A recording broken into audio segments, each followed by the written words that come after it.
Chapter 1. I want to break the engagement. In the heavenly martial dynasty, within the imperial palace, a young woman's shrill voice rang out. Everyone present was shocked, looking at Camila in disbelief. Camila paid no attention. She held her head high with pride and looked up at the emperor. Your Majesty, I have awakened a once-in-a-century ice body and have been accepted by Everard of the Celestial Sword Sect. In half a month, I will go to the Celestial Sword Sect for cultivation. Before then, please release me from my engagement to His Highness the Ninth Prince. Only then did everyone understand. So that's why Camila dares to come and cancel the engagement so openly. The Celestial Sword Sect is one of the 3 most powerful sects in our northern spirit domain. If Camila can cultivate there, she definitely has a bright future ahead. But the Chu family really didn't give Your Majesty any face by breaking the engagement publicly like this. As for the Ninth Prince, he probably wishes he could find a crack to crawl into right now. Suddenly, everyone in the hall began to whisper, their eyes filled with pity as they turned to look at a young man standing in front. He was Coulter, the Ninth Prince of the heavenly martial dynasty. I seem to have been reborn? Coulter's pupils slowly focused on the familiar scene before him. His heart churned with waves of shock. Didn't he die at the hands of Montgomery and Camila while treasure hunting in the Supreme Ruins? But what was happening before him brought him back to the moment when Camila came to break off the engagement. After a long pause, Coulter took a deep breath, his eyes gradually becoming resolute. I've really been reborn. In his previous life, faced with Camila's sudden decision to break off the engagement, all he could do was endure it silently. Even after he barely joined the Celestial Sword Sect later on, he was eventually killed by Camila and Montgomery. Since he had another chance at life, he would make sure Montgomery and Camila, those 2 scumbags, pay the price. Is this your Chu family's decision? On the throne, Hawkins suddenly spoke. He was the emperor of the heavenly martial dynasty, exuding power and majesty. Replying to Your Majesty, my daughter indeed will soon enter the Celestial Sword Sect for cultivation and cannot fulfill the marriage agreement. This is also the will of our ancestor. Please grant us this request. Beside Camila, a middle-aged man spoke. This person was the current patriarch of the Chu family and also Camila's father, Logan. He spoke with a slightly humble tone. Although Camila had caught the eye of an elder from the Celestial Sword Sect, the heavenly martial dynasty was still under Hawkins's control, so he did not dare to completely turn against him. Is that so? A cold glint flashed in Hawkins's eyes. The engagement between Camila and Coulter had been arranged by himself and Arrigo, the former ancestor of the Chu family, long ago. But now, due to Camila being favored by an elder from the Celestial Sword Sect, they were backing out publicly, tarnishing his own reputation. Complete silence fell over the grand hall, everyone holding their breath in the oppressive atmosphere. At this moment, the previously silent Coulter suddenly spoke up, Father, I agree to the termination of the engagement. All eyes turned to him. You agreeing makes things easier. Perhaps you know that from now on, you and I are no longer on the same level. Camila turned around, looking at Coulter with smug satisfaction, her tone full of arrogance. Everyone else nodded inwardly. Camila had shown remarkable talent in cultivation since childhood, having already reached true profound 9th stage. Now she had awakened an ice body and been chosen by an elder from the Celestial Sword Sect. She was destined for great achievements. In contrast, although the 9th Prince Coulter wasn't bad, he had only just barely broken through to true profound stage. He was far behind Camila, and their future accomplishments would be worlds apart. You're getting ahead of yourself. I haven't finished talking. Coulter smiled faintly and calmly stepped forward. I can agree to end the engagement, but with one condition, that your family's ancestor Karina marry me instead. Coulter's smile widened, yet his words were shocking. What did he say? Everyone was dumbfounded at Coulter's words. Ever since the old patriarch Arrigo died, Karina became the highest-ranking ancestor of the Chu family and was also the #1 beauty of the heavenly martial dynasty. However, Karina was nearly 200 years old, and Coulter was only in his early 20s, making a difference of over a century between them. Yet they had just heard that Coulter wanted to marry the elderly matriarch of the Chu family. Was this newborn calf trying to gnaw at a centuries-old tree? Even Hawkins couldn't suppress a twitch at the corner of his mouth. According to age, he would be younger than the Chu family's old ancestor. Was this rebellious son going to give him a lesson in super seniority? Highness, please don't talk nonsense. Logan hurriedly glanced at Coulter, still reeling from the shock of Coulter's words. If this really happens, what should he call Coulter? The thought was terrifying. Are you crazy? Camila looked at Coulter like a cat with its tail caught in a clamp, livid with anger. Father, I have made up my mind. I will marry the Chu family's old ancestor Karina. Please issue the decree immediately.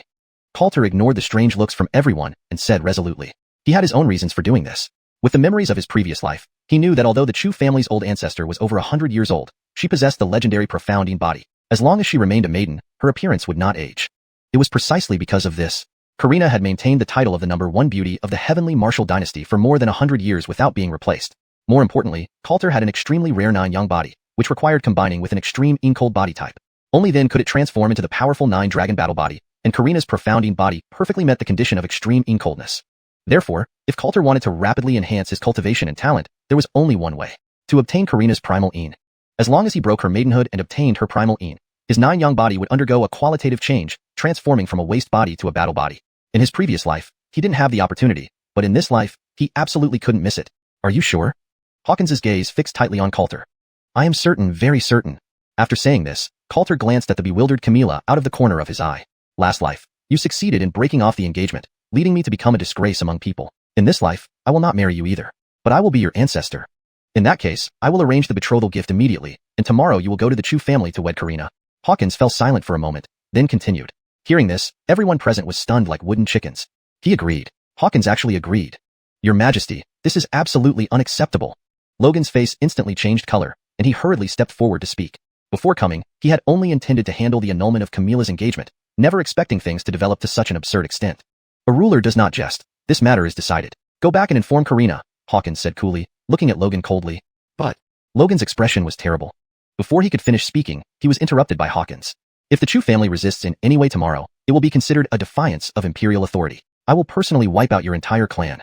Hawkins's voice was low and domineering, giving no face to the Chu family at all. Today, Logan and Camilla dared to publicly annul the engagement, which was a test of him. Now, since Coulter had given him an opportunity, he didn't mind using this to admonish the Chu family. Upon hearing this, Coulter smiled and turned around. He looked at the stunned Camilla beside him. Congratulations on successfully breaking off the engagement. What you said just now was completely right. We are indeed not on the same level anymore. From tomorrow on, you should call me Ancestor. Chapter 2. Each will deal with their own. Camilla and Logan were frightened into fleeing in disorder. Until the last moment, they could hardly believe what had happened today. The others in the hall also left one after another.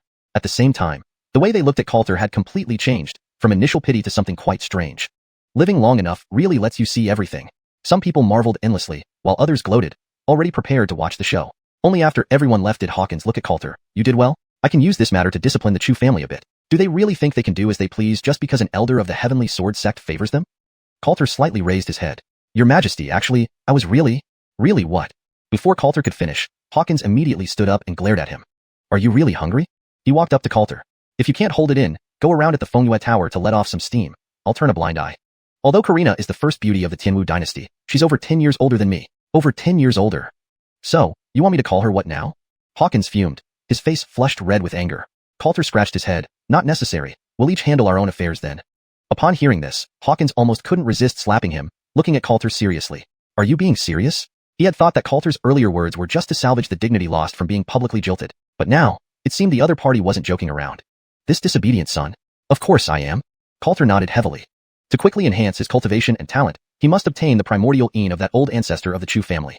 So, he must marry Karina. Hawkins clenched his teeth in anger and sighed. Even with my order, Karina might not submit herself willingly.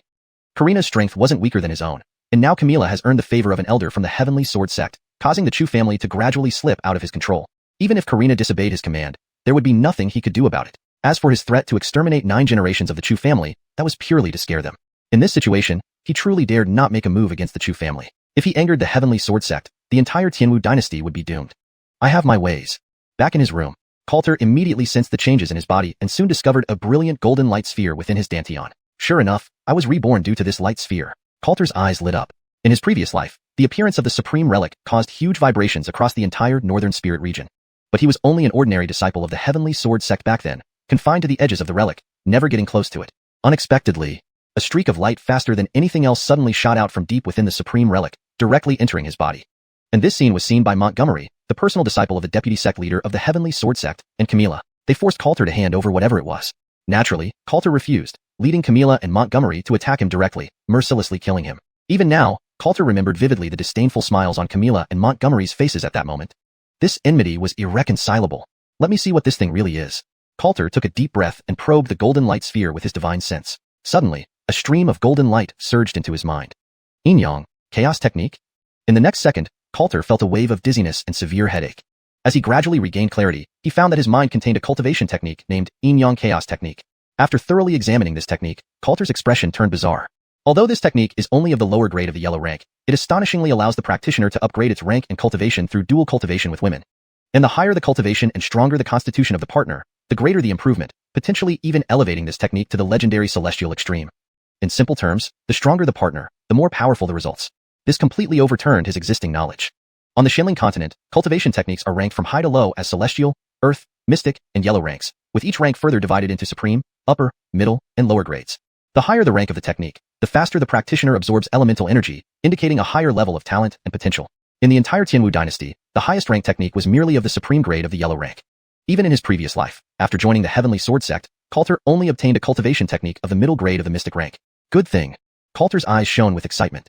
Without any hesitation, he immediately abandoned his current cultivation technique and started practicing the Yin-yang chaos technique. In an instant, Coulter's cultivation dropped from the first level of true mystic to that of an ordinary person. But he believed that with this cultivation technique, and by obtaining Karina's primordial Yin, his physique and cultivation would surely be greatly enhanced. The next day, at the Chu family residence. How outrageous. Absolutely outrageous. A mere greenhorn dares to have designs on our old ancestor? Logan's face had been gloomy since yesterday, and his expression was extremely unpleasant. That Coulter is just like a toad lusting after swan meat, Camilla said angrily. Then she looked up at the beautiful woman standing before her, her eyes flashing with both admiration and jealousy. This was Karina, the current matriarch of the Chu family. Despite being over 100 years old, Karina looked as if she were only in her early 20s. She had a tall and voluptuous figure, smooth skin like jade, and exceptionally delicate features. Her entire presence exuded mature charm, much like a ripe peach waiting to be devoured. Even the young Camilla was completely overshadowed when standing beside her, making the comparison overwhelmingly one-sided. How dare this greenhorn have such audacity? After hearing Logan and Camilla recount yesterday's events, Karina was so angry that her teeth almost cracked. A look of fury appeared on her cold, clear face. Having lived for so long, she had seen countless people covet her, so it wasn't surprising anymore. But she never imagined that someone barely out of his teens would target her. This took her completely off guard. There's no need to worry, grandmother. Meng Yao has already caught the eye of Everard from the Heavenly Sword sect. In half a month, she will enter the sect for cultivation. Hawkins absolutely won't dare make any rash moves. Logan said on the side. Although Hawkins had made a show of force yesterday, he believed that unless Hawkins wanted mutual destruction, he wouldn't really harm them. But at that moment, the sounds of drums and gongs rang out, and a servant of the Chu family hurriedly reported. Head of the family, something bad has happened. Prince Chu has come, and he brought a wedding procession. Hearing this, Logan and Camilla were enraged. That boy actually dared to come? Karina was also surprised and slowly stood up. Let's go see then. Let's see if he has truly lost his mind. Chapter 3 I agreed to marry him. Coulter strode over. Today he was dressed in a festive red robe, with a large red flower pinned to his chest and a faint smile on his face. Behind him followed a procession of people beating gongs and drums to celebrate the wedding. Moreover, the entire street was packed with spectators, all focusing their gazes on Coulter, filled with astonishment. The news of Coulter marrying Karina had spread throughout the imperial city since yesterday. Many had rushed over to see the commotion. You actually dared to come? Camilla immediately stepped forward, glaring angrily at Coulter. Upon hearing this, Coulter glanced at her. Why shouldn't I dare to come? But I'm not here to marry you today. A good dog doesn't block the way, so get out of the way. Though he longed to kill Camilla right now for revenge. But now that Camilla had been taken as a disciple by Everard of the Heavenly Sword sect, if he were to kill her, it would likely bring calamity to the entire Tianwu dynasty, something he did not wish to see happen. This is just wishful thinking. Camilla glared fiercely at Coulter, trembling with anger. Could this guy really want to be her ancestor? How infuriating. Beside her, Logan said in a low voice, Your Highness, you should return. Our elder ancestor will never agree to this. If Coulter really succeeded, wouldn't he become superior in generation? At that point, someone who should have been his son would suddenly become his elder ancestor. The thought was horrifying. He absolutely would not allow this to happen. However, Coulter completely ignored them and shifted his gaze to a graceful figure ahead. Her figure was exceptionally alluring, her curves accentuated by ripe fruits. She was simply breathtakingly beautiful. Indeed, the first beauty of the Tianwu dynasty. Seeing Karina instantly made Coulter exclaim inwardly. Whether it was her figure or appearance, or that extremely mature demeanor, no one could compare with her. Furthermore, Karina's skin was as white as snow, and her aura was cool and aloof. Even though she was nearly 200 years old, she still retained her charm, even surpassing Camilla. Karina then said expressionlessly, Your Highness, I cannot comply with the Emperor's decree. Please inform His Majesty for me. Clearly, she was rejecting the offer. If calculated by age, even Hawkins would call her sister. How could she possibly agree to such an absurd proposition? Upon hearing this, murmurs spread among the crowd. She indeed refused. But Karina is truly beautiful. It's understandable that Your Highness is captivated by her.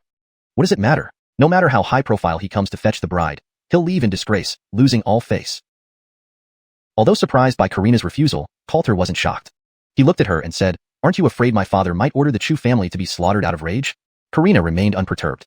I believe His Majesty won't do that. The more crucial this moment, the calmer she must appear.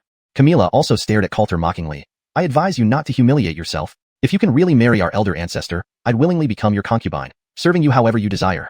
She placed her hands on her hips, speaking with utmost confidence, her mocking tone evident, radiating arrogance. But Coulter ignored her entirely. He looked at Karina with a half smile. Even if my father takes no action, how long can your body hold out? Karina frowned slightly. What do you mean by that? Coulter smiled, circling around Karina once before leaning close to her ear. So fragrant. Ancients indeed did not lie. Women are like vintage wine. The older they get, the more delightful they become.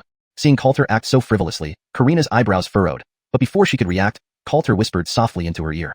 If I'm not mistaken, you're almost unable to suppress the cold energy within your body anymore. If this continues, it might endanger your life.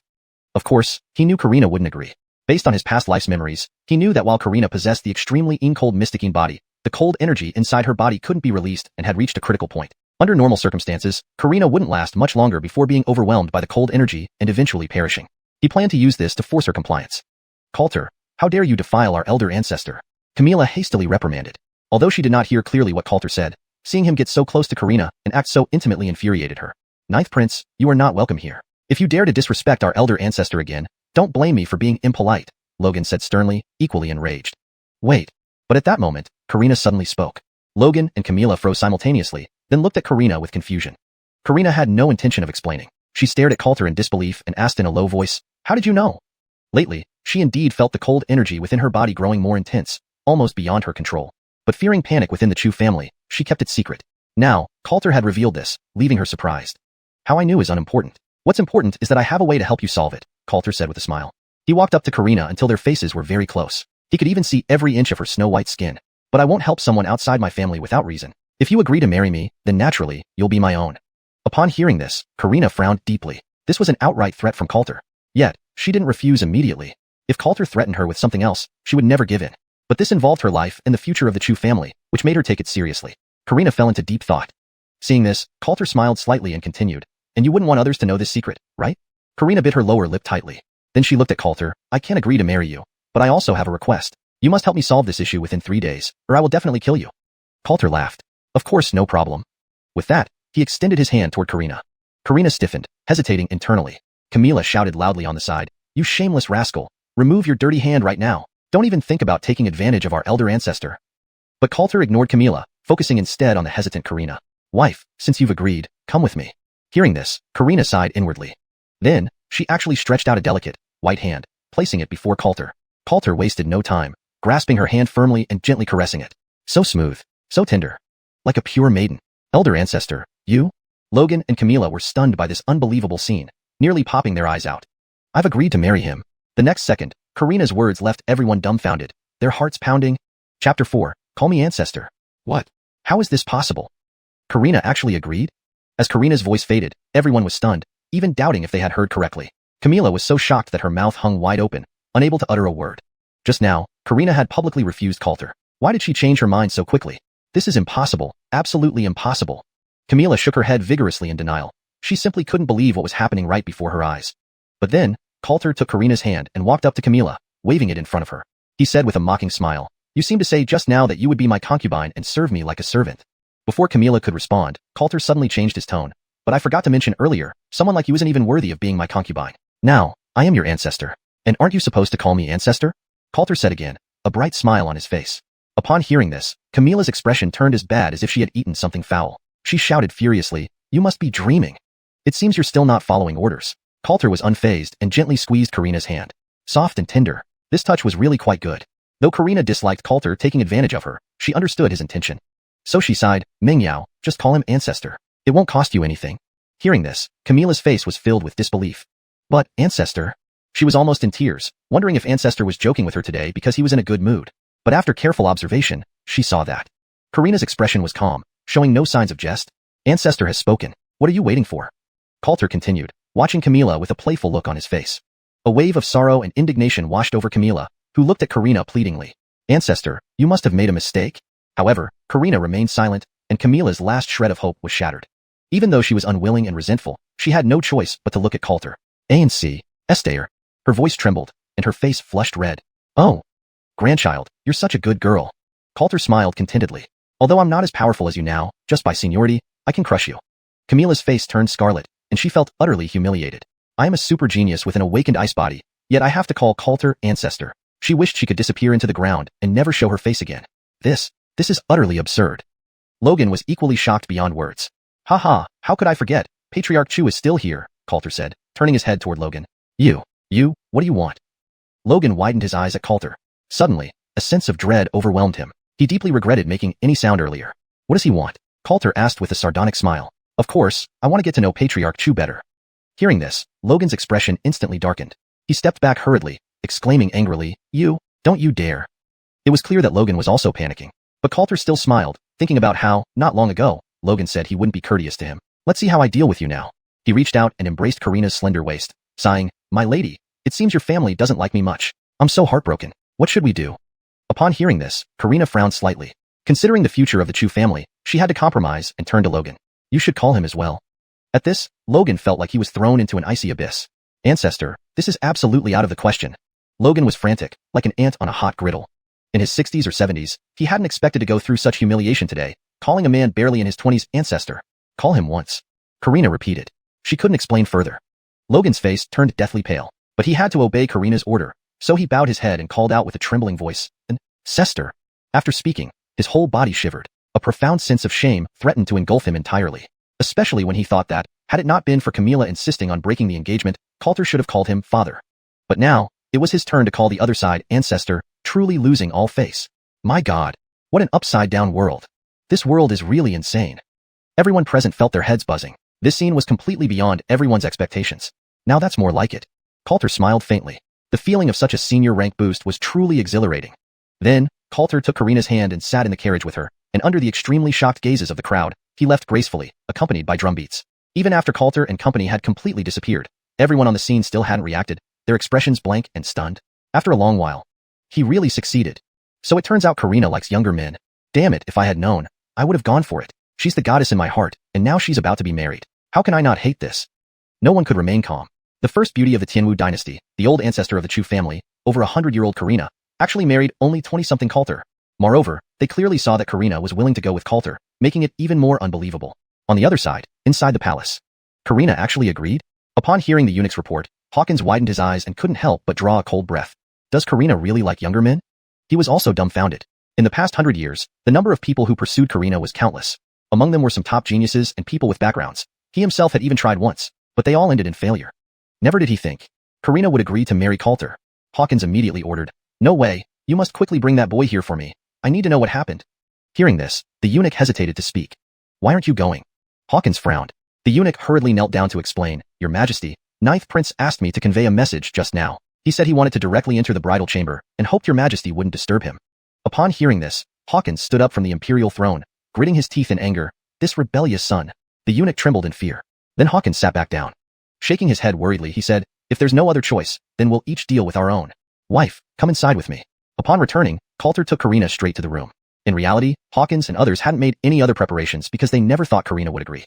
Not to mention a wedding ceremony, even the bridal chamber wasn't arranged. Karina entered the room. She looked directly at Coulter and said, "Although I agreed to marry you, don't entertain any improper thoughts." Her voice was icy, keeping him at a distance. "That won't do. If wife doesn't consummate the marriage with me, you won't be one of us, and I won't help you."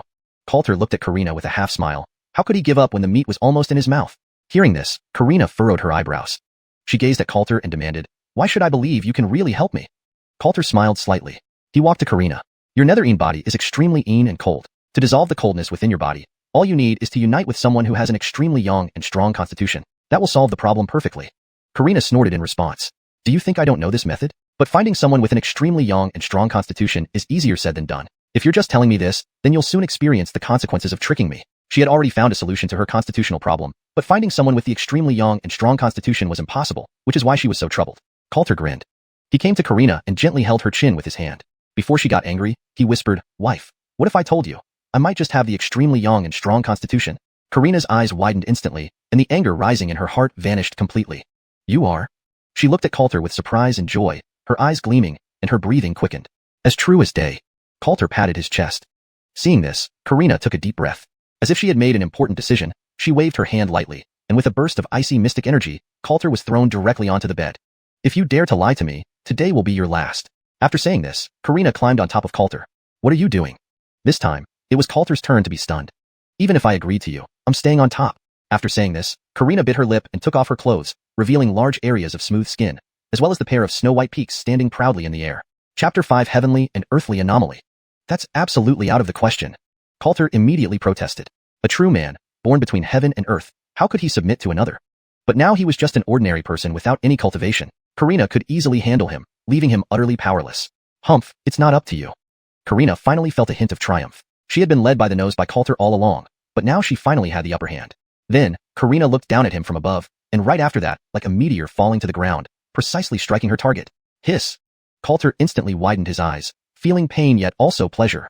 The yin-yang chaos art activate. While being overpowered by Karina, he couldn't indulge in the delightful sensation and hurriedly activated the yin-yang chaos art. At the same time, his cultivation rapidly increased.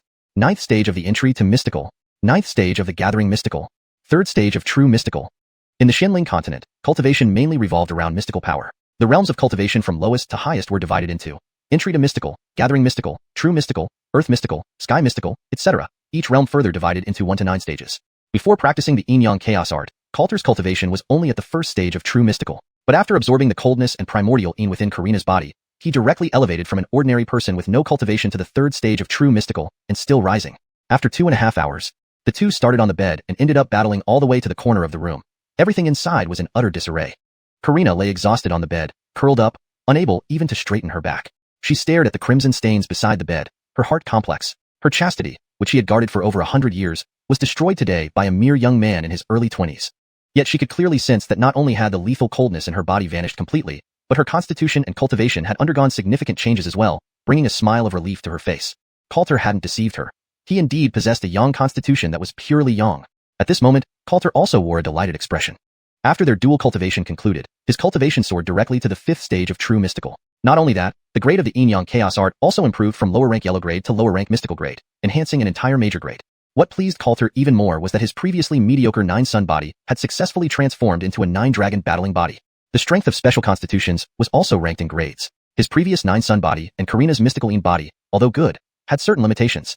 The truly powerful ones were battling bodies, which could greatly enhance a cultivator's combat power. It was said that those with battling bodies found fighting beyond their level as commonplace.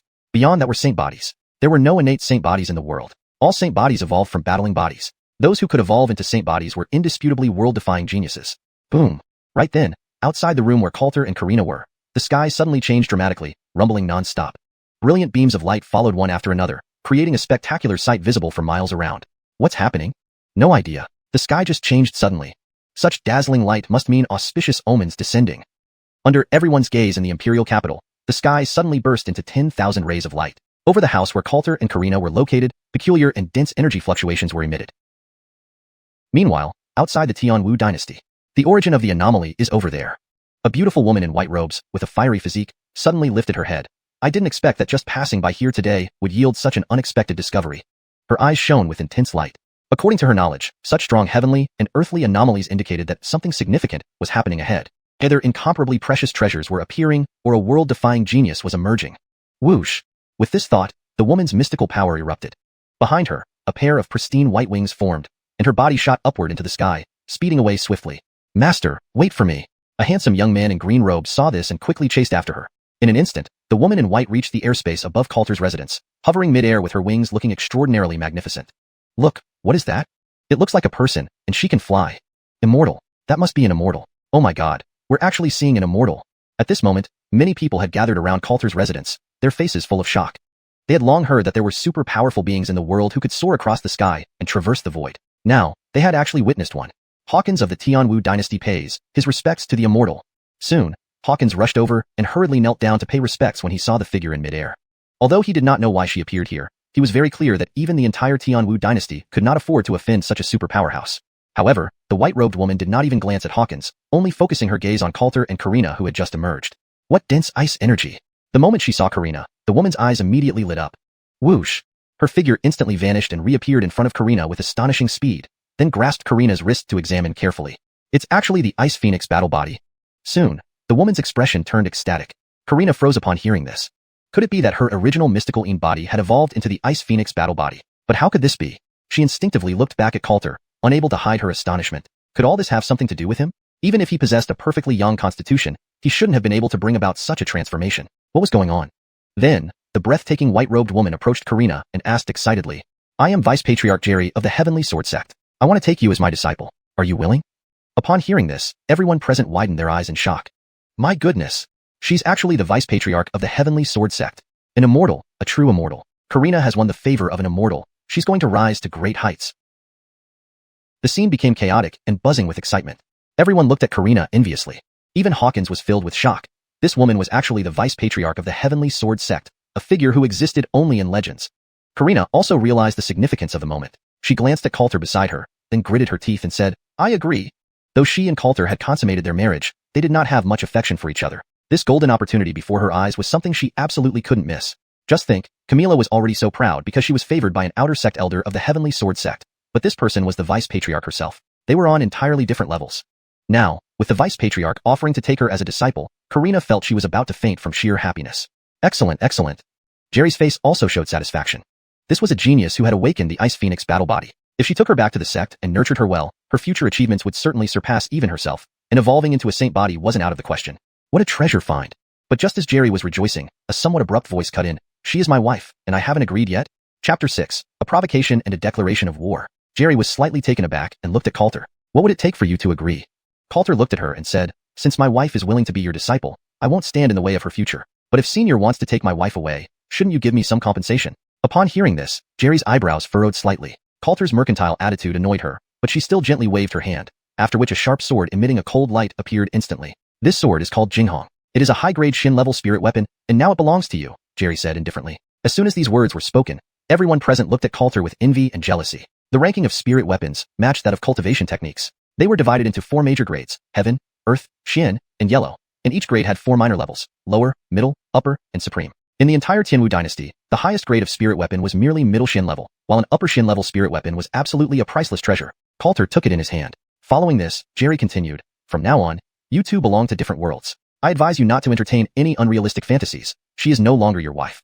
Actually, she didn't know that Coulter and Karina had just come together. Her words were meant to make Coulter recognize reality and remind Karina to forget worldly affairs and wholeheartedly follow her path of cultivation. Hearing this, Coulter raised his head slightly. It seemed the other party only assumed the previous heaven and earth phenomena came from Karina alone, ignoring him. Senior, how can you presume my future? His voice was calm, without any hint of anger.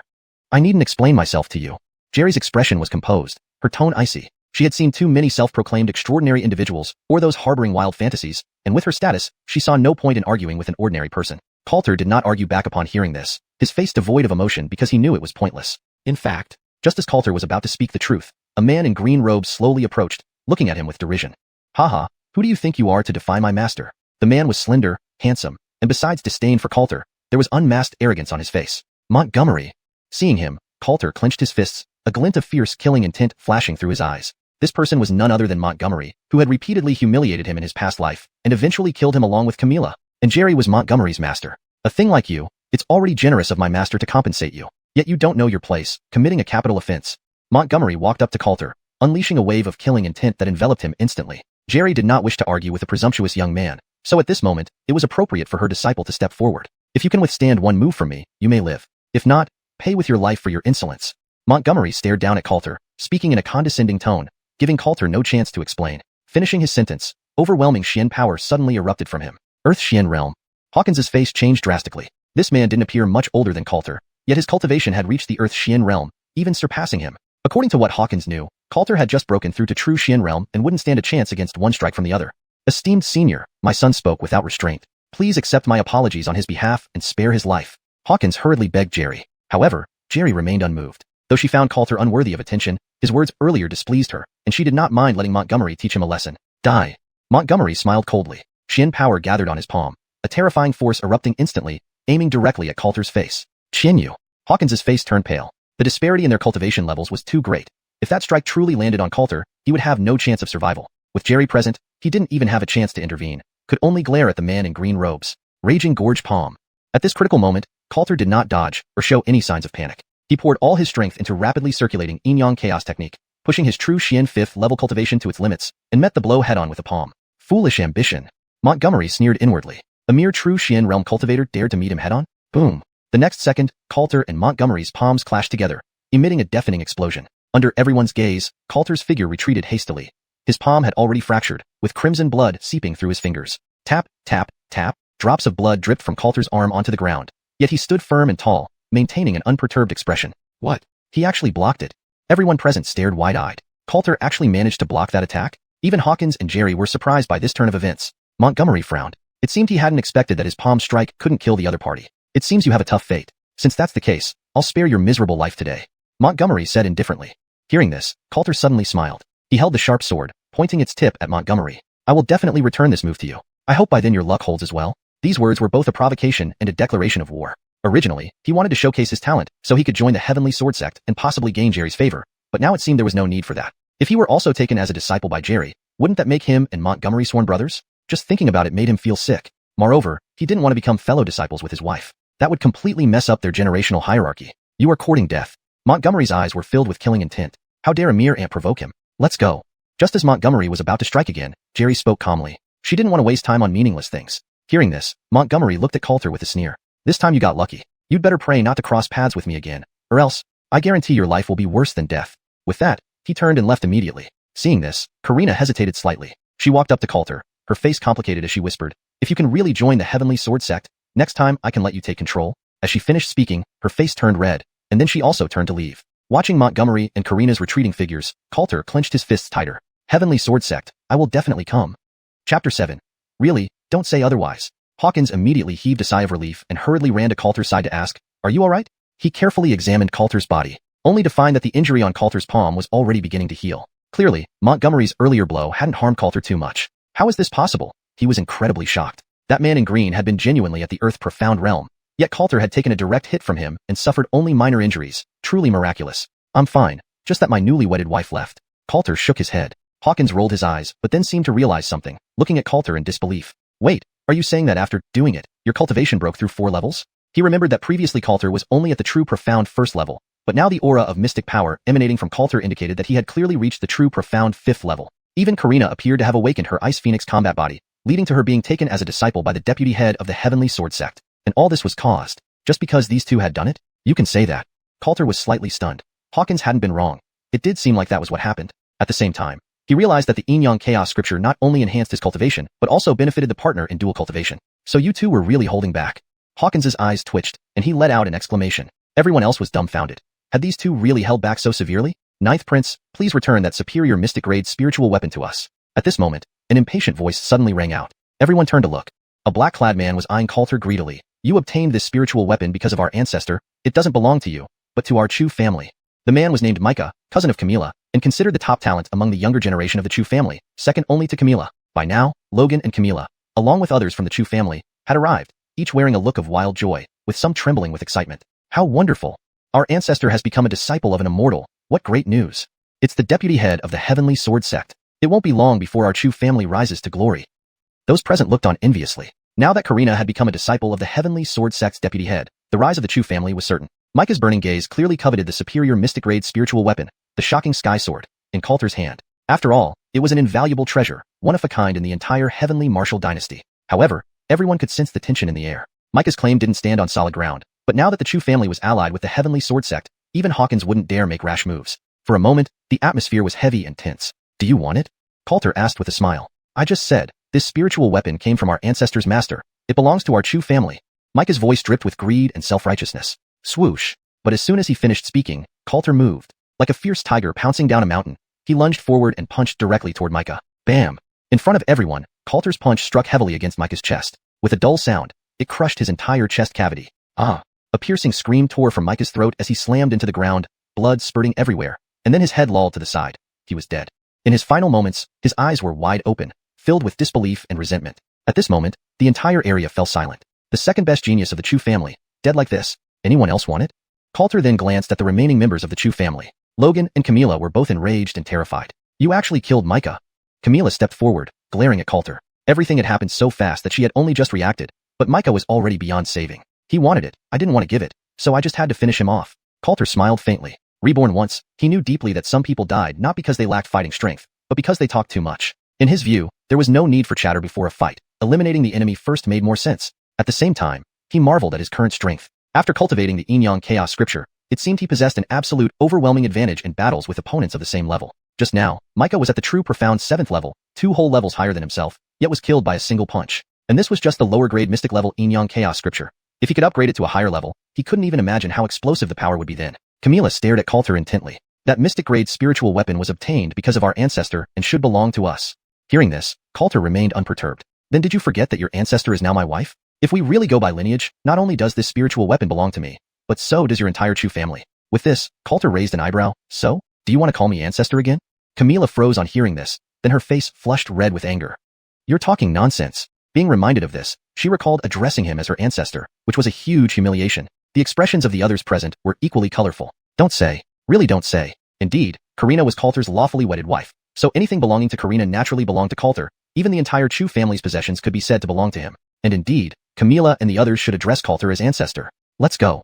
Logan said darkly. He knew that even if they stayed here longer, Coulter wouldn't give them the spiritual weapon and they might end up getting the short end of the stick. So, he decisively led everyone away. Now that Karina had been taken in as a personal disciple by the deputy head of the Heavenly Sword Sect and Camila was favored by one of the sect elders, he believed it wouldn't take long for the Chu family to rise to prominence. By that time, the entire Heavenly Martial dynasty would bear the surname Chu. He'd endure this momentary setback and settle scores with Coulter later.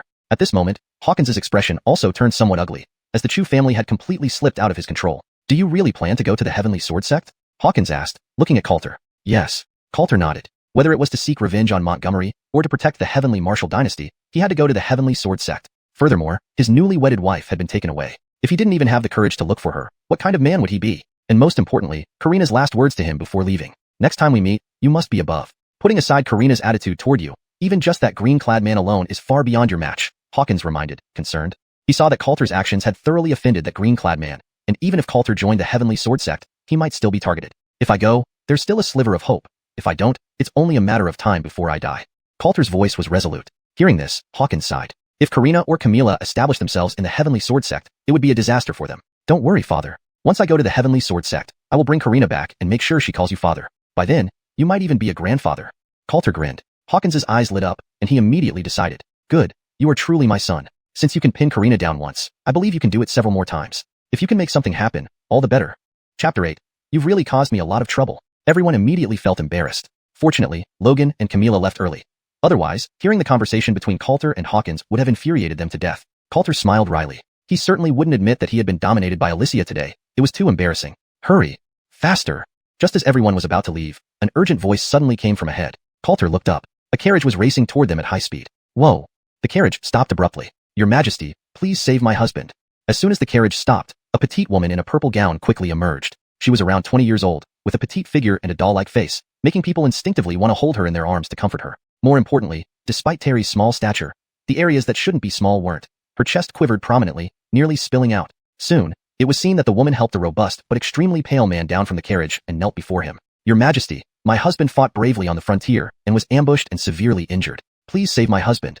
The woman in purple, kneeling before Hawkins, had tears streaming down her delicate oval face, evoking deep pity. Lord Xiuxian Terry. Coulter recognized these two people. The man was named Dallas. Due to his good cultivation talent and significant military contributions to the Tianwu dynasty over the years, Hawkins bestowed upon him the title of Lord Xiuxian 6 months ago, commanding him to guard the frontier. The woman was named Terry, born to the Chu family's patriarch Logan and a maidservant while Logan was drunk. Because of this, Terry was never favored in the Chu family and even had to follow her mother's surname.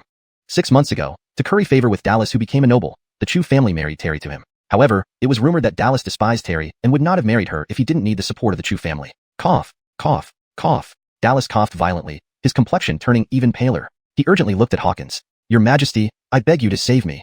I don't want to die. As Dallas spoke, his body convulsed violently and then he fell straight to the ground, lifeless. This sudden event took everyone by surprise. Before anyone could react, Dallas was dead. Husband, Terry wailed, tears streaming uncontrollably. She had brought the critically injured Dallas back from far away just to save his life, but she arrived too late. Hawkins sighed and ordered, carry Lord Xiuxian's body away and give him a nobleman's burial. Then, he glanced at the weeping Terry, suddenly having an idea. He turned to Coulter and asked, why don't you take her home and look after her?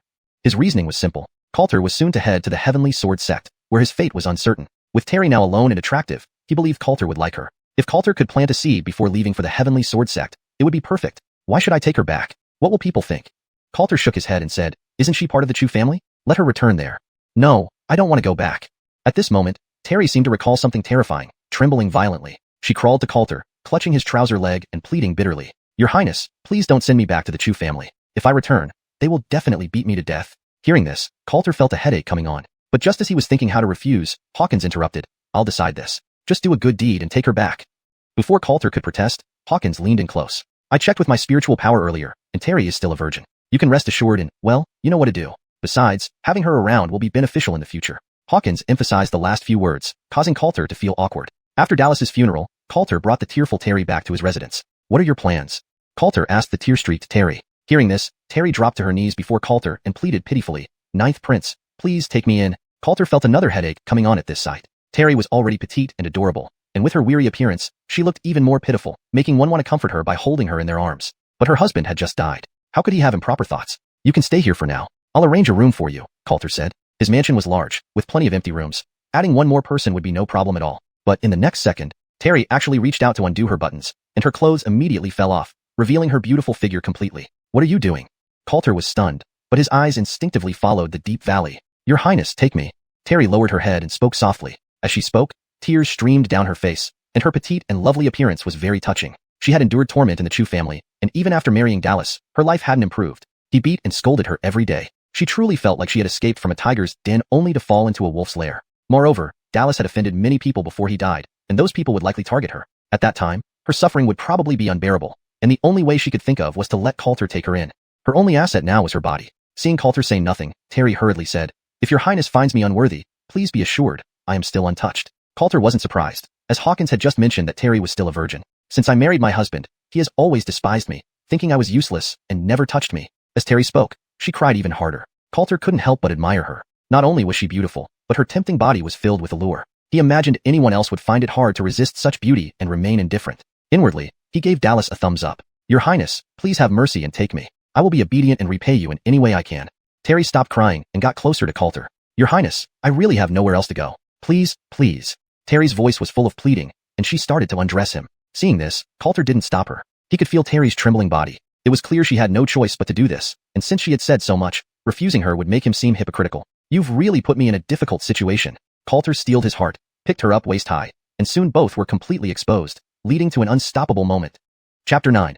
Thank you for your generosity, Your Highness. Oh my goodness. The feeling was simply indescribable. Most importantly, she couldn't even fully grip it with one hand. Terry's body trembled. The innocent girl blushed deeply, but still mustered the courage to throw herself into Coulter's arms. "Your Highness, I want."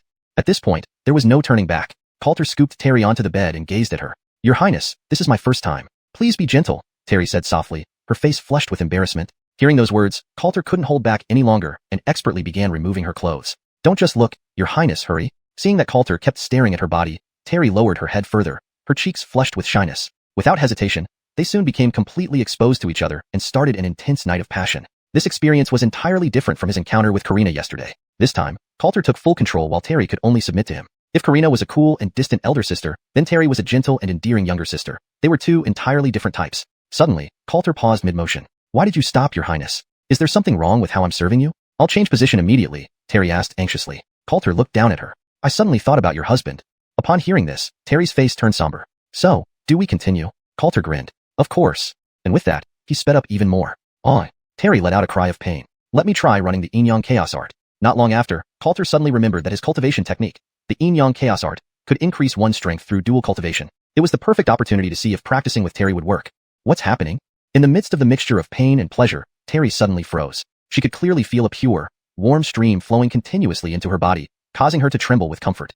2 hours later, Terry leaned against the wall. She had already put on her clothes, but her face was still flushed, and her lower body ached so much that she could hardly move. "I seem to have cultivation power now." To her surprise and delight, she discovered that there was now a stream of mystical energy within her, pushing her from an ordinary person directly to the 5th stage of mystical realm, which was unheard of. How could this be? Why did she suddenly gain cultivation power? After all, she hadn't done anything but engage in passionate activity with Coulter.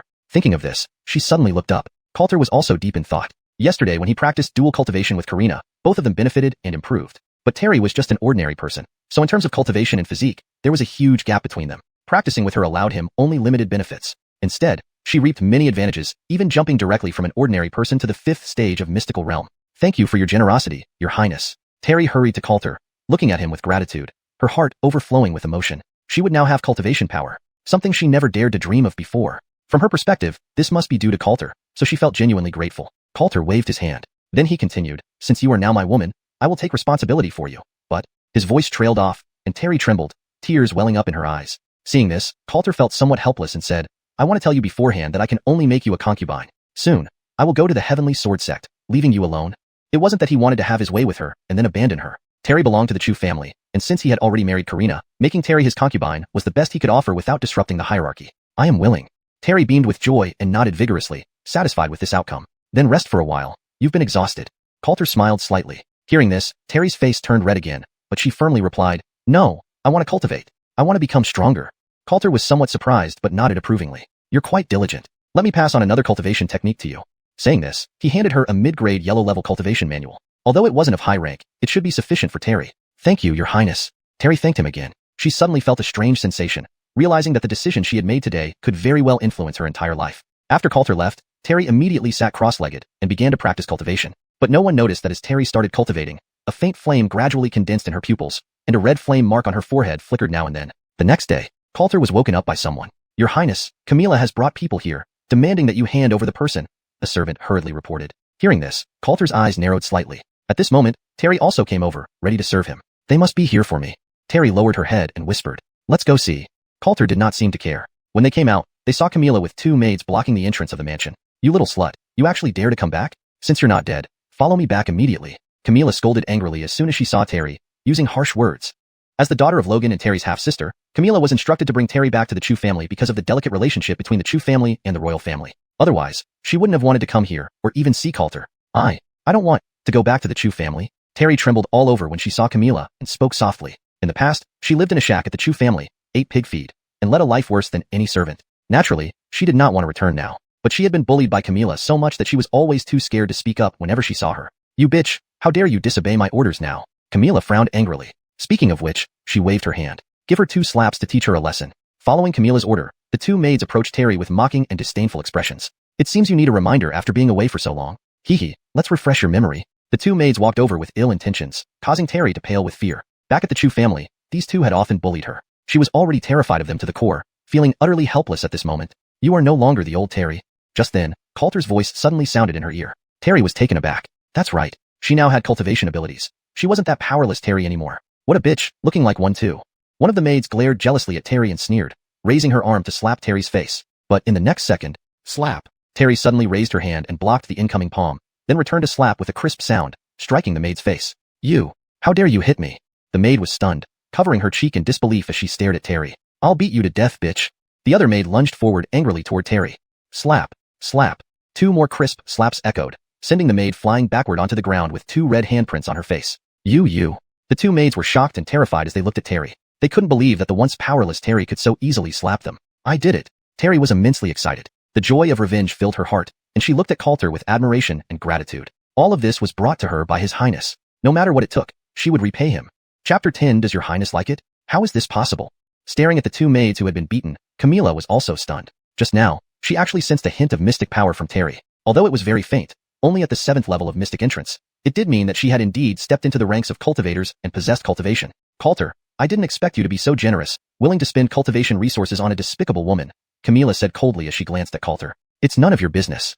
Coulter replied indifferently, but in fact, he was surprised too. Yesterday, Terry was only at the 5th level of mystic entrance, but after cultivating overnight, she had broken through to the 7th level. Wasn't this speed a bit too fast? Could it be that Terry was a 1 in 1,000 cultivation genius? Hearing Coulter's blunt words, despite the raging anger inside her, Camila took a deep breath and said in a serious tone, "Today, I must take her away with me. Name your price." She couldn't afford to openly clash with Coulter yet, so if force wouldn't work, she'd have to use persuasion. Terry immediately became nervous. She clutched the edges of her clothes tightly, watching Coulter anxiously, her heart pounding with apprehension. Coulter raised an eyebrow. "Fine, then 1,000 lower-grade mystic crystals. How about that?"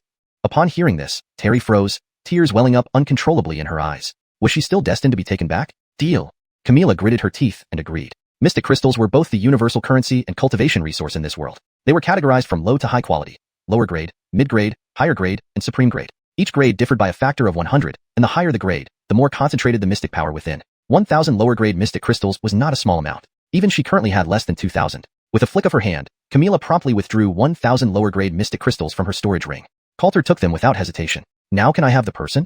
Camila stared coldly at Terry, thinking about how she would punish this despicable woman once they returned. It was bad enough that she had bigger breasts, but now defying her orders? That was just asking for death. Not quite.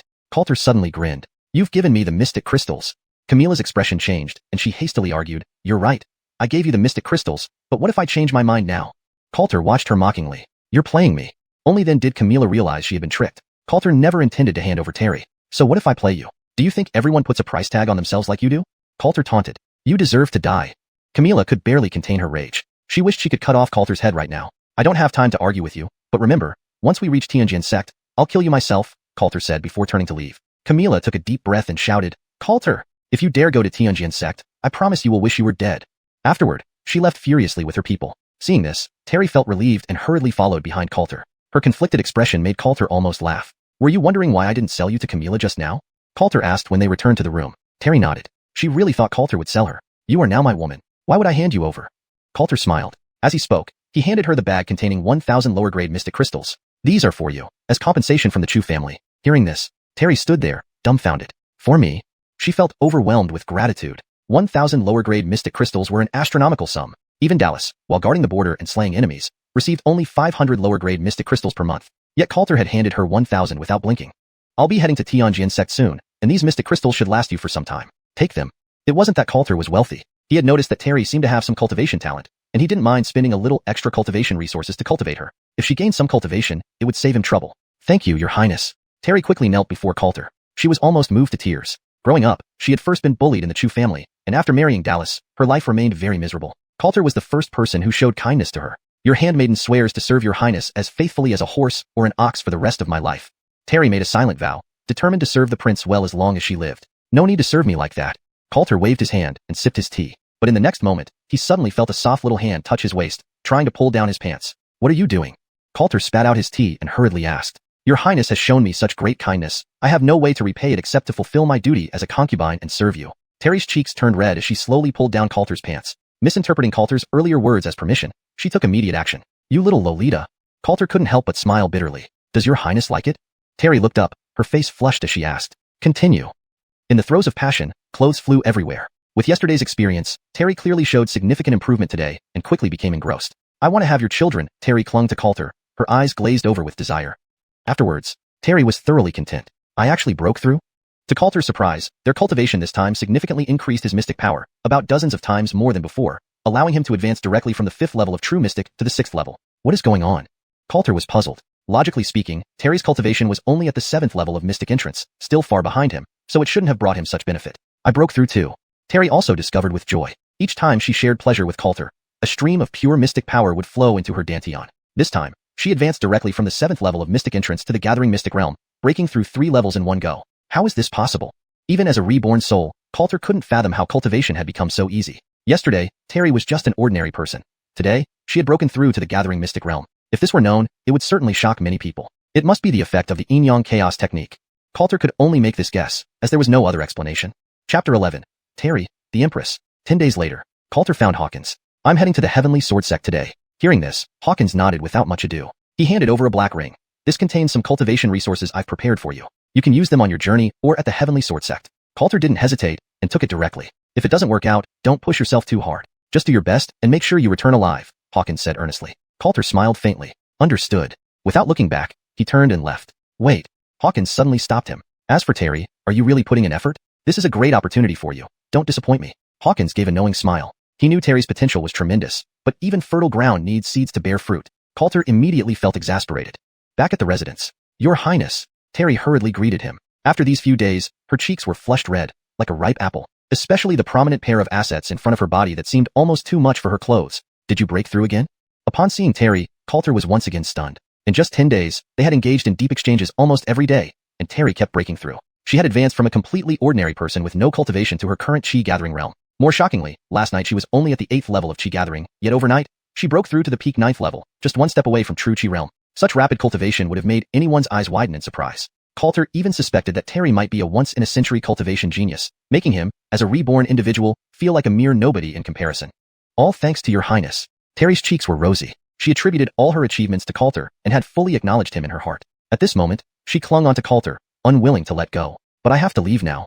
Hearing this, Terry's body stiffened. She had known that Coulter was going to the Heavenly Sword Sect, but she hadn't expected it to come so soon. Withholding her sadness, she looked stubbornly at Coulter. I'll wait for Your Highness to come back. Coulter turned without looking back. Your Highness, wait. At that moment, Terry hurried to Coulter. Is there something else? Coulter asked in confusion. Blushing deeply, Terry lowered her head and whispered softly, Can Your Highness indulge me one more time before leaving? Seeing the shy Terry, Coulter smiled crookedly. You little minx, what am I going to do with you? A long while later, Terry lay sprawled on the bed, her face flushed red, yet tears glistened in her eyes. If anything happens to me, or if you wish to leave, just go. No need to worry about it. With that, Coulter left the room. Camilla Montgomery, you better watch out. From now on, I will be your nightmare. He headed north, disappearing into the distance. Your Highness. Once Coulter was gone, Terry couldn't hold back her sorrow any longer and burst into tears. His departure left an unprecedented sense of emptiness and confusion within her. Suddenly, Terry trembled. I've broken through again. Her cultivation had reached the true chi realm at this very moment. Then, a bright crimson flame mark appeared on her forehead. Subsequently, a terrifying force erupted instantly, causing Terry's entire body to be enveloped in fiery flames, making her look like a divine being. Strangely, despite the scorching heat, Terry remained unharmed, with her aura intensifying rapidly. True chi realm, earth chi realm, sky chi realm. In an instant, Terry's cultivation soared from true chi to sky chi realm, a speed so astonishing that Coulter would have been utterly amazed if he saw it. Moreover, Terry's demeanor underwent a radical transformation. The tears evaporated from the corners of her eyes, changing her from the gentle and charming young girl to someone radiant and noble. Am I Terry? Terry's gaze was bewildered, but soon, fiery flames burned brightly in her eyes, erasing all confusion, replaced by a sharp and authoritative presence. No, I am the Jada. 20 whole years, and the reborn me has finally awoken. In this life, I will surely reach the peak and dominate xiuxian. The powerful voice echoed in all directions, accompanied by the surging and violent mystic energy that radiated out. At this moment, Terry was like an emperor on earth. But soon, Terry seemed to recall something. Your Highness, please, take me. Your Highness, this servant will do anything for you. Your Highness, I want to bear your child. Your Highness, please favor me one last time before leaving. A series of voices reverberated in Terry's ears, completely changing her previously stern face. Damn it. Terry was exasperated. In this life, had she really done such shameless things? And become a concubine to a man? I'm going to kill that boy. She simply couldn't bear the fact that someone, especially a man, saw her in such a humiliating situation. But why am I so resistant inside? Terry was about to act when a hurried inner voice stopped her, preventing her from harboring any murderous intent towards Coulter, and instead stirring up an inexplicable emotion. Damn, memories from this life are influencing me. Terry quickly realized, clenching her teeth in anger. Although she had awakened now, the current Terry possessed an independent personality. Even with the awakening of her past life memories, she was still influenced by the experiences and memories of this life. Terry gradually calmed down, her expression contemplative. However, the fact that I can awaken ahead of schedule might be related to that boy. Interesting. Well, consider it as repayment for this life. Thinking of this, she immediately demonstrated powerful divine consciousness. A message instantly traversed the void, reaching a vast grand hall thousands of miles away. At this moment, in xiuxian sect, one of the strongest cultivation sanctuaries in the divine realm. Inside the hall, amidst the room, came waves of passionate female cries, indicating a man and a woman were hard at work tilling the soil and fertilizing. Suddenly, a whooshing beam of light shot into the man's forehead, instantly stiffening his body and freezing his expression. Hurry to the northern spirit region, find Heavenly Sword Sect, and bring me the boy named Coulter. Ensure he is kept alive if he refuses. The commanding voice echoed in the man's mind, his expression shifting from blank to ecstatic. Sensing the change in the man, the woman beneath him spoke with a deeply aggrieved tone. You're not surrendering already, are you? We just started. Is it over already? What about my future happiness? It's the sect leader. The sect leader has returned. The man paid no attention to the woman's misunderstanding and exclaimed loudly. Hearing this, the woman was instantly shocked. Really? The leader of xiuxian sect, the fearsome Jada, who had disappeared for over 20 years, actually has news today. What are you going to do? Seeing the man quickly dress, the woman hurriedly asked. To complete the task given by the sect leader, the man's expression was extremely excited. Although he had temporarily assumed the role of sect leader these decades, without the presence of the Jada, the pressure on him had been immense. Ha ha ha, the Empress has returned. I can finally quit. The man shed tears. Do you know how I have endured these past 20 years? Finally liberated. With that thought, he instantly vanished from the spot.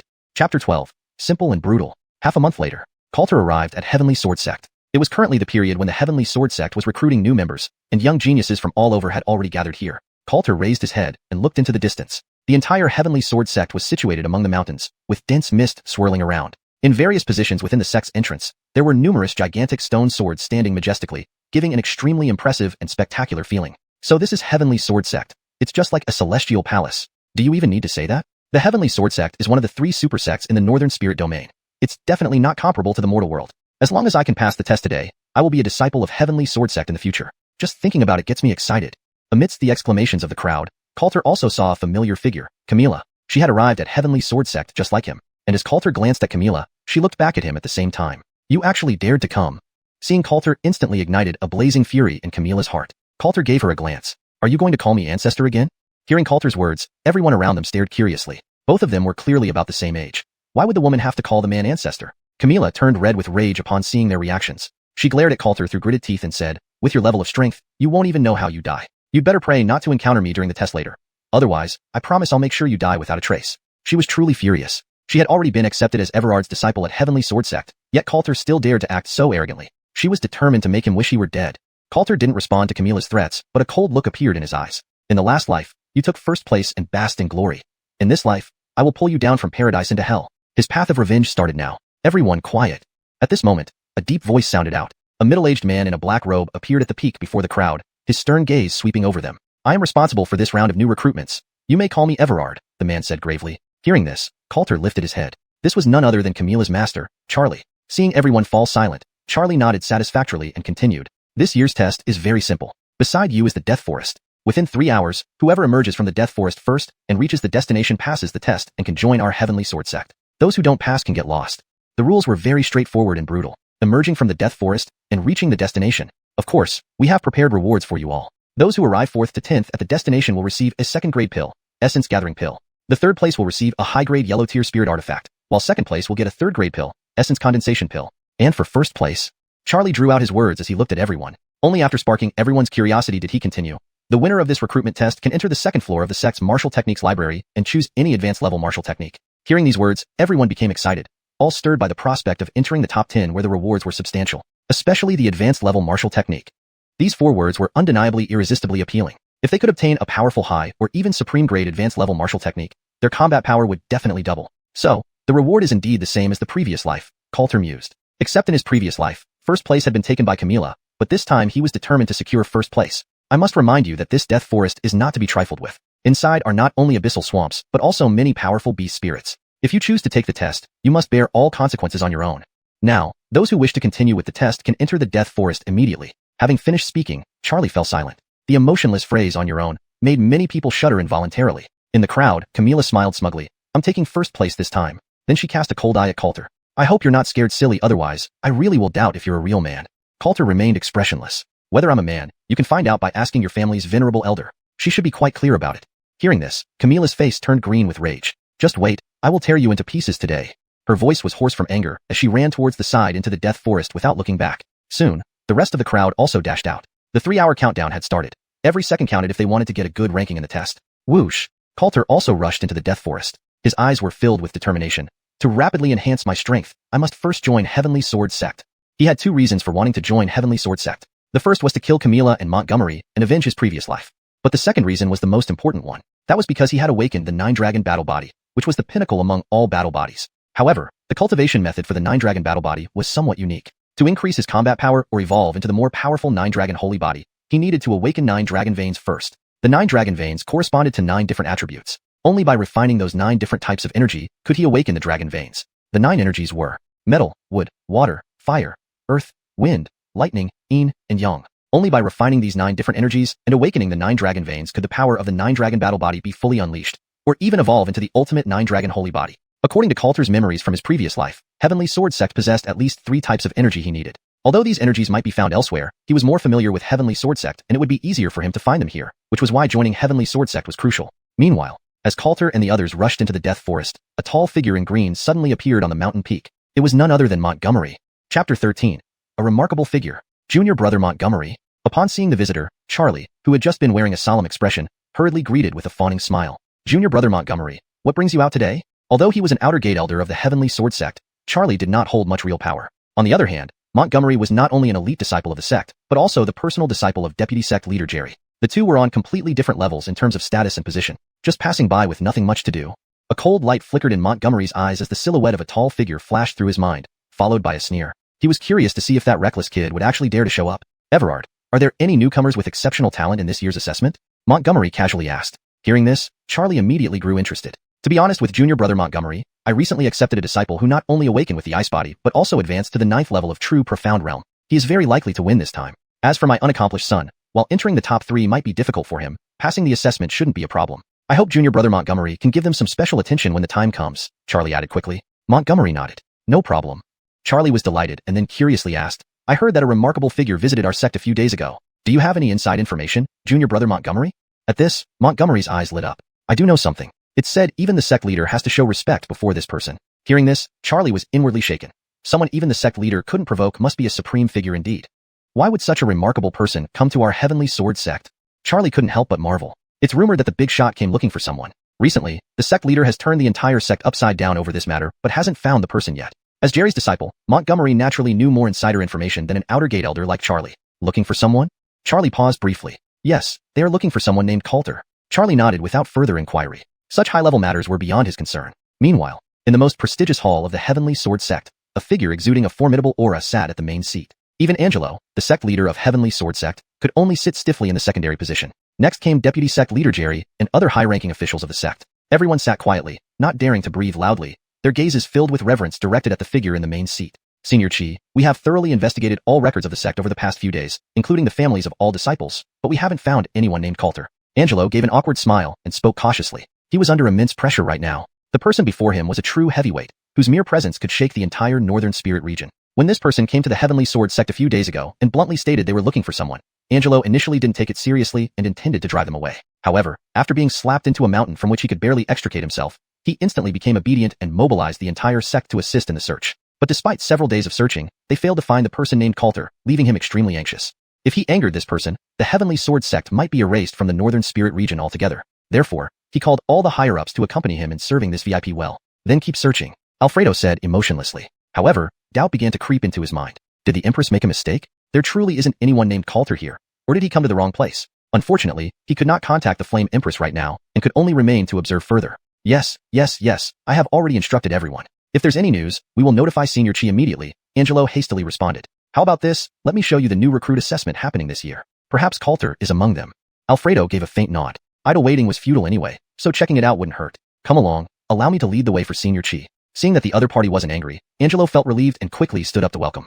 Elsewhere, tens of thousands of young geniuses rapidly flooded into the Death Great Forest, each pushing themselves to the limit in hopes of securing a good ranking and claiming the generous rewards. However, one person avoided the crowded crowd and headed towards a small path. If I take this road, it will probably only take me more than an hour to successfully walk out of the Death Great Forest, Coulter said with a smile. In his previous life, he was a disciple of Heavenly Sword Sect and often came to the Death Great Forest for training. He was very familiar with the terrain here, knowing where there were dangers and which paths could avoid beasts. If everything went as planned, he would definitely be the first to rush out of the Death Great Forest. There's movement. At that moment, Coulter heard intense fighting sounds coming from ahead of him. He pushed through a dense forest and hurried forward.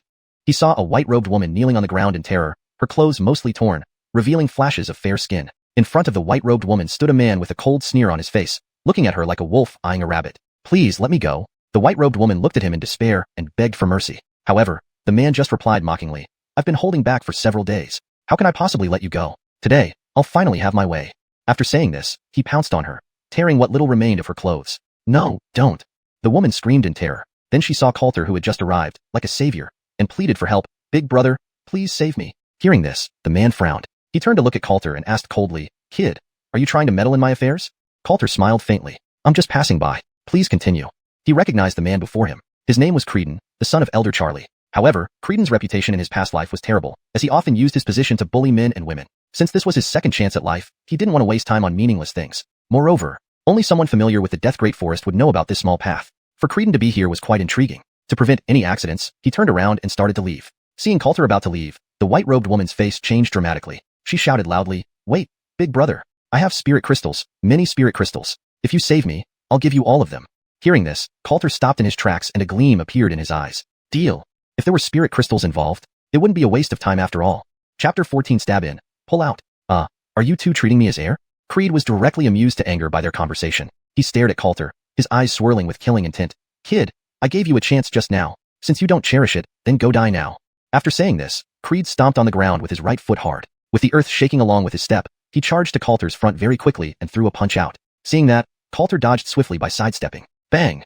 Creed's punch landed heavily on a big tree, punching a hole right through its thick trunk. Coulter sensed the opponent's cultivation level 2, true profound 7th level, which was a level higher than himself. Witnessing his strike missing, Creed flipped his palm and held a sharp green lighted long sword in his hand. I will make you know the outcome of minding other people's business. After speaking, Creed thrust the sword towards Coulter's heart. Seeing that, Coulter did not hesitate for a moment. Swoosh! The sword of shooting star which Jerry had given him came out of its scabbard abruptly. Facing Creed's attack, Coulter also summoned a sword, cutting it straight toward the edge of Creed's sword. Clang! In the next second, the two swords collided fiercely, causing splendid spark rain splashes to fly off. Huh? You actually have such treasure.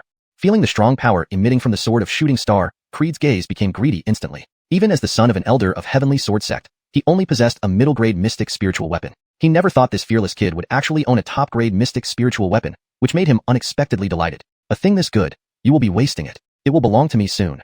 Creed grinned triumphantly, then put more force into his arm. Phantom slash. It seemed that Creed swung his palm, and countless illusions were slashed by the sharp sword heading for Coulter's throat. Die. Creed was quite proud. This was an exquisite grade yellow martial skill. The other party's cultivation was weaker than his, surely unable to block his attack. As he watched the deadly attack coming, Coulter's gaze narrowed slightly. He bent his knee, and the sword of shooting star sliced through the void instantly. Bow Breaker. This move, Bow Breaker, was an exquisite grade yellow martial skill and currently the strongest move Coulter had. Clang!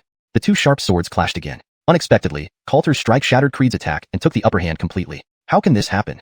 Creed's expression turned gloomy, unable to understand why he couldn't win against a kid who was only at true profound 6th level. Looks like I underestimated you. This time, I want you to die miserably. Creed laughed savagely, then picked up a dark red pellet from his storage ring, radiating a wildly violent mystic energy. Once my thunderbolt seed is set off, anyone under Earth Profound Realm has no chance to survive. This is the cost of offending me. Creed chuckled arrogantly. This thunderbolt seed was originally kept by his father for self-defense, but now, he wanted nothing but to kill Coulter and seize the treasure in his hand. Can't let him set it off. Feeling the terrifying fluctuation emitted by the thunderbolt seed, Coulter's eyes flashed with a chill beam. Swish. In a flash, Coulter rushed forward again. Ha ha ha, go to your death. After saying this, he was about to throw the thunderbolt seed towards Coulter while retreating at the same time. However, he greatly underestimated Coulter's speed. Whoosh! Coulter threw the sword of shooting star in his hand, and with a dazzling light flash, it directly pierced into Creed's arm. Ah!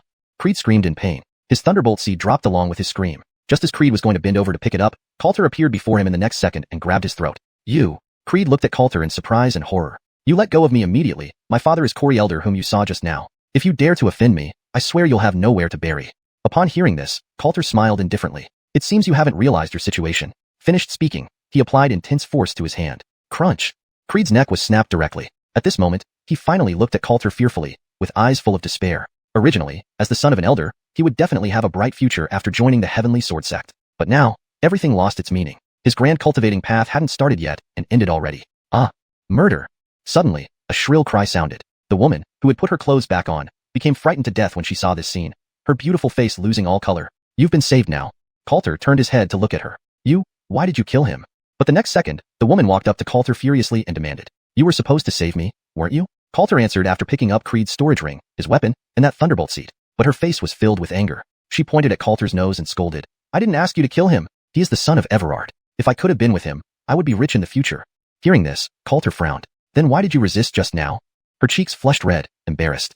I didn't know at that moment. If I had known, Stop. Coulter interrupted her directly. You said as long as I saved you, you would give me all your spirit crystals. It's time to keep your promise. The woman's expression changed dramatically upon hearing this. She said it out of desperation at that moment. Now asked to hand over all the spirit crystals, she felt like her heart was bleeding. Is there any problem? Coulter looked at her, asking. I will give them to you.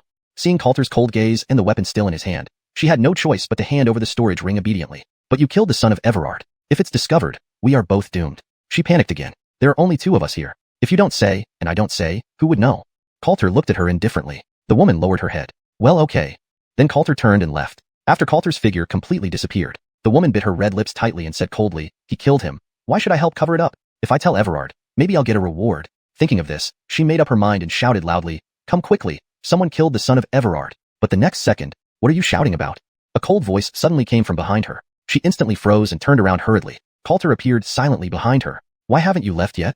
Her expression changed drastically. If I leave now, won't you betray me? Coulter stared at her with cold eyes. No, I was just shouting aimlessly. Please give me a chance. I promise I'll keep quiet. The woman was terrified and knelt down begging for mercy. Not possible. Killing intent surged in Coulter's eyes. What he hated most was betrayal. Without any further ado, the shooting star sword stabbed out directly. Swish. Stab in. Pull out. Stab in. Pull out. Coulter stabbed several times in a row. Blood flowed profusely, and the white-clad woman fell to the ground dead with regretful eyes. Hope next time you get raped, nobody will meddle. After saying this, Coulter turned and left. Chapter 15. A palm, a sword, instant kill. After leaving the place, Coulter ran all the way wildly. Following the route in his memory, Coulter avoided many dangerous areas and powerful demon beasts, about to dash out of the great death forest. This thunderbolt seed is indeed a good thing. Holding the dark red pellet in his hand, the corners of Coulter's mouth slightly curled up. The items in the storage rings of Creed and the white-robed woman were quite decent. Especially this thunderbolt seed. Once detonated, anyone below the Earth Profound Realm would surely die. Even an expert at the Earth Profund Realm would likely not feel well. This was absolutely a great treasure for self-preservation. Apart from the thunderbolt seed, Coulter also obtained many other things and xiuxian crystals. Now he had nearly 10,000 low-grade xiuxian crystals, enough for him to use for some time. Soon, Coulter rushed out of the great death forest, and his figure gradually appeared within everyone's line of sight. Quick, someone has come out. Just over an hour, and someone actually came out. This is too fast. Well done. This must have broken the record. This person's combat power must be very strong. Numerous Heavenly Sword Sect disciples who were watching the examination, or many elders, looked over at that moment. Charlie also secretly rejoiced in his heart. He had already told Camilla and Creed the shortest route through the great death forest before the exam began. Now, with someone coming out so quickly, it could only be one of those two people. And no matter who it was within his expectations. Not right. But in the next second, his smile completely froze, speaking in a solemn tone. That's neither Camilla nor Creed. Only after clearly seeing Coulter's face did Charlie lose his composure entirely. How could it be someone else? It's actually him. Then, Montgomery beside him suddenly spoke up, his voice filled with coldness and shock. This ignorant youngster actually came, and judging by the looks of it, he might even secure the first place in this exam. Do you know this person, junior brother Montgomery? Charlie hurriedly asked. If that kid was related to Montgomery, he could only accept his bad luck. This boy offended me before, and even disrespected my master, but I didn't think he would dare to come. Montgomery said indifferently. He knew Charlie was a smart person. After he finished saying this, the other party should know what to do. So this kid really deserves death. Sure enough, a glint flashed in Charlie's eyes, and he soon caught on, saying coldly, "Is there anything Everard can do?" Montgomery's lips curled up, asking. Not daring to deceive junior brother Montgomery, I hit a high-stage third-rank demon beast near the finish line before the exam started. Without the special fragrance I prepared, the first one to arrive at the finish line will surely be attacked. This action indeed violates the sect rules. Please punish me, junior brother Montgomery. After finishing his words, Charlie lowered his head towards Montgomery. But just as he guessed, Montgomery did not show any intention of punishing him. Instead, he patted his shoulder. Well done. I can't pretend not to know about this matter this time. In the future, your disciple and son can come find me whenever they need help. Upon hearing this, Charlie was elated. Thank you, junior brother Montgomery. Immediately afterwards, Montgomery looked at Coulter with malicious intent. With a high-stage third-rank demon beast blocking the way, this kid would definitely die today. Meanwhile, Coulter had already stepped out of the Great Death Forest in large strides. He looked around and realized he was indeed the first one to come out. The first place in this round goes to me. Coulter grinned and sped up again. The finish line was getting closer and closer. 500 yards, 300 yards, 100 yards. However, when there was less than 100 yards left to the finish line, a fierce aura suddenly rushed out from the side jungle. Boom, boom, boom. Coulter turned around abruptly, only to find that it was a huge tiger, its body colored in yellow and white, measuring 4 to 5 yards in size. Netherworld tiger. Coulter recognized this demon beast at first glance. It was a high-stage third-rank demon beast, and the king of this great death forest. He just didn't expect it to appear here. There's no way to avoid it. Coulter's expression became increasingly serious. This high-stage third-rank Netherworld tiger was extremely powerful, comparable to the 8th or 9th level of true profound realm humans. Charging fiercely toward him, there was no way to dodge it now. Angry Gale Palm. Coulter struck out fiercely. Since there was no way to avoid it, let's go head-to-head. Has this kid gone mad? That's a high-stage third-rank demon beast Netherworld tiger. He dares to fight it head-on, truly unaware of the danger. What bad luck this kid has. He could have broken the record and become the first place, but now he's about to die here. Truly lamentable. The crowd shook their heads continuously upon seeing Coulter's actions, their expressions filled with pity. They had already sensed Coulter's cultivation. It was merely at the true profound 6th level. There was no way he could be a match for the Netherworld tiger. As the Netherworld tiger approached Coulter, he was already poised to strike, then launched a powerful palm strike that collided with the massive body of the Netherworld tiger. Bang! In the next second, two wildly violent forces clashed instantly, and Coulter's palm force immediately sent the Netherworld tiger flying back. Broken army slash. At the same time as repelling the Netherworld tiger, Coulter swiftly summoned the Jinghong sword and approached the Netherworld tiger at lightning speed. Then he plunged his sword deep into the tiger's abdomen. Rip! Hot blood splattered out violently. Thud! The enormous body of the Netherworld tiger landed heavily on the ground, causing the earth to tremble. One palm, one sword. A high-stage third-rank demon beast was swiftly slain. This scene happened so suddenly that it wasn't until the Netherworld tiger was completely lifeless that everyone reacted. How is this possible? What fast and clean moves, not dragging at all. This kid really has something. No wonder he could rush out of the Great Death Forest so quickly. For a moment, everyone was exclaiming in shock. Coulter's smooth and fluid movements while slaying the Netherworld tiger were truly breathtaking. This damned kid. Charlie gnashed his teeth in anger. He didn't expect his carefully prepared backup plan to be so easily resolved by Coulter. Now, there was nothing left to stop Coulter from reaching the finish line. Wouldn't all his plans fall through? Montgomery similarly had a dark look on his face. If Coulter joined the Heavenly Sword sect, it would take much more effort to deal with him in the future. Another person has come out. At this moment, a shout rang out from the crowd. Everyone looked over and indeed saw another figure emerging from the Great Death Forest, and it appeared to be a woman. At this moment, Camila felt incredibly smug. The first place is mine. She had followed Charlie's route and encountered little resistance along the way, allowing her to emerge very smoothly. She believed no one could be faster than her. This first place was within her grasp, but when she looked ahead, she suddenly froze. There was someone in front of her, and that person's silhouette seemed eerily familiar. Suddenly, her face changed dramatically. Stop right there. Camila's voice came out as a hoarse roar. Chapter 16. What if I kill her by mistake? Camila was furious. There was actually someone in front of her, and it was the person she disliked the most. Stop right there. Camila shouted angrily. She ran forward with all her might, afraid that if she were any slower, Coulter would take the first place. Hearing this, Coulter looked back. You want me to stop? Who do you think you are? He sneered and then quickly rushed towards the finish line. 100 feet, 50 feet. Finally, he crossed the finish line. Amazing. In less than 1.5 hours, he broke the record. But his cultivation is only at the true profound 6th level. It's probably just good luck that made him this fast. Seeing Coulter cross the finish line, many onlookers among the Sky Sword sect disciples commented, "This damned kid." Seeing this, Camila in the back turned pale with anger. She never thought that the first place, which should have been hers for sure, would now be taken away by Coulter. How can you be faster than me? Camila reached the finish line, panting heavily as she questioned Coulter. No comment. Coulter replied calmly. Then he looked at Charlie ahead and asked, Everard, can I be declared the first place now? Upon hearing this, Charlie frowned deeply. He had told Camila and Creedon about the shortest shortcut beforehand, but the first person to cross the finish line turned out to be a boy he had never seen before. What on earth happened? The Death Great Forest is full of dangers, with many third-rank demon beasts. With your cultivation at the true profound 6th level, How did you manage to get through so quickly? Montgomery suddenly interjected before Charlie could respond. Hearing this, Charlie brightened up. Looking at Coulter, he scolded, Junior brother Montgomery is right. It's already lucky for you to get through the Death Great Forest, let alone breaking the record. You must have cheated. Charlie naturally picked up on the meaning behind Montgomery's words. Clearly, Montgomery didn't want Coulter to win, which coincided with his thoughts perfectly. Moreover, this brat had offended Montgomery and Jerry, so he could act against the brat without hesitation. After all, with Montgomery and Jerry backing him up, dealing with a young punk like this would be a piece of cake. You're right. You must have cheated. Otherwise, you couldn't possibly be faster than me. Camila saw an opportunity and hurriedly chimed in loudly. Although the surrounding crowd didn't know how Coulter did it, they nodded in agreement. Coulter was only at the true profound 6th level of cultivation, yet managed to break the record. That indeed seemed abnormal. Coulter slowly raised his head. He looked at Charlie and Montgomery, pointing at Camila and said, she arrived just after me. Why don't you accuse her of cheating instead of accusing only me? Coulter understood. With the memory from his past life, he knew the route of the Death Great Forest, which allowed him to reach the finish line so quickly. But if Camila didn't cheat and managed to keep up with him, he wouldn't believe it. Now, however, when two people arrived one after the other, Charlie and Montgomery accused only him, clearly trying to deny him the first place. Camila has awakened the ice body and her cultivation is at the true profound 9th level. Arriving so quickly makes sense for her. What can you compare yourself to her with? Charlie scoffed. Finishing, he waved his hand. I now declare that the top rookie of this examination is Camila. He then looked at Coulter and coldly said, you dared to cheat during the exam. Now I declare your score invalid. Go wherever you came from. Hearing this, Camila became elated. She looked at Coulter with pride and sneered. Do you still think you're in the heavenly martial dynasty? Even if you got to the finish line before me, what does it matter? I can invalidate your results with a few words. Upon hearing this, a glint of cold light flashed across Coulter's eyes. He looked coldly at Charlie and said, you have no evidence to prove I cheated. On what basis do you cancel my result? Charlie merely smiled faintly. I am the supervisor of this test. Now that I suspect you of cheating, you are considered cheating without needing any proof. His voice was incredibly arrogant. How dare this brat defy his decision? Suddenly, Montgomery spoke. If you are not convinced, I can give you a chance to prove you did not cheat. His face showed ridicule as he pointed at Camila. As long as you can defeat her, it proves that you have the ability to arrive at the finish line within such a short time, hence proving you did not cheat. He did not just want Coulter to go back where he came from, but wanted him dead here. Now was the perfect opportunity for a case of killing with a borrowed knife. Charlie also echoed, that's right. If you can defeat her, I will restore your score, and you will be the first.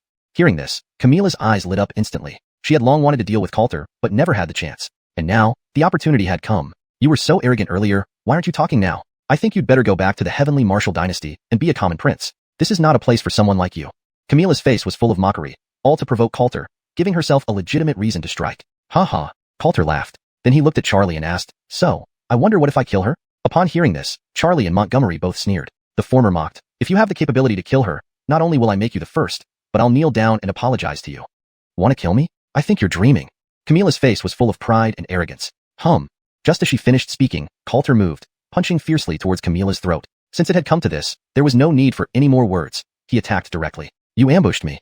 Camila's face changed, but her reaction was swift as well, retreating hastily and narrowly avoiding Coulter's punch. I value your life over useless talk. Coulter smiled faintly and threw another punch. You are courting death. Camila was enraged. Ice palm. Ice condensed on Camila's arm, meeting Coulter's fist head-on. This boy's arm will be crippled. Charlie sneered coldly. Camila had awakened the ice body, every attack carrying formidable freezing power, extremely domineering. A mere true profound 6th level youth dared to clash with Camila head-on. The result could only be death. Bang! Two powerful forces collided fiercely. Suddenly, an icy cold chill rushed into Coulter's body through his arm. In just a blink, his entire arm was completely frozen, unbearably weak. Camila smirked disdainfully. Now do you see the difference between us? Before me, you're just a pitiful ant. She grinned ferociously and ruthlessly pushed her palm toward Coulter's chest. Finally, she could take revenge. She would tear Coulter apart with her own hands. However, just as she spoke, Coulter's body suddenly erupted with an overwhelmingly powerful force. Boom! Ice shattered in all directions. The ice covering Coulter's arm was completely shattered. What? How is this possible? Camila was shocked. Her prided ice power was broken by Coulter so easily? Chapter 17. Old thing, look what this is. Boom! A violent force struck, and Camila was forcefully sent reeling back several steps, the chi and blood inside her body surging continuously. How can this be? Charlie was equally shocked. Camila was not only at the true mystic 9th tier cultivation level, but had also awakened the ice body. No matter which way one looked at it, she should have been able to crush Coulter, yet why did she end up at a disadvantage the moment they engaged in combat? It seems your ice body isn't as powerful as you thought, Coulter said sarcastically to Camila. Though his cultivation was 3 minor levels lower than Camila's, he possessed the much stronger 9 dragon battle body, which surpassed her ice body by several times, and could make up for the difference in cultivation. You've angered me. Hearing Coulter's mockery, Camila's face filled with rage. She drew a sharp sword, holding nothing back as she channeled all of her ice power. Then she slashed out. Ice Soul Python. The crowd then witnessed Camila's arm being enveloped in a cold current, releasing terrifying ice power that eventually formed a massive ice python. As Camila unleashed her strike, the ice python immediately opened its enormous mouth and roared forward toward Coulter. What incredible power!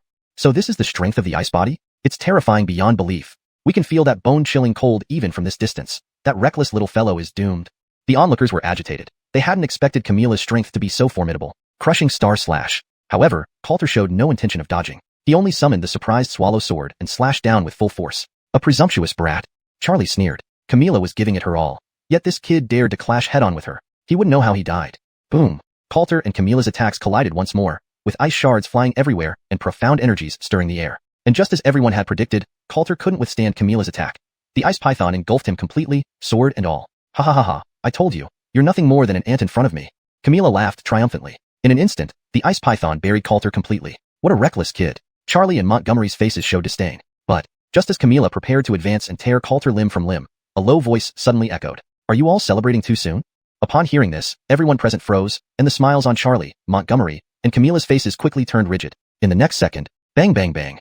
A series of explosions sounded, and the huge ice python burst from the inside out, shattering into countless pieces of ice. How can this be?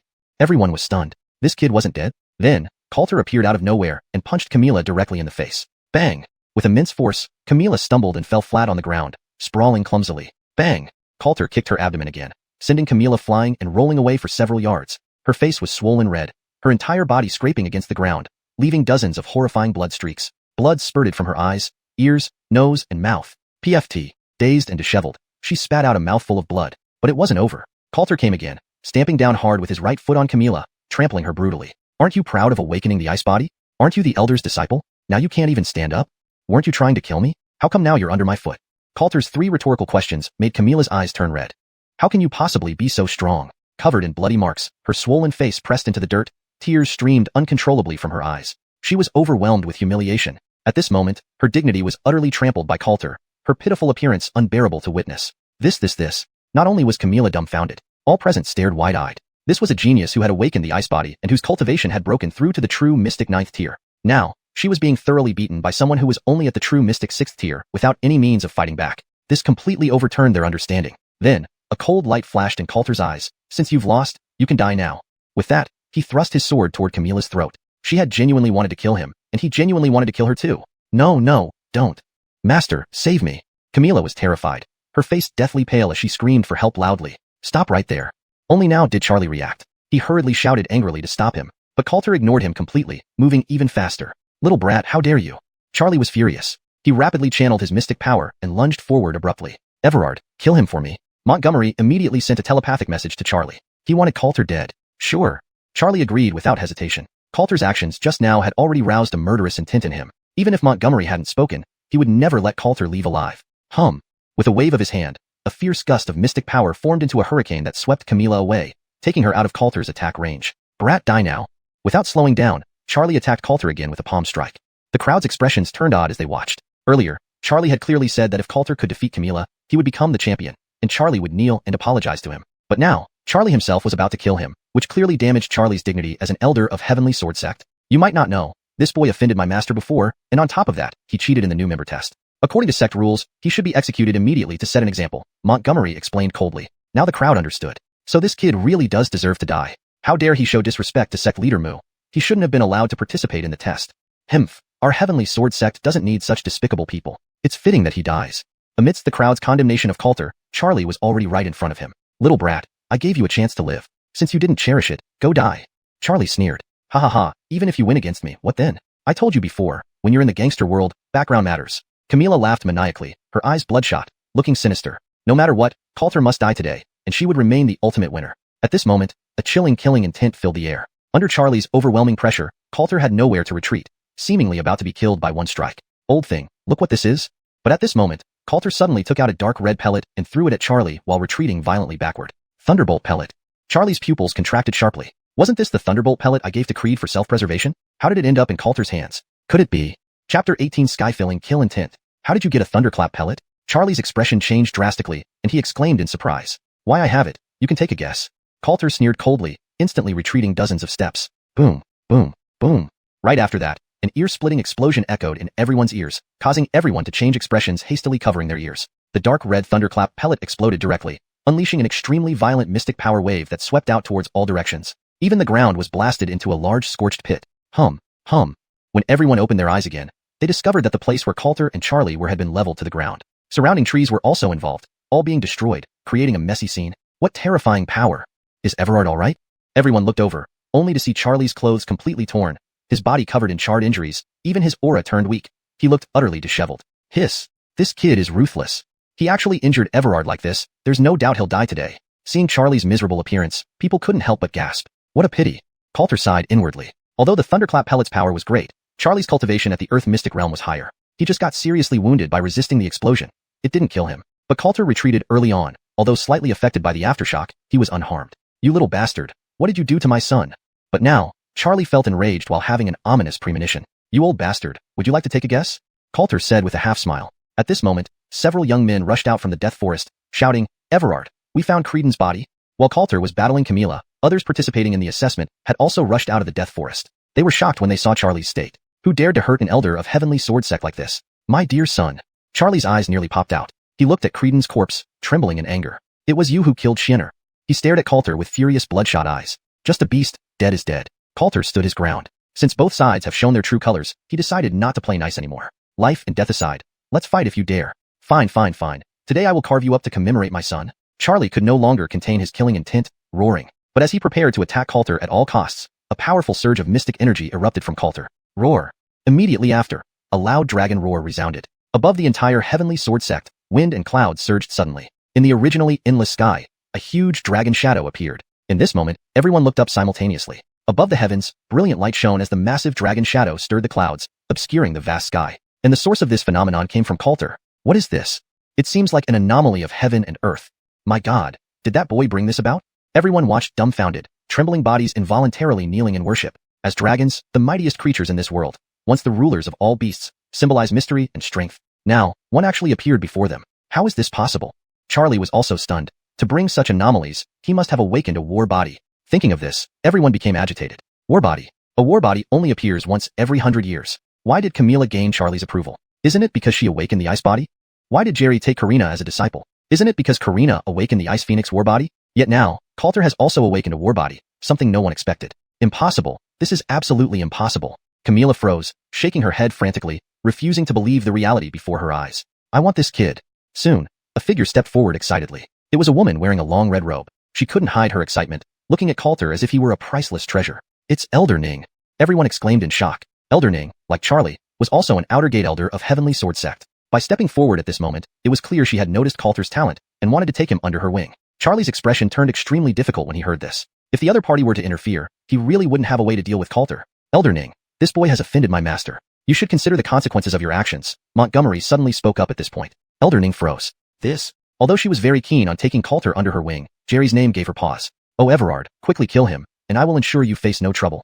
As Elder Ning hesitated internally, Montgomery swiftly sent a message to Charlie. Upon hearing this, murderous intent surged violently in Charlie's eyes. Then many thanks, junior brother Montgomery.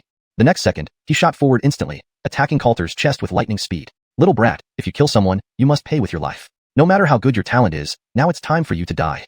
Killing intent filled the sky. Charlie's figure vanished in an instant. In a blink, he was already before Coulter. Whoosh! The crowd buzzed with astonishment. No one expected that even after Coulter displayed extraordinary talent, Charlie still intended to kill him. And this was precisely what Montgomery wanted. If Coulter joined Heavenly Sword Sect, especially with a war body, it would be far more difficult for Montgomery to eliminate him later. Sigh. Elder Ning sighed. What a promising young talent about to be lost. Ha ha ha, go to hell, go to hell. Camilla laughed out loud, thinking that even with great talent, Coulter couldn't escape death today. Humph, this is the price for offending me. A hint of smugness flashed across Montgomery's eyes. Little brat, go down there and join my son in death. Charlie laughed maniacally, his mind clouded by grief over his lost son. If you want to kill me, don't think you'll get away easily either. Seeing this, Coulter felt no fear, but instead exuded intense fighting spirit, with mystic power overflowing from his body crazily. Little brat, you're too arrogant. The cost of arrogance is to die without leaving a whole corpse. Seeing that Coulter dared to resist, Charlie growled loudly. Coulter ignored him. His fully charged sword stroke had reached its peak. Breaking army slash. Coulter raised the shocking sky sword, unleashing a storm of intense mystic power mixed with an overwhelmingly sharp aura. This slash shook heaven and earth. Impossible. The next second, everyone gasped simultaneously in shock. Blade intent. It's blade intent. He actually comprehended blade intent. Chapter 19.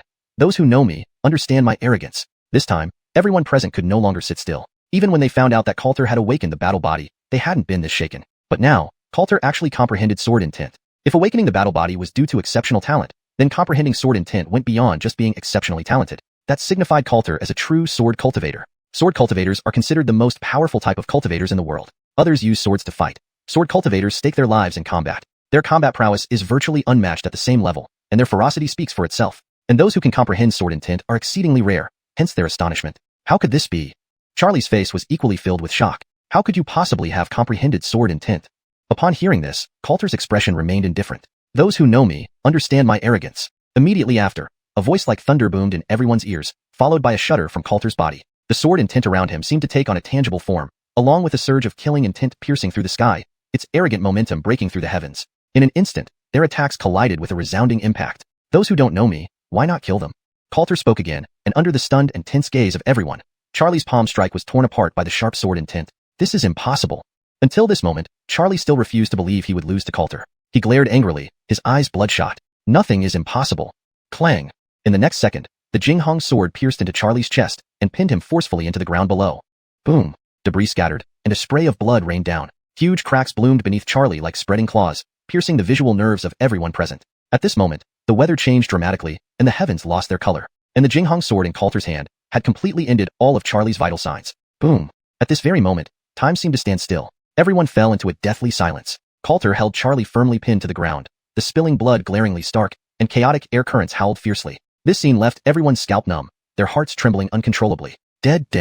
This was Charlie, an elder of the Heavenly Sword Sect. Now he lay powerless on the ground, like a dead dog. Heh. Charlie struggled, seemingly wanting to say something, but only spat out a stream of blood until his body finally stiffened. He died with his eyes wide open, unable to rest in peace, perhaps never imagining he would be killed by Coulter. How did it come to this? At this point, Camilla's heart completely crumbled. Her proud ice body was defeated by Coulter, and now even Charlie had fallen to him. You little scum. How dare you kill an elder of our Heavenly Sword Sect? I will execute you here and now. Suddenly, Montgomery rushed over with a cold expression. Swish. Expanding his full strength, he instantly appeared before Coulter and threw a powerful punch towards his chest. Even if you have the battle body, so what? You offended me, and today you will die. Montgomery sneered. Indeed, he had severely underestimated Coulter. However, since Coulter had killed Charlie, Montgomery now had a legitimate reason to attack him. He wanted to personally slay Coulter. Yet, facing the lethal assault from Montgomery, Coulter remained unperturbed, raising the Jinghong sword once more. Even if I die, I'll drag one more down with me. He knew he wasn't a match for Montgomery and might not survive today, but he would still fight until the end. What did you say? Montgomery's breath hitched. You're that Coulter. At this moment, Montgomery's heart surged with shock. Before he could react, the sky suddenly darkened. He looked up sharply and saw a huge palm print. No. His face changed drastically. Boom. The next second, Montgomery's attack didn't land on Coulter, but his entire body was hammered into the ground by the giant palm imprint. Rumble. The ground shook violently, dust flew everywhere, and everyone was dumbfounded by the sudden turn of events. Who attacked? Everyone hurriedly looked up. Coulter also looked forward and discovered that an unknown white figure had appeared in the semi-air above them. That was a middle-aged man, whose imposing demeanor commanded respect without the need for anger. Who is he? I don't recognize him. I've never seen him before. But why do I feel that his aura is even more terrifying than the sect leaders? The Heavenly Sword Sect disciples on the scene looked puzzled. Thank you for saving my life, senior. Coulter gave a slight bow to the white-robed man. Although he did not know who the man was, it was undeniable that he had saved his life. You mentioned your name just now. What is it? The white-robed man approached Coulter, asking with an unusually excited tone. Upon hearing this, Coulter was slightly taken aback. My name is Coulter, he replied honestly. Coulter. Alfredo's eyes lit up instantly. This was the little guy. At the same time, he couldn't help but breathe a sigh of relief. Fortunately, he had intervened in time. Otherwise, if this young man were killed, he could hardly imagine how enraged the Empress would be. The sect leaders are here. Just then, another chorus of surprised voices erupted. Under everyone's watchful eyes, Heavenly Sword Sect's Patriarch Angelo, accompanied by Jerry and other senior members of the sect, hurriedly arrived. What happened here? Angelo glanced around and asked in a solemn voice. They had been attentively serving Alfredo, only for him to suddenly appear here, causing such a commotion, which filled him with a sense of foreboding. Nya, you explain? Elder Nya didn't dare delay, and quickly recounted the events. After hearing Elder Nya's account, Angelo's expression turned grim. What's his name? Angelo asked, glancing at Coulter. Well, he seemed to say his name is Coulter. Elder Nya paused for a moment and quickly answered. At that moment, no one dared to breathe loudly. It was clear that Angelo was on the verge of losing control. 谁宗主？他杀了我师尊，杀了宗门长老啊！宗主您快杀了他！ However, Camilla saw a lifeline and crawled up to Angelo, crying out loudly. Everyone looked at her with disdain but couldn't help shaking their heads. Coulter had just killed a Heavenly Sword Sect elder. There was no way this matter could be easily swept under the rug. That young man would surely die. Slap. But the next second, a crisp sound rang out. Camilla was slapped away, landing clumsily on the ground again, her face swollen on both sides, utterly bewildered. You all did this. Immediately after, Angelo roared in anger. What was going on? Everyone was puzzled. Why did Angelo hit Camilla? Then, under their shocked gazes, Angelo actually jogged over to Coulter, revealing a warm smile, and asked with great concern, "Little brother, are you injured?" He seemed worried that this wasn't enough and hastily added, "Don't worry, little brother. Today, I will ensure justice for you. Everyone involved in this matter, I will hand them over to you for disposal." Chapter 20. The Equality Pearl. Everyone was stunned. The prestigious leader of the Celestial Sword Sect was actually speaking so kindly to a mere youngster. Moreover, for some reason, they felt there was a hint of flattery in Angelo's tone. "Senior, this is..." Coulter was also confused at this moment. In his previous life, he had only seen Angelo from afar and knew he was the leader of the Celestial Sword Sect. He never expected Angelo to care about him so much. What was going on? "It's good that you're okay, young brother. It's really good." Angelo patted Coulter on the shoulder in a very familiar manner, with a hearty laugh. "But I killed Charlie." Coulter blinked, tentatively saying, "Well done." Unexpectedly, Angelo not only didn't blame Coulter but exclaimed loudly. Everyone widened their eyes. "Well done? Did they hear that right?" Only to see Angelo angrily say, "That damned old man. If it wasn't for you killing him, I would have slapped him into a pulp myself." He was genuinely furious. Not mentioning that Coulter was the person Alfredo was looking for. Just because Coulter possessed a war body and had comprehended sword intent, made him an extraordinary genius that the Celestial Sword Sect desperately needed. But Charlie actually wanted to kill Coulter, which was absolutely unforgivable. Fortunately, Alfredo intervened just in time. If Coulter really died here, the entire Celestial Sword Sect would likely follow in his demise. Therefore, he genuinely hated Charlie with all his heart. If the timing were right now, he would drag Charlie over and flog his corpse. Coulter looked bewildered. When did this sect leader become so approachable? "Kid, you don't need to worry about them. Come with me first," Alfredo said, preparing to take Coulter away. "May I ask where Senior plans to take me?" "The Divine Realm, Crimson Flame Divine Sect." Upon hearing this, Coulter's heart trembled. Divine Realm. The place he was currently in was called the Northern Spirit Realm, while the Divine Realm was located in the central position of the entire Shinling continent, being the core of the entire continent. Although he had never heard of the Crimson Flame Divine Sect, any sect that could be named a Divine Sect in the Divine Realm couldn't possibly be bad, especially since he noticed that even Angelo showed respect to Alfredo, revealing some clues. "Why does Senior want to help me?" Coulter asked, puzzled. "You don't know why?" Alfredo looked at Coulter with surprise. "I truly do not know," Coulter replied respectfully. Upon hearing this, Alfredo pondered thoughtfully. It seemed this kid didn't know that the Empress had sent him to help him. "It's fine, just come with me." Alfredo laughed heartily. He only needed to complete the task assigned by the Empress. Once the Empress returned, he could rest. Cough cough. Just then, before Coulter could respond, the charred ground suddenly moved, and a figure entirely blackened appeared in everyone's sight. It was Montgomery. Only now did he no longer look handsome. His whole body was burnt, and a touch of red still clung to the corner of his mouth. He appeared utterly disheveled, clearly having barely escaped death. Alfredo squinted his eyes. Though his palm strike earlier was just a casual effort, it should not have been resistible by someone at the Earth-profound stage. He should have died, yet he managed to survive. "Master!" Montgomery dragged his injured body to Jerry with great difficulty, his voice hoarse. "This time, I can't protect you anymore," Jerry conveyed through telepathy. Upon hearing this, Montgomery's face turned ashen.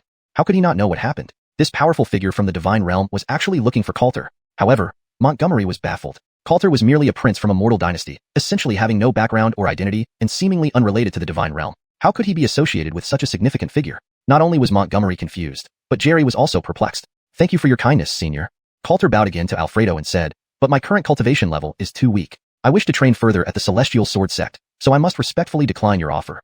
Unexpected. Everyone thought Coulter would joyfully accept Alfredo's invitation. Instead, he publicly refused it. And Coulter had valid reasons for his refusal. Having lived another life, he was no longer so naive. He believed there was no such thing as a free lunch, and nobody would treat him well without reason. As the saying goes, one should not harbor malicious intentions towards others, but must be on guard. Although he didn't know why Alfredo wanted to help him, in reality, he did not recognize the other party and had no idea about the Crimson Flame Divine Sect. The sudden enthusiasm from Alfredo made him wary. "Little guy, you don't need to worry, I won't harm you."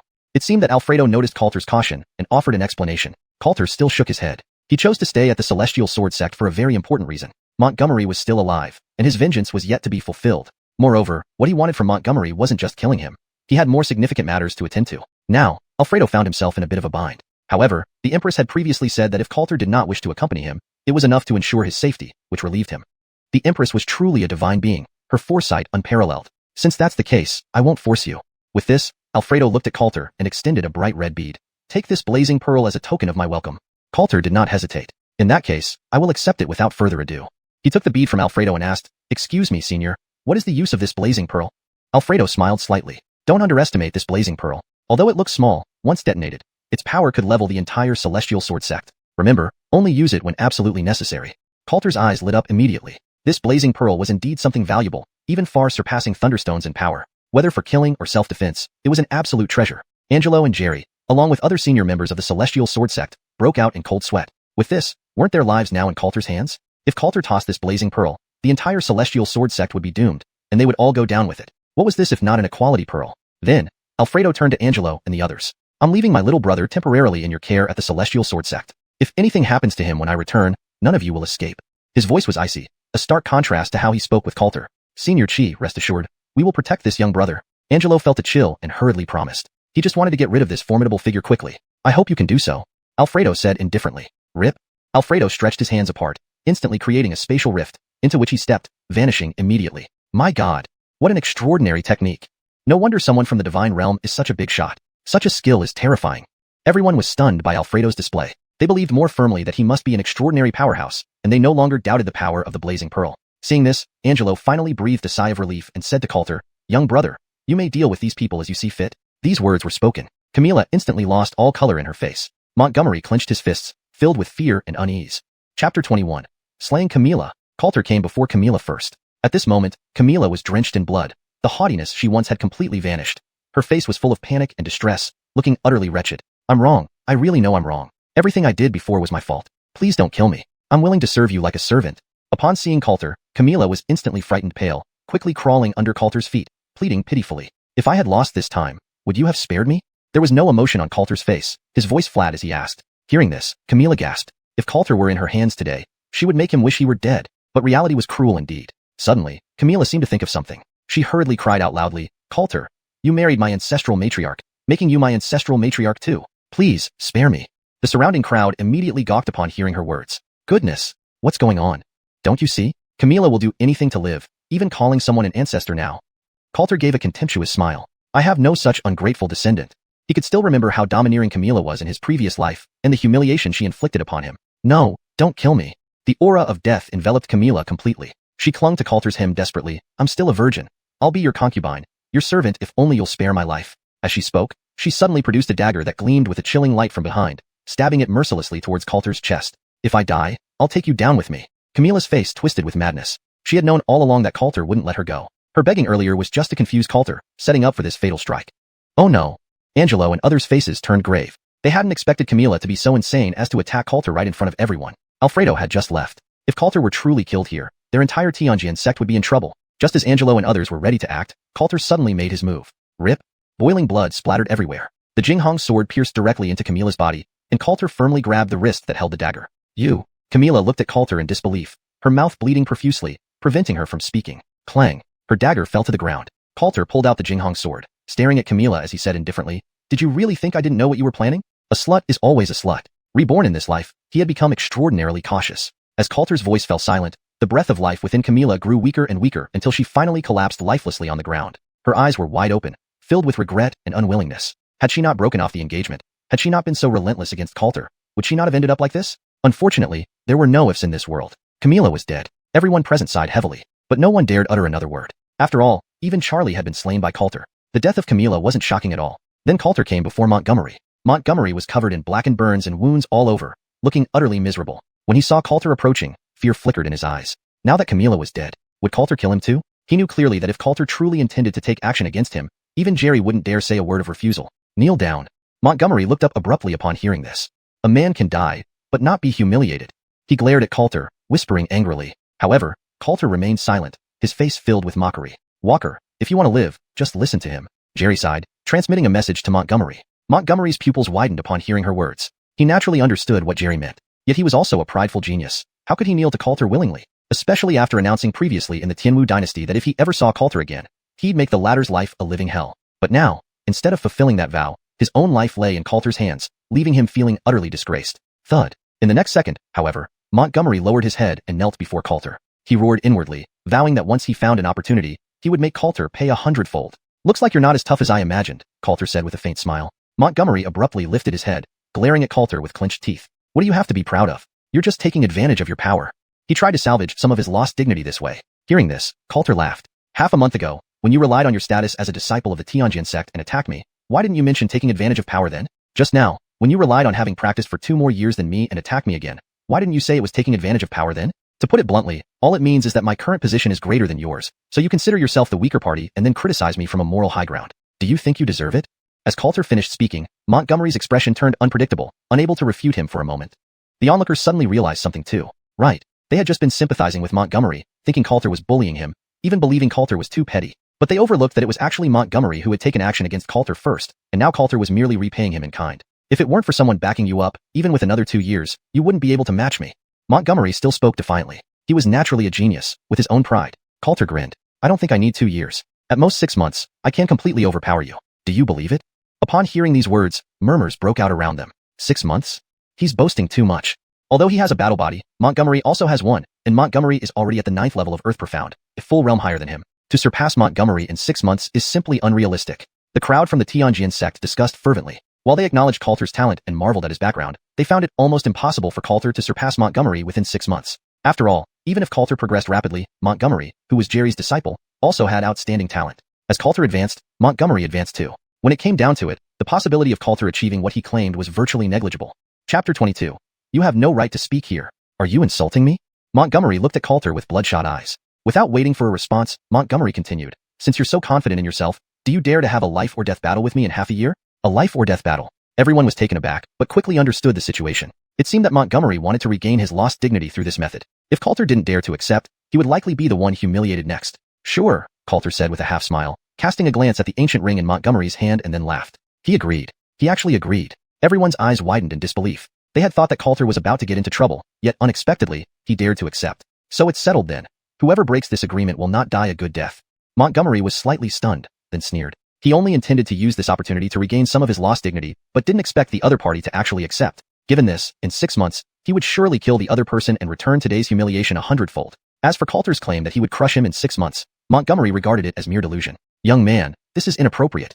Angelo looked at Coulter and said. He also believed that Coulter was overestimating himself, but what truly frightened him was the possibility that if Coulter couldn't defeat Montgomery in 6 months, he might activate the flame sphere, potentially leading to the destruction of the entire xiuxian sect. This was his main concern. At this moment, Montgomery sneered. You don't want to go back on your word after just saying it, right?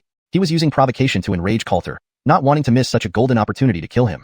Smack. But in the next second, Angelo slapped Montgomery away, sending him flying. Already severely injured, Montgomery now resembled a swollen pig's head. Get lost. You have no right to speak here. Angelo shouted, wishing he could immediately strike Montgomery dead. If Coulter were truly provoked and decided to detonate the flame sphere in frustration, everyone would be finished. Now, Montgomery still dared to provoke Coulter, practically gambling with the lives of all in the xiuxian sect, which infuriated Angelo. Subsequently, Angelo turned to Coulter, smiling warmly and said, Young man, you needn't worry about him. If there's anything, come straight to me. Hearing this, Coulter smiled faintly. Patriarch can rest assured. I will not easily use the flame sphere unless it's absolutely necessary. After speaking, he glanced at Montgomery from the corner of his eye. The reason he didn't kill Montgomery outright was because he knew Montgomery's secret, that the ring on Montgomery's finger hid a beautiful teacher with fair skin, perfect figure. Thanks to this beautiful teacher, Montgomery had always had smooth sailing and cultivation. He even suspected that the reason why Alfredo failed to kill Montgomery with one slap earlier was because this beautiful teacher had intervened. His goal was not just to kill Montgomery, but to seize this beautiful teacher for himself. This was the real reason he hadn't killed Montgomery. Otherwise, he would have ended Montgomery's life with a single blow without any hesitation. That's good, that's good. Angelo breathed a sigh of relief. As for Montgomery, who had been slapped far away, his face was swollen, his expression hideous, and his hatred for Coulter reached its peak. In 6 months, I'll make you wish you were dead, tear you limb from limb, and scatter your bones to the winds.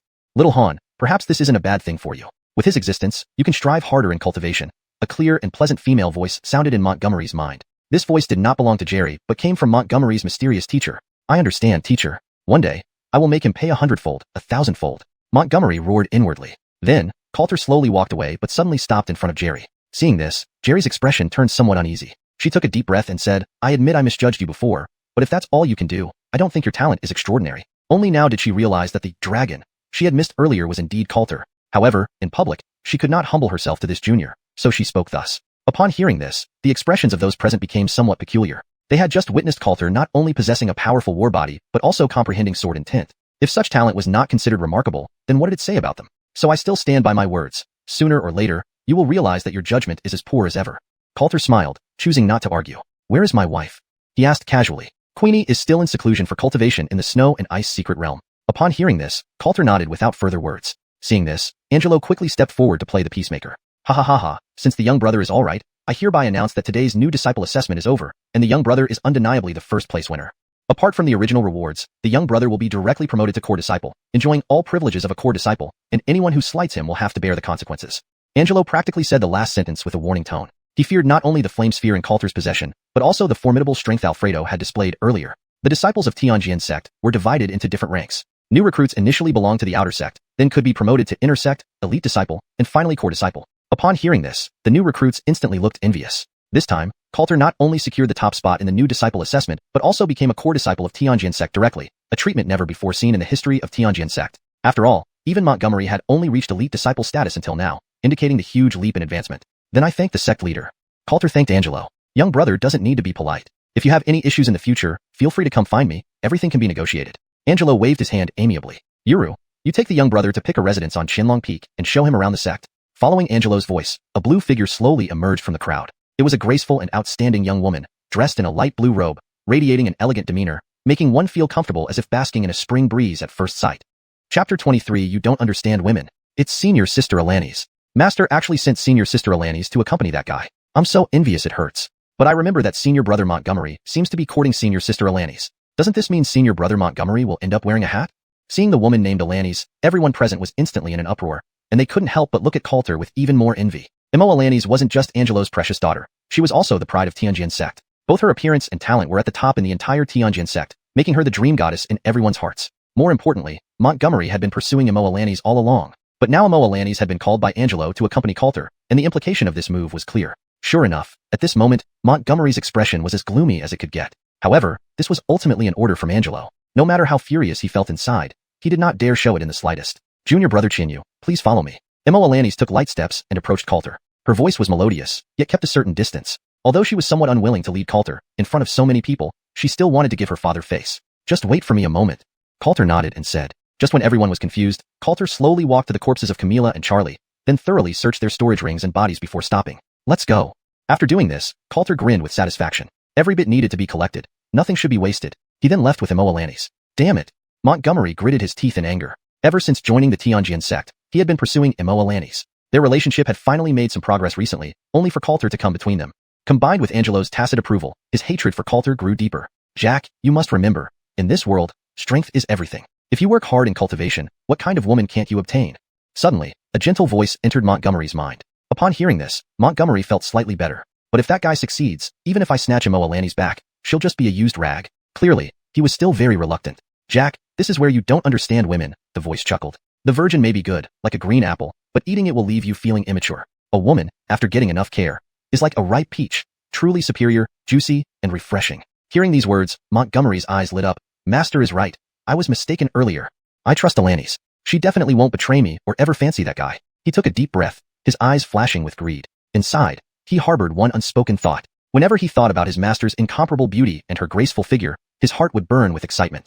He had long decided that one day, he would turn his master into his own woman. Meanwhile, under Mo Alanis' guidance, Coulter arrived at a towering peak. A closer look revealed 3 powerful characters engraved midway up the mountain. Qianlong Peak. This is a place dedicated to providing accommodations for core disciples. You can choose any house to live in. Mo Alanis introduced softly on the side, though her attitude towards Coulter was somewhat cold. Hearing this, Coulter nodded. The environment here was indeed pleasant, and the rooms were large. Most importantly, there seemed to be few people around, making it very quiet. I'll stay here.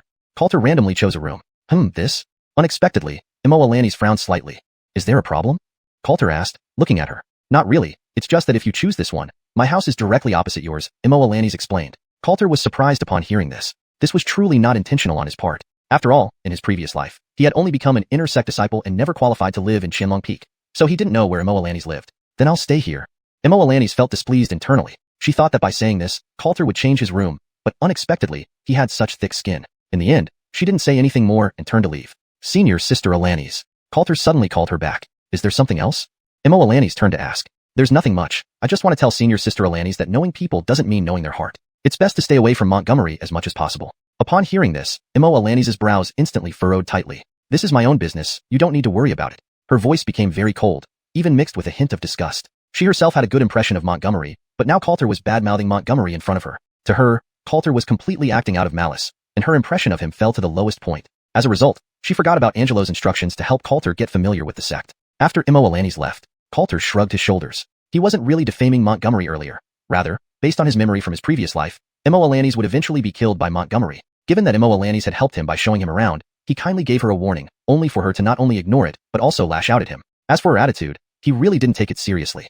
Though Mo Alanis indeed looked quite nice, he had already met Karina and Terry. Despite their vastly different auras, their appearances weren't drastically different. Coulter soon dismissed the matter from his mind, and immediately took out the flame pearl upon returning to his room. It truly contains an incredibly terrifying fire elemental energy. What a treasure!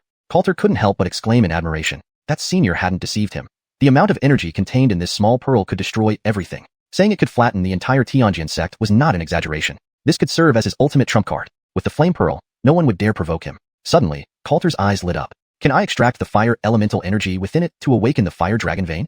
His 9-dragon battle body required the awakening of 9 dragon veins, one of which was the fire dragon vein, needing powerful fire elemental energy. And right in front of him, this flame pearl, wasn't it the best choice? Perhaps I can give it a try. With this thought, Coulter started the yin-yang chaos formula without any delay and carefully delved into the flame pearl. Really, it works. In the next second, Coulter became extremely excited. He actually managed to absorb the fire elemental energy inside the flame pearl. Keep absorbing. Suppressing his inner joy, Coulter fully immersed himself in cultivation. A stream of scorching flames emanated from the flame pearl and flowed into Coulter's body. Before long, his body was enveloped by dense fire elemental energy, causing the entire room to rapidly heat up. Chapter 24. Reunion with Karina. 5 days passed in the blink of an eye. The events from the novice assessment had already spread like wildfire throughout the entire xiuxian sect, and Coulter's name had become known to all disciples, turning into a popular topic of conversation. That Coulter is really lucky. Who isn't? I heard he even chose his residence right across from senior sister Aisha. My goodness, that guy must have some intentions towards senior sister Aisha. Senior brother Montgomery definitely won't let him off. To me, that kid just has a strong background. To think he can surpass senior brother Montgomery in half a year, it's nothing more than a dreamer's fantasy. At the same time, on Qinlong Peak, Coulter sat motionless in his room as if meditating. A blazing flame encircled his body, making him look like a fireman, radiating intense heat. Humming. In the next second, the flames on Coulter's body flared up violently, then were suddenly absorbed into his body. At the same time, a massive fire dragon appeared above his head. The fire dragon vein has finally awakened. Coulter opened his eyes abruptly, with traces of fire still lingering in them. His expression was filled with excitement. He couldn't believe he had awakened a dragon vein so quickly. With this, his combat power would significantly increase. If I go all out now, even against an enemy at the Earth Profound Realm, I should be able to put up a fight. Sensing the surging power within him, Coulter grinned. With the awakening of the fire dragon vein, he now controlled fire-based energy, adding another method to combat enemies. The flame pearl in his hand remained unchanged, still emitting destructive energy. Although Coulter had absorbed much of its flame power, it was merely a drop in the ocean for the flame pearl, leaving its explosive potential unaffected. It's time to find Karina and settle old accounts. Then, Coulter stood up fiercely and left the room. He hadn't forgotten Karina's promise that if he joined the xiuxian sect, she would keep her word about not humiliating him. The past grievances still lingered, and he longed to restore his lost dignity. Soon, guided by his previous memories, Coulter arrived at a misty mountain peak. Surrounding the mountain peak were many cave entrances set up by the xiuxian sect leading directly into secret realms. But today, it was unusually crowded, dozens of times more people than usual, creating a noisy and lively atmosphere. Amazing! Living up to being Master Mu's last disciple. Looks like defeating her is impossible. Truly a rose with thorns. Wonder who gets the prize in the end. Coulter squeezed through the crowd and saw a familiar figure in front. An open space on the mountain peak. It was none other than Karina, whom he sought. Karina wore fitting clothes that accentuated her curvaceous figure, looking like a celestial being, drawing many admiring gazes. Facing her was a young man in white, staring intensely at her and licking his lips eagerly, his face full of possessive desire. Junior Sister Chu, today I'll spar with you. If I win, please honor your promise. He vanished instantly, becoming a blur charging at Karina. Seeing this, Karina showed no expression and easily blocked his attack, immediately engaging in combat. Excuse me, senior brother. What's going on here? Coulter asked the chubby man nearby. Go away. The fatty angrily shouted without turning back. Don't you know what's happening? Acting so friendly as if we're close. Hearing this, the fatty kept his eyes forward but soon sensed something amiss. Why were people around him, looking at him with pity? His heart sank. Oh no, did I offend someone important? Turning stiffly, he met the gaze of Coulter standing behind him. You. He panicked, stammering in fear. You're that guy from a few days ago. He instantly recognized Coulter. After all, during the novice assessment a few days back, he had been at the scene and even witnessed Coulter kill Camila and Charlie with his own eyes. He also heard Koban Tion order everyone not to offend Coulter. But what had he just done? He had just told the other party to go away. This was like inviting death himself. I'm wrong, big brother. I really know I'm wrong. I didn't recognize you earlier, big brother. Otherwise, how would I dare? The fatty hurriedly approached Coulter, sobbing and apologizing profusely. Hearing this, Coulter smiled slightly. Didn't you just say we weren't familiar? Why are you calling me big brother now? The fatty was on the verge of tears, but couldn't cry. Big brother, you're my real brother. I couldn't recognize you earlier, big brother. Please treat me like a fart and let me go. Seeing this, those around showed disdain on their faces. It was clear that his attitude had changed quicker than turning a page. Coulter didn't intend to argue with him further and asked, You still haven't answered my question. What's going on here? The fatty felt relieved and quickly explained. It's like this, big brother. That very beautiful woman is named Karina. She is the new disciple recently taken in by Deputy Sect Leader Mu. Her talent is extremely strong. It's said she has awakened a battle body. Just now, Karina put out a challenge. Anyone who can defeat her at the same cultivation level can court her. So many people have come, but Karina is truly formidable. This is already the 14th person, and no one has beaten her yet.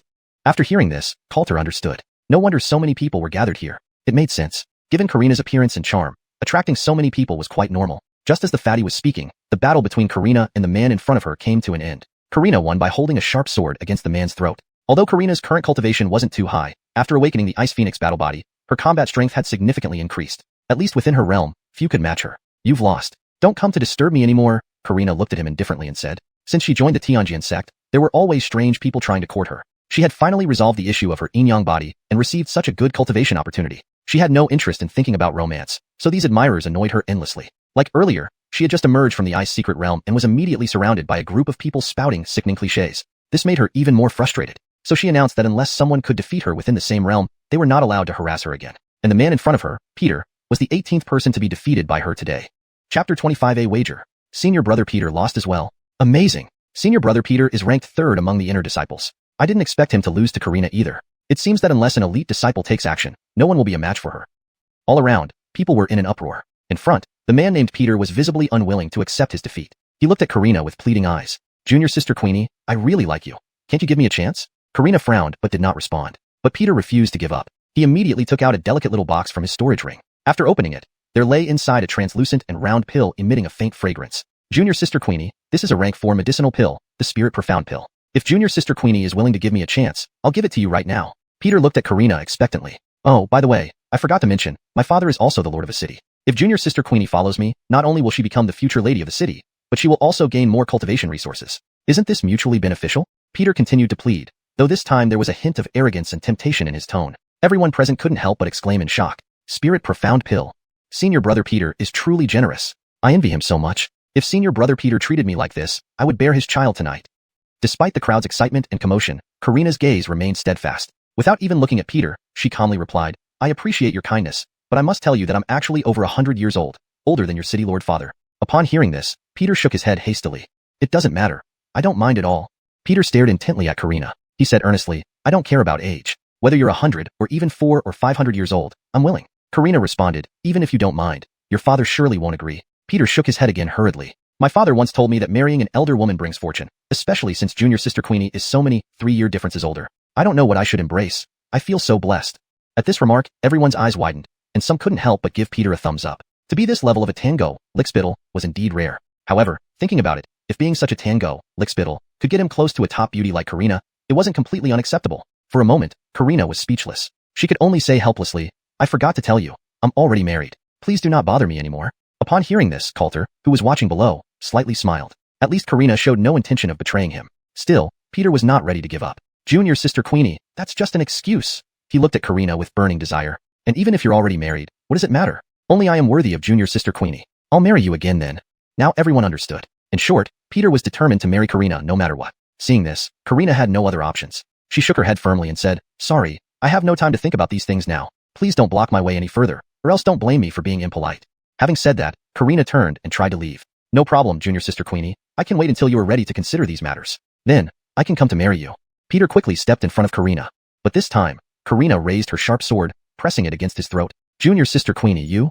The glinting blade was less than an inch away from Peter's throat. He dared not move any closer now. I said it before. If you continue to bother me, don't blame me for being impolite. With that, Karina turned around and walked away. People started murmuring once more. He still couldn't win over Karina. Gosh, it's too hard. If I were a girl, I would have followed senior brother Peter already. TSK. First, he challenged her with martial prowess, then tempted her with status and resources, and finally appealed to emotions. Yet, Karina didn't budge. It seems nobody can win her heart. Everyone discussed fervently. Honestly speaking, Peter's methods were nearly perfect, and the conditions he offered were very attractive. However, Karina showed no response to them, reaffirming her ruthlessness in their eyes. Damn it! Seeing Karina about to leave, a flash of concealed anger and killing intent flashed in Peter's eyes. He had already lowered his standards so much, yet this old woman still refused to agree. Truly ungrateful. However, Coulter watched all of this with a slight smile, then he walked forward. Brother, what are you going to do? The chubby man quickly asked. Coulter smiled slightly. What else can I do? Of course, I'm going to try and see if I can win the beauty. Upon hearing this, everyone present was instantly stunned. Everyone had just witnessed that even Peter, ranked 3rd among the inner disciples, lost to Karina and failed no matter what means he used. Could he really succeed? Who does he think he is? Even if his status is remarkable, Karina clearly isn't the type of woman to fawn over power and wealth. He would only humiliate himself. The chubby man could not help but remind him. But brother, it's obvious that Karina has no interest in this. You going? He did not dare to finish his sentence. However, Coulter waved his hand gracefully. Don't worry. Watch me tame this thorny rose.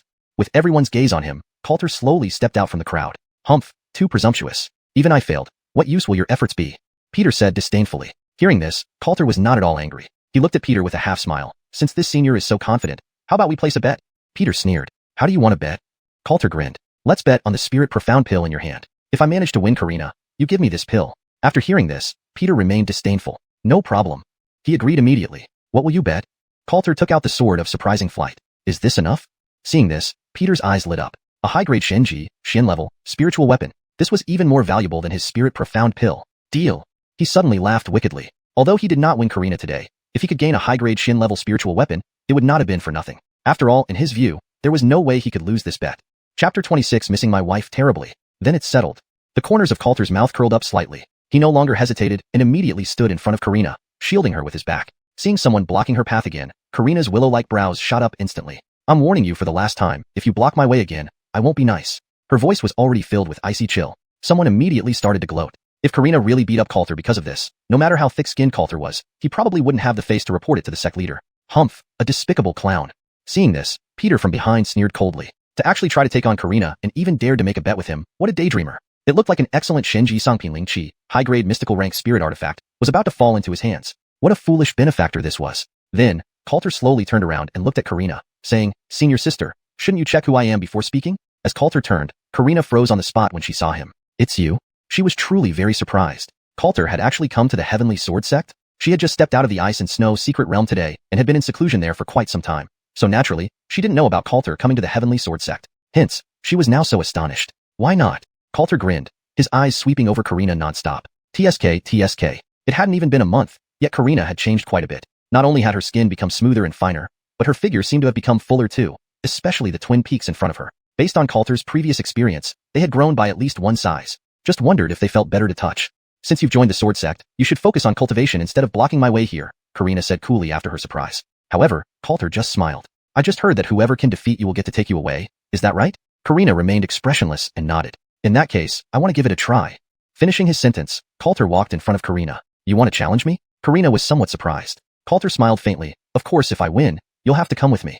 Hearing this, Karina became interested. Then I'll give you a chance. I'll suppress my cultivation level to match yours. If you can defeat me, I'll go with you. Upon hearing these words, everyone around them became restless. They knew each other long ago? Peter frowned upon seeing this, but he soon sneered. Even if they know each other, so what? With just this kid, he can never be Karina's match. He had fought with Karina earlier. Admittedly, Karina was extremely strong.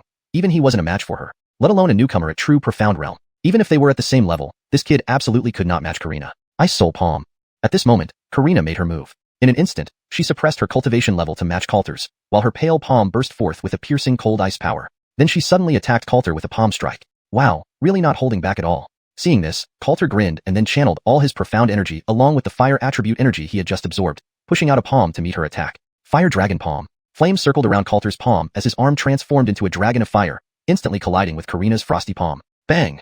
The two palms collided fiercely. The bone-chilling ice power and scorching heat intertwined instantly, bursting into a huge sound blast. The two opposing forces began eroding each other wildly. How is this possible? But in the next second, Karina's ice power was gradually being overwhelmed. At the same time, Coulter stood in front of Karina, his palm barely an inch away from her delicate face. It seems you lost. Coulter still looked at Karina with a smile. He had just awakened his Fire Dragon Vein and used the superior yellow-grade martial skill Angry Gale Palm with fire attribute Profound Energy, greatly enhancing its power, transforming it into the more lethal Fire Dragon Palm. Judging by the results just now, his Fire Dragon Palm had reached at least high-grade mystical rank power, which was why he managed to defeat Karina in one hit. This is impossible. Karina actually lost? But that kid's fire attribute Profound Energy is indeed very powerful. Everyone was dumbfounded. So many people had challenged Karina before and ended up losing, yet now she lost to a newcomer? I admit defeat. It seems you have improved greatly during this time. Karina came to her senses as well, her beautiful eyes flickering with surprise as she looked at Coulter. She hadn't held back at all just now, yet Coulter managed to crushingly defeat her, which only indicated that he was stronger than her. Hearing this, Coulter smiled faintly. He stepped forward and gently lifted Karina's pale chin with his hand. You did quite well just now. What he referred to was the earlier incident, when Karina mentioned that she was already a married woman. However, this action by Coulter immediately made everyone gape in shock. This kid, what a huge guts. My god, he actually dared to tease Karina. How could he dare? The crowd instantly became restless. Although Coulter had defeated Karina just now, he was now making such presumptuous moves. Given Karina's fiery temper, it was likely that she might lash out at Coulter. This damned kid. Peter gritted his teeth in anger. Karina was his goddess, yet she was now being disrespected by Coulter, which enraged him beyond control. What are you doing? Karina was momentarily stunned. She hadn't expected Coulter to be so bold either, instinctively trying to pull away. Wife, what do you think I'm doing? Coulter grinned, then taking advantage of Karina's momentary distraction, he swiftly scooped her up into his arms. I missed you terribly after not seeing you for a month. Coulter held Karina's soft body close to him, then lowered his head and kissed her seductive red lips lightly. This. He actually kissed Karina. Damn, that damned kid. It exploded. Seeing this scene, everyone erupted in shock. Even Karina, after being kissed by Coulter while in his embrace, seemed to lose her strength, becoming completely limp, her cheeks flushed, looking extremely alluring. This naughty bad guy. She glared fiercely at Coulter. But since things had gone this far, she might as well take this opportunity to make everyone give up hope once and for all. Thus, Karina looked at everyone present. You've all seen it. He is my husband. I am indeed a married woman. I hope none of you will come to bother me anymore. Chapter 27. I want to do it again. Karina remained in Coulter's arms, and her words shattered everyone's heart even more. How is this possible? So Karina wasn't lying. She really is already married. What a travesty. Senior brother Peter was so sincere, but he couldn't win Karina's heart, while this bastard got lucky. Only now did everyone understand that Karina truly had a man in her life. Especially when they saw the previously icy Karina blushing coyly, their hearts shattered into pieces, filled with envy and anger. At the same time, they looked at Peter with pity. After all, he had pursued Karina for so long and put in so much effort, only to be cruelly rejected. No one expected that Karina had already been claimed by another man. Truly, a tan dog, a derogatory term for someone who fawns over another, ended up with nothing. This senior brother, it seems I've won this time. That fourth-rank spirit profound pill should now belong to me, said Coulter as he held Karina, whose face was flushed, and walked over to Peter. At this moment, Peter's face was terrifyingly grim. You two teamed up to trick me. Now he understood. Coulter and Karina were already husband and wife. Just now, Coulter was setting him up. Senior brother, you're wrong here. My wife told you clearly that she's married. You never asked about our relationship. How can you say I tricked you? Coulter smiled. The crowd was speechless. Who would have thought that the aloof Karina was actually his wife? Even now, some of them still couldn't believe it. You. Peter's face turned red with anger. Don't tell me you're going back on your word? Coulter's smile gradually faded. If that's the case, I'm quite familiar with Patriarch Mo. I'll have to ask the Patriarch to judge this matter. Upon hearing this, Peter froze. He knew that Coulter had an extraordinary background, and even Angelo had warned not to provoke him. If Coulter complained to Angelo, especially since he was in the right, Angelo might expel him from Heavenly Sword Sect. This would be too great a loss. Fine, I admit defeat this time. Peter handed the box containing the spirit profound pill to Coulter in frustration and stormed off angrily. This loss was too bitter. Coulter smiled, looking down at Karina in his arms and teased, Wife, let's go home. Husband will take you. With that, he strode out, carrying Karina quickly away under everyone's stunned gazes. Brother, you're truly powerful. The chubby boy now viewed Coulter as a big shot, his voice full of admiration. Others watched enviously and jealously. Karina, this thorny rose, was now taken, leaving their broken hearts scattered everywhere. Soon, Coulter returned to Hidden Dragon Peak with Karina in his arms. Coincidentally, this scene was witnessed by Kathleen from across the way. Is that Junior's sister Karina? Kathleen frowned in uncertainty. She and Karina were both prodigies of Heavenly Sword Sect. Though they weren't close, they had exchanged a few words. She couldn't understand why Karina would enter Coulter's room in such an embarrassing manner. Did I see wrongly?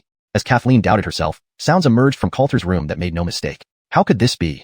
Kathleen blushed furiously and froze on the spot. Meanwhile, inside Coulter's room, the bed was disheveled, clothes scattered everywhere. A long while later, Karina lay in bed, blushing profusely and covering herself with the blanket, glaring at Coulter fiercely. All you want to do when you come is this.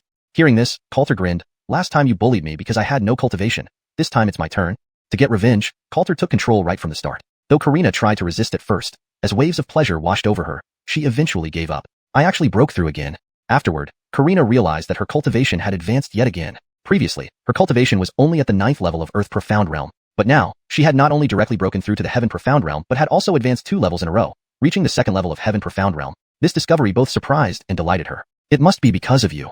Karina immediately looked at Coulter. She herself possessed a profounding body, yet after practicing the dual cultivation technique with Coulter, not only did her cultivation improve, but her profounding body had even transformed into an Ice Phoenix warrior body. She had begun suspecting this a month ago. It wasn't until this time that she could finally confirm it. The reason she could break through so quickly and awaken her Ice Phoenix warrior body was all because of Coulter. Hee, do you feel happy being my wife? Coulter looked at Karina with a smile. After this round of dual cultivation, Karina benefited greatly, but he himself also profited immensely. His cultivation broke through 4 levels directly, reaching the peak of the 9th level of True Profound Realm, just 1 step away from the Earth Profound Realm. More importantly, his Yin-Yang Chaos technique improved to the middle rank Profound level, becoming even more powerful. How did you manage to do this? Karina asked Coulter, disbelief in her eyes. She was truly stunned. Having lived for over 100 years, she had never heard of such a cultivation method. Doing nothing but engaging in this act resulted in continuous breakthroughs. If others knew about this, who would still go through the hardships of cultivating?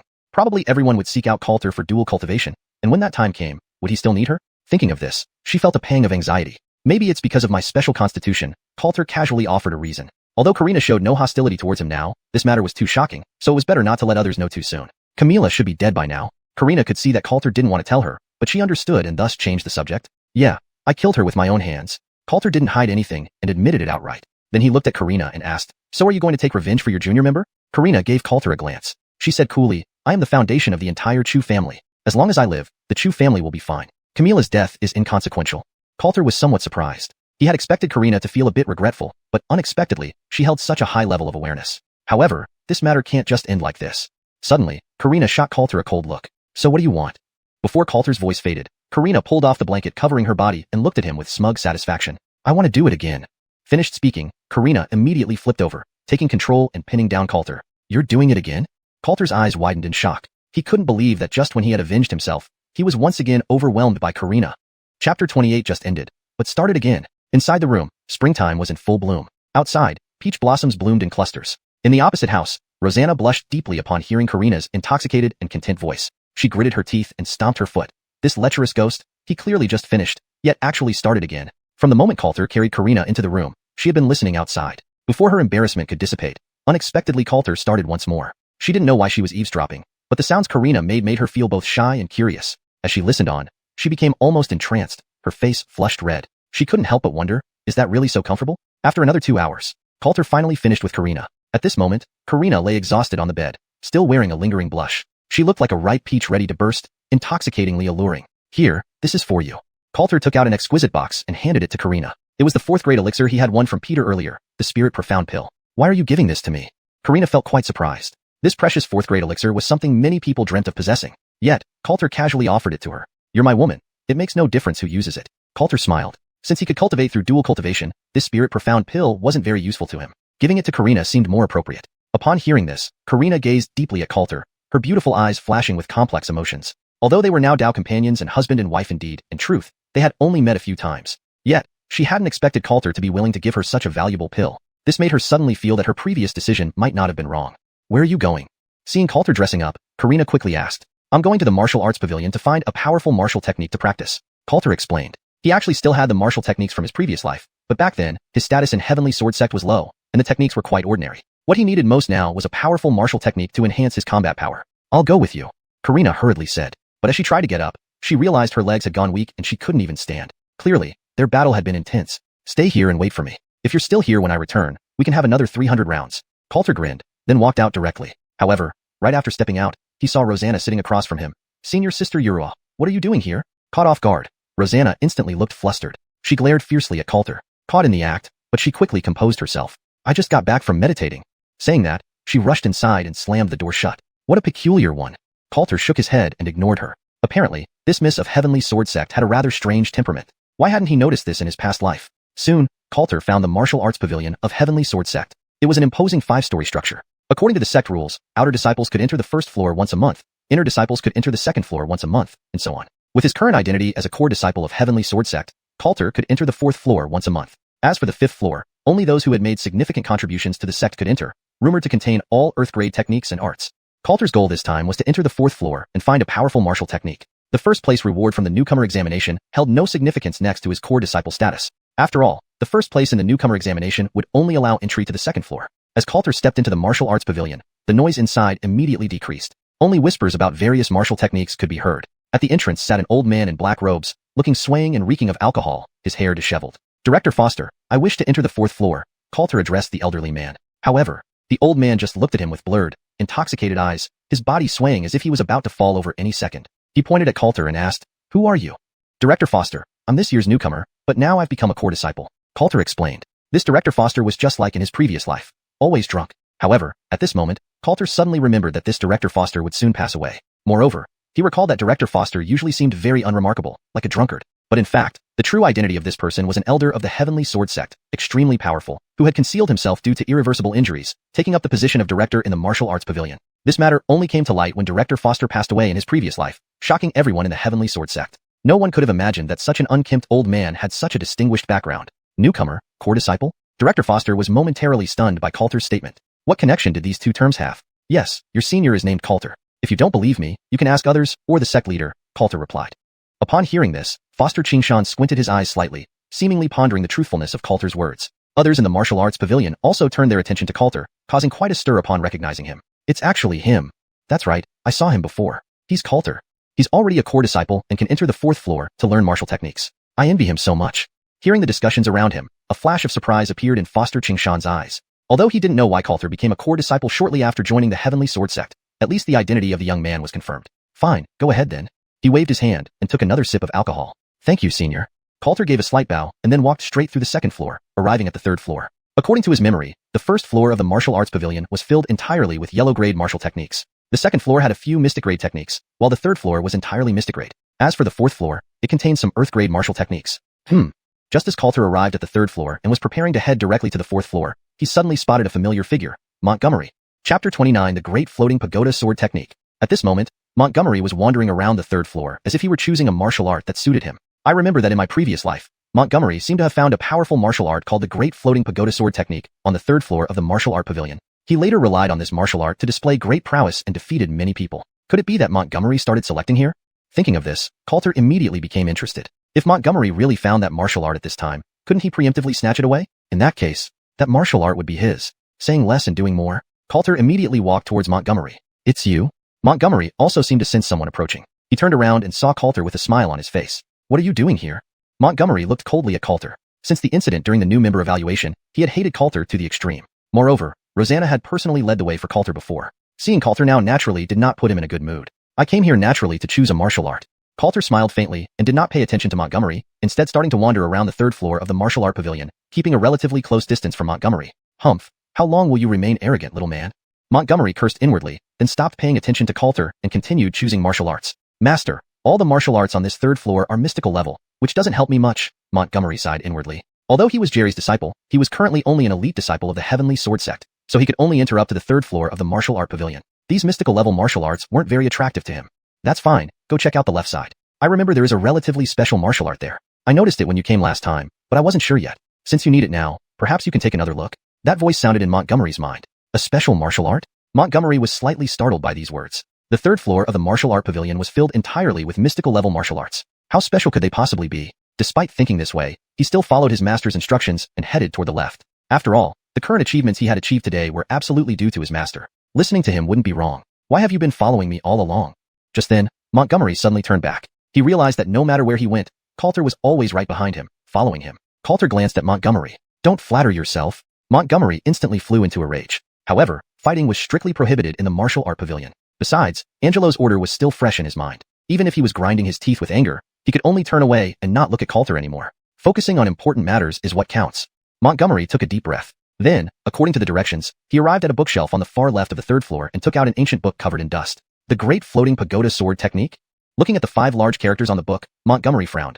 This seems to be just a high mystic level martial art, and it's incomplete, so it has no significant cultivation value. He really didn't understand what was special about this martial art. Walker, your eyesight is limited. It's normal that you can't see its uniqueness. It's precisely because the Great Floating Pagoda Sword Technique is incomplete, so it's currently only a high mystic level. But if it can be completed, I estimate that this Great Floating Pagoda Sword Technique would at least reach High Earth level. Upon hearing High Earth level, Montgomery's eyes flashed with keen light. Really? His breathing became rapid. A High Earth level martial art. Forget the 3rd floor. Even in the entire Heavenly Sword Sect, it would be one of the top-tier existences. My judgment will definitely not be wrong. That voice said confidently. When you came last time, I wasn't sure, but I'm certain this time. It can't be wrong. Hearing this, Montgomery was overjoyed. If he could successfully cultivate a High Earth level martial art, his combat power would rise sharply, and becoming a core disciple would not be impossible. But it only has the upper half now. Where's the other half? Montgomery asked calmly after his excitement subsided. No matter where the other part is, you must first get this upper half. That's definitely not wrong. All right, I'll listen to my master. Montgomery nodded. Just as he was excitedly preparing to take the Great Floating Pagoda Sword Technique, an arm suddenly reached out faster than lightning and snatched the ancient book into its embrace before he could. Who's there? Montgomery was both shocked and angry. How dare someone snatch what belonged to him? He turned around sharply and saw Coulter holding the ancient book, wearing an ambiguous smile. Again, it's you? Quickly return it to me. Montgomery glared at Coulter, his voice filled with anger. After going through great lengths to finally get this precious item, it was now snatched away by this boy he despised the most. This isn't your property. Why should I return it? Coulter said indifferently, then looked down at the ancient book in his hand. The Great Floating Pagoda Sword Technique. Not a single word off. It really was this. Coulter's heart stirred with excitement. In the previous life, Montgomery relied on this powerful martial technique to nearly sweep across all the geniuses of the Heavenly Sword Sect, thus advancing to become a core disciple. And in this lifetime, he intended to intercept all of Montgomery's opportunities. This was precisely the reason he had spared Montgomery's life earlier. If he had killed Montgomery early on, how could he possibly find such a good thing? I got here first, quickly return it. Montgomery glared at Coulter, his face dark with fury. He couldn't believe that being just a bit slow would result in Coulter seizing the opportunity ahead of him. Since it's in my hands now, it belongs to me. Coulter replied calmly without changing his expression. Want it? Not a chance. At the same time, he glanced at the ring on Montgomery's hand. If he hadn't guessed wrong, Montgomery must have received guidance from his master to precisely locate this martial technique among all the third-floor books in the martial art pavilion. Otherwise, why would Montgomery forsake other martial techniques and come searching in the corner? You're pushing me too far. Montgomery gritted his teeth, glaring at Coulter. Was the opportunity he just obtained about to be snatched away by this person? He absolutely wouldn't allow this to happen. However, Coulter completely ignored him and walked straight downstairs. You stop right there. Montgomery's face changed drastically as he hurriedly gave chase. Pavilion Master Foster, I want to borrow this martial technique, Coulter said, already standing before the black-robed elder. That's mine. Montgomery shouted out of rage. His shouts attracted the attention of everyone around, who all turned their eyes toward this scene. Let me take a look. Pavilion Master Foster slowly took over the ancient book, and a flash of surprise flickered in his murky eyes. Chapter 30. Snatching in advance. Director Foster, I had my eyes on this martial technique first, but he snatched it away. Montgomery hastily explained to Director Foster. Although he was extremely anxious, his tone remained very respectful. He had long known from his master that the disheveled-looking elder before him was actually a super powerhouse who, due to the recurrence of an old illness, did not have much longer to live. Therefore, he had been trying to please Director Foster all this time with the aim of receiving his legacy before he passed away, thus boosting his own strength. Director Foster, the rule in the martial technique pavilion is first come, first served. Since this martial technique is now in my hands, it belongs to me, Coulter said. Then he looked at Montgomery with a half-smile. And since I'm a core disciple now, you don't have the qualifications to compete with me for anything. Montgomery's face immediately turned awkward. Although Coulter had only recently joined the Sky Sword sect, due to Angelo's order, he was already a core disciple, outranking Montgomery. You. How despicable. The veins on Montgomery's forehead popped up. He was furious and embarrassed. He couldn't understand why Coulter insisted on taking this specific martial technique. Could it be that he also recognized its uniqueness? But that shouldn't be the case. It was only because of his master's reminder that he knew about the extraordinary nature of this martial technique. Otherwise, he would never have found or chosen this technique. What reason did Coulter have? Director Foster, may I ask for your help? Ignoring Montgomery's rage, Coulter respectfully spoke to Director Foster. This martial technique only has the upper half. Without finding the lower half, its power will be significantly reduced. Do you want to switch for another one on the fourth floor? Director Foster asked, looking at Coulter with bleary eyes. Coulter shook his head. Thank you for the advice, Senior, but I still wish to give this one a try. Although he didn't know where the lower half was, it was better than letting Montgomery get it. After all, he would have a life or death battle with the latter in 6 months. Anything that weakened Montgomery was beneficial to him. Since you are determined to choose this martial technique, so be it, said Foster xiuxian, giving Coulter a deep look. Thank you, Director Foster. Coulter bowed deeply in gratitude. I'm really going to be driven mad. Seeing this, Montgomery's face turned green with anger. Coulter chose not to pick a higher grade technique from the fourth floor but instead insisted on snatching this incomplete one, even when advised by Director Foster. Wasn't he obviously making things difficult for him? Jack, perhaps this is fate. There's nothing we can do. The mysterious voice sounded regretful as well. She was also puzzled. With her experience, she could see the prowess of the technique, but Coulter looked barely in his early 20s. How could he have figured it out? Perhaps, he was just randomly picking on Montgomery and got lucky. Jack, you needn't worry. When he realizes that this martial technique cannot be cultivated, he might return it. What's meant to be yours will eventually be yours. And remember, Director Foster seems to have no more than a month left. You should speed up your efforts to earn his inheritance. Your gain will surely surpass this martial technique. Taking a deep breath, Montgomery replied, I understand. He walked up to Director Foster, composed himself, and respectfully said, Director Foster, I've encountered some bottlenecks in my cultivation recently. Might I seek guidance from Senior? Foster xiuxian glanced at Montgomery through blurry eyes, took another big gulp of wine, and nodded unsteadily. Sure. Montgomery was overjoyed. Thank you, Director Foster. It seemed that his recent efforts had made a good impression. With a little more effort, he might indeed inherit Director Foster's legacy. Just then, Coulter suddenly stepped forward. Director Foster, I've also encountered some confusions lately and hope to receive guidance from Senior. He remembered clearly. In his past life, Montgomery advanced rapidly after inheriting Director Foster's legacy, becoming one of the top elites in the Sky Sword sect, setting off on a path to success. Meanwhile, Director Foster's identity was exposed, and everyone envied Montgomery bitterly, regretting not having cultivated a relationship with Director Foster earlier, thus missing such a great opportunity. Based on the current situation, it seemed Montgomery had learned from his mysterious master about Director Foster's impending demise, hence laying plans in advance to obtain his inheritance. But now that he knew about this, he would also strive for it. At the very least, he couldn't let Montgomery achieve his goal so easily. At these words, Director Foster paused mid-drink. How absurd. Before Director Foster could respond, Montgomery loudly rebuked. You're just a newcomer who recently joined the Sky Sword sect with a cultivation level of true profound realm. How could Senior Foster have the time to guide you? He was genuinely infuriated. Coulter had just taken away his opportunity, and now he was trying to compete for Director Foster's legacy as well? It was absolutely unbearable. Director Foster also looked at Coulter in surprise, but finally nodded. Since I don't have much to do around here anyway, if you youngsters look up to an old man like me, I'd be more than happy to chat. Hearing this, Coulter smiled slightly. Then this junior thanks Director Foster. Beside him, Montgomery's expression twisted uncomfortably, as if he had swallowed something sour. He felt once again that something which should have belonged to him had been snatched away by Coulter. Why must you always oppose me? Montgomery glared at Coulter, gritting his teeth. At this moment, his murderous intent towards Coulter deepened. He almost wished he could kill him right then and there. Because, when you're unhappy, I feel very happy. Coulter replied with a faint smile. With that, he turned and left directly. At the same time, he finally understood why Montgomery had advanced so quickly in his previous life. With the guidance of his master in the ring, Montgomery could seize all the opportunities and advantages, thereby rapidly boosting his strength. Just like the great pagoda sword technique he now possessed, along with Director Foster's legacy. These two opportunities alone were enough to turn an ordinary person into a prodigy, not to mention Montgomery's own talent wasn't bad either. With a powerful master aiding him in secret, soaring to success was inevitable. However, since he had the chance to relive his life, he wouldn't allow Montgomery to have things so smoothly. Montgomery's opportunities, he would accept them graciously. As they say, what is mine will always belong to me, and what is yours will also become mine. Chapter 31. Exploit your weakness. After leaving the martial arts pavilion, Coulter returned directly to the coiled dragon peak. When he pushed the door open, he found that Karina had already left. Otherwise, they would have clashed fiercely once again, turning heaven and earth upside down. Then, Coulter took out the great pagoda sword art that he had just obtained and started cultivating it right away. After a long time. So this is it. Coulter opened his eyes. The great pagoda sword art contained 3 moves in total. The first move was called Heavenly Pagoda Slash. The second move, Pagoda 10,000 Swords Annihilation. And the third move, One Sword Pagoda Ending All Lives. The first and third moves were extremely powerful single target killing techniques, while the second move was a group attack. However, he had only received the first half of the great pagoda sword art, so he only had the cultivation method for the first move, Heavenly Pagoda Slash. If he wanted to cultivate the second and third moves, he needed to obtain the latter half. Otherwise, this first move could only exert the power of a high-grade profound skill, which wasn't particularly strong. Better to cultivate it anyway. Coulter wasn't picky. Even if its strength was merely at a high-grade profound level, it was enough for him now. But before I do that, I need to earn some points first. Coulter stood up and then walked outside. Many secret realms existed within the Sky Sword sect. He could absorb specific types of profound force energy in these secret realms, thereby awakening his 9 dragon veins. This was also the main reason why he chose to join the Sky Sword sect. Just like Karina's Ice Snow secret realm, it contained extremely strong ice-type profound energy, benefiting her Ice Phoenix battle body immensely, making her cultivation highly efficient.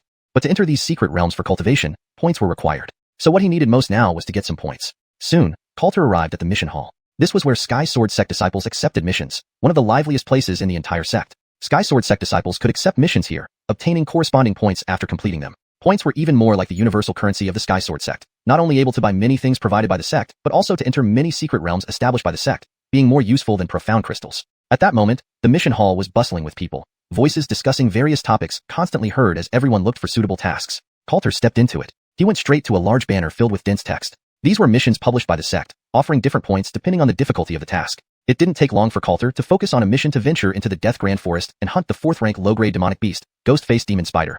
The cultivation of a 4th-rank low-grade demonic beast doesn't exceed the 3rd tier of Earth Profound Realm. It's somewhat challenging for me, but this mission has a reward of 1,000 points, which is pretty good. Coulter hesitated for a moment, and finally chose to accept this mission. His current cultivation had already reached the peak of the 9th tier of True Profound Realm, and he also possessed the high-grade Profound Spirit Tool, Shocking Sword, for protection. Furthermore, he had already comprehended Sword Intent, so facing a 4th-rank low-grade demonic beast alone wouldn't be too dangerous for him. Coulter came to the Death Grand Forest again. Although the Death Grand Forest was full of dangers, it also harbored many precious treasures, attracting many Sky Sword sect disciples seeking treasures. Whoosh! While Coulter was walking through the forest, a sharp sound of air piercing suddenly came from behind. Coulter squinted slightly, then swiftly dodged. Hiss! Looking back, he saw an entirely dark red snake as thick as a big tree trunk. Blood Pattern Python. Coulter recognized it immediately. This blood pattern python was over 10 feet long, covered with dark red patterns all over its body, looking quite eerie. And based on the aura emitted by this blood pattern python, it was comparable to the strength of a human true profound 7th or 8th tier. Hiss! Seeing its attack miss, the blood pattern python reared up its body, revealing a bright red tongue, its sinister cold eyes fixed on Coulter. One man and one python faced each other in silence. Swish! Suddenly, the blood pattern python swung its thick tail, sweeping horizontally towards Coulter. Bang! Just before the snake's tail struck Coulter's head, he raised his hands and accurately blocked it, not retreating a single step. At the same time, Coulter spun his body, embracing the snake's tail with both hands, then threw it forcefully. Bang! An enormous force erupted instantly. The blood pattern python instantly lost its balance, being swung around by Coulter, who then slammed its massive body heavily onto the ground. Hiss! The python was in pain, emitting a sharp sound. Then it swiftly turned its head and fiercely attacked Coulter. Its wide-open mouth emitted foul odors, and its 2 sharp fangs gleamed with a deathly cold light, as if trying to swallow Coulter whole. Wanna eat me? You need better teeth for that. Seeing this, Coulter neither dodged nor avoided it. Instead, he punched hard, shattering the python's 2 sharp fangs with one blow. While you're down, I'll finish you off. He followed up with a powerful kick. Bang! This time, the python's head was kicked apart, and after a few feeble struggles, its massive body gradually went limp. A beast comparable to the 8th tier of True Profound Realm met its tragic end at Coulter's hands. continuing deeper in. Soon, Coulter followed the mission's guidance and arrived at the base of a rocky cliff. There seems to be some commotion ahead. Just as Coulter was about to look for the ghost-faced demon spider, he suddenly heard sounds of battle and moved forward cautiously. At the base of the cliff, there were 2 men and a woman standing in 3 different directions. Facing them was a huge, fierce-looking black leopard. This was a 4th-rank low-grade demonic beast, the shadow leopard. Ha ha ha ha, now it has nowhere to run. The man on the right grinned with satisfaction. They had been attacking the shadow leopard for a long time, but its speed was too fast, making it very difficult to handle. Now they had finally cornered it against the cliff, ready to deliver the final blows.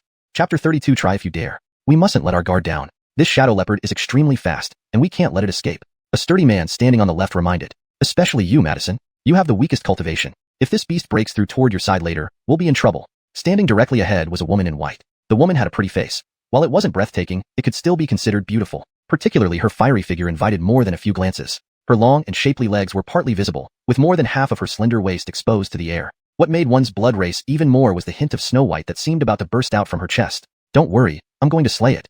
The man on the right said as he held up his large blade and dived toward the shadow leopard. Die! With a roar of fury, the cultivation power released from him had already reached the 2nd stage Earth mystic realm. He swung his blade with alarming force. Roar! The shadow leopard let out a roar, its limbs suddenly exerting strength as it lunged at the man instantly. Clang! The sharp blade clashed with the shadow leopard's claws, and the immense power sent both sides retreating several meters. It's my turn. On the other side, the robust man, holding a long spear, rushed over from behind the shadow leopard. His cultivation also evidently reached the 2nd stage Earth mystic realm. This beast is dead for sure. Seeing this scene, all 3 smiled. Oh whoa. But just then, the shadow leopard steadied itself forcefully and charged straight ahead. Not good. The 2 men attacking immediately turned pale. Ah. The white-clad woman named Madison was so terrified that she let out an ear-piercing scream. Her cultivation was only at the 9th stage true mystic realm, which was absolutely not enough to withstand the shadow leopard's attack. At the critical moment, she instinctively dodged to the side, forgetting whether the shadow leopard would run away or not. Whoosh! However, the shadow leopard showed no intention of attacking the woman, instead brushing past her and fleeing swiftly. Witnessing this, the robust man cursed. Damn it, our prey just slipped away. They had been training in the Great Death Forest for over half a month, acquiring numerous valuable resources, and had expended great effort to corner the shadow leopard. If they could get the beast core from inside the shadow leopard, they could sell it for a high price, but it ended up escaping. That's not right, there seems to be someone over there. Suddenly, the man with the blade shouted loudly. All 3 hurriedly looked. A figure had appeared opposite them at some point, precisely in the direction where the shadow leopard had fled. This person was Coulter. Staring at the frenzied shadow leopard rushing towards him, Coulter was momentarily stunned. He had just arrived, not yet fully understanding the situation when he was suddenly ambushed by a low-rank 4th-tier monster beast. Whoosh! Without hesitation, the sword of fleeting glory unsheathed instantly. Oh whoa! Finding another obstacle, the shadow leopard opened its massive mouth and bit toward Coulter's neck. Seeing this, the blade-wielding man sneered coldly, only at the peak true mystic realm and daring to come here, even challenging the shadow leopard head-on, truly courting death. Before he finished speaking, the shadow leopard had already attacked, arriving in front of Coulter. Clank! Coulter blocked with his sword, wedging into the shadow leopard's jaws along with its gleaming fangs. Despite this, the powerful impact forced Coulter to retreat continuously. Bending his arms, the shadow leopard's fangs were less than 3 inches from his face, nearly slicing his skin. Fire Dragon Palm. Retreating, Coulter activated the fire attribute mystic energy within his body, fiercely thrusting out his palm. Bam! A scorching wave hit, striking directly against the shadow leopard. Its enormous body was thrown into the air, burning intensely and emitting pitiful cries. But this wasn't over yet. As the shadow leopard soared through the air, Coulter's speed abruptly surged, and the sword of fleeting glory pierced through the shadow leopard's abdomen. Squish! Scalding blood spurted out, accompanied by a series of mournful screams from the shadow leopard. Without the slightest pause, Coulter immediately withdrew the sword, followed by rapid consecutive stabs, eventually toppling the shadow leopard to the ground, lifeless. Immediately after, Coulter swiftly gutted the shadow leopard and extracted the beast core from its body, putting it into his pouch. Swift, accurate, and ruthless, Coulter's series of actions were as fluid as running water. The sturdy man and the woman in white were still taken aback. Before they could react, Coulter had already finished the battle. Coulter turned to leave directly. Boy, stop right there. At this moment, a roar of anger sounded. The man with the blade quickly rushed over, blocking Coulter's path. He said in a grave voice, Boy, that shadow leopard was our prey. You just took the beast core away like that. We won't agree to this. Soon, the sturdy man and the still shaken woman in white joined Coulter face to face. Your prey? Coulter raised his head slightly. But I clearly saw it escape from your hands just now, which means it has nothing to do with you anymore. Now that I killed it, the beast core naturally belongs to me. Upon hearing this, the blade-wielding man refused to let it go. If it weren't for us exhausting its stamina, how could someone at the peak true mystic 9th stage possibly kill a 4th-tier shadow leopard? He assumed that the shadow leopard had been driven to exhaustion by their earlier attacks, thus allowing this boy to benefit from it. If you don't hand over the beast core, don't even think about leaving today. The man sneered coldly. Hearing this, a glint of cold light flashed across Coulter's eyes. Then you can certainly try to see if you can hold me back. Enraged upon hearing this, the blade-wielding man brandished his large blade. A mere true mystic realm daring to speak to me like this? I see you're tired of living. Today, I'll teach you some manners. Having said that, he was about to make a move. Greg, wait. But at this moment, the woman named Madison suddenly intervened. Chapter 33. If you can do it, then don't just stand there talking. What do you want to do? The man with the knife frowned. Madison slowly walked up to Coulter and asked, You are a disciple of the Heavenly Sword Sect, right? Coulter nodded. I just joined the sect. The Great Death Forest was not far from the Heavenly Sword Sect. Those who appeared here were almost all from the Heavenly Sword Sect, which is why Madison was so certain that Coulter was also a disciple of the sect. So you're new here. In that case, why don't we team up? Madison was slightly taken aback, but then smiled. She turned to look at the man with the knife and the muscular man and said, Senior Brother Greg, Senior Brother Fate, he is also a disciple of our sword sect. Why don't we bring him along to train together?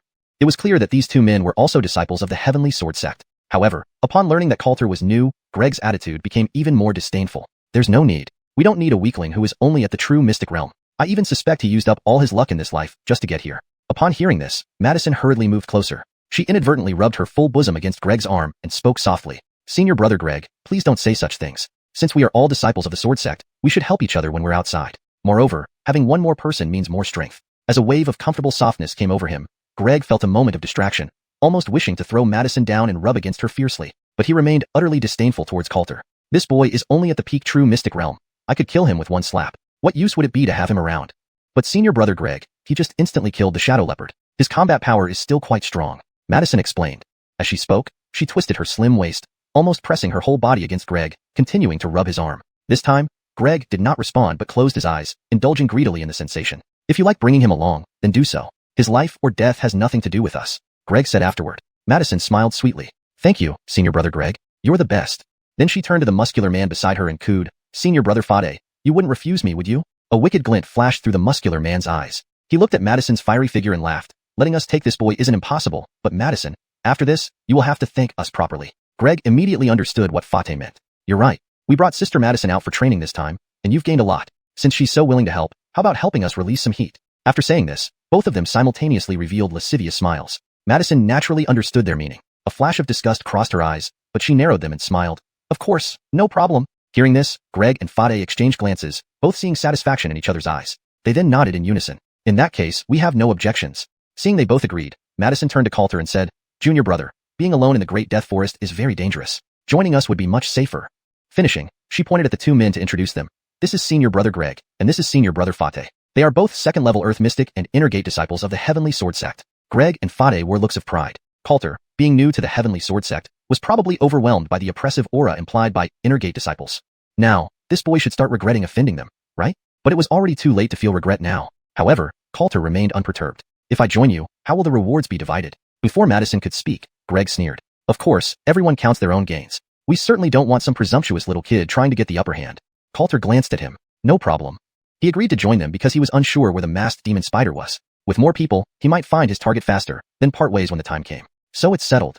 Seeing this, Madison smiled sweetly, her expression captivating. Then she turned to Coulter and asked, May I ask what the junior brother's name is? After replying once, Coulter fell silent. Seeing Madison's alluring smile and her incredibly enticing figure, Greg and Fade's eyes were filled with lust.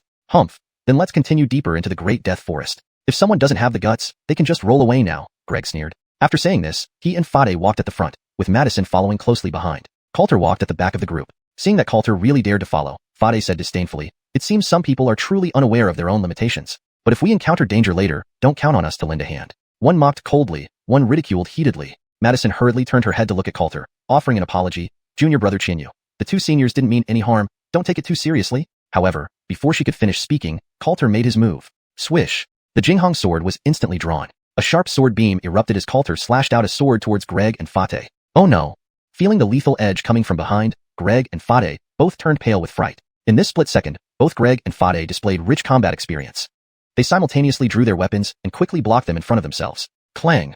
Coulter's attack landed heavily on their weapons, immediately unleashing a powerful wave of mystic force. Step. Coulter's sword strike was extremely powerful and caught Greg and Fade off guard. Both were forced back by Coulter's sword, looking quite disheveled. Boy, you're courting death. Upon realizing what happened, Greg and Fate exploded with anger, glaring furiously at Coulter. If their reactions had been slower, they might have already lost their lives to Coulter's sword. Junior brother Chinyu, you? Madison was also stunned. She hadn't expected Coulter to actually dare to act against Greg and Fate without provocation. If we can cooperate, then stop wasting words. If not, I guarantee next time you won't be so lucky.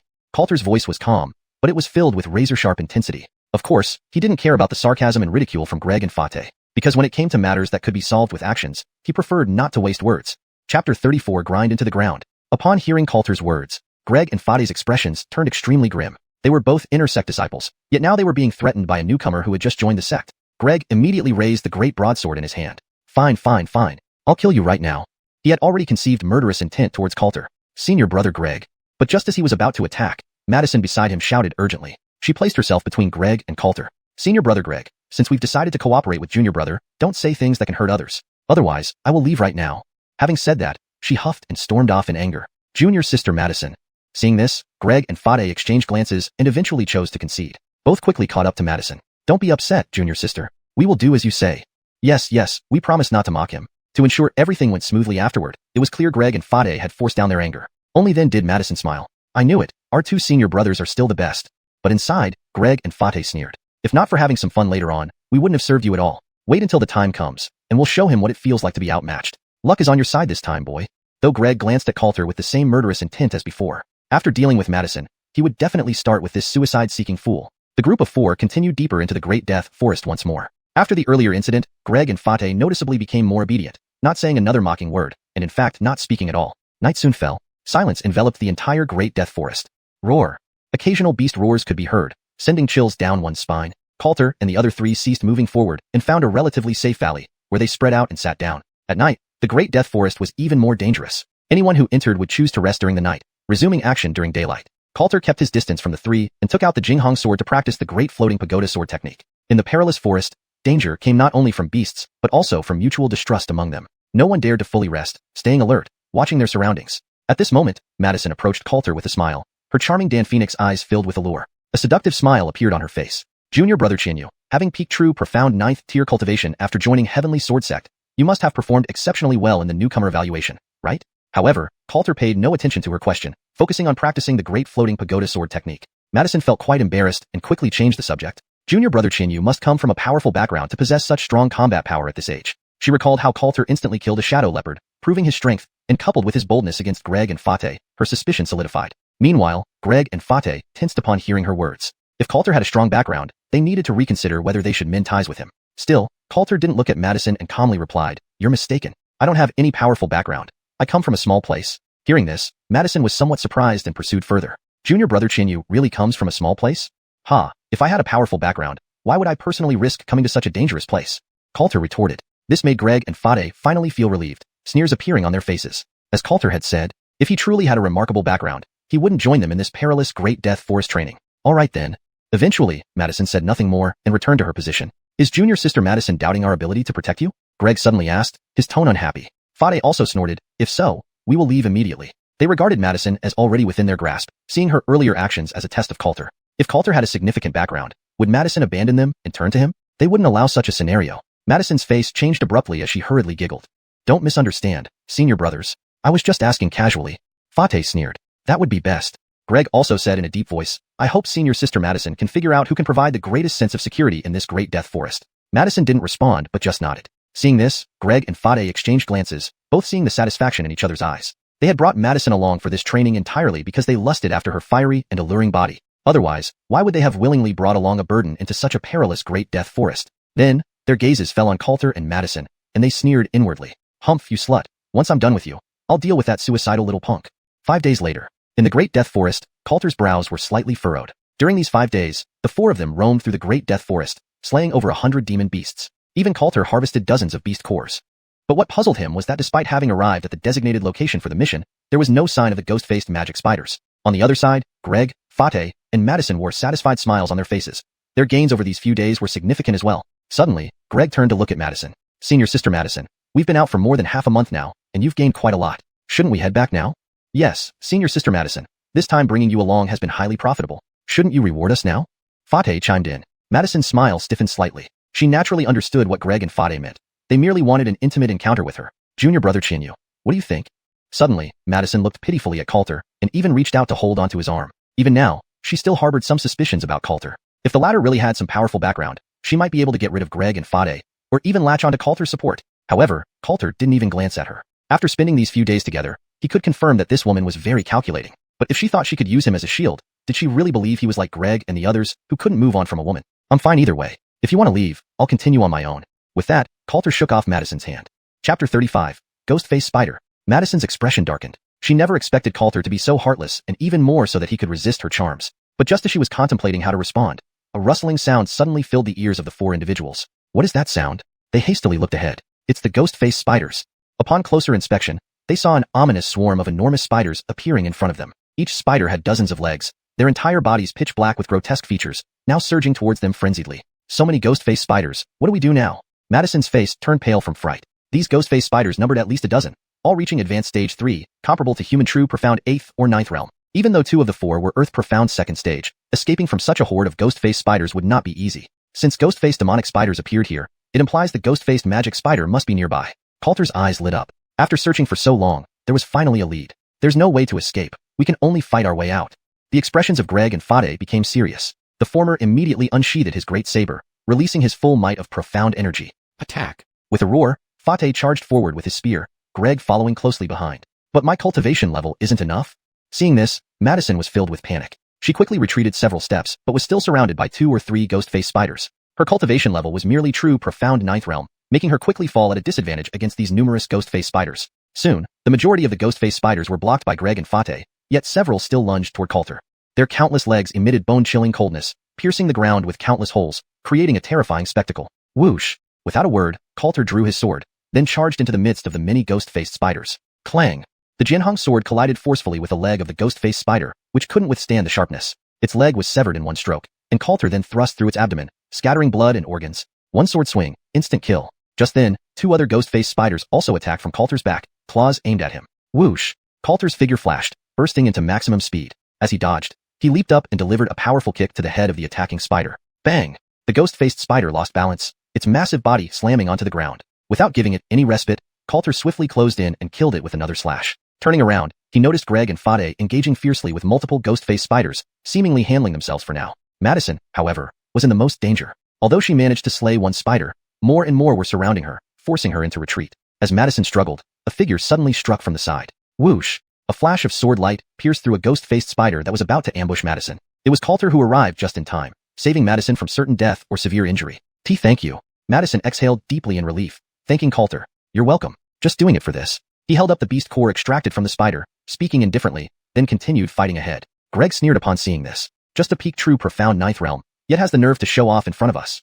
Once these beasts are dead, I'll take care of that kid and see how arrogant he can be. Fate echoed menacingly. Before long, the battle concluded. All the dozen ghost-faced spiders lay dead, their piled corpses emitting a nauseating stench. Madison looked at Greg, Fate, and Coulter, saying nervously, "Thank you both senior brothers and Brother Chinyu for saving us." Though praised by Madison, Greg and Fade weren't pleased. They were irked that Madison mentioned Coulter on par with them. Regardless, Coulter was still a newcomer in the Heavenly Sword sect, and they were inner disciples, thus feeling superior, clearly displeased by Madison's praise of Coulter alongside them. Steve snorted coldly, "Humph, even without him, we could have killed all the ghost-faced spiders just the same."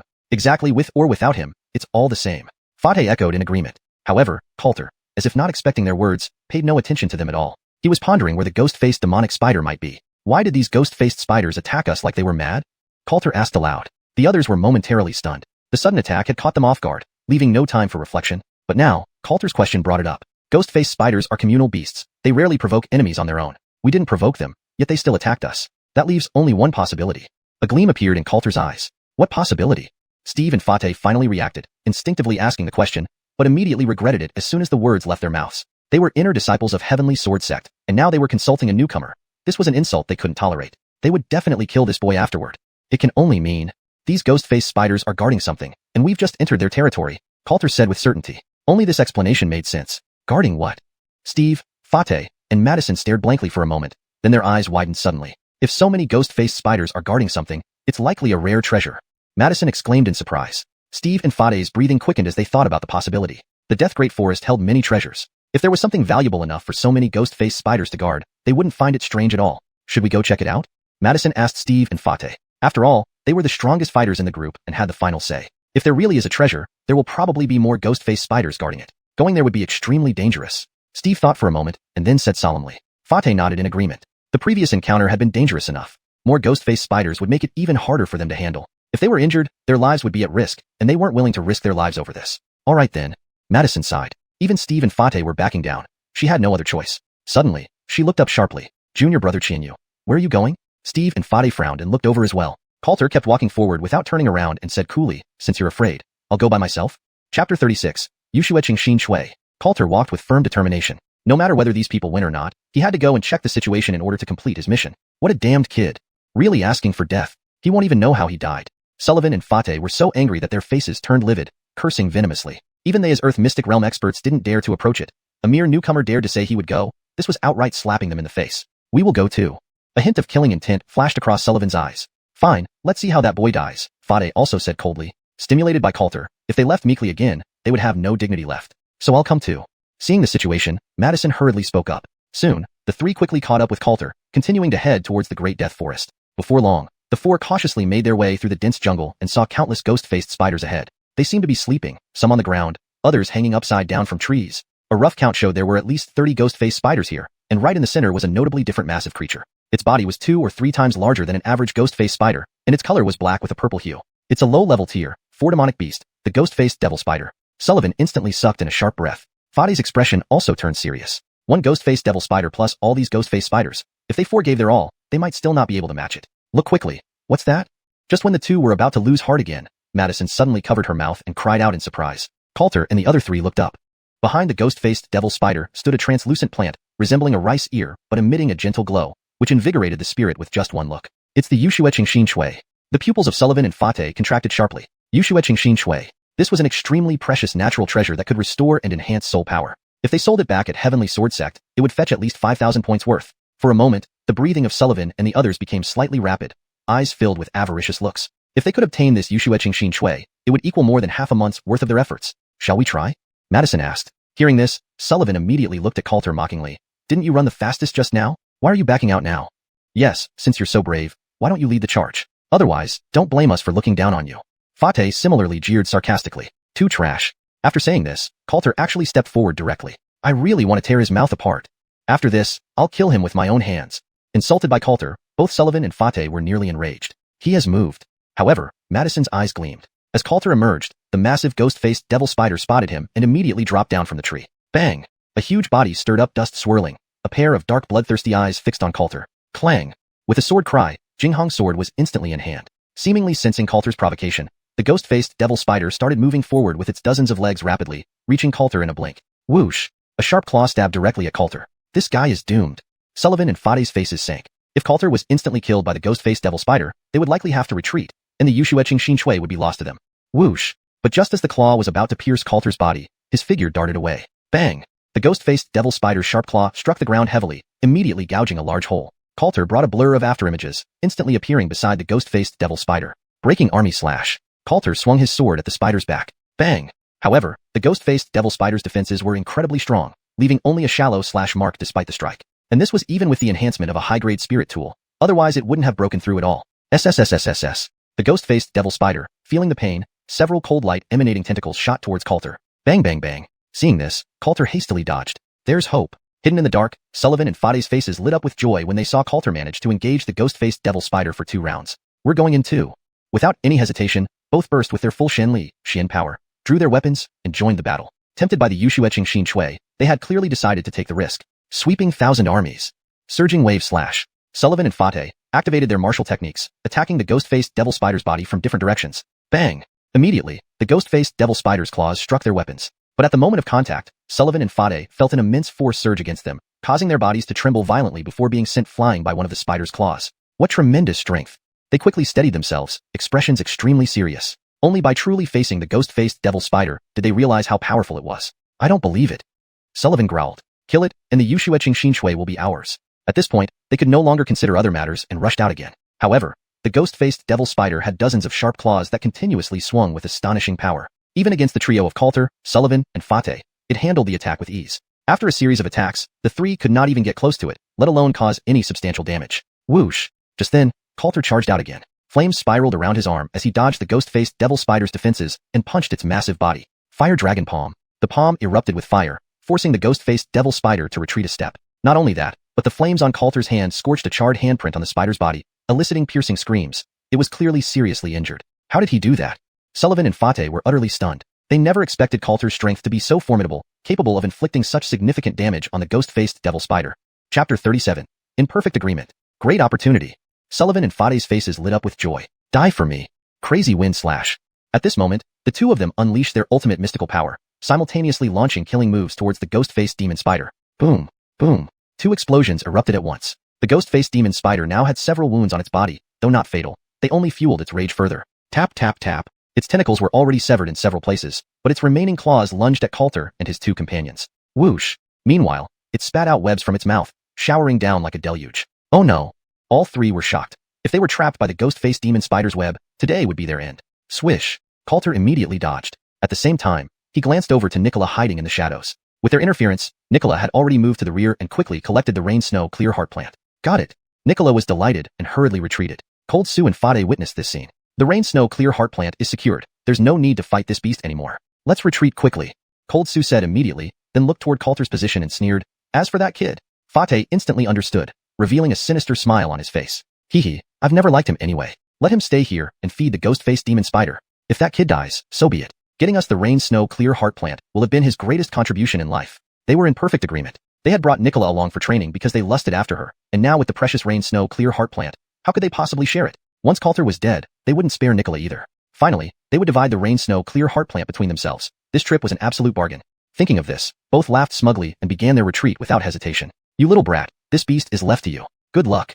Don't worry, we'll enjoy the rain snow clear heart plant on your behalf. Cold Sue and Fate quickly withdrew from the battlefield, their triumphant laughter ringing in Coulter's ears. As they left, dozens of ghost-faced spiders and the ghost-faced demon spider surrounded Coulter, blocking all escape routes. Haha, wait for me. A fierce killing intent flashed in Coulter's eyes. He had never trusted Cold Sue or Fate, so this outcome didn't surprise him at all. Swish. In the next second, the ghost-faced demon spider's claws tore through the air, aiming for Coulter's throat. At this critical moment, Coulter swiftly dodged. However, the ghost-faced demon spider was extremely fast, especially with the encirclement by over a dozen ghost-faced spiders, all converging on Coulter. Grand Heaven Pagoda Slash. Seeing this, Coulter immediately raised the Jinghong sword. An overwhelming sword intent exploded, forming a colossal sword shadow carrying a destructive force, slicing down with one mighty strike. Boom boom boom. The raging sword shadow struck the bodies of the ghost-faced spiders, accompanied by explosions, slaughtering more than 10 of them, scattering blood and flesh everywhere. Thud. Simultaneously, the ghost-faced demon spider's body suffered severe damage, losing balance and falling to the ground. Now's my chance. A gleam appeared in Coulter's eyes as he seized the opportunity, stabbing the ghost-faced demon spider again. Whoosh. Even lying on the ground, the ghost-faced demon spider still spat out several strands of black web toward Coulter. Slash. Empowered by the sword intent, the Jinghong sword sliced through the webs almost instantly upon contact. Boom. The Jinghong sword cut through dozens of webs before piercing straight into the ghost-faced demon spider's head. Screech. Thick green blood spurted out. Overcome by intense pain, the ghost-faced demon spider let out ear-piercing cries. Coulter did not stop. He quickly pulled out the Jinghong sword and repeatedly stabbed the ghost-faced demon spider several times more, until thick black blood flowed, and the ghost-faced demon spider finally lay motionless. Finally dead. Looking at the ghost-faced demon spider, Coulter exhaled heavily. This ghost-faced demon spider's cultivation was comparable to a third-level Earth Profound Realm human. If not for mastering the Grand Heaven Pagoda Slash and comprehending sword intent, he might truly die here today. After extracting the beast cores from these ghost-faced spiders and the ghost-faced demon spider, he could consider his mission complete. Subsequently, Coulter glanced toward the direction where Sullivan, Fate, and Nicola had fled, his eyes filled with killing intent. Now, it's time to settle the score. Meanwhile, three figures were dashing frantically through the great death forest. They didn't stop running until they completely escaped from the forest. Ha ha ha, we finally got the rain snow clear heart plant. That kid is probably being chewed to pieces by the ghost-faced demon spider right now. What a relief. Sullivan and Fade laughed triumphantly. Then they exchanged glances and looked at Nicola beside them. Junior sister Nicola, where is the rain snow clear heart plant? Hurry up and take it out. Upon hearing this, Nicola smiled seductively. She puffed out her full bosom and said breathily, rest assured, thanks to the two senior brothers holding off the ghost-faced demon spider just now, I was able to successfully obtain the rain snow clear heart plant. It's in my storage ring. As she spoke, she took out two sparkling, round medicinal pills and sweetly smiled. The two of you were injured while dealing with the ghost-faced demon spider earlier. Here are two third-grade healing pills. They will help you recover quickly. Upon seeing this, Sullivan and Fade's eyes lit up. Third-grade pills were quite valuable. Even they didn't have many on hand and wouldn't use them unless it was an emergency. They hadn't expected Nicola to take out two so easily. Great, still our junior sister Lou understands us. Ha ha ha ha, rest assured junior sister Lou, we'll give you the best experience ever when we both team up. With excitement, Sullivan and Fade received the pills, swallowed them in one gulp, and laughed heartily. Immediately afterward, their gazes fell on Nicola, filled with lustful desires. Now that they had the rain snow clear heart plant in hand, it was time for some intimate moments. Ha ha ha, junior sister Nicola, hurry up and take out the rain snow clear heart plant. We can hardly wait. Sullivan laughed triumphantly. This trip into the Great Death Forest not only earned them a wealth of beast cores, but also secured the imminent enjoyment and the acquisition of the rain snow clear heart plant. It was simply the best outcome possible. But, we only have one rain snow clear heart plant here, yet there are three of us. How should we divide it fairly? Suddenly, Nicola's tone turned cold, with a hint of mockery in her voice. Chapter 38. The prettier the woman, the less you can trust her. Steve and Fade frowned. Steve simply stopped pretending and sneered. That's very simple. Just hand over the xiuxian sui. Fade also sneered nastily. Junior sister Madison, if not for us leading you into the death great forest, how could you have gained so much? Quickly hand over the xiuxian sui, and serve us properly. As long as you please my brother and me, I promise you'll have plenty of benefits in the future. Both of their faces wore lecherous grins as they surrounded Madison and slowly closed in. Now that they were returning fully laden, and with the xiuxian sui almost within their grasp, there was no need for them to keep up the pretense any longer. However, despite Steve and Fade's lecherous gazes, Madison remained unperturbed, even a hint of deep ridicule visible in her eyes. She smiled faintly at Steve and Fade. You're right. I should indeed thank you both properly. Hearing this, Steve seemed unable to contain his agitation, grinning lecherously as he moved toward Madison. Ha ha ha ha, since you know, why don't you hurry up and take off your clothes and serve us? But before he could finish speaking, his body stiffened abruptly. Ugh. Suddenly, a large mouthful of black blood spewed from his mouth. Steve, what's wrong with you? Fade's face changed drastically upon seeing this, hastily asking. Before Fade's voice had faded, he too spat out a large mouthful of pitch-black blood. Shortly after, their aura of mystic energy weakened, and they fell to the ground in succession, unable to stand. What's going on?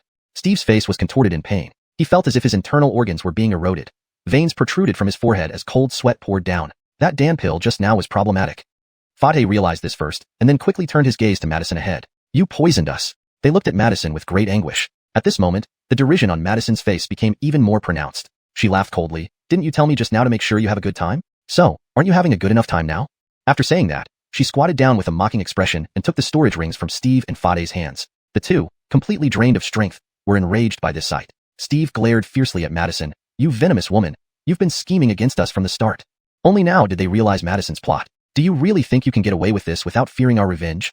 Fade threatened. After taking the two men's storage rings, Madison gave a contemptuous smile. You're right. I've only been using you from the beginning. Now that you've lost your utility, it's natural that you should die. Upon hearing this, Steve and Fade's expressions turned ghastly pale. The former hastily pleaded, if you kill us, when the sect investigates, you will die too.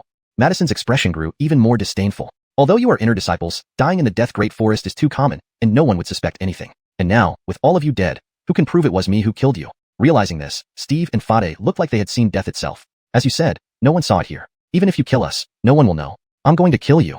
Steve struggled to attack Madison, but he had no strength left in his body and fell flat on his face before he could even rise. Seeing this, Madison laughed continuously. I advise you both not to struggle uselessly. Having taken my poison, you won't survive today. Struggling in vain will do you no good. On the ground, Steve and Fade looked pale, their eyes filled with red, regret, and unwillingness. They thought they had manipulated Madison, but she had given them a harsh slap and now controlled their lives. You heartless, venomous woman. Steve stared hard at Madison, cursing. Yet in his current state, it looked more like powerless rage. Though filled with sorrow and anger, he couldn't do anything to Madison. Madison paid no heed. She continued to sneer. In this world of survival of the fittest, if one isn't ruthless, how can one possibly live? As she spoke, she glanced contemptuously at Steve and Fade. And you two are destined to be my stepping stones. Suddenly, she seemed to recall something. It's just too bad for that Coulter. His cultivation level is clearly similar to mine, but his combat strength is unbelievably strong. He must have some good things on him. Unfortunately, he has now become the food of the ghost-faced spider. After saying this, she shook her head. So now, let me send you two on your way. She drew a sharp dagger and slowly approached Steve and Fade. At this moment, both men's faces turned ashen white. A seductive smile once again appeared on Madison's face as she coldly said, I hope in your next life you will remember one thing. The prettier the woman, the less you can trust her. Finished speaking, she raised the dagger high. They're right. You really are a venomous woman. Just then, a detached voice suddenly sounded. Upon hearing this, Madison's expression changed, and she turned around sharply. Seeing the person who arrived, her pupils instantly contracted. You didn't die. She found it hard to believe. Coulter had faced such a powerful ghost-faced spider and over a dozen ghost-faced spiders, yet he did not die and managed to escape, which was simply incredible. Not only her, but even Steve and Fade were equally astonished and surprised. Hearing this, Coulter smiled slightly. If I had died, wouldn't I miss this fine play? As he finished speaking, Jinghong's sword suddenly appeared in his hand, and he slowly walked towards Madison. From the beginning, he felt that Madison had deep schemes, but he never thought she would be so vicious, using Steve and Fade and then trying to get rid of them. Quickly save us. Coulter, please save us, and we will definitely reward you generously after this. Steve and Fade immediately begged for help. At this moment, their hatred for Madison far exceeded their fear of Coulter. All they wanted was to survive. Madison's expression became very ugly. She had witnessed Coulter's combat strength and knew well that she could not match him in a direct confrontation. So she gave a seductive smile. Junior brother Qianyu. Those two abandoned you with ruthless hearts. By doing this, I am avenging you, junior brother. Hearing this, Coulter half smiled, half sneered. If so, should I thank you then? As he spoke, his steps did not stop. Seeing that Coulter still intended to show no mercy, Madison's expression changed. Then she gritted her teeth. Rip. She actually tore her clothes apart, revealing large patches of white skin, leaving only the last layer of undergarments. In an instant, unlimited allure appeared before Coulter. Junior brother Xianyu, there's no enmity between us. I can split what these two fools have with you, or even become your woman. Madison cast a flirtatious glance, speaking coquettishly. Chapter 39. How could you be so naive? As she spoke, Madison extended a storage ring. She also shook her body, causing the large expanse of snow-white cleavage at her chest to appear as if it were struggling to escape its confines, looking particularly alluring. Combined with her voluptuous and fiery figure, this scene was enough to make many men's blood boil. Madison vigorously twisted her waist. Blinking her eyes, she blushed and said, if junior brother Xianyu is willing, you can ravish me now. At that moment, the corners of Madison's mouth curled upward, her heart immensely pleased. She believed that no man in the world could resist her allure. Tisk. However, the next second, Coulter smiled and then, with lightning speed, thrust his sword into Madison's body. Instantly, scalding hot blood spurted out, splattering onto the snowy white skin of Madison, creating an especially shocking sight. Simultaneously, Madison's smile froze instantly, and the smugness in her pupils turned into disbelief just as quickly. Coulter looked at Madison with a mocking gaze. Do you think a couple of pounds of flesh could seduce me? After speaking, he pulled out the dagger that Madison had hidden behind her back. A woman like a viper was still a viper, just like Camila from before. Unyielding even at the last moment, still trying to bring about his demise. If he had really lost his mind earlier and gotten intimate with Madison, it would probably be him being stabbed right now. Thinking of it, he realized his own wife was much better. Why? Blood gushed from Madison's mouth, quickly dyeing her once pale skin red. She looked extremely pitiful. She couldn't understand why Coulter managed to escape from the ghost-faced demon spider, or why he remained unmoved by her seduction until her death. Looking at Madison gradually collapsing to the ground, Coulter said expressionlessly, one thing you said wasn't wrong. Beautiful women can't be trusted. But what you don't know is that my wife is far more beautiful than you. Just as Coulter said. Although Madison was alluring, compared to Karina who let go completely in bed, she paled in comparison, utterly lacking any charm. In the end, Madison died without closing her eyes. Ha ha, good death. Cold Shin, Xian, and Fade burst out laughing at the sight of Madison's lifeless body. They hastily looked at Coulter. Junior brother Xianyu, please save us, hurry and send us back to the sect. Maybe we can still be saved. If you save us, we can give you generous rewards, and from now on in Tianjin sect, we will protect you, ensuring no one dares to provoke you. Both of them stared intently at Coulter, seemingly having forgotten how they had betrayed him just moments ago. Seeing Coulter approach and thoroughly ransack Madison's possessions, he then turned his gaze towards Steve and Fade, lying on the ground. How naive you both are. He grinned. Even if I don't save you, everything you have will be mine anyway. Why should I save you? Upon hearing this, Steve and Fade were enraged internally, but, for the sake of survival, they pretended otherwise. Steve hurriedly responded, all right, everything belongs to you. Only ask you to quickly take us back to the sect for detoxification. Though he said so, he already planned within his heart to kill Coulter and reclaim the Snow Heart Clear Mind Herb and their storage rings once they escaped danger. However, Coulter smirked. That's for later discussion. Let's settle the account of you betraying me just now first. Upon hearing this, Steve and Fade's expressions changed. What do you want to do? Steve asked hastily. Tisk. The next second, his head flew off. Blood sprayed everywhere. Coulter smiled. Of course, I want to kill you. Coulter spoke softly, his voice calm yet like a nightmare. Don't come over, don't. Fate turned pale with fear, attempting to stand up and run but found himself unable to move. Tisk. Immediately after, another sword strike. Fade's body was pierced through as well. Thus, the original group of 4 now left only Coulter standing alone. And Coulter wasted no time in ransacking everything valuable from the two, absolutely not sparing those who stabbed him in the back. These two guys were quite wealthy, Coulter remarked with a smile after tallying up the loot. Not only did he complete his mission, but he also gained a precious Snow Heart Clear Mind Herb, plus the storage rings of Steve and Fate. This was definitely a bountiful harvest. This xiuxian herb comes just in time. Seemingly thinking of something, Coulter's lips curved upward, and then he turned around and left. Returning to Tianjin sect, Coulter immediately went to the mission hall. After completing the mission of killing the ghost-faced demon spider, he successfully claimed 1,000 points. However, Coulter did not go directly to the secret realm for cultivation. Instead, he spent 500 points to purchase 2 jars of peach blossom brew. Next, Coulter held a jar of peach blossom brew in each hand and headed straight for the martial technique pavilion. Gift giving was all about catering to the recipient's preferences. Since Pavilion Master Foster clearly enjoyed alcohol during their last meeting, it made sense to bring him some wine this time. It was sure to be the right move. Why did you bring wine along? Inside the martial technique pavilion, Pavilion Master Foster still appeared tipsy as he looked at Coulter and asked, since I have questions to ask Pavilion Master, naturally I couldn't come empty-handed, Coulter replied with a smile. Peach blossom brew is indeed a fine thing. You've gone to some expense.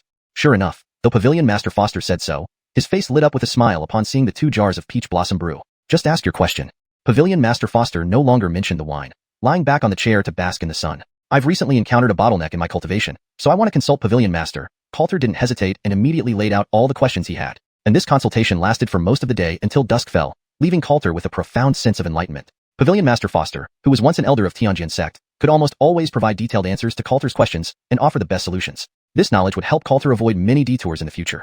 In just half a day, he gained much from the experience. Thank you, Pavilion Master Foster, for resolving my doubts. Coulter bowed slightly to Pavilion Master Foster, expressing his sincere gratitude. Chapter 40. A night in spring is worth 1,000 pieces of gold. As the saying goes, having an elder at home is like having a treasure. This adage couldn't be truer. With Pavilion Master Foster's explanations, many things that he had previously not understood became clear. One could say that just by answering his questions, the 500 points he spent were worth it. Chuckling, although you are just a newcomer, your questions are very profound. Cultivate well in the future, and your achievements will certainly not be low. Pavilion Master Foster looked at Coulter with great satisfaction. During this half-day, Coulter had been sincere and extremely eager to learn, making him quite fond of him. Upon hearing this, Coulter smiled. Then I'll take Pavilion Master's good words as auspicious blessings. He could tell that Pavilion Master Foster had a fairly good impression of him. If he worked a little harder, perhaps he really could snatch away Montgomery's opportunity and receive Pavilion Master Foster's legacy. But I'm curious, your identity shouldn't be simple. It seems unlikely that you would come to consult this old man. Suddenly, Pavilion Master Foster turned to look at Coulter. A faint smile lingered on his aged face, and the cloudiness in his eyes gradually dissipated. The flow of people in the martial skills pavilion was already considerable. Even if he didn't actively inquire, merely listening to the discussions among the disciples of Tianjian's sect these days, he already knew about Coulter's accomplishments when he joined the sect. Whether Pavilion Master believes it or not, my identity is indeed very simple, Coulter said, somewhat helplessly. In truth, even now he hadn't figured it out. Clearly, he had no background. So why did Alfredo help him so much back then? He didn't think this was because of some accident. Would such a powerful figure have nothing better to do than to specially come to Tianjian's sect to find him? Not only had Alfredo treated him exceptionally well, but he had also given him something like the flame pearl. If there wasn't a problem, that would be strange indeed. However, he still couldn't figure out what the problem was. If you really have no background, then daring to agree to a life-and-death battle with Montgomery in 6 months is indeed admirable courage. Pavilion Master Foster laughed again. Coulter smiled faintly upon hearing this. Pressure makes one strive. Since we're already enemies, it's better to make things clear. Then he stood up and bowed respectfully to Pavilion Master Foster. It's getting late. Senior needs rest. I will visit again tomorrow. Lying on the recliner, Pavilion Master Foster waved his hand. Go ahead. Coulter thus left without lingering any further. This time, he had at least left a good impression on Pavilion Master Foster. As for whether he could receive his legacy, it could only be seen step by step. After all, this kind of thing couldn't be forced. Meanwhile, leaning back in his chair, Pavilion Master Foster watched Coulter leave thoughtfully. What a person who understands me and relieves my arrogance. Back at Shinlong Peak, just as Coulter was about to open the door, his eyes suddenly narrowed. He remembered closing the door tightly when he left. But now, there was a thin crack in the door. Someone must be inside. Or someone had entered his room while he was away. Creak.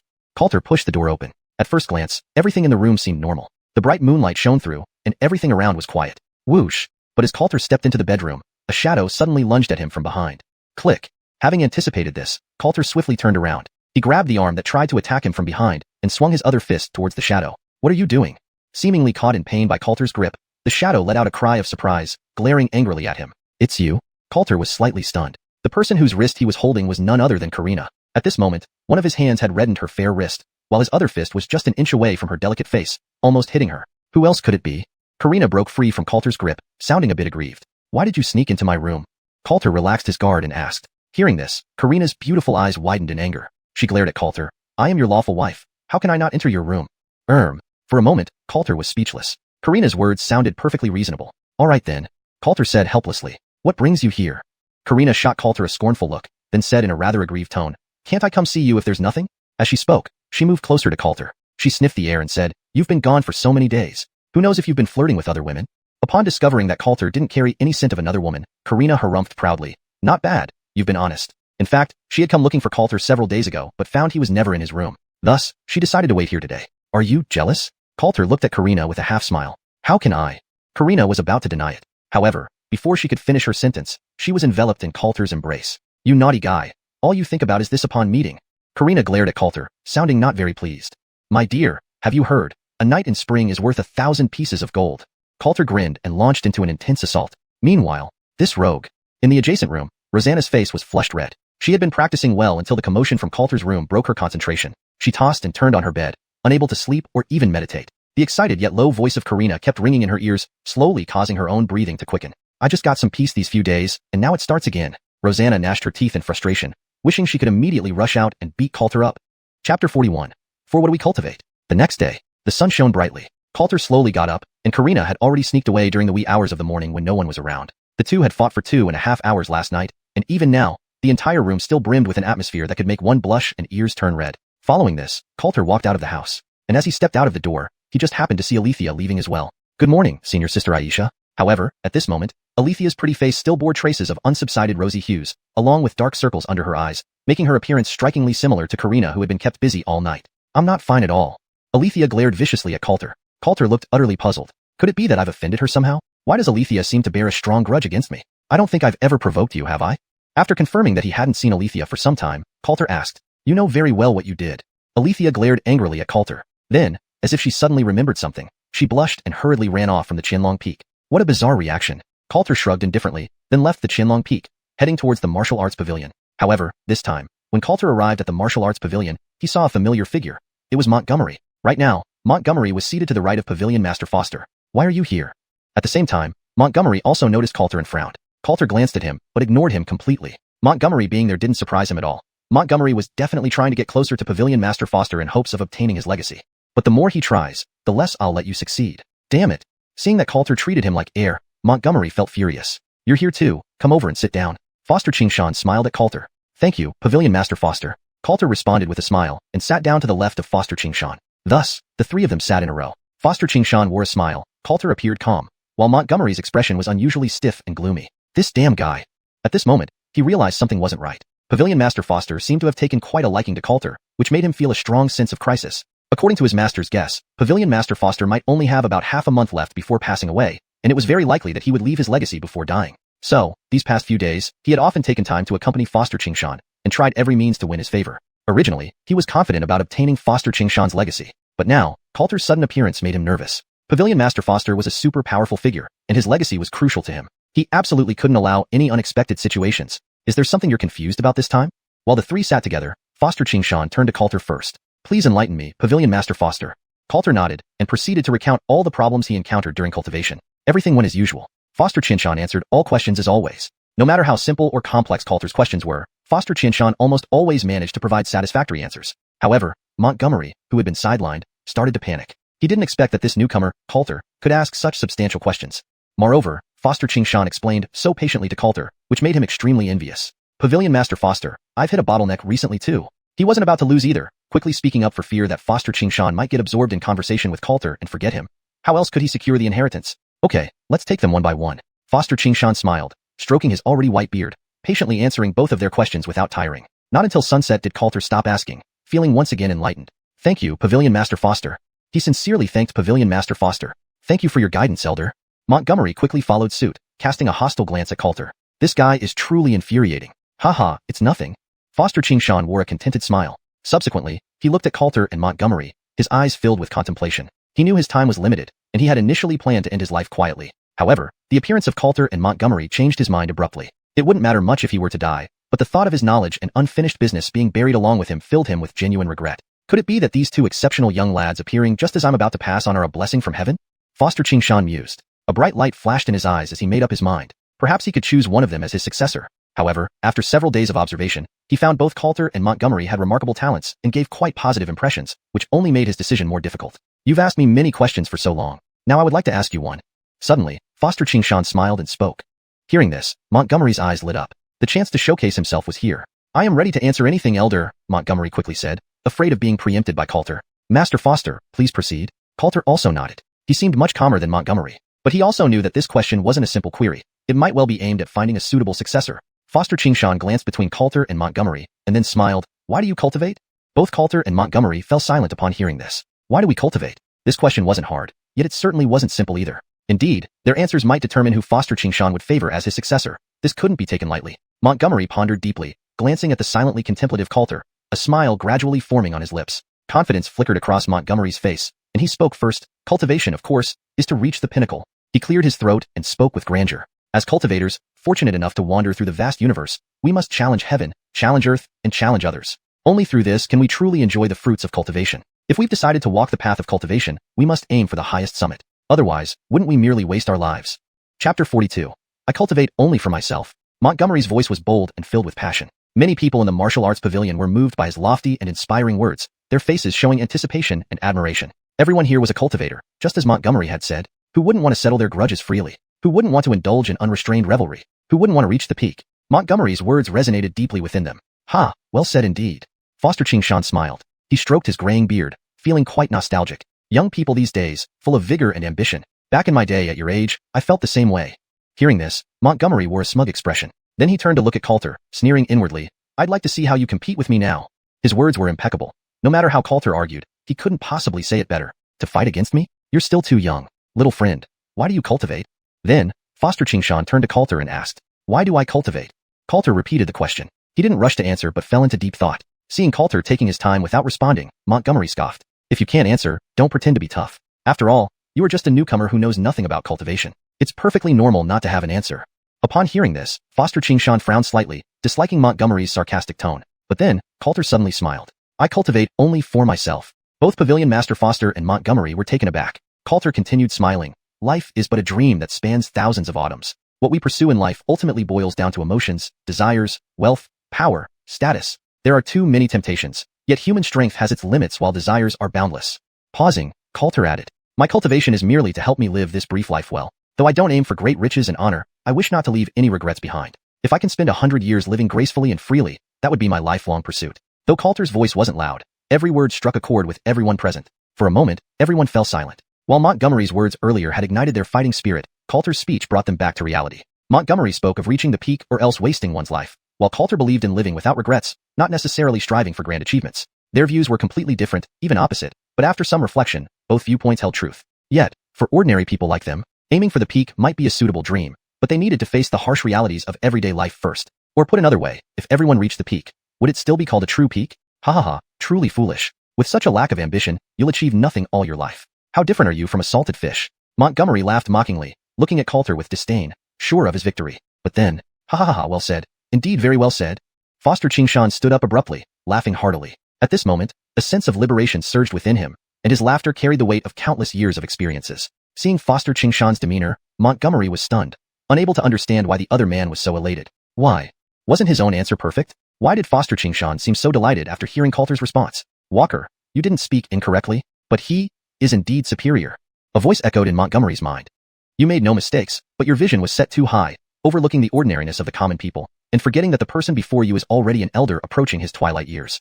The voice contained a hint of helplessness. Was Montgomery wrong? No, not at all. That was genuinely what Montgomery believed in his heart. Was Coulter wrong? Again, no, but compared to Montgomery's ambitious goals, Coulter's mindset resonated more with the general populace. After all, few people could truly reach the peak, and most remained ordinary. Montgomery's path in cultivation had been too smooth, and his vision too lofty, leading him to forget that ordinariness was the norm in life. After all, Pavilion Master Foster was also an ordinary person, and an elder approaching the twilight of his life. And in front of such an elder, Montgomery's lofty talk of his ambitious goals seemed particularly untimely, even if it could be understood. On the contrary, Coulter's viewpoint resonated more deeply with everyone. Meanwhile, the others in the martial arts pavilion looked at Montgomery less favorably, talking about how those who don't reach the peak are just dried fish. Was he insulting all of them? If they weren't afraid of him, they would have given Montgomery a good slap. What a despicable brat, truly hateful. Hearing his master's words, Montgomery finally realized this. He looked at Coulter with even more anger. At the same time, he confirmed that Coulter must have done this intentionally, knowing very well that Foster xiuxian was nearing the end of his life, hence deliberately trying to curry favor. As for the purpose, it had to be to obtain Foster xiuxian's inheritance. No way, absolutely no way. Montgomery shouted inwardly. He had long regarded Foster xiuxian's inheritance as his own prize, and would not allow anyone to contest it with him. Very good, very good.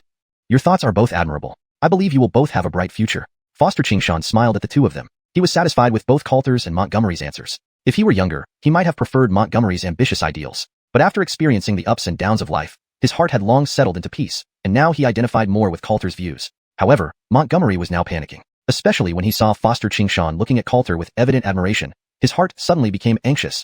But Montgomery hurried to explain. But before he could finish, he was interrupted by Pavilion Master Foster. I'm feeling a bit tired now. You may leave first. If you have any questions in the future, feel free to come ask me. After taking a big gulp of wine, Pavilion Master Foster waved his hand. In that case, we won't disturb your rest, senior.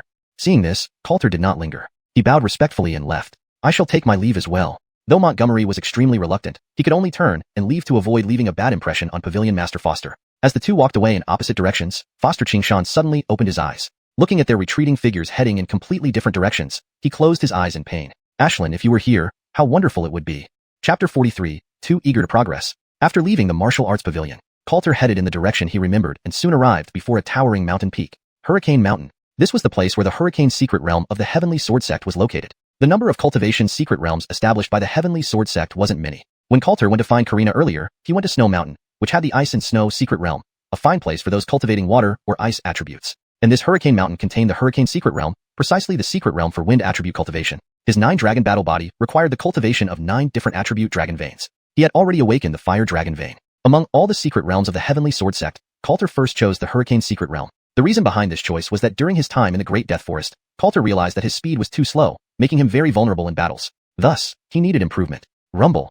Upon paying 500 points, the massive stone gate before the mountain slowly opened. The 1,000 points he earned from completing tasks earlier were now depleted. Simultaneously, he entered the hurricane's secret realm. At first glance, the secret realm was dimly lit, with fierce gusts of wind howling past, stinging one's cheeks. Moreover, there were many stones of varying sizes being whipped around by the strong winds, easily striking and injuring anyone who wasn't cautious. Apart from Coulter, there were quite a few other disciples of the Heavenly Sword sect inside the hurricane's secret realm. They moved tirelessly within it, trying their best to dodge the flying stones.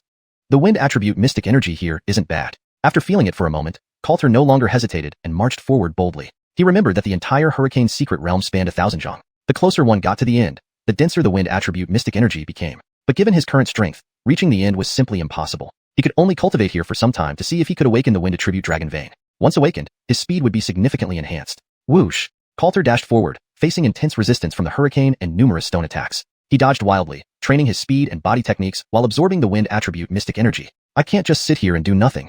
After leaving the martial arts pavilion, Montgomery felt an unprecedented sense of fear and fury. The great floating Buddha sword technique that should have been his had been taken by Coulter. Now, the latter was even vying for the legacy of head librarian Foster. He absolutely wouldn't allow this to happen. Let me seek help from my master. Montgomery took a deep breath and quickly formed a plan. He arrived at a grand hall and skillfully pushed open a door, coming to stand outside a secret chamber. Master, I wish to see you regarding something important. Montgomery knocked on the door of the secret chamber, speaking softly. Enter. A distant voice came from inside. Upon entering the secret chamber, Montgomery immediately saw his master Jerry. Jerry was wearing a light-colored long dress made of ice silk that accentuated her alluring figure perfectly, giving her a mature, intellectual beauty. Additionally, she seemed to have just finished cultivating, her face flushed slightly with sweat on her forehead, exuding an allure like a lotus emerging from water with every move. Disciple greets master. Montgomery hurriedly bowed his head in respect. However, a peculiar gleam flashed through his eyes. Since joining Jerry's disciples, he noticed that his master still possessed undeniable charm. If there was an opportunity, he wanted to experience what it felt like to go against his own master. Do you have something to say? Jerry stood up and asked. Disciple requests master's assistance to speak well of disciple to head librarian Foster. Montgomery pulled himself together and spoke directly. Hearing this, Jerry raised her beautiful eyes. You're talking about the head librarian of the martial arts pavilion? Montgomery nodded. Is there something you know? Jerry gazed intently at Montgomery. I can only guess, admitted Montgomery. He had thought of what to say on his way here. Since he sought Jerry's help, he couldn't hide anything. Jerry remained silent. Not many people in the Heavenly Sword sect knew the true identity of head librarian Foster, but as deputy sect leader, she naturally did. Especially recently, the sect leaders held a special meeting about him, knowing that his old ailment had relapsed and might not last more than a month. You want his legacy? Jerry approached Montgomery, her tone indifferent. Yes. Montgomery nodded again. After a long while, Jerry finally turned around. This is for the best. If his legacy were to be lost this way, it would also be a loss for the entire Heavenly Sword sect. Upon hearing this, Montgomery was overjoyed. I once did a favor for head librarian Foster. You can mention me to him when the time comes. Perhaps he will give me some face, Jerry said. At this, Montgomery immediately felt relieved. Thank you, master. His mind was thoroughly at ease. A triumphant smile appeared on his face. With Jerry's endorsement, head librarian Foster's legacy was almost within his grasp. But, Jerry suddenly spoke. Whoosh. She came to stand before Montgomery again, their eyes locking, able to feel each other's breath. Master.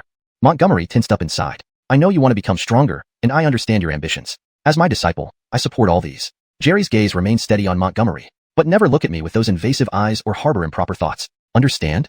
Hearing this, Montgomery's face changed drastically. Thump. He hurriedly knelt down. Disciple knows his mistake. Disciple just wanted to progress too much? Cold sweat dripped from his forehead. It turned out that all his thoughts had been seen by Jerry. So you wanted to ride your master and defile her? Jerry looked coldly at Montgomery, speaking indifferently. Disciple dares not. Montgomery was filled with fear. You may leave now. Jerry said no more. Montgomery felt as if a heavy burden had been lifted. He quickly left in a rush. Only after completely exiting the grand hall did he let out a sigh of relief, his clothes drenched in sweat. Aren't you afraid of her? A slightly mocking voice sounded. She is my master, and also the deputy sect leader of Heavenly Sword sect. How can I not be afraid? Montgomery said solemnly. Hee hee. In fact, you don't need to be afraid at all. She's just a minor sect's deputy sect leader. As long as you follow me in cultivation, I promise it won't take long for you to surpass her. By then, you can play with her however you want, put her in any position you like. Hearing this, Montgomery's eyes lit up. He could already imagine Jerry beneath him. Then he exhaled. For now, the most urgent task is to obtain head librarian Foster's legacy. Suddenly remembering something, and then tear that damned boy into pieces. Chapter 44, Pavilion Master Foster's Legacy. 5 days later, Coulter left the Hurricane's secret realm. It wasn't that he didn't want to cultivate for a few more days, but each entry into the secret realm required 500 points, and one could only stay inside for a day each time. He only had 1,000 points in total. Buying 2 jars of wine as gifts for Pavilion Master Foster and entering the secret realm once already exhausted all his newly acquired points. If not for the several thousand points he gained from killing Greg and Fade, he might have only been able to cultivate in the secret realm for one day. Only over 2,000 points left, they sure don't last long. Coulter sighed, looking at the remaining points on his token. However, after cultivating for 5 days in the Hurricane secret realm, he could clearly feel his speed had improved somewhat, but there was still a long way to go before awakening the Wind Dragon vein. According to his estimation, when he reached the end of the Hurricane secret realm, he would likely be able to awaken the Wind Dragon vein. Boss, 2 jars of peach blossom brew, please. Immediately afterward, Coulter spent another 500 points, bringing 2 jars of wine to the Martial Technique Pavilion. This time, it wasn't just for Pavilion Master Foster's legacy, but also out of heartfelt gratitude for the old man. Though he had been reborn, his previous life had indeed not been very successful, and he still had many areas he didn't understand in cultivation. Recently, with Pavilion Master Foster's guidance, he had gained a lot. You're here again. What Coulter didn't expect was that Montgomery was already sitting next to Pavilion Master Foster when he arrived at the Martial Technique Pavilion, looking like he had been there for quite some time. This isn't your home. Why can't I come? Coulter ignored Montgomery, walking straight up to Pavilion Master Foster and placing the fine wine down. Upon hearing this, Montgomery gritted his teeth in frustration. You're also new here. You don't need to bring wine next time. It's too extravagant, said Pavilion Master Foster, looking at Coulter. I understand, Senior. Coulter nodded. However, he noticed that Pavilion Master Foster seemed to be in even worse shape, his voice not as robust as before. As Coulter sat down, Pavilion Master Foster's expression turned serious, and he looked at both of them. You should know my identity by now. Both Coulter and Montgomery were startled. Neither expected Pavilion Master Foster to speak so straightforwardly. Before they could answer, Pavilion Master Foster waved a hand. Though I'm old, my mind is still clear. Even if you have ulterior motives, I've seen your talent and character these past few days. Pausing for a moment, he continued, I am approaching my end, and I can pass on my entire knowledge to one of you. Coulter and Montgomery were both shocked and delighted. Glancing at each other, they saw sparks and hostility in each other's eyes. Pavilion Master Foster had already said it. Only one of them would receive the legacy. Montgomery spoke first. Please entrust me with the legacy. Junior will ensure its greatness. His voice was full of excitement. Junior wishes to vie for it too. Coulter bowed respectfully to Pavilion Master Foster. At this point, neither would show any courtesy. Sighing, Pavilion Master Foster replied, You two are both excellent. If not for your upcoming duel, I might have considered passing on the legacy to both of you.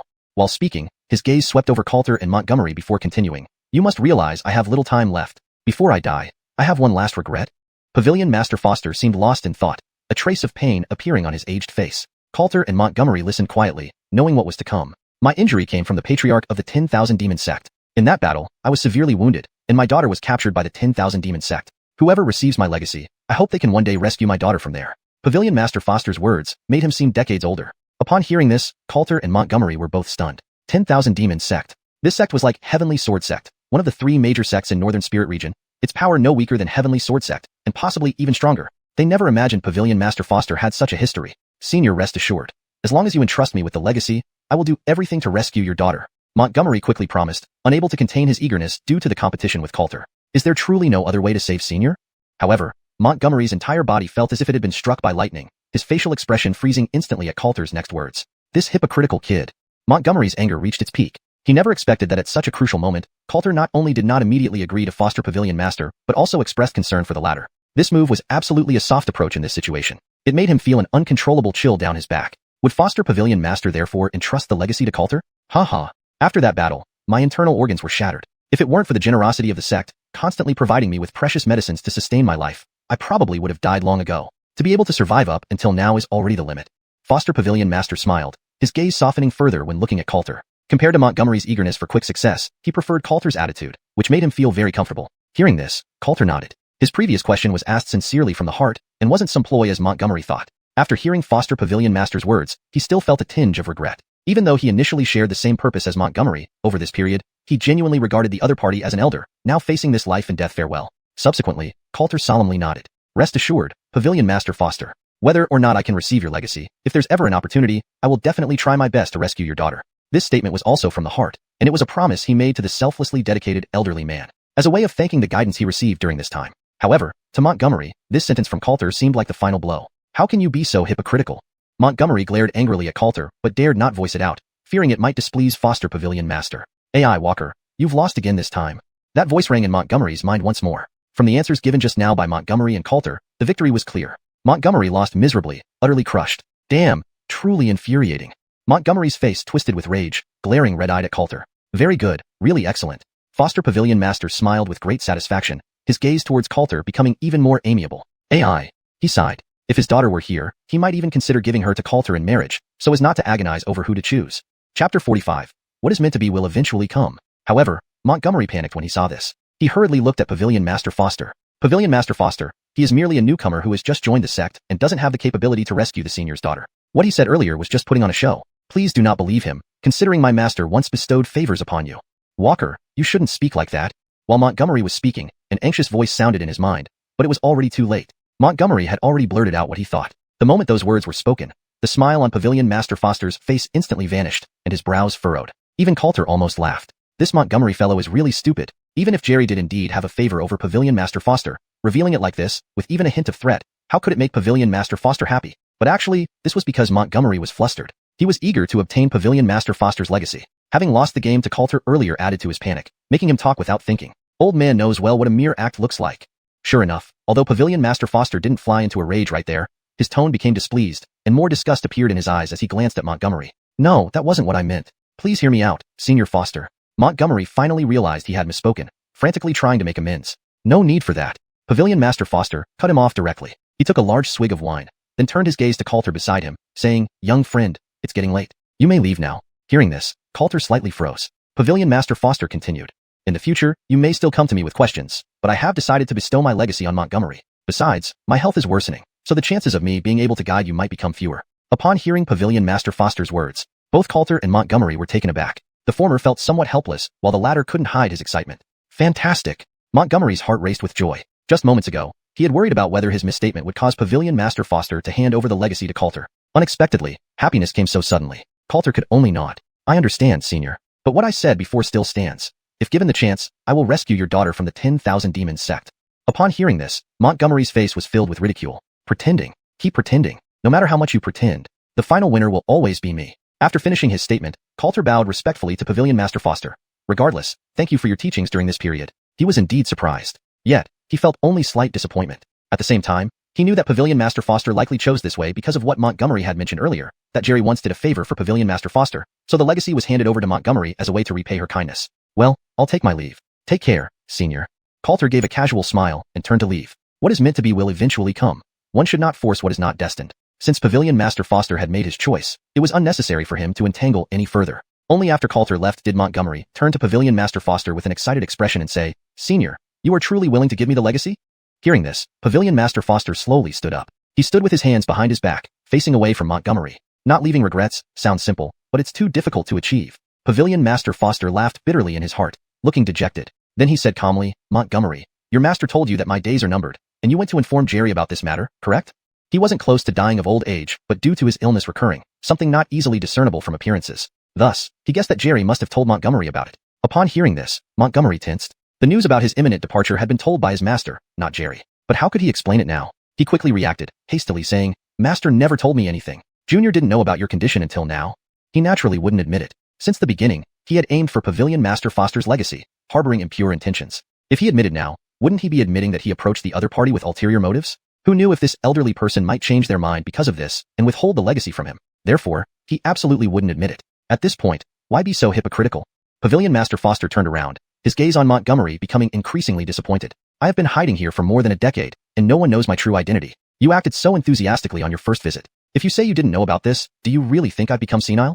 He had just held onto a sliver of hope with Montgomery. If the other party could be honest, it would ease his doubts, but Montgomery ultimately disappointed him. You approached me because you knew my time was running out, trying to win my favor to obtain my legacy, right? Pavilion Master Foster's voice was calm, yet there was no room for doubt. As a former powerhouse, he saw things clearer than anyone else. Sweat poured down Montgomery's forehead as he hastily said, Senior Foster, please calm down. It's just that I. Only now did he realize he had nothing to argue. Finally, he gritted his teeth and said, I won't deny that thought, but that Coulter must have the same intention. He had made up his mind. Even if he was exposed, he wouldn't let Coulter off either. If he was to die, everyone should die together. But unexpectedly, Pavilion Master Foster merely nodded indifferently. You're right. Perhaps he has the same thoughts as you, but compared to you, I prefer him. Do you know why? Montgomery frowned deeply. Because he has an innocent heart more than you, and he doesn't use others' favors to threaten me, Pavilion Master Foster said calmly. Hearing this, Montgomery felt immensely regretful. He bitterly regretted saying that outrageous sentence earlier, which led to the other party's strong aversion to him. Then, Pavilion Master Foster turned away and said lightly, Since I said I'd give you the legacy, I won't go back on my word. Montgomery instantly breathed a sigh of relief. Though there were some twists and turns, as long as everything ended well, I'm giving you the legacy only to repay your master's kindness from years ago. From now on, I am square with Jerry. Remember to tell her when you return that I owe her nothing. Pavilion Master Foster's tone was entirely neutral, losing all the warmth and approachability from their previous discussions. Instead, It carried a new note of distance, making Montgomery's expression extremely awkward. I understand. But he could only accept it silently. Go now. I need to rest. Pavilion Master Foster seemed genuinely exhausted, weakly waving his hand. Chapter 46 Furious Montgomery. Aeawea. Damn it, damn them all. Montgomery ran through the jungle, bellowing in fury. His expression was utterly monstrous. It's all because of that damned Coulter. If not for him, how could Foster Gahal possibly treat me like this? A blood-red tinge appeared in Montgomery's eyes. At this moment, his rage erupted completely. Simultaneously, he blamed all the causes leading to this situation on Coulter. What does it mean, preferring that newcomer over me? What does it mean, giving me inheritance just to clear debts? And that tone filled with regret, what exactly does it signify? Do I, Montgomery, really have such poor quality, not even matching that damned newcomer? That old man is truly blind as a bat. Montgomery was nearly driven mad. He roared aloud. At this moment, his killing intent towards Coulter reached its peak. Walker, calm down.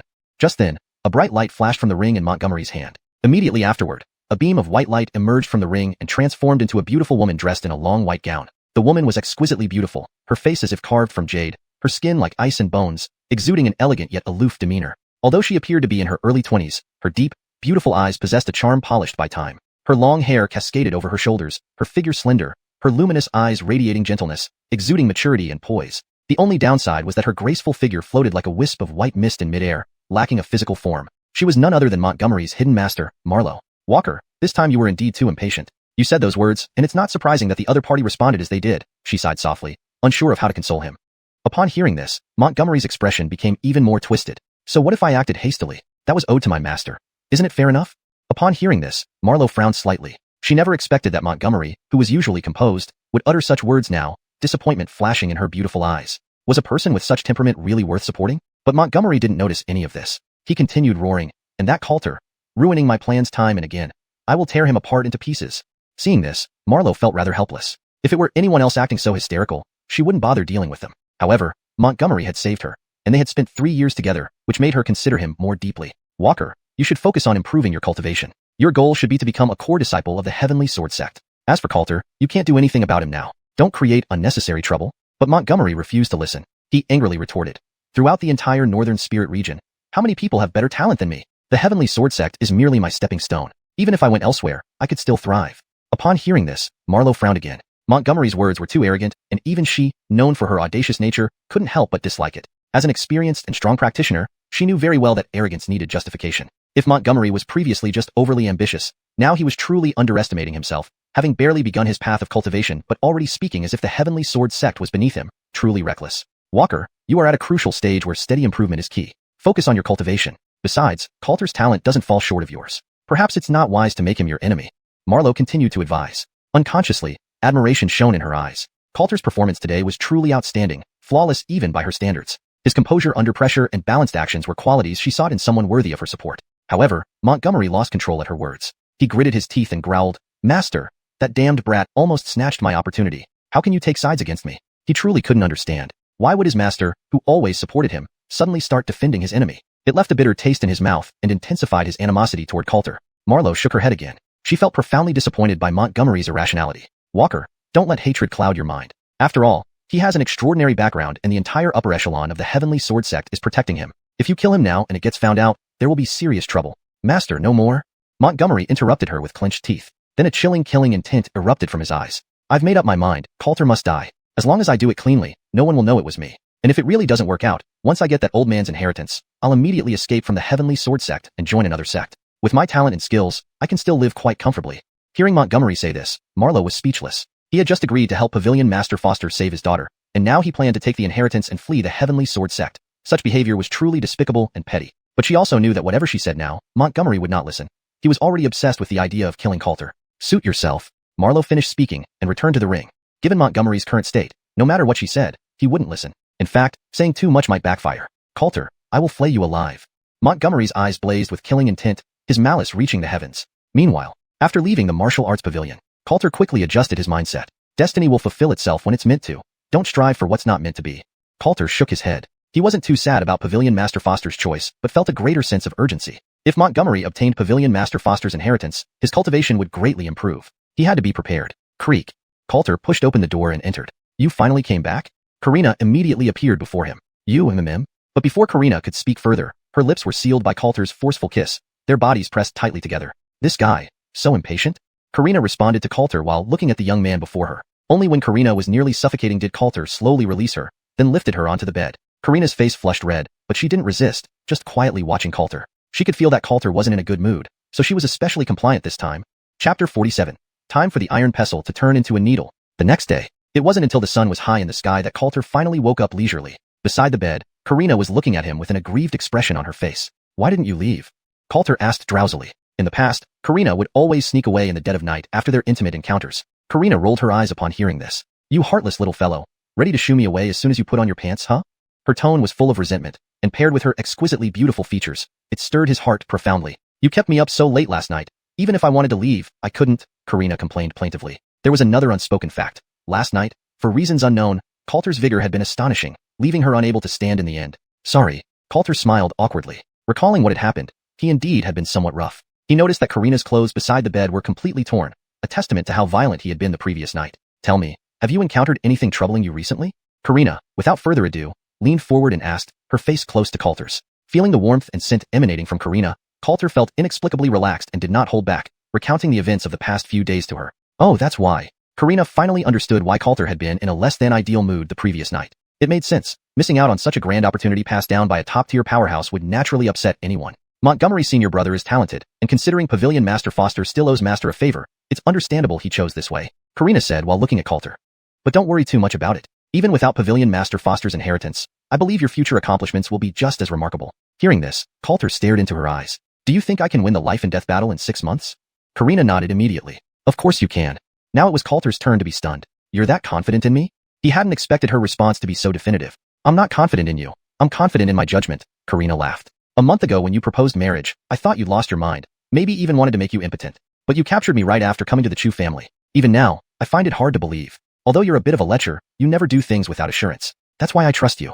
After listening to Karina, Coulter grinned, feeling much better, and the gloom in his heart vanished. By the way, Karina took out a token from her storage ring. You'll probably need points for entering the secret realm to cultivate. I happen to have some extra here that I can give you. Coulter raised his head slightly. Do you have a lot of points? Karina lifted her elegant neck. What are you talking about? I'm a disciple of the deputy sect leader. I could never lack points. Don't procrastinate like that. Under Karina's urging, Coulter took out his identity token. Watching Karina quickly align both identity tokens together, he saw a faint wave of mystical energy before she withdrew her own token. Immediately, 2,000 points appeared on Coulter's token. Karina waved her hand imperiously. Here, take these points first. If you need more, come back to me.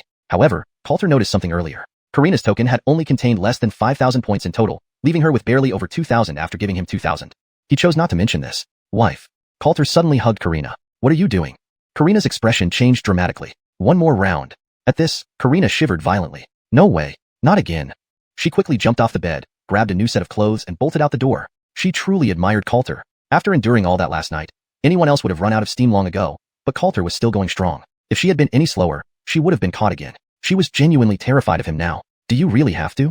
Seeing this, Coulter chuckled. He dressed himself neatly and left the room. Even if he couldn't obtain Pavilion Master Foster's inheritance, he had not forgotten his top priority.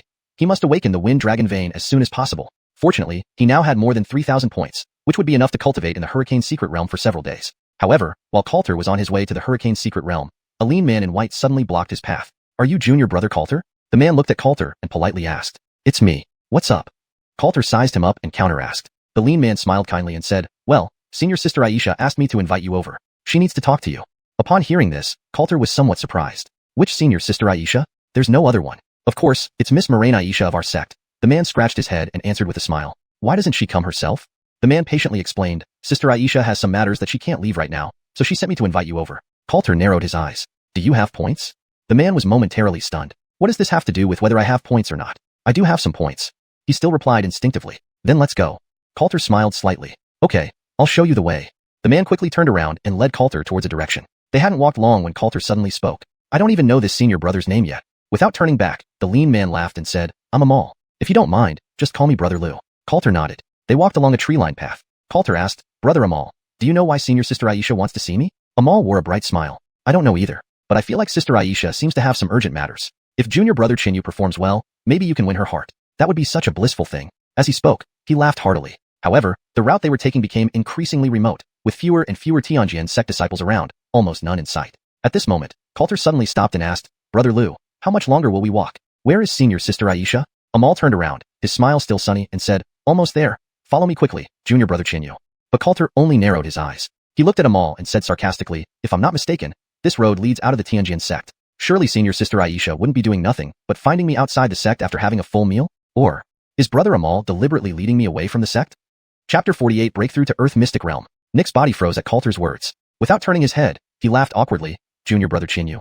What are you talking about? I was just helping senior sister Tamika call you out. Upon hearing this, Coulter stopped in his tracks. You've already brought me here. Is it still necessary for you to continue pretending?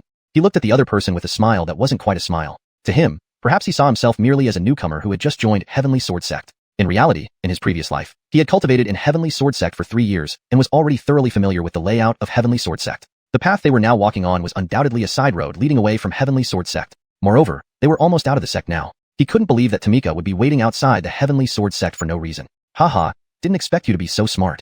Nick suddenly turned around, his eyes cold as he glared at Coulter. At this moment, the bright smile and the honest expression on his face completely vanished, replaced by a chilling killing intent. But you've still fallen into my trap. Even here, I can still kill you. With a cold laugh, Nick instantly blocked Coulter's way, a long spear in hand, its tip gleaming sharply under the sunlight. Coulter did not panic upon hearing this. I'm curious, why do you dare to make a move against me? Previously, Adam had given orders that no one in Heavenly Sword Sect should provoke him. But now, Nick actually dared to lure him out and attempt to take his life. Something was definitely amiss. Humph, I don't need a reason to want you dead. With a low growl, Nick unleashed his Earth Mystic 4th level mystical power. In an instant, his long spear lunged toward Coulter like lightning. Swoosh! The long spear approached like a soaring dragon. The sharp, icy light reflected in Coulter's pupils, and his gaze turned cold. He swiftly drew the Jianghong sword to block it. Clink! The cold spear tip collided heavily with the middle of the Jianghong sword, causing Coulter's arm to shake violently from the tremendous force surging through it, making him slide backward continuously. Nick frowned. Didn't expect you to have broken through to the Earth Mystic Realm. At this moment, Coulter's mystical power surged like waves. After a wild night with Karina, he had indeed advanced to the Earth Mystic Realm.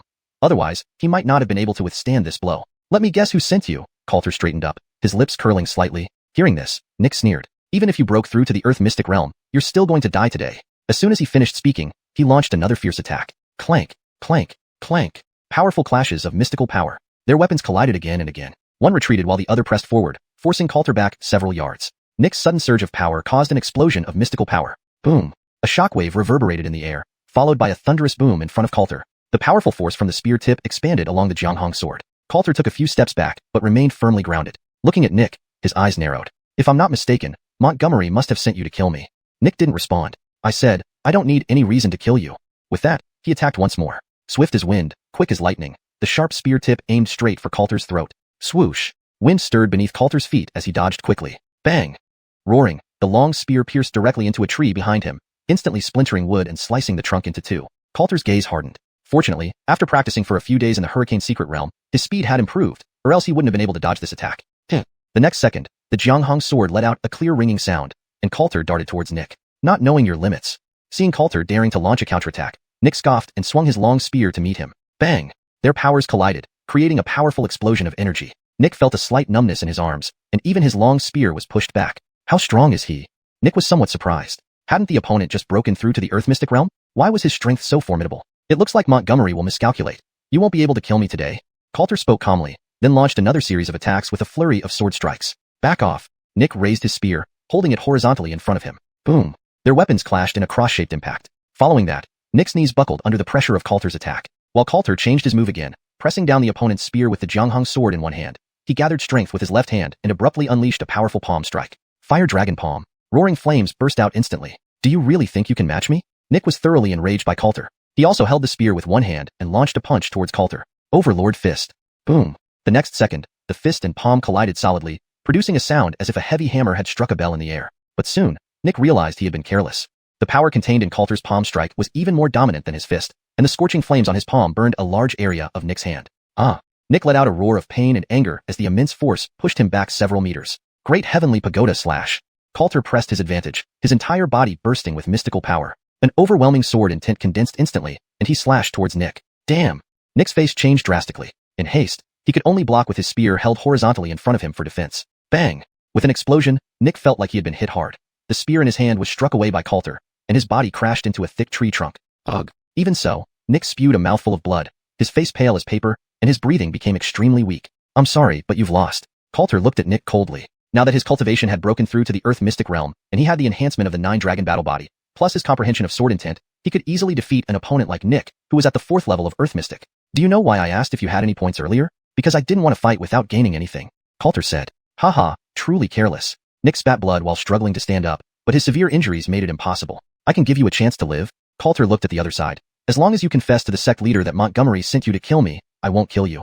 However, Nick only sneered. You guessed right. Indeed, Senior Brother Montgomery sent me to kill you. But if you want me to betray Senior Brother Montgomery, that is absolutely impossible. After speaking, a determined look appeared in his eyes, and his mystical power began to surge wildly.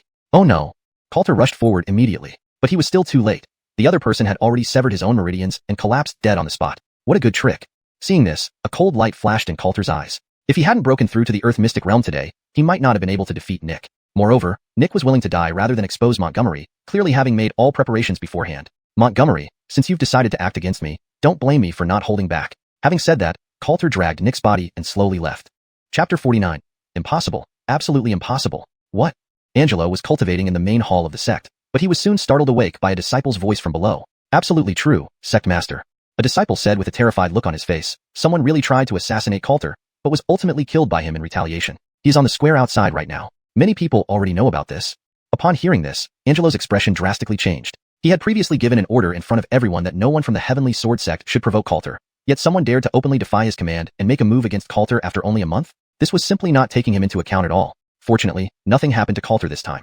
Otherwise, once the other party set off that flame pearl, it was likely that he wouldn't even know what happened before the Heavenly Sword Sect was leveled to the ground. Who would he seek justice from then? I will handle this personally. Angelo was truly angry. His figure vanished in an instant, disappearing from the hall. At this moment, on the spacious square of the Heavenly Sword Sect, Coulter threw Amal's corpse in front of him while he sat on a stone stool, eyes closed, resting. The crowd around him had already swarmed over. That's Senior Brother Amal. My goodness, how could he dare? How could he dare to provoke this troublemaker? Master had told us earlier that none of us should provoke Coulter. Why would Senior Brother Amal do something so absurd? The surrounding crowd murmured amongst themselves. How disgusting. He couldn't even kill Amal. Amidst the crowd, Montgomery's eyes flared with intense anger. It was he who had approached Amal yesterday and instructed him to assassinate Coulter. But he never thought that despite Amal's cultivation at the 4th stage of Earth Profound Realm, he still failed.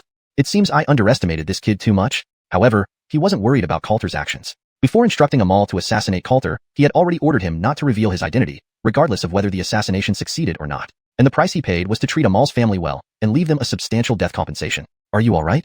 Karina stood beside Coulter, asking with concern. She also didn't expect that just as she left this morning, Coulter would be targeted for assassination. Fine, Coulter replied. Only then did Karina breathe a sigh of relief. What are you planning to do now? She looked at Coulter and asked. Based on her understanding of Coulter, knowing he had suffered a loss this time, there was no way he'd remain indifferent. Wait. Coulter didn't open his eyes and calmly uttered one word. Make way, make way. Quickly, Master is coming. Soon, amid the commotion from the outskirts, Angelo and Jerry, along with many other senior members of the Heavenly Sword Sect, rushed over. After all, Coulter's status was too special. Not mentioning the fact that he possessed the flame pearl which could level everything. If any mishap were to happen to him within the Heavenly Sword Sect, xiuxian would probably come immediately to demand accountability. Cough, cough, cough. Angelo walked up to Coulter, pretending to cough sternly, and then said, Young brother, rest assured. I am aware of the incident's details. I will thoroughly investigate this matter and give you a satisfactory explanation. Hearing this, Montgomery, hiding among the crowd, felt a chill run through his heart. If Angelo really traced back to him, he would certainly lose more than just skin. No need. But to Montgomery's surprise, Coulter opened his eyes and said coolly, I already know who the mastermind behind this is. Sect Master doesn't need to waste any more energy on investigating. However, I have one request. Hearing this, Angelo was stunned. Young brother, please tell me your request directly. Whatever it is, I can meet it. Without hesitation, he immediately agreed. At the same time, he sighed with relief internally. As long as this little patriarch didn't throw the flame pearl directly, anything else was negotiable. In light of this incident, I realized that I might not be very safe within the sect, so I hope the sect master can assign me a guardian. Hearing this, Angelo smiled kindly. That's no problem at all. I should have done this earlier. Even without young brother mentioning it, I would have done so. As he spoke, he turned his gaze to a beautiful woman in a red robe standing behind him and said, Blakely, from now on, you will be responsible for ensuring the safety of this young brother. This statement caused a stir among those present. Heaven, that's Blakely. Never thought the sect master would have Blakely protect him. No one in the sect has ever received such treatment. The surroundings buzzed with agitation. No one had expected that Angelo would actually assign a powerful elder to be Coulter's guardian, an unprecedented event in the Heavenly Sword Sect. This is going to be tough. Montgomery frowned deeply among the crowd. With this development, he wouldn't dare to make any move against Coulter anymore. However, Lord Sect Master doesn't need to be so courteous. Coulter smiled and continued, Actually, I already have someone in mind for my guardian, and I hope the Lord Sect Master can agree. Hearing this, Angelo was slightly taken aback. You already have someone in mind? Then he nodded with a smile. Little brother, just say it. As long as you're not asking me to be your guardian, I'll grant your wish. Coulter grinned. His gaze swept over the many senior members of the Heavenly Sword sect, finally resting on a graceful figure among them. Then he said, "The person I have in mind is Lord Sect Master's daughter, Senior Sister Sayla." Everyone froze instantly, their expressions turning varied. No one had expected Coulter to choose Rosanna. What the heck? Is he really looking for a guardian? It seems pretty obvious what he's up to. This kid clearly wants to take advantage of Senior Sister Sayla. This move is truly clever.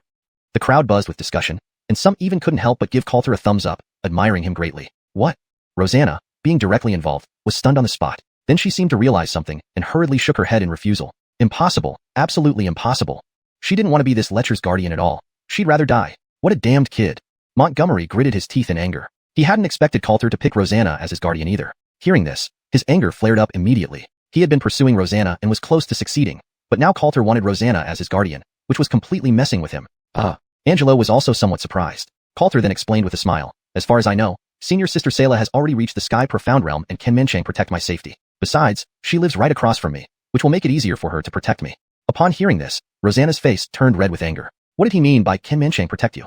When did I ever agree to protect you? Immediately after, Angelo exchanged a glance with Coulter, seeming to suddenly understand. He then nodded firmly, "All right, I agree with this arrangement." Chapter 50. Enjoying the bliss of a lucky man. I agree to this. Angelo was inwardly delighted. Previously, when he heard that Coulter chose to live opposite Kathleen on Qianlong Peak, he had gloated privately for quite some time. He had still been pondering just a few days ago about how to let Kathleen have more interaction with Coulter. Now, unexpectedly, Coulter actually proposed it himself. He couldn't be happier. As Angelo spoke resolutely, everyone present stared wide-eyed, filled with disbelief. Angelo had indeed agreed. This meant that Kathleen would become Coulter's guardian from now on, bound together as if by fate. It was even possible that Coulter could win her affection sooner than anyone else. At this thought, everyone's gaze towards Coulter was brimming with envy and jealousy, and a deep-seated resentment. "Father, I refuse." Kathleen quickly interjected, resistance evident on her face. To be this old lecher's guardian and protect his safety was more unbearable than dying. "Don't act foolishly. Obey your father." Angelo shot her a stern look. In earnest, he said, "Yuru, you will be this young man's guardian from now on. Not only should you ensure his safety, but you must also help him when he is in need of guidance. Moreover, you must always stay close to him. Even if he is meditating or sleeping, you must remain vigilant at all times to ensure nothing like today's incident happens again." Listening to Angelo, Kathleen felt as though everything turned black before her eyes, and she nearly fainted. Always staying close? Constant vigilance? Isn't that just like being a servant? Her world seemed to crumble in that moment. "Father." She wanted to argue further, but Angelo silenced her with another stern glance. Frustrated, she could only glare at Coulter with venomous intent. How despicable, truly despicable. Among the crowd, Montgomery raged inwardly. Making Kathleen follow Coulter everywhere, and protecting his safety constantly was almost like giving Kathleen to Coulter in marriage directly. He suddenly felt an ominous green cloud hanging over his head, and he wanted to slap himself fiercely. If not for him asking Amal to assassinate Coulter, Coulter wouldn't have had this opportunity to propose such a thing. He was truly hoisting himself by his own petard. "You really know how to enjoy yourself, having such a beautiful woman serve you closely." Karina finally reacted, smiling as she looked at Coulter. "Are you jealous?" Coulter tilted his head to ask. "How could I possibly be? If you really managed to win Kathleen over, then you're really something." Karina didn't mind, saying aloud. Living for over 100 years, she wouldn't be petty like a girl, and instead, she found it a relief if Coulter could win over Kathleen, so she wouldn't have to deal with everything alone. Maybe it would be better with someone else around. With Angelo's final word, everyone present erupted with shock. The sect master has actually agreed. Ugh, Sister Kathleen is my goddess, yet that guy gets her. How can I bear it? At least you're just lusting after her. Look at senior brother Montgomery, he's truly miserable. He makes sense. For a moment, the entire Tianjian sect buzzed with agitation. "Sister Kathleen, please follow me." Coulter approached Kathleen with a smile. "You vile scoundrel." Kathleen glared at Coulter furiously. Anger made her chest rise and fall uncontrollably, and it was only then that Coulter realized Kathleen had substantial assets. Then, he walked up to her and leaned close to whisper in her ear. "Sister Kathleen, if you behave well during this period, I'll only ask you to be my guardian for 1 year. Afterward, you'll regain your freedom. But if you don't cooperate, I'll have no choice but to keep pestering you indefinitely."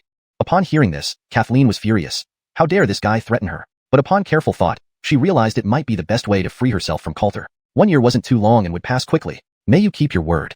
Finally, she took a deep breath and stared at Coulter viciously. "I always keep my promises." Coulter smiled faintly. He knew Kathleen had given in. At this moment, though the others did not hear what Coulter whispered, the scene before them appeared like flirtation tinged with quarrels, with unusually intimate gestures. "I will kill that boy." Montgomery was so furious that he almost ground his back molars to dust. In his view, Kathleen had long been his woman, but now she was being taken advantage of by Coulter like this. It nearly drove him to explode with rage. "Senior Sister Yuru, please follow me." Then Coulter walked past Kathleen. After a brief internal struggle, Kathleen chose to follow him. My God. Senior Sister Yuru actually agreed? What did that guy say just now? She was so resistant just moments ago, but followed him so quickly. The crowd burst into an uproar at the sight. They saw clearly that Coulter only whispered one sentence in Kathleen's ear and managed to win her over. Good heavens, could it be this easy? How could this happen? Montgomery's heart shattered into pieces. Wife, you should also follow. Karina then followed on Coulter's right side. Thus, two top-tier beauties who were well known throughout the xiuxian sect were now walking on either side of Coulter. One exuded a high cold, pure as ice demeanor. The other was mature and sensual, with a fiery figure. If Coulter were to extend both arms at this moment, he could even embrace both, enjoying blissful company. This scene directly filled many with envy, their eyes turning red with jealousy. Then, Coulter strode straight out of the crowd, finally coming to stand before Montgomery. Seeing Montgomery's eyes almost blazing with fire, Coulter smiled and said, "Can't take it already?" Montgomery did not respond. But if looks could kill, Coulter would have died countless times already. However, Coulter completely ignored Montgomery's glare. He continued to smile and said, "I came here to tell you, since you want to play, I'll play with you properly, hoping that you can hold on." With that, Coulter turned around and left. Kathleen and Karina closely followed behind. "Yuru!" Montgomery hurriedly shouted. He hoped for Kathleen to turn back. However, Kathleen only paused her steps briefly but resumed following Coulter in the next second. Damn it, damn it. Montgomery became utterly enraged and humiliated. Revenge. This was retribution from Coulter. His eyes bloodshot. He glared furiously at Coulter's back, roaring inwardly. "Just wait. One day I will crush your bones and scatter them to the winds." Chapter 51. Giving Montgomery a gift. "Come in, my dear." Back at Shinlong Peak, Coulter pushed open the door. Then he turned to Kathleen, teasingly saying, "If senior sister Yuru also wants to come in, you're more than welcome." Upon hearing this, Kathleen's eyebrows immediately shot up. "I'll never go in there in my life." Despite agreeing with Coulter earlier, she was still boiling inside, puzzled about how she had become his protector out of nowhere. Coulter shrugged indifferently. Seeing Coulter walk into the room, Karina looked at Kathleen with a smile and said softly, "Senior sister Yuru, you might have misunderstood my husband. Actually, he's not that bad." Karina had just joined Heavenly Sword Sect, but as Jerry's disciple, she and Kathleen had a decent relationship. However, Kathleen turned her head away immediately. "I can't see anything good about him. He's just another arrogant and unruly disciple with some background." Hearing this, Karina shook her head. "Well, I don't know why that senior decided to help him. Senior sister Yuru, haven't you noticed that since joining Heavenly Sword Sect, he hasn't actually used his influence to bully others? Just take the points for instance. He could have directly asked the sect leader, who would surely agree. Or he could even have bullied others to get it. Yet, he chose to earn them by completing tasks on his own." Karina spoke gently, but Kathleen was taken aback, knowing that what she said was true. "But he coerced me into becoming his protector." Kathleen hurriedly argued. Karina smiled faintly. "Sister Yuru, while you are his protector now, he hasn't made you do anything outrageous, right?" Kathleen had no answer. "You're on his side, of course you defend him." She muttered angrily in her heart. Karina chuckled lightly. "In fact, I hope senior sister Yuru can get along well with my husband. This way, we can spend more time together." There was one sentence she didn't say. If Coulter could win Kathleen over, it might help alleviate some pressure on herself. Thinking of what Karina had said, Kathleen blushed. Then she glared at Karina. "What are you talking about?" Karina smiled. "I'll be going in now."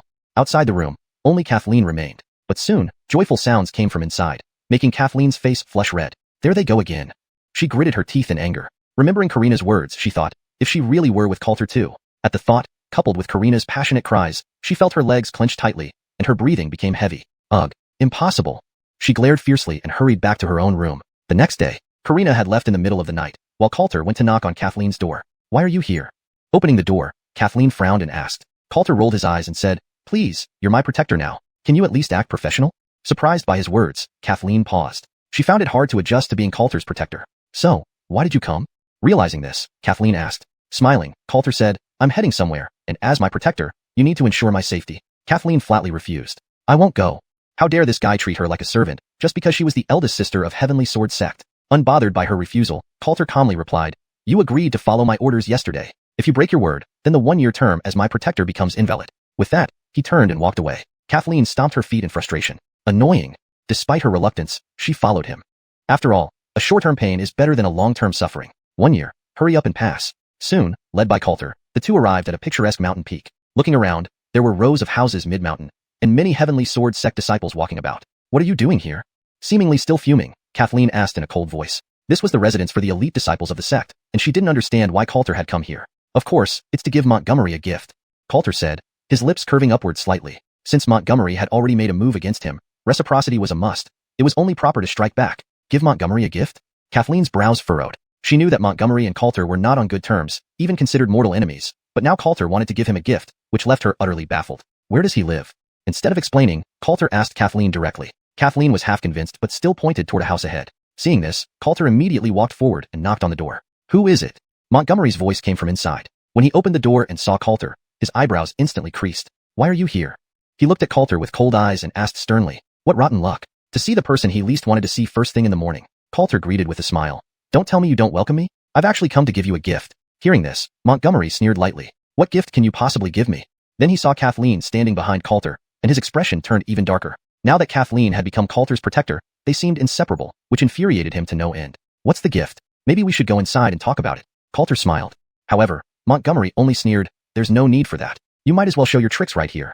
Coulter looked at Montgomery with an almost smile. Do you really want me to say it here? I don't mind, but I'm afraid you can't afford the consequences. Upon hearing this, Montgomery's brow tightened, but the smile on Coulter's face made him feel uneasy, so he huffed coldly, well then, let's see what tricks you have up your sleeve. With that, he moved aside. Senior Sister Yuru, please wait here for a moment. I won't be long. Coulter instructed Kathleen, who was about to enter, and then walked straight into Montgomery's room. Seeing this, Kathleen's fair face flushed red with anger. She was certain now that this boy truly treated her like a servant. How outrageous. Chapter 52. Marlowe. What do you really want to say? After closing the door, Montgomery looked at Coulter with cold eyes. I already said, I've come this time to give you a gift, Coulter said with a half smile. Montgomery's brows furrowed deeply, but before he could speak, Coulter shook his head. To be precise, it's not actually for you but for your master. Boom. Upon hearing this, Montgomery felt as if struck by lightning on a clear day. His complexion changed instantly. What did you say? He stared at Coulter in shock. How did he know about his master? This was his biggest secret. Apart from him and Marlowe, no one else knew about this. Why was Coulter so certain now? Since you didn't hear me clearly, let me repeat it. Seeing Montgomery's panic-stricken expression, Coulter's lips curled upward. I said, I have a gift for your venerable master.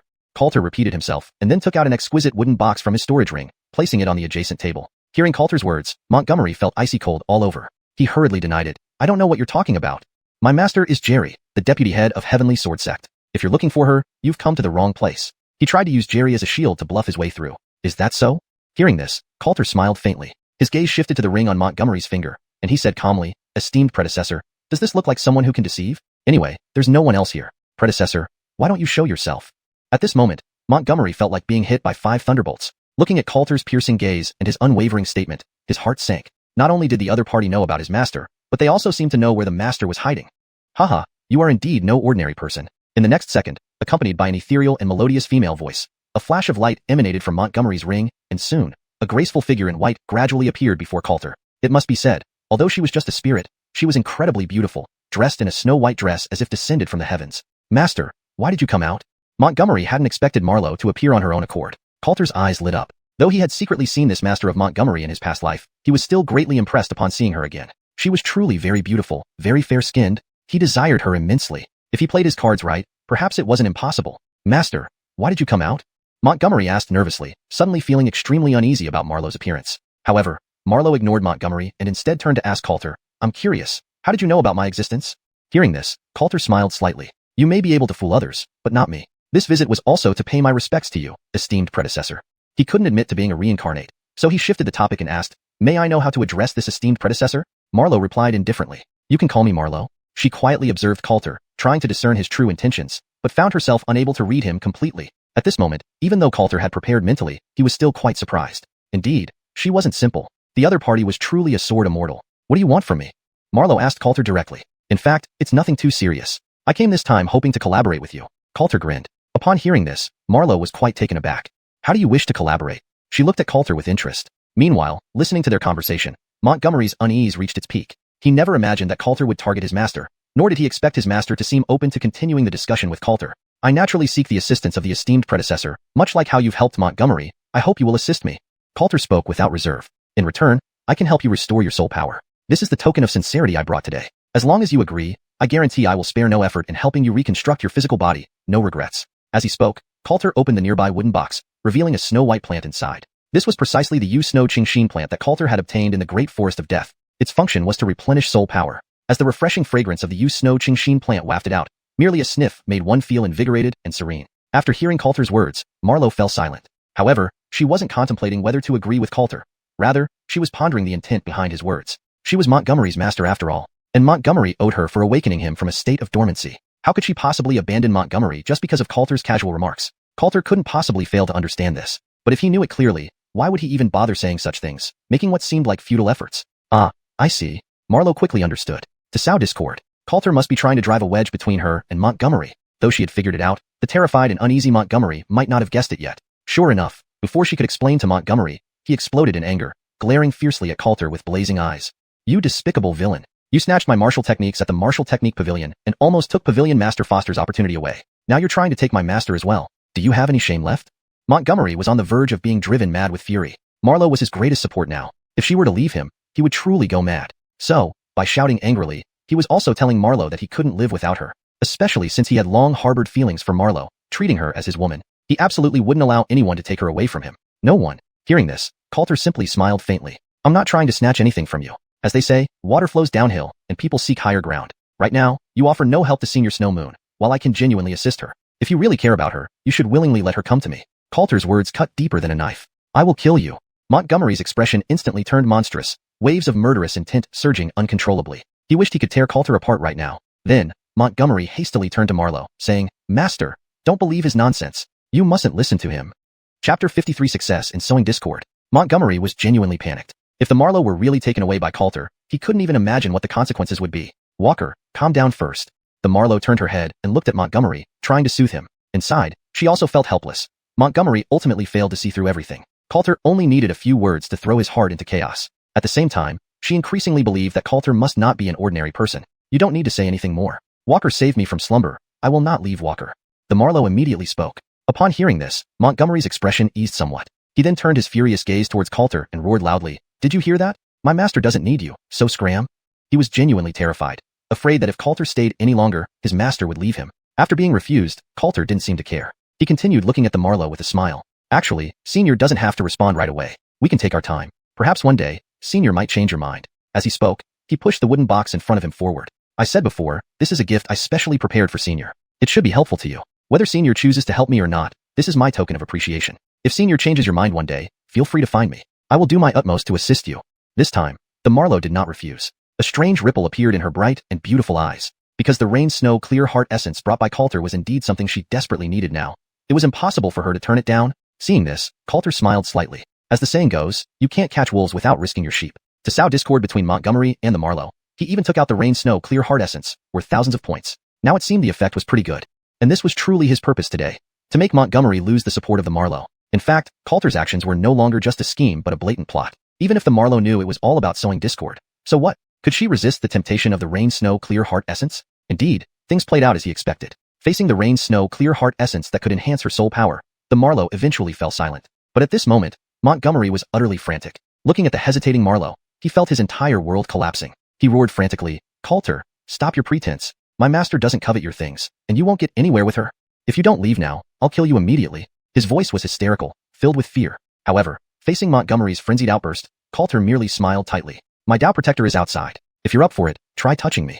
These words instantly made Montgomery regain some composure. Rosanna was still waiting outside. Even if he killed Coulter now, Angelo and others definitely wouldn't let him off. Moreover, Coulter had the flame pearl capable of leveling the entire heavenly sword sect. Unless he wanted to die with him, there was nothing he could do to Coulter. Impossible. Truly impossible. You devil.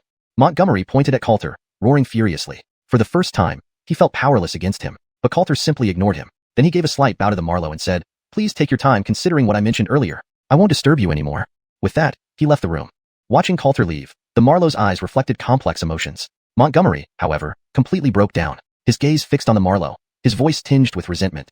Master, do you really want his thing? Why didn't you throw it in his face directly? The Marlo sighed. Walker, you know I really need it, she explained patiently despite her mixed feelings. Yet Montgomery's eyes turned bloodshot. If you need it so much, why didn't you go with him right away? Do you stay only out of pity for me? And how does he know about your existence and bring this specifically? Did you tell him secretly when I wasn't paying attention? Hearing these two questions, the Marlo froze instantly. Walker, how can you say such things about me? No matter how good-tempered she was, the Marlo couldn't help but start to feel somewhat angry. But what dominated her feelings were disappointment and heartache. Lately, she had been doing everything in her power to help Montgomery become stronger, even outright rejecting Coulter's recruitment just now. Yet now, in return, she received Montgomery's roars and doubts. Walker, no matter what you think, I must accept this rain snow clear heart essence. The Marlo spoke again. However, this time, her voice lacked some of its usual gentleness, clearly showing she was also getting angry. In her view, Montgomery's behavior could not be described as merely childish. It was downright foolish. To be so easily manipulated by an enemy without realizing it, and then to speak to her with such disrespectful words. Suddenly, she felt that compared to Coulter, Montgomery was worlds apart. She couldn't help but have a thought. If it had been Coulter who awakened her, wouldn't that have been wonderful? And, I must remind you, that Coulter is definitely not simple. If you stop now, perhaps there's still time. As his master, she felt it necessary to warn him, making one last effort. However, the Marlo's warning only made Montgomery more enraged, veins throbbing on his forehead. Not simple? Stop now? Even his master was speaking up for Coulter? Montgomery shouted in a hoarse and furious voice. What's so special about him? Just a rich kid with background. I will tear him to pieces someday. Upon hearing this, the Marlo shook her head and didn't say another word. Then she transformed into a ray of light, returning to the ring, ignoring Montgomery's frenzied shouting. Today's events left her thoroughly disappointed in Montgomery while simultaneously admiring Coulter. This attempt at sowing discord was indeed very successful. From the beginning, Montgomery had been led by the nose by Coulter, unable to be brought back even by her. Chapter 54 Montgomery's Mindballa. At the same time, after leaving Montgomery's residence, Coulter felt a surge of clarity and refreshment. His mood improved significantly. In fact, he had long wanted to sow discord between Montgomery and Marlowe. Since Montgomery had already made the first move against him this time, it was the perfect opportunity to strike back with this tactic. The Marlowe was Montgomery's biggest trump card. If Montgomery could lose their support, it would be like clipping his wings. Montgomery probably wouldn't be able to fly even if he wanted to. Then Coulter sighed in his heart. It's just a pity that Pavilion Master Foster might still leave many opportunities for Montgomery. He truly felt regretful. Pavilion Master Foster, once a super powerhouse, had extremely rich cultivation insights. If Foster were willing to help Montgomery, it would undoubtedly greatly enhance Montgomery's strength. But unfortunately, he had tried his best. To repay Jerry's kindness, Pavilion Master Foster chose to pass on the legacy to Montgomery, and there was nothing he could do about it. Have you finished delivering the gift? Rosanna asked indignantly when she saw Coulter come out. Coulter nodded. But why did I hear Montgomery sounding so furious? Montgomery's roar had been so loud that even standing outside, she had heard some of it. Maybe because he was too happy. Hearing this, Coulter grinned. I'll go take a look. Rosanna naturally didn't believe Coulter's words. After hesitating for a moment, she walked straight into Montgomery's room. Montgomery. Upon entering the room, Rosanna immediately saw Montgomery and was taken aback. Montgomery's face was grotesque and terrifying, exuding a chilling killing intent, seemingly on the brink of going berserk. What happened to you? Rosanna hadn't expected Coulter's brief visit to provoke such rage in Montgomery. It's all because of that damned kid. I will tear him to pieces and scatter his bones. Montgomery turned back with bloodshot eyes. Rosanna said nothing, just quietly watching him. Before, when Montgomery was pursuing her, he was gentlemanly and charming, a far cry from the frenzied man before her now, making her feel very estranged. Suddenly, Montgomery seemed to think of something. He abruptly looked at Rosanna, then stepped forward and grabbed her shoulders, saying, Aisha, help me. You're that kid's protector now, and are always with him. You can find an opportunity to kill him. He had completely lost his mind, only wanting to kill Coulter at any cost. Are you insane? Disappointment filled Rosanna as she pushed him away. I'm Coulter's protector and must ensure his safety. Do you want me to betray my duty? Moreover, you know his background. You want me to kill him and bring disaster to the Heavenly Sword Sect? Upon hearing this, Montgomery's face twisted in madness. Don't worry. Once you kill him, we'll leave the Heavenly Sword Sect. With our talent, we'll thrive wherever we go. Rosanna became even more disappointed by his words. You're completely unreasonable. She rebuked him. Montgomery's actions disregarded the survival of the Heavenly Sword Sect, which infuriated her. Aisha, even you won't help me? Montgomery's eyes were bloodshot, his voice hoarse. At that moment, he was utterly mad. Rosanna was thoroughly disappointed in Montgomery. Such a man had actually courted her? She should have realized his true nature sooner despite having some good feelings for him earlier. Rosanna didn't elaborate further. She coldly said, I came here on behalf of my father to convey a message. Your attempt to have Amal assassinate Coulter, given Master Mu's favor, will not be pursued. But if it happens again, there will be no leniency. Though Montgomery had covered his tracks well, in the entire Heavenly Sword Sect, besides Montgomery who held a grudge against Coulter, there was no one else. Furthermore, Amal had no enmity with Coulter. Thus, anyone but a fool would guess that Amal acted under Montgomery's orders. Ha ha ha ha ha. Montgomery laughed wildly upon hearing this, his raspy voice causing Rosanna to frown. Be careful what you do next. With that, Rosanna turned and left. So be it. Everyone turns against me, siding with that little bastard. Just great. In the room, only Montgomery's chilling roars echoed. Rosanna stepped out of the house. She exhaled deeply, completely disillusioned with Montgomery's performance. She even felt that compared to Montgomery, Coulter was indeed a level above in every aspect, with the only drawback being that he was too lecherous. Where is he? However, when Rosanna looked around, she found that Coulter was already nowhere to be seen. He had actually left without waiting for her. Really hateful. Rosanna stomped her feet in anger. On the other side, Coulter came straight to the Hurricane's secret realm. Adding the war spoils from killing Amal earlier, I now have more than 5,000 points, enough for me to cultivate for 10 days. Coulter looked at the identity token in his hand and couldn't help but sigh. 10 days were completely inadequate. After entering the Hurricane's secret realm, a fierce wind blew, along with flying sand and stones, making it almost impossible to open one's eyes. Looking around, there were many figures scattered throughout the passage of the Hurricane's secret realm. Everyone was straining against the headwind, their figures flickering as they dodged the incoming rocks. Still, many struggled to move forward in the secret realm, barely inching along or getting battered by giant rocks, resulting in bloody noses and swollen faces, leaving them no choice but to return dejectedly. Now that I've advanced to the Earth Profound stage, I can try to see how far I can go in the Hurricane's secret realm. Coulter strode forward. The entire Hurricane's secret realm spanned 500 zhang, with increasing pressure and attacks nearing the end. The test on one's speed would also become increasingly stringent. Therefore, most people stopped within the first 200 zhang. Few could exceed this distance. Whoosh! Coulter darted forward, using his right leg to push off while dodging a huge rock, instantly rushing out. After advancing to the Earth Profound stage, his speed had improved, and soon he arrived at 50 zhang. Can still continue. A gleam of determination shone in Coulter's eyes. The last time he entered the Hurricane's secret realm, he had nearly reached his limit at 50 zhang, but this time, he could clearly feel that he still had reserves left. Chapter 55. Access to the mystical tower. 10 days later, Coulter walked out of the Hurricane's secret realm. During these 10 days, he managed to reach a distance of about 100 zhang within the Hurricane's secret realm. Both his speed and reaction time were significantly improved. Back to square one again. Looking at the token in his hand with less than 300 points remaining, Coulter shook his head helplessly. Looks like I still need to take on another mission. Otherwise, my points won't last. Suddenly, Coulter looked up sharply. How could I forget that place?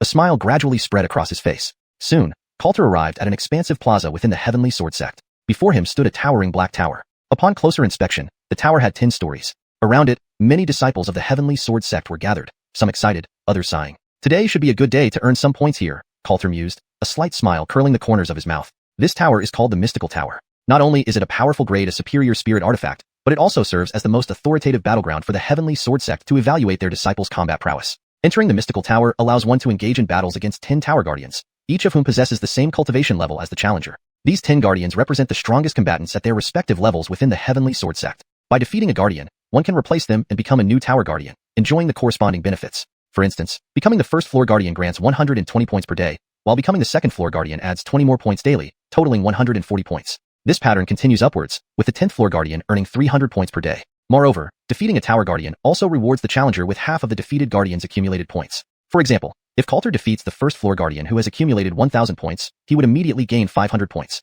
The same rule applies to every floor.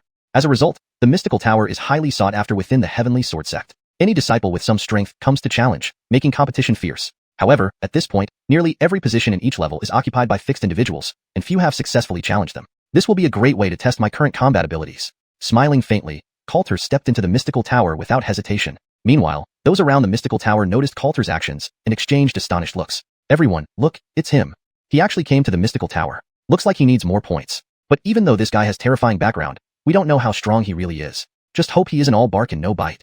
Everyone was talking among themselves. Coulter had certainly become a big celebrity in the Heavenly Sword Sect recently. First, he joined the sect in a spectacular fashion and successfully won over Karina. Not long ago, he also made Rosanna his protector. All these events were fresh in the minds of many Heavenly Sword Sect disciples. But just as someone mentioned earlier, while everyone knew about Coulter's terrifying background, his actual combat prowess remained unknown, fueling everyone's curiosity. Before long, more and more Heavenly Sword Sect disciples gathered here, eager to see how Coulter performed in combat. At the same time, Coulter entered the Mystical Tower. The first floor of the Mystical Tower was empty. Coulter wasn't in a rush and quietly sat down, waiting. When he entered, the first floor Guardian received a signal and must arrive within an hour. Otherwise, they would forfeit automatically. Therefore, Guardians usually come quickly, not wanting to lose their advantageous positions to someone else. Sure enough, Coulter didn't wait long before a man dressed in white silk appeared before him. Eyeing Coulter, the man frowned and said, "I know who you are. You're this year's new arrival." Clearly, he recognized Coulter. Coulter didn't respond but slowly stood up. Seeing this, the Anthony narrowed his eyes. "Though your background is impressive, I won't hold back here." Points mattered too much to him, and he didn't want to lose this lucrative position, even if it meant facing Coulter. "I must warn you, although I ranked 10th in the first level of Earth Profound Realm, that was just my score a month ago. Now." Whoosh. However, before he could finish his sentence, Coulter's figure had already vanished from where he stood. Swoosh. A cold flash of light passed by as the Jinghong sword was unsheathed instantly. Oh no. The pupils of the Anthony suddenly constricted. When he looked at Coulter again, the icy tip of the sword was already pressing against his throat. "Sorry, you lost." Coulter looked at him indifferently and said, "By the way, what were you about to say?" He asked teasingly. "You ambushed me." The Anthony shouted angrily. Just now, Coulter's speed was too fast. He hadn't even prepared for the fight when Coulter took control of his life and death. The rules for challenging the Mystical Tower state that once I enter, the battle starts. You call this an ambush? Coulter's expression remained unchanged. He didn't understand why some people always like to talk nonsense before fighting. It was truly incomprehensible. "You." The Anthony's face turned red. Upon seeing Coulter, he was indeed very surprised and didn't expect the other party to attack without a word, not to mention such speed, leading to his instant defeat. Hand over the points. Coulter glanced behind the man. There, a number was recorded, 3,600. This indicated that the opponent had stayed on the first floor of the Mystical Tower for a month, earning 3,600 points. With his victory, he would receive half of these points, which is 1,800 points. Hearing this, the Anthony's expression became quite unpleasant. "Meeting you has brought me nothing but bad luck." He cursed loudly, but remembering Angelo's orders, he could only shake his head helplessly and then took out his identity token, transferring the corresponding points to Coulter. In an instant, 1,800 points were credited, earning nearly 2,000 points in less than a second. The speed was astonishing. "Hold on." Seeing Coulter about to continue challenging higher floors without turning back, the Anthony hurriedly stopped him. Chapter 56. Another unlucky one. Is there something? Coulter turned back to look. "I have nothing special, just want to chat with you for a while." The brocade-clothed man revealed a friendly smile on his face. "No time." Coulter directly turned away, showing no intention of talking to the other party. "There were still 9 levels of points waiting for me to claim. How could I have the time to chat aimlessly with you here? Hey, wait." Seeing this, the brocade-clothed man became anxious immediately. He stopped Coulter because he had lost too quickly, and he noticed many people watching when he arrived. If those people knew that he didn't even last a second before being defeated, he really wouldn't be able to mix in Tianjin sect anymore. 1,000 points. I'll give you 1,000 points if you chat with me here for a bit. Seeing Coulter still didn't stop, the brocade-clothed man hurriedly said. Indeed, Coulter's steps paused. A flash of sharpness flickered in his eyes, then he turned around and raised 2 fingers. 2,000? The brocade-clothed man rolled his eyes. Don't haggle like this. Coulter was about to leave again. It's a deal. The brocade-clothed man shouted quickly. He was extremely angry inside, feeling thoroughly taken advantage of by this guy. But it also angered him at himself for not being cautious enough earlier, leading to such an embarrassing situation now. Gimme the points first. Coulter once again took out his identity token. You make it seem like I'm going to welsh on my debts. Upon hearing this, the brocade-clothed man rolled his eyes again. He gave another 2,000 points to Coulter, pretending nonchalantly even though he still felt some pain inside. This time, he ended up losing 4,000 points all at once, definitely hitting rock bottom. What do you want to chat about? After confirming the points were credited, Coulter grinned. The brocade-clothed man sized up Coulter. Then he extended a hand and said, My name is Nelson. Perhaps we can become friends. Coulter wore a mocking smile upon hearing this. Does becoming friends with you give me points? Nelson was livid. He looked at Coulter grievously. You've already swindled me for 4,000 points. Coulter raised an eyebrow. Then I'll refund you 2,000 points and leave now? At these words, Nelson's face fell. You're really a kind person. Quickly changing the topic, Nelson looked at Coulter and said, Your sword moves were pretty fast just now, living up to your reputation as a swordsman. Coulter nodded. You weren't bad either. Nelson staggered slightly, almost falling over. He didn't even get a chance to strike. What did not bad mean? If you don't know what to say, just keep quiet. This is textbook passive-aggressive response. By the way, junior brother Chinyu, I heard you have a life or death battle with senior brother Montgomery in half a year? Nelson tried to initiate a new conversation. Since he already spent 2,000 points, he wanted to drag Coulter a little longer. Or it would be too much of a loss. Yeah.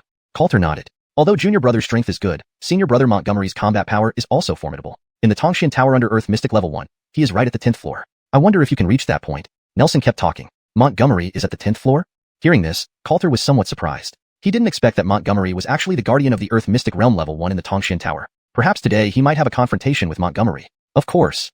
Nelson nodded and continued, Senior brother Montgomery's strength is among the top in Tianjin sect, occupying multiple 10th floors. Coulter smiled faintly. In the Tongxian Tower, even if Montgomery came, his cultivation would be suppressed to the Earth Mystic Level 1. At the same realm, he wouldn't fear anyone. Right, junior brother Chinyu.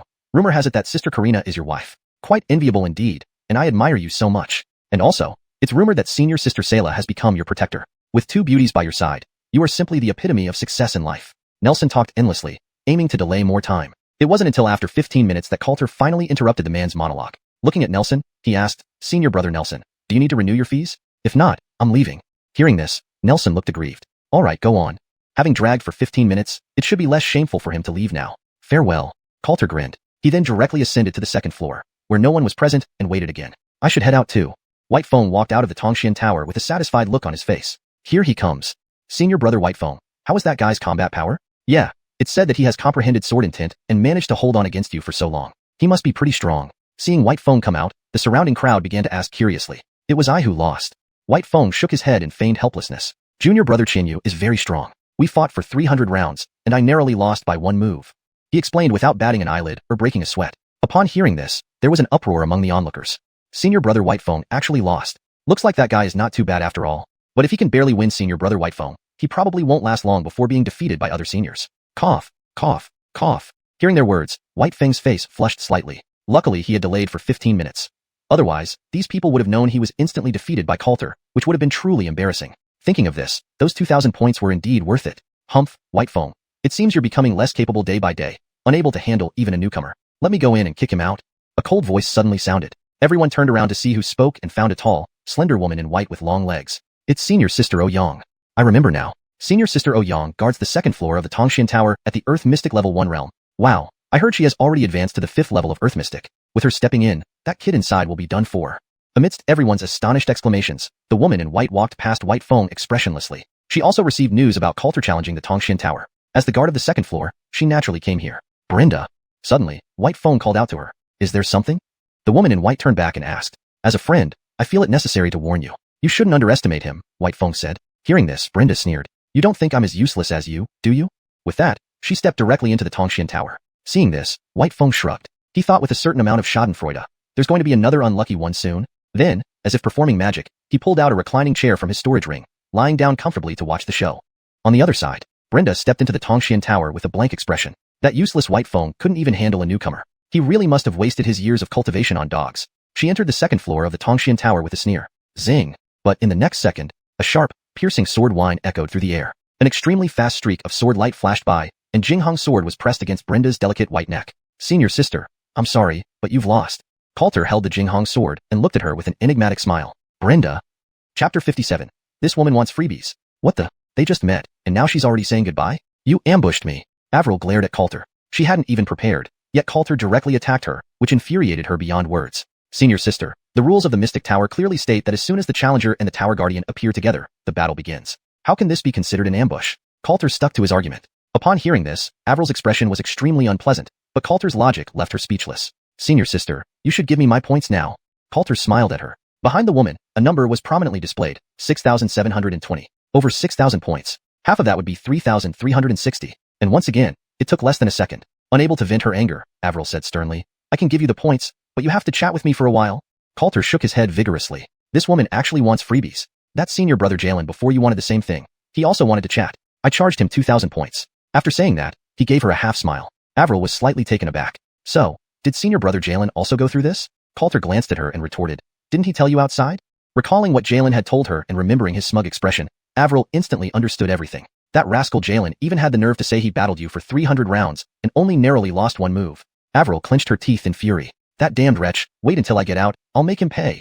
If Jalen had explained the situation beforehand, she wouldn't have been so unprepared and lost so miserably.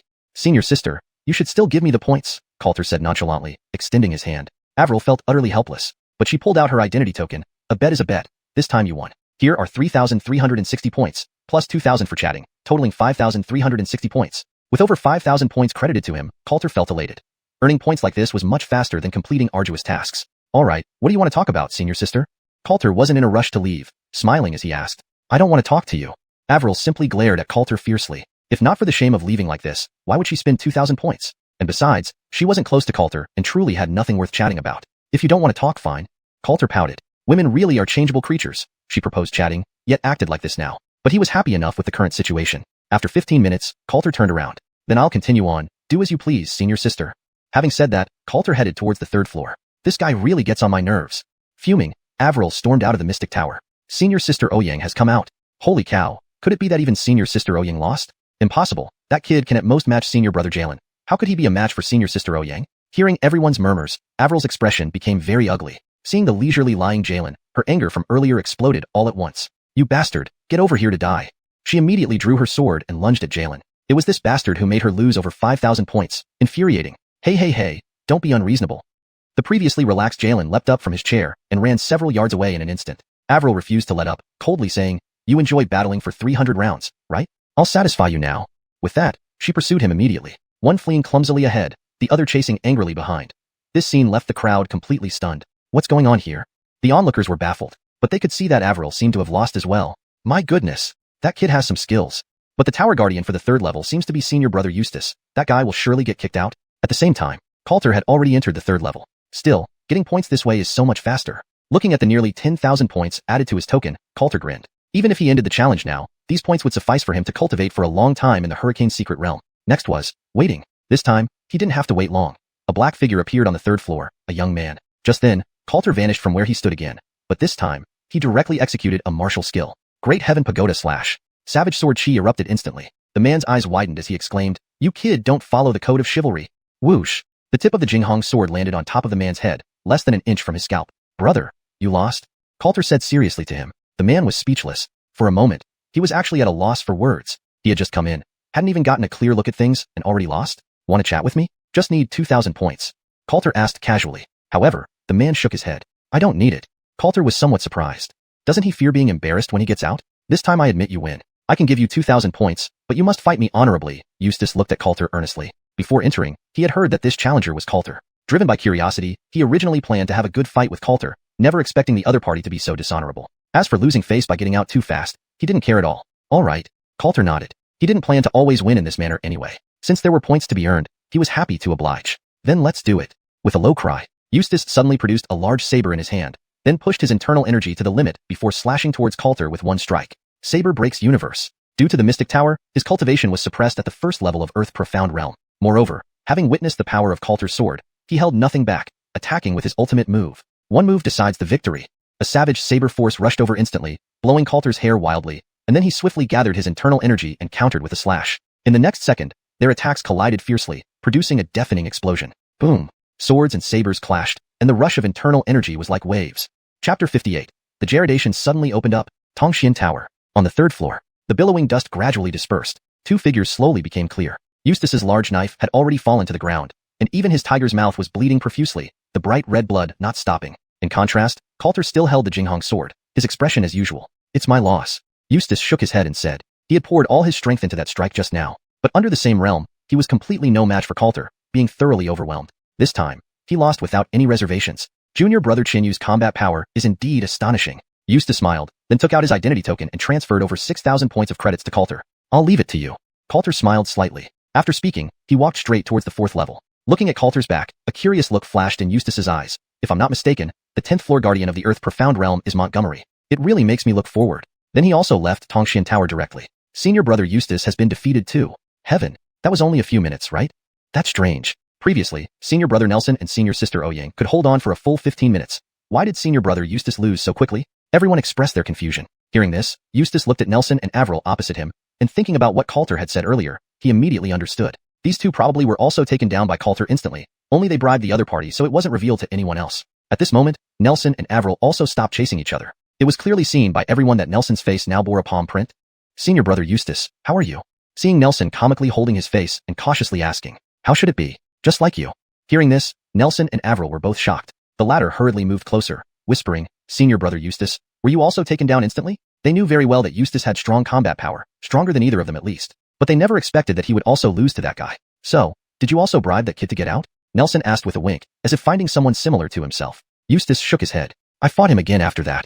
But that guy is not only extremely fast, but his attack power is also very strong. Under the same realm, I am completely no match for him. Hearing this, Nelson and Avril were slightly stunned. Then the three exchanged glances, all seeing surprise in each other's eyes. What a monster. Originally they, like everyone else, had the same thought, believing that Coulter was only showy without real ability, relying solely on background. But now, they realized they were way off. Even without his background, Coulter would eventually stand out with such terrifying combat power. Soon, Coulter arrived at the fourth level, still waiting for others as per the rule. Big brother, big brother. Before long, a voice full of surprise suddenly sounded. Coulter turned around and saw a chubby figure rushing toward him, heading straight for him. Whoosh! Coulter quickly dodged, avoiding being hit.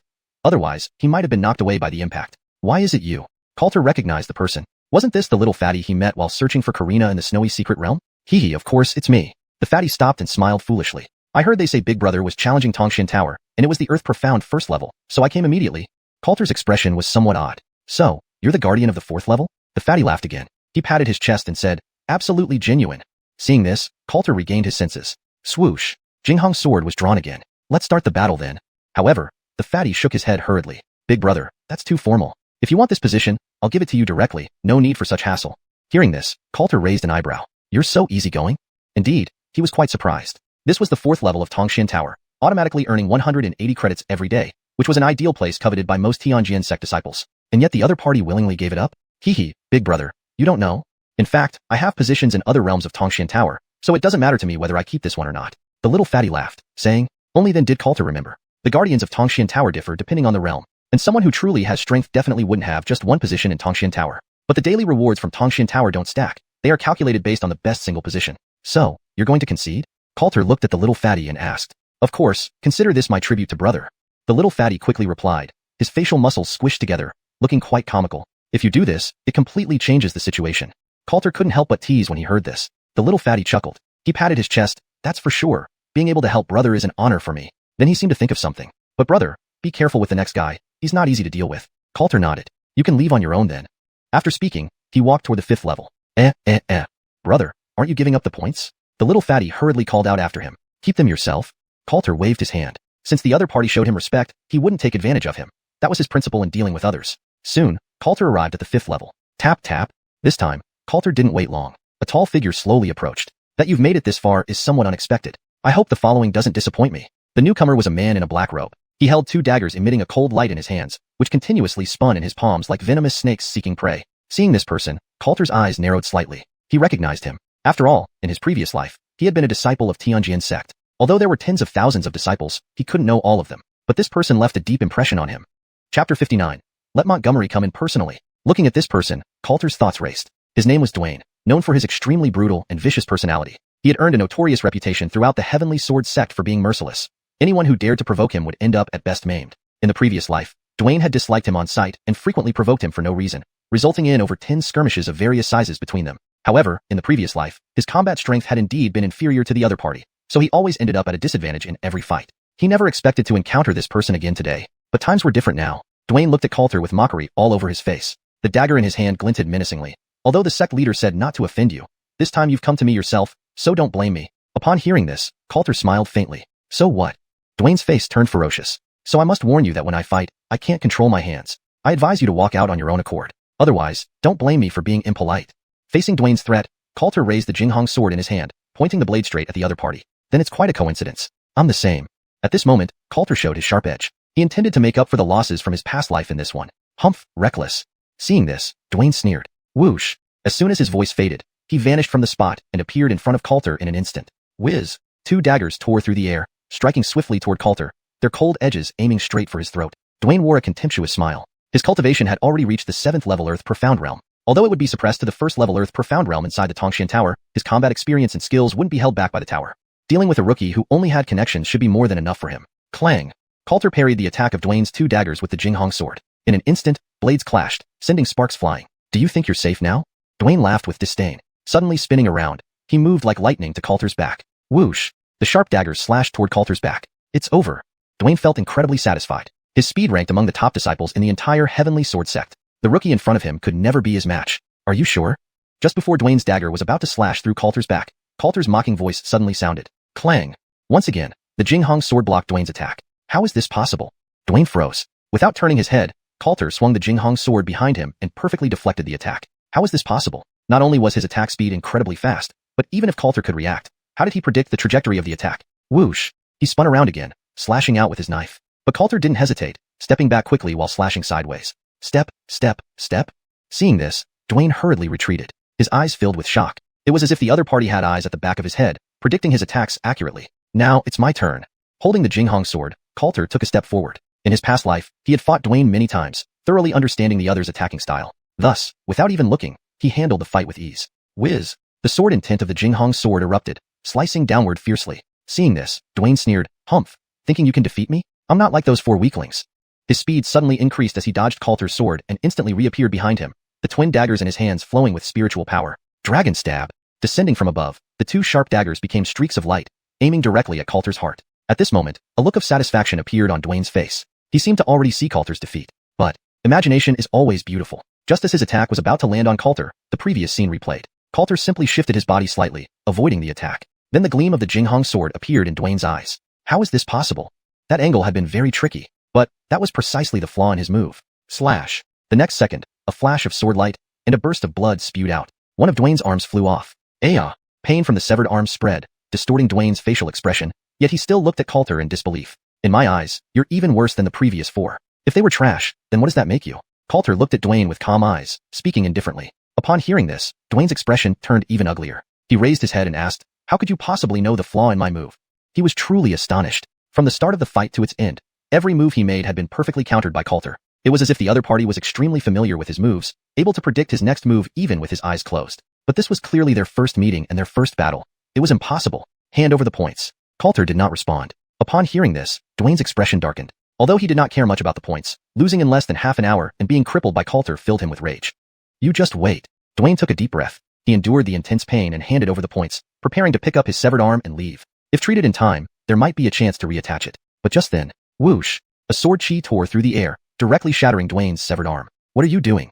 Dwayne's eyes reddened at the sight. With his severed arm destroyed, he would have only one arm for the rest of his life. Go back and tell Montgomery that if he wants to deal with me, he can come personally instead of sending idiots like you to be cannon fodder, Coulter said indifferently. Upon hearing this, Dwayne's body trembled. How did you know? Before entering the Tongxian Tower, Montgomery indeed approached him, instructing him to teach Coulter a lesson. In return, Montgomery promised to look after him once the task was done. After some hesitation, he agreed. However, he had underestimated Coulter's strength, not only failing to discipline him but also losing an arm in the process. Even more unexpectedly, Coulter had revealed the secret with one sentence. Seeing that Coulter wasn't going to answer, Dwayne left the Tongxian Tower with a face full of hatred. From now on, he would be a one-armed swordsman. Until the other party left. Coulter looked up, a cold light flashing in his eyes. You came, that's best. Initially, he and Dwayne had no grudges in this lifetime, so he didn't intend to retaliate. But Dwayne came here wanting to deal with him, likely instigated by Montgomery. Since that was the case, he wouldn't hold back. Now that Montgomery had made his move, they would surely have a confrontation today. Chapter 60 Montgomery arrives. At the same time, Dwayne burst out of the Xiuxian tower in a sorry state. Someone has come out. Wow, what's going on? Senior brother Dwayne actually lost an arm. Outside the Xiuxian tower, it was already packed to the brim with people. Many disciples of the Heavenly Sword sect had gathered upon hearing the news. When they saw Dwayne's condition, everyone was shocked and stood dumbfounded. Dwayne was notorious for his cruelty throughout the Heavenly Sword sect, striking fear into many hearts like a tiger. But now, Dwayne had been disarmed by Coulter, a newcomer. It was almost unbelievable. Hamish and Murray, along with others standing among the crowd, exchanged glances, their eyes filled with complicated expressions. At least the guy is vicious. I'm glad I didn't provoke him, Hamish said with some lingering fear. He felt very fortunate that he hadn't made things difficult for Coulter earlier. Otherwise, he wouldn't have fared much better than Dwayne. Thinking this, he felt that spending those 2,000 points had been well worth it. Murray and Eustace nodded in agreement. This guy isn't just lustful, but so ruthless.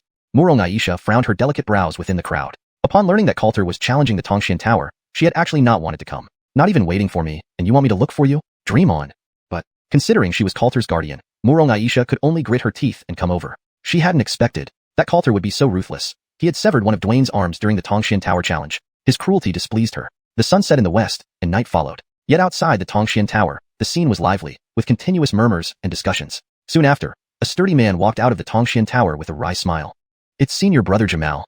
How could this be? Even Senior Brother Jamal?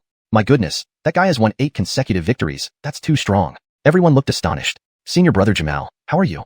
Hamish hurried forward to ask, despite already expecting the worst. The man sighed. I also lost. He shook his head with a sigh. Junior Brother Chinyu awakened the war body and comprehended sword intent. Under the same cultivation level, I was no match for him. I lost within less than 10 moves, truly embarrassing. Upon hearing this, everyone fell silent. This Senior Brother Jamal was the protector of the 8th floor of the Xiuxian Tower's Earth Mystic First Stage, one of the sect's top geniuses. Yet, he too felt a Coulter. Anyone who became a protector of the Xiuxian Tower was undoubtedly an extraordinary talent from all directions. Now, Coulter had defeated 8 such geniuses within a day. Indeed, the young ones are truly fearsome. A woman wearing a bright red robe sighed. Hearing this, everyone turned back, and their faces changed abruptly. 6th Elder. Many disciples of the Heavenly Sword sect bowed together. The woman in the red robe was none other than Elder Suzanne, appointed by Angelo as Coulter's guardian. Master, why are you here? Hamish quickly approached to bow, as Suzanne was his master. Please don't be so formal. I just came to take a look, Suzanne said with a smile. She was dealing with sect affairs when she heard about Coulter's challenge at the Xiuxian Tower. Moreover, he had previously declined her offer to be his guardian, which sparked her interest. Suddenly, Suzanne seemed to remember something. As far as I recall, the protector of the 9th floor isn't in the sect. Hamish nodded promptly. Sister Yun has been guarding the border for a long time, and hasn't returned to the sect. Junior Brother Chinyu might get a walkover on the 9th floor. Everyone suddenly remembered and widened their eyes simultaneously. Sister Yun definitely can't return. So that means, according to the rules of the Xiuxian Tower, if the protector cannot attend, the challenger wins by default. Heaven. So he could directly advance to the 9th floor? That's not the most important part. The scariest thing is, I remember the protector of the 10th floor is... Hiss. The person didn't finish speaking, but everyone present gasped sharply.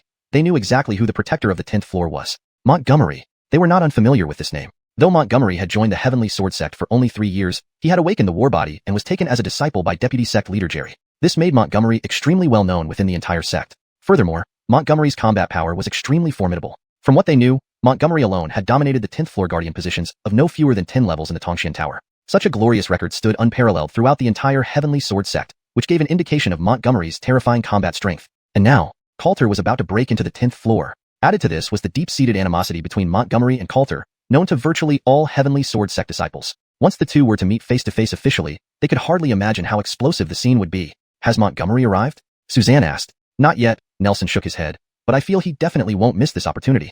Just as he spoke, a figure exuding a murderous aura slowly walked in from outside. The crowd seemed to sense something, turning around to look back, and their expressions instantly became vivid. Montgomery has come. My goodness, he actually came. In that case, a fierce battle cannot be avoided.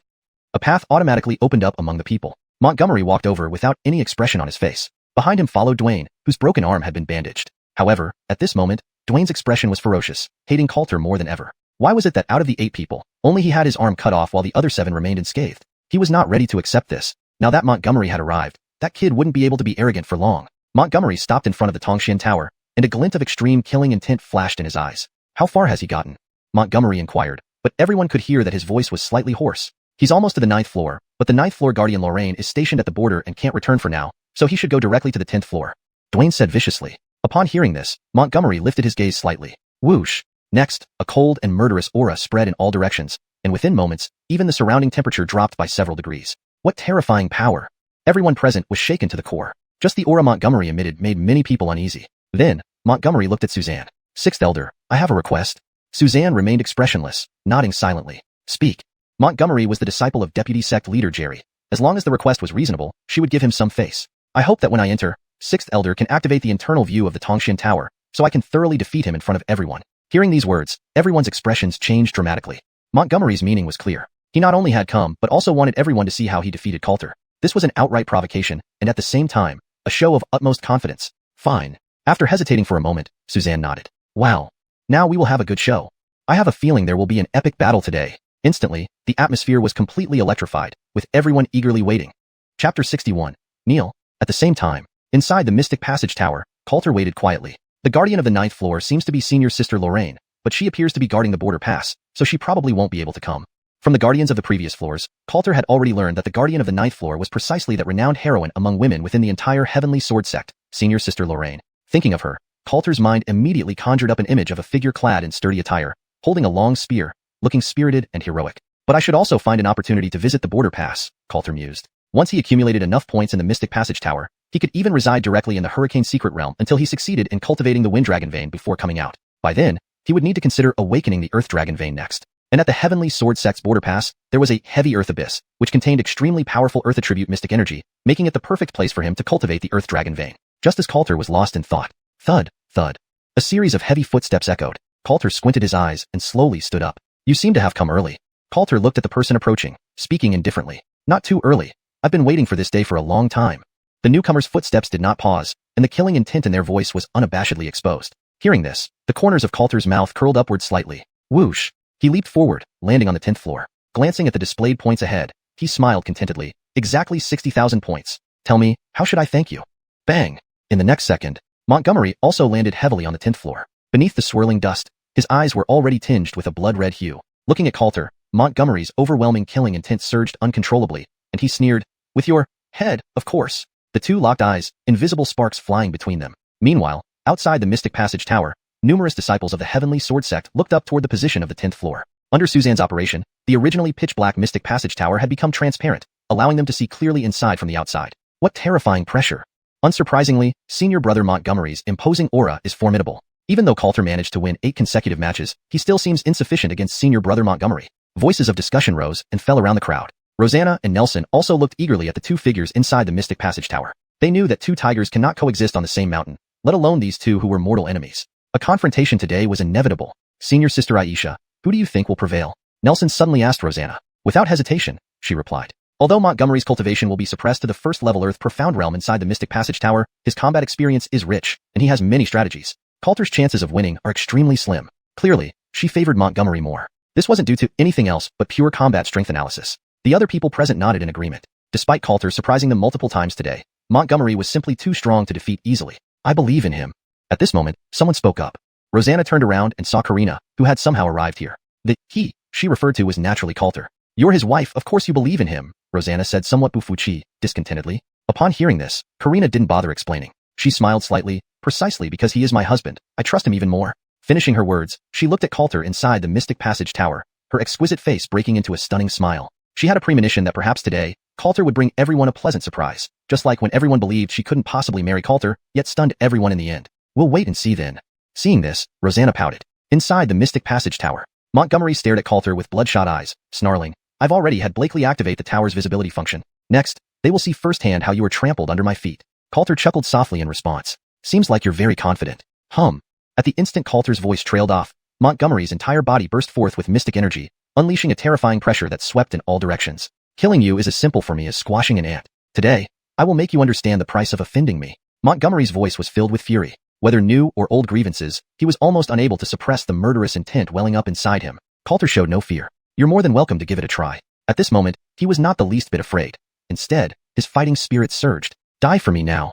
Montgomery let out an angry roar. In an instant, his figure vanished from its spot, and he struck at Coulter's head with an overwhelmingly powerful palm. This attack was unbelievably fierce. It instantly blocked all of Coulter's escape routes. That's too terrifying. This is just Senior Brother Montgomery delivering a casual blow, yet it has such astonishing power. The spectators outside changed expressions one after another. Even though Montgomery's cultivation had been suppressed to the first-level Earth Profound Realm, the power of that single palm was not weaker than that of the third-level Earth Profound Realm. However, Coulter had no intention of dodging, but chose to meet it head-on with a direct punch. Bang! In the next second, palm force clashed, dark energy collided. Montgomery felt a jolt in his arm, his brows deeply furrowed, never expecting Coulter to actually block his strike. Immediately, he lifted a leg, attacking towards Coulter. But Coulter was prepared. Before Montgomery could attack, he preemptively blocked with his leg. Boom! A powerful and domineering force hit him, making Montgomery's leg tingle and causing his body to become unsteady. Today, whatever you do, you'll pay the price. Montgomery glared angrily at Coulter. But before he could react, Coulter suddenly flipped over and delivered a heavy downward kick squarely on Montgomery's shoulder. Boom! With a deafening sound. Kneel! Coulter roared. Immediately afterward, overwhelming mystic power erupted, forcing Montgomery to kneel heavily on one knee before Coulter. In an instant, everyone watching outside the Mystic Passage Tower was left speechless, eyes wide open, faces full of disbelief. How could this be? Those who had thought Montgomery would win were now silent, and the scene fell into a dead silence. Coulter's kick didn't just hit Montgomery's body but also struck a chord within their hearts. How can this be? Rosanna covered her red lips, her delicate face filled with shock. She saw clearly that Montgomery was knocked to his knees by Coulter in a single move, completely unexpected by everyone. His strength isn't any weaker than Montgomery's? Suzanne similarly showed a look of surprise as she spoke. Everyone's hearts trembled upon hearing her words. But before they could react, Suzanne continued, actually, his strength is even stronger than Montgomery's. Upon hearing these words, everyone's eyes widened. Stronger than Montgomery? What an unconventional opinion. Yet, these words came from the mouth of Blakely, and no matter how unwilling they were to believe it, they couldn't help but accept it. I knew it. Karina's lips curled upward into a smile. She never doubted from the start that Coulter wouldn't be inferior to Montgomery. Hearing this, Rosanna's heart began to waver. Could Coulter really win this dragon and tiger battle today? Chapter 62. Fierce battle with Montgomery. At this moment, inside the 10th level of the Mystic Tower, Coulter stepped on Montgomery with one foot. I seem to recall someone saying just now that he would let everyone see me being stepped on. But what about now? These words thoroughly enraged Montgomery. He had just declared that he would step on Coulter in front of everyone. But now, it was him who was underfoot. I want you dead. Montgomery abruptly stood up. A fierce surge of Shen-Li, mystic energy, erupted from his body without restraint, and a cold sword light flashed. Swish! The icy blade instantly rushed towards Coulter, Montgomery's eyes filled with lethal intent. In the next second, the crescent moon-shaped sword sheet slashed through like the scythe of death, ruthlessly cutting through Coulter's body. So he's dead? Everyone outside the tower was stunned. That's not right. It's just an afterimage. Suzanne said solemnly as a reminder. All hurriedly looked and saw that Coulter had already appeared behind Montgomery, his eyes full of fighting spirit, with the shocking sword already in hand. Now, it's my turn to attack. As soon as these words were spoken, accompanied by a raging wind, Coulter vanished from his spot. Seeing Coulter charging, Montgomery immediately raised his sword to block. Clang! The impact produced a chaotic humming sound between the two, but Montgomery failed to fully block Coulter's attack, retreating several steps. Clang clang clang. Coulter's relentless attacks continued, surrounding Montgomery, one sword stroke after another, leaving Montgomery only able to defend passively. Phantom sword shield. Suddenly, Montgomery thrust his sword into the ground. Subsequently, multiple sword shields condensed around him, protecting him completely. Bang bang bang. One after another, attacks landed on the shields before Montgomery, but Montgomery's defensive power was astonishing. He managed to block all of Coulter's attacks. No matter how Coulter attacked, the sword shields held firm. Seeing this, Montgomery sneered, mocking. You can't even break through my defense. How are you going to fight me? Witnessing this scene, those outside the tower sighed in unison. That phantom sword shield is a supreme level mystic skill, inherently possessing formidable defense, especially when executed by senior brother Montgomery, at the same cultivation level. No one can break through it. Yes, the winner is clear now. Senior brother Montgomery stands undefeated. He could wear down that guy just by waiting. Undeniably, senior brother Montgomery is really strong. Meanwhile, Rosanna watched the intense battle inside the tower nervously. Seeing Montgomery gaining the upper hand, she couldn't help but look at Karina. Do you still believe in him so much? Perhaps driven by a competitive spirit among women, she hoped Montgomery would win this battle. Haven't you forgotten? Upon hearing this, Karina only smiled slightly. What? Rosanna asked unconsciously. My husband has comprehended sword intent. Upon hearing this, Rosanna's pupils constricted sharply. Inside the tower, Montgomery's face was full of mockery. Even if I stand here still, you'll never break my defense in your lifetime. At this moment, he was unbearably smug. Hearing this, Coulter suddenly laughed. Are you sure? Finishing his sentence, Coulter suddenly raised his sword. Buzz buzz. Immediately afterward, a sharp aura burst out. Sword intent. Montgomery's expression changed dramatically. As a fellow swordsman, he deeply understood what it meant to comprehend sword intent.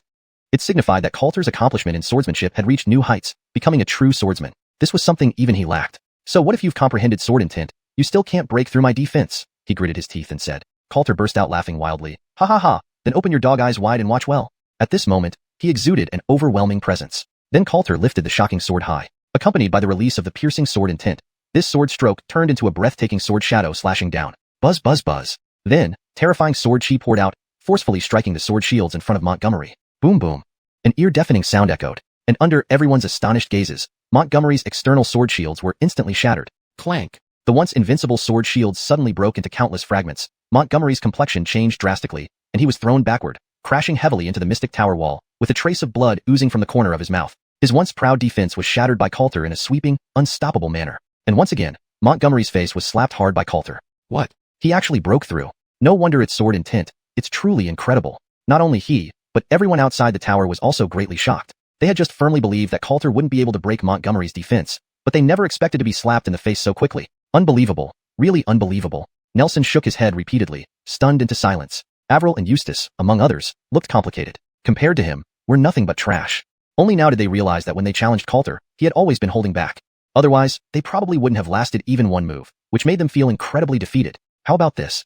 Karina looked at Rosanna. Hearing this, Rosanna fell silent. She gazed at Coulter's figure inside the tower, her beautiful eyes gradually losing their focus. This battle, perhaps he can really win. Beside her, Suzanne voiced Rosanna's thoughts. But how could this be possible? It seems your confidence is a bit over the top. Inside the Mystic Tower, Coulter slowly approached Montgomery. Upon hearing this, Montgomery stood up from the ground. His face had long turned hideous, and then an even more powerful mystic energy erupted suddenly. I want you dead.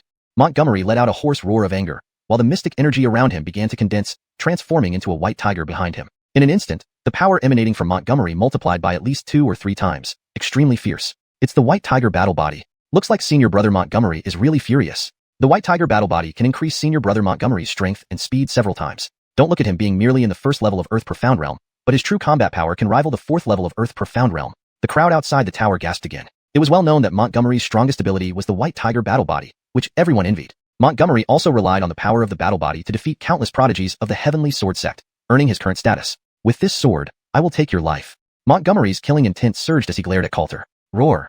Immediately, a ferocious and shocking sound erupted from the Mystic Tower, assaulting everyone's eardrums.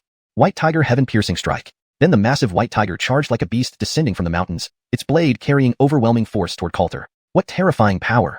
Heaven. Senior brother Montgomery is using a heaven-grade martial technique. This sword is too exaggerated. Senior brother Montgomery is really too strong. Everyone was once again stunned by the power Montgomery unleashed. Many even shook their heads with regret. To be fair, although Coulter's performance today had been impressive, Montgomery not only burst out with the white tiger battle body, but also used a powerful heaven-grade martial technique. This strike, Coulter couldn't possibly block. Yeah, that's right, die, haha. In the crowd, Dwayne clutched his broken arm, laughing wildly. He wished Montgomery would kill Coulter directly. That way, his grudge over his broken arm would finally be avenged. Who do you think will win? Suddenly, Suzanne asked. Beside her, Vice Sect Master Jerry had quietly approached, watching the two people inside the Mystic Tower expressionlessly. My disciple will not lose. Chapter 63.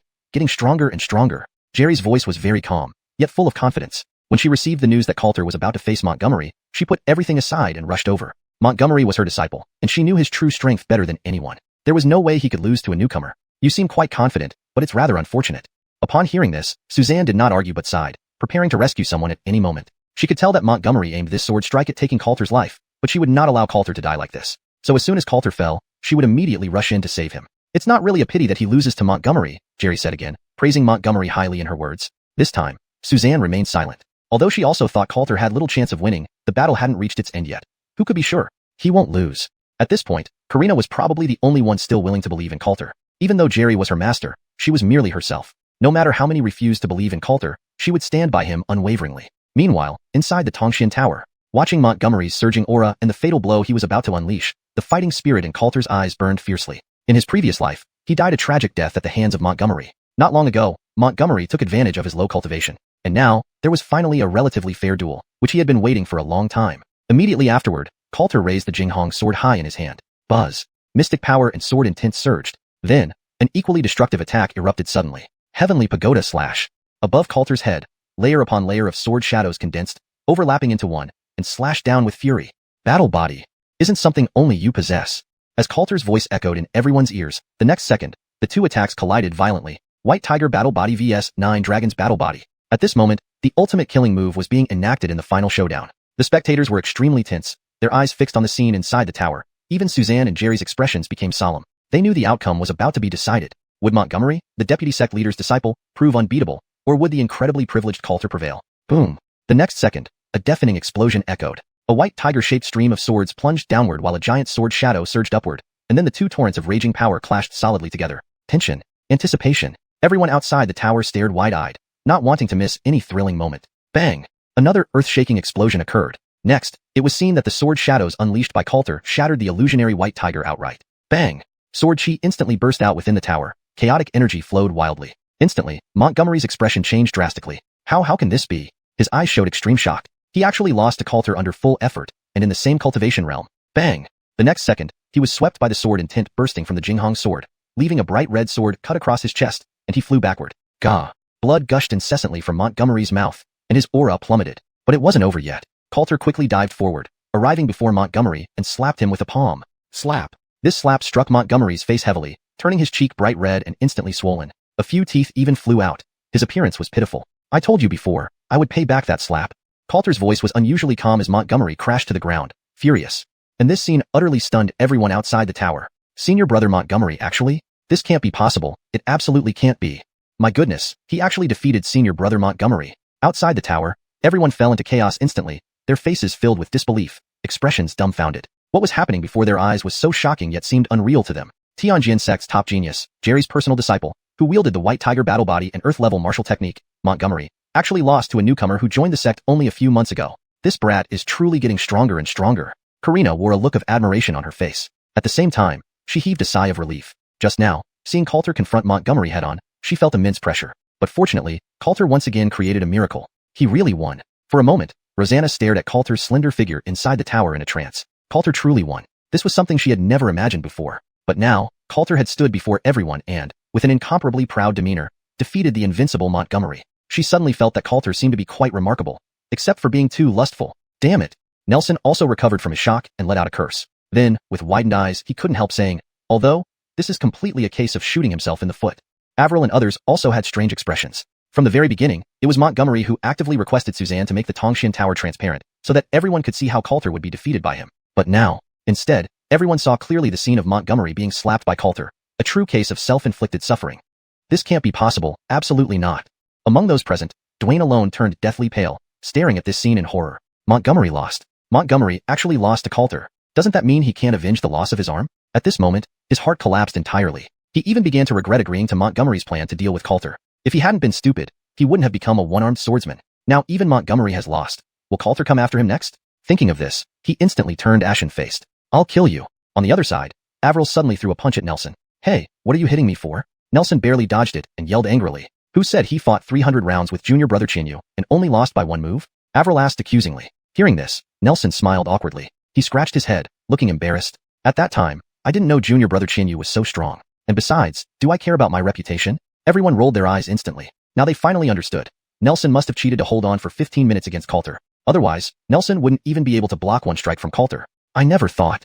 Suzanne was equally shocked. Originally, she had already arrived outside the Tongshan Tower, almost ready to go in and rescue him. But she never imagined that Coulter would win in the end, and so thoroughly. His battle body is stronger than Montgomery's. Suzanne spoke. At her level, she could see things more clearly. Beside her, Jerry looked at this scene, unable to accept the fact that Montgomery had lost to Coulter. When she looked back into the tower and saw that tall standing figure, she felt like she was transported back over a month ago. Back then, Coulter questioned why she made such definitive statements about his future, and she dismissed it with contempt. But now, under the same realm, Coulter had overwhelmingly defeated her disciple. Could it be that she really misjudged him? Chapter 64. Big chest, no brain. Inside the Mystic Tower, Coulter slowly walked up to Montgomery. At this moment, Montgomery's face was swollen in large patches, and he no longer had the arrogant demeanor he previously exhibited. He looked quite disheveled. Whoosh! Before Coulter could speak, a figure suddenly appeared between him and Montgomery. Jerry had entered. She looked at Coulter with a complicated gaze. Spare him where you can, Jerry said calmly. Hearing this, Coulter laughed. Deputy sect leader, if I had lost just now, do you think you would have spared me? Jerry shook her head. Even if you had lost, nothing would have happened to you. With Grayson guarding outside, Montgomery wouldn't be able to harm Coulter regardless of whether he won or lost. What if I didn't have any background? Coulter's expression turned teasing as he looked at her. This time, Jerry remained silent. Seeing this, the mockery on Coulter's face deepened. He stopped looking at Jerry and walked straight toward Montgomery. Don't worry, Deputy Sect Leader, I'm not going to kill him right now. Just as Jerry hesitated whether to stop Coulter, he spoke slowly. Jerry turned around and no longer blocked him. Hand over your points. Walking up to Montgomery, Coulter said indifferently. However, Montgomery abruptly lifted his head to look at Coulter. His face was full of madness, and his eyes held deep ridicule. So what if you beat me? My master is here. You can't do anything to me.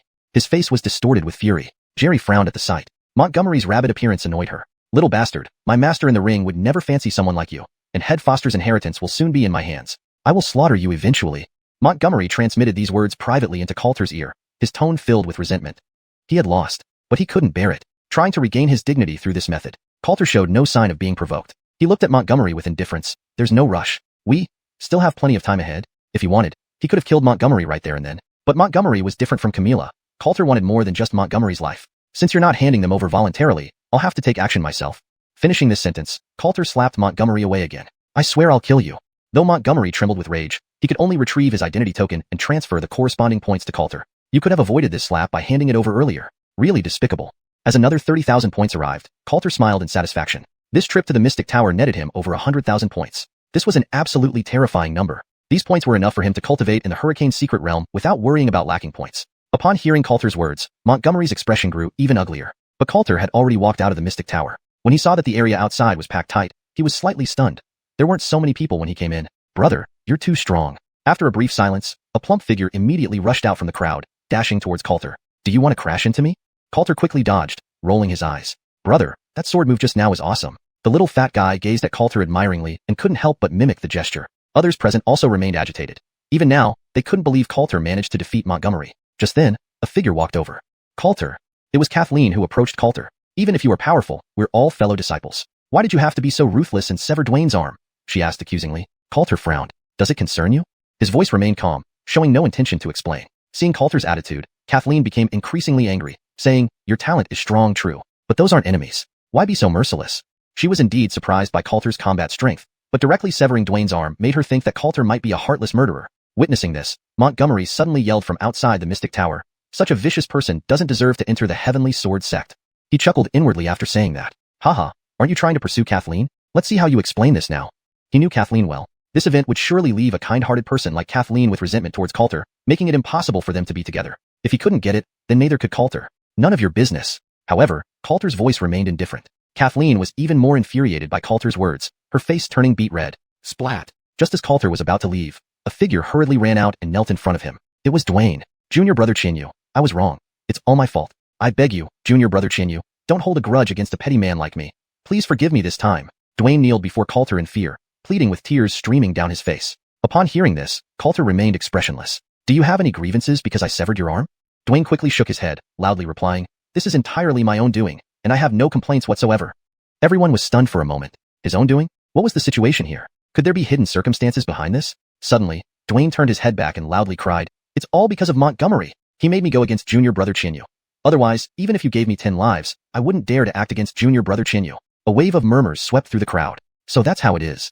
I always wondered why Dwayne had the guts to go against junior brother Chinyu. Turns out it was Montgomery who was pulling the strings. I noticed something was off earlier. Junior brother Chinyu defeated 8 people, but only injured Dwayne. That already says a lot. In an instant, the truth came to light. Even Kathleen stood there, stunned. It turns out it's like this. She had just accused Coulter from the moral high ground, but now she realized everything happened for a reason. Dwayne deliberately targeted Coulter and ended up losing his arm. It all made sense now. She had wronged Coulter. Instantly, Kathleen felt her cheeks burning, not daring to look at Coulter, wishing she could find a crack in the ground to hide in. Sorry. Kathleen lowered her head and apologized. Big chest, no brain. Coulter shot her a glance. You crude. Kathleen instantly blushed, staring angrily at Coulter, both angry and embarrassed. But Coulter ignored her completely. He was thinking about how in his past life he never noticed that Kathleen was actually a naive sweetheart. Damn it. At that moment, Montgomery was fuming with rage. He never thought Dwayne would betray him. The strange looks from the crowd made him feel like thorns were pricking his back. He knew that after today, his image in the Heavenly Sword sect would be completely ruined. Thinking of this, Montgomery's gaze towards Coulter grew even more hateful. Junior brother Chinyu, I know I was wrong. It was all because of Montgomery's instigation. Please, junior brother Chinyu, give me another chance. Dwayne continued to beg pitifully. The onlookers, however, felt no sympathy. Knowing the truth, Dwayne indeed brought this upon himself. I can give you a chance. Suddenly, Coulter spoke. Whoever instigated you, you go and slap them once. Afterward, I will forgive and forget. Chapter 65. There's still one more place. Hearing Coulter's words, Dwayne was instantly stunned. Slap. Before anyone could react, Dwayne suddenly lashed out and delivered a heavy slap across Montgomery's face. You actually dared to hit me. This time, Montgomery was dumbfounded by the blow. He was struck by his own lackey, and in front of so many people, no less. Yet, Dwayne's face was filled with rage. If not for you, how could I have offended junior brother Coulter? This is exactly what you deserve. He was truly terrified. Compared to Montgomery, he now feared Coulter even more. Especially after Montgomery lost to Coulter, he knew that Coulter would surely rise to prominence, an ascent Montgomery couldn't stop. So he quickly made his decision. Even if it meant offending Montgomery, he absolutely could not offend Coulter. You should die. Montgomery glared at Dwayne, murderous intent surging in his eyes. However, Dwayne simply ignored him and turned to beg Coulter for mercy. Junior brother Coulter, Please give me one chance. Coulter nodded. I already said, as long as you slapped him, I would let bygones be bygones. With that, he turned to leave. In truth, he hadn't expected Dwayne to be so decisive, but it seemed fine that these two were now at odds with each other. Upon hearing this, Dwayne's expression brightened immensely. Thank you, junior brother Coulter. He hurriedly knelt down and thanked him again. This scene left many people deeply impressed. Even a formidable character like Dwayne feared Coulter so much, which only reinforced their resolve never to provoke Coulter. Hold on. Suddenly, Sierra called out to stop Coulter. Come to the Crystal Wave Pavilion at midnight tonight. P.S. Midnight refers to the time between 11 p.m. and 1 a.m. Hearing this, everyone present gaped. Midnight? What was going on? For Sierra to ask Coulter to meet her at such an evocative time. What did this mean? Everyone quickly looked at Sierra. She wore a red dress, her mature and delicate face bearing a smile, and her body was incredibly voluptuous with long legs. At first glance, she exuded a charm that left much to the imagination. Could it be? I remember the sixth elder lost her husband early and has been widowed for a long time. Heaven. Now that you mention it, it makes sense. Phew. Everyone gasped at once. It wasn't that they had filthy minds. It was just that Sierra's words were hard not to misinterpret. What are you planning? Even Jerry looked surprised as she asked Sierra. Sierra smiled faintly. Of course, I want to have a thorough exchange with him. Upon hearing this, everyone was once again stunned speechless. You're really starving. Jerry was left speechless, only able to shake her head. Damn it, damn it. Then Nelson hurried over. He looked oddly at Coulter and said, Junior brother Coulter, you won't directly become my master from being my junior brother tonight, will you? Coulter glanced at him. Do you disagree? Nelson felt like crying but laughing. In fact, my master treats me quite well. Coulter raised an eyebrow. What are you trying to say? What I'm trying to say is, junior brother Coulter, can you be gentle with my master tonight? Even Coulter was taken aback. Could the sixth elder really be so desperate? Then, should he go? Or, should he go? Back in his room. You really put on quite a show today. Karina looked at Coulter with a half smile. Upon hearing this, Coulter pulled her into his arms. Then he handed her his identity token and laughed. All this bravado is fake. My challenge of the Mystic Tower was entirely for points. Now I've finally become rich. Saying this, he handed the token to Karina. I have over 100,000 points here. I'll split it with you. Karina blinked. A few tens of thousands of points? Are you really willing to share? Coulter smiled charmingly, then moved close to Karina's white neck and whispered softly in her ear. Wife, you belong to me completely. Every inch of your body has been touched by me. Do a few points matter? Karina blushed furiously, but was inwardly touched that Coulter had not forgotten her. The next moment, she lowered her head and murmured, actually, there's still one place you haven't touched. Coulter raised an eyebrow. Which place? Karina's cheeks turned scarlet, seemingly embarrassed, then slowly turned away. This place.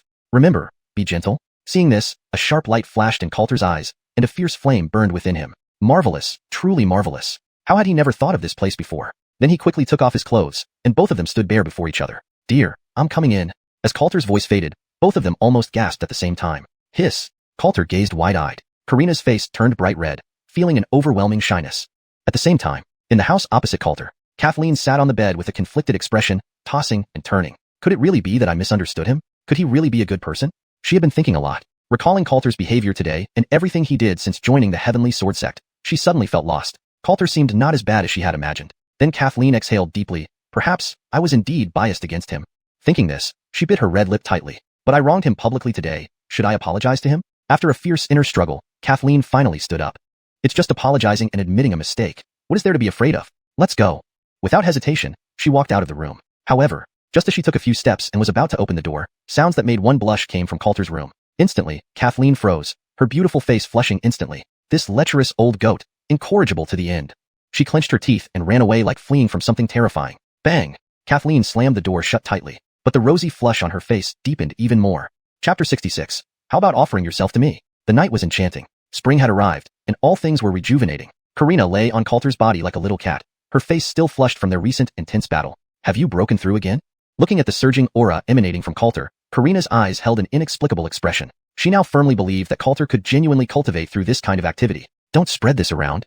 Coulter warned her solemnly. After his intense session with Karina, his cultivation smoothly broke through to the second-level Earth Mystic realm. However, the yin-yang chaos formula he cultivated remained at the middle-grade Mystic level, having not advanced for quite some time. Coulter speculated that perhaps because he had been continuously practicing dual cultivation with Karina, he might need to practice with someone else in order to break through to the next level. This left him greatly troubled. Where was he supposed to find someone else for dual cultivation? I'm not stupid either.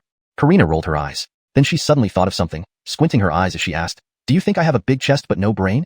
As she said this, she proudly puffed out her chest. Coulter glanced over. What a tempestuous sight. The first two words suit you better. Hearing this, Karina harumphed softly. She then pulled the blanket over herself, waved her hand and said, Salma is still waiting for you. Go on, I'm going to sleep. Coulter's expression was somewhat peculiar. What do you think Salma wants to do by calling me here at this hour? He too was very puzzled. Surely it couldn't be because Salma couldn't hold back and wanted a deeper conversation with him, right? But why him? You'll know once you go. Karina seemed truly exhausted from Coulter's antics. Sleepiness overtook her, making her voice quieter. What if Salma really has designs on me? Coulter chuckled bitterly, remembering that Salma was much older than Karina. If she really had her eye on him, he didn't know how to handle it. Well, what can you do? You should secretly rejoice, Karina muttered before falling into a deep sleep, clearly fatigued beyond measure. Seeing this, Coulter chuckled. He quickly dressed and walked out of the room. The moonlight was clear, cascading down. The entire heavenly sword sect was quiet under the night sky. Whoosh! Coulter darted through the forest path and soon arrived at a serene courtyard. This was the tranquil wave courtyard, where Salma Suzanne resided. Coulter looked around and saw, by the shimmering lake, stood a stunning figure facing away from him. Disciple Coulter pays respects to Salma. Coulter approached and bowed slightly. Whoosh! Suzanne turned around suddenly. She reached out and tightly grabbed Coulter's shoulders. You finally came. Suzanne's beautiful eyes fixed on Coulter, with a faint smile on her face. Salma. Coulter's expression changed. What did you want to say? Suzanne half smiled, half sneered. Salma, don't force me. Suzanne's phoenix eyes narrowed slightly. And what if I insist? Hearing this, Coulter took a deep breath, appearing righteous as he said, then I have no choice but to reluctantly cooperate with Salma. Saying that, he closed his eyes. Huh. Seeing Coulter's pain and pleasure mingled expression, Suzanne couldn't help but burst out laughing. Really wishful thinking. She released Coulter's shoulders and said, I called you here indeed to deeply communicate with you. She shot him a glare. But not the kind of deep communication you were thinking. Coulter chuckled sheepishly. Just tell me what Salma wants, no need to scare me. Suzanne rolled her eyes and leaned close to Coulter, smirking. Was I really that scary just now? Coulter laughed awkwardly. All right, I won't tease you anymore.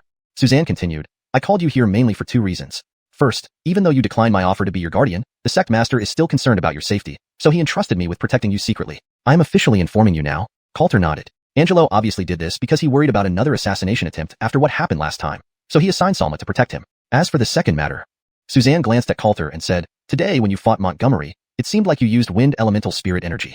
Upon hearing this, Coulter did not hide anything. My awakened 9-dragon battle body has already started cultivating in the Hurricane's secret realm, thus it possesses some wind elemental Shenli. Suzanne nodded. The 9-dragon battle body, such a physique is considered top-notch among all battle bodies. No wonder Montgomery was no match for you at the same cultivation level. But don't get too cocky yet. Your strength is indeed powerful, but your speed still needs improvement, Suzanne said, immediately throwing cold water on his satisfaction. Coulter nodded deeply in agreement. I know this, so I plan to continue cultivating in the Hurricane's secret realm until I awaken the Wind Dragon vein. He understood very well that speed was his weak point. Therefore, he had been trying to gather enough points to cultivate in the Hurricane's secret realm, hoping to make up for this shortcoming. Besides the Hurricane's secret realm, I have another method to help you enhance your speed, which is the second thing I mentioned earlier. As Suzanne spoke, she flipped her hand and took out a pure white book, tossing it to Coulter. Chasing clouds and stepping on the moon? Coulter's eyes lit up upon inspecting it. This was actually a lower-grade Earth-level body movement martial technique. With this chasing clouds and stepping on the moon, your body movements will greatly improve. Moreover, this martial technique can burst into even more extreme speed in the night. If you encounter an enemy you cannot defeat in the future, it will be perfect for escaping, Suzanne explained. Upon hearing this, Coulter was overjoyed. What he lacked most now was a body movement martial technique. In fact, he cultivated a top-grade yellow-level body movement martial technique in his previous life, but due to its low rank, it did not significantly improve him, so he did not cultivate it in this life. Now, a lower-grade Earth-level body movement martial technique could perfectly solve this problem. Even more terrifyingly, if he awakened the Wind Dragon vein, the improvement would be even greater. Many thanks, Salma. Coulter gratefully accepted it. Cultivating chasing clouds and stepping on the moon under the moonlight will yield better results. You can start cultivating it now, Suzanne said with a smile. She gave this martial technique to Coulter partly because she wanted him to have better self-preservation abilities. After all, Coulter's life and death were crucial to the safety of Heavenly Sword Sect, and she had to be cautious. Secondly, after witnessing Coulter's frightening talent today, she was moved by admiration and decided to let Coulter cultivate her famous martial arts. If not for knowing Coulter's strong background, she might have even wanted to take him as a disciple. At this moment, Coulter was eagerly beginning to cultivate chasing clouds and stepping on the moon. His figure seemed enhanced in the night, elusive and invisible. So that's why Salma asked me to come at midnight. Coulter finally understood Suzanne's intention. Whoosh! Soon, Coulter approached Suzanne. Many thanks for Salma's gift. Coulter sincerely thanked her. Suddenly feeling playful, Suzanne teased, don't just talk. How do you plan to thank me? Coulter took a deep breath and said seriously, Salma's great kindness is hard for me to repay. How about offering myself to you? Suzanne rolled her eyes. You sure have big dreams, but I'm not interested in little kids like you. Coulter lifted his head slightly. In fact, I'm not that young. Suzanne's beautiful eyes twinkled. Then show me? Coulter immediately showed difficulty. This isn't quite right, is it? Suzanne raised an eyebrow. If it can satisfy me, perhaps I really can have a deeper conversation with you, she said seductively. Coulter's expression froze. TSK, a little brat trying to compete with me, still too green. Seeing this, Suzanne smiled proudly. All right, go back on your own. I need to rest. Saying this, she waved her hand. Coulter breathed a sigh of relief. Farewell, Salma. Saying this, he turned to leave. Junior brother Chinyu. But as Coulter just stepped out of Tranquil Wave Courtyard, a voice suddenly came from the side. Looking back, he saw Nelson sneaking out of a dense bush. It seemed he had been waiting here for a long time. What are you doing? Nelson hurriedly ran over, circling around Coulter a few times and sniffing the air. Junior brother Chinyu, how did it go with my master? Hearing this, Coulter was both angry and amused. So you hid here for so long just for this? Nelson had a complicated expression. My master has done much for me. If she really likes you, I can only... Coulter raised an eyebrow. Can only what? Nelson seemed to have made up his mind and said seriously, at worst, I will call you master, but you must not let my master down, otherwise I... Seeing the determined look on his face, Coulter almost couldn't hold back his laughter, but still pretended to be angry. Otherwise what? Do you actually want to hit me? Upon hearing this, Nelson immediately deflated. He wouldn't dare to make a move against Coulter even if he had 100 guts. Bro, you are my real bro, can I kneel down for you? Saying this, he really knelt down in front of Coulter. Fortunately, Coulter reacted quickly and pulled him up. Alright, I was just joking with you. Salma called me here just to talk about some things. Nothing like what you imagined. Nelson's face lit up instantly. Really? Coulter shrugged. If you don't believe me, you can ask Salma yourself. This finally convinced Nelson completely, and he became so emotional that tears streamed down his face. Wailing, I knew it. Even though you look good and have great talent, my master could never be interested in you. Coulter. He abruptly let go of Nelson. Splash. Nelson suddenly kneeled down in front of Coulter again. Nelson. Chapter 67. Demonic Transformation. The night was thick with darkness. All around was eerily silent. The moon, radiant and bright, cast its glow upon the world. Yet some places remained shrouded even from its light. Tianjian sect. A patch of pitch-black forest. That damn Coulter. I've already slapped Montgomery. He shouldn't come after me anymore, right? Dwayne walked through the forest, looking at his empty, severed arm, with a resentful expression on his face again. You two should just wait. Once I have the power, I will make you both pay in blood for what you've done. He hated both Coulter, the prime culprit, and Montgomery, who had ordered him to do so, to the core. Hoo. Cold winds howled incessantly. Birds and beasts scattered in the forest. Seeing this, Dwayne cursed directly. What lousy weather. As he spoke, he quickened his pace. But suddenly, he saw a faint silhouette seem to appear in front of him. Who's there? Dwayne stopped. Finding no response, he frowned. Who's fooling around? He shouted harshly. Suddenly, that figure moved. Shwa. A gust of cold wind swept by. That dark shadow appeared before Dwayne in an instant, extending a hand and tightly grabbing Dwayne's neck. It's you, Montgomery? Looking at the grotesque face of the person before him, Dwayne's eyes widened in shock. I finally waited for you.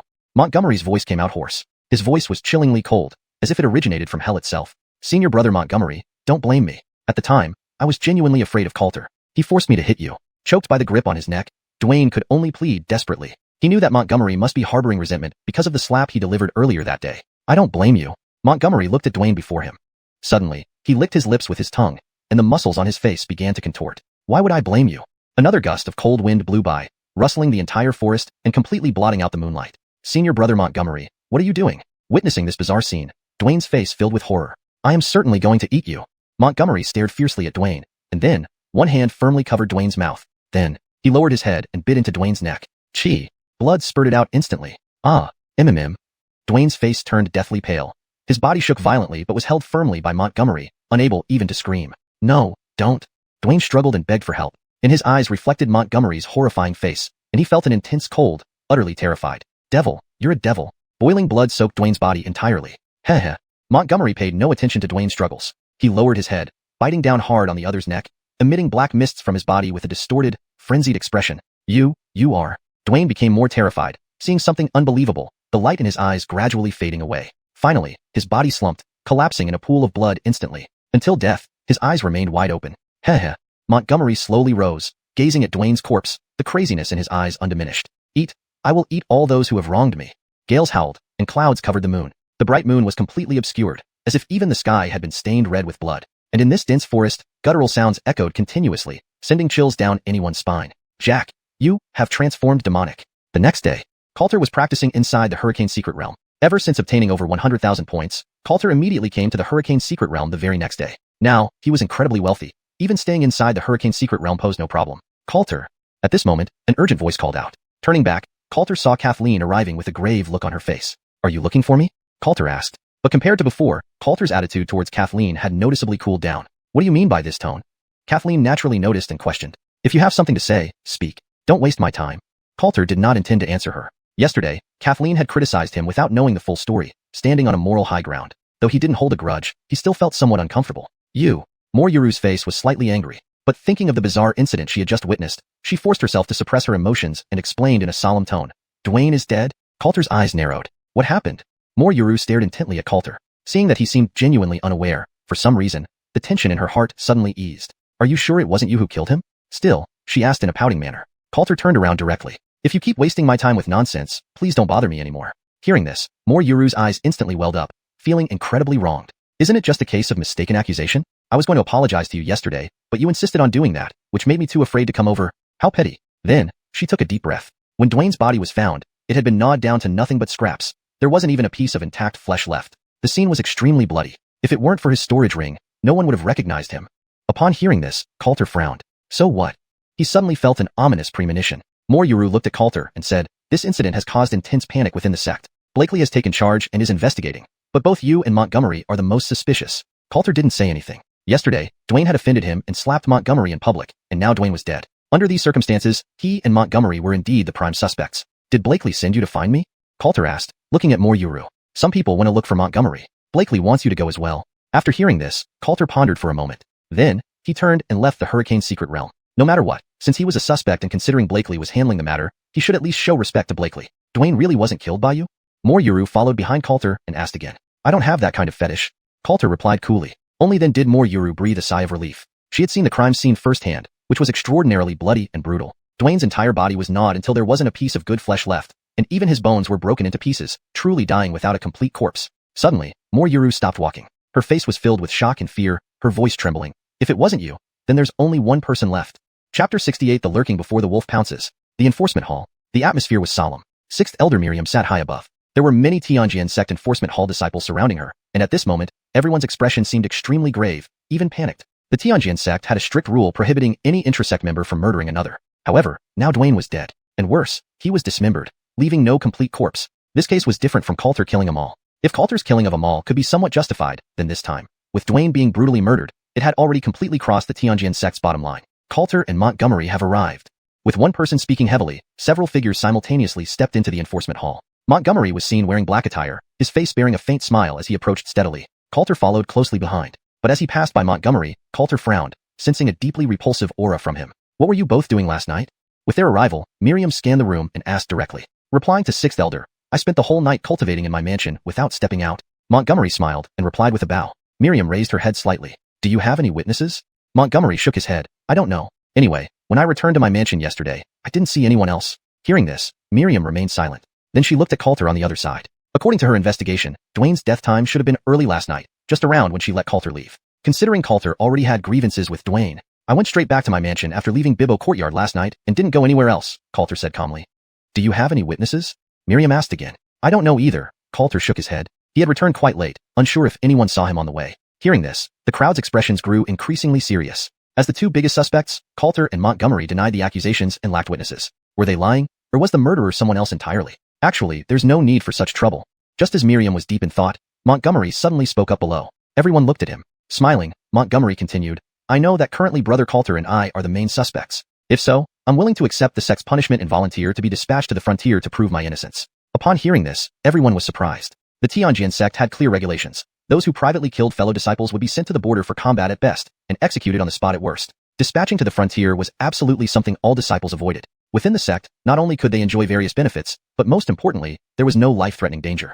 However, going to the border meant war, which inevitably brought death. Once there, they really needed to fight in battles, meaning they might lose their lives on the battlefield at any moment. This is why dispatching to the frontier was considered one of the severest punishments next to immediate execution in the Tianjian sect. For Montgomery to voluntarily accept this punishment, while still being a suspect indeed, showed a willingness to prove his innocence. Following this, Montgomery kept smiling and said, "But whether junior brother Coulter also volunteers, I don't know." Miriam understood. Montgomery was forcing Coulter. Given both were prime suspects, if Montgomery offered to go to the border to clear his name, then refusing would make Coulter seem suspicious.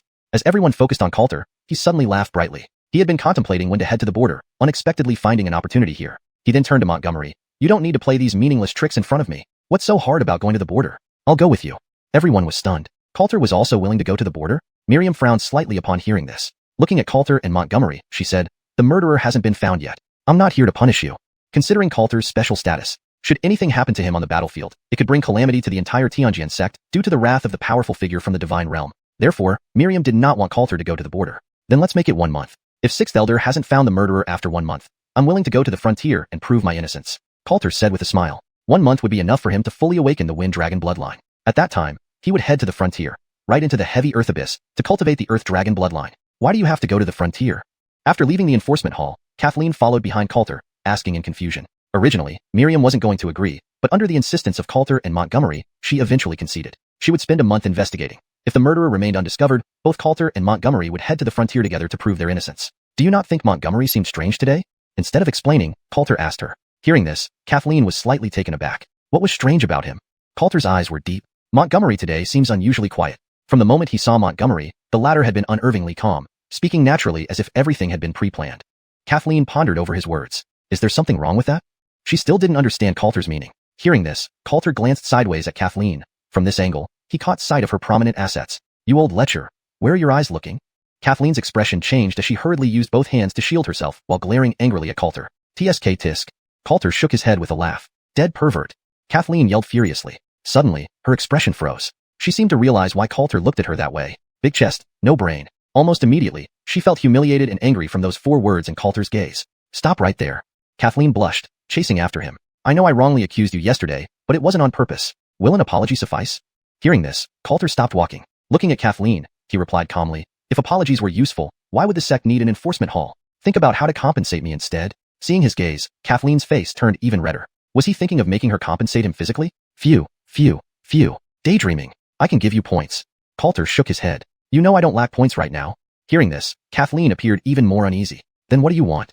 She glared fiercely at Coulter. I can forgive you, but you have to promise me one thing, Coulter said. What is it? I haven't decided yet, but when I do, you cannot refuse. After some internal struggle, Kathleen nodded. Coulter was somewhat surprised. He hadn't expected Kathleen to actually agree. He waved a hand. Fine, I forgive you. Frustrated and annoyed, Kathleen hurriedly asked. You haven't told me why Montgomery is strange yet? Coulter continued walking, speaking calmly. His current state resembles more of the lurking before a wolf pounces. Chapter 69. Pavilion Master Foster's decision. Time slowly passed. During this period, Coulter had been cultivating inside the Hurricane's secret realm. Even though fierce winds constantly raged within, his speed and stability had improved significantly compared to before. Additionally, he was now practicing the cloud-chasing moon-stepping technique, allowing him to walk up to 300 jong within the Hurricane's secret realm. Based on my current progress, I estimate that in less than a month, I can fully awaken the Wind Dragon Vein. Coulter's eyes gleamed with determination. If I can perfect the cloud-chasing moon-stepping technique, I will far surpass others at the same cultivation level in terms of speed. This would also allow me to cultivate the Earth Dragon Vein at the border regions relatively safely. Just as Coulter was diligently cultivating, a man dressed in white approached him. Are you junior brother Coulter? The man looked at Coulter with a smile and asked. You are? Coulter turned around. The man seemed somewhat familiar. I am from the Martial Techniques Pavilion. Junior brother, if you don't mind, you can call me senior brother Jamal. Pavilion Master Foster sent me to invite junior brother Coulter over, the man said kindly. Coulter was slightly surprised upon hearing this. Pavilion Master Foster actually wanted to see him? Since Pavilion Master Foster had refused him last time, Coulter visited several times, but never mentioned the inheritance. He merely asked some questions about cultivation. Senior brother Jamal, did Pavilion Master Foster say what it's about? The man shook his head. He didn't say anything specific, just asked me to bring you over. But, he sighed sorrowfully. I understand. Coulter nodded. Then, both left the Hurricane's secret realm and headed towards the Martial Techniques Pavilion. Pavilion Master Foster is likely not doing well. He understood why the man sighed. By the timeline, Pavilion Master Foster was nearing his end. This invitation probably concerned his legacy. Did Pavilion Master Foster change his mind? Coulter wondered. If he could truly obtain Pavilion Master Foster's legacy, that would be the best possible outcome. Soon, led by the man, they arrived at the Martial Techniques Pavilion. Today, however, the pavilion was unusually quiet, with no one inside. Entering, Coulter immediately saw Pavilion Master Foster. However, the once vibrant Pavilion Master Foster now appeared white-haired and frail, his eyes hazy. You've come. Seeing Coulter, Pavilion Master Foster's weak voice rang out. In less than a month, Coulter hadn't expected such a drastic change. Even his voice sounded hoarse, no longer as free-spirited. His life force was almost completely gone, like a flickering candle in the snow, ready to extinguish any moment. Also present was Montgomery, who sat beside Pavilion Master Foster, watching Coulter with mockery. But Coulter ignored him, bowing respectfully to Pavilion Master Foster. Junior Coulter pays respects to Pavilion Master Foster. Hearing this, Pavilion Master Foster waved lightly. You may sit. Coulter didn't hesitate, sitting next to Pavilion Master Foster. Seeing this, senior brother Jamal walked out and closed the door. Inside the vast Martial Techniques Pavilion, only Coulter, Montgomery, and Pavilion Master Foster remained. I called you both here because I'm running out of time. Although my life has been filled with regrets, I still wish to leave behind a legacy to prove my existence in this world. Pavilion Master Foster spoke straightforwardly. Montgomery's eyes flashed with anticipation. This was clearly about final arrangements. If he obtained the legacy, his strength would definitely increase substantially. Though Coulter felt hopeful too, he couldn't help feeling melancholic. Even someone as powerful as Pavilion Master Foster couldn't escape the fate of birth, aging, sickness, and death. Pavilion Master Foster, please give me the legacy. I'll ensure it thrives and will find a way to rescue your daughter from the 10,000 Demon sect. Montgomery looked at Pavilion Master Foster earnestly. As he spoke, he shot Coulter a challenging glance, mocking his failure and incapability. After all, Pavilion Master Foster had personally said he would leave the legacy to Montgomery. However, Pavilion Master Foster remained silent. After quietly observing them, he looked at Montgomery and said, You were the one who sent people to assassinate Coulter, weren't you? Montgomery's face changed instantly. Pavilion Master Foster, you must have misunderstood. How could I do such a thing? He quickly defended himself. He must not give the other party a bad impression, since he had yet to receive the inheritance. However, Pavilion Master Foster did not even look at him, merely speaking lightly. Do you really think I have grown senile? I just scolded you, and the next day Coulter faced an assassination attempt. Do you think I am so isolated that I wouldn't know anything? Confronted with Pavilion Master Foster's questioning, Montgomery was speechless. He knew he had underestimated Pavilion Master Foster's methods and wisdom, and could only remain silent. I had already promised to leave all the inheritance to you. But why did you still want to be so ruthless, trying to kill Coulter? Pavilion Master Foster looked up at Montgomery, his tone filled with disappointment. Montgomery remained silent. Seeing that he kept his head down without saying a word, Pavilion Master Foster sighed. Your talent is indeed good, at least better than mine. As he spoke, he changed the subject. But your character is too despicable. I cannot tolerate my legacy falling into such a scoundrel's hands. So I've decided that even if it means breaking my promise today, I will not hand over the inheritance to you. At this statement, Montgomery was instantly stunned. What? He hurriedly looked at the other person. Pavilion Master Foster, you must be joking, right? You clearly agreed to me before. How can you? He was panicked. He was genuinely panicked. Initially, seeing Coulter here made him feel uneasy, and now Pavilion Master Foster's words were like a bolt from the blue. Even Coulter felt very surprised. I am not joking with you. I called Coulter here today precisely to pass on the inheritance. Pavilion Master Foster continued, his voice indifferent. Upon hearing this, Montgomery felt a chill run through his body. Angry, he stared at Pavilion Master Foster, his voice trembling. You clearly promised to give me the inheritance, and my master has done favors for you. How can you break your word? Montgomery was both furious and anxious. He never thought Pavilion Master Foster would change his mind at the last moment. This way, all his plans would come to naught. Chapter 70. A sudden turn of events. Upon hearing Montgomery's words, Chief Pavilion Master Foster felt even more disappointed. He slowly began to speak. I did promise you before, and it's true that Jerry has a favor with me, but your mistake lies in not letting go of every little grievance, doing something so outrageous. I've already taught you quite a bit over the past few days. That's enough for you, and in line with Jerry's kindness. As for my legacy, don't think about it anymore. Cough, cough, cough. After finishing his speech, Chief Pavilion Master Foster suddenly started to cough violently. Clearly, his physical condition was extremely poor. He was at his last moment. Ha ha ha, I get it. Suddenly, Montgomery burst into mad laughter. His eyes turned bloodshot red as he stared intently at Chief Pavilion Master Foster and Coulter. I understand. I fully understand now. You old man, you never intended to pass on the legacy to me from the start. You all are in league, deceiving me. His expression was hideous, his voice hoarse and full of rage and resentment. He had initially thought the master's legacy would be within easy reach, but this sudden turn of events left him unprepared, even leading to the collapse of his Taoist heart. All his plans, only to end up chasing after the wind. Leave. Seeing Montgomery like this, Chief Pavilion Master Foster no longer had any interest in explaining. All right, you all wait for me. Montgomery took deep breaths, staring furiously at Coulter, then slammed the door on his way out. It wasn't until Montgomery left that Chief Pavilion Master Foster looked at Coulter. You must have guessed that I called you here today because I want to leave my legacy to you. Hearing this, Coulter's heart rejoiced. Thank you, Chief Pavilion Master Foster. He bowed deeply towards Chief Pavilion Master Foster. Don't thank me, as I've said. If Montgomery hadn't sent someone to assassinate you, I wouldn't have changed my mind. Chief Pavilion Master Foster shook his head. As he put it, although he favored Coulter over Montgomery between the two, Montgomery's master had indeed done him a great favor. Therefore, he had initially chosen to impart all his knowledge to Montgomery. But Montgomery's actions were truly displeasing to him, so he decided to follow his heart, and thus came what happened earlier. Upon hearing this, Coulter smiled. He also didn't expect such a twist, and the blame for this could only lie with Montgomery himself. One who brings ruin upon oneself can find no mercy. That's the reason. Then, Chief Pavilion Master Foster handed Coulter a storage ring. My days are numbered. I can no longer guide you. Inside is all my learning over the years and all my savings, which should be of some help to you. Upon hearing this, Coulter couldn't feel joy immediately. Junior thanks Chief Pavilion Master Foster. He slowly accepted the storage ring and thanked again. Cough, cough, cough. Chief Pavilion Master Foster gave a weak laugh followed by another fit of violent coughing. Coulter hurriedly patted the elder's back gently, which made him slightly better, but it was evident that Chief Pavilion Master Foster was nearly at the end of his life. Actually, there is one more reason why I chose you for my legacy. What you said earlier greatly touched me. I have too many regrets in my life. I don't want to add new ones before I die. Chief Pavilion Master Foster's voice sounded hoarse and faint. Upon hearing this, Coulter couldn't help but sigh in his heart. Although it sounded coincidental, if he hadn't been more sincere than Montgomery, this good thing might not have ended up falling into his lap. Can you promise me one thing? Chief Pavilion Master Foster struggled to lift his head, a faint light flickering in his eyes. Coulter knew what the elder wanted to say. He nodded without hesitation and said, Chief Pavilion Master Foster, rest assured. I said before that no matter what, if I have the chance, I will try my best to rescue your senior's daughter. Hearing this, a hint of relief showed on Chief Pavilion Master Foster's pale face. Good, take me outside for some sunshine. Coulter didn't respond. He carefully pushed Chief Pavilion Master Foster's chair, bringing him outside the Martial Skills Pavilion to bask in the sun. After a long while, a gentle breeze blew as the sun set. Even the brightest and hottest sun has its time to set. Chief Pavilion Master Foster's eyes were barely open, his breath weak as a flickering candle in the wind. During this time, Coulter talked much with this old man. but the latter seemed unable to even muster the strength to respond, merely listening quietly. You can go. Chief Pavilion Master Foster's voice was almost inaudible. Senior, may you rest in peace. Coulter felt complicated, bowing once again deeply to the elder. He turned and left. The setting sun stretched his shadow long. Chief Pavilion Master Foster sat on the reclining chair, trying hard to keep his eyes open. He watched Coulter's figure gradually blur, lips moving lightly. At least I have no regrets before I die. As the last sliver of the sun disappeared, his eyes finally closed completely. Ahead, Coulter seemed to sense something and suddenly stopped in his tracks. He turned back and walked to Pavilion Master Foster's side. Looking at the amiable old man before him, he softly whispered, "Since you believe in me, Senior, let me see you off for your final journey." Pavilion Master Foster had passed away. Not long after, a group of high-ranking officials from the Heavenly Sword Sect, including Angelo and Kimura, arrived. They gazed at the elder's body, speechless. "May you rest in peace, Senior Foster." Angelo placed the elder's body into a coffin, then gave Coulter a deep look before leading everyone away. Only Coulter and Kimura remained. "Senior Foster should have left his legacy to you, right?"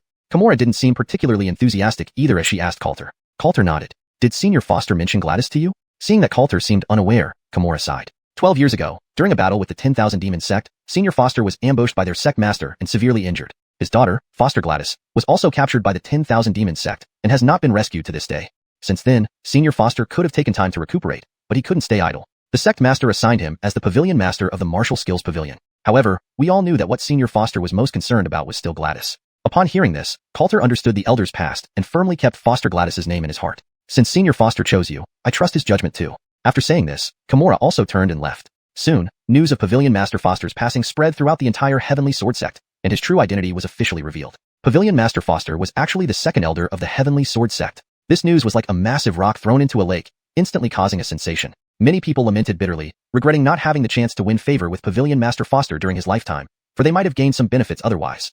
How blind I've been. No wonder. When I went to the Martial Skills Pavilion before, I saw Senior Brother Montgomery chatting happily with Pavilion Master Foster. Maybe Senior Brother Montgomery knew Pavilion Master Foster's true identity all along. I saw that too. Now that Pavilion Master Foster is gone, it's likely that the legacy has been passed on to Senior Brother Montgomery. How enviable. Chapter 71. Trading Up. The next day, Foster Gahu's funeral was held. At a very spacious square within the Heavenly Sword Sect, white flower pots were arranged like a sea of flowers. In the center of that sea of flowers, Foster Gahu lay quietly in his coffin, his face serene and kind. Angelo, Suzanne, and all the other high-ranking members of the Heavenly Sword Sect were present. Coulter stood among the many disciples of the Heavenly Sword Sect, his expression solemn. After attending Foster Gahu's funeral, Coulter returned directly to his room. Life cannot escape life and death. Dreams often linger in parting. Sighing inwardly, Coulter shook his head. Fate is determined by destiny, and the only thing he could do now was to find an opportunity to fulfill what he had promised Foster Gahu. Coulter then took out the storage ring given to him by Foster Gahu and examined it carefully. Soon, his expression lit up with joy. This is the last two forms of the Great Pagoda Sword technique. Previously, he had snatched a martial technique of only upper profound rank from Montgomery, which was precisely the Great Pagoda Sword technique. Upon checking, he discovered that the Great Pagoda Sword technique consisted of 3 forms, the first being Great Sky Pagoda Slash, the second Pagoda Myriad Swords Kill, and the third One Sword Pagoda Destroy All Beings. When he received this martial technique, it was missing the last 2 forms, hence it was rated as upper profound rank. But now he found the cultivation methods for the last 2 forms of the Great Pagoda Sword technique in Foster Gahu's storage ring, completing it entirely. Not only that, but Coulter also found words left for him by Foster Gahu during his lifetime. He learned that the rank of this Great Pagoda Sword technique actually reached the terrifying Upper Earth rank, making it Foster Gahu's signature move. Coulter continued to check. Then he found another martial technique called Raging Dragon Flame Fist, which was a lower Earth rank skill with remarkable destructive power. With this martial technique, my fire attribute mystic power can fully burst out. Coulter's eyes gleamed. His previous Fire Dragon Palm was derived from a higher yellow rank martial technique, Raging Wind Palm. Due to the relatively low rank of the martial technique itself, its explosive power was also limited. However, the lower Earth rank, Raging Dragon Flame Fist, perfectly solved this problem. Being a fire attribute martial technique, after awakening the Fire Dragon Vein, he could unleash the full power of this skill. What's this? Suddenly, Coulter let out a light exclamation. He took out a light blue crescent-shaped pendant that emitted a soft white glow. Shallow Moon Heart. Soon, Coulter learned from Foster Gahu's words that this was actually an ultimate profound rank spirit weapon. This Shallow Moon Heart could protect the wearer's mind at all times from harm, defending against mental attacks unless they were exceptionally powerful. Such a good item. Coulter's eyes sparkled. For a cultivator, mental strength was crucial. If one's mind was attacked, the worst case would be losing sanity, and in severe cases, becoming completely mentally incapacitated. After all, even if a cultivator's cultivation was powerful, it did not necessarily mean their mental strength was also powerful. Now, with the Shallow Moon Heart, Coulter could ensure that his mental strength would not be overwhelmed. This time, it really feels like trading up. After putting away all the items, Coulter's smile was incomparably bright, his heart brimming with excitement. Besides the aforementioned treasures, Foster Gahu's storage ring contained his lifelong cultivation insights, along with dazzling arrays of mystic crystals and medicinal pills. Without exaggeration, from this moment on, Coulter went directly from a beggar to a wealthy landlord overflowing with riches. With the last two forms of the Great Pagoda Sword technique, the Raging Dragon Flame Fist and the Shallow Moon Heart, his combat power increased by at least 50%. Regardless of his current second-level Earth Mystic Realm, once he unleashed his full power, he could stand against someone in the 6th-level Earth Mystic Realm. No wonder Montgomery grew so quickly in my previous life. His luck was just too good. Coulter couldn't help but marvel. According to the original trajectory, Foster Gahu's inheritance would eventually fall into Montgomery's hands. With these items boosts, Montgomery wouldn't be able to avoid becoming stronger. But in this life, he had almost stripped Montgomery bare. Not only did he snatch the Great Pagoda Sword technique, but he also obtained Foster Gahu's inheritance, completely altering the course of events. Coulter was also very relieved. Thankfully, he hadn't killed Montgomery too early. Otherwise, he might not have gotten these items. More than half a month passed in a hurry. During this time, Coulter stayed directly inside the Hurricane Secret Realm, absorbing wind attribute mystic power while cultivating various martial techniques he had recently obtained, such as the cloud-chasing moonstep and the Raging Dragon Flame Fist. As for the Great Pagoda Sword technique, he did not practice it in public. After all, that martial technique was too powerful, and if others saw it, they might develop ill intentions. Coulter understood the principle of not flaunting one's wealth. On the other side, in the sect's conference hall, Angelo, Jerry, and many high-ranking members of the Heavenly Sword sect had taken their seats, but everyone looked extremely serious. Today, I have called you here for two matters, Angelo said, then glanced at Suzanne beside him. A month ago, Dwayne was dismembered. After my recent investigation, Suzanne paused, then continued gravely. There was a trace of demonic aura left on Dwayne's body. Upon hearing this, everyone present was stunned. What? It's someone from the 10,000 Demons sect. But why would they kill Dwayne? The faces of the Heavenly Sword sect's elders changed. The term, demonic aura, was absolutely taboo in the Heavenly Sword sect. In the Northern Spirit region, there were 3 super sects. Besides the Heavenly Sword sect, there were the 10,000 Demon sect and the Purple Cloud Pavilion. For hundreds of years, these 3 major sects had maintained a relatively stable balance. Among them, the Heavenly Sword sect and the 10,000 Demon sect were completely adversarial. Frequent conflicts and battles erupted between the two sides, resulting in countless casualties over the years, leaving indelible blood feuds. The Purple Cloud Pavilion remained neutral, not interfering in the wars between the Heavenly Sword sect and the 10,000 Demon sect. This is why the 3 major sects remained relatively stable, without large-scale wars breaking out. There must be a spy from the 10,000 Demons sect within our sect. An elder slammed the table angrily and spoke out. Everyone nodded. This kind of thing was very common. They had even planted moles within the 10,000 Demon sect. Have we found out who killed Dwayne? Jerry suddenly asked. Suzanne shook her head helplessly. I have investigated all suspicious individuals, and even uncovered several spies from the 10,000 Demon sect, but apart from that residual demonic aura, we still haven't found the killer. Upon hearing this, everyone's expressions grew even more serious. Could it be those 10,000 Demon sect spies we caught? Someone guessed with a furrowed brow. We can't rule out that possibility. Suzanne said expressionlessly. It would be better if those spies were the culprits. What she feared most was... Suddenly, someone looked up sharply. What about Coulter and Montgomery? Didn't we say they were the biggest suspects before?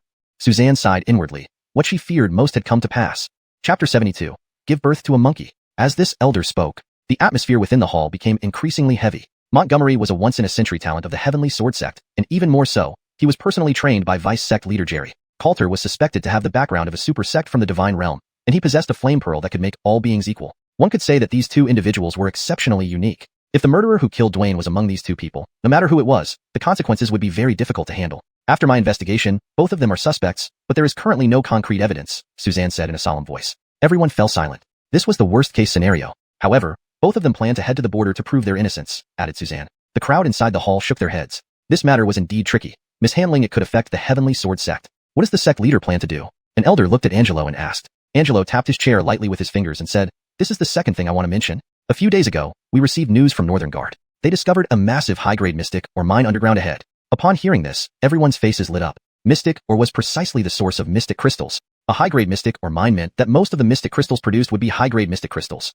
For Angelo to describe it as massive, it indicated that this or mine had a tremendous output. Securing it would be a great boon for the entire Heavenly Sword sect. Has the mystic or mine been secured? Jerry asked. Angelo shook his head. That mystic or mine was also discovered by the Myriad Demon sect. They are currently competing with us for it. Just yesterday, General Xia led people into several battles with them, losing over 100 disciples on each side, yet they still haven't secured it. To minimize casualties, both sides agreed to a competition between disciples to decide the ownership of the mystic or mine. Therefore, General Xia sent word back for me to send 2 powerful disciples to support the battle. After Angelo finished speaking, everyone present realized the severity of the issue. A mine capable of producing large amounts of high-grade mystic crystals would certainly draw attention from both sects. This mystic or mine must be secured. Someone immediately stood up and declared. The others nodded in agreement. The matter was significant. Such a valuable resource must not be handed over to the Myriad Demon sect. Otherwise, it would strengthen the enemy against them. Angelo then said, Lucky for us, Montgomery and Coulter both have intentions to go to the border. Therefore, I propose sending Montgomery and Rosanna to participate in the battle, while Coulter can observe. Angelo left his sentence unfinished. But everyone understood his implication. Sending Montgomery and Coulter to face off against the Myriad Demon sect or even participate in the battle, might reveal some clues if either of them were spies. I have no objections. Jerry spoke first. I think it's a good idea. I agree too. Subsequently, numerous elders voiced their opinions. Angelo's idea was indeed good. Since no evidence could be found within the sect, using this opportunity to test Coulter and Montgomery seemed like a wise move. It's settled then. Blakely, please arrange it. Ensure the safety of everyone as much as possible. Angelo finalized the decision. Understood. Suzanne nodded. She needed to protect Coulter anyway, so leading the mission suited her perfectly. A few days later, Coulter walked out of the Hurricane's secret realm with a smile. Finally awakened the Wind Dragon vein. After a month of intense cultivation within the Hurricane's secret realm, he finally reached the end and successfully awakened the Wind Dragon vein. Now, even when he walked, there was always wind. His speed had increased significantly, far surpassing those of the same level, though his cultivation remained at the Earth Mystic second stage. Especially since he had fully mastered the cloud-chasing step and the fierce dragon flame fist, his combat strength had been greatly enhanced. You've come out. Just as Coulter was about to leave, a clear voice suddenly rang out. Looking up, it was Suzanne. Blakely has been waiting for me? Coulter was somewhat surprised. A month has passed. Suzanne explained briefly. Did Blakely find the murderer? Suzanne shook her head. So, Blakely was waiting for me to send me to the border?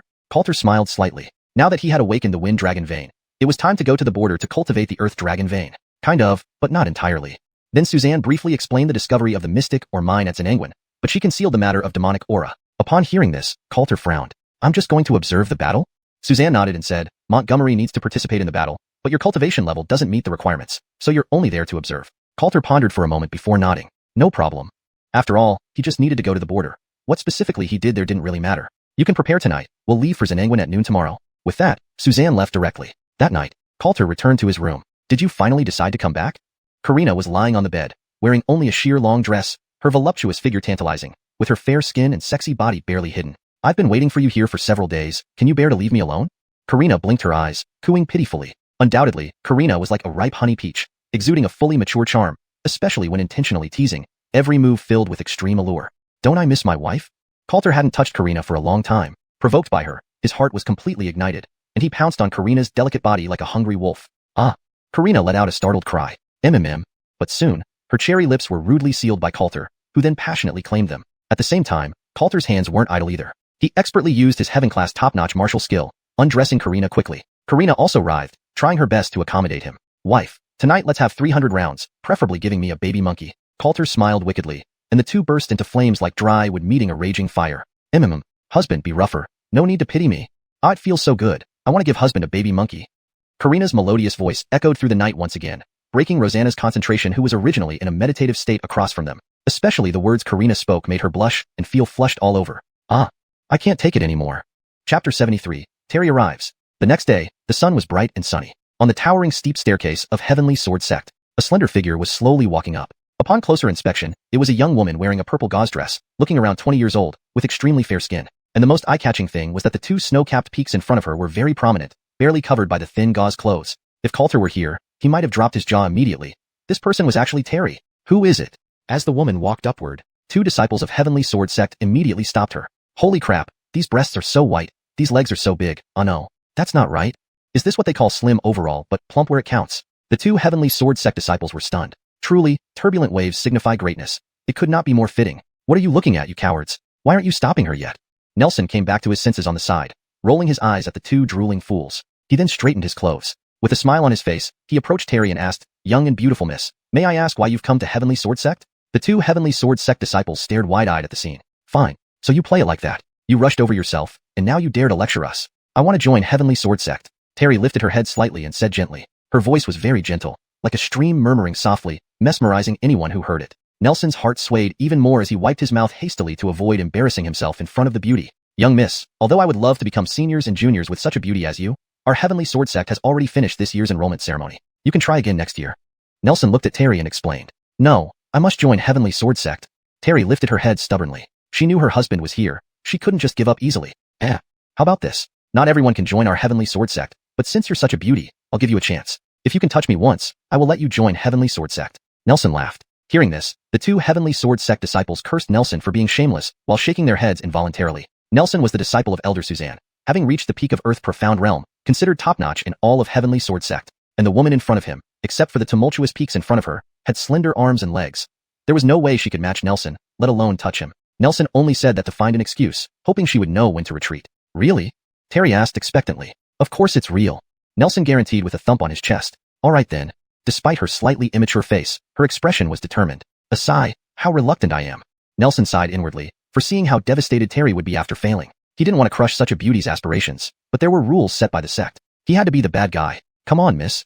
Nelson finished and stood there nonchalantly, striking a pose he thought was suave. I'm going to attack now, Terry said in her soft voice. Come on. As long as you touch me once, I'll admit defeat. Nelson smiled confidently. Seeing this, Terry didn't hesitate any longer. She raised her delicate hands slowly. In the next second, a fierce and scorching fire essence energy erupted abruptly. Terry's palms were engulfed in flames, which condensed into a huge flame palm, overshadowing everything as it descended toward Nelson. What? Nelson's smile froze instantly. Heave, heaven profound realm. Oh my god, this is too much. His mouth gaped open, shock filling his eyes as he stood stunned. Boom. A loud sound scattered birds and beasts. Where Nelson had been moments ago, now lay a charred pit, with thick smoke still rising from it. Senior brother Nelson. The two Heavenly Sword Sect disciples paled upon seeing this. Terry also blanched. I didn't mean to. I just didn't know he was so weak. Master. I don't want to live anymore.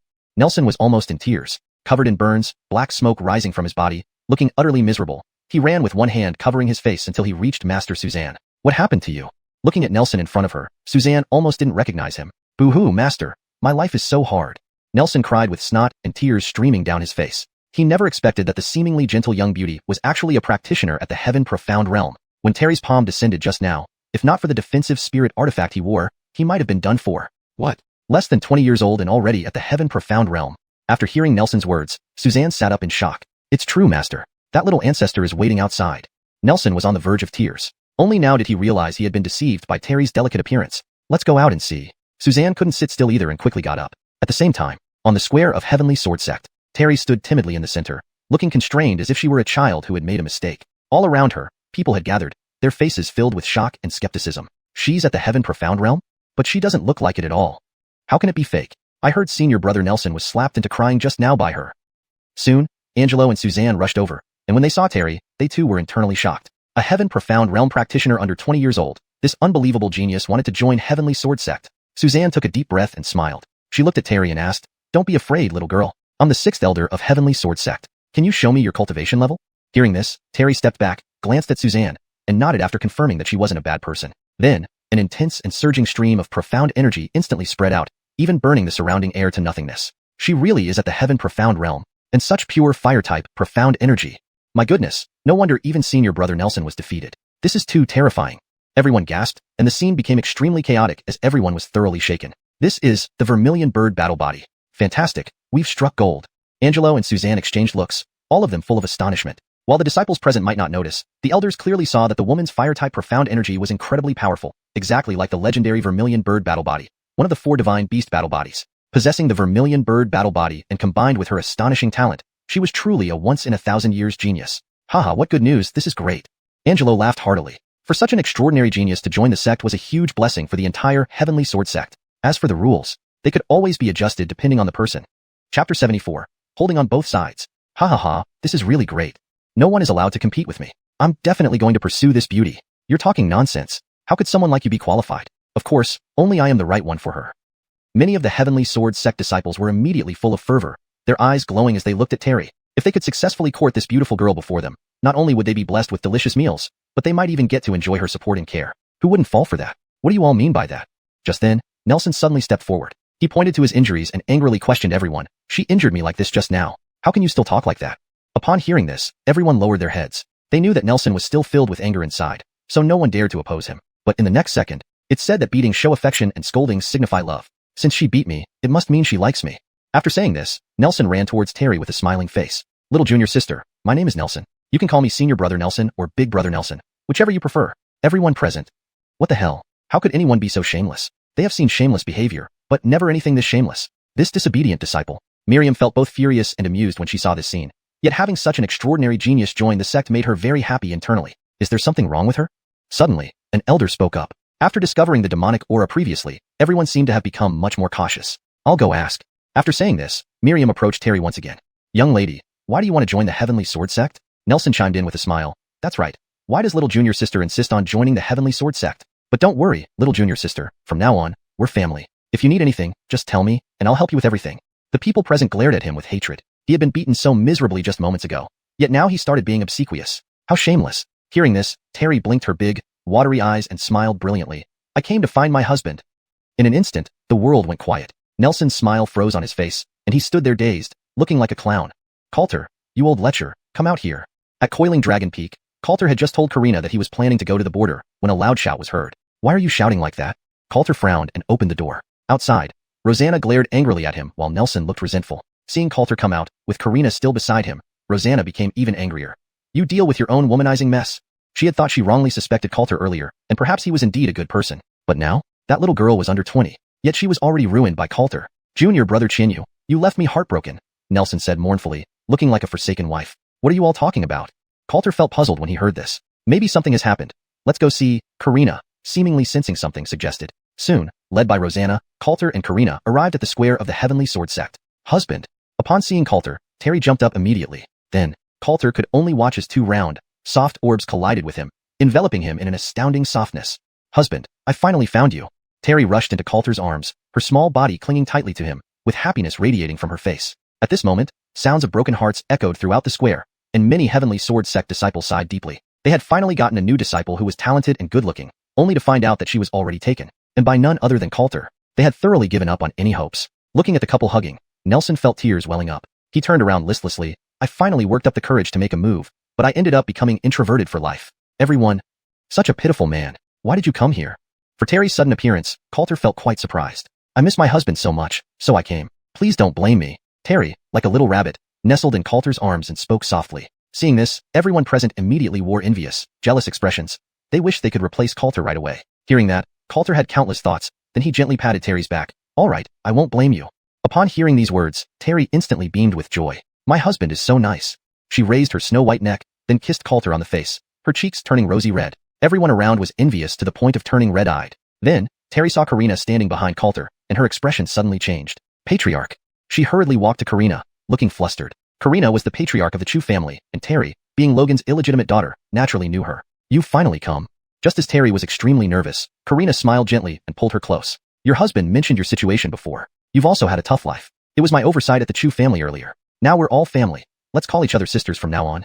She had long wanted another person to help deal with Coulter, and Terry's arrival fit her plans perfectly. At least now she wouldn't have to face Coulter alone anymore. Hearing this, Terry was filled with joy. Thank you, Patriarch.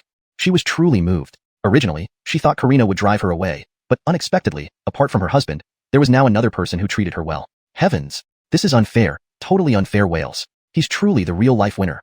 It's hard not to admire him. Everyone present envied her to the point of jealousy. At that moment, Coulter held mature and sexy Karina with his left hand, and gentle and lovable Terry with his right, with young and charming Rosanna standing beside him. These three beauties were undoubtedly top-notch in both appearance and demeanor, yet they were all surrounding Coulter. He had accomplished what every male disciple in the Heavenly Sword Sect dreamed of. This kid is really something. Angelo and Miriam were also incredibly surprised. They never expected Terry to be here for Coulter. But now my Aisha has one more competitor, Angelo mused. Not good. I need to talk to Aisha soon. Can't let her fall too far behind. Coulter also sensed the sour glances from around, so he said, too many people here. Let's talk about it when we get back. Naturally, Karina and Terry had no objections. Then, Coulter, holding both of them, turned around and left with Karina and Terry. Seeing this, everyone was envious to no end, except for Rosanna, who stamped her feet in anger. This old lecher, not content with one, now he gets another. Won't have any peace ever again. Better exhaust him thoroughly. Chapter 75. Has the skill regressed? You can chat slowly. I won't disturb you. Karina did not enter the house with Coulter and Terry, but gave Coulter a somewhat amused look. If you want me to join, I would also warmly welcome you. Upon hearing this, Karina's face instantly turned slightly red, and she fiercely glared at Coulter. You wish. After saying that, she turned around and walked away. Come in. Coulter then pushed open the door, and Terry followed him inside. Husband, I miss you so much. As soon as she entered, Terry rushed into Coulter's arms, even hanging herself on his body. In an instant, fragrance filled the air, and beauty was embraced. How did you become a Tianxian realm cultivator? Coulter scrutinized Terry carefully, hardly believing his own words. He remembered giving her a yellow-grade cultivation method and some Xian crystals. However, breaking through to the Jinchuan realm would be tough just with those resources, let alone reaching the Tianxian realm. So how did Terry manage to do it? I don't know either. It seems like I broke through while practicing. Terry lowered her head and softly explained. For a moment, Coulter was speechless. He had noticed before that Terry seemed to have a bit of talent for cultivation, but now it looked like she was more than just talented. She was an extraordinary genius. Husband, you must be tired. Let me give you a shoulder massage. Seeing Coulter didn't respond, Terry hurriedly moved behind him and began gently massaging. Terry's delicate hands placed on Coulter's shoulders, the soft touch brought about a feeling of comfort and joy. Especially when smelling the fragrance from Terry's body, a surge of passion ignited within him. Coulter suddenly turned around. Husband, what are you going to do? Terry blushed shyly, too embarrassed to meet Coulter's eyes. It's been so long, Naturally, I want to check if my wife's skills have regressed. Coulter grinned mischievously. In just a few moves, he got Terry flustered. Husband. Terry's big, watery eyes gazed at Coulter, filled with anticipation. Let's go. They hadn't seen each other for quite a while. It felt like dry wood meeting raging fire, igniting immediately. What's happening? But the next second, Coulter froze in place. He tried to circulate the yin-yang chaos art as usual, only to find a very pure and concentrated force flooding from Terry into his body. Following that, Dixuan 3rd level, Dixuan 5th level, Dixuan 8th level. In just a few breaths, the intensely potent force flooded into Coulter, pushing him up 6 levels to reach Dixuan 8th level. Not only that, but his long stagnant yin-yang chaos art advanced 2 ranks in one go, all the way to the top tier of Xin grade. This is too crazy. If this keeps up, why should I bother cultivating anymore? Coulter stood there dumbfounded. Just a single encounter had such power? It was almost no different from his first time with Karina. Husband, what's wrong? Did I serve you inadequately? Seeing Coulter freeze, Terry quickly turned back and asked. Worried that Coulter thought her skill had regressed, she actually started moving herself. Coulter took a deep breath and said earnestly to Terry, Wife, today we shall battle for 300 rounds. Terry's face flushed crimson. I will follow whatever husband says. After 2.5 hours, outside, the sun shone brightly. Inside, the springtime mood lingered. Terry nestled contentedly in Coulter's arms, her face beaming with happiness. I am about to leave the sect on a trip. You stay here and familiarize yourself with the sect under Karina's guidance first, Coulter said. He didn't forget that he needed to head to the border today. So soon? Terry looked disappointed upon hearing this. Can I go with you?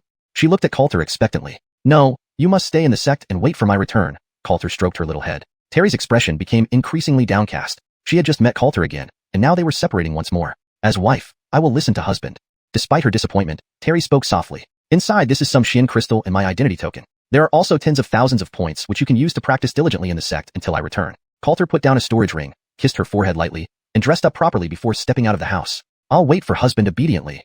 Terry replied earnestly. However, the moment Coulter left, the previously sad and reluctant expression on Terry's face instantly turned to one of shame and anger. Your actions just now made me feel sick.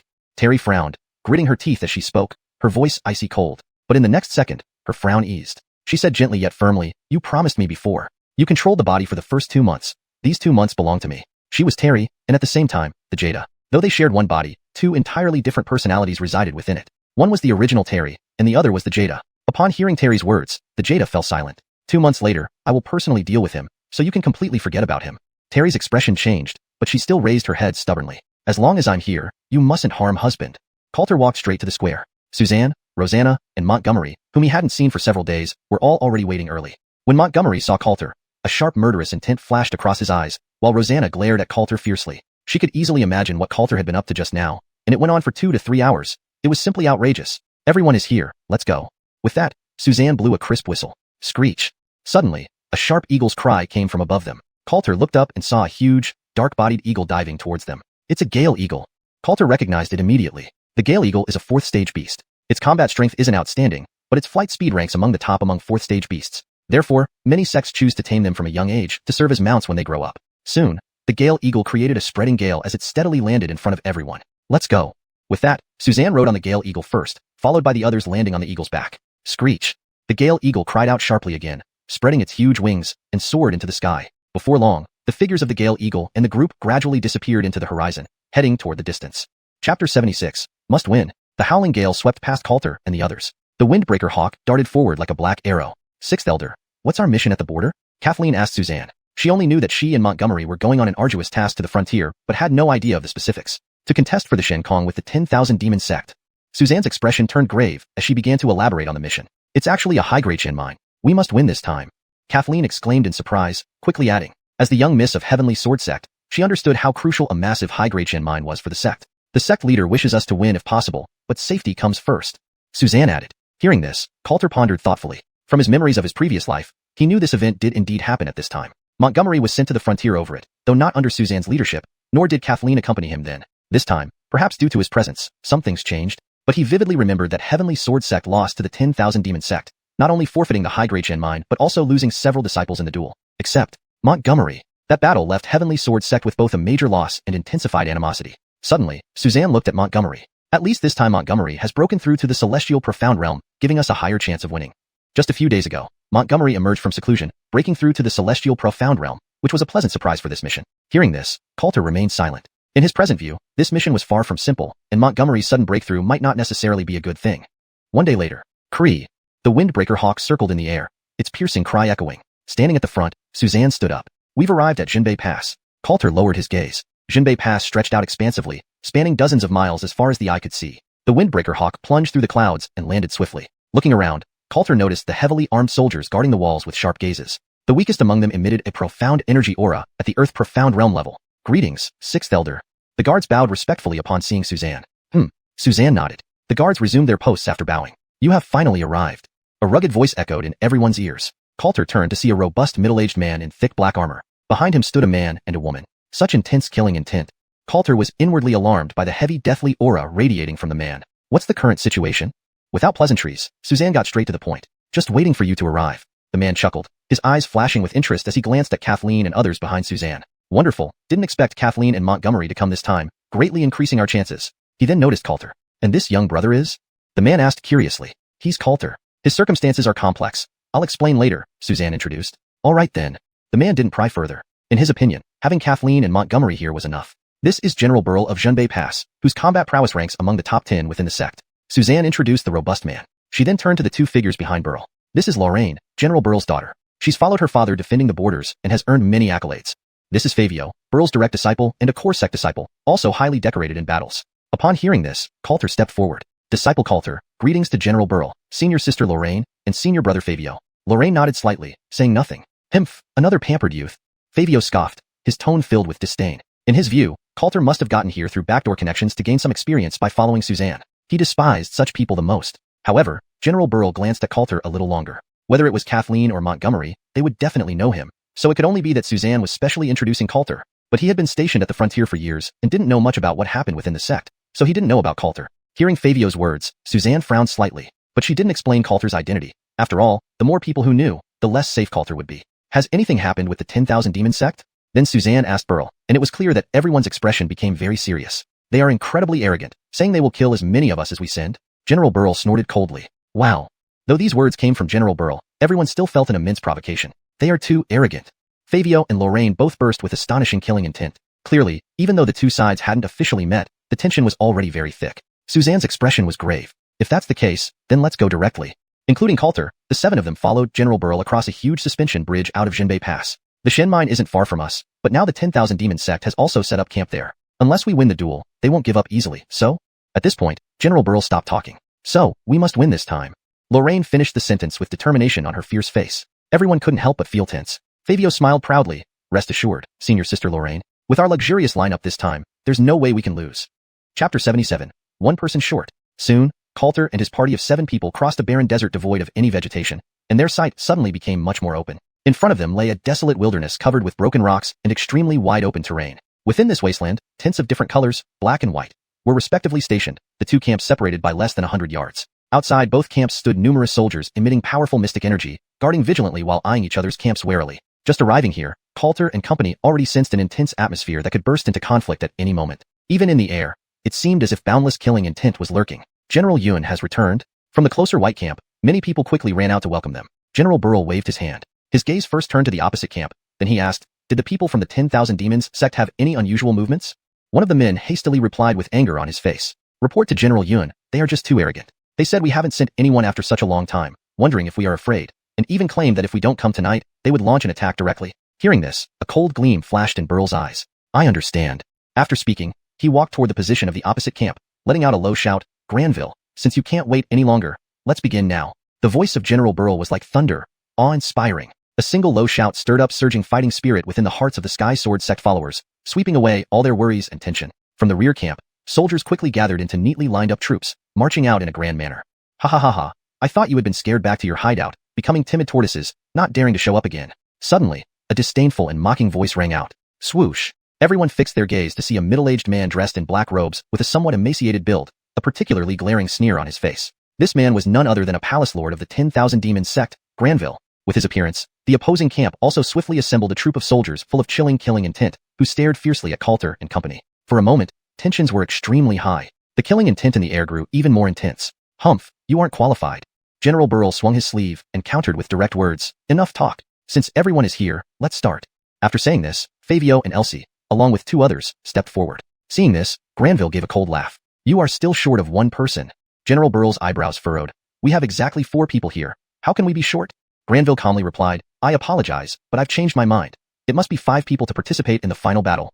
Upon hearing this, Burl's expression turned very ugly. Previously, it was agreed upon for 4 people to fight in the decisive battle. Half a month ago, they had agreed that the ownership of the mystic mine would be determined by a decisive battle between 4 disciples from each sect. Now, the other side openly went back on their word. Suzanne's willow-like eyebrows also slightly furrowed. Earlier, General Burl only requested 2 people from the sect, so besides Coulter, she only brought Kathleno and Montgomery. If she needed to request more people now, there might not be enough time. But you don't need to worry. This time I only added a disciple at the Earth Mystic Realm. Look at how frightened you all are.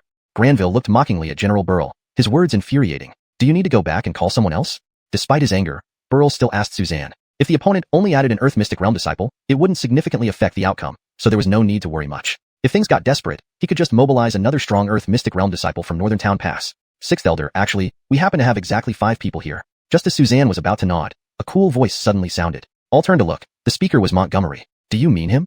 Fabio seemed to understand what Montgomery meant, then cast his gaze towards Coulter beside him. With his thin arms and legs, how could he possibly join us in the final battle? Suzanne also shook her head. Coulter's identity was special. He absolutely couldn't participate in the battle. Otherwise, any mishap might bring catastrophic disaster to the Sky Sword sect. He wants to prove his innocence, right? This is the best opportunity. Montgomery opened his mouth again coldly. Suzanne's eyebrows knitted. Montgomery clearly knew about Coulter's uniqueness yet was still fanning the flames here, which to her, showed a complete disregard for the sect's safety. No, and he's only at the 1st level Earth Mystic Realm, which doesn't meet the criteria.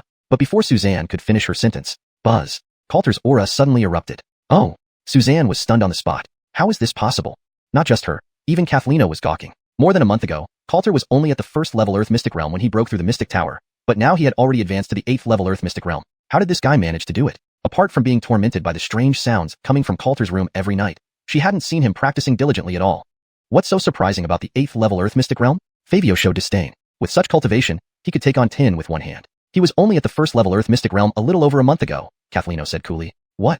Fabio and Lorraine were simultaneously shocked. Even General Burl opened his eyes wide. Breaking through 7 minor levels in just over a month. Even if he took elixirs every day, it wouldn't be this powerful. Let me be the last person, Coulter smiled without offering any explanation. 6th Elder, trust me. Even if something happens, I can protect myself. According to his memories from his previous life, the Sky Sword sect would lose this match, and in the end, only Montgomery would survive. More importantly, he remembered that in his previous life, there were indeed only 4 people in the final battle between the 2 sects. But this time, the 10,000 Demons sect suddenly went back on their word and increased the number of participants on both sides to 5. Also, Montgomery hadn't spoken a single word since leaving the Sky Sword sect, yet he had just suggested that Coulter participate in the showdown. To say there wasn't anything suspicious about it, he simply couldn't believe it. Since he knew there was something wrong with this confrontation, he couldn't just watch as Kathleno and the others died here. Although sometimes the other party seemed to have brains inversely proportional to bust size, still, they were somewhat acquainted. If the other party died like this, it would be a real pity. Chapter 78, Confrontation. Well, okay. Ultimately, Suzanne was persuaded by Coulter. Upon hearing this, a strange black light flashed in Montgomery's eyes. He was also surprised that Coulter had advanced to the 8th level Earth Profound Realm so quickly. But it doesn't matter. After today, the other party will be a dead man. Since you've chosen people, let's start right away.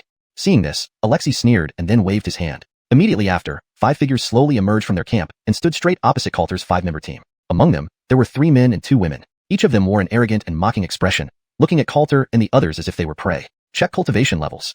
Alexei spoke calmly. Immediately after, the 5 people from the demon sect simultaneously released their auras. One was at the 2nd level Heaven Profound Realm, 3 were at the 1st level Heaven Profound Realm, and another was at the peak 9th level Earth Profound Realm. It's our turn.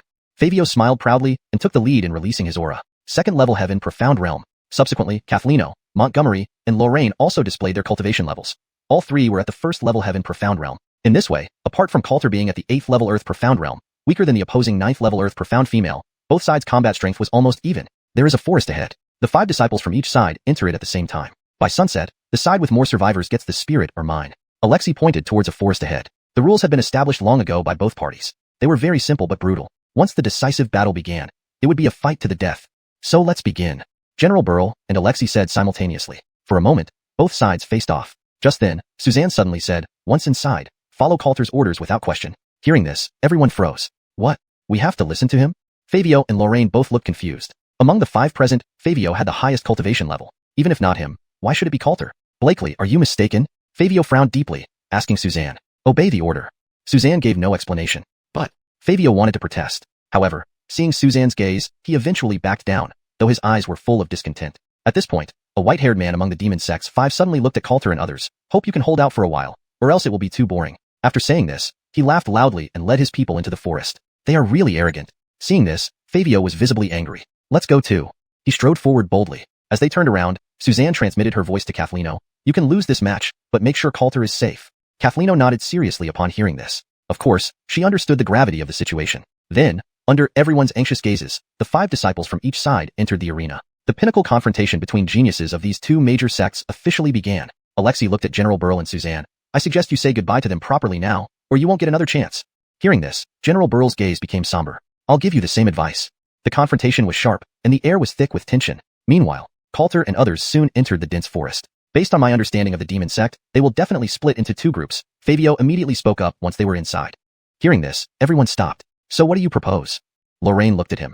She and Fabio had been comrades for many years and guessed his intentions to some extent. I suggest we split into 2 groups as well, and then swiftly eliminate them, securing victory. A keen light flashed in Fabio's eyes. This spirit or mine was crucial for the Heavenly Sword sect. If they could win under his leadership, it would be a significant achievement. Not feasible. Just as Fabio thought this, Coulter suddenly spoke up. If they indeed split into 2 groups, we can track them down one by one and defeat them. Even if not, staying together provides mutual support and minimizes casualties. Faced with Coulter's refusal, Fabio coldly said, if you're afraid to die, you can leave now. We 4 are more than enough. To him, Coulter's words sounded like cowardice, increasing his disgust toward him. Although I don't know what Blakely was thinking, letting you take command, this confrontation is of great importance. There's no way I can follow the orders of a coward who fears death, Fabio continued. He then looked at Lorraine, Montgomery, and Kathleno. If you're willing to listen to me, come with me. If not, I won't force you. Kathleno's brows were tightly knitted. Are you planning to defy Blakely's order? Fabio didn't care, saying proudly, after I win this duel, Blakely will realize her decision was wrong. Kathleno immediately got furious. Fabio, if something unexpected happens during the battle, can you take the responsibility? Hearing this, Fabio sneered disdainfully. All I know is that if even we 4 can't win, adding him, who is merely at the Earth Profound Realm, won't make any difference. His tone was filled with disdain, completely disregarding Coulter. If you want to win, follow me. If you want to follow that kid like a turtle hiding in its shell, just wait for surrender. With that, Fabio turned around and left directly. Seeing this, Kathleno's expression turned grim. Senior sister Urua, trust Fabio. Lorraine glanced at Kathleno and Coulter, then ran after Fabio. She and Fabio had been comrades for years, and since Fabio was the strongest among the 5, she trusted him more than Coulter, who was only at the Earth Profound Realm. It seems no one wants to listen to you.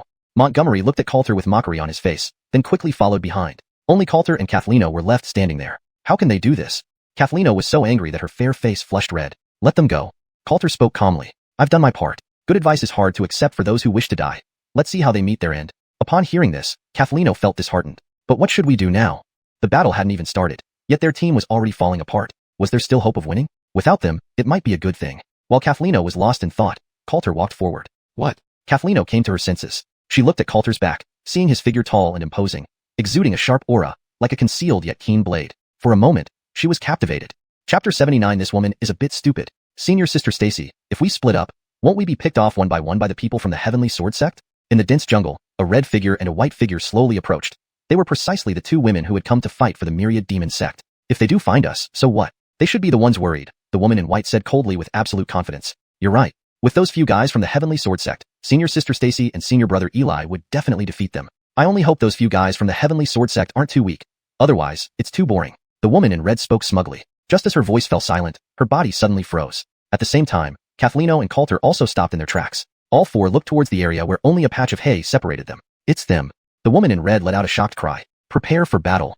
Kathleno hurriedly retrieved her weapon. Swish. But in the next second, Coulter's figure instantly vanished from his spot. Swoosh. Only the sudden gust of wind and a flash of sword light were seen. A round head was thrown high into the air, warm blood gushing out, instantly staining the ground. Upon closer inspection, the previously screaming woman in red was now a headless corpse, collapsing limp to the ground. This woman is a bit stupid.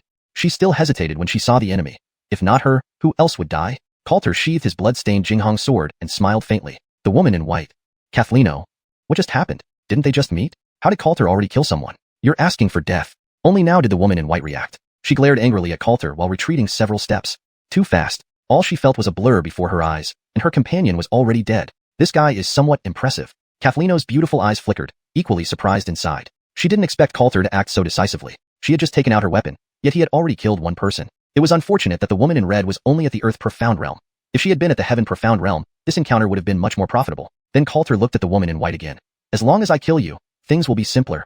Earlier, it wasn't that he didn't want to kill this woman in white at the Heaven Profound Realm, but when she saw him and Kathleno, she had immediately chosen to draw her weapon first. Even if he had targeted her, he likely wouldn't have succeeded. It was better to eliminate someone at the Earth Profound Realm. I'll deal with her. Kathleno held a blue saber, stepping forward. Like the woman in white, she was also at the first level of the Heaven Profound Realm. As Coulter had said, as long as she could take down her opponent, they would win half the battle. Swish. seemingly inheriting Coulter's decisiveness. This time Kathleno didn't waste any words and charged directly at the enemy with her blue saber. Starfall Sword Strike. Kathleno slashed her sword, releasing surging and fierce xian power. This move absolutely reached the level of an Earth-grade martial technique. The chilling light on the tip of her sword was at least that of an Earth-grade spirit weapon. TSK. Worthy of being the sect master's daughter, using an Earth-grade martial technique plus an Earth-grade spirit weapon, truly extravagant. Coulter watched behind, marveling. Don't think it's so easy to kill me. The woman in white finally reacted, swiftly retreating while flipping her palm. Next, a palm-sized black bell appeared in her hand, and she started shaking it. Jingle, jingle, jingle. A clear ringing sound suddenly echoed. Not good. Kathleno's expression changed dramatically. Spiritual attack. She tried her best to retreat. Now you want to run? Too late. The woman in white sneered, then rapidly rushed toward Kathleno. Condensed xian power armor.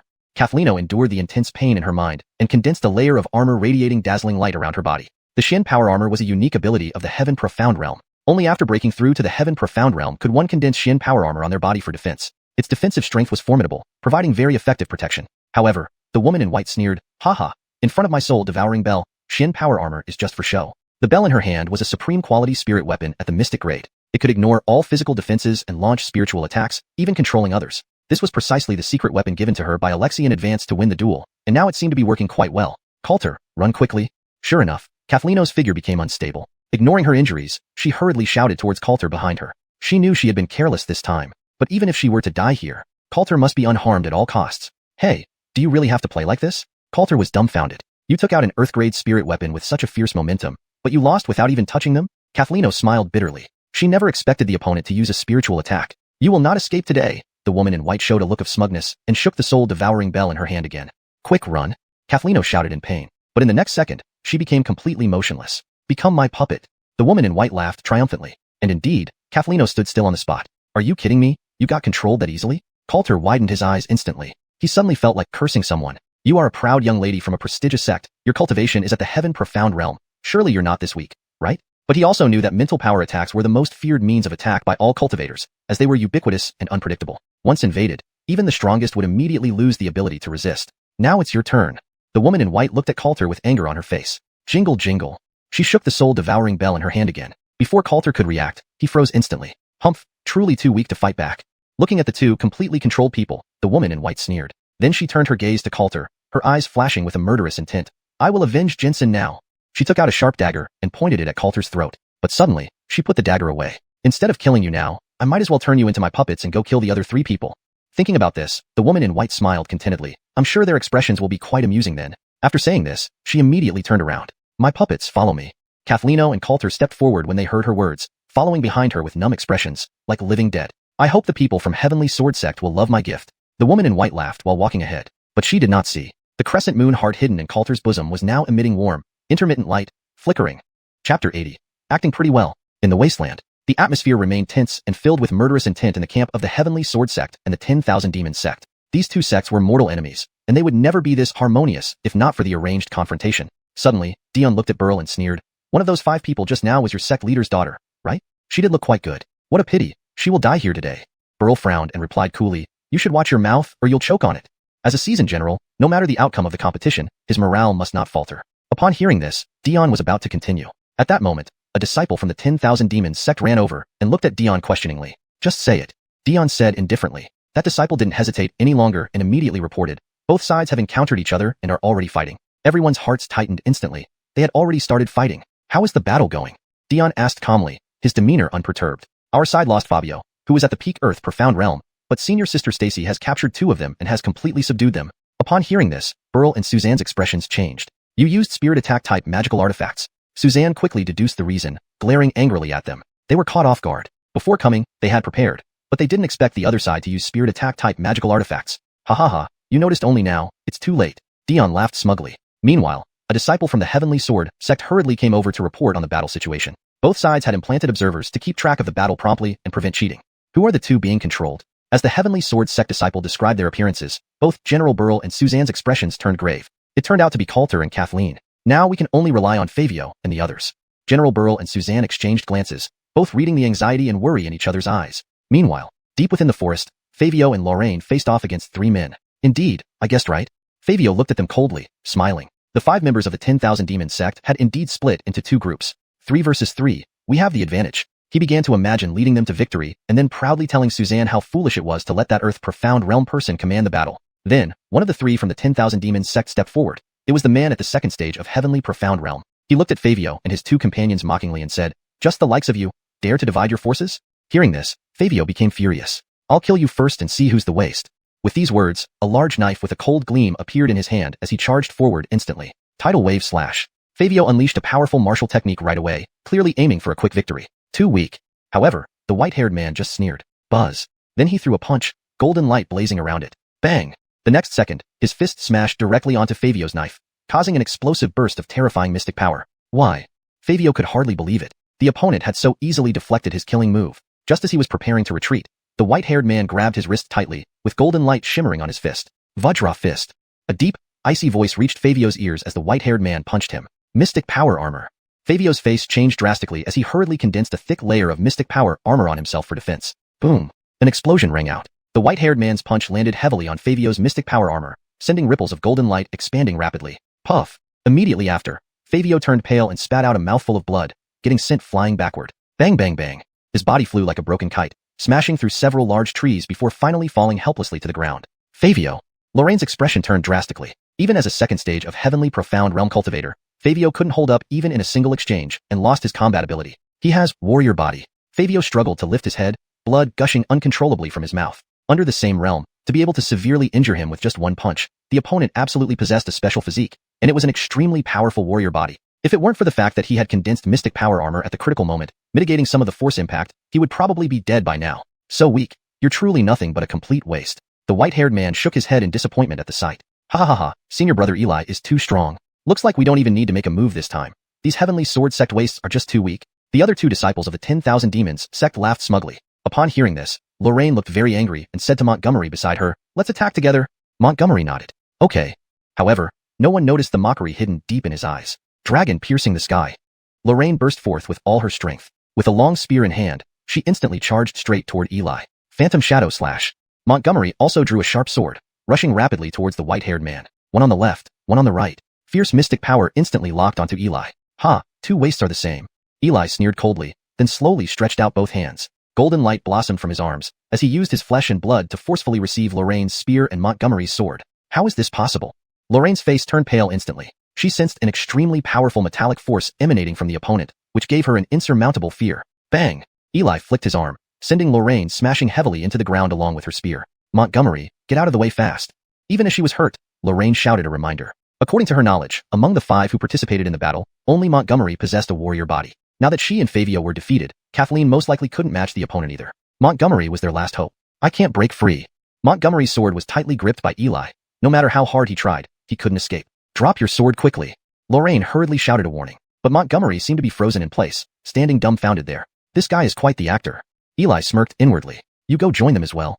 Then he let out a low growl, similarly throwing Montgomery out, smashing heavily onto the ground. For a moment, dust rose everywhere. What a boring game. Eli looked down on the 3 lying helpless on the ground, his face full of contempt. Fabio's expression became extremely grim. He indeed guessed that the enemy would split forces, but he overestimated his own strength.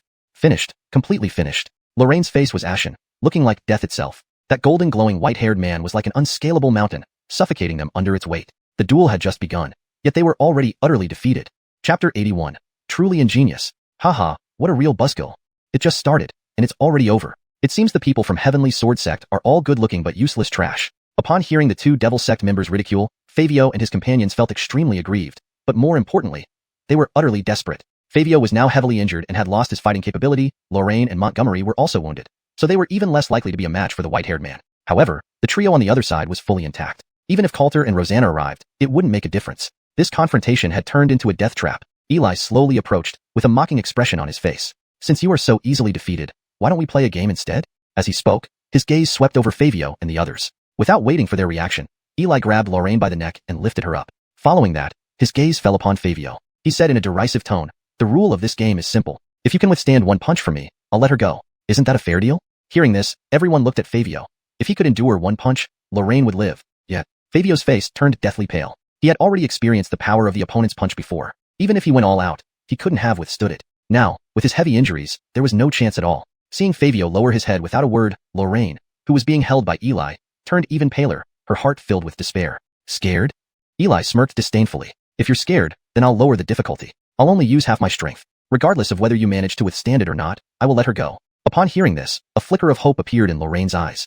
Fabio's senior brother, save me. Before, Fabio indeed failed to block the opponent's punch, but if the attacker used only half his strength, Fabio should be able to handle it with ease. Yet, Lorraine saw Fabio trembling. Yes, she did not see wrong. The once arrogant Fabio was now uncontrollably shaking. Not only was he shivering, but his face was pale as paper, fear filling his eyes. You. Lorraine opened her mouth but didn't know what to say. He's lying. He must be lying. Fabio's face was full of terror, his voice quavering. I can't take it, and if I can't, I die. He was afraid. His courage had completely shattered. Even if the other party promised to use only half his strength, he still dared not. His confidence had been utterly destroyed by the white-haired man's punch. Now, he lacked even the courage to face the enemy. Seeing this, Lorraine's face was filled with despair, as if life had left her. It's over. Completely over. Their strongest cultivator, Fabio, had completely lost his fighting spirit and even the courage to resist. How boring, truly unbearably boring.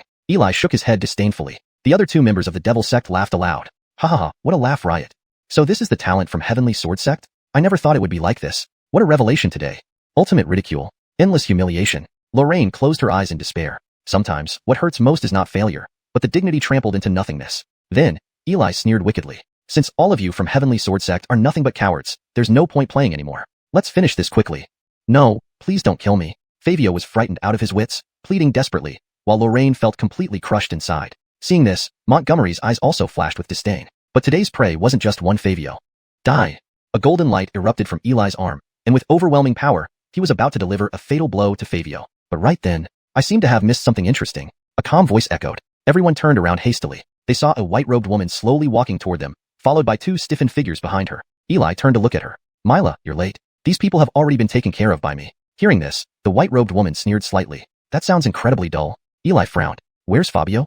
Mila glanced sideways and pointed at Coulter. Fabio was killed by that damned kid through an ambush. Eli's brow furrowed. He originally intended to capture everyone from the Heavenly Sword Sect alive, but now, one of his own was dead. This caused his gaze towards Coulter to fill with lethal hostility. At this moment, Lorraine's eyes landed on Rosanna and Coulter, and instantly a spark of hope appeared. Senior Sister Aisha, please help us. At this moment, Rosanna had become their only hope, and even Fabio hurriedly looked towards her. However, Bryony Willow burst into laughter. Ha ha ha, they can't even take care of themselves, and you expect them to save you? Upon hearing this, Lorraine's face changed. Eli's face showed a slight smile, asking, You've controlled these two? Hearing this, Bryony Willow grinned with satisfaction. They are now my dogs. Eli narrowed his eyes, his expression becoming even more disdainful. What?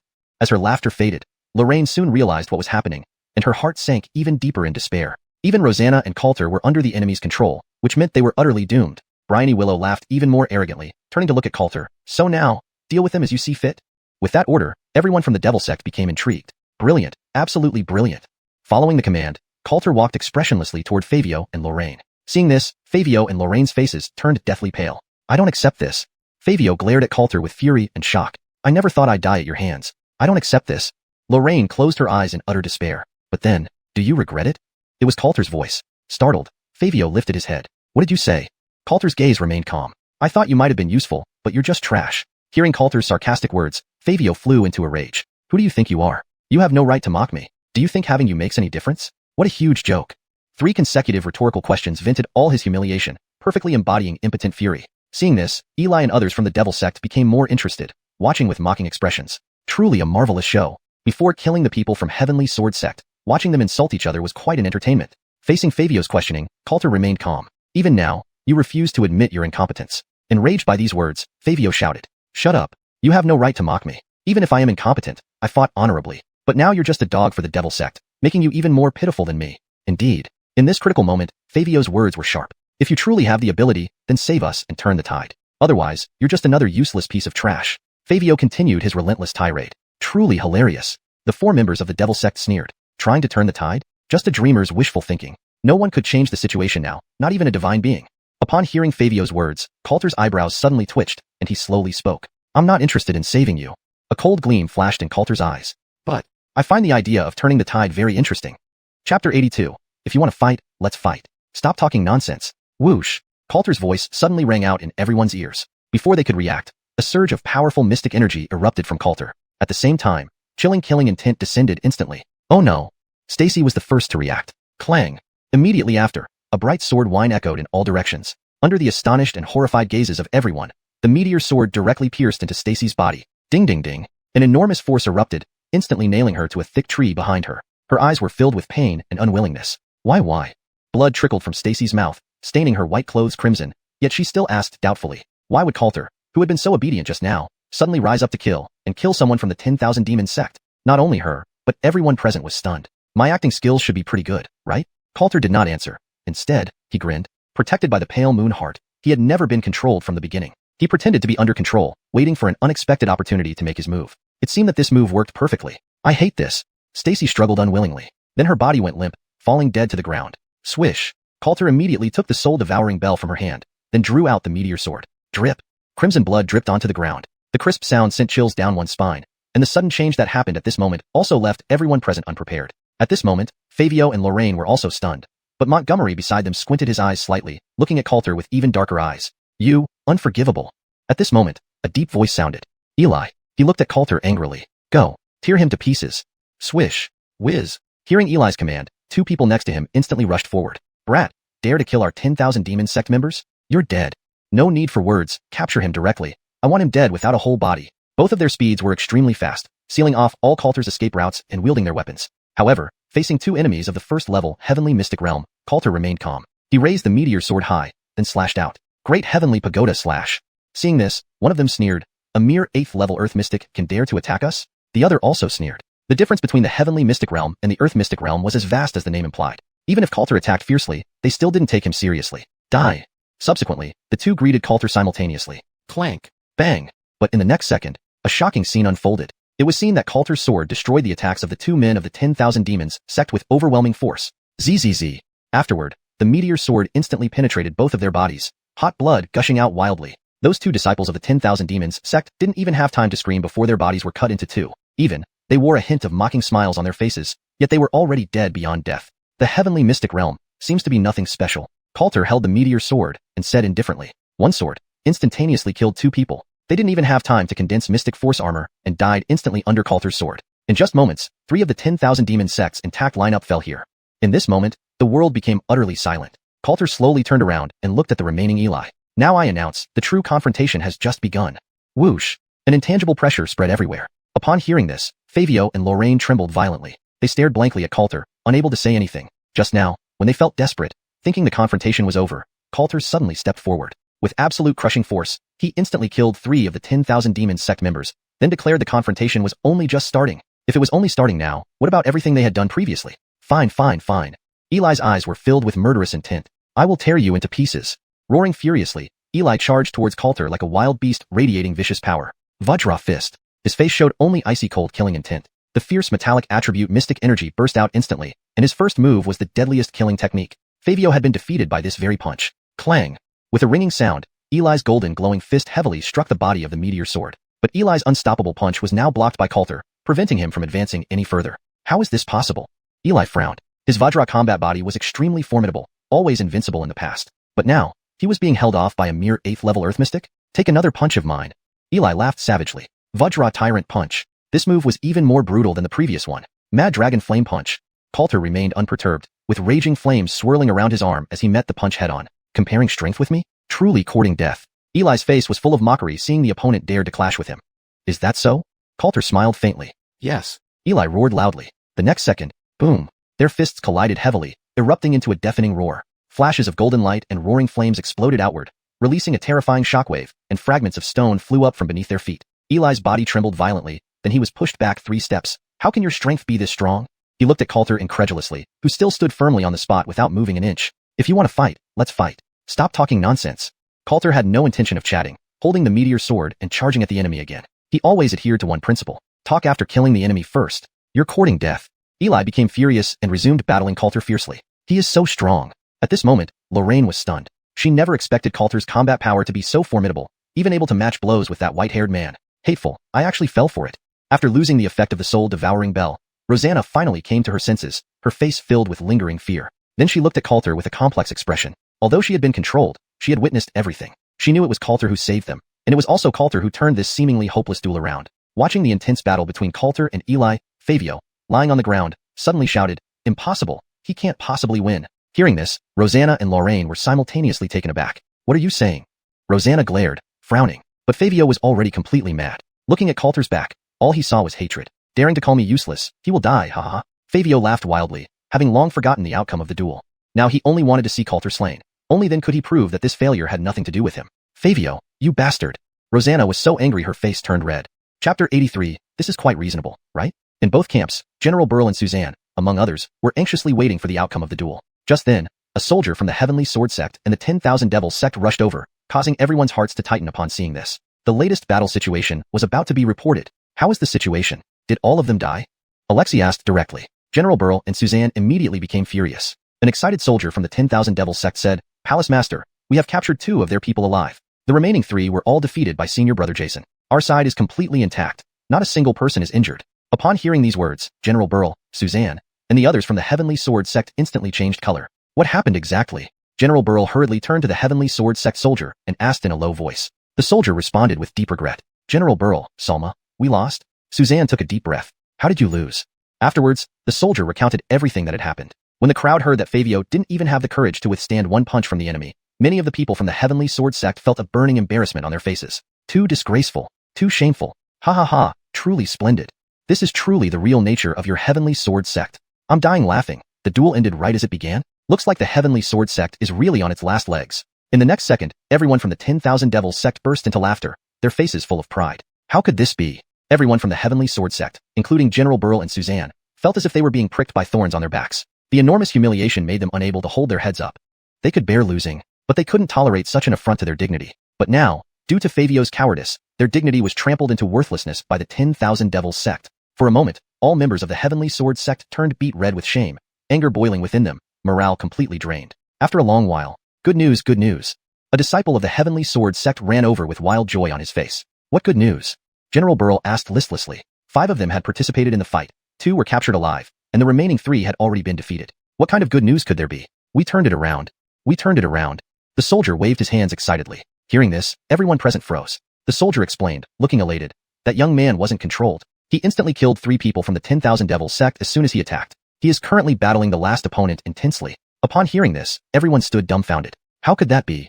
Alexei was visibly shocked. It's Coulter. Suzanne's beautiful eyes widened, filled with surprise. That young man who is only at the 8th level Earth Profound Realm? General Burl was even more astonished and delighted. On the battlefield, bang! Jason collided with a large tree, the massive force snapping the tree in half, and his figure looked incredibly disheveled. You've infuriated me.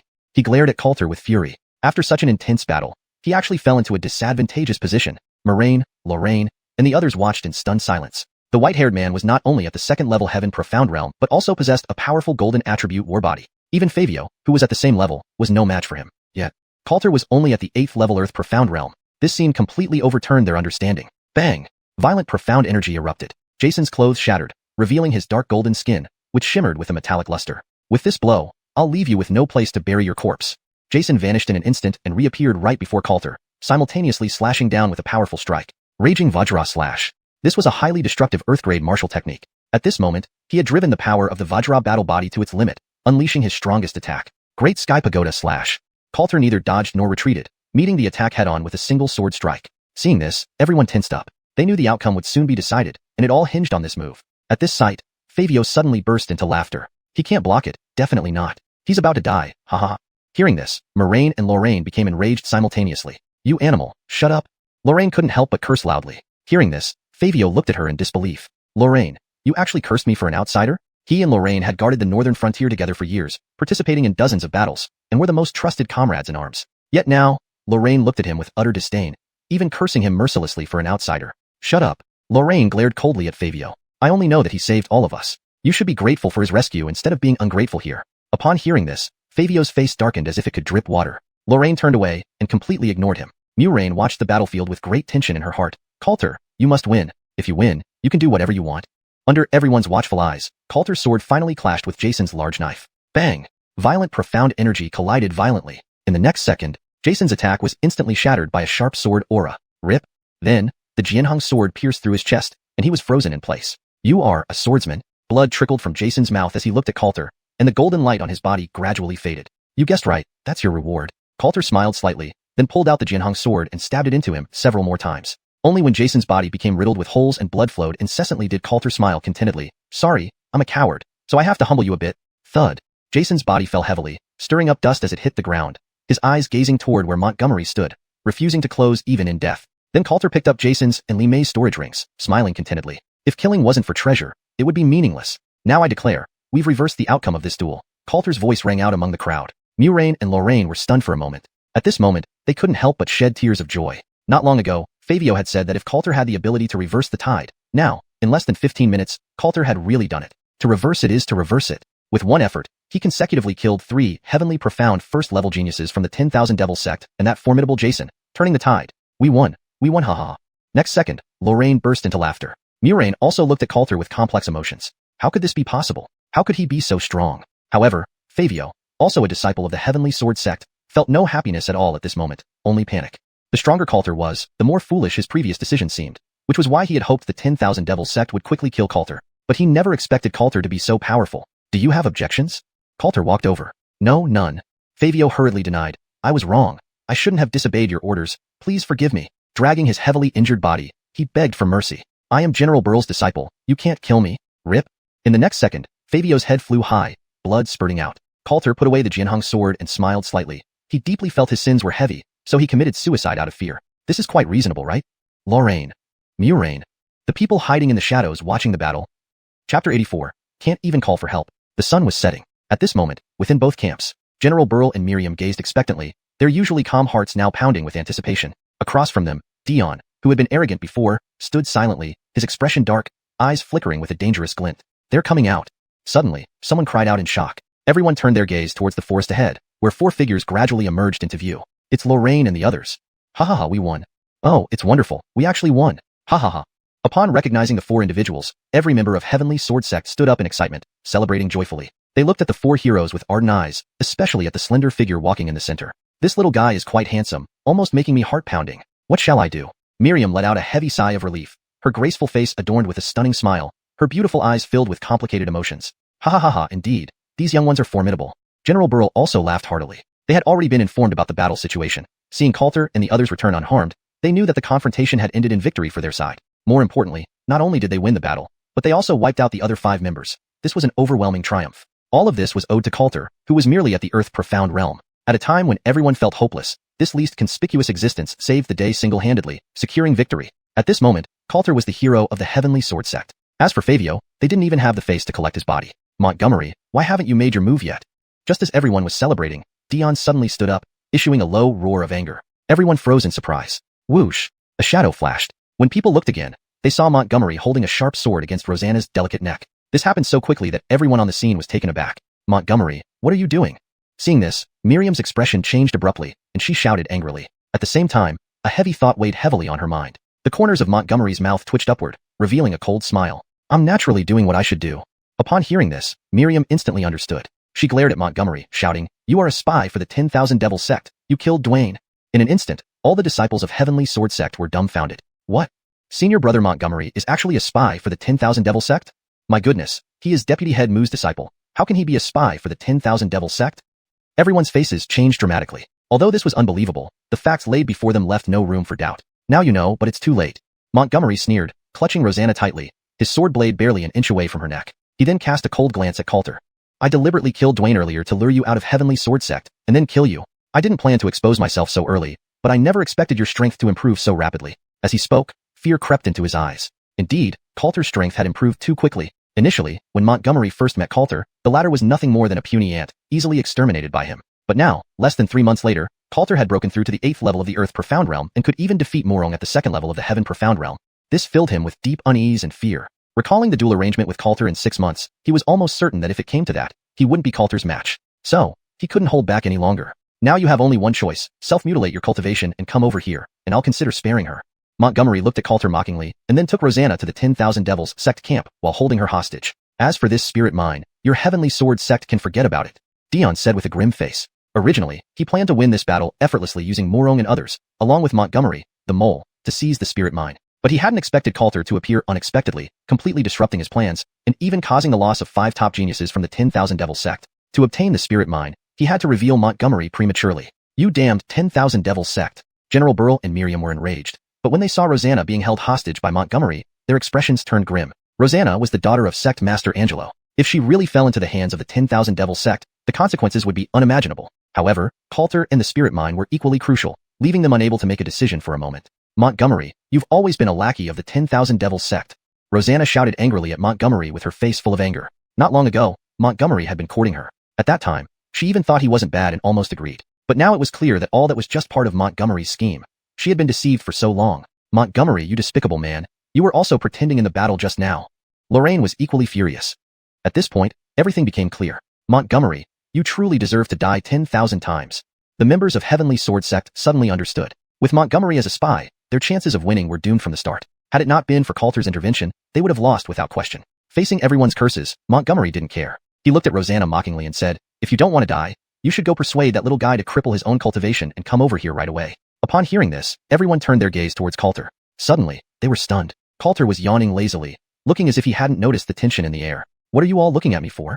Coulter lifted his head and looked at everyone. Brat, if you don't want her dead, cripple your cultivation immediately and come over, Montgomery said smugly. With Rosanna in his hands, he was virtually unbeatable. Can you use your brain for once? However, Coulter sneered lightly. Then he looked at Montgomery as if he were an idiot. You captured her. Why should I cripple my own cultivation? Montgomery was momentarily dumbfounded, clearly not expecting Coulter to say such things. But soon he laughed coldly. Don't put on a show here. Don't think I don't know you two have been having an affair. How could you not save her? Upon hearing this, Coulter simply sat down. You're right, I've slept with her already, but I'm really disappointed. Other than having a decent chest, her butt is flat, and she has issues with her mind. Coulter paused, and his expression became increasingly dismissive. Most importantly, she's like a dead fish in bed, doesn't even make a sound. Why should I cripple my cultivation to save her? Chapter 85. What's wrong with my own butt? Silence. Dead silence fell over the entire scene. Everyone was stunned. They had anticipated many possible reactions from Coulter, but none of them had expected him to say this. For a moment, all eyes turned toward Coulter and Kathleno, filled with very peculiar and ambiguous looks. Coulter, I'll kill you. After a brief daze, Kathleno's face flushed red with anger. She even disregarded that she was being held hostage by Montgomery, struggling to rush at Coulter to fight him. Don't move. Montgomery quickly grabbed Kathleno. At the same time, he looked at Coulter in confusion. Did the other side truly not care about Kathleno's life at all? Even General Burl and Suzanne had strange expressions on their faces. Hearing Kathleno's roar, Coulter waved his hand impatiently. You're too noisy. Just kill me if you want. He stood up as he spoke. After you kill her, it's time to settle our accounts. Upon hearing these words, Montgomery's expression became unpredictable. He had thought that capturing Kathleno would give him leverage over Coulter, but he never expected things to end up like this. Stop listening to his nonsense. Since he refuses to disable his cultivation, we should just attack. Dion suddenly shouted angrily from the side. He didn't care whether they could control Coulter. The urgent task now was to take down General Burl, Suzanne, and others first, then seize the Mystic Mine. As long as we eliminate the two of you, today won't be a waste. Dion sneered, and then an overwhelming surge of mystic energy erupted from him, charging towards General Burl and Suzanne. You hold back, Dion. I'll protect those two kids, Suzanne said gravely. She hadn't forgotten her duty to protect Coulter. Okay. General Burl immediately rushed out to engage Dion in a fierce battle. Stay here with me too. Just as Suzanne was about to support Coulter and the others, a cold voice echoed. Seeing the black figure blocking her path, Suzanne's heart sank. She hadn't expected there to be someone beyond the heaven mystic realm among their opponents. With a piercing laugh, Suzanne was also engaged by the opponent. Bang bang bang. The terrifying fluctuations of mystic energy resonated in all directions, causing nearby people to change their expressions drastically, quickly pulling away from the four combatants. All four were above the heaven mystic realm. Even the aftereffects of their battle were beyond what ordinary people could withstand. Attack. Everyone, charge together. Kill these despicable dogs. Immediately, disciples from the two major sects went berserk, fighting chaotically among themselves. Mystic energy spread wildly, and a sudden intense battle broke out between both sides. Now, it's our turn. Coulter drew the sword of flashing starlight and walked towards Montgomery. If you come any closer, I'll kill her right away. Montgomery seemed stubborn, placing the sharp sword directly against Kathleno's neck, a thin trail of blood trickling out. Just kill her quickly. So much babbling. However, Coulter showed no signs of stopping. Instead, he sped up after cursing, rushing straight over. Damn it. Montgomery's face changed dramatically. This guy really didn't care about Kathleno's life at all. Fine. I'll kill you now.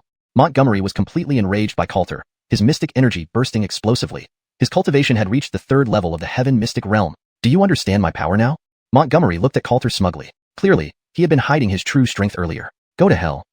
Seeing Coulter ignore him, Montgomery grew even more furious, drawing a sharp sword to slash at Coulter. Swish. But at this moment, Coulter's speed skyrocketed. He slightly sidestepped, brushing past Montgomery, and mocked, I didn't feel your power, but you're really stupid. Montgomery's expression changed instantly. You tricked me? Just then, Coulter dashed forward, scooping Kathleno into his arms, and sprinted without looking back. Montgomery, you fool. Dion, who was battling General Burl, saw this and cursed loudly. Allowing the opponent to save her like this, how could anyone be such an idiot? This kid is smart indeed. Suzanne finally understood now. Earlier, Coulter's behavior had been a way to mislead Montgomery, just to save Kathleno. Undeniably, Coulter's acting was really good, fooling everyone present and successfully rescuing Kathleno. Thutu Hall looked down at the few people below and shouted, "Left and right protectors, all of you go together. You must bring them back to me." Yes. 2 figures immediately responded. Then, a total of 8 people instantly chased in the direction where Coulter and Kathleno had fled. "I will tear you into pieces." Montgomery's expression was uglier than ever, as he also followed the 8 people, joining the chase. "You of the 10,000 demons sect truly deserve to die." Seeing Coulter and Kathleno successfully escape, General Burl and Suzanne let out a sigh of relief. They burst into full force, determined to kill their opponents. Meanwhile, Coulter was carrying Kathleno as they fled at high speed. "What did you mean by what you said earlier?" Kathleno glared angrily at Coulter while lying in his arms. "Miss, don't you see how critical the situation is? Are you still caring about those things?" Coulter said impatiently. "Do you think I could save you if I didn't say those things?" He then glanced backward. It was fine not looking, but the sight startled him. Oh. Including Montgomery, there are 9 people in total, all at least at the Heaven Mystic Realm. Among them are 2 at the 9th level of the Heaven Mystic Realm. They really look up to me. Coulter's heart sank to its lowest point, and he immediately exerted the chasing clouds and treading moon step, dashing forward. "But you shouldn't have said those things." Kathleno still had a red face, especially when she thought of what Coulter had said, which made her furious. While Coulter wasn't paying attention, she quietly touched her own butt, her expression turning even more bufuchi, unconvinced. "What's wrong with my own butt? And she can speak too. You two will definitely die today." Following that, Montgomery's exasperated voice echoed from behind. Coulter and Kathleno were desperately fleeing in front, while Montgomery and the other 8 experts from the 10,000 demons sect pursued with all their might. The distance between the 2 sides grew closer and closer. "Let's run towards the north pass of the town. We'll be safe once we enter it." Sensing the pursuers behind, Kathleno hastily suggested. "No way." Coulter rejected it outright. "They must have prepared for this. If we head towards the north pass, we'll likely fall into their trap." Hearing this, Kathleno's face changed. "Then what do we do?" She had never been chased before and was now completely flustered. "I have a great place in mind." Suddenly, Coulter's eyes lit up. Then he glanced back again, frowning deeply. "Their speed is too fast. At this rate, it won't be long before we're caught up." Upon hearing this, Kathleno quickly took out a bottle of pills. "Eat this." "What is it?" "A 5th grade pill, lightness pill. Eating it can boost your speed temporarily." After saying this, Kathleno swallowed one herself. Her speed indeed increased significantly afterwards. "You're really a little rich girl." Coulter couldn't help but comment. "Do you want one?" "Don't waste it if you don't." Coulter grinned, swallowing a lightness pill himself, and the 2 of them sped off in one direction. Chapter 86. What can you do to me? Where do you plan to go? Alyssa glanced back at the pursuers and asked. "Heavy Earth Abyss." Coulter replied indifferently. "You still know about Heavy Earth Abyss?" Alyssa was somewhat surprised by Coulter's answer. "I once heard others talk about it when I was in the sect." Coulter gave a casual reason. "But there are also people from Wanma sect in the Heavy Earth Abyss." Alyssa still wore a worried look. "Then where do you suggest we go?" Coulter retorted expressionlessly. At their speed, it wouldn't be long before they were caught up by Montgomery and others. At that time, they would definitely not be a match for them. The Heavy Earth Abyss was not far from here, and was definitely the best place to go. Moreover, his main purpose of coming to the frontier this time was to visit the Heavy Earth Abyss, so this trip wouldn't have been in vain. Suddenly, Coulter spoke. "However, before that, we need to find a way to hit them hard." Alyssa's face changed slightly upon hearing this. "Are you crazy? We are running for our lives right now, and you're thinking of doing what?" She couldn't believe that despite such formidable pursuers, Coulter still had thoughts of striking back. If even you can't think of it, then neither will they. This is our chance. Coulter's lips curled slightly. After saying that, he used his sword to carve a row of large characters on the ground, then took Alyssa into a thicket ahead. Whoosh. Before long, several figures quickly arrived at the position where Coulter and Alyssa had been. "These 2 guys are actually so fast. Humph, they must have taken drugs. I want to see how long their drug effects will last." 2 men from Wanma sect said coldly. Montgomery soon arrived as well. Then everyone saw the words left by Coulter.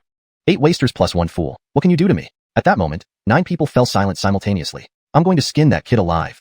The next second, Montgomery almost roared. One of the black-clothed men also said coldly, "This thicket isn't big. We will split up to search. We must catch them today." He too was enraged by Coulter's words. Soon, the 9 people immediately divided into 3 teams and headed into the thicket in different directions to search. "That kid is really arrogant."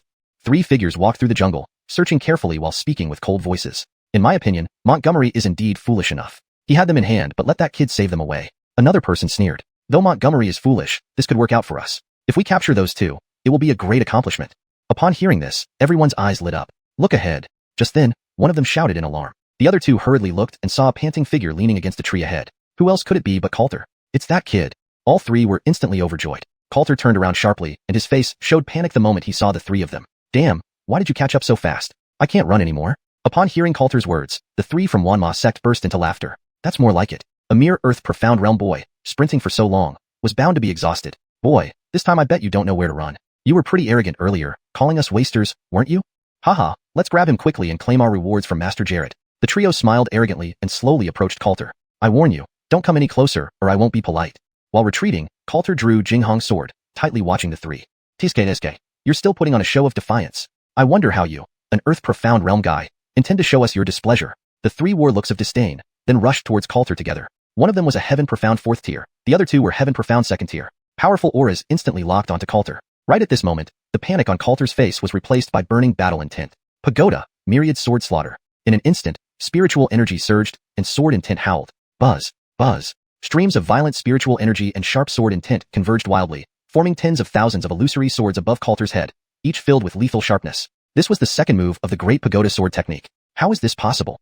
Feeling the terrifying power of Coulter's attack, the three from Wanma sect all changed color drastically. Was this really the power that an Earth-profound realm cultivator could unleash? They found it hard to believe. Quick, get out of the way.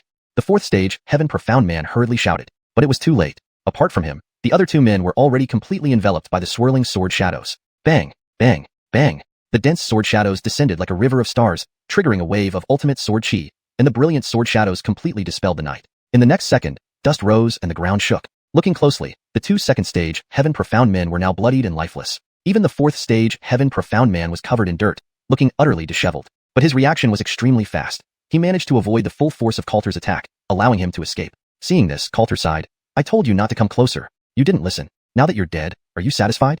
He secretly rejoiced. Even he hadn't expected that the second move of the Great Pagoda Sword technique could unleash such terrifying power. Hearing this, the remaining Wanma sect man instantly flew into a rage. You little bastard, you deserve to die. He couldn't believe that Coulter dared to attack them, killing two of their men, almost costing him his life. Try catching me first. Coulter smiled faintly, and without hesitation, turned and ran. When did you become so strong? Kathleen, who had come to reinforce, looked at Coulter with shock. She had seen clearly how Coulter killed the two 2nd stage, heaven-profound men of Wanma sect in one move. This completely changed her perception of Coulter. Miss, you should run as well. After speaking, both immediately sprinted forward. The battle would surely have drawn Montgomery's attention. They needed to run, or they wouldn't escape. What were you doing?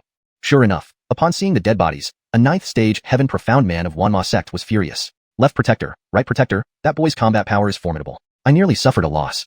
The remaining man reported nervously. It seems we underestimated him, a woman said gravely. She was one of the two 9th stage, heaven-profound members sent by Wanma sect, the right protector of Alexei. Hearing this, the black-clothed man's eyes flashed with murderous intent. Continue chasing them. Don't think about returning until they are caught. He was Alexei's left protector, also at 9th stage heaven profound. Following his order, the remaining 6 members of Wanma sect immediately pursued Coulter and Kathleen. Damned brat. Montgomery stood where he was, his face dark with anger. Walker, you can still back out. A distant voice echoed in his mind. Upon hearing this, Montgomery's expression twisted. Since being manipulated by Coulter, Marlowe hadn't spoken to him. Now, her first words were asking him to stop, which enraged him even more. The more you forbid me, the more I must kill him. I will prove to you that your judgment is very poor. He is nowhere near my level. Finishing his words, a wild glint appeared in Montgomery's eyes. He took a speed-enhancing pill and quickly chased after them. Marlowe fell silent. She had done what she could. If Montgomery insisted on walking the path of death, she couldn't stop him. Chapter 87. How can you? At the same time, Coulter and Kathleen were sprinting with all their might. No good, they're catching up.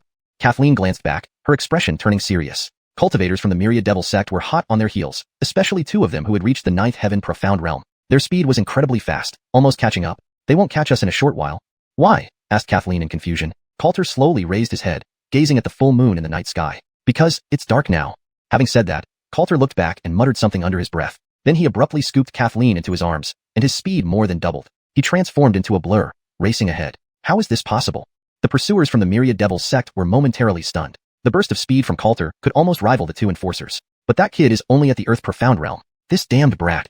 The left enforcer cursed in frustration. Earlier, Coulter had turned to look at them and mouthed a few words. Although they couldn't hear what he said, they clearly saw him say, a bunch of trash. These 4 words immediately infuriated everyone. Just take those pills and catch up. The left and right enforcers gave immediate orders. Ahead, Coulter carried Kathleen, speeding like the wind. He had awakened the Wind Dragon bloodline, and his Yin Yang Chaos scripture had also advanced to the ultimate profound stage, greatly enhancing his speed. More importantly, it was now night, allowing him to maximize the effectiveness of the cloud-chasing moonstep, hence his astonishing speed. Blakely actually taught you the cloud-chasing moonstep? Kathleen said with a complicated expression. She naturally recognized Blakely's signature move, the cloud-chasing moonstep, but she never thought that Blakely would impart her own secret technique to Coulter. If she hadn't, we would have been dead already, Coulter retorted irritably. Kathleen fell silent. Suddenly, she paused. What is this thing? While being held in Coulter's arms, she felt something was amiss. When Coulter remained silent, Kathleen asked again. Why aren't you talking? Less questions about such matters, Coulter replied sheepishly. Humph, the more you say that, the more I want to see what it is, Kathleen replied, twisting her head to look. As soon as she realized what it was, her face turned beet red. How can you? Kathleen glared angrily at Coulter. You insisted on looking, don't blame me, Coulter rolled his eyes. Being close while fleeing caused some unintended touches between their bodies, leading to an unexpected reaction. Holding a beauty in his arms, yet with enemies chasing them, it was a rather tormenting sensation. Pervert. Kathleen shifted away hurriedly, but the strange feeling still made her cheeks flushed and her breathing heavy. They're catching up. Amidst Kathleen's mixed feelings of embarrassment and anger, Coulter's heavy voice suddenly sounded. They quickly glanced back. 2 enforcers from the Myriad Devil sect were already leading the charge, swooping down from behind. They were within 200 yards, and they could even see the cold sneer on their faces. The deep abyss of heavy earth is just ahead. Coulter looked forward. Their destination was not far ahead. Once inside, they would be safe. Little bastard. Where do you think you're running this time? The icy voice of the left enforcer echoed from behind. They are aiming for the deep abyss of heavy earth. We must stop them immediately, added the right enforcer. With that, they pushed their speed to the limit. 150 yards. 120 yards. 80 yards. 2 figures raced closer, the sharp sound of breaking air piercing their ears, rapidly closing the gap. We won't make it. Coulter's heart sank. Damn it, just a little bit more.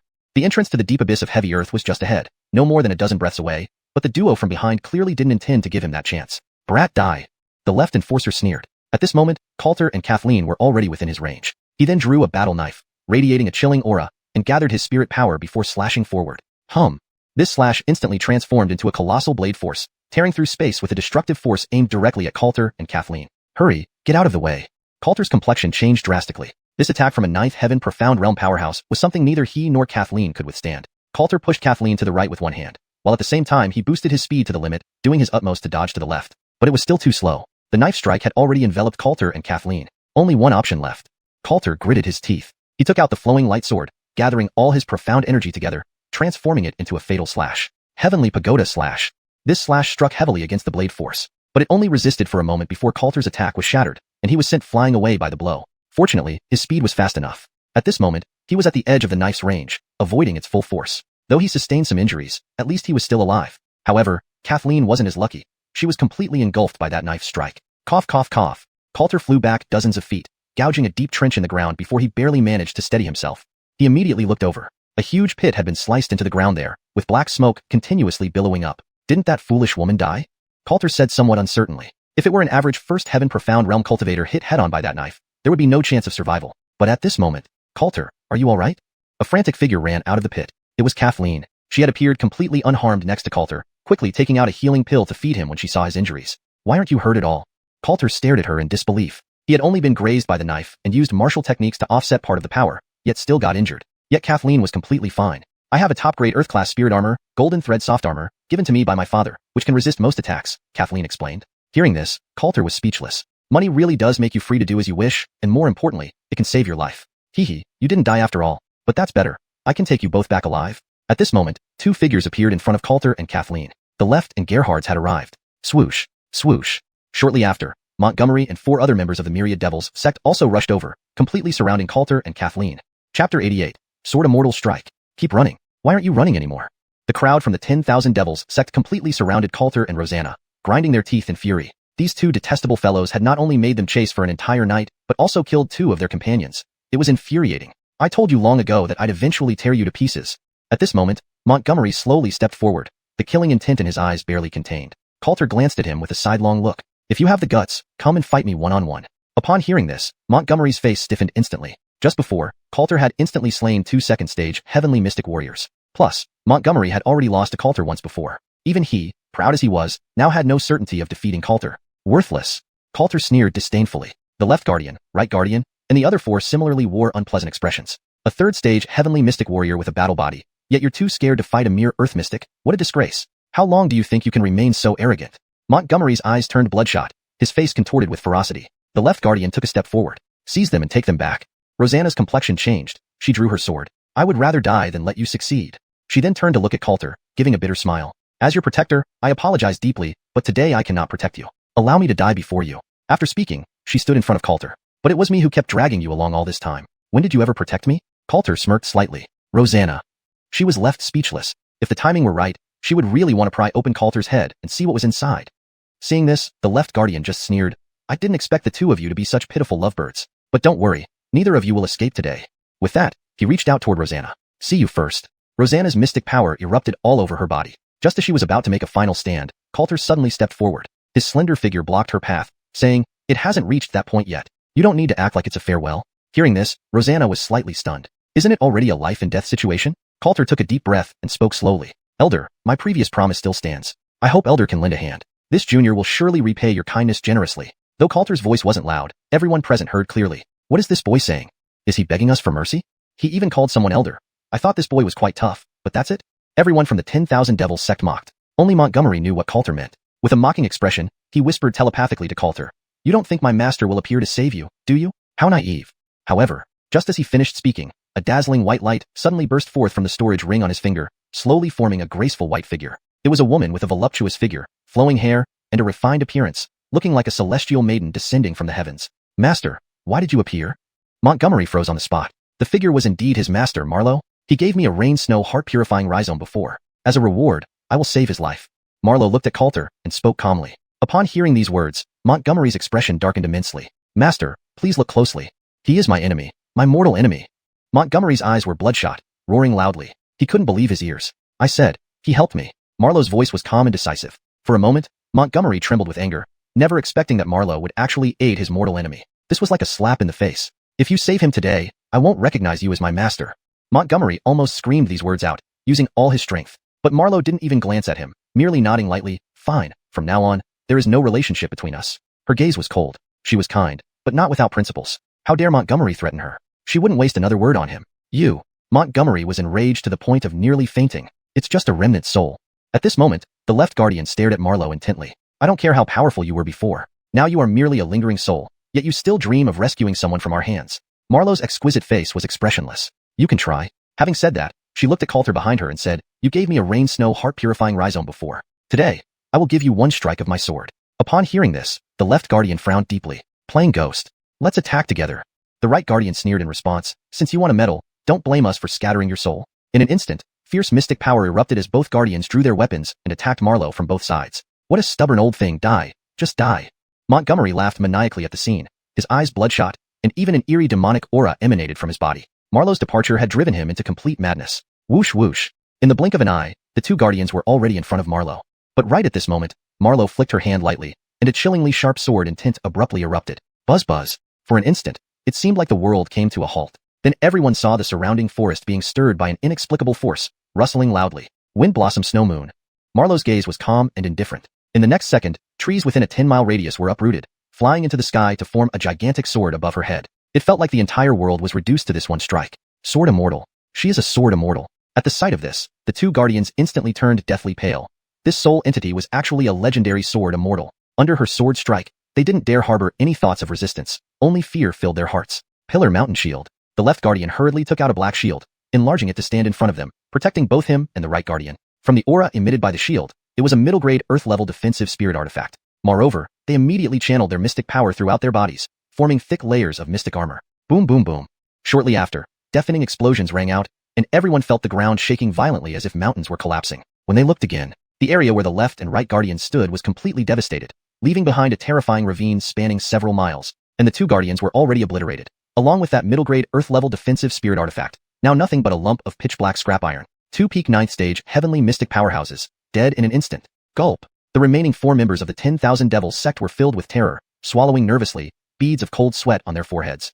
Even watching that strike made them feel like they just escaped death, not daring to have a single thought of resistance. So this is a sword immortal?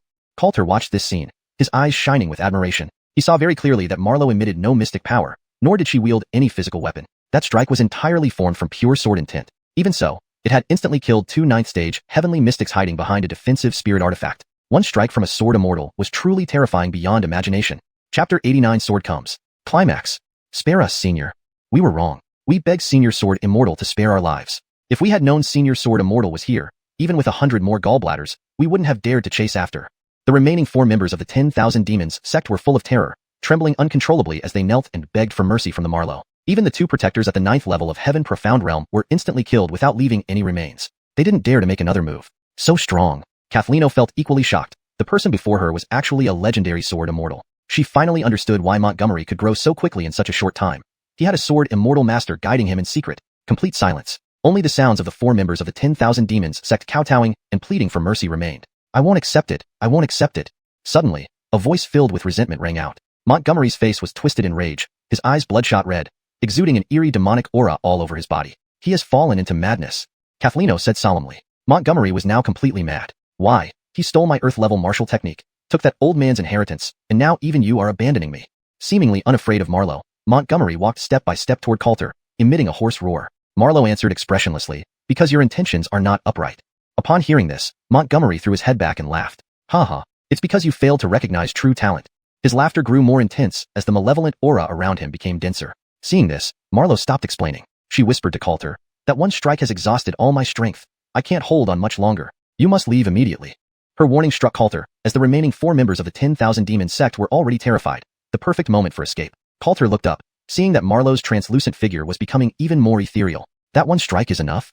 Coulter muttered softly. He then turned his gaze towards the crazed Montgomery, a surge of fighting spirit bursting from within him. Let's settle all scores today. He could leave now, but there was no need anymore. Whoosh! The shocking sky sword left its scabbard. Whoosh! A fierce sword edge pointed directly at Montgomery. What are you going to do? Kathleen's expression changed. She didn't expect Coulter to rush alone toward the already maddened Montgomery instead of fleeing. Haha, I'll kill you. As Coulter approached rapidly, the killing intent and malevolent aura surrounding Montgomery erupted fully. Clang! Their swords collided violently, sparks flying. Boom! Powerful forces surged outward. Coulter and Montgomery each retreated 2 steps, but soon both simultaneously looked up and charged again. One filled with surging battle spirit, one with complete madness. Clank, clank, clank.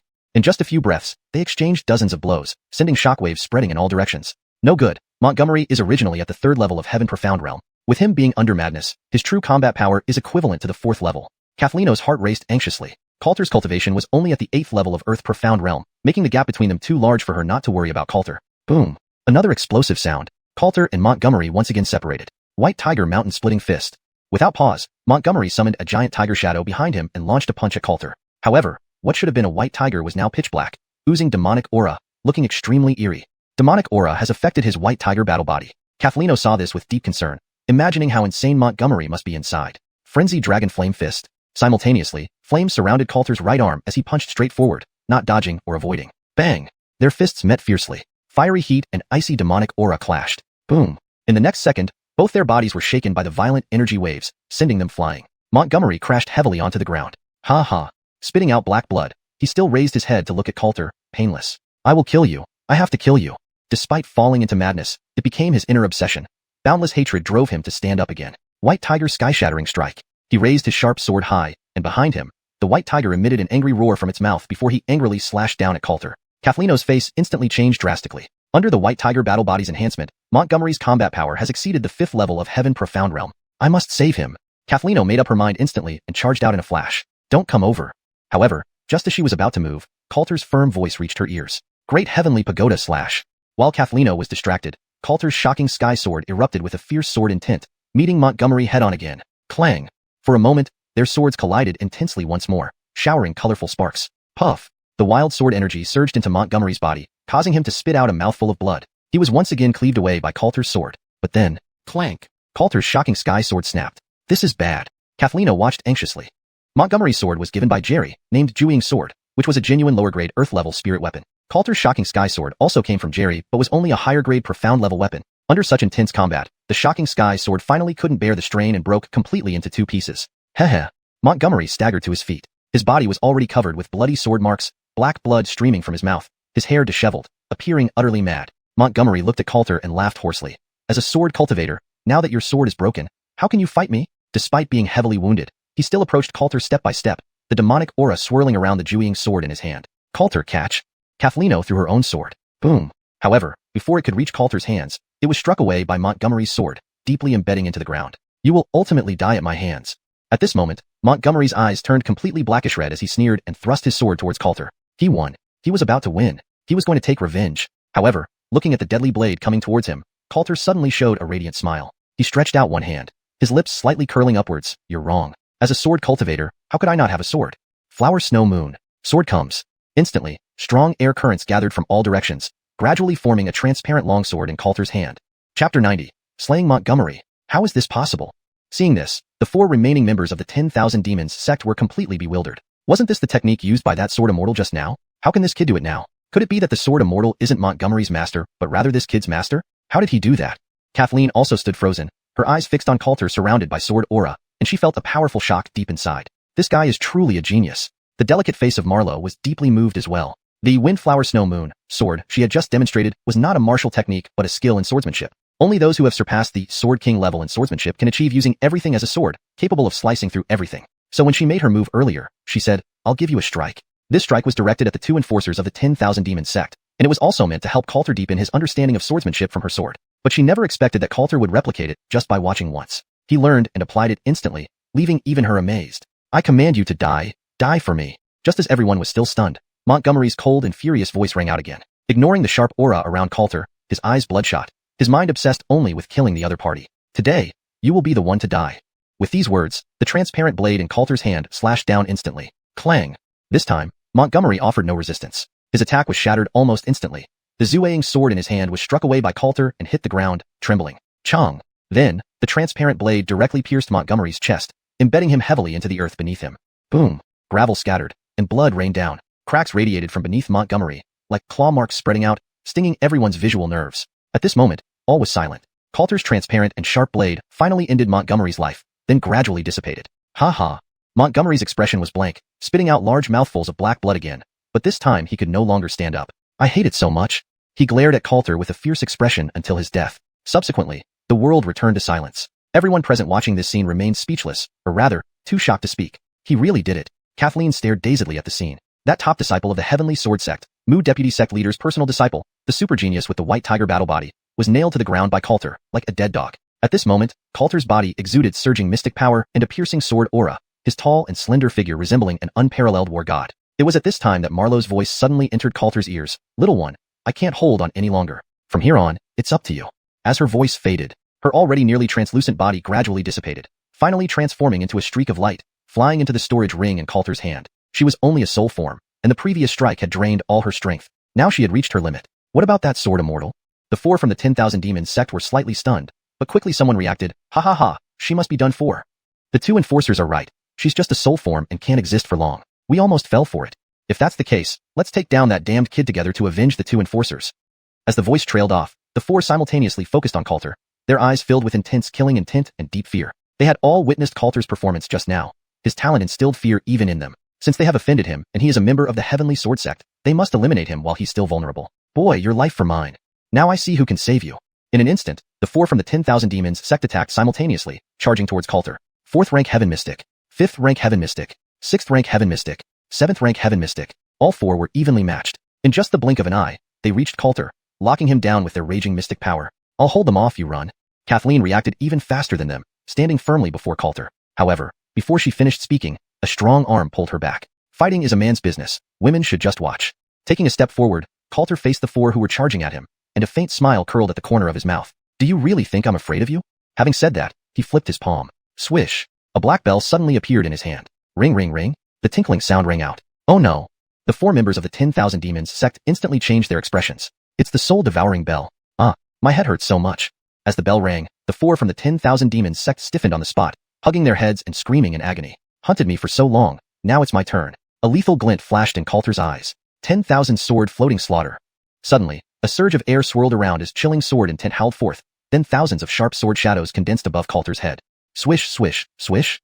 Sword rain filled the sky, slashing down. Under Kathleen's astonished gaze, streaks of piercing sword light burst forth, and Coulter's figure vanished instantaneously. Ching! In the next second, Coulter reappeared with a sword-drawing posture, his back to the four from the 10,000 Demons sect, expressionless. "Pay more attention next life." Coulter's voice was icy cold. Behind him, blood rained down, and the remaining four from the 10,000 Demons sect had all been slaughtered. Their bodies lay neatly aligned. In direct combat, Coulter was definitely not a match for the four, but he caught them off guard with the soul-devouring bell's mental attack, coupled with his incredible speed, and managed to kill them instantly. Looking around, the ground where they stood was leveled, leaving only desolation. "Were my moves just now cool enough?"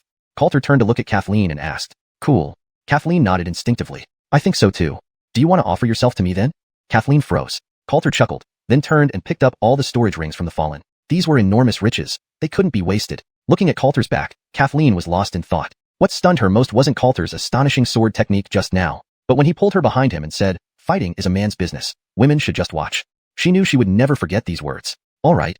Kathleen smiled suddenly. Her smile was like a spring breeze, making peach blossoms bloom. However, when she looked again, Coulter had already walked ahead, unaware of her words. Chapter 91. This is my line. Until Coulter and Kathleen left. Not long after, two figures hurried toward this area, one following the other. These two were precisely Suzanne and Alexei. What intense traces of battle. Surveying the chaotic scene before her, Suzanne's beautiful eyes abruptly narrowed.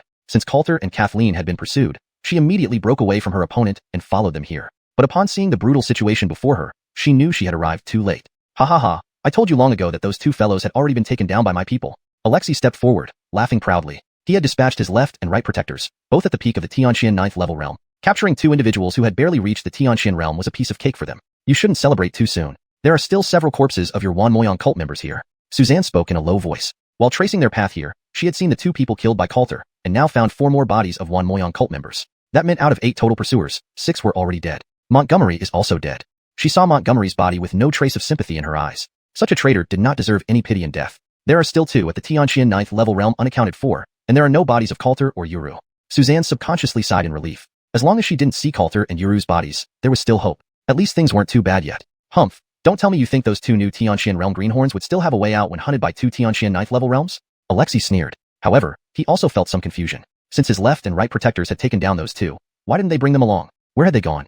Alexei. At that moment, Suzanne suddenly spoke. Her voice had turned cold and piercing. What are you going to do?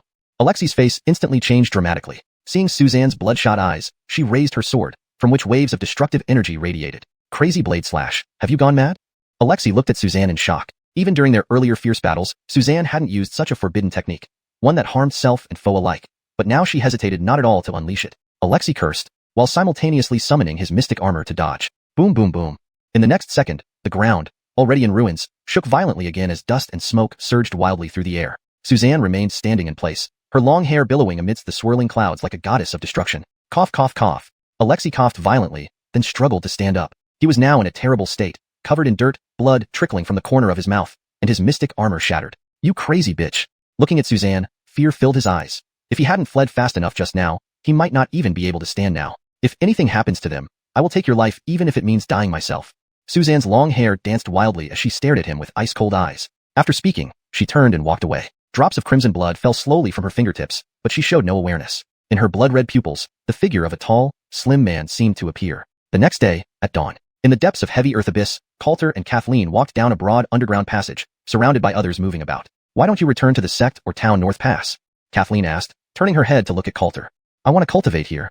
Hearing this, Kathleen smiled slightly. I almost forgot. You possess the 9-dragon battle body. In the heavy earth abyss, you can absorb earth elemental energy perfectly. She thought for a moment, continuing. The heavy earth abyss is a blessed land bestowed by heaven, rich in earth elemental energy, desired by all, but it lies at the central boundary of the 3 major sections. In the past, the 3 major sects fought over its possession more than 10 times, but none profited from it. To reduce casualties, they agreed that the heavy earth abyss does not belong to any one party. Whether it's members of the 3 major sects or independent cultivators from Northern Ling region, everyone is free to come here to cultivate. Kathleen softly explained while Coulter listened attentively, given that he had never truly visited the heavy earth abyss in his previous life. However, the heavy earth abyss has extremely powerful magnetic gravity, accommodating only those at the xiuxian realm. Once anyone above xiuxian enters, their cultivation will be suppressed to the peak of the xiuxian 9th level realm. Moreover, within the heavy earth abyss, all spirit artifacts lose their function and cannot be used. Hearing this, Coulter took out the soul-devouring bell. He tried to shake it, but just as Kathleen had said, it had no effect at all. How peculiar.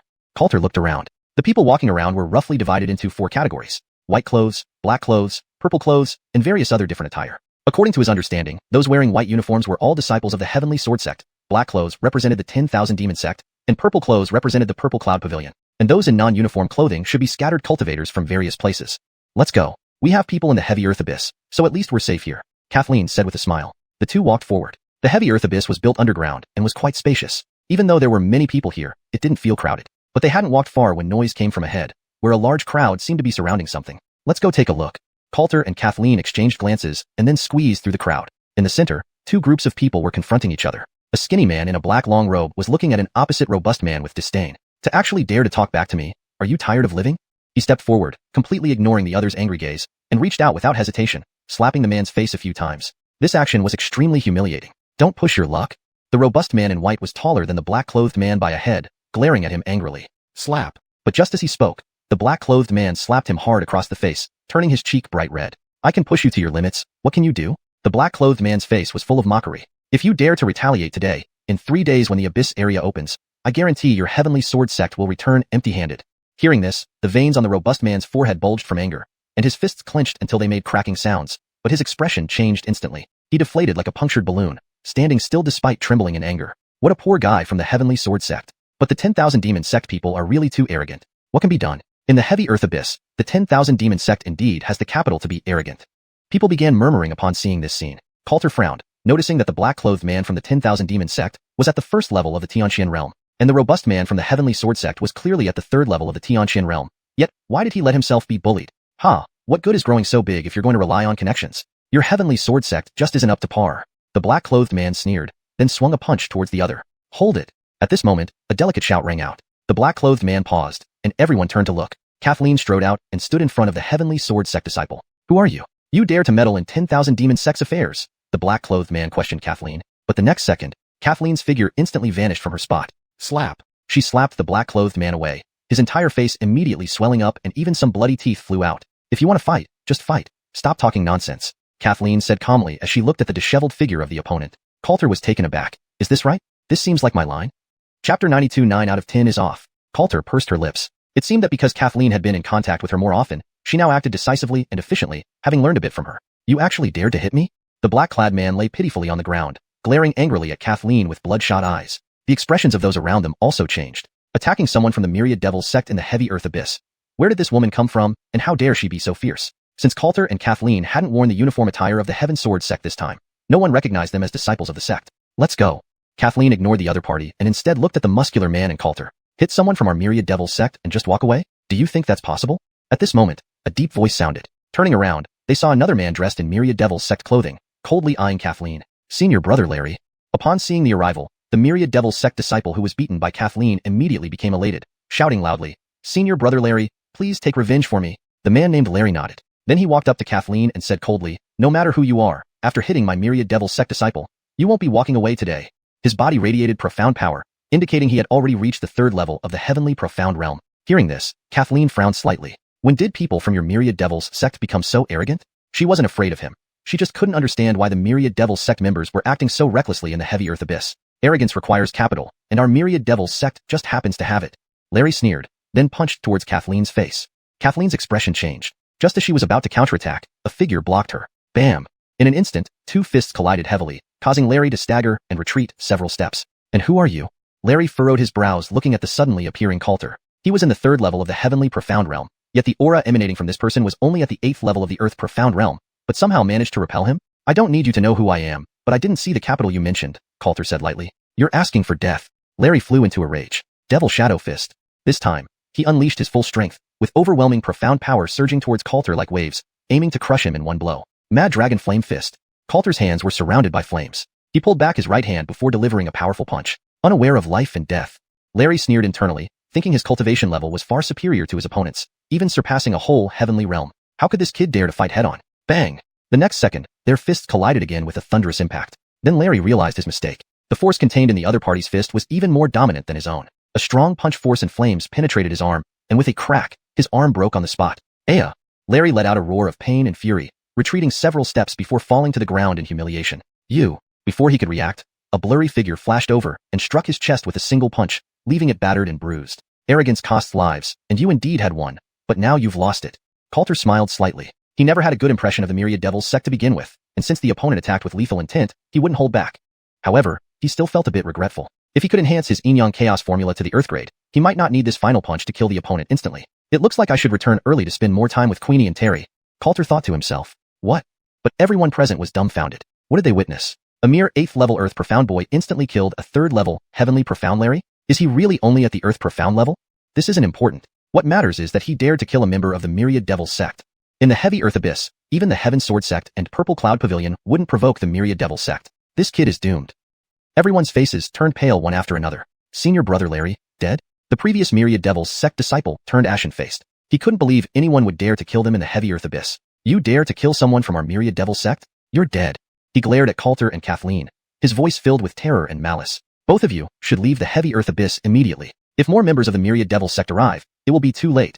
The muscular Heaven Sword sect disciple also urged anxiously. Upon hearing this, Kathleen became even more puzzled. Why are you so afraid of the myriad devils sect?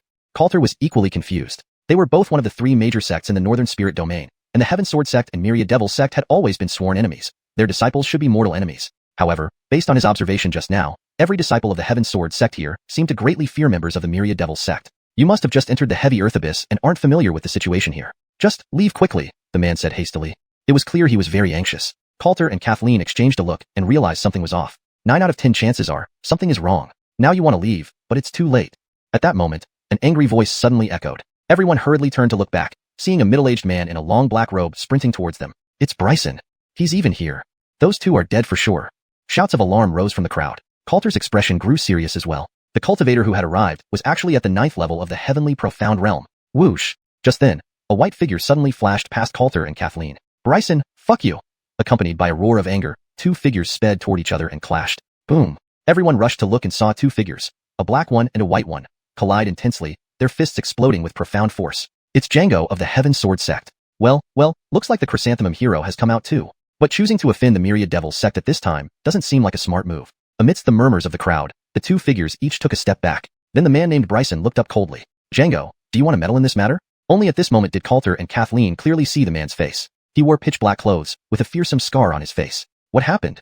The white-clothed man named Django asked without turning his head. Senior brother Django, they were excessively aggressive. These 2 saved me by killing someone from the Myriad Devil sect. The Heaven Sword sect disciple recounted what had happened. As soon as he finished speaking, Bryson said in a deep voice, Django, are you sure you want to oppose me over 2 wandering cultivators?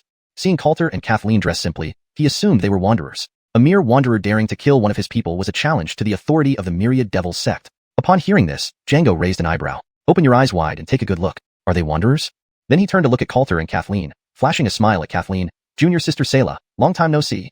Chapter 93 Chrysanthemum blooms all over the mountain. Everyone froze. Junior sister? Could these 2 be from the Heavenly Sword sect? At this moment, someone in the crowd suddenly exclaimed, I recognize that woman. She's the daughter of the Heavenly Sword sect's patriarch. Upon hearing this, everyone's eyes widened. Bryson of the 10,000 Demon sect also frowned, his gaze turning colder as he looked at Kathleen. Capturing the daughter of the Heavenly Sword sect would definitely be a great achievement for him. Thank you, senior brother Django, for your timely help. Kathleen expressed her gratitude to the white-clothed man while inwardly sighing in relief. With the 9th stage Earth Profound Realm cultivator Django here, she and Coulter were now safe. Let's resolve this matter first.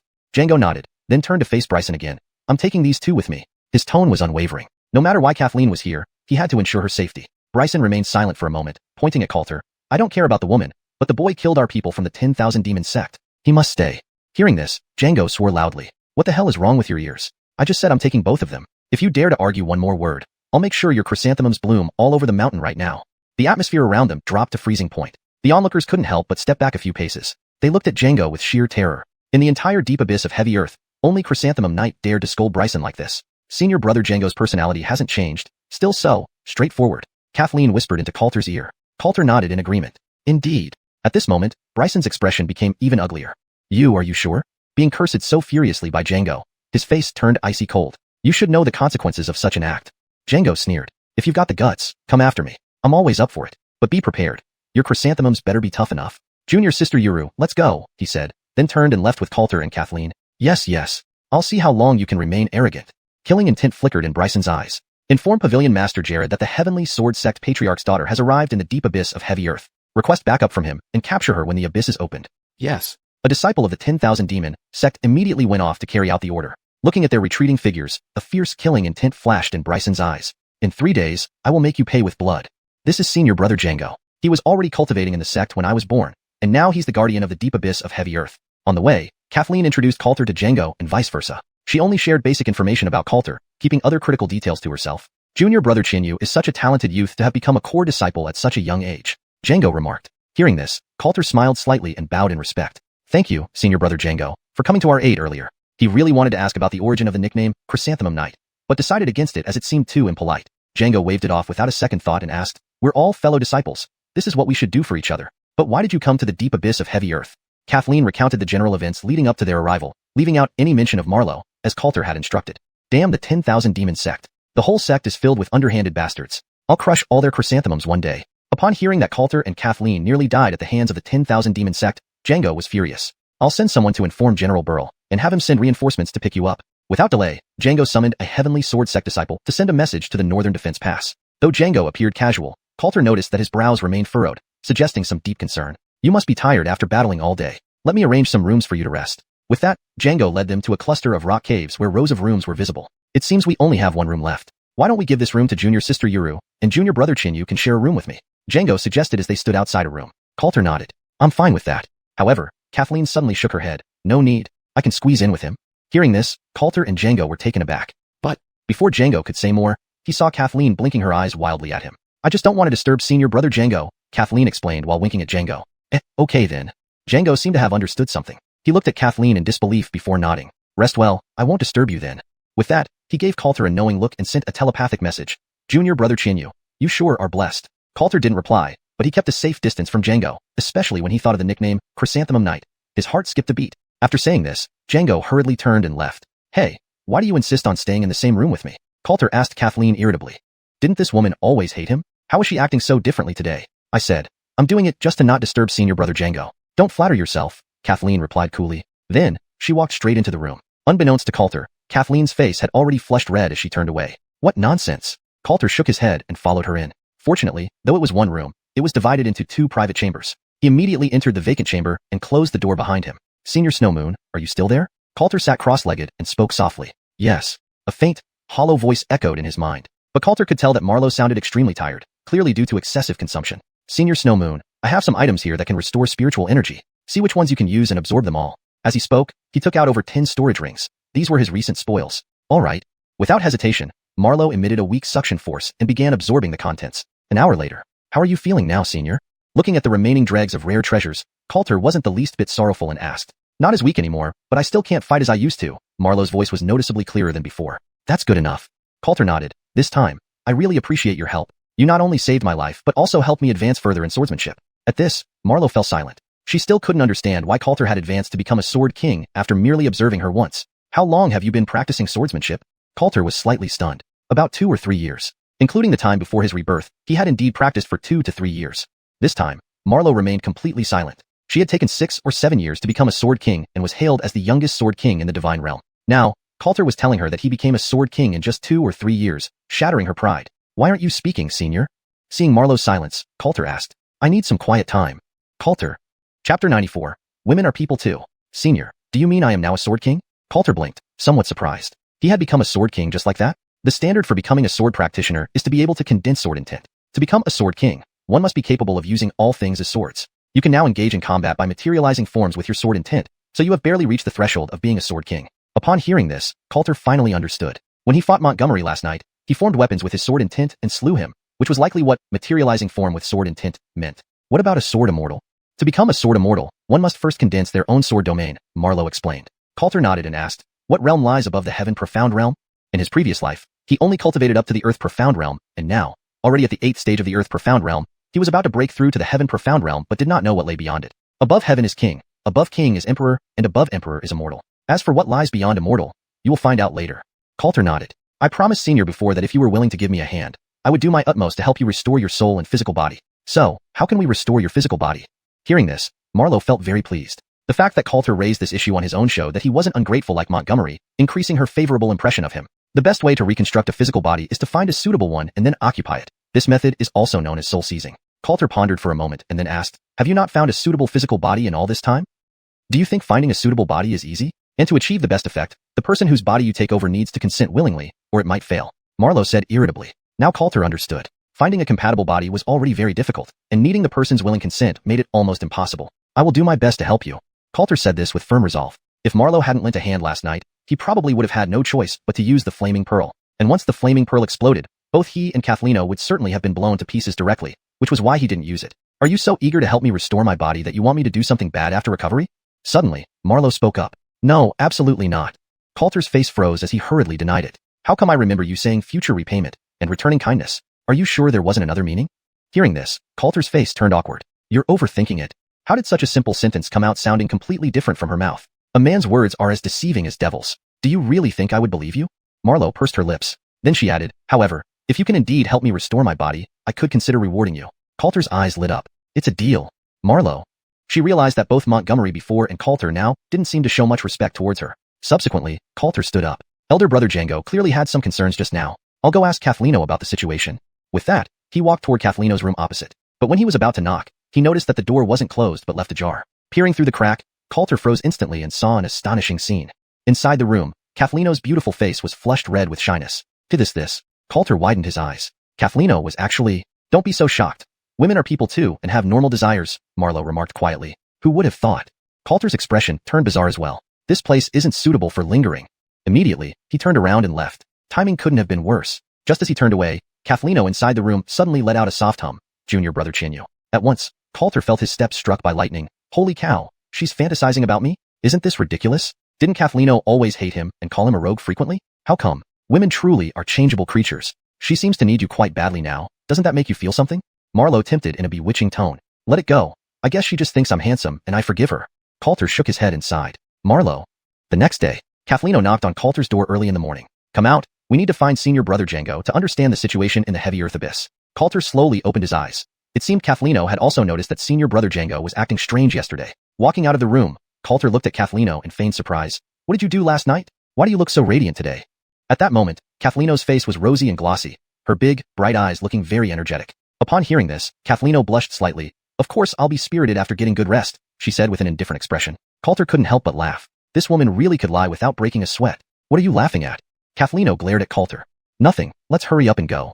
The two left their room immediately and, guided by a Heavenly Sword Sect disciple, found Django. At that time, Django was sternly addressing the Heavenly Sword Sect disciples. It was clear that all the disciples were somewhat worried. Only when Django dismissed the Heavenly Sword Sect disciples did he turn to Coulter and Kathleno with a smile. Junior sister Yurua, junior brother Chinyu, did you sleep well last night? Coulter nodded calmly. In contrast, Kathleno seemed to recall something, her expression turning slightly unnatural, but she eventually nodded as if nothing had happened. Senior brother Django, has something happened? Kathleno asked while looking at Django. Why do I feel that the people in the heavy earth abyss seem very afraid of the 10,000 demon sect? What's the reason for that? Coulter also voiced his own concern. On their way here, they noticed that whether it was the Heavenly Sword Sect, Purple Cloud Palace, or the Lone Cultivators, everyone seemed to fear the 10,000 demon sect. Hearing this, Django sighed. Actually, we aren't afraid of the 10,000 demon sect, but rather, we're afraid of their weapons. Chapter 95. Duped? Weapons? Kathleen softened slightly in surprise. Aren't all spirit artifacts useless in the heavy earth abyss? Where did they get their weapons from? Django laughed bitterly. Previously, that was indeed the case, but now it's different. The demon sect has a master weapon forger who forged a type of spirit artifact that can be used in the heavy earth abyss. Kathleen furrowed her eyebrows slightly. But even so, there shouldn't be such fear, right?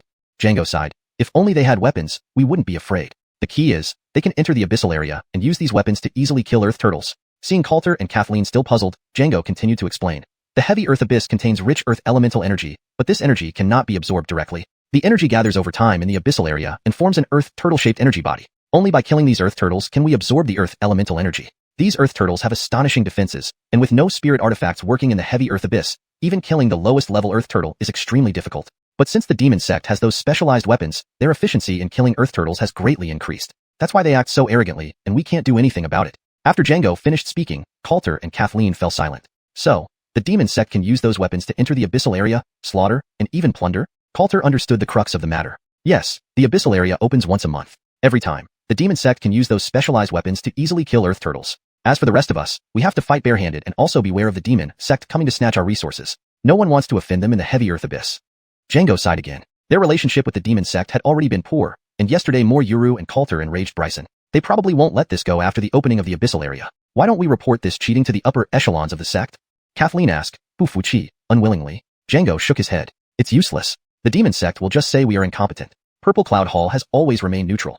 As long as the demon sect doesn't target them, they won't speak up for us either. No solution. A real no solution. Coulter's expression became heavy. It made sense why the demon sect acted so arrogantly in the heavy earth abyss. They controlled the distribution of earth elemental energy. If you wanted to absorb this energy, you could not offend the demon sect or risk being robbed or even left empty-handed. This way, they held everyone's lifeline in their hands. But don't worry, the abyssal area opens in 2 days. Follow me then, and I'll ensure you can absorb earth elemental energy, Django said with a forced smile, clearly struggling against the pressure from the demon sect. Coulter felt very heavy-hearted. He needed a lot of earth elemental energy to awaken the earth dragon vein, but it seemed it would not be easy now. Did you forget you're now a sword king? Just as Coulter was lost in thought, Marlowe's voice rang out in his mind. What do you mean? Coulter was taken aback. Even though spirit artifacts don't work here, you've mastered sword intent manifestation. So what's there to worry about? Hearing this, Coulter was both shocked and delighted. He had tested before that a weapon formed from sword intent was comparable to a grade D spirit artifact, and since the heavy earth abyss only made spirit artifacts ineffective, but not his sword intent, it wouldn't be affected at all. This was like getting a pillow when you were sleepy. I've sent someone to notify General Burl. Believe it or not, they will come to pick you up soon, Django continued. Bryson may already be watching you closely. For safety, you'd better stay put for the next couple of days. After saying this, Django left, while Coulter and Kathleen returned to their room. What's with that look? Along the way, Kathleen noticed Coulter's strange expression and frowned. Nothing. Coulter gave a sly smile. Before Kathleen could react, he walked into his room and took out a pile of superior mystic crystals to practice. He had obtained more than a dozen storage rings, filled mostly with mystic crystals. He was absolutely swimming in wealth now. Deep into the night, as Coulter was practicing, he suddenly opened his eyes, looking very peculiar. Again?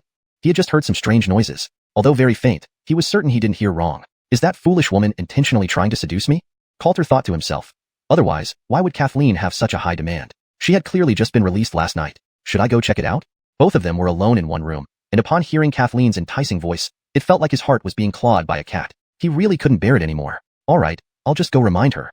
After saying this, Coulter headed toward the room where Kathleen was staying. Meanwhile, her voice grew increasingly intense, as if reaching a critical moment. I feel a bit reluctant.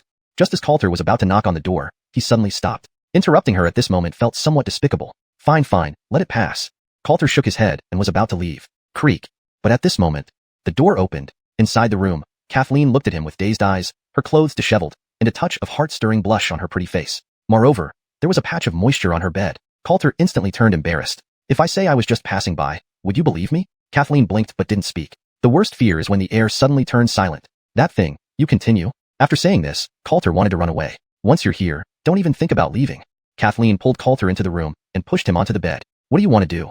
Instinctively, Coulter crossed his arms over his chest. At this moment, Kathleen's face was flushed red, her clothes in utter disarray, revealing large patches of snow-white skin. What do you think? Kathleen gazed at Coulter with dazed eyes and slowly shed the already scanty clothing on her body. In an instant, a perfectly proportioned, flawless figure stood before Coulter. At this point, Coulter's eyes widened. You did it on purpose yesterday and today. Upon hearing this, Kathleen showed a smug smile. You only figured it out now? You aren't as smart as I thought. Then she walked up to Coulter and whispered into his ear. I want to see if you still dare call me big-chested and brainless. Looking at the nearly perfect figure before him and the alluring smile on her face, Coulter felt like crying. Duped. Everything Kathleen did yesterday, and just now was a deliberate attempt to lure him, and he actually fell for it. Chapter 96. Ended up at Grandma's house. Coulter was numb. He never expected Rosanna to hold a grudge like this. Just because he had once mentioned that she was chest-heavy and brain-light, she actually lured him in this way. Why aren't you talking anymore? Rosanna stared straight into Coulter's eyes and placed his hand behind her back. Do it? Her gaze was hazy, her face as if blushing with peach blossoms. Do it. Coulter nodded instinctively. At that moment, Rosanna's flawless body was completely revealed. Only then did Coulter finally understand. Whether or not she had brains was debatable, but she was indeed very well endowed, and he hadn't been wrong from the start. Then, Rosanna emitted an alluring sound, causing Coulter to shiver all over. Does it sound nice? Rosanna asked softly, her eyes gentle enough to make one forever drunk in them. It sounds nice. Coulter nodded again, but soon, he suddenly looked up. He saw an increasingly triumphant Rosanna. Revenge. This was definitely revenge. After saying that her bottom wouldn't budge and that she couldn't moan before, now she was paying him back in full. He truly ended up at Grandma's house this time. Are you serious? Then, Coulter looked at her seriously. Rosanna's face was flushed with a mixture of pride and haziness, her body emitting heat. My purity was already ruined by you. What do you think? Rosanna said in a somewhat aggrieved tone. Hearing this, Coulter was momentarily speechless. He knew she was referring to when he had said in front of Suzanne and General Burl that he had taken her. But that was under special circumstances. Even if I go find someone else now, I doubt anyone would want me. As she spoke, Rosanna slowly pressed her face against Coulter's chest, whispering, And, do you hope I'd go to others? Hearing this, Coulter shook his head instinctively. He had spent so much time with Rosanna. If she really got close to someone else, his heart would resist. That's it, isn't it? Rosanna whispered into Coulter's ear, her breath hot. For a moment, Coulter didn't know whether she was teasing him or being sincere. But there was no turning back now. Then don't regret it. With that, Coulter turned over. He never considered himself a saint who could maintain self-discipline. All he knew was that if she were this forward, remaining indifferent would mean being insensitive. Faster, come on. Rosanna's voice became more passionate. What a little vixen. Seeing this, Coulter felt an intense heat within. Previously, Rosanna always appeared like the elder sister figure in front of others. Who would have thought she could be so open? If you want, let's do it. This time, he couldn't hold back. Rosanna nibbled her red lips, her eyes seductive. But the next second, she froze. I broke through? Her cultivation had unexpectedly reached the second stage of heavenly profound realm. Plink. A clear and pleasant sound echoed. Another breakthrough? Rosanna's face was full of disbelief. Third stage of heavenly profound realm. 2 stages broken through in a row. Plink plink. Fourth stage of heavenly profound realm. Am I dreaming? Rosanna looked utterly bewildered. Then she tried moving. 5th stage of heavenly profound realm. She really broke through again. What's happening? Rosanna stared at her. Is it because of you? Coulter chuckled. This is your reward. Upon hearing this, Rosanna's eyes widened in shock. Her breakthroughs were really because of Coulter. In just these few moments, she broke through 4 stages, saving her at least 1 to 2 years of cultivation. I finally understand why Junior Sister Queenie and Terry both like you so much, Rosanna murmured. Suddenly, she deeply regretted why she hadn't been with Coulter sooner. No, I need to make up for it. Rosanna's gaze burned as she completely gave in to herself, their encounter growing more intense. 2.5 hours later, Rosanna was drenched in sweat, but still continued enthusiastically. Afterwards, I only broke through to the 1st stage of heavenly profound realm. Coulter was slightly surprised. When he was with Terry, he had broken through 6 stages at once, but this time it was only 2. But upon reflection, he understood. Terry's cultivation was significantly higher than Rosanna's, coupled with her vermilion bird battle body, making her talent superior to Rosanna's as well, naturally resulting in better effects. As for why Rosanna could break through 4 stages consecutively, it was easy to understand. After all, he possessed the 9 dragon battle body and had awakened the wind and fire dragon veins, so the enhancement Rosanna received was naturally greater. But fortunately, Coulter's long-desired yin-yang chaos technique finally broke through to the lower earth rank at this moment. He now felt his body filled with power, even capable of continuing for 300 more rounds. Of course, Rosanna probably couldn't. You are indeed extraordinary. Then, Rosanna lay weakly in Coulter's arms and said. She could sense that Coulter's cultivation had also broken through, and the method of enhancing cultivation through this way was something she had never heard of before. Don't tell anyone. Coulter did not explain. I'm not that stupid. You already have junior sister Queenie and Terry. If I tell other women, who knows when it would be my turn, Rosanna said quietly. Upon hearing this, Coulter chuckled. It seemed he couldn't say she was chest-heavy and brain-light anymore. Right? Rosanna suddenly looked up at Coulter, asking very curiously, you can enhance your cultivation like this with women, so? With men? She playfully blinked her eyes. Coulter. I see you're asking for another beating. Chapter 97 Instant Explosion. 2 days later, Coulter and Kathleen met Django again. This time, apart from Django, there were also many other disciples of the Heavenly Sword sect wearing identical uniforms, numbering around 200 to 300. Facing them, the Demon sect and the Purple Cloud Temple had gathered several hundred people as well, along with many independent cultivators who were all rubbing their hands together, eager to get started. The Abyssal Lands are about to open. Django's expression was very serious, but suddenly he rubbed his eyes in disbelief. That's not right. Your cultivation levels? He distinctly remembered that 2 days ago Coulter was only at the 8th level of Earth Profound Realm, while Kathleen was at the 1st level of Heaven Profound Realm. But now, one of them had advanced to the 1st level of Heaven Profound Realm, and the other had even reached the 5th level of Heaven Profound Realm. What have they been doing? Kathleen blushed slightly upon hearing this and quickly changed the subject. Senior brother Django, could you explain the rules of the Abyssal Lands? Junior brother Chinyu and I are not clear. Looking at Kathleen's flushed and radiant face, Django seemed to understand something and immediately gave Coulter an admiring look. Then he said, the Abyssal Lands open once a month. Once inside, you can slay the earth turtles within to absorb earth elemental energy. The higher the level of the turtle, the stronger the energy provided. After finishing, he added a reminder. General Burl has replied. They will be here soon to pick you up. Just follow me shortly. Coulter and Kathleen nodded simultaneously. Rumble.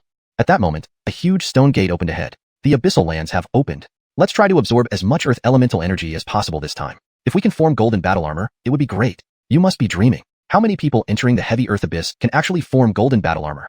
The crowd exclaimed in surprise. Go! Django waved his hand, and all the Heavenly Sword sect disciples rushed in, with others closely following. Watching the backs of Django and the others, Bryson sneered, Today, I will make sure you return empty-handed and drenched in blood. Upon entering the Abyssal Lands, the light instantly dimmed. Coulter looked around and saw an extremely spacious area in front of them. On this open ground were variously sized yellow tortoises, the smallest being half a person's height, and the largest as big as a house. Suddenly, Django pulled out a stick and smiled. Junior sister Yuru, junior brother Chinyu, watch carefully. Let me demonstrate for you. Swoosh. His speed was incredibly fast. Then, he thrust the stick into the rear end of an earth turtle ahead. Kathleen and Coulter widened their eyes simultaneously. Is this called a demonstration? Boom. The small earth turtle exploded instantly, transforming into a faint yellow glow that entered Django's body. Ah, what a rush. This is the feeling. Django let out a sound of extreme pleasure. Coulter, Kathleen, everyone present.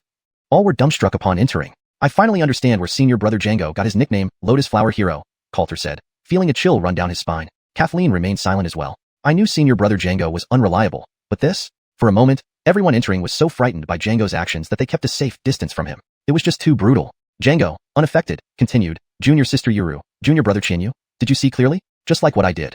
Slaying an earth turtle lets you gain its earth elemental energy. Fearful that they might not understand, he raised his stick again. Shall I demonstrate once more? Kathleen and Coulter shook their heads hastily. No need. The image was too beautiful for them to bear. Seeing their headshakes, Django reluctantly put away his steel stick and pointed to a screen above their heads. This shows the number of earth turtles in the Abyssal Lands and how many are left. Coulter looked up, indeed seeing rows of densely packed numbers on the screen. Level 1 Earth Turtle, 3891. Level 2 Earth Turtle, 3144. Level 9 Earth Turtle, 12. Level 10 Earth Turtle, 3. The larger the Earth Turtle, the higher its level and the more Earth elemental energy it contains. However, the higher the level, the more astonishing its defense, making it very difficult to kill, Django explained. Coulter and Kathleen nodded in understanding. Then Django pointed to the group from the Demon sect across from them. That's the special weapon created by the Demon sect, called the Earth Spirit Sword. It is only a low-grade Earth Profound spiritual weapon, not particularly offensive, but it can cause considerable damage to the Earth Turtles here.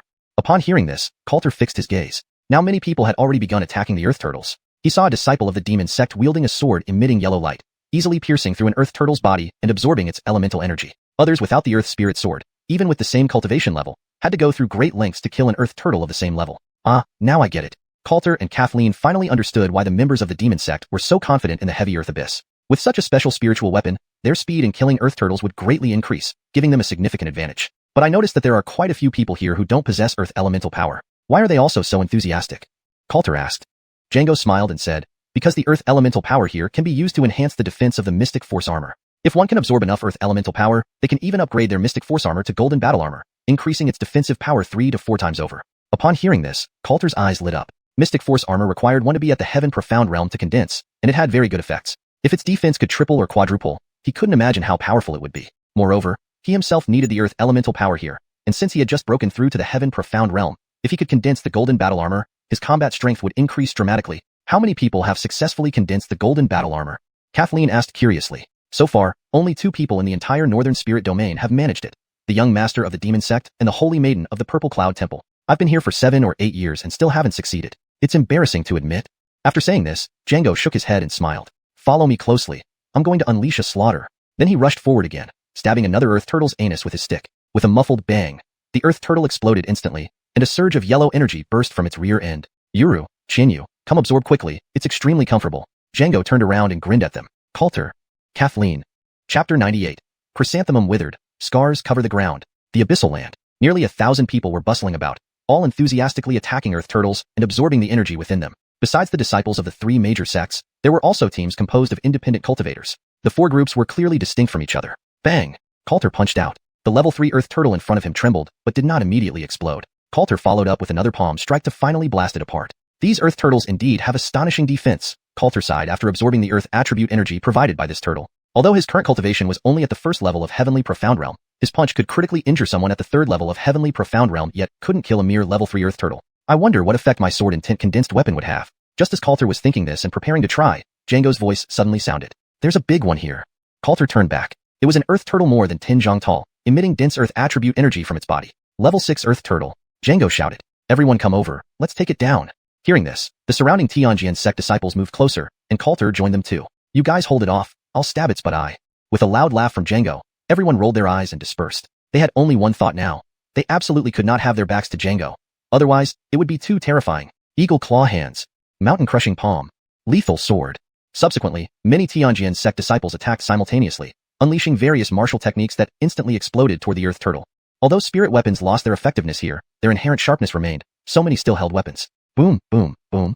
Heavy detonation sounds rang out. However, the level 6 earth turtle remained completely unharmed. This defense is too terrifying. Although everyone had expected this, they were still stunned by its near-monstrous defense. Rumble.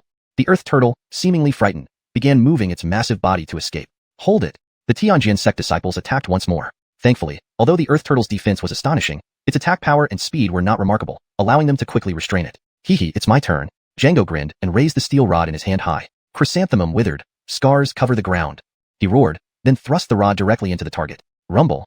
This blow knocked the giant body of the earth turtle onto the ground. Even if it was 9th level of Heavenly Profound Realm Django who struck, he couldn't kill it either, showing just how strong a level 6 earth turtle's defense was. Keep it up, everyone. Unfazed, Django urged them on with another low roar. Instantly, more than 10 Tianjian sect disciples, including Coulter and Kathleen, attacked again. This time, the earth turtle's defenses finally broke, its huge body bursting into a large mass of yellow energy floating before everyone. Finally dead. Not surprising for a level 6 earth turtle, really hard to kill. So dense earth attribute energy. This one has far more than 100 level 1 earth turtles. Amidst the exclamations, Django suddenly made a soft exclamation. Did I see wrong? He seemed to have noticed that the force of Coulter's punch had reached 5th level of Heavenly Profound Realm, yet Coulter was clearly only at the 1st level, which was strange indeed. Shaking his head, he stopped thinking about it. Then he said, let's give this earth turtle's energy to junior sister Kathleen first, and then we can continue distributing. Any objections? Everyone shook their heads. Of course not. Senior sister Kathleen worked hard too. This is fitting. All smiled and spoke. Senior brother Django, you don't need to favor me. Kathleen hastily shook her head. She didn't want to take advantage. After you get this energy, you still have to help us. This isn't favoring you. Django smiled slightly. Yes, senior sister Kathleen, please accept it. Senior sister Kathleen, no need to be courteous. This is just the beginning. Under the insistence of Django and the Tianjian sect disciples, Kathleen finally agreed to accept the earth turtle's energy. Everyone enjoyed a harmonious atmosphere filled with laughter. Thank you all, she expressed her gratitude and walked to the large mass of earth attribute energy. Whoosh. But just as she was about to absorb it, a flash of movement appeared. Since you are so courteous, why not let it go to me?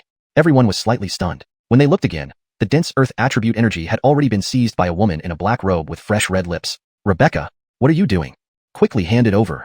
The Tianjian sect disciples were instantly enraged at this sight. Hee. The energy was clearly discarded by you. How can you blame me? The voice of the black-robed woman was soft and coquettish, yet it made people extremely uncomfortable as if she was deliberately speaking in a pinched voice. Then her gaze fell on Kathleno, mocking, "Miss Tianjian sect, you're still as pretentious as before." Hearing this, Kathleno's expression turned angry. "You traitor, quickly return the energy." The black-robed woman sneered contemptuously. "If you have the ability, take it back yourself, but don't forget, you were my defeated opponent." At this, the faces of the Tianjian sect disciples were filled with anger. "Rebecca, do you dare to snatch my belongings?" Django stepped forward, looking at her coldly. Seeing Django intervene, Rebecca's expression became somewhat restrained, but she still laughed coldly. "In this heavy earth abyss, it's not your place to be arrogant." Facing this, Django remained unperturbed. "In consideration of our past as fellow disciples, hand over the energy, and I will not hold past actions against you." However, Rebecca still showed disdain. "What I regret most is joining Tianjian's sect in the past. Now, thinking about it only brings bad luck." Hearing this, the Tianjian sect disciples were furious. "Don't you dare insult Tianjian sect?" Kathleno stepped forward, her beautiful face filled with anger. This woman had once been a core disciple of Tianjian sect and received full cultivation support from the sect. However, 1 year ago, due to her association with a disciple of Wanyazong, sect of 10,000 demons, she betrayed Tianjian sect and joined Wanyazong. "Huh, did I say anything wrong? If I hadn't left that rotten place earlier, I would probably still be like you, a piece of trash." Rebecca grew more triumphant. "Now I have not only advanced to the 3rd level of Heaven Profound Realm but also absorbed a lot of Earth attribute energy. How can you, a waste of a miss, compare with me?" Kathleno was so angry that her beautiful face turned bright red, and she was about to make a move. Django stepped forward again, sternly said, "I give you one last chance, hand over the energy, or else don't blame me for being impolite." However, before Rebecca could respond, a cold and mocking voice suddenly sounded. "Today, I want to see how you dare to be impolite to my woman." Everyone looked up, and there stood 2 men dressed in the robes of Wanyazong. One of them was the guardian of Wanyazong, Bryson, and the other was none other than the Wanyazong disciple Rebecca had hooked up with, Alric. Chapter 99 Ecstatic. As the two arrived, the crowd from the Tianjian sect became extremely wary. "Bryson, what exactly do you want to do?" Django stepped forward, blocking Rosanna. "You just said you would not treat my woman nicely, and now you're asking us what we are doing. Don't you think it's ridiculous?" Alric said with a mocking expression. Upon hearing this, Django stepped forward again. "She took our belongings." Unexpectedly, Alric showed no fear at all and then proudly declared, "She did well. For my woman to take your things is your honor." Hearing this, Rebecca immediately put on an alluring look. She stuck to Auric's body and cooed, "Big brother Auric is really domineering. I like it so much." Many disciples of the Tianjian sect who heard this were instantly enraged, and Django's expression turned cold. "Just hand over the item." His voice carried extreme anger. "Haha, what if we don't?" Bryson and Alric both stepped forward at the same time, sneers on their faces. In an instant, tensions flared up. The eyes of others around also looked over, all feeling a chilling murderous intent. Rebecca suddenly covered her mouth and giggled. Okay, isn't it just about energy? The young miss of Tianjian sect can come and take it herself." Upon hearing this, Rosanna slowly walked forward. Django and others took out their weapons, ready for battle. "Give me the item." Rosanna approached them. "Sure thing." Rebecca smirked. Then she passed the ball of concentrated earth energy. But just as Rosanna was about to take it, Rebecca suddenly released a powerful suction force that instantly absorbed all the energy. "What are you doing?" Rosanna's expression changed dramatically. Their group had worked together to kill a level 6 earth turtle, but now all the energy obtained was completely absorbed by the other party.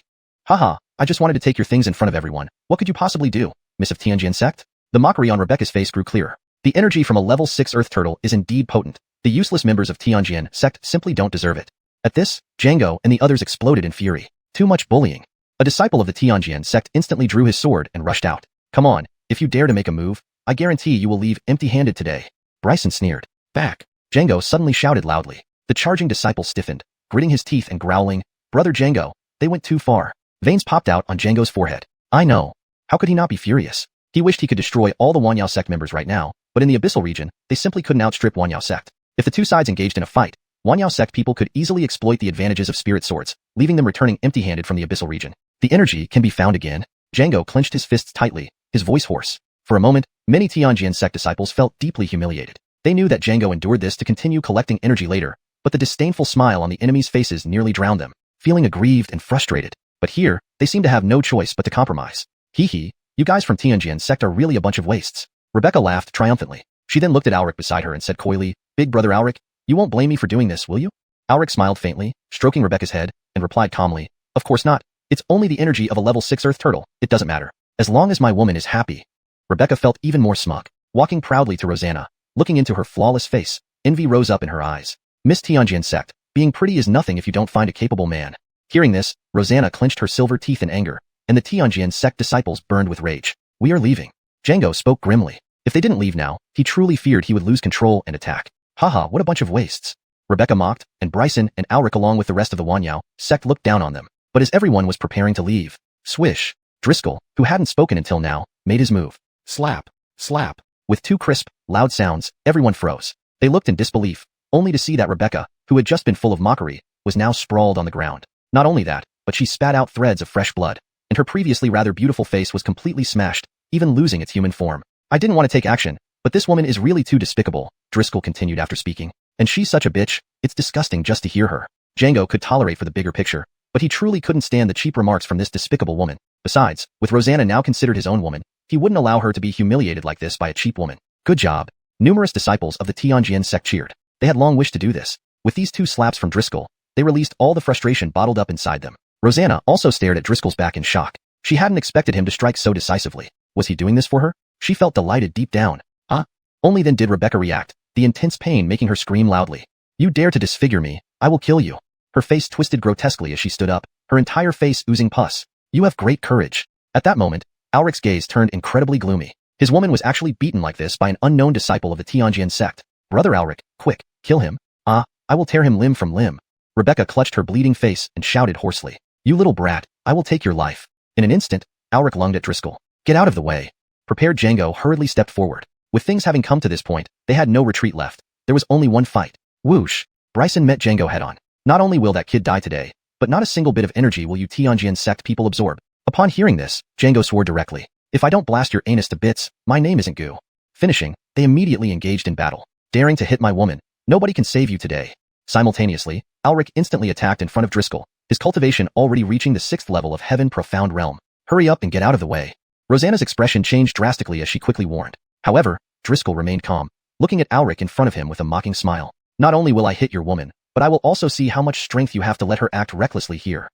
Chapter 100. What can you do? With that said, Coulter's entire body exploded with Shen Li, mystic power.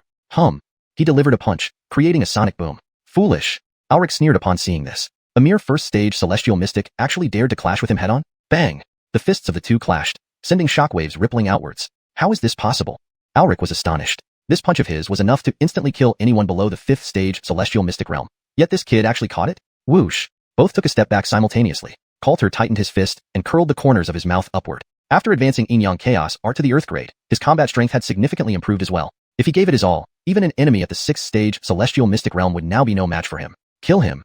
He must die. Rebecca was still shouting on the side, almost driven mad as she touched her completely ruined face. Great, junior brother Chinyu is so powerful? Django, who was battling Bryson, widened his eyes. He had just been worried about Coulter, but did not expect that nothing happened to him at all. No matter how strange you are, you will surely die today. Hearing Rebecca's voice, Alric attacked Coulter again. Supreme Fluctuation Fist. Unable to use spirit artifacts here, he directly unleashed martial arts techniques with his punches, attacking Coulter with full force. Crazy Dragon Flame Fist. Coulter also threw a punch. Boom. Then, under everyone's gaze, Alric's attack was soon defeated, leaving him unstable. Damn. Alric cursed and quickly dodged. Can you escape? However, Coulter's cold and mocking voice suddenly rang in his ears. What? Alric finally changed his expression. Seeing Coulter's speed suddenly increase dramatically, reaching him in the blink of an eye and delivering a heavy kick to his abdomen. Bang! Alric's body lost balance instantly, flying up into the air. Before he could steady himself, Coulter appeared before him again and punched out. Xuanli armor. Seeing the situation, Alric immediately gathered all his mystic power, forming a thick mystic power armor around his body for defense. Bang! The punch landed on Alric's chest. Although the majority of the force was blocked by the mystic power armor, it still slammed him heavily into the ground. That wasn't the end. Coulter predicted the other party's landing point and swung his hand, slapping him across the face. Mystic power armor could block other parts of the body, but not the face. Slap. The slap landed squarely on Alric's face, twisting it completely. He spat out a large mouthful of blood and fell like a dead dog, unable to move. Everyone present was stunned. The formerly domineering and arrogant Alric was now being crushed on the ground and beaten to such a pitiful state. Even the shrieking Rebecca froze, finding it hard to believe that the man she considered to be strong and dominant was now overpowered by a mere first-stage celestial mystic from the Heavenly Sword sect. How is this possible? Alric raised his head weakly, his eyes filled with shock. Coulter placed a foot on his opponent's body. Get up, let me see your true strength. What qualifications do you have to run over here and shout? How dare you look down on the Heavenly Sword sect? And what ability do you possess to let that foolish woman act tyrannically? How much strength? What qualifications? How much ability? These were not questions but accusations. Each word was filled with Coulter's disdain and provocation. You should die. Feeling humiliated by Coulter, Alric's eyes bled red. But in response, a boot larger than his face stomped down on it. Bang! Coulter kicked his opponent's abdomen once more, flinging him away like a dead dog. This time he utterly lost his ability to act. Even speaking became unbearably difficult. Then, under everyone's shocked gazes, Coulter slowly walked towards Rebecca on the other side. Do you know why I didn't kill you earlier? Because I wanted you to watch personally if the man you claim to be powerful can protect you. Speaking, Coulter smiled faintly. But as it turns out, he can't let you act recklessly nor protect you. Upon hearing this, Rebecca's face turned deathly pale. No, don't come closer. Coulter ignored her. Approaching her, he continued, now, we should settle the accounts for what you stole from us. The moment their eyes met, Rebecca's expression changed drastically. She felt utterly engulfed by despair. The object of her reliance was lying pitifully on the ground, covered in blood, barely able to take care of himself. Escape, escape quickly. This was the only thought left in her mind. But just as Rebecca prepared to flee, a figure instantly blocked her way. Coulter grabbed her by the neck and lifted her up straight. Let go of me. Rebecca struggled desperately, but to no avail. If you move again, I promise you'll die before him. Hearing Coulter's icy voice, she was immediately terrified to the point of turning pale and stopped moving. Then, Coulter brought her to Auric's face and slapped Rebecca. The slap echoed, and her already ruined face swelled up even more, with fresh blood oozing out. I'm beating your woman right in front of you. What can you do about it? Coulter held Rebecca with one hand and looked at Auric while asking. Slap. Another slap came out. Hoo, so painful. At this moment, Rebecca lost all of her previous arrogance. She helplessly clutched her cheek, tears streaming down her face. Please, let me go. I know I was wrong. She looked up at Coulter, begging through sobs. Coulter remained expressionless. When you were robbing us and mocking the Heavenly Sword sect, how did you not know you were wrong? And I forgot to mention, I not only detest your disgusting lisping voice, but also loathe traitors. Rebecca was in such pain that she couldn't speak, with blood mixed with tears rolling down her already grotesque face. You, Auric, who was lying on the ground, could only watch helplessly, unable to say a complete sentence. Bam! Suddenly there was an explosive sound. Coulter directly snapped Rebecca's arm. Aya! Rebecca immediately screamed in agony. Big brother Auric, save me? She looked at Auric on the ground, her expression full of pain. But Auric, who had always doted on her, could only watch helplessly as she was tormented, unable to offer any assistance. I'm still crippling your woman right in front of you. What can you do about it? Coulter still held Rebecca and continued to ask Auric this soul-searching question. Although Auric couldn't speak or move, he saw everything clearly. Humiliation, disdain, provocation. At this moment, he felt that his dignity, his woman, and everything he had were being ground into the dirt by Coulter. Chapter 101. What a handsome man. Awesome. This is too awesome. Ha ha ha, that was so cathartic. Well done, little fellow disciple. They were so arrogant just now. They must be scared out of their wits now. Seeing this scene, all the disciples of the Heavenly Sword sect could not contain their excitement and clapped and cheered. They had long been displeased with Rebecca and Auric's arrogance, but did not dare to act because of their threats. But now, Coulter did everything they wanted to do for them. What a handsome man. I'm smitten again. Rosanna felt incredibly satisfied inside. Her gaze towards Coulter's figure became even gentler, filled with anticipation. Ha ha ha, junior brother Chinyu, you're tougher than me. Django also burst into a hearty laugh. The humiliation from the 10,000 Demons sect had been repaid 100-fold by Coulter. Now he no longer cared whether he could absorb energy or not. First, these monsters from the 10,000 Demons sect needed to be eliminated. Hiss. This has gone too far. But come to think of it, that guy from the Heavenly Sword sect really is fierce. The onlookers around them couldn't help but draw in a breath sharply, expressing both amazement at Coulter's strength and growing seriousness. After suffering such a huge loss, according to their understanding of Bryson, he would never let it go easily. You little brat, you deserve 10,000 deaths. Indeed, while battling Django, Bryson's expression had turned so gloomy it could have dripped with water, as he roared loudly in anger. He exuded an intense killing intent. If it weren't for Django holding him back and needing to beware of being struck by his staff, he would have already rushed to kill Coulter. I'll give you one last chance to die whole. Quickly release her. Bryson roared once more.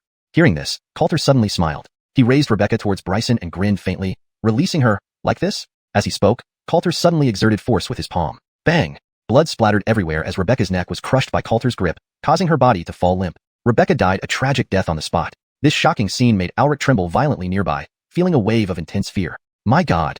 So, this guy is the most ruthless one after all. The onlookers present were similarly stunned by Coulter's actions, shuddering and retreating a few steps instinctively. Even the Heavenly Sword sect disciples hadn't expected Coulter to be so decisive, killing Rebecca without hesitation. Coulter then walked forward. He squatted in front of Auric and said, Now, I've killed your woman right in front of you. What can you do about it?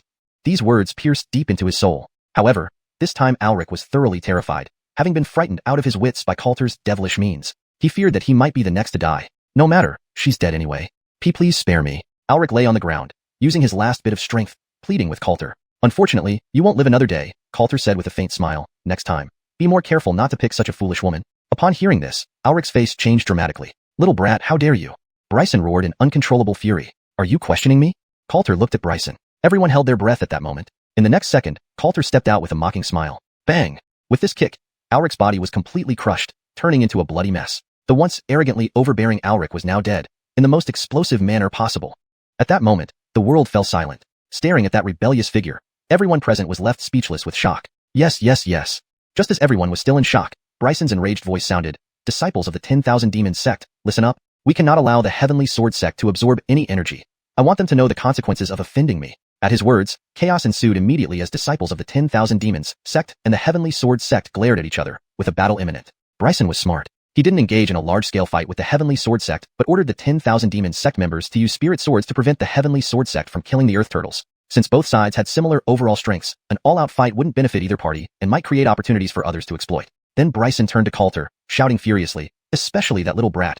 I don't want him to absorb even a single bit of energy." As his voice faded, dozens of disciples of the 10,000 Demons sect instantly surrounded Coulter. However, having witnessed Coulter's ruthless tactics, they only surrounded him without attacking. Their task was to prevent Coulter from killing Earth Turtles and absorbing energy. Upon seeing this, Django's expression slightly changed. What he had been most worried about ultimately happened. Looking closely, almost all the Heavenly Sword sect disciples were being watched by people from the 10,000 Demons sect. Once someone tried to kill an Earth Turtle, a member of the 10,000 Demons sect would step in with a spirit sword to snatch the Earth Turtle away. In this way, their people couldn't even slay a level 1 Earth Turtle, while the 10,000 Demons sect could use the spirit swords to instantly kill the Earth Turtles and absorb their energy.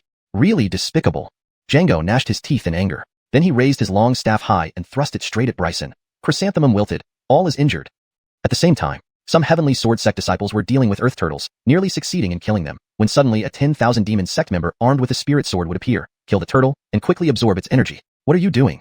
The Heavenly Sword sect disciples were enraged. Hee, today you won't be able to absorb any energy, the 10,000 Demons sect member sneered. Hearing this, the Heavenly Sword sect disciples could no longer contain their anger and immediately clashed with the other side. This scene played out everywhere. Truly damned. These beasts from the 10,000 Demons sect. Don't kill the Earth Turtles. Let's take care of these scumbags first. With the furious shouts of many Heavenly Sword sect disciples, a fierce battle broke out instantly, creating chaos. On the other side, Rosanna came to Coulter's side. She looked at him excitedly and asked, "Were you standing up for me just now?" Coulter smiled slightly. "Then how do you plan to repay me?" Upon hearing this, Rosanna's smile became even more beautiful as she leaned close to Coulter's ear and whispered, "Next time, I'll help you orally." Coulter's eyes lit up instantly. "That sounds good." Chapter 102. Who do you look down upon? Dead rogue. Kathleen gave Coulter a scornful glance. Then she glanced around at the people of the 10,000 Demon sect and whispered, "However, you probably won't be able to absorb Earth attribute energy today." By killing Alric and Kelly, Coulter had thoroughly infuriated the 10,000 Demon sect. Add in the advantage of their Earth spirit swords. This trip into the Abyssal Lands would likely result in them returning empty-handed. That's not necessarily true. Coulter smiled faintly, then took a step forward, finding a third-grade Earth Turtle that was about his height. "With us here, you won't be able to kill an Earth Turtle." Dozens of disciples of the 10,000 Demon sect immediately surrounded Coulter, ready for action at any moment. "You think you're worthy?" Coulter completely ignored the people of the 10,000 Demon sect, walking up to the Earth Turtle, his gaze gradually turning sharp. "Come forth, sword." With a low shout, the air violently stirred and condensed into a transparent rapier in Coulter's hand. Seeing this, the scene instantly turned deathly silent. He. Some people were as if they had seen a ghost. Sword intent materialization. Others pointed at Coulter in terror. "He is a Sword King." Sword King. Those two words rang so sharply. Across the entire Northern Spirit region, there were only 4 individuals who could be called Sword Kings, all of whom were super powerful figures renowned across the Northern Spirit region. But now, what did they see? This young man, who looked no older than 20-something, could actually achieve sword intent materialization, proving himself to be a genuine Sword King. Whoosh! Before everyone could recover from their shock, Coulter had already dashed out, stabbing the Earth Turtle. The body of the Earth Turtle trembled, and then exploded. Bang! It happened in an instant. Even Coulter didn't realize it. This Earth Turtle, which was about his size, had directly exploded. So brittle? Coulter was somewhat surprised. He had always guessed that the weapon created from his sword intent would work effectively, but he never expected it to be this useful. This. One sword killed it instantly? Did I really not miss-see? In an instant, everyone lost their composure. They hadn't even recovered from the shock of Coulter being a Sword King when they witnessed him instantly killing a third-grade Earth Turtle. Especially those of the 10,000 Demon sect gaped in disbelief, at a loss. Even if they attacked with Earth Spirit Swords, it would take several strikes to kill a third-grade Earth Turtle. But for Coulter, one strike sufficed. Whoosh! Coulter moved again, targeting an Earth Turtle several times larger than himself this time, stabbing it directly. A 5th-grade Earth Turtle. Bang! One sword, instant kill. The defenses of the 5th-grade Earth Turtle couldn't withstand Coulter's single strike. Clang! Another sword whistled through the air. Coulter struck again, this time aiming for a colossal 7th-grade Earth Turtle. Bang! One stroke, and it exploded on the spot. A 7th-grade Earth Turtle, once more instantly killed by Coulter. As dense Earth attribute energy entered his body, Coulter instantly felt refreshed and revitalized. From this moment on, complete silence fell over the Abyssal Lands. Nearly 1,000 people who entered were all hushed. Junior brother Chinyu, you're the real tough guy. Even Django and Bryson ceased fighting, the former staring at Coulter's back, swallowing hard. Impossible. This is absolutely impossible. Bryson was utterly flabbergasted. He couldn't imagine how someone could one-strike kill a 7th-grade Earth Turtle right before his eyes. Even if they all attacked it with Earth Spirit Swords, it would take considerable effort to breach its defenses. Yet now, it had been killed with just one strike. What kind of divine saint is this? He's clearly only at Heavenly Profound Realm first level, yet he can instantly kill the 6th level Auric, and he's also a Sword King, surely not simple. But when did Sky Sword Sect produce such a figure? Why is there no news at all? Seeing Coulter's performance, everyone was dumbfounded, including the people of the Sky Sword Sect who exchanged looks of bewilderment. Apart from knowing that Coulter entered the heavy earth abyss with Kathleen, they knew nothing about him. What are you all standing there for? Hurry and stop him. At this moment, Bryson's exasperated voice sounded. Only then did the many disciples of the 10,000 Demon Sect react, gritting their teeth and rushing toward Coulter. Hold it. So what if he is a Sword King? But his cultivation is only at the first level of Heavenly Profound Realm. If we all attack together, we can definitely kill him. A dozen disciples of the 10,000 Demon Sect attacked simultaneously. However, seeing this, Coulter slowly turned back, a cold smile creeping up on the corner of his mouth. Do you think you can kill me with just a dozen people? Who do you look down upon? His gaze instantly turned sharp, and then the sword intent roared, slicing toward the dozen disciples of the 10,000 Demon Sect. Great Heaven Pagoda Slash. This slash arrived in an instant. Oh no. Quickly defend. The faces of many 10,000 Demon Sect disciples changed dramatically as they hurriedly condensed their Mystic Force armor for defense. Boom boom boom. But under the empowerment of the sword intent, the Mystic Force armor they had just condensed was slashed into pieces. Aya! The dozen mouths issued cries of agony, their bodies also being cut in half by Coulter's sword. Blood rained down, and a dozen disciples of the 10,000 Demon Sect died tragically on the spot. Let's go.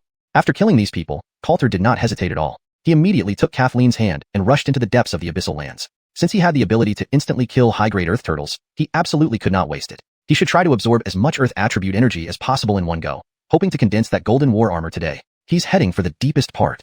My god, does he intend to take on 8th grade Earth Turtles? Isn't that obvious? Since he can instantly kill 7th grade Earth Turtles, it's not impossible for him to kill 8th grade ones. Everyone realized this belatedly. When they reacted, everyone's hearts were shaken. Look up quickly. Someone shouted in alarm. They hastily looked up and saw that the number of Earth Turtles recorded on the screen had started to change. One less 7th grade Earth Turtle. Just now, a dozen 6th grade Earth Turtles disappeared at once. 8th. He killed another 8th grade Earth Turtle. My god. For a moment, everyone was stunned. They stood dumbfounded, watching the numbers on the screen rapidly decrease, as if turned to stone. Chapter 103. Truly Keen Eyes. This is indeed a wonderful place. Coulter killed an 8th level Earth Turtle with one sword strike and felt the dense Earth attribute energy it contained, his eyes flashing with excitement. At this quality, he would only need to absorb the energy of over 100 more 8th level Earth Turtles before he could directly awaken his Earth Dragon vein. Taking the best is what I'm going for. Coulter grinned, then turned his gaze toward a large creature ahead. It was also a yellow Earth Turtle, but its body was as big as a room, and its shell emitted an aura of invincibility. 9th level Earth Turtle. Rosanna beside him exclaimed in surprise. There were only about 10 9th level Earth Turtles in the entire abyss, and they hadn't expected to encounter one so quickly. Charge. Coulter dashed forward instantly. Behind him, Bryson immediately stopped fighting. Chase after him. We absolutely cannot let him continue. Despite risking Django's wrath, he instantly distanced himself from the scene and led the followers of the 10,000 Demon Sect in pursuit of Coulter. We're going too. Django similarly rushed off with his group. Elder brother, what should we do? On the Purple Cloud Pavilion side, a man asked hastily. What should we do? Of course, we should hurry and follow. Finished speaking, a man in purple brocade robes instantly chased after them. That is a Sword King. If we can keep up with him, we might also get a share. Hearing this, everyone from the Purple Cloud Pavilion froze. But aren't we supposed to remain neutral and not help anyone? The man turned back, cursing at them out of exasperation. You idiots. Remaining neutral is fine when there's no advantage, but now that boy can bring us benefits. He is my dearest elder brother. Everyone stood frozen. Clang. The sound of a sword resounded sharply. Coulter held a transparent sword and leaped high into the air, stabbing it into the mouth of the Earth Turtle. Rosanna's face instantly changed. This rascal must have done it on purpose. She glared fiercely at Coulter. Django, watching from afar, laughed out loud. Junior brother Chinyu, you truly understand me. However, the defensive power of this 9th level Earth Turtle was astonishing. A sword strike that could kill an 8th level Earth Turtle was blocked. Again, Coulter did not lose heart. Slash. This time, he jumped even higher. Another stab into the enemy's mouth. Django and Bryson arrived, just in time to witness the most terrifying scene of their lives. Bang! With a burst, the enormous 9th level Earth Turtle began to tremble all over and moved its huge body desperately to escape. Come here. Coulter roared with laughter. Then he split the Earth Turtle into two halves with one swift strike. Boom boom boom. Continuous explosions sounded. Just like that, a 9th level Earth Turtle vanished. Only a large mass of extremely concentrated Earth attribute energy remained, which Coulter eagerly absorbed entirely. Burp. After absorbing the energy, Coulter couldn't help but burp. How refreshing. He started to understand why Django had looked so pleased when absorbing energy earlier. When Coulter landed lightly on the ground, every person present looked terrified. Over 1,000 people simultaneously exploded in shock. No one could make out what they were shouting. All that could be seen were their eyes nearly popping out of their sockets and hanging midair, almost falling. Many people's tongues seemed to be tangled, stuttering and unable to speak clearly, only able to shout this number without completing their sentences. That's a 9th level Earth Turtle. There are only a dozen or so in the entire heavy Earth abyss. Heaven, did I really see that correctly? Finally, someone cried out in utter despair, the voice piercing the clouds. Coulter's one strike not only killed a 9th level Earth Turtle, but shattered their worldview completely. After all, even experts like Django and Bryson, at the peak 9th Heaven Realm, could only kill an 8th level Earth Turtle at most, and that was under the condition of having a land spirit sword.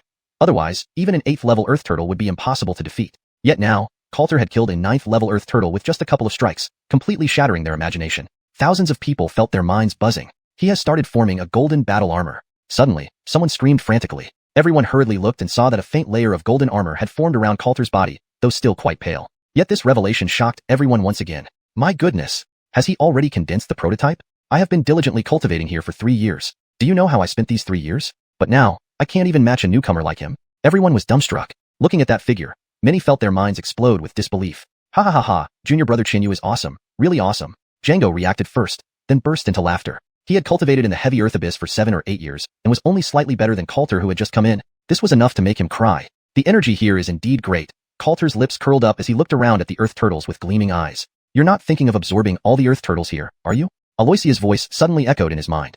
Hearing this, Coulter shook his head. Senior, don't misunderstand me. The heavy earth abyss is a public resource. If I absorbed all the earth turtles, what would others do?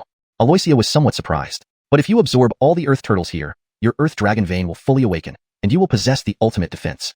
With a chuckle, Aloysia added, I thought you were the type who would do that. Never thought I'd misjudge someone like you. Coulter's eyes widened immediately upon hearing this. He took a deep breath and grinned. Senior, you see people clearly. Aloysia.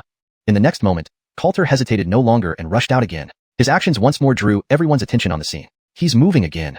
No, he's going deeper inside. What is he going to do? 1,000 hearts trembled as they stared intently at Coulter. Then, everyone saw Coulter run to an extremely large earth turtle and start sizing it up. This one was even bigger than the previous 9th level earth turtle, indicating only one possibility. It was a 10th level earth turtle. Big treasure, here I come. Coulter grinned. But before he could act, unexpectedly, the 10th level earth turtle turned and fled immediately upon seeing Coulter, seemingly pleading, don't come near me. Coulter froze. This thing actually knows fear? Wanna run? Impossible. Reacting quickly, Coulter chased after it and impaled the massive body of the 10th level earth turtle with one swift strike. Boom. An explosion sounded, and silence fell over everything. Chapter 104 Who wouldn't be confused? Bang! A level 10 earth turtle met its tragic end under Coulter's sword. What a great find. Coulter's eyes lit up. The energy provided by the level 10 earth turtle was at least 100 times stronger than that of the previous level 6 one. In an instant, Coulter absorbed all the earth attribute energy released by the earth turtle, leaving not a trace behind. My level 10 earth turtle. How is this possible? How could he possibly kill a level 10 earth turtle? In the abyss of heavy earth, nearly 1,000 people stared with wide eyes, hearts bleeding as if they had just witnessed Coulter forcibly take their most beloved maiden. There were only 3 level 10 earth turtles in the entire heavy earth abyss, present from the beginning, but due to their insane defense, no one had ever been able to slay them. But now, they watched helplessly as Coulter killed one with a single sword strike and drained it completely. Stop right there. Bryson gritted his teeth in fury. He had intended for Coulter to gain no energy at all and return empty-handed. However, Coulter's performance slapped him hard, causing immense pain. If Coulter continued absorbing, he couldn't even imagine the outcome. However, facing Bryson's roar, Coulter said without turning around, if I stopped whenever you said so, wouldn't that make me lose face? After saying that, he changed direction again. Bang! One sword stroke, and a level 8 earth turtle exploded instantly. The more you don't let me absorb, the more I'll show you how I do it. Bang bang bang. Coulter raced forward, and all the earth turtles he targeted exploded immediately, turning into pure energy absorbed entirely by Coulter. Another level 8 earth turtle. How can he? Each of Coulter's sword strokes felt like stabbing into the bodies of the nearly 1,000 people present, piercing their hearts painfully. In the blink of an eye, several more level 8 earth turtles died under Coulter's sword, all drained completely. They didn't have time to distinguish the turtles' levels, but the numbers on the glowing screen above kept changing, indicating that several more level 8 earth turtles had disappeared within moments. At the same time, the golden hue around Coulter grew denser, hinting at the outline of a set of armor. No more killing. Please show some mercy. At least leave us something, anything. Those present cried out loudly. Coulter's storm-like attack was fast enough, and every sword stroke instantly killed an earth turtle. Following behind Coulter, they couldn't get even a sip of soup. Show mercy? Coulter paused his steps. Just as everyone thought he might have a change of heart, he suddenly smiled. Showing mercy is impossible, utterly impossible. Only by doing this can I feel happy. With that, he launched another sword strike. Boom. A level 9 earth turtle exploded in response. Senior sister, this one's for you to absorb. Coulter turned to Rosanna beside him. Me. Rosanna was both shocked and delighted. The energy provided by this level 9 earth turtle was over 100 times more than that of the previous level 6 one. I wouldn't forget anyone, especially not you. Coulter grinned. Upon hearing this, Rosanna felt immense joy and excitement. Without hesitation, she stepped forward and absorbed all the energy from the level 9 earth turtle. After absorbing it, her body also emitted tiny specks of golden light, clearly reaping a substantial reward. In just this moment, she surpassed at least half of the people present, making many others turn red-eyed with envy. Feels good? Coulter asked with a smile. It feels amazing. Rosanna nodded vigorously. Her eyes sparkled as she looked at Coulter. If not for the crowd, she would have wanted to kiss him right then. Hearing this, those present felt like crying. You two are enjoying yourselves, but we've gained nothing. Hee, it's going to get even better. With that, Coulter unleashed a sword chi. Bang bang bang. All the earth turtles around, regardless of their level, exploded under Coulter's sword strike, turning into balls of pure energy in a dazzling display. These are all yours. Coulter waved his hand, leaving Rosanna dazed by this sudden flood of blessings. Now she finally understood why Rebecca had been so smug before. With such a domineering man providing benefits for her, who wouldn't be confused? The only difference was that Alric was long gone, while Coulter remained steadfastly formidable. Seeing this scene, everyone was filled with envy. Some women even wished they could strip down and throw themselves at Coulter, just to get the energy of a single earth turtle from him. Bang bang bang. Coulter swept his sword again, and a large group of earth turtles exploded, turning into a dense cloud of energy. Senior brother Django, it's your turn. This time, Coulter looked at the many Tianjian sect disciples. Upon hearing this, Django and others were overjoyed. We get a share too? They had just been admiring Rosanna, never expecting that Coulter would now let them have their turn. Their hearts bloomed with joy. Why are you still standing there? Go on. Django laughed heartily as numerous Tianjian sect disciples could no longer resist the temptation and rushed forward like ravenous wolves. Ha ha ha, so exhilarating. This junior brother is my god. Handsome junior brother, do you need a partner? I have a big bottom, very fertile. All the Tianjian sect disciples were going crazy, but Django did not move. Instead, he kept a close eye on Bryson, ensuring the latter had no chance to interfere. Little brat, the Wanma sect will never forgive you. Bryson's face turned black with anger. Before entering the heavy earth abyss, he had never imagined things would turn out like this. You keep absorbing. I'll be right back. With that, Coulter flashed away, heading toward another direction. What are you going to do? Under everyone's gaze, Coulter appeared behind a Wanma sect disciple. It's about to die.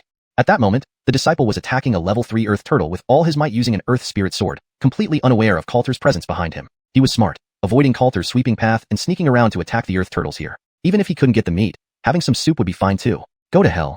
Just as he prepared to deliver the final blow, a flash of sword light suddenly streaked by. Bang! The earth turtle exploded instantly, its energy absorbed in a blink, leaving him standing there wide-eyed. Who's there?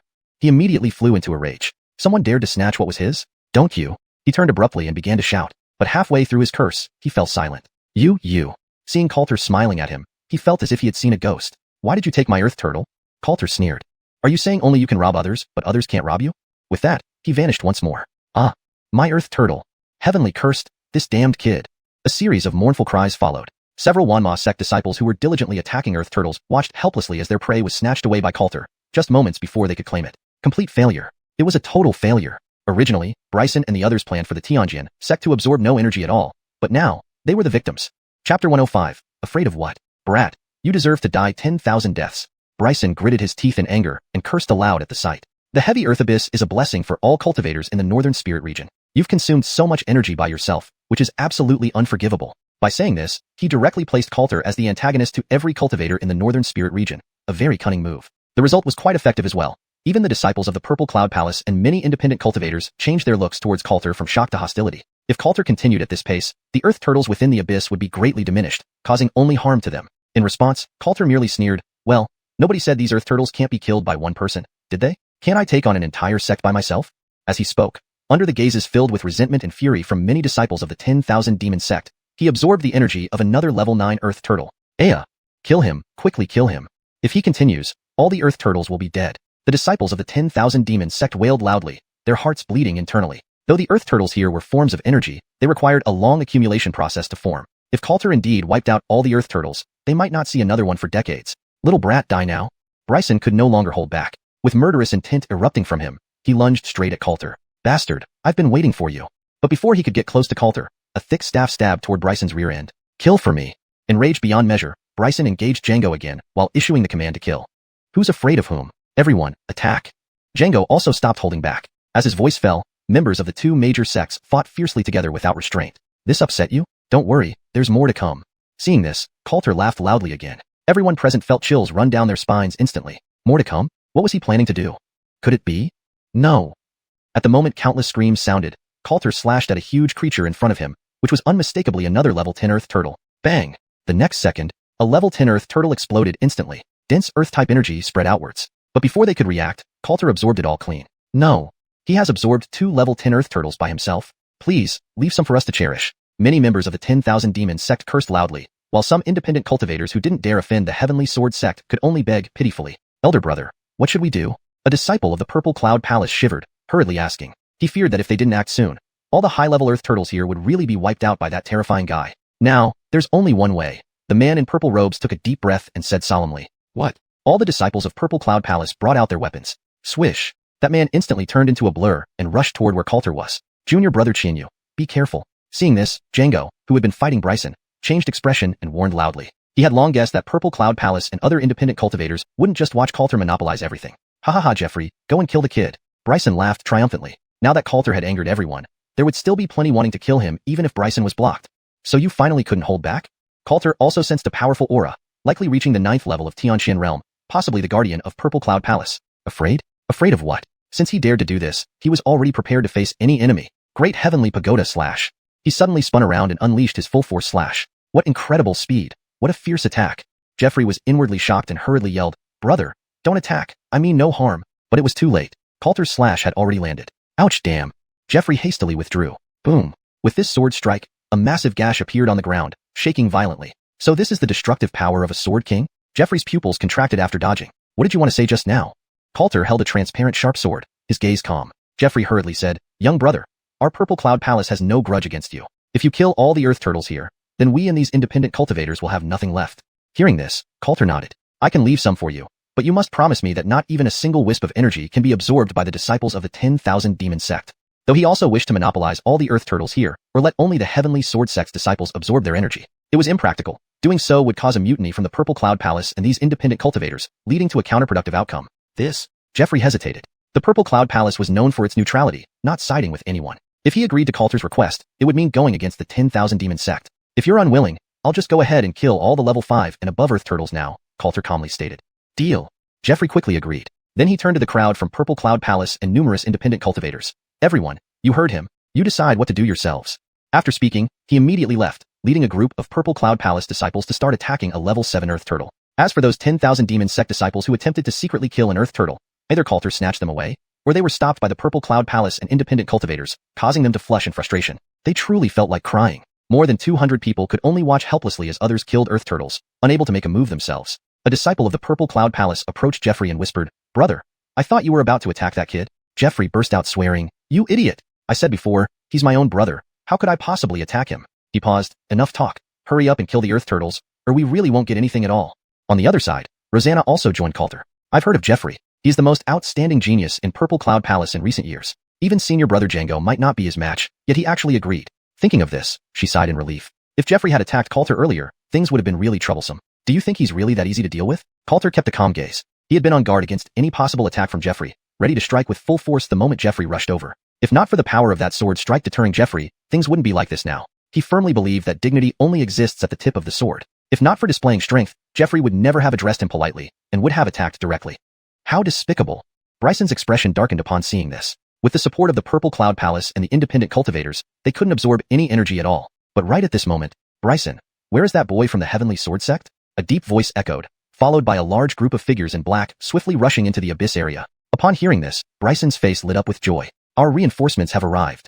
Chapter 106, Who Dares to Harm My Husband? Everyone turned their heads. A group of people dressed in the attire of the 10,000 Demons Sect quickly approached and walked to Bryson's side. Among them, a middle-aged man at the lead was emitting an extremely powerful aura of mystic power. "It's Senior Brother Tucker." "Ha ha ha ha, with Senior Brother Tucker here, those Sky Sword Sect guys are dead for sure. Especially that damned kid. Even killing him now can't make up for the loss of so many Earth Turtles. It's really infuriating."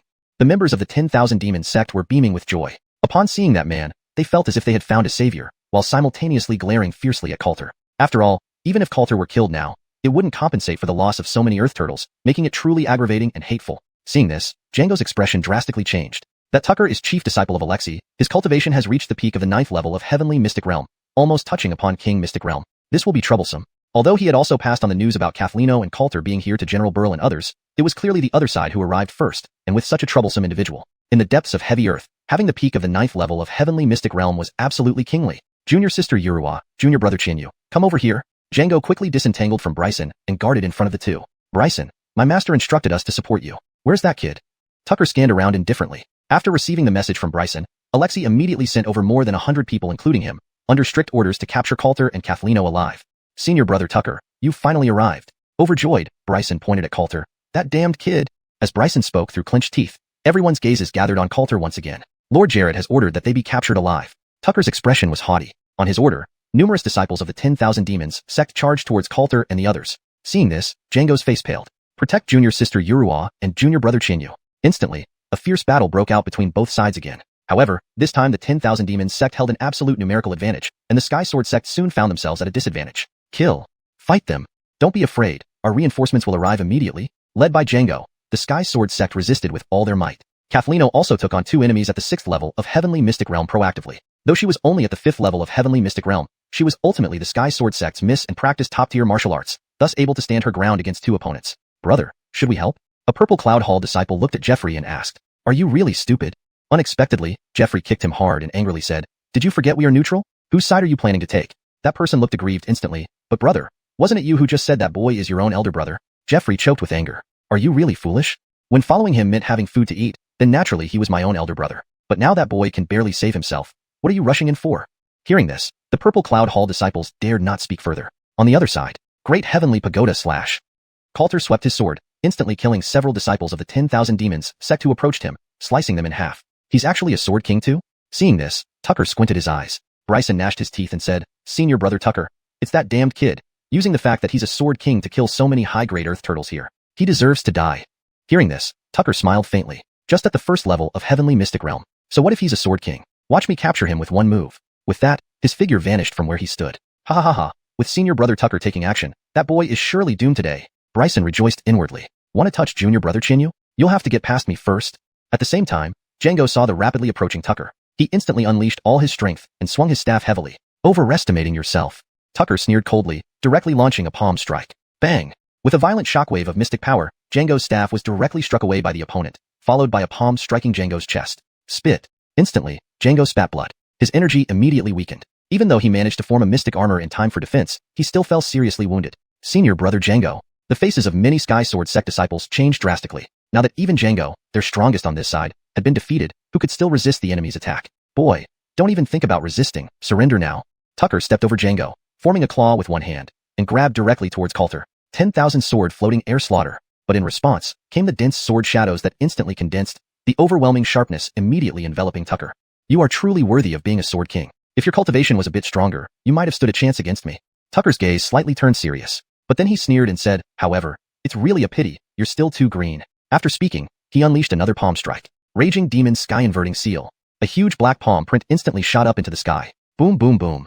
The thousands of sword shadows bombarded the huge black palm print like raindrops, exploding with loud sounds. Even though Coulter had used his strongest attack, the cultivation gap between them was just too big. By the time the last sword shadow fell, it still failed to break through Tucker's defense. Just as the other party had said, if Coulter's cultivation could be a bit stronger, perhaps the outcome would have been uncertain. But Coulter was after all only at the 1st level of Heavenly Mystic Realm. The gap between them was too large. They weren't on the same level at all. Do you now know the difference between us? Tucker laughed triumphantly, instantly arriving before Coulter. Little brat, weren't you quite arrogant just now?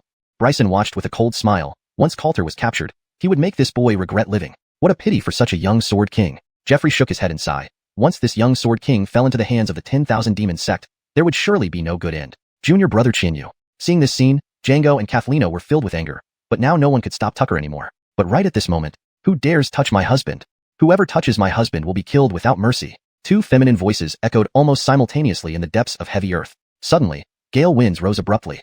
An extremely cold chill came, followed by a blazing wave of heat. Everyone hastily looked back, but they only saw 2 figures, red and blue, along with 2 enormous creatures. One was an ice blue phoenix, and the other was a vermilion-red vermilion bird. The 2 huge silhouettes arrived in an instant, carrying a towering pressure that completely enveloped the entire heavy earth. This is... Instantly, everyone froze. Chapter 107. People can leave, but the chrysanthemums stay. Bing Huang and Zunio. A blue figure and a red figure instantly appeared, shocking everyone present. What was going on? It's senior sister Queenie. Upon seeing this, Kathleen's face lit up with joy. The reinforcements from Tianjian sect had finally arrived. 10,000-mile ice seal. Just as Karina and Terry arrived simultaneously, the former cast a cold gaze. With a wave of her hand, everyone felt an intense chill. Tucker was instantly frozen into a human-shaped ice sculpture. How is that possible? Tucker's expression changed drastically in an instant. Scarlet Flame Zunio slash. In the next second, the petite body of Terry also arrived. She held a crimson longsword larger than herself and leaped into the air, slashing down directly at Tucker. Boom. In a moment, the ice sculpture that Tucker had turned into exploded, completely melted by the scorching heat without leaving any trace of flesh or blood. Gulp. Witnessing this, everyone was stunned and swallowed hard. The domineering Tucker, the top disciple of Alexei, was actually gone just like that? They saw it clearly. Under the combined force of these two women, Tucker, who was at the peak of the 9th level Heavenly Profound Realm, did not have even the slightest chance to resist and was instantly killed. Husband, we finally found you. More shockingly, after killing Tucker, Karina and Terry both lunged into Coulter's arms. Why are you here? Coulter embraced them, stroking their hair. We received news from Blakely. She said you and senior sister Yuru might be in danger here. So we came immediately, Karina explained while leaning against Coulter's chest. Husband, I missed you so much. Terry pressed herself closer to Coulter, wishing she could merge with him. Seeing this scene, everyone stared with wide eyes. How? What does that guy possess? One has an Ice Phoenix battle body, the other has a Vermilion Bird battle body. Both are at the peak of the 9th level Heavenly Profound Realm, yet everyone was completely dumbfounded in that instant. Karina and Terry had directly killed Alexi's top disciple Tucker upon their arrival, and before they could marvel at it, these two women had already thrown themselves onto that guy, left embracing, right hugging, and both were such exquisite beauties. More importantly, the talents of the two women were terrifyingly strong. Django stood up, shaking his head in bewilderment and envy. My goodness, junior brother Chinyu is truly the one who reaps the best rewards in life. On the other side, watching Karina and Terry being embraced by Coulter, Kathleen's beautiful eyes revealed a hint of loss. She did not mind Coulter having two women in his arms. After all, she was the latecomer. What made her sad was that Karina and Terry had such powerful talents, while she could do nothing. Senior brother Tucker is dead? Bryson was utterly stunned. He had already thought about how he would torment Coulter, but he never expected that the two beautiful women who suddenly showed up with battle bodies would instantly kill Tucker. This twist left him unprepared. Then, Karina glanced at the surrounding Wanma sect disciples, a cold light flashing in her eyes as her mystical power erupted violently. Let's take revenge for our husband together. Okay. Terry nodded heavily, reluctantly detaching herself from Coulter's embrace, once again raising her large red sword. Not good. Everyone run. Quick, inform Lord Jared outside. In an instant, the faces of the Wanma sect members changed dramatically, fleeing in panic. Even Tucker at the peak of the 9th level, Heavenly Profound Realm was killed by these two women. They didn't even have the courage to resist. 10,000-mile ice seal. Karina waved her jade-like hand, releasing a piercingly cold ice force that instantly froze the Wanma sect disciples who hadn't managed to escape, rendering them motionless. Vermilion Bird descends. Behind Terry, a huge Vermilion Bird shadow condensed, spreading out with a scorching aura, turning the entire abyss into a place of ice and fire. No, don't. I don't want to die. I don't want to die. Many of the frozen Wanma sect disciples screamed pitifully, but neither Karina nor Terry showed any mercy. In their eyes, Coulter was everything to them, and anyone who dared to harm Coulter wouldn't be spared. Boom, boom, boom. The enormous Vermilion Bird shadow descended from the sky, then triggered a burst of fiery explosions, causing the entire abyss to shake violently. Quick, retreat. The disciples of Ziyun Hall and some itinerant cultivators all showed drastically changed expressions, hastily dispersing in all directions, their faces full of terror. Rumble. A deafening explosion echoed. The entire abyss was rocked by a wave of chaos as ice and fire erupted simultaneously, igniting layers of white mist. When the thick mist dissipated, everyone looked again. The ground that had been hit earlier now bore a massive crater, scorched black and utterly desolate. And the over 100 disciples of Wanma sect who were there just moments ago seemed to have vanished into thin air, leaving only destruction behind. Hiss. My God. Only the sound of people drawing cold breaths filled the scene. Over 100 disciples of Wanma sect had been wiped out like this under the combined attack of those two women. Even more terrifying was that these two beautiful women appeared to be that guy's wives, retaliating for him. Thinking of this, all the men present felt envious. Such women would be the pride of any heaven in any world. Having one was already an enormous blessing. Yet, that guy could embrace both. Escape. Bryson was directly frightened witless. If he hadn't run fast enough, and if Karina and Terry hadn't focused on others, he probably would have died too. Flee. The remaining half of the Wanma sect disciples fled again, faster than before, cursing their parents for not giving them another pair of legs. People can leave, but the chrysanthemums stay. Just as Bryson was about to reach the exit, an angry shout sounded from behind him. Django! Bryson turned around, his eyes almost bulging out of anger. Bang! In the next second, Django's long staff directly penetrated Bryson's anus and exploded instantly. Together with a spray of yellow and white substances and splashing blood, Bryson completely disappeared from everyone's view. Django stood in place, seemingly oblivious to the stench of the yellow and white substances scattered around him, a smile appearing on his face. I told you. Today your chrysanthemums will bloom across the mountain. Seeing this scene, everyone was dumbfounded. Then, regardless of gender, they hurriedly kept their distance from Django. Chapter 108. Forming the Golden Battle Armor. Bryson was dead. He died in an extremely tragic manner. Django stood still, stroking the long stick in his hand, a brilliant smile on his face. However, there wasn't a single person left around him. From this moment on, his title of Chrysanthemum Hero would be completely solidified, striking fear into people's hearts. Husband, let's go out. Blakely and General Burl are waiting for us outside, Karina and Terry said to Coulter. Not in a hurry, there's still good stuff here. Coulter shook his head. The demons of the Myriad Devils sect either died or fled, leaving no one to disturb him anymore. Clang! A sound of sword ringing filled the air as Coulter slashed immediately with his sword. And this time, his target was clearly a massive tortoise in front of him. A level 10 tortoise. That's already the last level 10 tortoise. My goodness, he truly doesn't leave anything for us at all. Initially, there were only 3 level 10 tortoises in the Abyssal Realm. Coulter had already slain 2 previously. Now, He directed his sharp edge towards the last level 10 tortoise. Boom! With Coulter sweeping out his sword, that level 10 tortoise instantly exploded into a vast mass of earth attribute energy. Everyone felt their hearts bleeding. The last level 10 tortoise was gone too. It was now utterly gone. Absorb. Without any courtesy, Coulter began absorbing the energy. Then, under everyone's envious and hateful gazes, the golden light surrounding Coulter became dazzling once again. He shone like a small sun, emitting blinding brilliance as if a god had descended from heaven. It's the golden battle armor. He really formed the golden battle armor. My god, this is his first time entering here.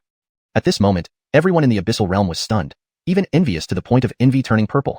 Since the heavy earth abyss came into being, there were only 2 individuals in the entire northern spirit region who successfully condensed the golden battle armor. But now, they witnessed the third person appear before their eyes. So this is the golden battle armor? Indeed, it's impressive. Coulter looked at this majestic and formidable set of armor on his body, satisfaction spreading across his face. He had already advanced to the heavenly mystic realm, having the ability to condense mystic power armor, but his current golden battle armor, purely in terms of defensive power, was at least 6 to 7 times stronger than ordinary mystic power armor. Moreover, his earth dragon vein had fully awakened, significantly enhancing his defense. That was also why others who condensed the golden battle armor could only enhance their defense by 3 to 4 times, whereas he could achieve 6 to 7 times. You should come too.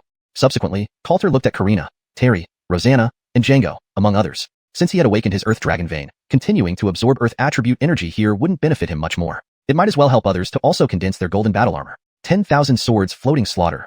Coulter unleashed a move, accompanied by countless sword shadows falling. Within a few miles centered on him, all the tortoises exploded. In just one move, at least 1,000 tortoises instantly evaporated, leaving behind dense clouds of pure energy. These are all yours. Coulter glanced at the numerous disciples of the Sky Sword sect. Thank you, junior brother Qianyu. Ha ha ha, what are you guys standing around for? First come, first served. Instantly, over 100 disciples of the Sky Sword sect went crazy, running eagerly toward the energies.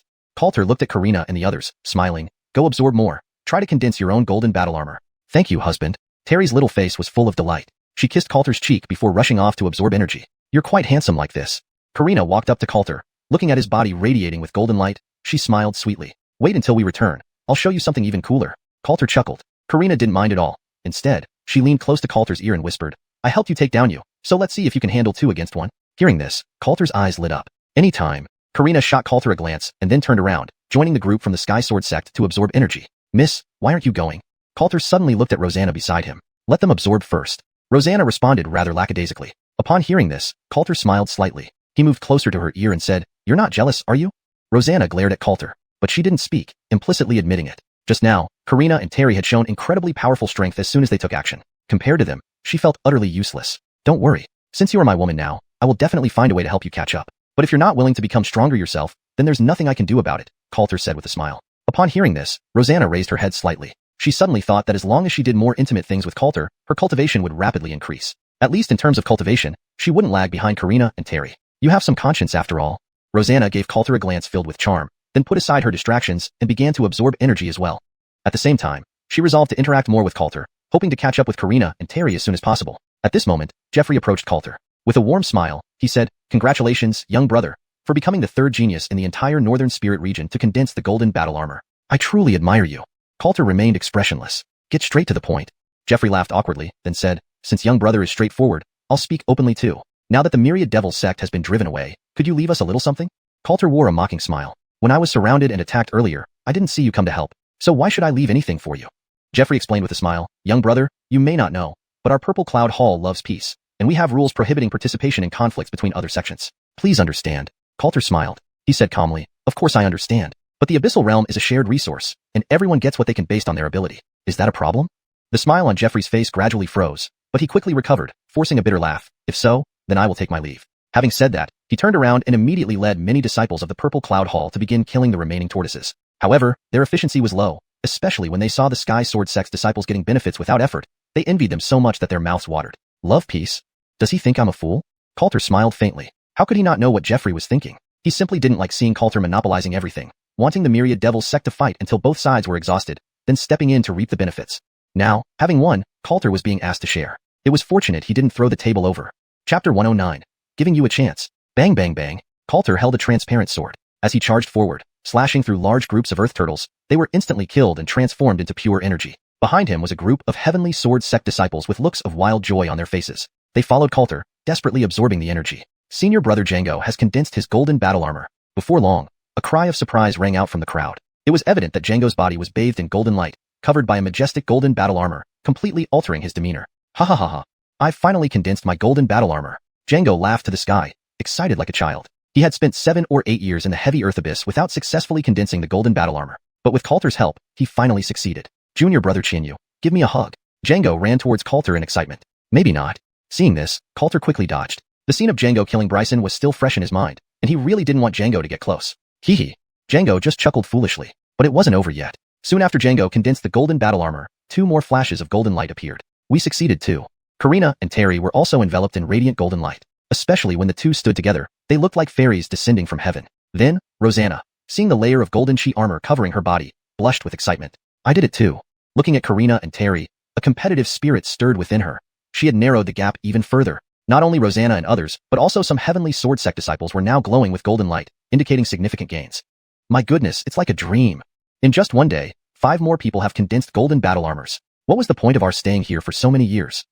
Seeing the radiant heavenly sword sect disciples, everyone else on the scene felt intensely envious. After all, since the heavy earth abyss appeared several decades ago, before today, only 2 people had ever condensed golden battle armors. Yet today, 5 more had managed to do so. Then they looked up and saw that all level 5 and above earth turtles had been killed without exception. Even lower level turtles had been significantly reduced, making their hearts ache, and some cried out loud. They could predict that the abyss would likely take over 100 years to return to its previous scale. At this thought, the crowd collectively shed tears.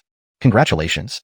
Coulter walked forward and looked at Rosanna and the others. With their new golden battle armors, their self-protection abilities would be greatly enhanced, giving him some peace of mind. It's all thanks to you, husband. Terry, the most unrestrained, rushed forward with a flushed face and collided into Coulter's arms. Those present immediately envied them. Who wouldn't like such talented and beautiful little girls? Karina and Rosanna also came over. The former leaned close to Coulter's ear and said with a smile, looks like you weren't idle these past few days. Did you win over senior sister Aisha? Coulter smiled slightly. Do you not feel happy about having more sisters? Karina pouted. You should think if you can handle it first. Hearing this, Coulter laughed. Karina clearly underestimated his strength. In his current state, even fighting 10 enemies at once wouldn't be an issue. We should head out now. Coulter then spoke. His main goal in entering the heavy earth abyss was to awaken the earth dragon vein, which he had achieved and even condensed a golden battle armor. A great harvest indeed. All right, Blakely and General Burl are waiting for us outside. Karina nodded and replied. Coulter understood why Blakely and General Burl didn't enter. After all, those above the celestial profound realm would have their cultivation suppressed inside the heavy earth abyss. If they entered and were suppressed, they might be attacked by other sects and end up dying miserably. The demon cult's people must be here too. Suddenly, Coulter's eyes flashed coldly. Without a doubt, Dion would definitely be waiting outside. He had sent people to chase and almost kill him multiple times. Coulter had long grown tired of this. A crazy idea suddenly formed in his mind. Outside the heavy earth abyss, General Burl and Suzanne were quietly waiting. Facing them, upon hearing the frantic reports from the fleeing disciples of 10,000 demon sect, Dion's face was so dark it could have dripped with water. That damned brat. Initially, he thought his 2 protectors had already taken down Coulter and Rosanna, but now it appeared that both of his protectors were probably long dead. Moreover, during this expedition in the heavy earth abyss, they suffered heavy losses, even losing his top disciple. Adding to that, his previous plan failed due to Coulter's sudden intervention. At this moment, Dion's desire to kill Coulter reached its peak. They're coming out. Everyone looked over. Coulter and Karina slowly emerged, and Suzanne and General Burl quickly positioned themselves protectively in front of them. I knew you wouldn't die so easily. Seeing Coulter unharmed, a relieved smile appeared on Suzanne's face. Good boy, well done this time. General Burl also lavished praise without reserve. They had already learned what Coulter did in the abyss, and even they were left in awe. Brat, you better watch out. Across from them, Dion glared at Coulter, but could only grit his teeth and turn away.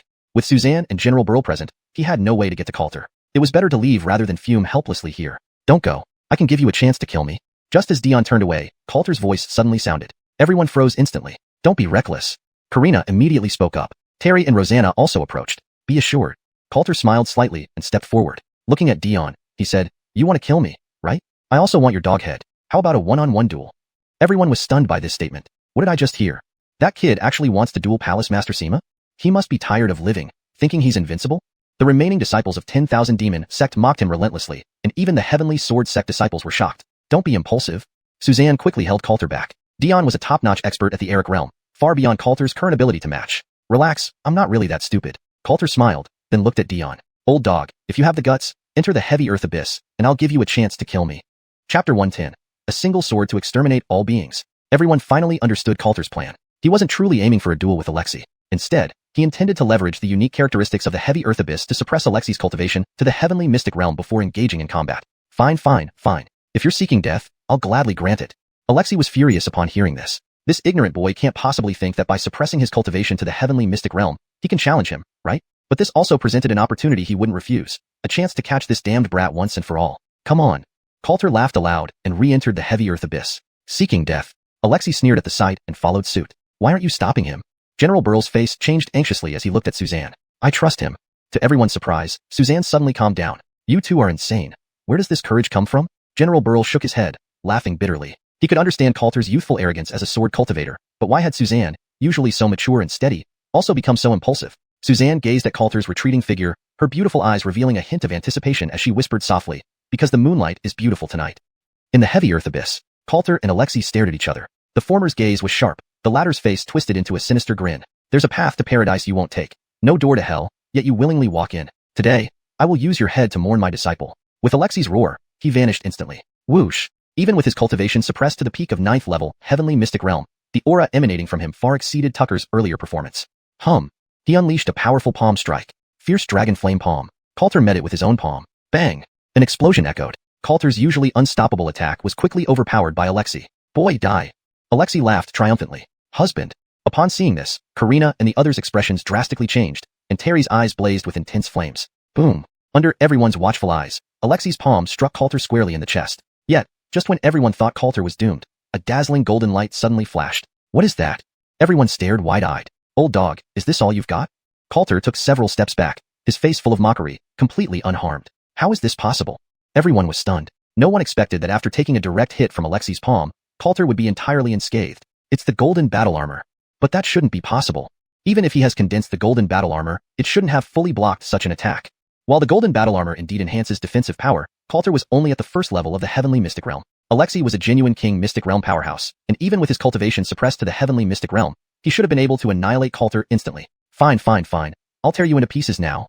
Alexei's anger flared at being called an old dog repeatedly. Insane demon overturning seal. A colossal palm print filled with surging demonic energy formed before him and pressed toward Coulter. That kid is done for. Seeing Alexei unleash a martial technique, the masses from the 10,000 demons sect were relieved. Great pagoda sword slash. Coulter stood firm, his hand summoning a powerful sword aura that slashed forward.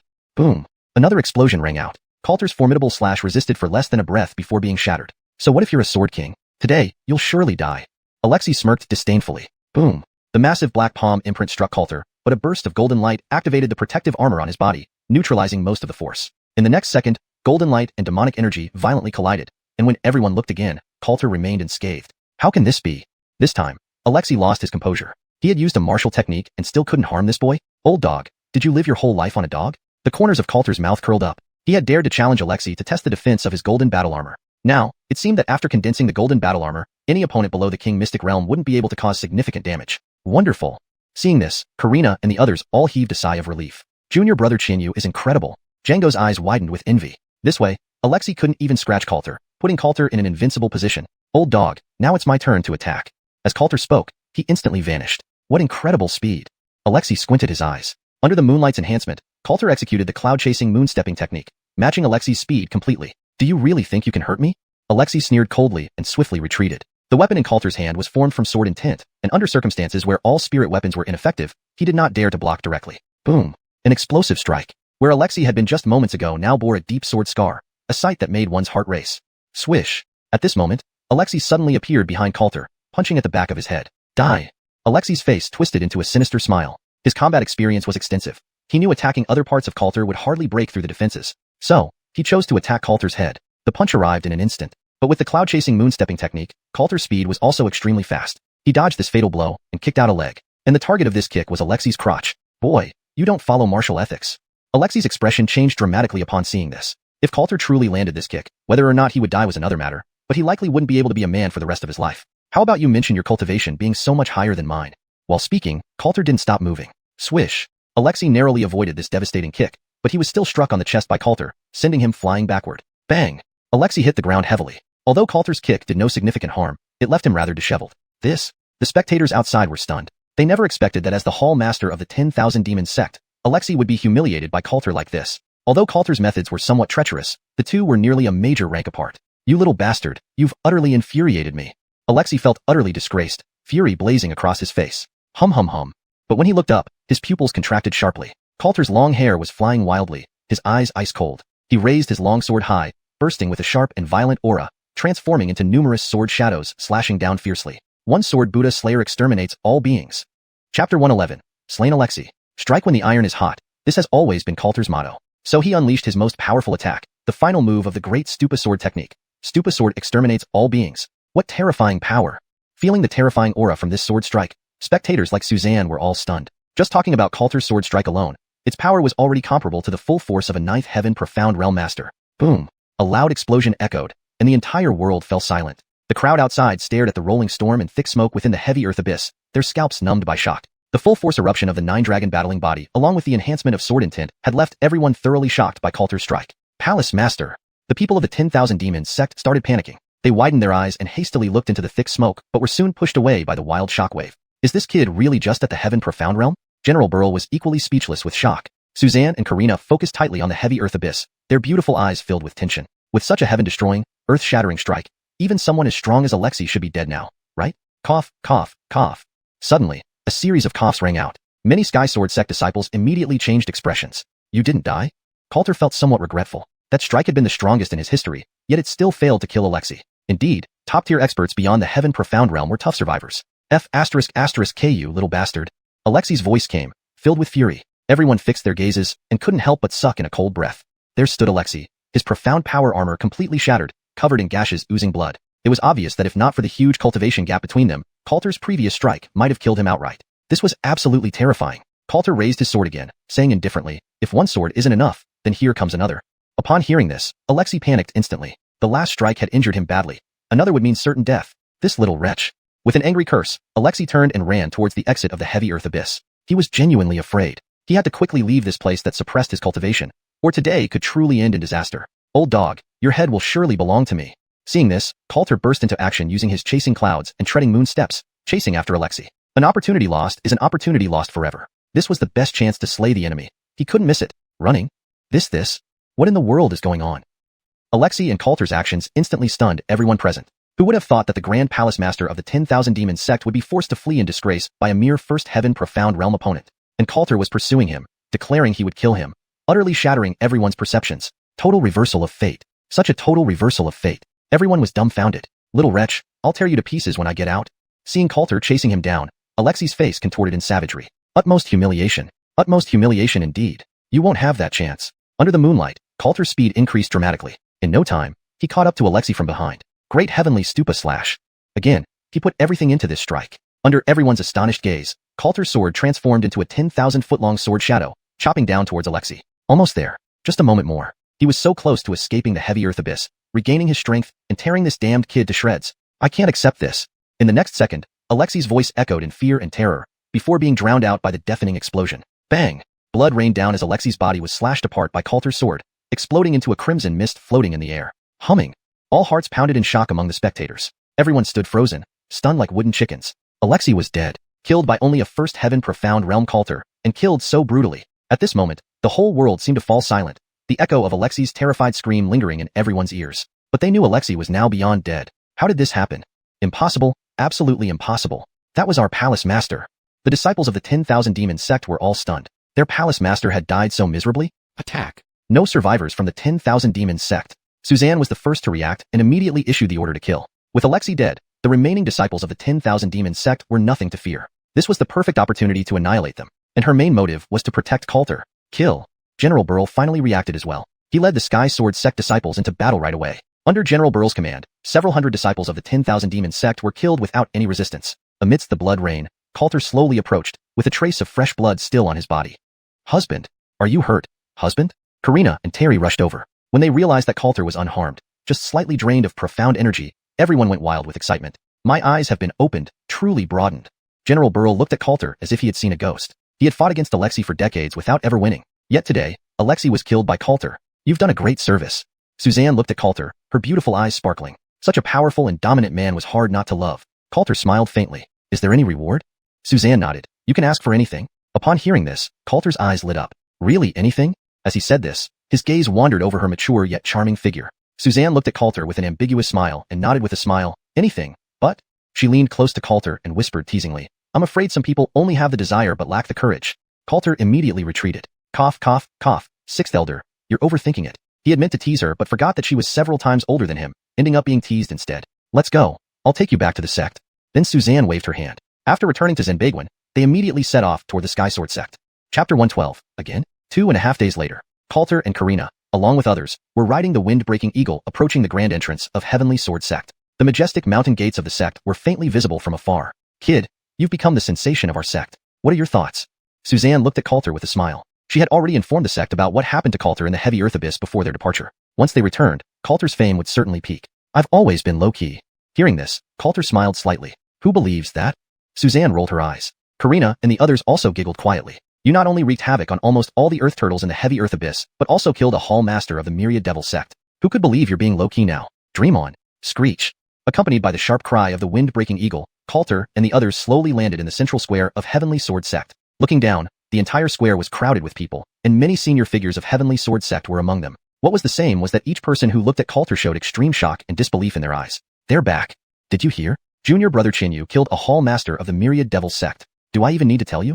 This news has spread throughout the whole sect. Junior brother Chinyu is truly amazing. The surrounding crowd kept exclaiming in surprise. They all looked at Coulter with extremely excited eyes. If there wasn't anyone stopping them, it's likely that quite a few female disciples would have rushed forward. Junior brother Chinyu. Nelson hurriedly rushed out of the crowd. His face was filled with excitement as he circled around Coulter several times before shaking his head in sigh. Junior brother Chinyu, you're too strong. How can we elder disciples bear this? The surrounding crowd nodded in agreement. Coulter had only joined Heavenly Sword Sect for a few months, and most of them could be considered his senior brothers and sisters. However, the brilliant feat of killing a hall master of the myriad devil sect made him stand out so much more than any of them. Human beings do indeed get envious. You don't seem embarrassed at all? Coulter said to Nelson without any humor. Nelson laughed awkwardly in response. But you're my big brother, aren't you? With you being so strong, it brings glory to me too. Coulter smiled but didn't say anything. When did he become his elder brother? Let's go.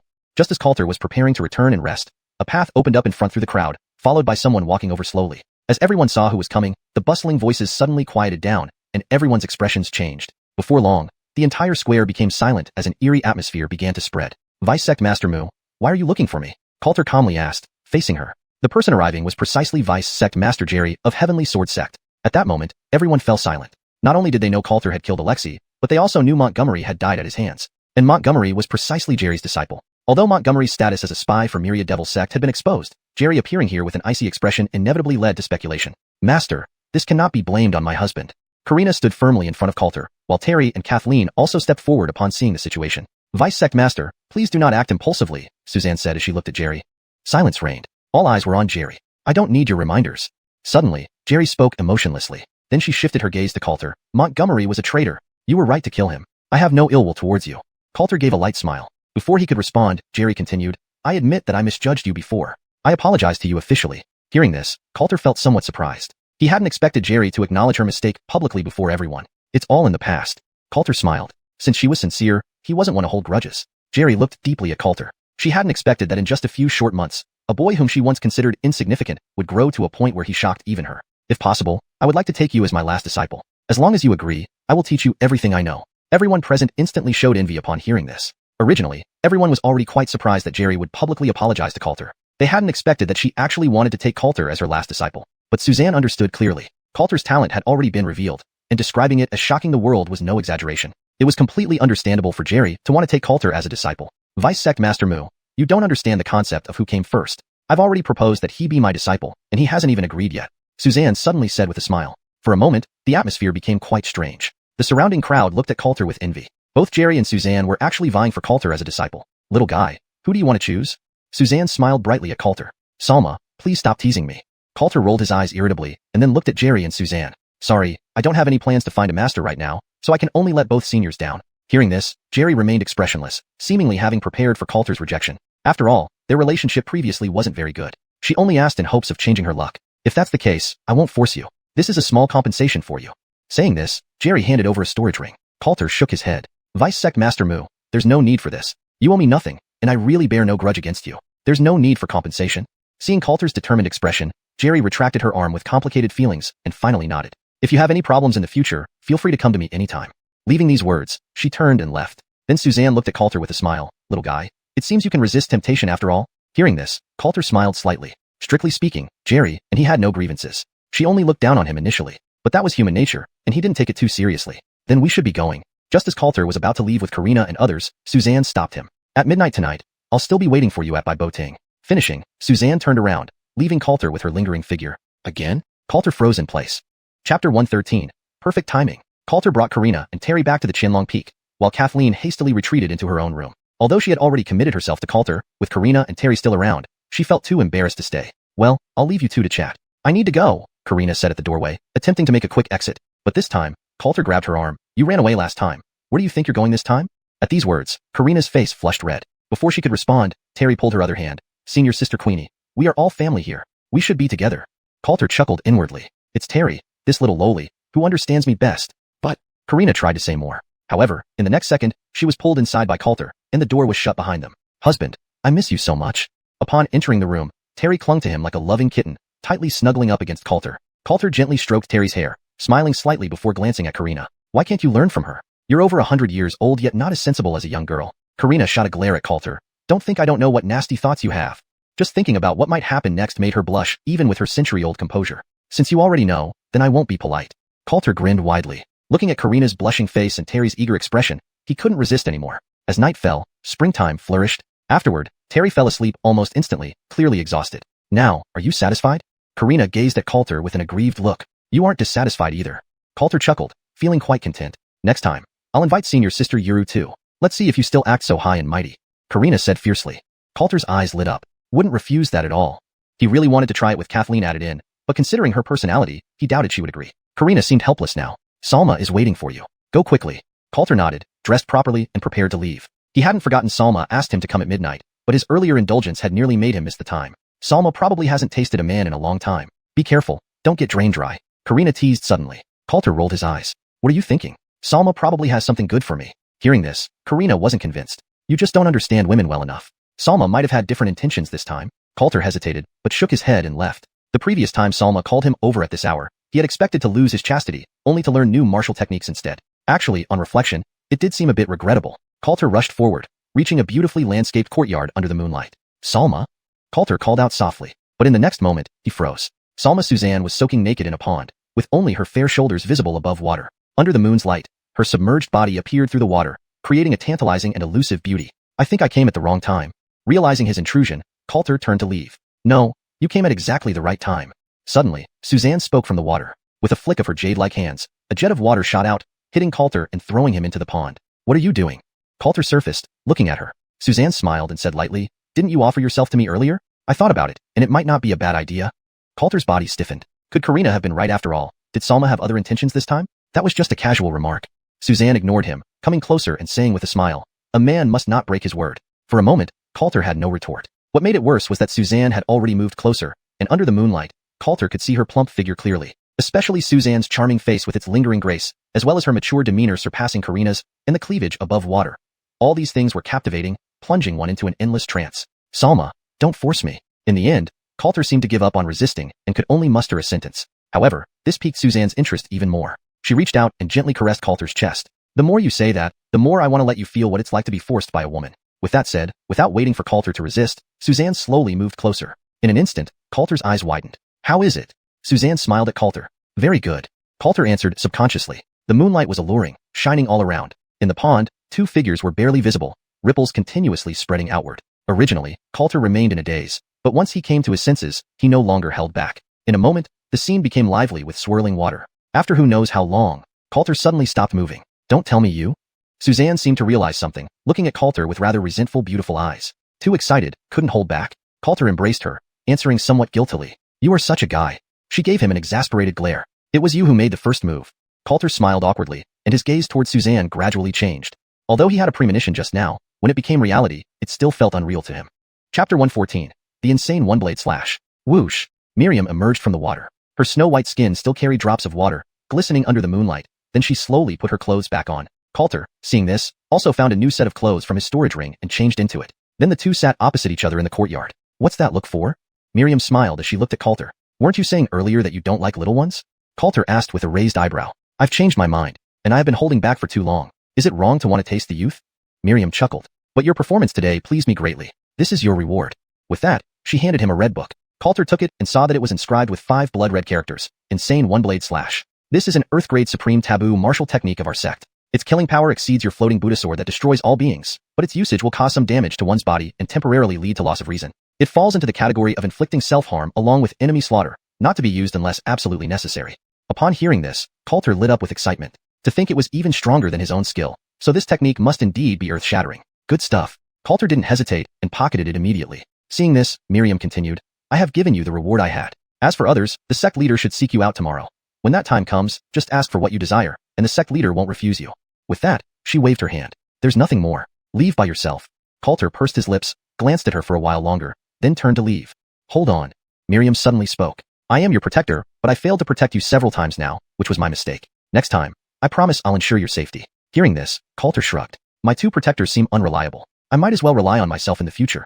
Miriam didn't argue. She looked at Coulter seriously and solemnly said, then promise me one thing. Never stand under a collapsing wall. Coulter turned around, looking at Miriam's graceful face under the moonlight, then nodded. Don't worry, I value my life greatly. Saying this, he left without lingering further. He didn't know why Miriam acted this way today, but he knew she must be concerned about him. He must remember this kindness. Miriam sat in the courtyard, looked up at the moon, and spoke emotionlessly. Having watched for so long, are you still not coming out? Following her voice, a figure slowly approached and stood before Miriam with a complex expression. Why did you do this?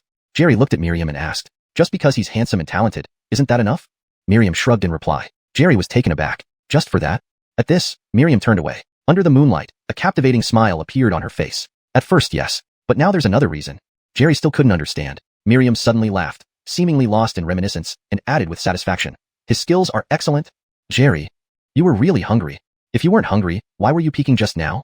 Miriam countered indifferently. Jerry was speechless. If that kid is willing, I can recommend you try it too, Miriam went on. I don't like little ones.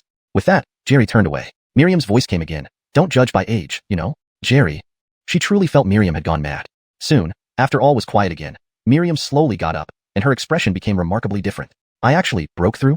The next morning, Rosanna knocked on Coulter's door. My father sent me to call you over. As she spoke, she sniffed deeply and said heavily, your room reeks. Can't you stop for a bit? Coulter smiled slightly. Isn't there still your room? I'll visit tonight. Upon hearing this, Rosanna's cheeks instantly flushed red. Dream on.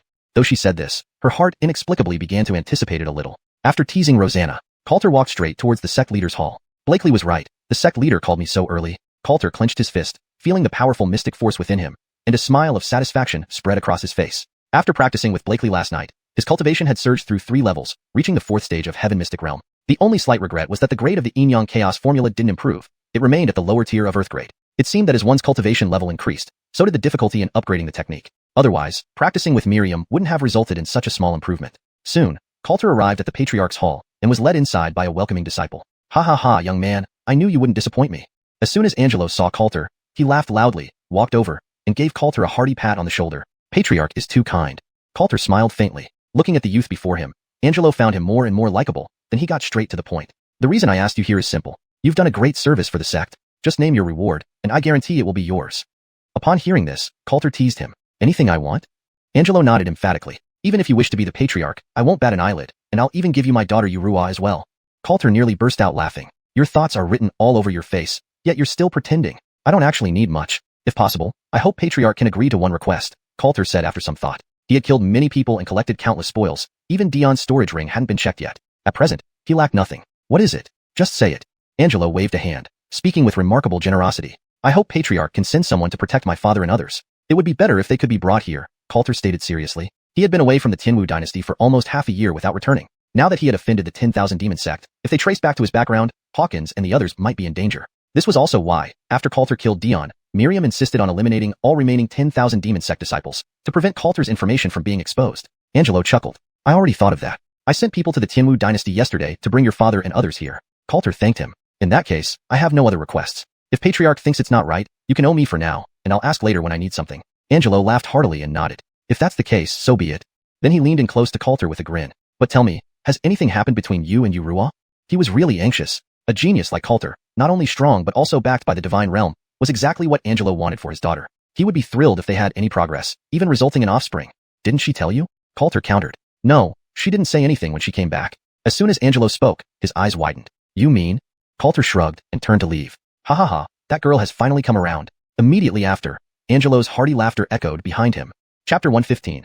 Ninefold Life and Death Pill. Back in the room, Karina and Terry had already left. Coulter took out a black storage ring, which was precisely his war loot from killing Alexei. Now he had dozens of storage rings on him, but what he most anticipated was this one from Alexei. After all, the other party was the hall master of the 10,000 demon sect. There must be plenty of good stuff inside. Coulter flicked his hand. A delicate and small box appeared in his palm, still emitting a soft aura of profound power. Being stored deepest by Alexei and preserved in such a fine box, It's definitely not ordinary. Coulter's eyes lit up. Opening the box, what caught Coulter's eyes was a completely white, round pill with 3 lines on its surface. What kind of pill is this?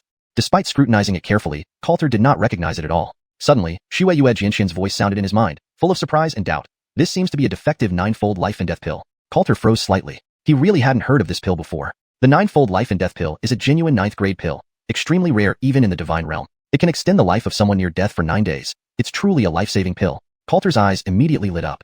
9th grade pill. It could forcibly extend the life of someone dying. One had to know that probably the entire northern spirit region didn't have a single 9th grade pill. This was practically a legendary divine pill. Don't get too excited too soon. A genuine 9-fold life and death pill should have 9 lines on it. This one only has 3, making it obviously a defective product. If it can extend life for 3 days, that would be quite good. Xiuxian threw a bucket of cold water on him. Coulter, however, was not bothered. That's enough use.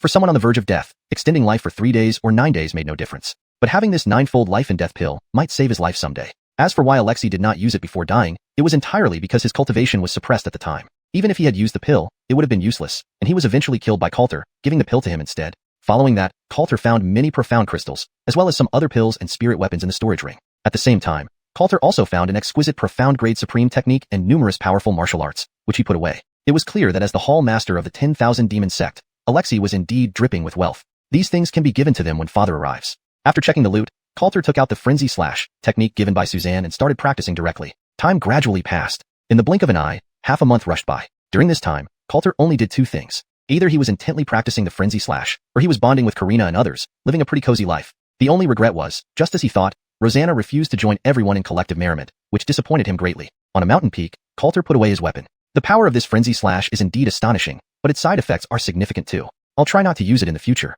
Sighing, Coulter was about to leave when a graceful figure slowly approached. Why are you coming to find me? Did you change your mind? Seeing Rosanna come over, Coulter asked with a mischievous smile. In your dreams, Rosanna said viciously.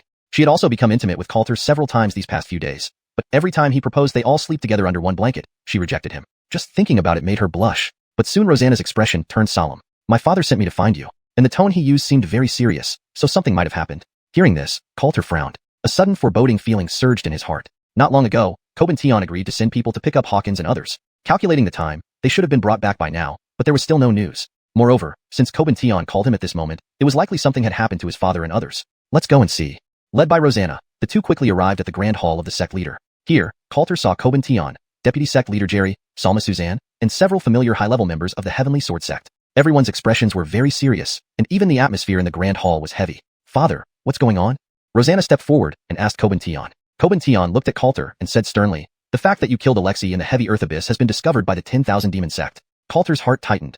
It was indeed as he had guessed. They went ahead to the Tianwu dynasty and captured your father and the others. The people I sent were all killed, and you were asked to go alone to rescue them. Hearing this, Coulter felt his heart sink to the bottom. We clearly eliminated all the remnants of the 10,000 demon sect at that time, and we sent the news back to the sect right after it happened. How could they be faster than us? At this moment, Suzanne said coldly, unless there is still a traitor within the sect. As soon as these words were uttered, everyone present looked extremely uneasy. The news about Montgomery being a traitor had already surprised them greatly, and now it seemed that another traitor had caused such an outcome, making them feel a chill down their spines. Not necessarily. Coulter suddenly spoke up. His gaze was sharp. When killing Alexei, apart from us and the people of the 10,000 demon sect, there was a third party present. Upon hearing this, Suzanne quickly understood. You mean it's possible that someone from the Purple Cloud Hall informed the 10,000 demon sect? Coulter nodded, a glint of coldness flashing in his eyes. But wasn't the Purple Cloud Hall always neutral? Rosanna asked, puzzled. It's not impossible. Tion agreed with Coulter's statement. Then he scoffed. Although the Purple Cloud Hall has always maintained neutrality, it's only because no one has offered them enough incentives. If they had something to gain, they would certainly take the risk. Everyone fell silent. This matter was now quite clear, with 2 possible reasons. Either there was still a mole from the 10,000 demon sect within the sect, or someone from the Purple Cloud Hall had tipped them off. But whichever reason it was, it boded ill for them. Master, I request to lead a team for the rescue mission. Suzanne stood up, looking resolutely at Tion. I will go too. Jerry also spoke up. This took everyone by surprise. Tion nodded and then looked at Coulter, rest assured. I called you here to send people with you on the rescue mission. Hearing this, Coulter bowed respectfully to Tion. Thank you, Master. He did not refuse Tion's help or heed the 10,000 demon sect's words to go alone on a fool's errand. Coulter knew very well that relying solely on his strength, not only would he fail to rescue anyone, but he might lose his own life as well. Then Tion looked at Jerry and Suzanne. Bingjia, you will lead this mission, accompanied by the 6th elder and some disciples of the sect. Make sure to bring everyone back. Jerry and Suzanne nodded simultaneously. I want to go too. Rosanna hurriedly said. All right. Tion nodded in agreement. Chapter 116. Instant kill. After leaving the Great Hall, Jerry looked at Coulter. I'm going to gather the disciples now. You should prepare as well. We'll meet at the square in 15 minutes. Coulter nodded and returned to Coil Dragon Peak. Hubby, you're back? I missed you so much. As soon as she saw Coulter, Terry immediately rushed over and clung tightly to him. Is something wrong? The observant Karina noticed a glint of murderous intent in Coulter's eyes and softly asked, I have to go out for a while. Coulter briefly explained the situation to the two women. How hateful, the 10,000 Devils sect. I'll go with you. The first statement was made by Terry, and the latter by Karina, revealing their distinct personalities. I want to go too. Terry quickly added. Both you and I are at the 9th level Profound Heaven Realm and possess a war body. We can definitely be of help. Seeing that Coulter seemed about to refuse, Karina said. In the end, Coulter nodded. Let's go then. Soon, the three arrived at the square. Not long after, led by Jerry, 50 or 60 Sky Sword sect disciples also arrived, including several familiar faces. Nelson, Suzanne's disciple, and the former chubby one were among them. Since everyone is here, let's set off. Following Jerry's order, dozens of people landed on two massive Stormwind Eagles and swiftly headed towards the direction of the Heavenly Martial Dynasty. This time counts as a favor from me. If you trust me, I will repay you someday. On the broad back of the Stormwind Eagle, Coulter thanked Jerry. Angelo had entrusted Jerry, as deputy sect leader, to lead this mission, showing his importance. Moreover, Jerry had offered her assistance proactively, which he had to remember as a favor. You don't need to thank me. Consider it compensation. Jerry, facing away from Coulter, replied expressionlessly. Junior brother Chinyu, rest assured. With all of us here, we'll definitely slay every devil from the 10,000 Devils sect and rescue your father. Behind them, Nelson grinned, having been briefed on the reason by Jerry during the journey. Yes, junior brother Chinyu, there's no need to worry. Everything will be fine. That's right. Those damn members of the 10,000 Devils sect always do sneaky things. This time, we'll crush them thoroughly. Everyone tried to comfort Coulter. Though Coulter had only recently joined the Sky Sword sect, he had already gained renown throughout the entire sect. Some of the disciples who had returned from Heavy Earth Abyss owed Coulter for helping them absorb earth energy. Even if Jerry hadn't called them, they would have volunteered to help Coulter. Thus, everyone was filled with a sense of unity. Thank you all very much. Coulter turned around and thanked them again. Everyone could clearly see the murderous intent in Coulter's eyes. They knew this youngest Sword King was thoroughly enraged. Chilling wind howled past. Even traveling continuously day and night on the Stormwind Eagles took several days to reach the Heavenly Martial Dynasty. Screech. The Stormwind Eagles let out a sharp cry. Boom.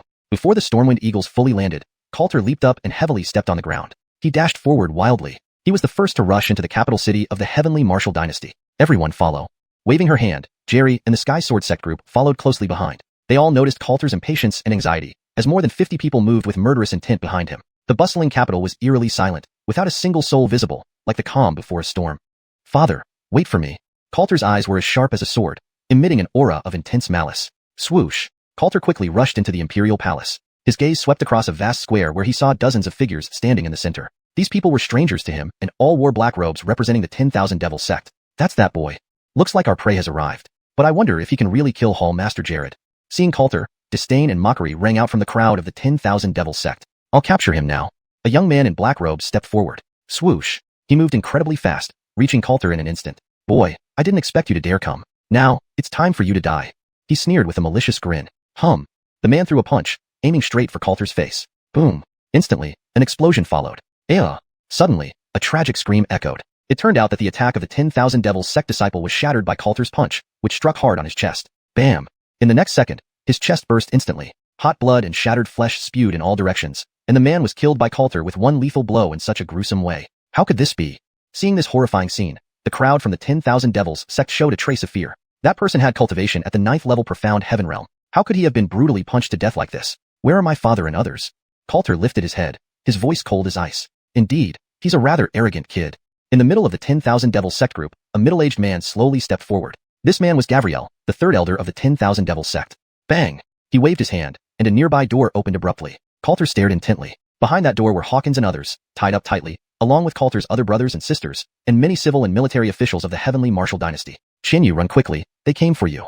Hawkins shouted immediately upon seeing Coulter. Half a month ago, Gavriel brought people to forcefully invade the Heavenly Martial Dynasty, and facing the overwhelming force of the 10,000 Devil sect, they didn't even get a chance to resist before being captured. Only now did he realize that these people's true target was Coulter. The people are here, but whether you can save them depends on your ability. Gavriel looked at Coulter expressionlessly. Hearing this, the murderous intent in Coulter's eyes intensified.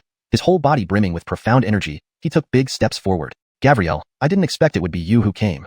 Just as Coulter moved forward, Jerry suddenly appeared in front of him. Behind her, Suzanne, Karina, and numerous Sky Sword sect disciples also rushed over, forming a confrontation with the members of the 10,000 Devil sect. Haha, Jerry, it's been a long time. Gavriel squinted his eyes when he saw Jerry, speaking lightly. Chapter 117. Those who obstruct my husband shall be killed without mercy. Looking at Gavriel opposite her, Jerry's expression gradually turned solemn. Gavriel was the third elder of the Myriad Demon sect, holding a high rank and great power, with strength that did not yield to hers in any way. She hadn't expected that for the sake of capturing Coulter, the Myriad Demons sect would mobilize such a large force, even having Gavriel show up in person. This made it much harder for them to save the captive. You should know his identity. Jerry regained her composure and said coolly, "Are you talking about the Divine Realm?" Gavriel's expression remained unchanged. They had quickly investigated once they learned of Alexi's death at Coulter's hands and swiftly uncovered all details about Coulter, including matters related to Alfredo. Now that you know, why don't you release him immediately and scram? Jerry directly rebuked. However, Gavriel sneered. Not only that, boy, I have thoroughly investigated the entire Tianwu dynasty. They are merely a bunch of ants and can't possibly have any connection to the Divine Realm. Do you think I'm so easy to deceive? Hearing this, Jerry's face showed derision. Do you think the super powerful figure back then was fake? After Alfredo appeared, the Heavenly Sword sect also thoroughly investigated Coulter's identity, but similarly found no information connecting him to the Divine Realm. If not for Alfredo's appearance, even the Heavenly Sword sect wouldn't believe Coulter had any connection to the Divine Realm. Who could confirm it wasn't your trick? Gavriel smiled faintly and continued. Even if this boy does indeed have ties to a powerful figure from the Divine Realm, once I bring him back and use the soul-suppressing bell to search his soul, we'll know everything. Hearing this, Jerry frowned. In your dreams. Suzanne immediately rebuked in anger. The soul-suppressing bell was a treasure of the Myriad Demon sect, capable of forcibly extracting secrets from a person's soul, revealing all hidden truths. Previously, the soul-devouring bell that Coulter seized from the Myriad Demon sect was inspired by the soul-suppressing bell. Being subjected to the soul-suppressing bell would cause severe mental shock, likely leading to insanity or even death. Haha, whether I'm dreaming will soon be clear. Gavriel smiled faintly. Russell. Gavriel's words instantly froze the atmosphere on the scene. Members of the Heavenly Sword sect and the Myriad Demons sect glared at each other angrily, drawing their weapons, tension rising rapidly. Suddenly, Gavriel looked at Jerry. Since you're here today as well, let's see how things play out without us interfering. With those words, he waved his hand sharply. Bring him to me. At his low shout, everyone from the Myriad Demons sect sprang into action. Kill. Capture that boy. Revenge for Chief Jared. Attack. Slaughter these beasts. Seeing their enemies, both sides charged forward immediately. Bang bang bang. Violent spiritual energy and deadly martial techniques erupted instantly. Over 100 people clashed fiercely. Battle cries, collision sounds, and screams of agony filled the air. Everyone, work together and capture that boy. Dozens of Myriad Demons sect disciples formed an encircling net, moving quickly toward Coulter. Boy, you're dead meat. A disciple of the Myriad Demons sect sneered. I want to see just how good you are to have killed Chief Jared. Among these dozen or so people, the lowest was at the 5th level of the Heavenly Profound Realm, including several 9th level experts, making it far too easy to subdue Coulter. Kill. All 12 came rushing at once. The violent spiritual energy distorted even the air around them. At the same time, a fierce look flashed across Coulter's eyes, preparing to strike, when a delicate voice suddenly rang out. Husband, you go rescue him, leave the rest to us. Karina, Terry, and Kathleno leaped over Coulter, facing the onslaught head-on. Wanli ice seals. Karina lightly waved her hand. Immediately, bone-chilling ice energy erupted, spreading wildly. Crack crack crack. In the next moment, the speed of the dozen disciples from the Myriad Demons sect slowed drastically, their bodies covered with thick layers of ice. Then, Terry, wielding a red giant sword taller than her own body, blazing vermilion bird slash. She leaped gracefully and slashed down with tremendous force and might. Star rain sword shower. Kathleno charged behind the two women, instantly condensing over 100 sharp sword illusions. With her low shout, the sky rained swords. Boom boom boom. In the next second, the attacks of the three women erupted simultaneously, instantly triggering intense fluctuations of Shanli, spiritual energy, that spread in all directions. Ice splinters flew everywhere, flames surged, and swords rained down. In this moment, the battlefield where the three women were seemed to have turned into a hellish realm, with violent shockwaves rapidly expanding. At the same time, the entire battlefield was shaken, and everyone else present looked over in shock. How is this possible? Am I seeing things? For a moment, everyone from the Myriad Demons sect was stunned. They focused their gaze and saw that the dozen or so disciples of the Myriad Demons sect who had just been roaring to capture Coulter were now completely gone, leaving only bloodstains and scattered limbs on the ground. Hiss! Someone sucked in a cold breath. Over a dozen geniuses of the Myriad Demons sect had been brutally killed in an instant, without even a chance to resist. This extremely bloody scene deeply stimulated everyone's visual nerves, filling their eyes with fear when looking at Karina, Terry, and Kathleno. With such meager strength, you dare to hurt our husband? Daydreaming. Terry stood her red giant sword upright in front of her, speaking disdainfully. The many disciples of the Myriad Demons sect immediately widened their eyes upon hearing this. These three women who were so brutal were all that boy's women? In an instant, their expressions towards Coulter changed repeatedly, filled with both terror and envy. Those three women were not only exceptionally beautiful but also possessed outstanding talent and formidable combat power. Yet, they were all Coulter's women. This was simply the ultimate dream of every man present. You're courting death. At this moment, an irate voice sounded. Whoosh! A black figure instantly rushed towards the three women, his spiritual energy aura already reaching the Imperial Profound Realm. This was another Hall Master of the Myriad Demons sect. Your opponent is me. In the next second, Suzanne moved as well. She charged straight at the Imperial Profound Realm opponent, and soon the two were locked in fierce combat, creating a separate battlefield. Looking around, the entire Tianwu Imperial Palace had turned into a battlefield. Everyone except Gavriel and Jerry was engaged in intense battle. Go save him first. We'll handle it here. Karina looked back at Coulter and said, Those who obstruct my husband shall be killed without mercy.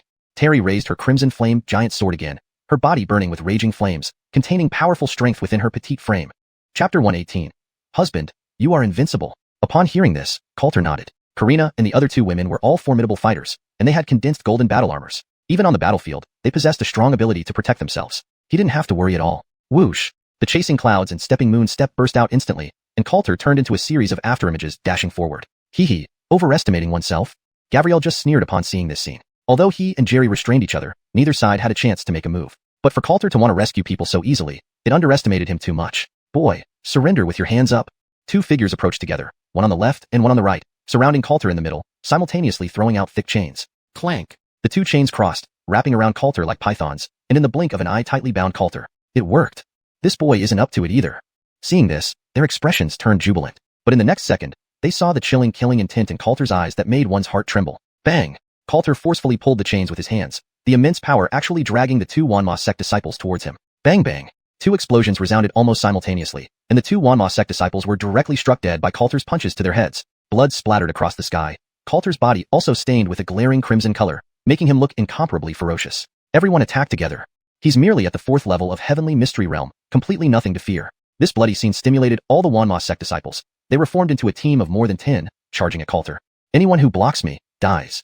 At this moment, Coulter raised his head like an enraged beast, the killing intent in his eyes exploding out completely. Swoosh! A clear and melodious sound of a sword hummed. A white long sword suddenly appeared in Coulter's hand. His previous sword of surprised flight was destroyed during his fight with Montgomery, while this sword was once Montgomery's weapon named Absolute Shadow, a genuine lower-grade Earth-class spiritual artifact. Whoosh! Facing the encirclement by over 10 people, Coulter's figure instantly disappeared from the spot, then weaving through the crowd. Rip!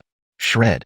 In an instant, Coulter struck several times with his sword, the fierce sword light like the Grim Reaper rushing towards them. The sword light flashed away, and within moments several people died at once. In scenes of fragmented chaos, scalding blood sprayed everywhere. Whoosh! With the stirring sound of the sword ringing in the ears, another figure was pierced through the chest by the Absolute Shadow sword. Ah! The magnificent rain of blood and ear-piercing screams seemed to resonate at this moment. Coulter's gaze remained cold and dark. The next second, he vanished again. Shred! Another Wanma sect disciple failed to react, the icy blade mercilessly slashing across his throat. His pupils trembled violently, but in his eyes, he only saw a streak of black shadow before his head soared high, blood spurting profusely. The slaughter began in this moment. Enhanced by the chasing clouds and stepping moon step, Coulter's speed exceeded even those at the 9th level of Heavenly Mystery Realm. He charged recklessly among the crowd. The Wanma sect disciples could not find Coulter's whereabouts, only able to see the lightning-fast glint of cold light, along with the scarlet blood rain and flying limbs. It's wrong. Something's off. How can he be this strong? We're not a match for him. Within the blink of an eye, 7 or 8 Wanma sect disciples were killed by Coulter's sword, yet they couldn't even touch a corner of his clothes. They finally became afraid. The remaining people began retreating one after another. Too late now.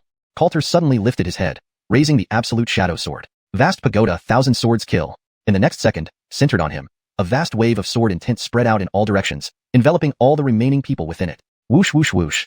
Sword shadows fell one by one. The ultimate sword moves creating unprecedented bloody brilliance at this moment. The sword shadows whistled. Screams echoed continuously. Aya!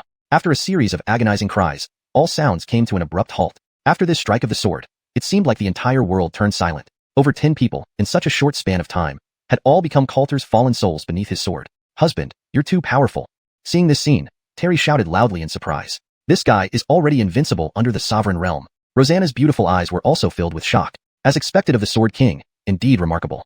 Although Gabriel said this, his expression was extremely gloomy. So far, they had already lost more than 30 geniuses at the Heavenly Mystery Realm. These were all pillars of their sect, but now, not only had they failed to capture Coulter, but also suffered such heavy losses. Especially, he saw a huge threat emanating from Coulter. At just the 4th level of Heavenly Mystery Realm, he could slaughter those at the 9th level of Heavenly Mystery Realm as easily as killing chickens and pigs. And this young Sword King was so formidable. Such a person, if made an enemy, would undoubtedly be a nightmare for the entire Wanma sect.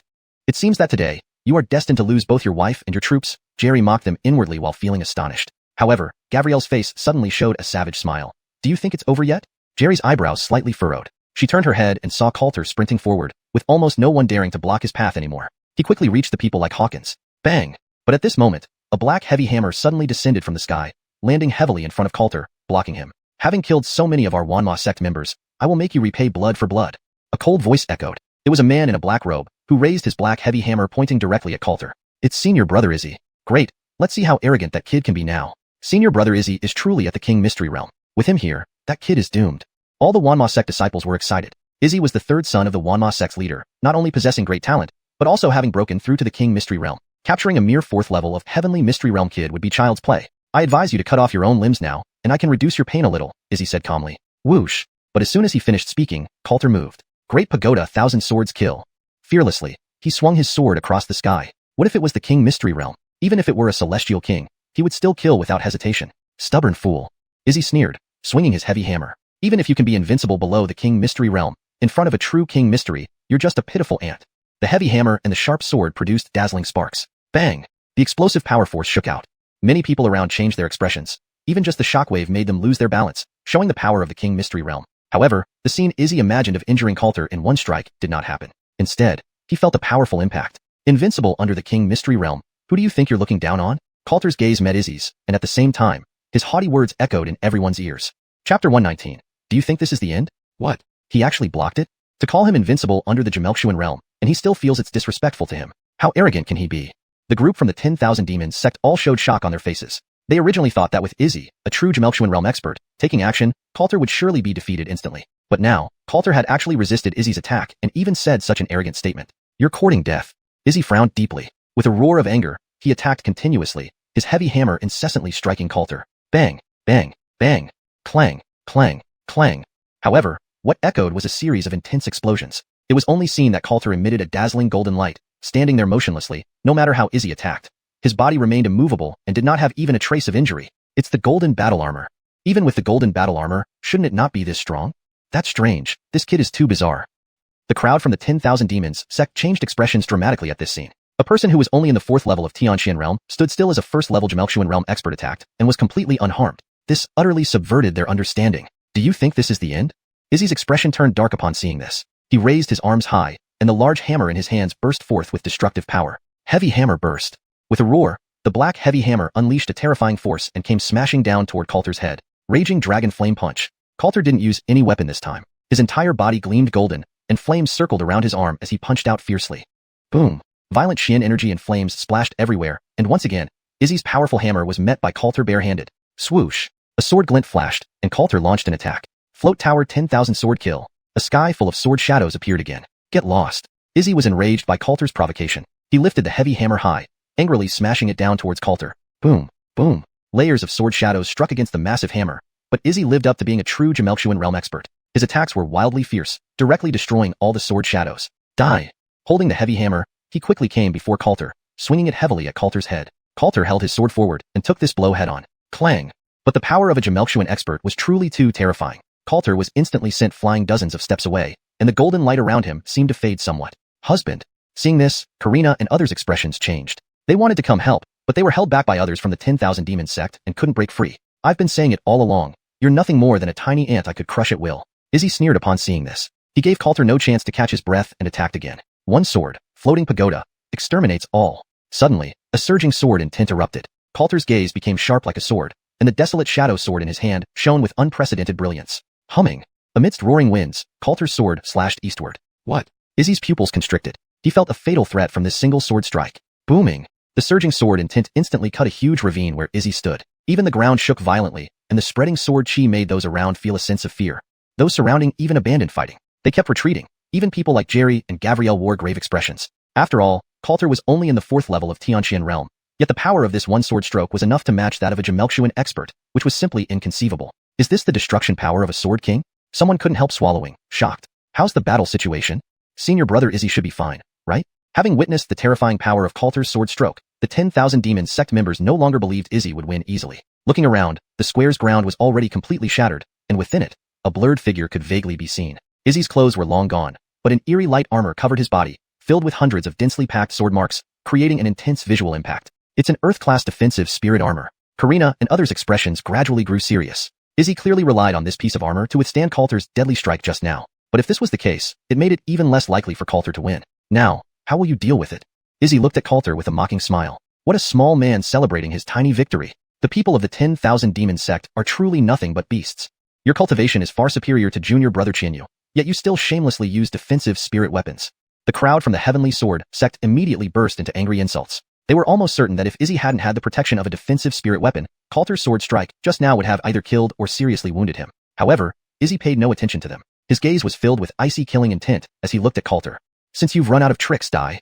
He gripped the heavy hammer tightly in both hands, and an overwhelming surge of xian energy exploded. Dragon tornado storm. He roared in anger. A black dragon shot up into the sky, following the momentum of the heavy hammer, charging towards Coulter. Seeing this, the onlookers' faces changed dramatically, and they quickly backed away, afraid of being caught in this terrifying attack by accident. Husband, dodge quickly.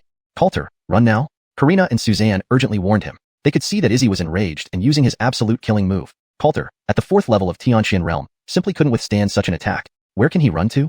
He's dead for sure. Brother Izzy has already sealed his fate. The crowd from the 10,000 Demons sect sneered, including Gavriel, who also wore a grin. When Izzy unleashed this lethal move, he essentially sentenced Coulter to death beforehand. Why do you think you can kill me? At this moment, Coulter's eyes suddenly turned red, and a towering aura of slaughter radiated from his body. That's... Jerry and Suzanne were equally startled. Humming. Coulter raised his weapon again, but this time, the sword and tint surrounding him, and even the shadow sword itself turned blood red. Insane devil blade slash. Coulter's blood chi surged, and he slashed down. The terrifying blood-colored sword energy tore through space, sweeping over. The earth ahead instantly exploded, and chaotic winds roared as countless shards flew through the air. Boom, boom, boom. Under everyone's shocked gaze, the black dragon and the blood-red sword energy collided head-on, triggering an explosive shockwave. In the next second, the blood-red shadow sword directly obliterated the black dragon and pierced through Izzy's armor, driving the rampant sword intent into his body. Aya. Izzy's ear-splitting scream echoed, as the blood-red sword pierced through his chest. With a splatter of blood mist, the 3rd son of the 10,000 Demons sect, a xiuxian expert, was literally cleaved in two. Chapter 120. I agree. Bang. The screams were cut short. On the battlefield, blood splattered. Whether it was the people of Heavenly Sword sect or Devil Clan, all eyes widened at that moment, feeling a sudden blankness in their minds. One sword. Just one single sword. Coulter had slain Izzy, who was at the Eric realm. What an astounding feat. What extraordinary brilliance. Hubby, you're amazing. Little girl Terry exclaimed loudly. This guy is really getting more and more powerful. Karina couldn't hide her astonishment. However, her words made Rosanna beside her take a second look. He is indeed a once-in-a-millennium top genius. Then Rosanna exhaled deeply and nodded in agreement. If anyone looked over at this moment, they would find that these three women's gazes towards Coulter were nearly mesmerized. You deserve to die. Suddenly, Gavriel roared with rage. His expression turned extremely ugly, and his eyes stared at Coulter with intense malice. Izzy is dead. The 3rd son of the sect leader is now dead, and it happened right before his eyes, split into two by a sword. He could barely believe what he saw. Swish. Gavriel moved to attack, but was blocked by Jerry. Your opponent is me. Upon hearing this, Gavriel was enraged beyond control. Attack. This time he couldn't stand by any longer, leading the Devil Clan members into a frenzied assault. Attack. The fierce battle erupted again. Coulter slowly stood up. His eyes remained crimson, emitting a wild aura of profound power. Crazed Demon Blade Slash, as a forbidden martial skill of the Heavenly Sword sect, was terrifyingly powerful, yet its side effects were also severe. At this moment, Coulter felt like he couldn't control his body, filled with an intense impulse to kill. Right now, he only wanted to kill. I'll help suppress it, go save them. The voice of Marlowe echoed in his mind. Following that, Coulter felt a cool soul force flooding into him, suppressing the violent aura surrounding him. Thank you.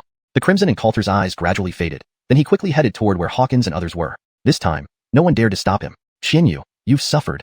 Seeing the tall figure covered in blood, Hawkins's expression became very complicated. He never imagined that in just a few months, the young man who had been rejected for marriage had grown to such a horrifying extent. If Camila were still alive, she would probably regret it to death. Father, let me take you away.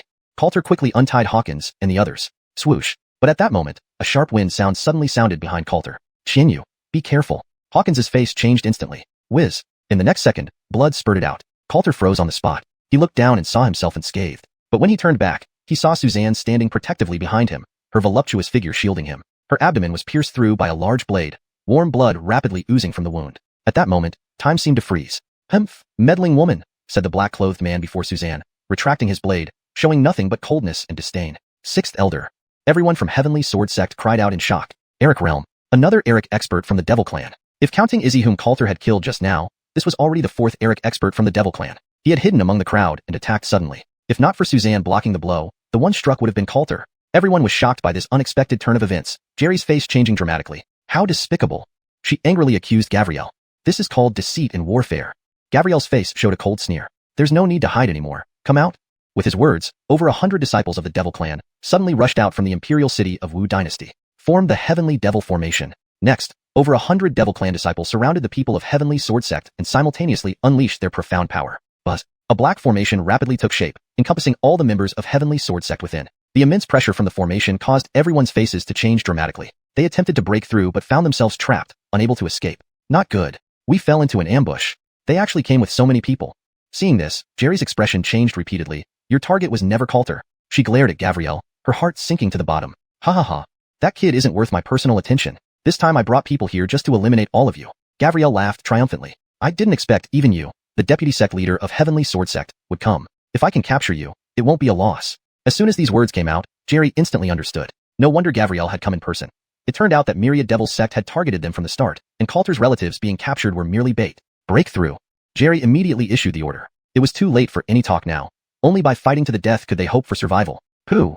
At this moment, Suzanne spat out a large mouthful of blood, losing all strength and falling straight down. Sixth Elder. Coulter hurriedly caught her. You must go. Suzanne looked at Coulter, with blood continuously flowing from her mouth and abdomen, quickly staining both their clothes red. Seeing Suzanne's ghastly pale face, Coulter felt helpless for the first time, his mind blank. I'll take you back to the sect for treatment. He hurriedly used clothing to cover Suzanne's wounds, then lifted her into his arms. It's no use, you must go. Suzanne's face was extremely pale, her voice abnormally weak. No, no. Coulter shook his head desperately. I said before, I'm your protector. By blocking this blow for you, I fulfilled that role. Suzanne lay weakly in Coulter's arms, a desolate smile on her face. Her life was ebbing away. That strike from the Eric realm had utterly extinguished her vitality. Upon hearing this, Coulter lost control of his emotions. No, I said no. His eyes again turned crimson, even more intense than before. Blood kept flowing from Suzanne's mouth, but her gaze was gentle as she looked at Coulter. Remember what you promised me. A wise man does not stand beneath a crumbling wall. You failed this time, but promise me you will do so in the future, alright? Her breath became fainter after finishing this sentence, her vision growing increasingly blurry. I promise, I'll keep all my promises, but you can't die. Coulter's voice grew hoarse, the suppressed savage aura exploding several times over.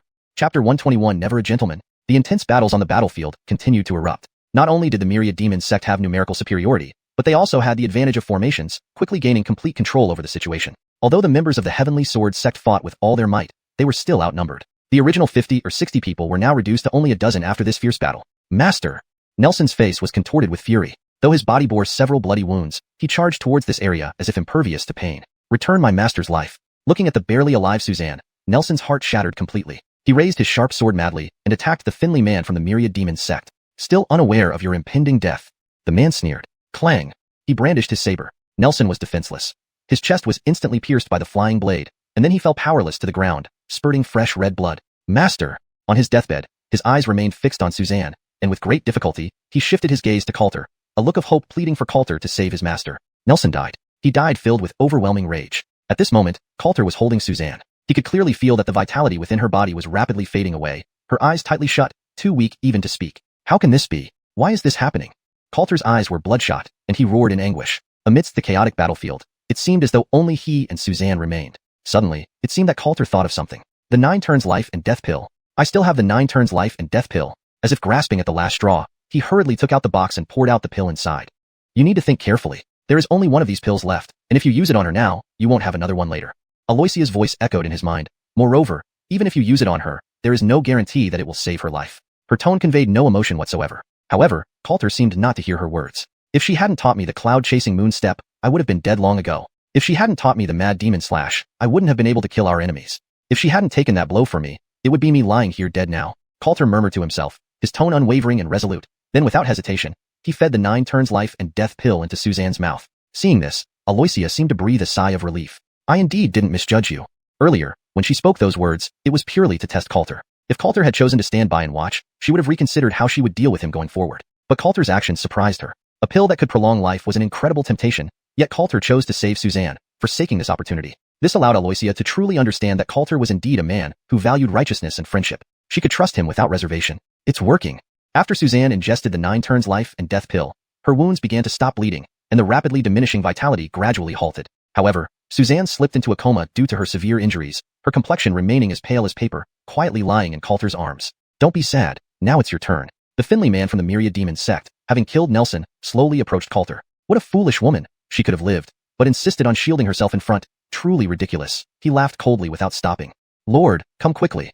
Terry and the others shouted urgently upon seeing this scene. They wanted to help Coulter, but there were too many people from the Myriad Demon sect, leaving them unable to spare any hands. At this moment, Coulter suddenly moved. He gently placed Suzanne on the ground. The instant he stood up, his eyes turned completely bloodshot, emitting a terrifying killing aura, as if he had just emerged from hell. You. The man's expression changed dramatically, Coulter's gaze making him feel as if he was being stared down by a supreme beast. Buzzing. Chi surged violently from Coulter's body, his robe flaring, his eyes deepening with a hint of ultimate blood red. Then, holding the sword with both hands, boundless killing intent and blood chi surged into the shadow-cutting sword. Mad demon slash. Coulter swung his sword again, the terrifying sword light cascading like a crimson waterfall, slashing fiercely outward. The forbidden martial technique was activated once more. Even compared to before, the power was even more violent and malevolent. The earth ahead exploded instantly, the lethal attack approaching. Yet the Finley man from the myriad demons sect wore a smirk. Do you think I would be unprepared? He had been hiding among the crowd and personally witnessed Coulter using this move to slay Izzy, so he already had a plan. No matter how powerful the sword technique is, it's useless if it can't hit its target. He sneered and prepared to dodge using his agility. If he could avoid this lethal strike, he would win for sure. But in the next second, he suddenly found himself completely restrained by an overwhelming sword intent, unable to move a single step. No! He screamed in terror. Fierce sword chi instantly swept in all directions, with blood-red sword light piercing through everything, hitting him directly. Ah! The man's eyes bulged wide as he let out a mournful scream. The blood-red sword light cut straight into his chest, then pierced through his back, splattering crimson blood like a beautiful rain. How is this possible? How could I lose? He stumbled backward, his face full of fear. He didn't understand why at the last moment, his actions were restrained, leading to his undignified death here. I can only help to this extent. Aloysia's voice echoed in Coulter's mind. It was her intervention that restricted the man's movement, allowing Coulter's fatal strike to hit accurately, killing him. Coulter remained silent. He glanced at the other battlefields and saw that the entire palace had turned into a slaughterhouse, with red blood covering the ground and limbs scattered everywhere. Under the confinement of the Tianma formation, the Heavenly Sword Sect members had no place to run. Out of the original 50 or 60 people, less than 10 remained. Even Karina and Terry, under the attack of the Myriad Demon Sect, were severely injured. The battle situation had reached its most critical point. If it continued, in no more than half an hour, the Heavenly Sword Sect, apart from Jerry, would be completely annihilated. Just as Coulter looked over, Gabrielle roared angrily, "Little scum, you deserve to die 1,000 deaths." Another one died. He was almost bursting with rage. They came with 4 Finley experts, and now 2 of them had died under Coulter's sword. However, Coulter suddenly laughed, laughing wildly. He put away the blood-stained shadow-cutting sword, then picked up Suzanne, heading towards the center of the battlefield. "Senior Xiuxian, can you help protect them? I know what you're going to do, but sorry, my soul power hasn't recovered yet, and I can't help you," Aloysia replied softly. She added, "I can help tear open a gap in this formation. You should be able to escape alone, but they definitely won't be able to." "No need." Coulter's face was expressionless. He looked down at Suzanne lying in his arms. "I promised you to never stand on dangerous ground, but you still don't understand me. I have never been any gentleman." His face was filled with madness. Chapter 122. See you all in the next life. Whoosh. A bone-chilling aura of killing intent swept over. Coulter walked to the center of the battlefield and looked at Jerry and the others. "Aren't you afraid of death?" Upon hearing this, Jerry and the others seemed to understand something, yet they all nodded simultaneously. "Husband, I'm not afraid," Karina said with a smile, taking the lead. "Since you've decided, let's go." Jerry, who was battling Gabrielle fiercely, chimed in. "Death will come eventually. Dying with so many of them, we'd already be getting more than we bargained for." Kathleno also made her decision with a smile. "Whatever you do, I support you." Hawkins stood up, bursting into proud laughter. Upon hearing this, Coulter suddenly smiled. "What are you going to do?" Gabrielle, however, looked at Coulter with shock and suspicion. Before his words had even faded, Coulter held a scarlet bead in his hand. The fierce energy within it caused an immense threat, felt even by Jerry and Gabrielle. Suddenly, Gabrielle seemed to recall some terrifying event, his face turning ashen. "It's true. Actually true? Oh no. Everyone, fall back. Quickly, stay away from that madman." In an instant, Gabrielle paid no mind to battling Jerry, instead shouting 3 times with all his might. Whoosh! He fled with all his strength. Then, Coulter glanced around at everyone. He saw the exhausted Jerry, the wounded Karina and Terry, and others. He also saw Hawkins looking pleased and the bewildered members of the 10,000 Demons sect. The battlefield was drenched in blood and chaos. The remaining people turned their eyes toward Coulter. "See you all in the next life." Coulter smiled gently, then hurled the scarlet bead he was holding. The bead traced a graceful arc, soaring into the sky. Upon seeing this, Jerry and others displayed looks of acceptance in the face of death. Coulter quickly turned around, tightly embracing Suzanne, and summoned the golden battle armor, using his body as a shield. He did not hope to survive, but he wished for Suzanne to live, even if only for 3 more days. Boom! An earth-shattering force erupted from the unassuming bead, transforming into intense shockwaves that swept across in all directions. Bang! Bang! Bang! Boom! Boom! Boom! In an instant, the imperial palace of the Tianwu dynasty, whatever its previous grandeur, was obliterated in deafening explosions, leaving nothing but barren land. The entire ground was blasted into a several dozen zhang deep crater, charred black by the terrifying flames. Hundreds of disciples of the 10,000 Demons sect who hadn't escaped in time were incinerated completely, not even a trace left behind. "I won't accept this." Even Gabrielle, having escaped miles away, couldn't escape the catastrophic shockwave. Despite forming a mystical power armor and using several defensive spirit weapons, it was to no avail. He died instantly, turning into a pile of flesh and mud. Even from dozens of miles away, one could still see the colossal mushroom cloud rising here, as if heaven itself was enraged. After what felt like ages, everything seemed quiet. For tens of miles around, everything was flattened, a vast wasteland stretching before them. The flame bee truly treated all beings equally, sparing none under its wrath. "However, I seem to be alive." A voice filled with mixed emotions suddenly spoke up. Jerry still stood there. She looked down, realizing she was uninjured despite the terrifying shockwave. I don't seem to be dead either. Karina and the others voiced out similarly. They looked around, only to find the remaining few of Heavenly Sword sect untouched. How is this possible? So many members of the 10,000 Demons sect, including the mighty Gavriel, had died. Yet why were they unharmed? Husband, are you alright? Karina rushed to look at Coulter. Xianyu, Hawkins and the others hurried over as well. Coulter still held Suzanne tightly, both completely unscathed. Not even Suzanne and his arms suffered any harm. What's happening? Coulter looked up, utterly confused. Senior Snowmoon, is it your help? Now he could only think of the sword immortal Snowmoon. It's not me, and I told you I couldn't help, Snowmoon denied. But her tone was complex, suggesting something unforeseen. Hearing this, Coulter grew even more perplexed. If not Snowmoon, then who could it be? Who else could have such great power to protect them all from such a terrifying shockwave? At this moment, Sword Immortal Snowmoon suddenly spoke up. Do you really understand your beloved ones? Coulter was slightly stunned upon hearing this. But before he could think and answer, Jerry had already reacted, looking at everyone. Since we're all fine, that's a good thing. Looking around, only 9 people remained. Each face carried the joy of surviving a disaster. I didn't die. I really didn't die. Ha ha ha ha. All those beasts from the 10,000 Demon sect are dead. Everyone cheered jubilantly. They had originally thought they would surely die, but unexpectedly survived miraculously. But Salma. Kathleno looked at Suzanne in Coulter's arms, her eyes gradually welling up with tears. At that moment, Suzanne appeared as if she were sleeping, quietly lying in Coulter's arms with extremely weak breaths, like a flickering candle in the wind. Everyone fell silent upon hearing this. The joy vanished instantly. Master, please take a look at Salma. Karina hurriedly turned to Jerry for help. Coulter also looked up at her. Jerry walked forward and checked Suzanne's condition. Her tone became very grave. She has suffered a mortal wound, yet there is a pure force of life sustaining her vitality. But this force can only last about 3 days before it is completely depleted. Hearing this, everyone felt both relieved and worried. Relieved that Suzanne was still alive, but worried that they only had 2 or 3 days left. I have some excellent healing pills. Kathleno quickly took out her storage ring and produced a large number of various pills. It's no use. Jerry shook her head. Her injuries are too severe. Ordinary pills cannot heal her. Hearing this, Kathleno became even more anxious, tears welling up in her eyes. Then let's quickly send Salma back to the sect for treatment. It's too late, Jerry sighed. Even if we travel day and night at full speed, it will take at least 5 to 6 days to reach the sect, which is not enough time. Hearing this, everyone turned pale. How can this be? How can this be? Karina and Kathleno turned deathly white, sobbing uncontrollably. That meant they could only watch helplessly as Salma died, unable to do anything. Everyone looked at Coulter again. Many had clearly seen that Suzanne had lost her life, trying to shield Coulter from that fatal strike. At this moment, Coulter must be suffering the most. Is there really no way? Coulter held Suzanne tightly, feeling her slightly cold body, his voice hoarse. His eyes were bloodshot red. Even his body was trembling uncontrollably. Silence mixed with despair enveloped everyone, filling their hearts with sorrow. After a moment of deep thought, Jerry suddenly spoke. Actually, there is one last method. Chapter 123 The Only Chance. What method?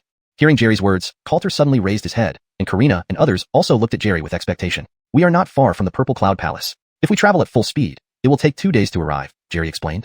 Everyone was stunned. Why go to the Purple Cloud Palace? Jerry looked at Suzanne. The Purple Cloud Palace has a supreme treasure named the Primal Mystical Fruit. It is said that as long as one still has a breath left, it can pull a person back from the brink of death. Upon hearing this, everyone's faces lit up with joy. Well, what are we waiting for? Let's hurry to the Purple Cloud Palace to seek the medicine, Kathleen impatiently said. A glimmer of light appeared in Coulter's eyes. However, Jerry added solemnly, as far as I know, the Purple Cloud Palace only has 2 primal mystical fruits, which are extremely precious. They may not be willing to give them to us. Everyone's hearts sank once again. Such a treasure would be incredibly rare even for a super sect like the Purple Cloud Palace. Even if they went there, the other party probably wouldn't give it to them easily. This was something that could have been anticipated. I will go to the Purple Cloud Palace. Coulter spoke again, but his voice had less hoarseness and more firmness. Holding Suzanne in his arms, all his anger turned into hope. As long as there was a sliver of hope, he would not give up. Fine, then I will go with you. Jerry finished speaking, then looked at Karina and the others. You return to the sect first and tell the sect master about what happened here. Everyone nodded. Karina and Kathleen wanted to go with Coulter, but he refused them. He did not want anyone else to get hurt. That's not right, Yuer is gone. At that moment, Karina suddenly exclaimed. Everyone hurriedly looked around, searching everywhere but couldn't find Terry. Just now, they were too busy rejoicing in surviving and being immersed in the grief of Blakely's severe injuries to notice when Terry had disappeared. Where did she go? Coulter quickly asked. I don't know either. She was clearly still here before. She seemed to disappear after the fire pearl exploded. Kathleen frowned. Where did Terry go? How could a living person vanish into thin air? Jerry immediately ordered, let's split into 3 groups. Have 2 people take Hawkins and the others back to the sect to report. Coulter and I will go to the Purple Cloud Palace, and the rest search for Terry nearby. This was undoubtedly the most effective way, and everyone agreed. Immediately, 2 disciples rode wind-breaking eagles and took Hawkins and others in the direction of Heavenly Sword Sect. Karina and Kathleen stayed behind, calling out Terry's name and dispersing to search. Let's go. Jerry looked at Coulter. Screech. A wind-breaking eagle came swiftly, and Coulter, holding Suzanne, sat on its back, and the 3 sped off in another direction. Every second counted. They were racing against death. Under Jerry's control, the wind-breaking eagle was pushed to its ultimate speed, slicing through the sky like a black lightning bolt. She really didn't misjudge you. Sitting at the front, Jerry said with a complicated tone. When checking Suzanne's body, she felt an extremely strong life force. It was precisely because of this energy that Suzanne's vital signs were maintained. She understood that this must be Coulter's doing, and the cost must have been considerable, perhaps not inferior to the primal mystical fruit of the Purple Cloud Palace. Coulter did not reply. He quietly gazed at Suzanne, whose pale face, though devoid of color, still could not hide her exquisite beauty. I will definitely save you, I promise. 2 days passed swiftly. Coulter and Jerry traveled at full speed and finally saw a majestic mountain gate ahead, just as dawn broke. The Purple Cloud Palace, we've arrived. Jerry stood up and spoke slowly. She looked at Coulter behind her, who was still holding Suzanne, seemingly maintaining this posture without moving or speaking since these few days. If everything goes smoothly, you might have a chance to enter the Star Sea of the Purple Cloud Palace. It contains highly concentrated water attribute energy that can help you awaken your water dragon vein, Jerry suddenly said. However, Coulter seemed not to hear. He did not want to think about the water dragon vein now. He just wanted to obtain the primal mystical fruit to save Suzanne. Screech. With the sharp cry of the wind-breaking eagle, Coulter finally snapped back to reality, looking at the towering mountain gate ahead and straightening up. Today is the last day. If Suzanne does not receive treatment, the 9 turns life and death pill will completely lose its effectiveness, and Suzanne will die permanently. Therefore, no matter what, he must obtain the primal mystical fruit. Who are you? Just as Coulter and Jerry descended from the sky, they were immediately surrounded by more than 10 people dressed in purple, who looked at them with caution. I am the Deputy Sect Master of Heavenly Sword Sect. I have come to your palace for important matters and ask that you notify your superiors, Jerry said calmly. Hearing this, the group from Purple Cloud Palace was greatly surprised. Please wait a moment. Not daring to delay, several of them hurried up the mountain to report. Coulter held Suzanne tightly, saying nothing, but inside he grew increasingly anxious as time passed. Ha ha ha, what wind has blown today, bringing even the Deputy Sect Master of Heavenly Sword Sect to us? Soon, a cheerful voice rang out.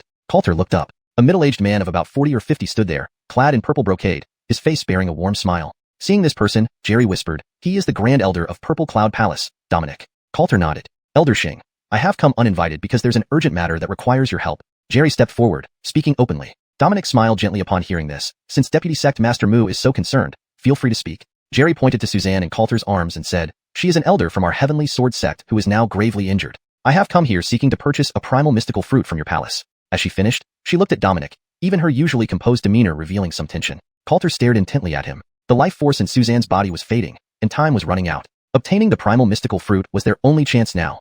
Chapter 124. Hope Shattered. You want the primal mist fruit? Dominic looked at Jerry somewhat unexpectedly. Yes, we are willing to trade an upper-grade mist mine, plus 2 Earth-level martial techniques, and 3 Earth-level spirit artifacts, Jerry nodded. This condition was absolutely very tempting. The value of an upper-grade mist mine alone was immeasurable. Using it to exchange for a primal mist fruit wasn't really a bad deal. I hope Elder Xing can part with it. Jerry looked at him solemnly again. Upon hearing this, Dominic did not answer immediately but asked, which elder of yours was injured by whom? By a sneak attack from the 10,000 Demons sect. Jerry remained unperturbed, but she was well aware that Dominic's question indicated this matter wouldn't be as simple as it seemed. Indeed, Dominic just smiled after hearing this. Deputy Sect Leader Mu, you should know that our Purple Cloud Hall never involves itself in your matters with the 10,000 Demons sect. If I sell you a primal mist fruit this time, the 10,000 Demons sect might misunderstand. Jerry felt her heart sink, but she continued, I will settle accounts with the 10,000 Demons sect myself. They can't threaten your hall. Please help us out, Elder Xing. However, Dominic still shook his head. Our Purple Cloud Hall only has 2 primal mist fruits left, and even that is not enough for our own people. We cannot sell them to you. It was a polite refusal. Jerry's heart plummeted to the bottom. If she couldn't get the primal mist fruit today, Suzanne would surely die. Elder Xing, if this price isn't satisfactory, we can negotiate further. Jerry tried to continue. No need for more talks. Dominic directly interrupted her. Our Purple Cloud Hall has never sold primal mist fruits before and does not wish to involve ourselves in your conflicts with the 10,000 Demon sect. Deputy Sect Leader Mu, please return. He outright refused this time. Jerry's breathing halted momentarily, and her complexion turned slightly pale. His rejection meant their last glimmer of hope had also been extinguished. Elder Xing, please wait. As Dominic turned to leave, Coulter, who had been silent all along, suddenly spoke up. Dominic looked at Coulter. Since I've come to your hall this time, I'd like to exchange a few moves with one of your geniuses, said Coulter as he handed Suzanne over to Jerry. Dominic squinted his eyes slightly. Without responding, he looked at Jerry instead. He's the disciple with the strongest talent in our Heavenly Sword Sect, Jerry explained, seemingly understanding Coulter's intention. Dominic chuckled. As long as it's not about the primal mist fruit, everything else can be discussed. Since you've both spoken up, let's have some friendly exchanges. With that, he waved his hand. The disciples behind him immediately understood and rushed off to gather people. Soon, many Purple Cloud Hall disciples gathered there. So, this boy is challenging us? Yes, heard he's the most talented disciple of the Heavenly Sword Sect. Ha ha ha, no matter how strong he claims to be, to dare challenge on our turf, I'll guarantee he cries back home. The Purple Cloud Hall disciples gazed at Coulter, making various comments, curious, astonished, mostly contemptuous. Then, Coulter stepped forward. His gaze became sharp once again. Remember to go easy on me, don't go too far. Jerry hesitated for a moment, but still reminded him. Understood. Coulter nodded. Are you belittling the Purple Cloud Hall? However, the conversation between the two irritated Dominic. Go easy? To him, This was utterly insulting. Show us what you got. No need to hold back, as long as you don't end up crying here, Dominic said to Coulter coolly. Hearing this, Jerry almost wanted to laugh. If Dominic knew about Coulter's brilliant track record, he would probably regret saying that. But this was good. The more these people underestimated Coulter now, the better the effect would be later. Heavenly Sword Sex Coulter, please enlighten me. Standing before the Purple Cloud Hall gate, Coulter's voice resonated without any emotion. I'll take you on. A young man around 30 years old, clad in purple robes, stepped forward. His aura clearly indicated he was at the 4th-tier celestial mystic realm. Apparently, they were prepared for a fair, impartial, and public battle. Swoosh! The man lunged forward. His huge fist aimed straight for Coulter's face. However, Coulter stood firm, only pushing out a palm effortlessly when the other arrived right before him. Boom! Fist met palm. The man from the Purple Cloud Hall was instantly struck as if by lightning, flying backward over 10 yards in a miserable state. What? The crowd from the Purple Cloud Hall was shocked. A complete defeat with just one palm. Under exactly the same cultivation level, Coulter had forcefully secured victory with overwhelming strength. Next, Coulter spoke calmly. I see you have some skills. Let me teach you a thing or two. After Coulter finished speaking, another man in purple robes stepped forward. He moved very quickly, instantly charging over and emitting an aura of 6th-tier celestial mystic realm. Purple Essence Palm. This man learned his lesson. He immediately used a martial technique to crush Coulter entirely. Purple energy rose from him and quickly condensed into a huge palm that pressed down on Coulter. Coulter still only responded with a casual palm strike. Bang!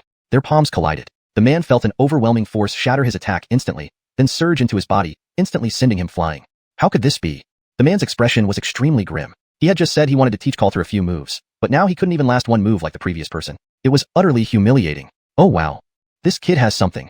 True to being the most talented disciple of Heavenly Sword Sect, he's got some real skills. Seeing Coulter casually defeat 2 people, the many disciples of the Purple Cloud Hall started discussing again. This time, their tone and expressions carried more respect. This was the treatment only strong individuals and geniuses could receive. Next, Coulter spoke again. The reason he proposed challenging the Purple Cloud Hall after Dominic refused Jerry's request was simple: to showcase his value. Since Dominic had clearly rejected Jerry's request to purchase the Primal Mistfruit, he needed to find another way. But first, he needed to gain their acknowledgement to earn the right to negotiate. For that, he had to demonstrate his worth. So, he stood forward. Since this brother is the most talented genius of Heavenly Sword Sect, don't blame me for taking advantage of you. At this moment, another person from the Purple Cloud Hall stepped forward. This man was extremely tall, like a small mountain, with piercing eyes and an overwhelming presence. It's Senior Brother Alfie. Who would have thought Senior Brother Alfie would also come? Senior Brother Alfie is at the 8th-tier celestial mystic realm. With him moving, that kid is done for. Chapter 125. He is invincible. Do as you please. The faces of the people in the Xiuxian Hall were filled with delight. This man named Alfie evidently held a considerable position within the Xiuxian Hall. Dominic then turned to Jerry. Your most gifted disciple indeed lives up to his reputation. I suppose you don't mind them taking advantage of size and strength, do you? Before this encounter, he never imagined that Coulter would defeat their 2 geniuses in mere moments. But for the reputation of Xiuxian Hall, he had to make sure the other side failed. Even if it meant losing face, he didn't care. Upon hearing this, Jerry just gave a faint smile. He is invincible. Do as you please. At these words, Dominic's eyes twitched. He hadn't heard such arrogant words in a long time, and they came from the mouth of the deputy head of the Heavenly Sword Sect. Since they have such confidence, there's no need for you to be polite any longer, Dominic said to the group of Xiuxian Hall disciples in a solemn voice. Whoosh! As an icy cold aura erupted, the man named Alfie walked up to Coulter. I'd like to see just how invincible you are. Without further ado, Alfie struck out. His xiuxian 8th level cultivation burst forth suddenly. Simultaneously, an ice-cold force surged and spread instantly. Ice Palm. Alfie slapped out, forming a giant hand of ice stretching several dozen feet that rushed toward Coulter through the air. In the wake of the Ice Palm, boundless frost spread everywhere, making the entire Xiuxian Hall feel like it was in the middle of a bitter winter. Senior Brother Alfie is so powerful. Ha ha ha, this round is certain. Seeing the power of Alfie's palm, all the members of the Xiuxian Hall became greatly excited and showed their joy. It was as if they could already see Coulter on the opposite side being severely injured by this palm. Yet Coulter still responded with just a casual palm strike. Bang! An explosion. To everyone's shock, the ice palm shattered into fragments of ice shards. How is that possible? Alfie was completely dumbfounded. His mind went blank instantly. Do you still want to fight? Coulter asked coolly. No more, I concede. Alfie smiled bitterly and turned to leave. His strongest attack had been easily countered by the other side. Continuing the fight would only humiliate himself. What the hell? So soon he lost. Senior Brother Alfie is at the xiuxian 8th level. That kid actually won effortlessly despite being 4 levels lower? Everyone in Xiuxian Hall was astonished. They looked at Coulter's tall figure, unable to believe their eyes. Indeed, he is a once-in-a-century genius. Dominic finally reacted, saying with a somewhat awkward expression. He noticed that, from start to finish, Coulter hadn't truly exerted himself. Each time it was just a casual blow yet strong enough to overpower the Xiuxian Hall disciples. This indicated that Coulter's true strength far exceeded what was displayed on the surface. I told you, he is invincible. Jerry also revealed a slight smile. Now she seemed to understand why Suzanne liked Coulter so much. You all, come at him together. Just then, Coulter's voice rang out again. Whoosh! A sudden rush of intangible airflow stirred. This time, not only did the Xiuxian Hall disciples freeze, But Dominic's expression also turned gloomy. This guy is too arrogant. How can he expect us to gang up on him? Doesn't he really think he's invincible? Despite Coulter showcasing formidable combat power just now, his current words made them furious. This was blatant humiliation. Since that's the case, satisfy him then. Dominic spoke gravely. Facing Coulter's provocation, they had no choice but to accept the challenge. Let's go together. Give this ignorant kid a lesson. I'll show him that we in Xiuxian Hall aren't to be messed with. Following Dominic's command, over 10 Xiuxian Hall disciples charged out and attacked Coulter with their weapons drawn. Fire cloud palm. Flower chasing moon. Purple mystery sky slash. Over 10 individuals. Over 10 raging martial techniques. In that moment, Coulter found himself surrounded. Don't you plan to help him? Dominic asked Jerry. In his view, regardless of how strong Coulter was, facing a concentrated assault from over 10 people, there was only one way out. Death. Not necessary. Jerry remained smiling. That's too bad. Dominic frowned, then sneered. Even if Coulter were killed accidentally, Jerry and the Heavenly Sword Sect would have no choice but to take it lying down. Boom boom boom. Then, a series of explosions followed. At the location where Coulter had stood, thick smoke rose, and even the ground was blasted into a massive deep pit. Is that kid dead? You're stating the obvious. He must be dead. Humph. This is the price of being too arrogant. Don't blame us. The dozen people spoke one after another, their faces showing smug smiles. After all, personally killing an exceptional genius was indeed a very satisfying accomplishment. But just in the next second, a dazzling golden light suddenly erupted. What's that? The onlookers' expressions changed abruptly. The golden light was overwhelmingly bright, blinding them so they could only squint to look. There, a tall and upright figure stood firm, enveloped in a layer of mighty and imposing golden armor, like a celestial deity. He's still alive. Someone immediately cried out in shock. Then, everyone lost their composure. They saw Coulter still standing there, seemingly not moving at all, yet he was completely unharmed. How can this be possible? The Xiuxian Hall group instantly froze. They had all used their martial techniques just now, and without a doubt, all had hit him. Yet this guy was completely unscathed. Is it a defensive spirit weapon? Someone asked uncertainly, trying to salvage some dignity. No, it's not. That's golden battle armor. He actually condensed golden battle armor. Soon, someone identified the armor on Coulter, emitting cries of disbelief. This news struck them like a bolt from the blue, making them dizzy and filling them with a sense of defeat. If it were a powerful defensive spirit weapon, they could accept it, but this was golden battle armor, shattering their pride in an instant. They were thoroughly convinced. There was no way they could deny it. Only now did they understand that with golden battle armor, Coulter was indeed invincible below the xiuxian realm. Why is his golden battle armor even stronger than Iggy's? Dominic looked at Coulter, whose body shimmered with brilliant gold, frowning deeply. Their Xiuxian Hall's holy maiden also had golden battle armor, but Coulter felt clearly superior to her armor. You Heavenly Sword Sect have truly acquired an unparalleled genius this time, Dominic said to Jerry with a hint of jealousy. Upon hearing this, Jerry's face beamed with pride and joy. She felt the same immense emotion, finding it hard to imagine how she could have possibly overlooked such talent before. But before she could respond, Coulter turned his gaze back to the Xiuxian Hall group. Next, someone at the xiuxian realm, come forward. As these words fell, the expressions of the crowd changed again. Chapter 126, Denying Everything. Come to Finley. These 5 simple words sounded like the most grating provocation to everyone in the Xiuxian Hall. He's too arrogant. I can't stand it anymore. Is he bullying us because there's no one in Xiuxian Hall? Dominic also had a grim expression and coldly said, Iggy, since he challenges us like this, why don't you go and spar with him a few moves? Faced with Coulter's arrogance, he couldn't hold back either. If he didn't teach the other party a lesson this time, Xiuxian Hall would lose all its dignity. He wouldn't allow such a thing to happen. Let me challenge you. With a loud cry, an elegant figure quickly emerged from the crowd. It was a young woman in purple robes with red hair. The woman appeared to be around 18 or 19 years old, but her figure was incredibly sexy, especially those violet eyes, adding a touch of enchantment to her beauty. It's the Sacred Maiden. The Sacred Maiden is going to make a move. Now that boy will surely lose. Seeing who it was, everyone in Xiuxian Hall cheered up, looking at the graceful figure with admiration and adoration. This girl was precisely the Sacred Maiden of Xiuxian Hall, Brianna. If you can withstand my one strike, then I concede.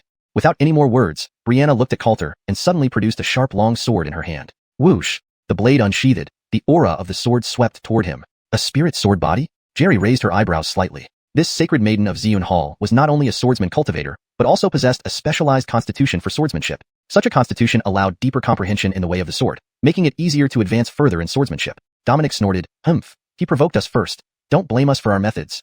Hearing this, Jerry smiled. The prerequisite for winning unfairly is actually winning first. Dominic laughed too. Iggy isn't just at the first level of Finley realm, but she's also a true swordsman, and she has the spirit sword body. How do you think she could lose? Jerry did not reply, but she suddenly felt that Dominic might be in for a rude awakening next. But this was exactly what they wanted. Purple chi comes from the east. While the two were discussing, Brianna raised her sharp sword high, and strands of purple sword aura swiftly gathered. Chop! The threads of sword aura condensed into a phantom purple longsword, slicing towards Coulter with the momentum of cleaving through heaven and earth. A huge sword slashed down furiously, but the next second, Coulter stretched out one palm. Explode! He spat out a single word. Everyone present was stunned.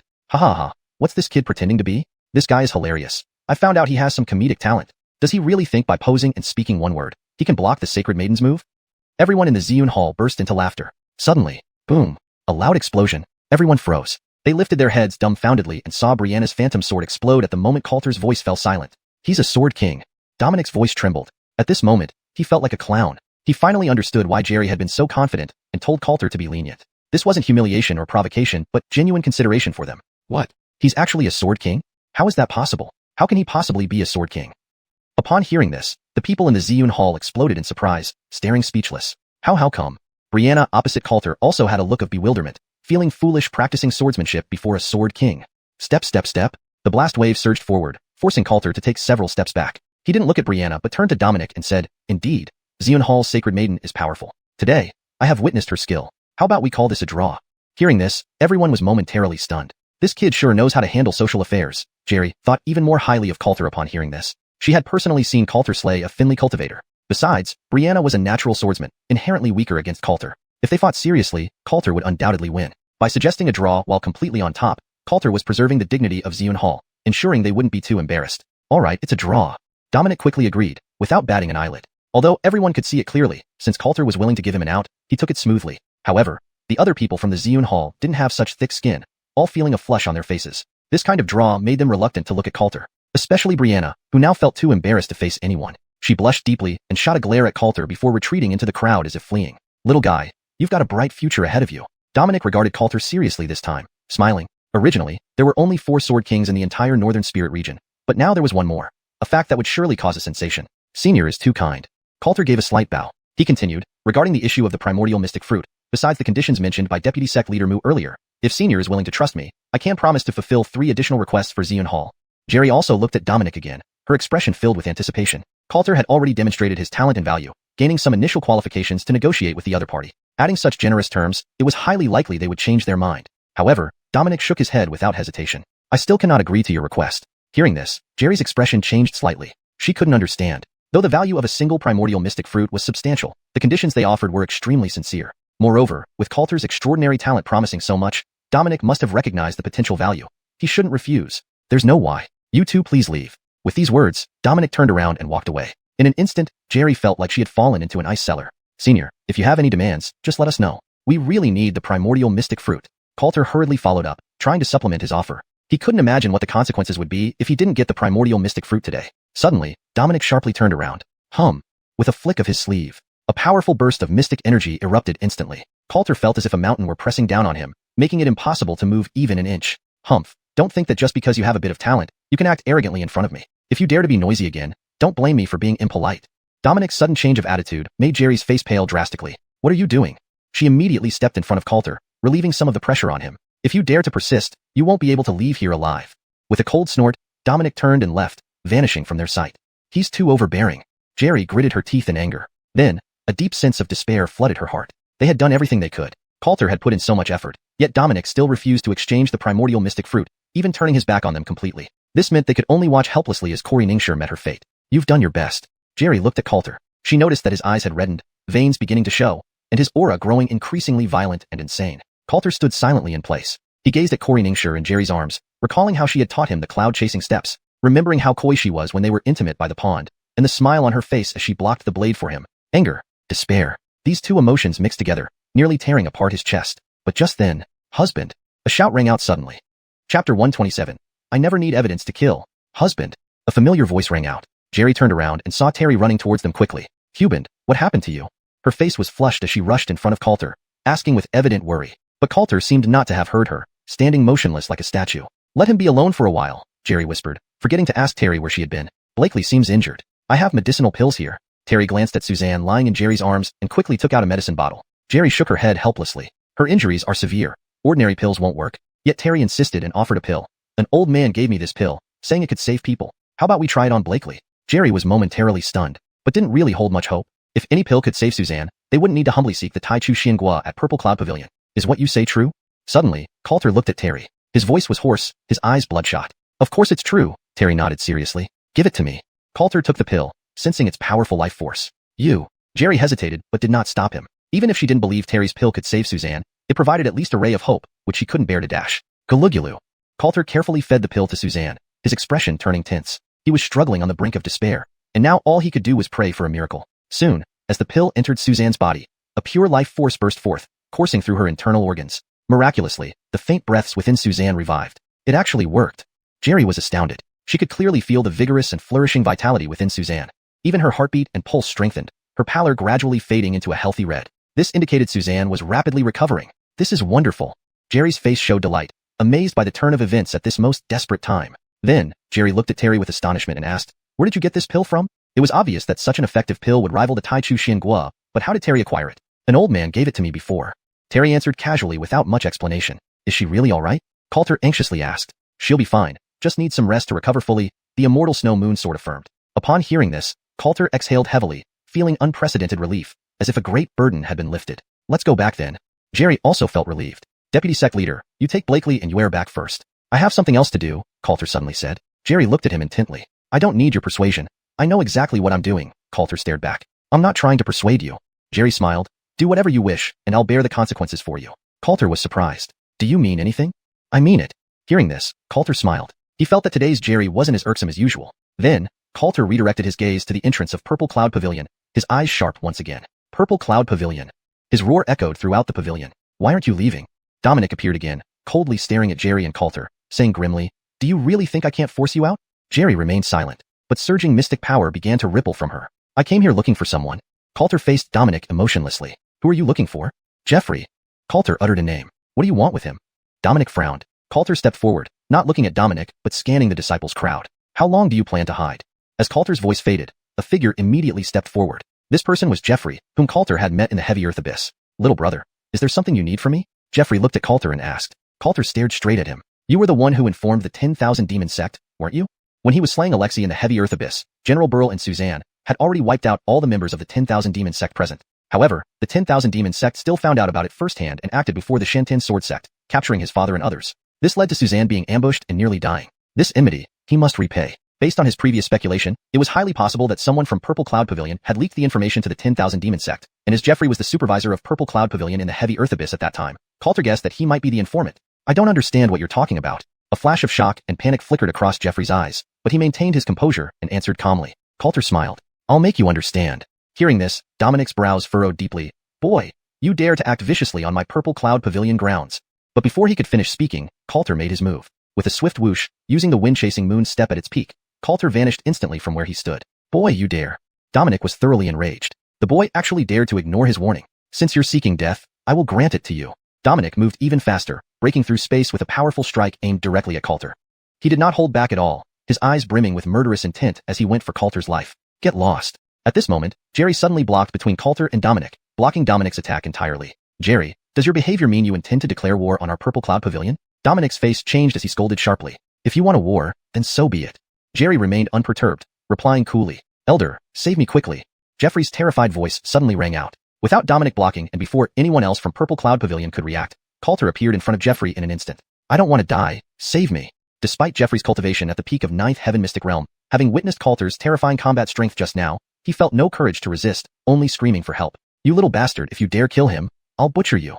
Dominic shouted again, furious and helpless. However, it was utterly useless. A loud dragon roar echoed. Coulter held his sword in one hand, his gaze cold and piercing. "You have no evidence, you can't kill me." Jeffrey's eyes reflected the image of death as he yelled desperately. Swoosh! In the next second, boiling blood sprayed out fiercely, and Jeffrey's head soared high into the air. "I never need evidence to kill."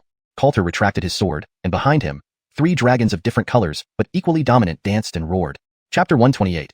Who is this bold outlaw? Swoosh! The sword whistled, and a dragon roared. Jeffrey's head traced a bloody arc through the air before landing heavily on the ground. His eyes were still wide open, filled with terror and unwillingness to accept his fate. "He's dead. Senior brother Jeffrey is dead? How dare he? This guy is really too arrogant." In an instant, everyone in the Xiuxian Hall was both shocked and terrified. They had long witnessed Coulter's formidable combat strength, but now Coulter had actually killed Jeffrey right in front of Dominic. This kid, he indeed looks quite handsome. Jerry didn't know whether to cry or laugh, but she knew that today's incident was going to be huge. Coulter lifted his head again, with not a hint of regret in his eyes. The reason he had to kill Jeffrey was twofold. 1, he suspected that Jeffrey had informed the 10,000 demon sect, leading to everything that happened now. 2, he harbored resentment in his heart. Even if Dominic did not give them the Taichu spirit fruit, it would have been understandable. But as he had said before, he had never been a gentleman and couldn't remain unperturbed, especially when he had tried to preserve the other party's dignity beforehand, yet they still chose to abandon him, even denying their acquaintance. If Terry hadn't delivered the elixir in time, he couldn't imagine what the outcome would have been. So, his heart needed release. Brat, you deserve 10,000 deaths. Dominic let out a sky-shaking roar. He stared intently at Coulter, murderous intent surging throughout his body. If I don't tear you into pieces today, I'll eat shit standing on my head. As his voice faded, a wild and mighty aura burst forth abruptly. Seeing this, Jerry stepped in front of Coulter. She had promised to take responsibility for whatever Coulter did. Die, all of you. Dominic's spiritual energy erupted, condensing into a massive palm print that crushed toward Coulter and Jerry. Boom. The violent spiritual energy explosion pressed down so heavily that everyone present found it hard to breathe. Jerry's expression turned grave. Follow me closely, she said without choosing to fight back. Instead, she waved her hand and threw out a white jade. Bang! The jade exploded instantly, and the space in front of Jerry began to warp. Then, she quickly led Coulter and Terry into the warped space. Space jade. Dominic watched helplessly, utterly exasperated. Space jade was an extremely valuable treasure that could tear through space and instantly transport someone to another place. This was why Jerry dared to say she could handle anything Coulter did. Damn it! Dominic became even more enraged. His attack missed, and it was too late to stop them now. Ha ha ha ha, I seem to have arrived just in time. Just as Jerry and the others stepped into the warped space, a chilling laugh suddenly echoed. Who? Jerry's expression changed drastically. She looked back to see a black figure rapidly approaching, condensing a black palm that grabbed towards them. Boom. The black palm struck the warped space. Although Jerry had prepared defenses in advance, the tremendous impact still forced the three out. Humming. The warped space vanished, and Jerry's expression grew extremely serious. It's someone from the 10,000 Demon sect. The black figure laughed as it approached. Jerry, we haven't seen each other in a long time. Why are you in such a hurry to leave? It was a thin, shadowy-eyed man. Axel. Jerry felt a sinking sensation in her heart. The newcomer was indeed an elder from the 10,000 Demon sect. Now that Dominic was prepared and Axel was blocking their retreat, they might not escape today. It seems I will gain an unexpected bounty today. The thin man looked at Jerry and the others with a chilling gaze, excitement flashing in his eyes. He had originally intended to find Gavriel to ask why there had been no news for so long. But when he went to the Tianwu dynasty, he found that the entire dynasty had been flattened, and Gavriel and the others had disappeared. So, he thought of the Xiuxian Hall and came over to check. Coincidentally, he encountered Jerry and the others being attacked by Dominic. As mortal enemies, he naturally wanted to intervene. I'll hold them off, you go first. Jerry kept her composure, looking at Coulter and the others. You think you can escape? Do you take me for a decoration? Dominic quickly appeared in front of them, humming. He threw a purple bowl, which rapidly expanded midair and enveloped Jerry and the group. Thump. With a dull sound, dust flew up, and Jerry and the others were completely trapped within the purple bowl, unable to break free. Dominic sneered, trapped by my purple spirit bowl. No matter how many spatial stones you have, you won't be able to escape. Upon hearing this, Jerry's heart tightened. That purple bowl was clearly an exquisite Earth-grade spiritual artifact. Not only did it possess astonishing defensive power, but it could also seal off space, rendering her spatial stones ineffective. Axel, standing nearby, laughed out loud at the situation. Ha ha ha, Jerry, I bet you never thought you'd be in this predicament today. Xiuxian Hall had always maintained a neutral stance. Although he didn't know why Dominic targeted Jerry and company, this was undoubtedly a rare opportunity for him. Seizing this chance, he might be able to take them down and deliver a heavy blow to Heavenly Sword Sect. Thinking this, Axel immediately turned to Dominic. Senior Xing, your Xiuxian Hall wouldn't want to offend the Heavenly Sword Sect. Why don't you hand them over to me? Dominic nodded. Agreed, but I must personally kill that boy. He indeed didn't want to completely sever ties with the Heavenly Sword Sect yet. Since Axel offered help, it suited his plan. No problem. Axel revealed a sinister smile. This time, he had truly gotten lucky. Then Dominic looked at Coulter. Boy, I've told you before, talent isn't the capital for arrogance and conceit. I'll send you to hell right now. Meanwhile, Axel approached Jerry with a cold smirk on his face. Looks like my luck is good today. Capturing a deputy sect leader of the Heavenly Sword Sect back to 10,000 Demon Sect sounds thrilling already. As their voices faded, both launched their attacks simultaneously. Hide behind me. Jerry gave a low shout, preparing to face the two powerful opponents alone. Whoosh. Coulter directly drew his shadowless sword, showing no fear. On the side, Terry, holding the unconscious Suzanne, had streaks of red flashing through her beautiful eyes. Little brat, die. The two formidable figures were right in front of them. Who dares to be so insolent here? Suddenly, an angry voice echoed. All heads lifted up. A huge purple palm print descended from the sky. Don't. Axel's expression instantly changed. Bang. A massive collision sounded as Axel was hurled away by the purple palm print, crashing through several trees before finally lodging deeply into a cliffside. Who the hell can't live without trouble and dare sneak attack me? Blood dripped from his mouth, his appearance disheveled, roaring angrily. Axel was utterly stunned. His eyeballs seemed about to pop out of their sockets. He was an elder of the 10,000 Demon Sect. Who dared to treat him like this? Subsequently, a middle-aged man in purple brocade, whose presence commanded awe, slowly walked forward. Do you have any objections? The man cast a cold glance at Axel. At this sight, Axel's eyes widened in disbelief. Hall Master? Dominic was equally dumbfounded, for this man was none other than the Hall Master of Xiuxian Hall, Gustav.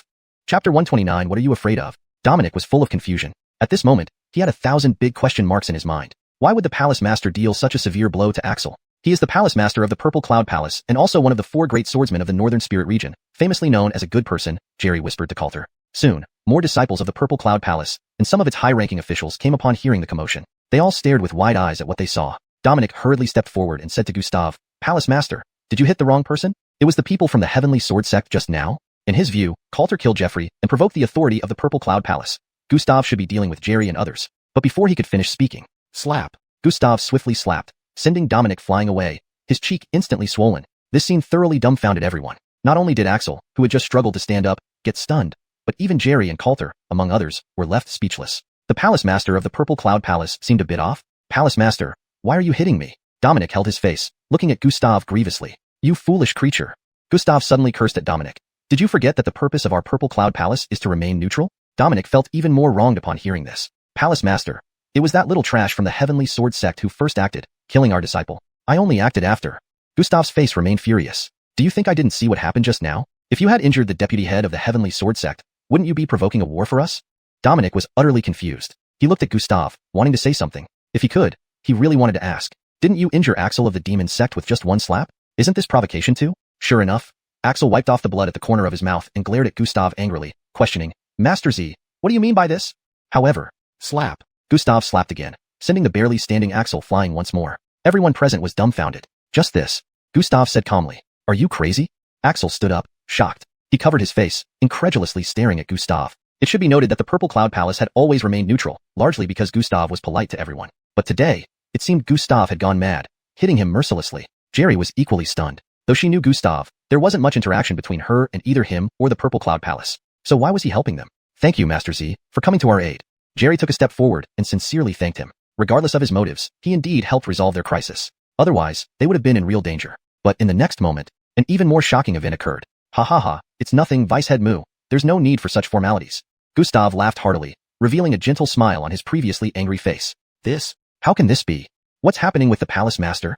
Dominic was stunned. Axel was dazed, and even the Purple Cloud Palace disciples watching at the mountain gate were filled with bewilderment. Wasn't Gustave changing his expression too quickly? But it shouldn't be like this. They clearly saw Coulter kill Jeffrey, and Axel stop Jerry and others who were trying to escape. No matter how you look at it, Gustave shouldn't have this attitude. What exactly was wrong? "Master Z, I need a reason." Axel looked at Gustave angrily. He was almost enraged. He was merely passing by and incidentally helped Dominic, yet ended up getting slapped twice by Gustave. "I, Gustave, have never needed to explain my actions to anyone." Gustave's gaze was calm, radiating power. Hearing this, Axel almost choked with anger. How could Gustave, who used to be the easiest going and most peace-loving person, act so aggressively today? Taking a deep breath, he coldly said, "Master Z, am I to understand that you're declaring war on our demon sect?" Dominic's face instantly changed. The neutrality maintained by the Purple Cloud Palace for hundreds of years. If it were to truly declare war on another super sect, it would be a monumental event. Palace Master must know better. Dominic thought to himself, feeling slightly relieved. But in the next moment, if it's war you want, then so be it. "Do you think I was raised in fear?" Gustave shouted furiously. This time, everyone present was dumbfounded, looking at Gustave with bewilderment and confusion. Dominic's heart, which had just settled, shattered immediately. "Damn it. Bring it on. I've had enough of your crap. If anyone chickens out now, they're a freaking coward."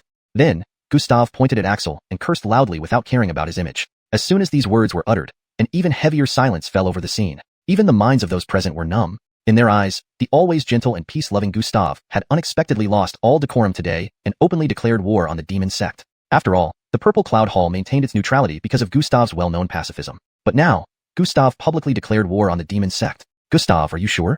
Axel stood up, his face deathly pale. He gritted his teeth and said, "Are you sure you want to declare war on us for these few people from Heavenly Sword Sect?" Scram. As soon as he finished speaking, Gustave slapped him again, sending him flying dozens of feet away. "Pass the order. From today, the Purple Cloud Hall formally declares war on the demon sect. All disciples prepare for battle. Any invaders will be punished severely, no matter how far they run." These words left many within the Purple Cloud Hall blank-faced. Did everyone hear that? Gustave called out loudly once more. Heard it, heard it. The faces of the Purple Cloud Hall members turned bewildered, their expressions strange, feeling a mix of emotions but hurriedly agreeing. Dominic clenched his teeth and advised, "Hall Master, this is a big decision. Should we discuss it further?" Upon hearing this, Gustave waved his sleeve. "What are you afraid of? Why don't you have the courage to fight them? The demon sect has come to our doorstep. If we can't stand up now, how can I, Gustave, continue to exist if word gets out?" He finished by giving Dominic a fierce glare. Everyone in the Purple Cloud Hall. At this moment, complete silence reigned. Coulter looked at Jerry, his bewildered eyes seemingly asking, "Is this the good person you talked about?" Jerry also looked embarrassed. She didn't understand why Gustave had such a drastic change in personality today. All right. I'll make sure to tell our sect leader this." Axel, furious and twisted in rage, could only spit out these harsh words before fleeing. Gustave's intention was clear. He feared staying any longer might result in his being killed. Only after Axel vanished completely did the expression on the faces of the Purple Cloud Hall members still remain dazed. Their Purple Cloud Hall had remained neutral for hundreds of years, yet had declared war on the demon sect so abruptly? It felt like a dream. Chapter 130. The price must be raised. Still not putting the purple spirit bowl away? Zoltan once again had a cold look as he glared at Dominic. Dominic wanted to explain further, but after seeing the stern gaze of Zoltan, he closed his mouth and complied obediently. A smile reappeared on Zoltan's face. He gently said to Jerry and Coulter while looking at them, "It was my negligence earlier that led to misunderstandings. Please bear with us." This time, even Jerry felt as if she were in a dream. Though she was the deputy sect leader of Heavenly Sword Sect, her status was still one level below Ziwuji's. Why was he being so courteous? Palace Master Z, you really don't have to. Jerry looked at Zoltan uncertainly. However, Zoltan laughed heartily and without care. Ha ha ha, our Purple Cloud Palace has always been on good terms with Heavenly Sword Sect. This matter is simply not worth mentioning. Then, he turned around and added, as an apology, I will personally escort you all to rest within the palace this time. His behavior did not seem like that of the master of a palace at all. The people present felt even more numb inside. At this moment, the attitude Zoltan showed towards Jerry and others was drastically different from how he treated Axel just now. Could it be that they really reached some agreement with Heavenly Sword Sect? But there hadn't been any news about it. We have urgent matters to return to the sect, so we won't trouble Palace Master Z. Jerry ultimately politely declined his offer. Upon hearing this, Zoltan wore a regretful expression. If that's the case, I won't detain you either. But please, Deputy Sect Leader Mu, do leave this young brother behind. Zoltan's words made Jerry and Coulter pause for a moment. What do you mean by this, Palace Master Z? Jerry became alert and shielded Coulter behind her. Zoltan sighed lightly and sincerely said, Deputy Sect Leader Mu, please don't misunderstand. To be honest, this young brother's talent is something I've rarely seen in my life. His future achievements will undoubtedly be extraordinary. The previous incident was indeed our fault. As compensation, I would like to invite this young brother to stay at our Purple Cloud Palace for a few days to repay your visit properly. Jerry remained silent upon hearing this. Coulter's talent and potential were evident to all. It was reasonable for Zoltan to be concerned after what happened. I'm not staying. But Coulter outright refused and countered. You can't be thinking that I'd risk my own life, right? Upon hearing this, Zoltan felt somewhat awkward and explained further. Young brother, you misunderstand me. I truly mean no harm. But before he could finish his sentence, the price must be raised. Coulter interjected again. Zoltan. Jerry. Everyone present couldn't help but feel their eyes twitch uncontrollably. Oh great heavens, raise the price. You just said you wouldn't play with your life, and now it's all about raising the price? Ha ha ha ha, young brother, you're truly amusing. Speak your wish directly. Zoltan laughed again after he reacted. Coulter slightly raised his head. Finally, his gaze fell on Dominic. That purple bowl he had just now was quite nice. I've taken a fancy to it. Dominic's expression changed. You wish. Impossible. He cursed loudly. The purple spirit bowl was a supreme-grade spirit tool. It was almost like his lifeline. Yet Coulter actually dared to covet it. Since you refuse, then goodbye. Coulter turned around to leave directly. At this moment, Zoltan suddenly spoke. Elder Xing, give the purple spirit bowl to this young brother. Dominic's face immediately turned pale. Palace Master, absolutely not. He looked at Zoltan, his eyes wide open, almost on the verge of tears. Even Jerry looked at Zoltan in great surprise. Even with Purple Cloud Palace's resources, there probably weren't many supreme-grade spirit tools. Yet Zoltan was willing to give Coulter one? I said it clearly, Deputy Sect Leader Mu, and this young brother are esteemed guests of Purple Cloud Palace. The Purple Spirit Bowl will be an apology for your rudeness earlier. Upon hearing this, Dominic's eyes instantly reddened. But Palace Master. He looked at Zoltan in disbelief, seemingly trying to find a hint of jest on the latter's face. But he soon despaired. There's nothing else to say. Do you want to offend a genius who might very well become a sword immortal in the future? Zoltan's voice gradually grew sharp. Dominic froze. Sword immortal. An existence that only existed in legends. All of Northling territory only had 4 sword emperors, and not even a single sword immortal. And someone as young as Coulter becoming a sword emperor already meant he indeed had the potential to achieve sword immortal status in the future. Those present finally understood why Zoltan acted this way. He was wary of Coulter's terrifying potential. Here you go. Finally, Dominic could only hand over a palm-sized purple bowl to Coulter with tears in his eyes. I won't be polite then. Coulter took it and put it into his storage ring. The purple spirit bowl will be an apology to this young brother. I hope you won't mind the unpleasantness earlier, Zoltan chuckled. At this moment, Dominic felt as if his heart was bleeding. But Coulter had no intention of letting him off so easily. He said indifferently, I remember, someone mentioned just now that if he couldn't kill me today, he would have to stand on his head and eat excrement? Upon hearing this, Dominic's face turned liver-colored immediately, and his eyes almost shot flames at Coulter. The other disciples of Purple Cloud Palace also looked at Dominic with strange expressions. He indeed had said such a thing, but the image was too beautiful to imagine. It's all because of you. Hurry up and apologize to this young brother. Zoltan scolded Dominic. Dominic was even more aggrieved. Sorry, what I did just now is wrong. He almost gritted his teeth to spit out these words one by one. His face flushed red, clearly indicating that he was incredibly angry inside. Coulter still wore a blank expression. Compared to an apology, I'd rather see you perform headstands and eat excrement. Too much, too much. Dominic's forehead veins were bulging, his fists clenched tightly, cracking. When you attacked me before, why didn't you say it was too much? Coulter showed a mocking look.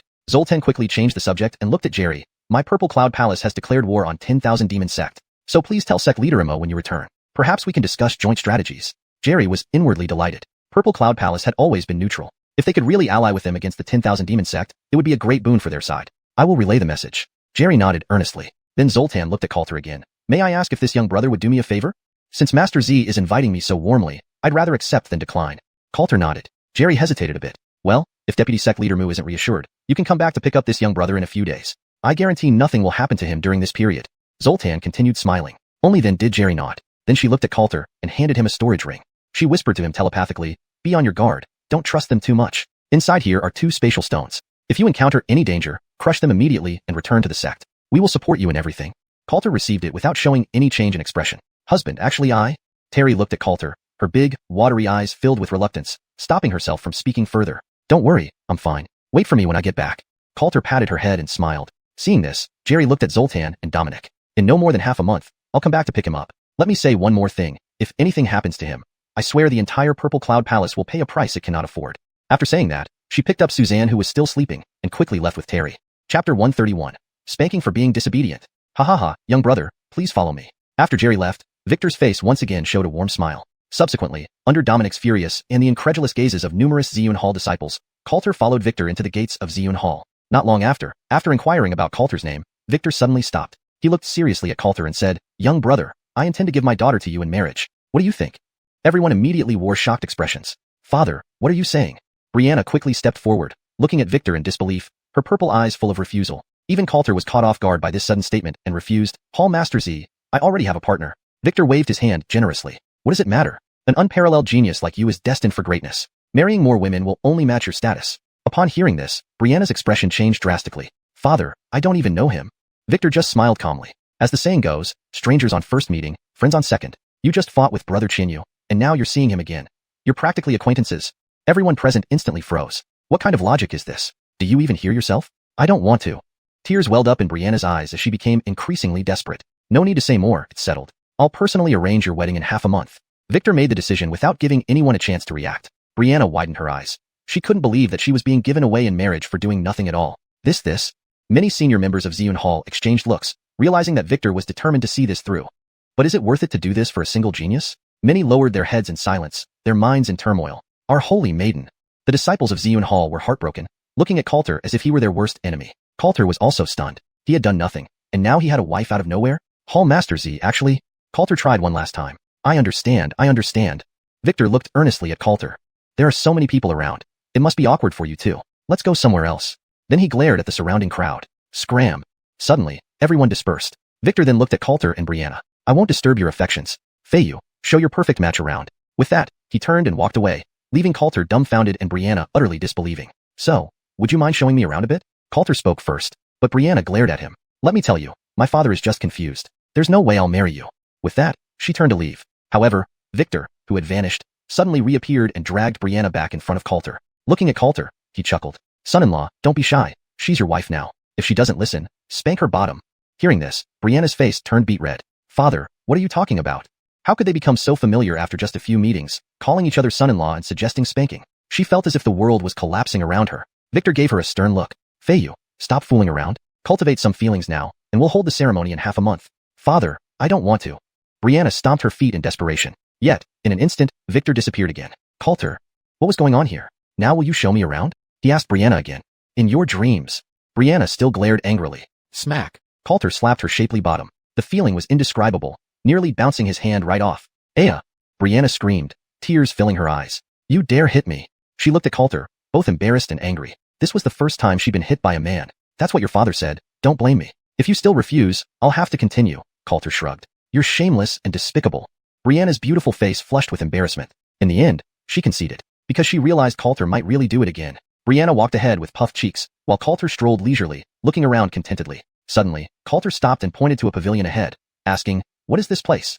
Brianna still wore a sullen face. She really didn't want to answer Coulter's questions, but was afraid he would spank her again. Gritting her teeth, she answered, this is the repository pavilion, where disciples choose their martial techniques. Coulter's eyes lit up, and he strode forward. What are you doing?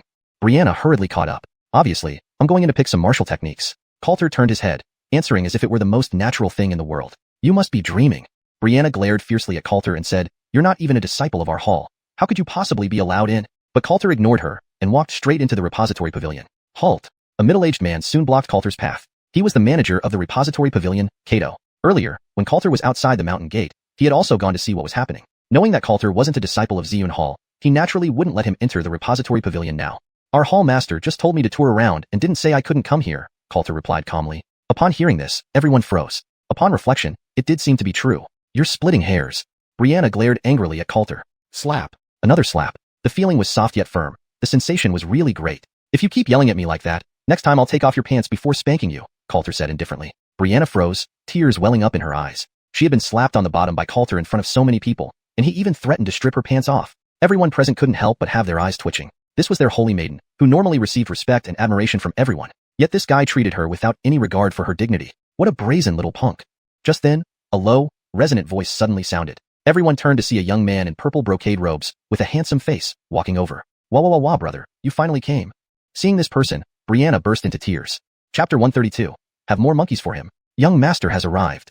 Everyone quickly made way for him. The brocade-robed man before them was none other than the young master of Purple Cloud Pavilion, Boone. Brother, you must stand up for me. Jeannie hurriedly ran up, sobbing her complaints. I've already heard about what happened earlier. Boone cast a cold glance at Coulter and slowly walked forward. My father is only temporarily blinded, but this is Purple Cloud Pavilion. It's not your turn to be arrogant here, an outsider, and my sister absolutely will not marry you. Coulter raised his head slightly. Fine, then I'll leave. Without hesitation, he turned and walked away. Humph, asking for humiliation. Seeing this, Jeannie pouted, revealing a victorious smile on her face. Finally, no one would dare slap her bottom anymore. The people of Purple Cloud Pavilion did not stop him. This kid leaving would be for the best. Perhaps they could still persuade Alger to withdraw the declaration of war against the 10,000 Demon sect. You traitorous son. At that moment, an angry voice suddenly rang out. Everyone looked over hurriedly, only to see Alger, who had clearly left just now, reappear. Father, why are you scolding me? Boone looked at him with a puzzled face. To scold you? It's already good enough that I'm not beating you, Alger said fiercely. Before anyone could react, he looked at Coulter and said with a full smile, Son-in-law, ignore my older brother-in-law. Don't take it seriously. Hearing this, Coulter remained expressionless. He's right. I am indeed just an outsider, and staying here really isn't appropriate, so I should leave. After saying this, he turned around and walked away directly. Wait a moment. Alger suddenly called out. You are a distinguished guest I invited. You can go anywhere in the entire Purple Cloud Pavilion, including the library. Hearing this, everyone was stunned. Father, why should he? Boone asked hurriedly. The library was undoubtedly one of the most core places in the entire Purple Cloud Pavilion. Even he couldn't enter freely. But now, Alger actually agreed to let Coulter, an outsider, enter? He couldn't comprehend this no matter how hard he tried. Just because he is the Sword King. Alger fumed as he spoke. And what does that mean? Boone stared defiantly at him. Even if he's the Sword King, what does that have to do with us? You declared war on the 10,000 Demon sect because of him, risking the lives and future of all the disciples of Purple Cloud Pavilion. It's like a joke. Those present nodded in agreement. Young master is right. Pavilion Lord, this matter truly requires more deliberation. Purple Cloud Pavilion never participated in the struggles between Heavenly Sword Sect and 10,000 Demon Sect, but today, Alger declared war on the 10,000 Demon Sect in public, which also meant they would be drawn into the war. And war meant casualties. They were accustomed to living peacefully and naturally did not wish for anything that could threaten their safety. Hence their strong resistance. All of you, shut up. Alger's low roar silenced everyone. This young brother became a Sword King at such a young age. It's not excessive to call him a prodigy. Can't this fact alone prove something? Why are your visions so short-sighted? Now is precisely when he needs help the most. If we don't help him now, are we waiting until he becomes a sword immortal in the future? At that time, even eating feces wouldn't be hot enough. How can you fail to understand this? Alger lectured with frustration, disappointed that they couldn't see reason. Everyone fell silent. Alger was completely right, but it felt like a dream to them. Father, Boone wanted to say more. No need to speak further. Alger waved his sleeves. Son-in-law, I'll accompany you upstairs. If you fancy any techniques or martial arts, feel free to practice them. Everyone was shocked. Alger calling Coulter son-in-law repeatedly indicated his serious investment in him. However, Coulter merely shook his head. It seems that Pavilion Lord still sees me as an outsider. I should leave. Alger froze, but he quickly recovered, laughing heartily. Then how about this? Young brother can go in by yourself, but remember that martial arts are effective when mastered well rather than learned extensively. Greed leads to indigestion. Only then did Coulter nod. Junior will keep Pavilion Lord's teachings in mind. With that, he strode into the library under everyone's astonished and envious gazes. How hateful. Seeing this, Boone clenched his teeth in anger. Beside him, Dominic seized the opportunity, looking at Alger confusedly and asking, Pavilion Lord, he's ultimately not one of us. Declaring war on the 10,000 Demon sect because of him, is it really worth it? Everyone looked over curiously. They had been wanting to ask this question for a long time. Coulter's talent was undeniable. He was indeed a once-in-a-millennium genius. But he wasn't a disciple of Purple Cloud Pavilion. What did this have to do with them? Just because an outsider has great talent, Gustav made a decision that goes against the ancestors, even betting on the future of the entire Purple Cloud Pavilion. Is it worth it? Worth it very much so. Gustav's eyes blazed as if he had been energized. As the saying goes, adding flowers to brocade is easy, but bringing coal in the snow is hard. If we help and treat him well now, when he becomes powerful, he will not forget our kindness. Moreover, my purple cloud pavilion has never been inferior throughout generations. Now, the 10,000 demon sect dares to openly challenge us. I can't swallow this. Hearing this, everyone fell into deeper silence. You're right, but that's too impulsive. Brianna immediately put on a miserable face and said, so, I really have to marry him? Marry, absolutely. If you marry him, then the purple cloud pavilion will be his second home. Especially if you give him more children, he won't be able to leave. Gustav's attitude was very strong. Everyone, you're getting senile. Rodney was furious and began to curse. On the other side, Coulter had already ascended the library. He glanced around briefly. There were 4 levels here, and the items on the first 3 didn't interest him at all, so he headed straight for the 4th level. The 4th level was much narrower than the lower 3 levels. There weren't many martial arts or techniques, only about 10 or so in total. Inferior Earth Class Technique, Earth Escape Technique, good stuff, take it. Medium Earth Class Cultivation Method, Mystic Star Shattering Formula, good stuff, take it. Superior Earth Class Mental Technique, Purple Enchanting Demon Eyes, good stuff, take it. Browsing through the various cultivation methods and techniques before him, Coulter's eyes lit up. It could be said that since its establishment over 1,000 years ago, the Purple Cloud Pavilion's greatest treasures were all here. All good things, now they're all mine. Coulter smiled and made copies of all the cultivation methods and techniques here, finally patting his hands in satisfaction. As for what Gustav said about quality over quantity and not biting off more than one could chew, he completely ignored it. He knew only that he might not learn them all now, but he definitely couldn't miss out on them. As for whether this would betray Gustav's trust, that was simple. If Gustav truly treated him sincerely, he would find a way to return them. But if there was malice, then it was Gustav's own fault. Soon, Coulter came downstairs and saw Gustav still debating with the elders and the multitude of dispirited Purple Cloud Pavilion people. Son-in-law, you're here. Gustav immediately came forward to greet him. Son-in-law, which technique did you fancy? Coulter casually handed over a technique. I think this technique suits me. Seeing this, everyone breathed a sigh of relief. Thank goodness, just an inferior Earth class technique. It's barely acceptable. It seems this young man is quite sensible and knows his place. Chapter 133. A lotus bud just peeks out. Ha ha ha, what suits oneself is the best. Zoltan patted Coulter's shoulder and laughed heartily. On the contrary, Boone looked at this scene with a sullen face. If someone didn't know any better, they'd think Coulter was the young master of Xiuxian Palace. Zoltan then continued to speak. This is a good opportunity to announce that I plan to open the Starry Sea tomorrow. All disciples above the heavenly profound realm within the palace are eligible to participate. As he spoke, he chuckled as he looked at Coulter. Of course, my esteemed son-in-law can also join. Everyone was astonished when they heard this. What? Starry Sea? Isn't it still more than half a year until the next opening? Facing everyone's questions, Ziwiji remained expressionless. Since we have declared war on the 10,000 Devil sect, we must prepare in advance. Therefore, I have decided to open the Starry Sea 6 months earlier so that everyone can prepare fully for the battle. The crowd from Xiuxian Palace exchanged glances. They now completely believed that Zoltan was serious this time. Zoltan then turned his gaze to Brianna. Well, it's getting late now. Quickly take your ideal man back to the Z-Way building for rest. Upon hearing this, Brianna's face immediately fell. Why should he stay in my room? Zoltan glared at her. He is your fiancé now. What's wrong with sleeping together? Brianna felt like crying but couldn't shed a tear. Immediately after, Zoltan grinned at Coulter and whispered telepathically, Son-in-law, I've given you the chance. Don't be shy tonight and try your best to make more. Coulter. Everyone disperse. With Zoltan's command, everyone left one by one. There had been too many events today, too unexpected, and they needed to prepare properly. Take me to your room. Coulter looked at Brianna. Do you think you can just? Her words were barely out when she saw Coulter raising his hand as if to slap, and she jumped away like a frightened rabbit. You'll regret this.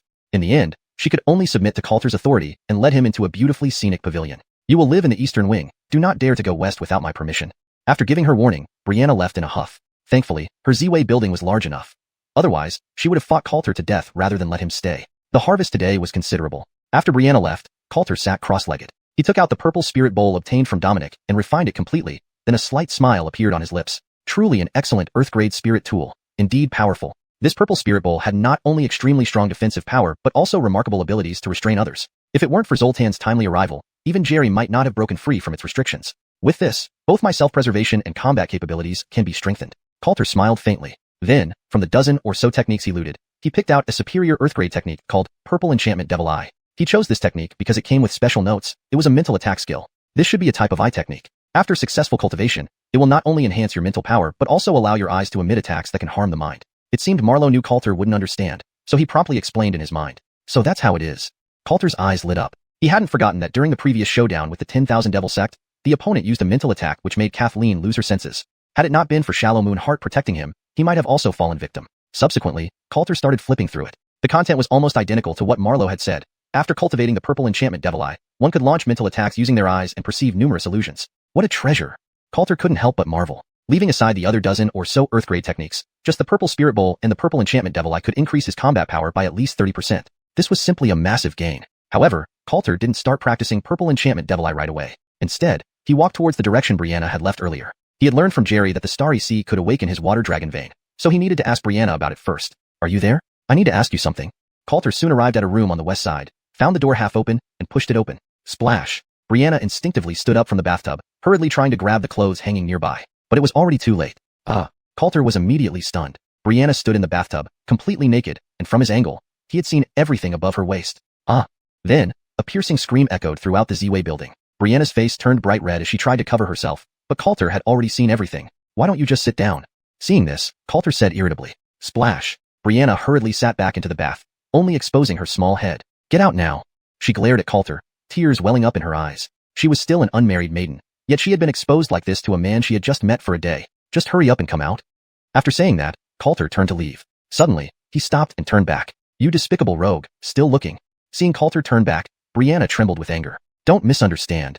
Coulter smiled slightly. I just mean to say, a lotus bud just peeks out. There's really nothing worth covering. Hearing this, Brianna felt as if struck by lightning. Get out of here.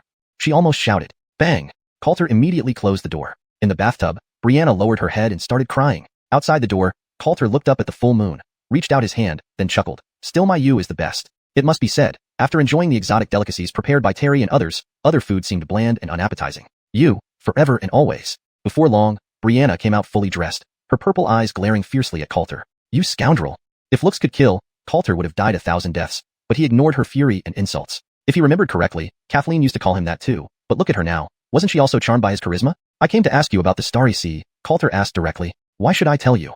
Brianna's face remained angry. Smack. A slap. Just washed, her skin was even softer and more elastic. I'm going to kill you.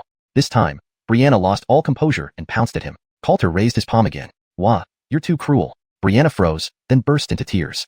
Chapter 134. Coulter must die. The Dawn Tower. This was the residence of Boone, the young lord of Xiuxian Palace. At this moment, the bright moon hung high in the sky, and everything around was quiet. Boone sat on a stone bench, his expression extremely gloomy. Opposite him were 3 young men sitting. Master, I still don't understand. One of the men spoke first. Why would the palace master declare war on the 10,000 demons sect for an unripe youth? His name was Foster Mien, not only one of the top geniuses of Xiuxian Palace, but also Boone's close friend. The other 2 echoed in agreement. Yes, isn't the palace master being too hasty? Not just hasty, it's like he's gambling with all our lives. What if that boy is no good? The events of today were too bizarre. They had no mental preparation at all. Forget about you guys. Probably no one in the entire Xiuxian Palace understands my father's intentions, Boone said coldly. Silence fell upon the trio. Are we just going to watch as the sacred maiden marries that boy, and then go to war with the 10,000 demon sect? Foster Muyen said, unwilling to accept it. The word war made the atmosphere even more solemn. There is still one solution. Boone lifted his gaze to the moon, his voice filled with menace. My father values the boy's talent, and wants to invest before he fully grows. But if the dead genius won't be worth much. Upon hearing this, the 3 men were taken aback. Your Highness, what do you mean? Boone's face was blank, and the killing intent flashed in his eyes momentarily. Tomorrow is the selection contest for the Star Sea quota. That boy will definitely participate. Accidents can happen during the contest, and injuries or death will solve all problems. The trio immediately understood Boone's intention. If Coulter dies, everything that happened today will vanish like a mirage, and Zawuji wouldn't dare declare war on the 10,000 demon sect. But if that boy dies here, Tianjin sect may not take it well, someone voiced their concern. Boone sneered. So what if we offend Tianjin sect? The 10,000 demon sect is already enough of a headache. Would they dare to provoke us again? The trio instantly saw the light. So your highness means to act tomorrow? Foster Muyan's voice turned cold as well. Right, all 3 of you are at the King Xuan stage. Dealing with that boy shouldn't be a problem. Boone's face showed a hint of a mocking smile. Now, everyone in the palace wishes for his early demise except my father. Once he's gone, peace will return. As the young lord of Xiuxian Palace, he would never allow Xiuxian Palace to get dragged into a war for a mere upstart, resulting in unnecessary casualties. Therefore, Coulter must die. The 3 nodded in unison. Fine, leave it to us. Boone smiled. Once successful, you will be hailed as heroes of Xiuxian Palace. Elsewhere, at the Purple Violet Pavilion. Can I say it now? Only after Brianna stopped crying did Coulter calmly speak. You bastard. Brianna cursed. She finally said with red eyes, Star Sea is a unique secret realm exclusive to Xiuxian Palace. It contains highly concentrated water energy and Xuan power, opening only once every 3 years. She glared fiercely at Coulter. Really don't know what madness possessed father to declare war on the 10,000 demons sect for you and open Star Sea 6 months ahead of schedule. Ignoring her attitude, Coulter's eyes gleamed. If what she said was true, he might indeed awaken his water dragon vein in Star Sea. Then, his strength would increase significantly. Seeing his reaction, Brianna puffed up angrily. Don't be too confident. You might not even pass tomorrow's selection contest. Coulter raised his head slightly. Selection contest? Of course, within Star Sea, there are 7 optimal cultivation spots, which need to be obtained through the selection contest. With a smug look, Brianna looked at Coulter. Don't even think about getting those prime spots. If people target you, you might not even enter Star Sea. She knew without doubt that someone would target Coulter during the contest. If anyone could defeat him, it would prove he wasn't that strong, and she wouldn't have to marry. Hearing this, Coulter just smiled. Instead of worrying if I can enter, you should think about investing in yourself.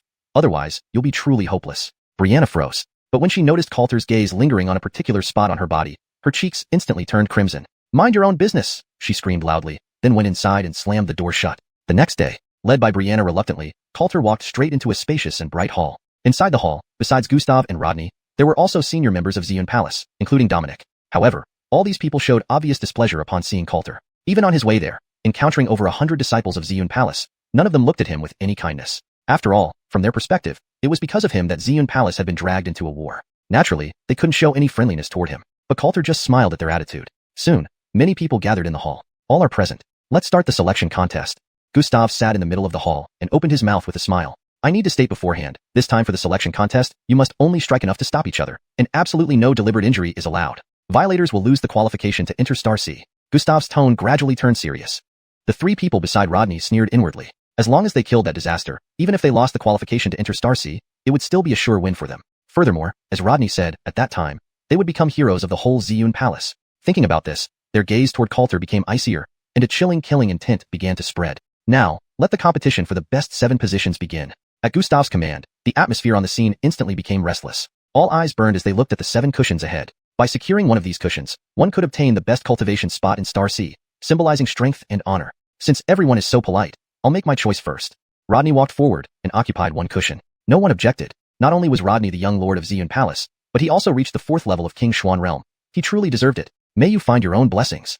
Brianna gave Coulter a vicious look, and then moved forward to occupy another cushion. Again, no one spoke. Let alone that Brianna herself was already at the 1st level of King Xuan realm and a powerful sword cultivator. Even her exquisite appearance alone was enough for others to try to please her rather than cause trouble. With Rodney and Brianna occupying 2 cushions, only 5 out of the 7 best positions remained. Everyone present was eagerly ready to act. If they didn't move now, the spots would be gone. At this moment, a figure emerged from the crowd and calmly approached one of the cushions, then plopped down. Everyone was taken aback. Their eyes shifted toward him. Don't all stare at me. Keep going, carry on with whatever you were doing. Coulter looked at everyone and grinned.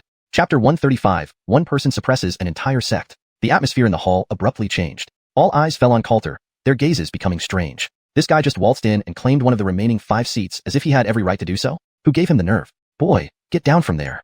Foster Muyin immediately stepped forward to berate him. He looked at Coulter with icy eyes, a cold sneer playing on his lips. Last night when he left Boone, he was still thinking about how to cause trouble for this boy, and today, the boy had actually come here on his own. That's right, the hall master allowing you to enter the Starry Sea is already a tremendous favor. That place is not where you should sit.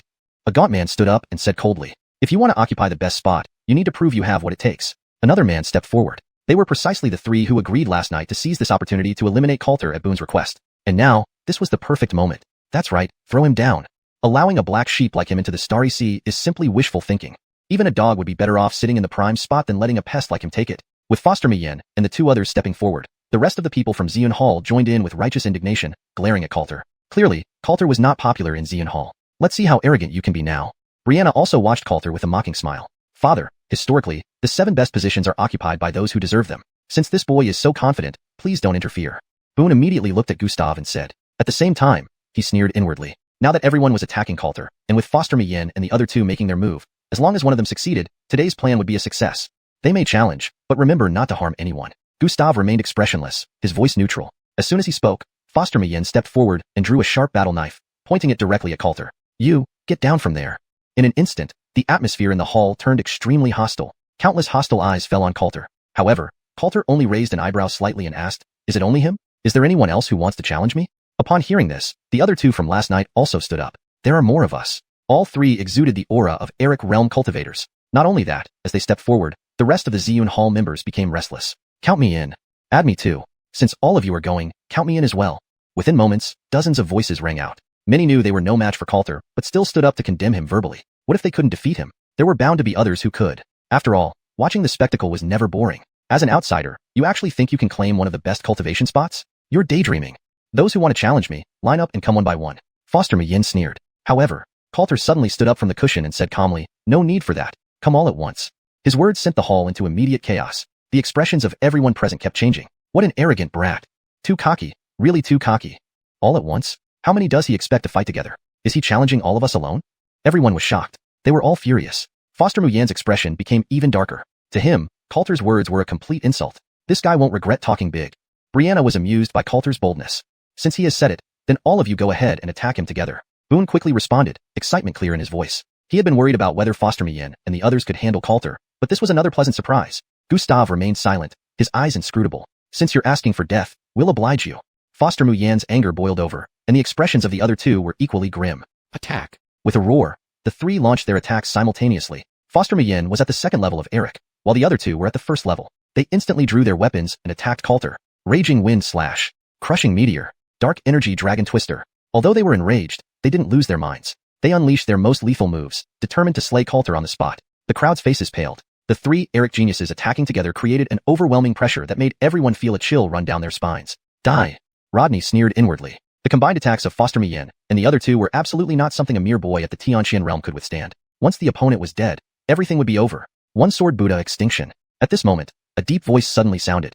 The hall's atmosphere changed abruptly as the howling sword intent instantly converged on Coulter's hand, turning into a sharp giant sword. Boom! With one slash, heaven and earth trembled. Then, under everyone's horrified gaze, Coulter's sword clashed with the attacks of Foster Muyen and the other two. Boom boom boom. A series of deafening explosions followed. But in the next second, Foster Muyen's expression drastically changed. How is this possible?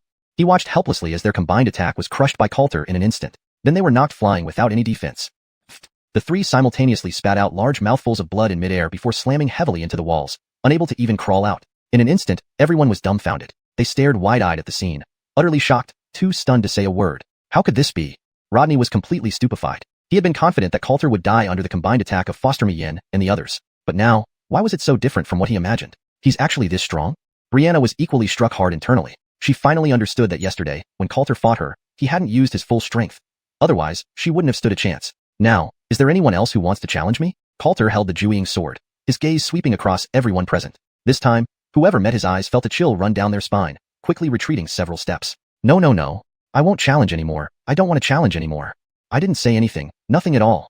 Everyone was terrified by Coulter's single sword move, retreating while hastily waving their hands, expressions filled with fear. They hated Coulter, but they just followed along earlier. They weren't really seeking death. The hall instantly fell into complete silence. One person suppresses an entire sect. With one sword move, he made all the disciples of Xiuxian Hall lower their heads. Their gazes toward Coulter lost some mockery and gained a hint of reverence. Clap clap clap. Suddenly, Gustave stood up. He looked at Coulter with relief and applause. Ha ha ha ha. I knew I didn't misjudge you. My son-in-law truly is an extraordinary genius. Thank you for the praise, Hallmaster. Coulter put away the Xiuxian sword with a slight smile. If one sword could solve the problem, he didn't want to waste words or provoke troublemakers in the future. The many Xiuxian Hall disciples remained silent, feeling thoroughly humiliated after being scared by Coulter alone. Behind him, Foster Muyen had a fierce look on his face. Too humiliating. Their combined force of 3 Eric cultivators was defeated by a mere xiuxian cultivator. He had never suffered such a huge loss. He raised his head sharply, staring at Coulter's arrogant back, killing intent suddenly surging in his eyes. A mere outsider from Tianjian sect, someone who was about to push Xiuxian Hall into an abyss. What right do you have to make us fight the 10,000 demons sect to the death? What right do you have to disrupt our years of peace? Foster Muyen yelled maniacally. As long as you die, everything will be settled. With that, he exerted all his strength and stabbed out with his blade, a lethal strike piercing toward Coulter's back heart. Seeing this, everyone's hearts were instantly filled with alarm. Haha, good, kill him. Rodney shouted inwardly with excitement. If Foster Muyen could kill Coulter with this blade, then they still had a chance. Chapter 136. Is this alchemy pill legitimate? Blasphemy. Zoltan flew into a rage. Hiss. But just as he was about to make his move, Coulter slipped past him and overtook him. Accompanied by the resounding hum of a sword, time seemed to freeze suddenly. Swish. Coulter dodged Foster Muyen's slash, and the Xiuxian sword in his hand plunged straight into the latter's chest, instantly causing blood to gush out. Do you want to be a hero? Coulter stared directly at him. Gurgle. Foster Muyen spewed out blood from his mouth and couldn't speak. Pity, you're nothing but shit. With those words, Coulter sheathed his sword. These words stabbed into the depths of Foster Muyen's heart, shattering what little pride he had left. Filled with deep despair and unwillingness, he collapsed to his death. You dared to kill my Xiuxian Hall disciple. Seeing this, Rodney instantly turned furious and rose up in anger. Does that mean only he can sneak attack me, and I can't fight back? Coulter's gaze was calm as he stared directly at the other party. You are courting death.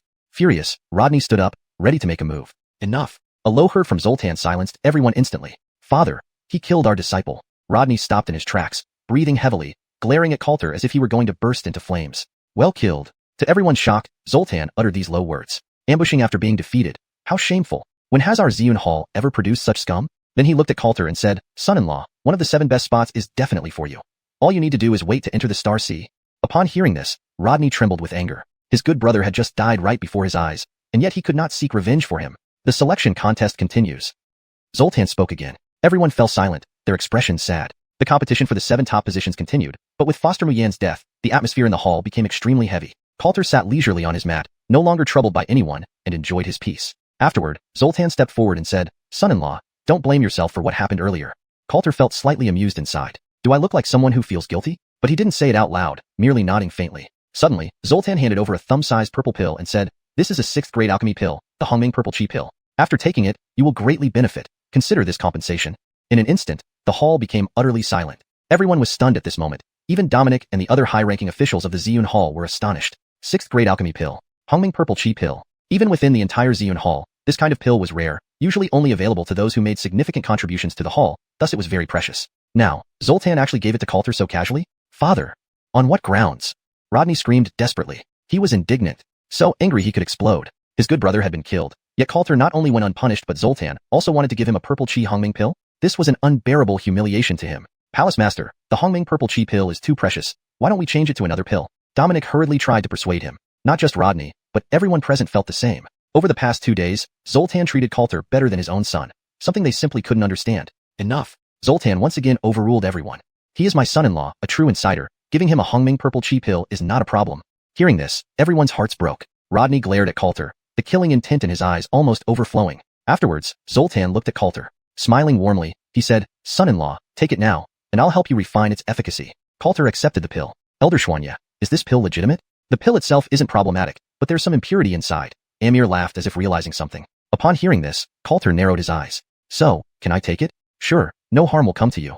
Amir's voice carried a touch of schadenfreude. Coulter's lips curled slightly upwards. With Amir's reassurance, he felt relieved. Then he looked at Zoltan solemnly and said, "Your Excellency treats me so sincerely. I shall not disappoint your trust. When I achieve sword immortal status, it will be the day Tianjin sect and Xiuxian Hall reach their peak together." After speaking, he swallowed the pill whole. "Haha, well done. I'll be waiting for that day. Now let me help you refine." Zoltan also laughed heartily. Subsequently, he placed his hands on Coulter's back, circulating his mystic power to help him absorb the medicinal effects of the pill. What a damn thing. Rodney was inwardly roaring upon seeing this. The onlookers also regarded Coulter with envious and resentful eyes. To get a Hongming Purple Chi pill that they had been longing for was one thing. Having the palace master personally assist in refining, it was something they never dared to imagine. After a long while, the 7 top candidates had already been selected. Apart from Rodney and his sister and Coulter, the 2 other Gemelchuan first stage challengers who faced Coulter also made it. The remaining 2 were also Gemelchuan first stage. Meanwhile, with Zoltan's assistance, Coulter quickly absorbed all the medicinal effects of the Hongming Purple Chi pill. Coulter's body trembled as his cultivation broke through from Tianxian 4th stage to Tianxian 5th stage. Odd? Truly strange. Zoltan suddenly murmured. "According to your cultivation, a single Hongming Purple Chi pill should be enough to let you break through 2 stages at least. Why just 1? I've kept some of the mystic power unrefined. I'll refine it when I have time," Coulter casually explained. "I see." Zoltan didn't suspect anything else. "Thank you, Your Excellency." Coulter gave a slight bow. "You're my son-in-law. There's no need for formalities." Zoltan patted his shoulder, feeling sentimental. To meet such an extraordinary genius is truly the blessing of heaven. If you were my Xiuxian Hall disciple, how wonderful it would be. "Rest assured, Your Excellency." Coulter lifted his head. "Even if I am not a Xiuxian Hall disciple, as long as I live, I will fight for Xiuxian Hall, come what may." Hearing this, Zoltan burst into laughter. Good. It's rare to find a true friend in life. Having such an outstanding son-in-law is indeed a great fortune. Then he stood up with a radiant face and looked at everyone. Since all the candidates are selected, the team will enter the Star Sea led by Elder Sheng. He spoke very cheerfully, but everyone was far from happy. Seeing Zoltan's regretful expression that treated Coulter as a confidant, they were extremely jealous inside. Chapter 137 Congratulations. Follow me. Dominic spoke in a deep voice and walked ahead. The crowd in the hall, only now realizing what was happening, hurriedly followed. Brianna glared at Coulter as they walked. "I can't believe what kind of spell you've cast on my father." She had figured it out. Gustav seemed more than willing to form a brotherhood with Coulter, which meant she would inevitably be forced to marry him. "You can ask him yourself." A flash of dark light crossed Coulter's eyes. What kind of attitude is this? She was visibly angry, her chest heaving up and down. But even so, nothing seemed to change. Soon, led by Dominic, dozens of people arrived at the peak of a mountain and stopped at a cave entrance. "The Star Sea will be open for one day. You must come out immediately when the time is up. Now, enter one by one," Dominic said sternly from beside them. Everyone noticed his lack of enthusiasm, so they lined up and disappeared into the cave. Coulter did not hesitate and stepped inside. Just as Rodney was about to enter, Dominic's resentful voice rang out. "In the Star Sea, you can do anything and no one will interfere." Hearing this, a flicker of murderous intent flashed across Rodney's eyes. I know. He knew that Dominic understood just as well. Outside, with Gustav protecting Coulter, they couldn't do anything. But in the Star Sea, it was his territory, and this was their only chance. Humming sounds filled the air. Rodney took large steps forward. Soon, everyone disappeared from the original location, leaving only Dominic standing at the cave entrance, his eyes brimming with murderous intent. To fight the 10,000 Devils sect for an outsider? Impossible. Not in this lifetime. A dizziness swept over him. Coulter opened his eyes again to find himself in a vast grassland, surrounded by dense, light blue mist. Is this the Star Sea? Coulter was surprised. He had thought the Star Sea would be an ocean, but unexpectedly, it turned out to be an endless expanse of grassland. Humph, didn't expect that, huh? Brianna appeared beside him. The Star Sea isn't a real ocean. It's made up of the purest water energy and mystical force. Coulter ignored her. He looked ahead to a spring-like spot where thick blue mist was rising. Around the spring were 7 cushions, likely representing the best cultivation spots. Many disciples of the Purple Cloud Hall had already gathered around the spring, sitting cross-legged and beginning their cultivation. Coulter directly leaped over the crowd and sat on one cushion, unleashing his body's suction force to absorb the surrounding water energy and mystical force. Very concentrated and moist. Just one breath, and he felt completely relaxed, as if a long drought had met a refreshing rain. A day here equals a year outside. Especially at his position, very close to the spring, the energy absorbed far surpassed what others could gather. Meanwhile, Rodney and Brianna, along with 4 others, also began absorbing the surrounding energy and mystical force. The energy here is abundant, but so are the people. Trying to awaken the water dragon vein within a day might not be enough. Coulter frowned deeply. The Star Sea opens only once every 3 years. If he couldn't awaken the water dragon vein this time, there would likely be no second chance. As Coulter pondered, attack. A low cry ignited murderous intent. Die. Die. You menace. Fierce mystical force surged toward him. 5 disciples of the Purple Cloud Hall, including Rodney, surrounded Coulter and unleashed their strongest attacks simultaneously. Especially Rodney, who had reached the 4th level of Emperor Mystic, unleashed a sword strike that caused the air to explode as it aimed at Coulter's head. Die. All 5 shouted in unison. Boom. An extreme explosion erupted instantly. Where Coulter had been sitting, only a huge pit remained, still smoking. Looking closely, there wasn't even a trace of him. Ha ha ha, that boy is finally dead. Humph. Now the Hall Master might change his mind. What kind of prodigy indeed. Still died at our hands. We are the heroes of Purple Cloud Hall. The group laughed heartily, their faces full of satisfaction and scorn. Before entering the Star's Sea, Rodney had instructed them to prepare for the opportunity to ambush and kill Coulter. And now, it was incredibly easy. Is he dead? Brianna was somewhat surprised. She hadn't expected Rodney and the others to act so decisively. Ha ha, he died well and died perfectly. This way we don't have to go to war with the 10,000 Devils sect anymore. The other uninformed disciples of Purple Cloud Hall finally realized what had happened and wore similarly elated expressions. No one in Purple Cloud Hall liked Coulter. They all regarded him as a menace. Now that he was dead, it was truly a joy for everyone. What are you laughing about? At this moment, a voice devoid of emotion sounded behind a lean man. We're naturally celebrating that the menace is finally dead. The man laughed without turning around. Then I must congratulate you. The man danced with excitement. Congratulations indeed. But the next second, something's not right. Your voice. His expression changed dramatically as he abruptly turned his head. Swish. Before the man could even see who was behind him, his head rolled to the ground, spewing out hot blood. What? The sudden turn of events immediately stunned everyone. They rushed to look and saw a tall figure standing among them, with icy eyes. He didn't die. He actually didn't die. How is that possible? How could he not be dead after that? Everyone was thoroughly dumbfounded, looking at Coulter as if he were a ghost. How can you still be alive? Rodney similarly questioned with disbelief on his face. You can ask Lord Yama yourselves when you meet him. Whoosh. As soon as the sound fell, Coulter vanished from his spot, and then they saw another head flying high into the air. Another King Mystic Realm disciple was dead. He hadn't even seen Coulter's move. Since then, 2 out of the 5 who ambushed Coulter were now headless corpses. 3 left. Coulter wiped the blood off his sword and smiled at Rodney and the other 2. Gulp. Seeing Coulter's smile, the 3 felt their scalps tingle and their hearts tremble. Chapter 138. A hypocrite to the core. At the same time, Xiuxian Hall, at the foot of the mountain, a blurred figure flashed by in an instant. Did you see anything just now? Suddenly, a disciple guarding the mountain furrowed his brow. There's nothing. You must be seeing things. Others laughed it off unconcernedly. All right then. The man smiled wryly. But have you all heard that the Hall Master has indeed declared war on Wanma sect? We'd better be more careful lately. Who would have thought? I wonder what the Hall Master was thinking, being so impulsive over a stranger. If the 3 major sects truly go to war, the entire northern spirit domain will descend into chaos. People like us will most likely end up as cannon fodder. Everyone sighed in succession. The news of Gustav declaring war on Wanma sect had begun to spread out. Every disciple of Xiuxian Hall lived in fear and resentment. Just at this moment, inside one of Xiuxian Hall's grand halls, a gust of wind swept through, and the previously tightly shut door suddenly slammed open. Gustav's eyebrows furrowed deeply. Who? He abruptly stood up. I came for an explanation. A blurred figure stood before him, an adult man hidden entirely under a black robe, only revealing a pair of eyes. You sure came quickly, Sect Master Liu. Seeing this person, Gustav's eyes narrowed slightly. It was none other than Roberto, the sect master of Wanma sect. I said, I need an explanation. Roberto spoke again, his voice somewhat hoarse. You should know that I'm not truly at war with you. A hint of eerie light flashed in Gustav's eyes as he calmly explained. Roberto's gaze remained indifferent. I don't care whether you're genuinely declaring war on me or not. But that boy killed one of my hall masters and my son. I want his life. Gustav's expression didn't change. I can't possibly hand him over to you. Roberto took a step forward, a glint of coldness flashing in his eyes. So are you provoking me? The atmosphere in the hall dropped to freezing point, as if the air had turned solid. Gustav smiled faintly. In half a month, Jerry from Tianjian sect will come over. As compensation, we can coordinate internally and externally. Then their deputy sect master will become your prisoner. But I won't give you that boy. Silence enveloped the hall. Suddenly, Roberto laughed. So you declared war on Wanma sect, let that boy enter the Star Sea, even willingly sacrificed your own daughter. All just a facade. What is your true purpose? Gustav showed no emotion on his face. That's none of your concern. You just need to send people to cooperate with me in staging this drama properly, and then deal a heavy blow to Tianjian sect. Hearing this, a sneer appeared on Roberto's face. They say you, Gustav, are an upright gentleman and a well-known good man, but to me, you're a hypocrite to the core. Facing Roberto's ridicule, Gustav only smiled faintly. In this world, good people have long become dried bones. How could they live until now? Sect Master Liu shouldn't be unaware of this principle, right? Roberto cackled and said, if that's the case, then I'll play along. I hope you don't disappoint me. Having said that, he instantly vanished without a trace. Only after Roberto left did Gustav reveal a cunning smile, then stood up and pressed a hidden mechanism in the hall. Rumble. Soon, a secret door opened. Walking through a dark corridor, Gustav arrived in a sealed chamber filled with thick ice layers and extremely low temperatures. At its center, there lay a coffin emitting cold mist. Inside the coffin was an old man reduced to skin and bones, with not a hint of blood color in his body. This man was none other than Danilo, the previous hall master of Xiuxian Hall who had announced his demise 100 years ago, also known as the bloody-handed butcher. Father, I've come.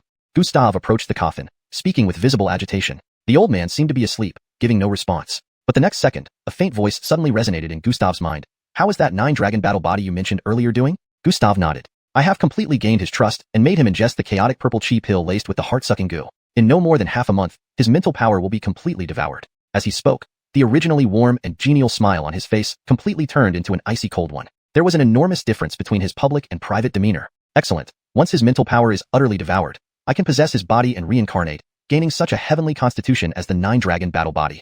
Danilo's originally weak voice sounded extremely excited at this moment. Yes. By then, neither Tianjian sect nor Wanma sect will be a match for me. Gustav's expression gradually became more agitated. Ever since Coulter killed Jeffrey, he had discovered that the former possessed the 9-dragon battle body and swiftly formulated this plan of body snatching. Firstly, declaring war on the Wanma sect in front of Jerry to initially gain Coulter's trust, promising to marry Brianna to him, instilling hope in his heart and keeping him within the Xiuxian Hall. Finally, allowing Coulter to freely choose martial techniques and strongly escorting him, sending him into the Star Sea to further strengthen his own talent-loving image. And all of this served only one purpose. That was to deceive Coulter's trust and feed him the heart-sucking goo which could devour mental power. When the time is ripe, let his father possess and reincarnate in Coulter's body. Danilo was originally a top-tier powerhouse, but due to exhausting his lifespan, could only barely survive in this way. However, once Danilo successfully takes over the body, with Coulter's 9-dragon battle body which has already awakened 3 dragon veins, no one in the entire northern spirit domain would be a match for him. What about Wanma sect? Danilo asked again. I've already stabilized Roberto. He has agreed to cooperate with me in the act and seize the opportunity to capture Jerry from Tianjian sect. Gustav's smile grew increasingly cold. If anything happens to Jerry, Tianjian sect will definitely not let it go easily. Once they are weakened by fighting each other, you can suddenly strike out and destroy them all, unifying the entire northern spirit domain. Thinking of this made him so excited that he trembled all over. He had deceived everyone with his scheme, formulating this 2-for-1 plan. All he needed was to sit back and reap the benefits, becoming the biggest winner. Ensure this matter goes perfectly. Don't let that boy or Roberto catch on to anything. Once I possess and reincarnate, I will completely dominate the northern spirit domain. Danilo was also overwhelmed with excitement. Don't worry, father. That boy has entered the Star Sea. Right now, he must be extremely grateful and regards me as a confidant. He's just short of officially joining our Xiuxian Hall. Saying this, Gustav gave a cruel laugh. But he'll never dream that half a month later, I'll make him vanish from the world on his wedding night with Feiyu. Gustav felt incredibly proud inside. He admired his acting skills even more now. What kind of talent-loving image? What kind of investing in future sword immortals? What rare encounter in life? Rubbish. All rubbish. As an old fox who had lived for hundreds of years, he was well past the age of impulse. How could he bet everything on a genius who wasn't one of his own people? It simply didn't exist. Everything he did was solely for his own benefit. Nothing else mattered. Genius? Ha. I am the fucking genius, ha ha ha. The secret chamber echoed with Gustav's excited and triumphant laughter. Chapter 139 Melting at the First Touch. Starry Sea. Everyone was caught off guard. Coulter, who they had just shattered into pieces, was now unharmed and had quickly turned the tables, killing 2 of them. If I don't tear you to pieces, it will not assuage my hatred. Seeing the 2 dead bodies, Boone was furious. Boom. Eric's 4th layer cultivation instantly erupted. Powerful pressure surged towards Coulter. Just stay and watch from the side. But as Boone was about to make his move, a purple glow suddenly flashed in Coulter's hand. Whoosh. The purple glow rapidly expanded in midair, finally transforming into a massive purple bowl that immediately enveloped Boone. Purple Spirit Bowl. Boone's expression changed drastically. The Purple Spirit Bowl was a top-grade Earth-class spiritual weapon that Dominic took pride in. He naturally recognized it. However, he had overlooked the fact that this weapon was now in Coulter's possession. Bang bang bang. Boone swung his sword, continuously attacking the Purple Spirit Bowl, but it remained undisturbed. The Purple Spirit Bowl had extremely strong defense. Even Jerry might not have been able to break through it back then, let alone someone like Boone. Now, it's your turn. After trapping Boone, Coulter looked at the remaining disciples of the Purple Cloud Hall. You, don't come closer. The faces of the numerous Purple Cloud Hall disciples immediately turned pale. The scene of Coulter instantly killing 2 Eric first-layer geniuses was still fresh in their minds. Most of them were not even at the Eric realm, and they could not muster any courage to resist. Whoosh! Coulter's figure flickered. Aya! Another anguished cry rose up. Yet another Eric realm practitioner who tried to kill him earlier fell dead on the spot. No, please don't kill me. Except for Boone, the only remaining Eric realm man knelt down begging for mercy, terrified. When you tried to kill me, you didn't hesitate at all, Coulter said mockingly. He would never show mercy to those who wanted to kill him. Stop! Jeannie rushed over. She stood in front of the man, glaring at Coulter angrily. You've already killed 2 people. Isn't that enough? Not enough. Coulter's gaze was icy. Where were you when they were trying to kill me? Jeannie's expression changed. I didn't know they were going to attack you. Boone hadn't told her when he allied with the other 4. So why are you stopping me? As Coulter approached, Jeannie knew she couldn't stop him, so she gritted her teeth and said, Don't you love me? I'll marry you, but you mustn't kill anyone else. But in the next moment, sword rose, sword fell. The man hiding behind Jeannie was beheaded instantly, falling lifeless. What are you doing? Jeannie was stunned. I said I'd marry you. Why did you still kill him? Her chest heaved with anger. Coulter was expressionless. Whether you marry me or not is your business, but whether I kill or not is mine. Jeannie's eyes welled up with tears. You little beast, you deserve to die. Watching the last one die, Boone roared furiously. Why don't you come out and say that? Coulter smiled faintly. Just as he was about to sit down to continue absorbing water elemental energy, Aloysia's voice rang out. The energy here is endless. There must be a source. If I'm not mistaken, the source should be inside that spring. Hearing this, Coulter's eyes lit up. Splash! He leaped into the spring. No good. His target is the water spirit pearl. Seeing this, Boone's eyes nearly bulged out of his head. The existence of the Starry Sea and its dense water elemental energy and primordial force were entirely due to the water spirit pearl placed beneath the spring. Now that Coulter jumped in, anyone could guess that he was after the water spirit pearl. Why are you still standing there? Stop him quickly. Trapped inside the purple spirit bowl, Boone shouted furiously. However, the surrounding people exchanged glances but dared not move. They felt lucky that Coulter hadn't killed them earlier. Going against him now would undoubtedly result in death. I'm furious. Boone roared, his eyes bloodshot. Splash. Soon, Coulter emerged from the spring. In his hand was a deep blue gem the size of a goose egg, emitting extremely dense water elemental energy and pure primordial force. What a treasure! Coulter's eyes shone brightly. If he absorbed all the energy contained within, he would be 100% certain to awaken the water dragon vein. Quickly put it back. Boone shouted again. The rest of the Purple Cloud Hall disciples also looked at Coulter with anticipation. Put it back? Coulter glanced at him and smiled faintly. You mean put it back here? With that, he waved the water spirit pearl in front of them, then placed it in his mouth. How dare you? Boone's eyes instantly turned bloodshot. Gulp. Coulter swallowed it whole. Delicious. It melts in your mouth without getting stuck in your teeth. Coulter grinned at everyone. In an instant, everyone was stunned like wooden chickens. He actually ate the water spirit pearl. It's over. There will never be a Starry Sea again. Everyone was on the verge of tears. That was the water spirit pearl, the very foundation that sustained the Starry Sea. Now that Coulter had swallowed the water spirit pearl, it meant the Starry Sea would cease to exist, truly cutting off the source. Damn you. You deserve to die. Boone's eyes were completely red. He was the young master of Purple Cloud Hall, and the entire hall's future belonged to him. In a way, that water spirit pearl was part of his assets. But now, it had been swallowed by Coulter. You're already furious? I haven't even finished yet. Coulter immediately sat down in meditation. Although the most valuable water spirit pearl of the Starry Sea had been eaten by him, there was still plenty of energy left unabsorbed. He came from poverty and knew how shameful waste was. Hum.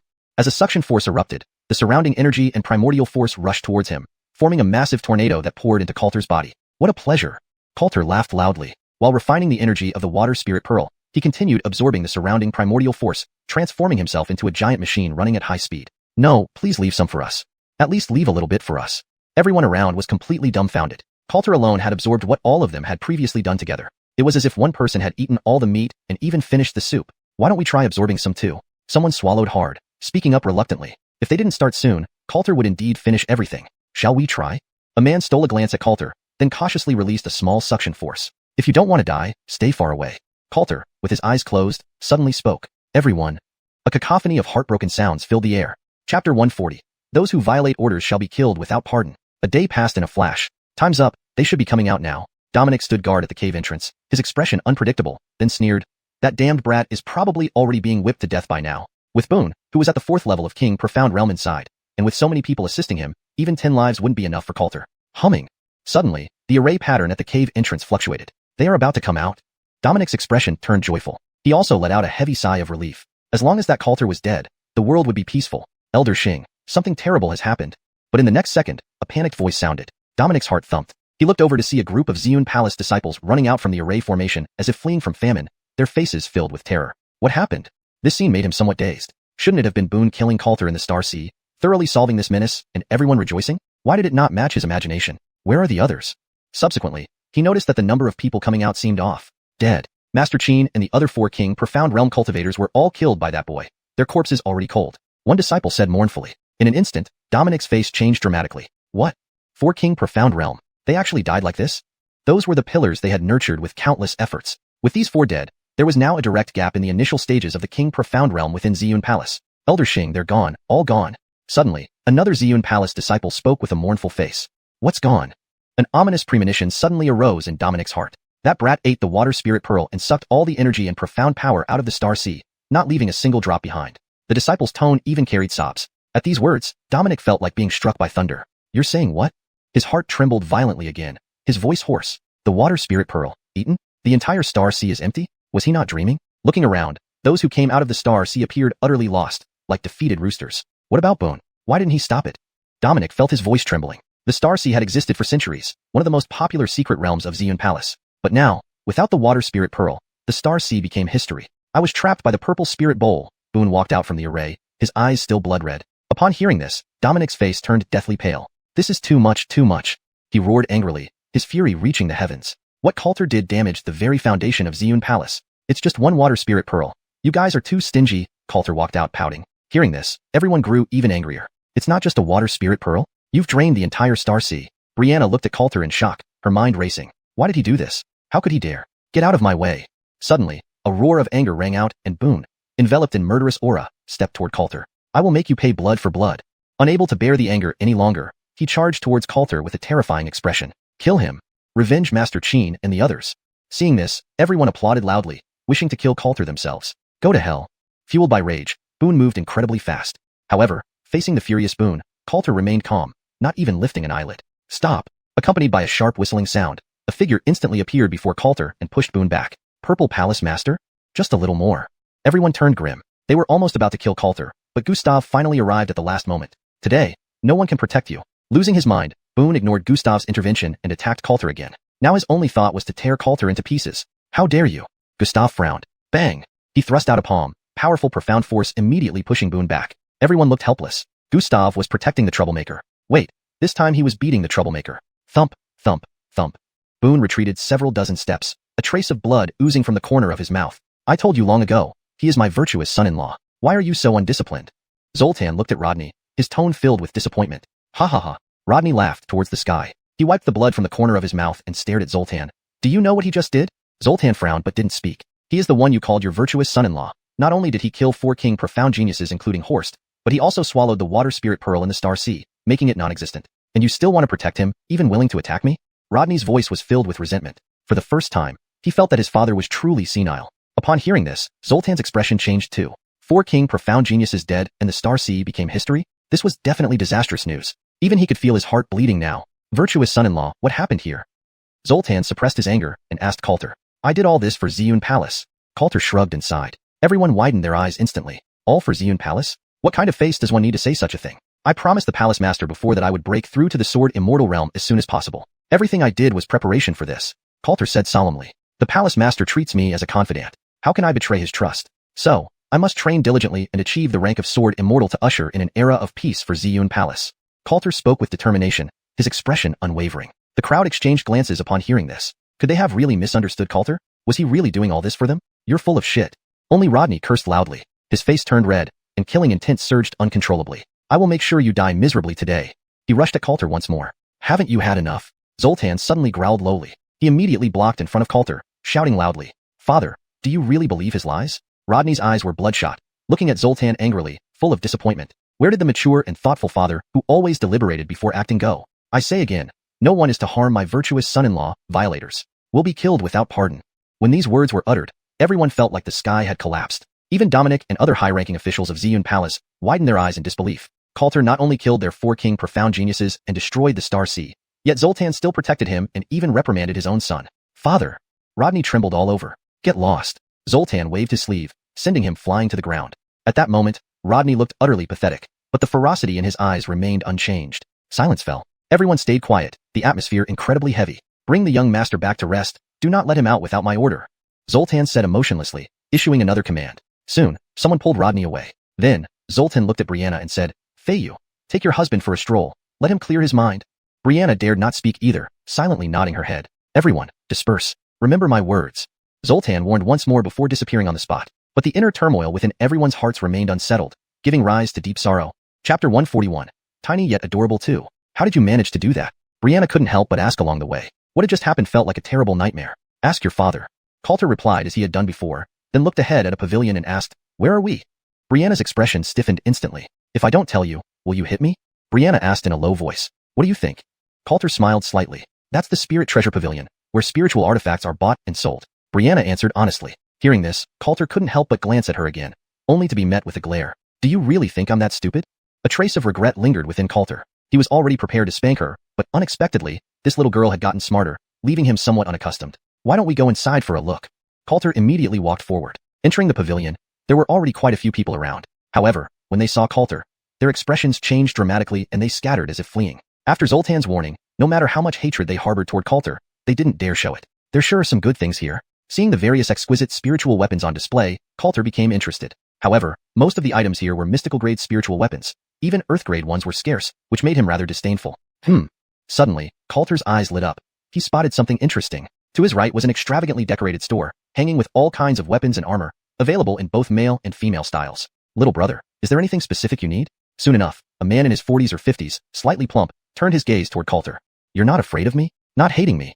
Coulter was somewhat surprised. Everyone else had kept their distance. Little brother, you jest? Since I run a business, everyone is a customer. What's there to fear? The uncle laughed heartily without any care. Besides, even if a real conflict breaks out with the 10,000 demon sect, I have offensive weapons like swords and spears, and defensive gear like armor. Isn't this a good thing? Indeed. Coulter suddenly understood. It seemed not everyone in the xiuxian hall disliked him. Then he turned to look at Brianna behind him and said, Go pick 2 pieces of women's soft armor for me, something pretty and durable. Upon hearing this, Brianna froze. Why would you want women's soft armor? Just pick them, why so many questions? Brianna was infuriated, then she froze again. According to her father's arrangement, she would be married to Coulter in less than half a month. Could it be that he wanted to give her these soft armors as gifts? Definitely. Thinking about this, Brianna's heart became tangled. Could this fearless and bold guy have such delicate thoughts? But it shouldn't be her picking, that wouldn't be surprising at all. Just hurry up, Coulter urged. Brianna rolled her eyes. Receiving a gift from him yet acting like this, what a clueless straight man. I'll take a look. She wandered around the store, and after much hesitation, picked out a black and a white gold-threaded soft armor. These 2. After speaking, she bit her lip tightly. Was she really going to marry him? But she wasn't ready at all. The Holy Maiden's taste is indeed excellent. Both these soft armors are Middle Earth-grade spiritual weapons. They're comfortable and possess incredible defensive power. No matter how you use them, they won't break easily. The uncle chuckled, showing off his white teeth. However, Coulter shook his head. They look nice, but they're a bit small. Brianna was taken aback. Aren't they big enough? She had picked them according to her own size. The person I want to give them to has a similar build, but her upper body is considerably larger, Coulter said with a smile. Upon hearing this, the uncle was somewhat surprised. How much bigger exactly? He also thought Coulter was buying for Brianna. Coulter extended his hand and gestured in the air, but was still unsatisfied until he saw Brianna's head. About this big. Instantly, the atmosphere turned awkward. People around were stunned and dumbfounded. The uncle. Brianna's cheeks started turning red and burning visibly. She panted heavily and stomped on Coulter's foot fiercely. Why don't you just die? So he wasn't buying for her at all. Actually, small ones can be cute too, Coulter explained, realizing his previous words might have been inappropriate. Hearing this, everyone was even more dumbfounded. The air around seemed to freeze completely. Don't let me see you again.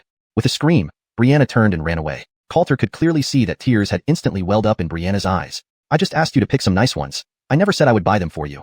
Coulter shook his head. Women were truly hard to please. The uncle's mouth twitched as well. Having stayed in the xiuxian hall for so long, this was the first time he saw Brianna cry so sadly, and in such a humiliating way. Do you have any larger sizes? Coulter continued to ask. The uncle looked at Coulter oddly and said, Actually, these 2 pieces of soft armor can adjust their size freely. Upon hearing this, Coulter was momentarily speechless. Why didn't you say so earlier? These 2 then, I'll take both. He had already decided. The black one for Karina, and the white one for Terry. If both women wore them together, just thinking about it made him feel warm and fuzzy inside. As for Rosanna and Blakely, given their status, they certainly wouldn't need him to worry. They likely already had defensive spirit artifacts. Alright, that will be 5,600,000 high-grade mystical crystals. The uncle handed over a storage ring to Coulter with a beaming smile. At the same time, he also took out 2 pairs of slightly transparent stockings, one black and one white. These go really well with the 2 pieces of soft armor. Consider them a gift for little brother. Coulter's eyes immediately lit up. The boss is indeed a man of taste. Then he paid the mystical crystals very generously. He had killed many people before, collecting all items from their storage rings. He really wasn't lacking in mystical crystals now. The uncle's smile grew wider. Little brother, I really envy you. At such a young age, you have such great fortune. Fortune? What was he talking about? He couldn't understand it all. Then the uncle patted his chest and said, Rest assured, little brother. The quality of my goods is absolutely top-notch. Any beauty who receives your gift will surely be touched to tears. Coulter smiled faintly. Then I'll borrow your good words. After that, the uncle winked at Coulter with a mischievous grin. Do you know what I mean by tears? Coulter still didn't get it. This boss was not serious at all. Chapter 142. Fierce Battle at Kiefer. The evening breeze was cool. When Coulter returned to the Purple Waylow, Violet Firmament Pavilion, it was already dusk. If he hadn't memorized the route earlier, he might not have found his way back. But now the gate of the Purple Waylow was tightly shut. No matter how he called out for Brianna, there was no sound from inside at all. Has she really gotten that angry?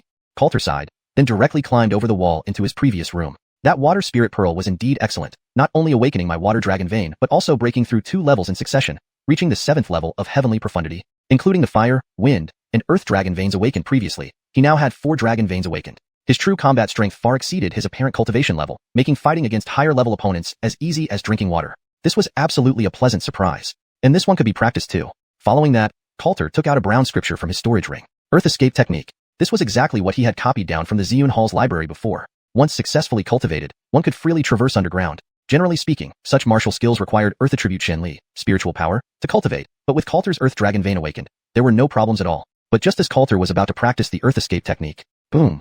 A huge explosion suddenly sounded. Coulter, get out here and prepare to die. A voice filled with hatred and anger echoed through the sky, shattering the originally peaceful night completely. Coulter's eyes narrowed slightly. He walked out and saw that the tightly closed gate of the Purple Waylow had been cleaved open, shattered into iron scraps. In the dense night, a figure exuding an icy killing aura and wielding a blue sword was slowly approaching. Kiefer had come, carrying overwhelming killing intent. It seems you didn't remember what your father said. Coulter looked at him and said lightly, he couldn't bear to kill you, so I'll do it. Kiefer's eyes were still bloodshot, his killing intent almost substantial. Today, I will tear you limb from limb. With a roar, without any unnecessary words, he exploded with incredible speed and rushed toward Coulter. Whoosh! Kiefer slashed with his sword, aiming straight for Coulter's throat. Clang! Shadow Blade instantly left its sheath, blocking the deadly strike. Die! Kiefer's eyes were red with fury, unleashing his full power. Zzz. Their sword edges sparked brilliantly, illuminating the night sky. Upper-grade Earth-class spiritual weapon. While parrying, a light flashed in Coulter's eyes. The blue sword in Kiefer's hand was clearly a powerful upper-grade Earth-class spiritual weapon, while his Shadow Blade was only lower-grade, putting him at a disadvantage in terms of spiritual weapons. I'll use my Azure Sword to sever your head. This is your greatest honor. Kiefer forced Coulter back several steps, his killing intent growing more violent. At that moment, Brianna suddenly opened the door. Her eyes were red and slightly swollen, obviously from crying just now. Brother, why are you here? She looked at Kiefer in great surprise. Didn't father lock him up? But now, Coulter and Kiefer were fighting fiercely, clearly fighting for their lives. She hurriedly looked back and found Dominic and other high-ranking officials of the Purple Cloud Temple there as well. Elder Shing, what's going on? Brianna seemed to realize something, her expression changing. Princess Saint, don't get involved in this. Dominic came over, speaking solemnly. He was originally responsible for watching Kiefer, but how could Kiefer's anger be so easily suppressed? Moreover, he hated Coulter just as much, so he released Kiefer, who immediately came to kill Coulter. To them, as long as Kiefer killed Coulter, everything would be resolved. Afterward, even if Gustav got extremely angry, he couldn't punish his son for a dead genius, right? Impossible. He deserved death anyway. While the temple master is away, we must kill him. Don't worry, with young master's attack, that boy will definitely die today. More and more disciples of the Purple Cloud Temple rushed over upon hearing the commotion. They immediately understood the situation seeing Kiefer and Coulter locked in battle. However, they were very moachi, cooperative. None of them tried to mediate, and none went to inform Gustav. They all wanted Coulter dead. But Brianna was very worried. She could clearly see that Kiefer and Coulter were now both enraged, and continuing like this, one of them would surely die today. But this wasn't what she wanted to see. Although she deeply disliked Coulter, especially after today's incident made her cry uncontrollably, his crime did not warrant death. No, I have to go call father. Brianna gritted her teeth and ran in a certain direction. Today, no one can save him. Dominic and others did not stop her. Even if Brianna went to fetch Gustav now, it would already be too late. The 4th level of King Profound's realm Xiuxian, wanting to kill Coulter, who was only at the 5th level of heavenly profundity, wouldn't take much time at all. Bang! Inside the Purple Firmament Pavilion, Coulter and Xiuxian clashed swords again, both stepping back 2 paces simultaneously. You actually broke through to the 7th level of heavenly profundity? Xiuxian looked at Coulter, his eyes filled with undiminished killing intent. For that, I must thank your water spirit pearl. Coulter said lightly, and with these words, he reopened the wounds of the Xiuxian Hall crowd, making Dominic and company extremely infuriated. So what if you're at the 7th level of heavenly profundity? Today, I will ensure you die without a burial place. With that, he raised the Azure Sword in his hand high. Purple Flame Hurricane Slash. A purple flame bloomed instantly, swirling around the Azure Sword, then completely sealing off Coulter's escape route. Humming. This sword strike aimed straight for Coulter from above. Heavy Heaven Pagoda Slash. Facing this ultimate killing move from Xiuxian, Coulter remained unperturbed and chose to face it head-on. That kid is done for. Just his measly 7th level of heavenly profundity, daring to clash directly with young master, he's simply courting death. This is finally coming to an end. Seeing this scene, everyone became increasingly agitated. Such a reckless fool. Dominic also sneered coldly. He seemed to already see the scene where Coulter was cut into two halves. Boom. The next second, the explosion deafened the ears. But contrary to everyone's expectations, Coulter held up under this blow from xiuxian, not showing any signs of weakness. How is this possible? Everyone was stunned. This was entirely different from what they had imagined. Coulter remained unfazed, with overwhelming spiritual power surging through his body. It had to be admitted that xiuxian's cultivation level was much higher than his own, and the martial skills he used were undoubtedly top-notch. Adding the advantage of superior weapons, he indeed took the upper hand. But Coulter possessed a 9-dragon battle body with 4 awakened dragon veins and accompanied by sharp sword and tint. He now fully had the strength to fight. At full effort, it was still uncertain who would win. 10,000 sword floating massacre. Coulter switched from defense to offense, with heavy sword shadows whistling toward him. Boom boom boom. Sword rain filled the sky, completely enveloping xiuxian. Each sword shadow possessed the powerful destructive force to slay someone at the king profound level. The onlookers suddenly had their hearts rise to their throats. Should young master be okay? Although they believed xiuxian wouldn't fall easily, sensing the terrifying destruction power of Coulter's sword attack still made them shudder with fear. Chapter 143. I was forced. I said, no matter what, you have to die today. In the next second, Boone's voice, filled with extreme anger, echoed. He looked a bit disheveled, but he had condensed a mystic force armor beforehand and was also wearing a high-grade earth-level armor. Therefore, Coulter's move just now did not cause him much harm. 9 levels star-breaking slash. Boone's entire body surged with mystic force. The azure sky sword in his hand emitted a blinding light and swiftly lunged toward Coulter at an extremely fast speed. This is the move. The young master is using all his strength. Ha ha ha, this is an ultimate earth-level martial technique, plus it's being executed by the young master. That kid is definitely done for this time. Boone instantly arrived, the momentum terrifying. Die, you menace.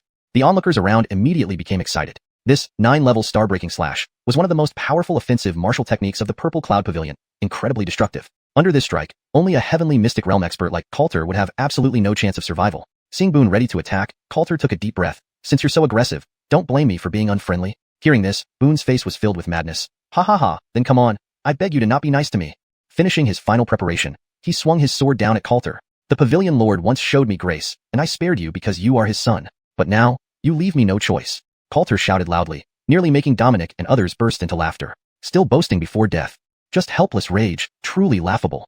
Already in front of Coulter, Boone sneered upon hearing this. So go ahead and kill me. I really beg you to kill me quickly. If I die, it means I'm weaker than you, and has nothing to do with my father.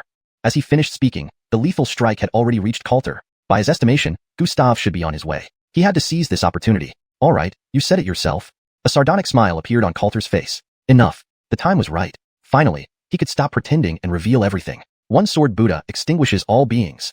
This sword stroke instantly pierced through the night, rushing out with overwhelming force. Everyone present saw a flash of impossibly fast sword light. They rubbed their eyes urgently, but when they opened their eyes again, they found Boone standing still, motionless. Chhh. At this moment, scalding hot blood suddenly sprayed from Boone's forehead. The crowd was taken aback. They rushed forward to see that Boone was still standing, but a bloody hole had appeared in the center of his forehead. The bloody hole penetrated through to the back of Boone's head, while his face retained a mad grin, though his body was uncontrollably trembling. The next second, numerous red and white substances oozed out of Boone's skull, emitting a foul smell, and his body fell with wide-open eyes even in death. Aya!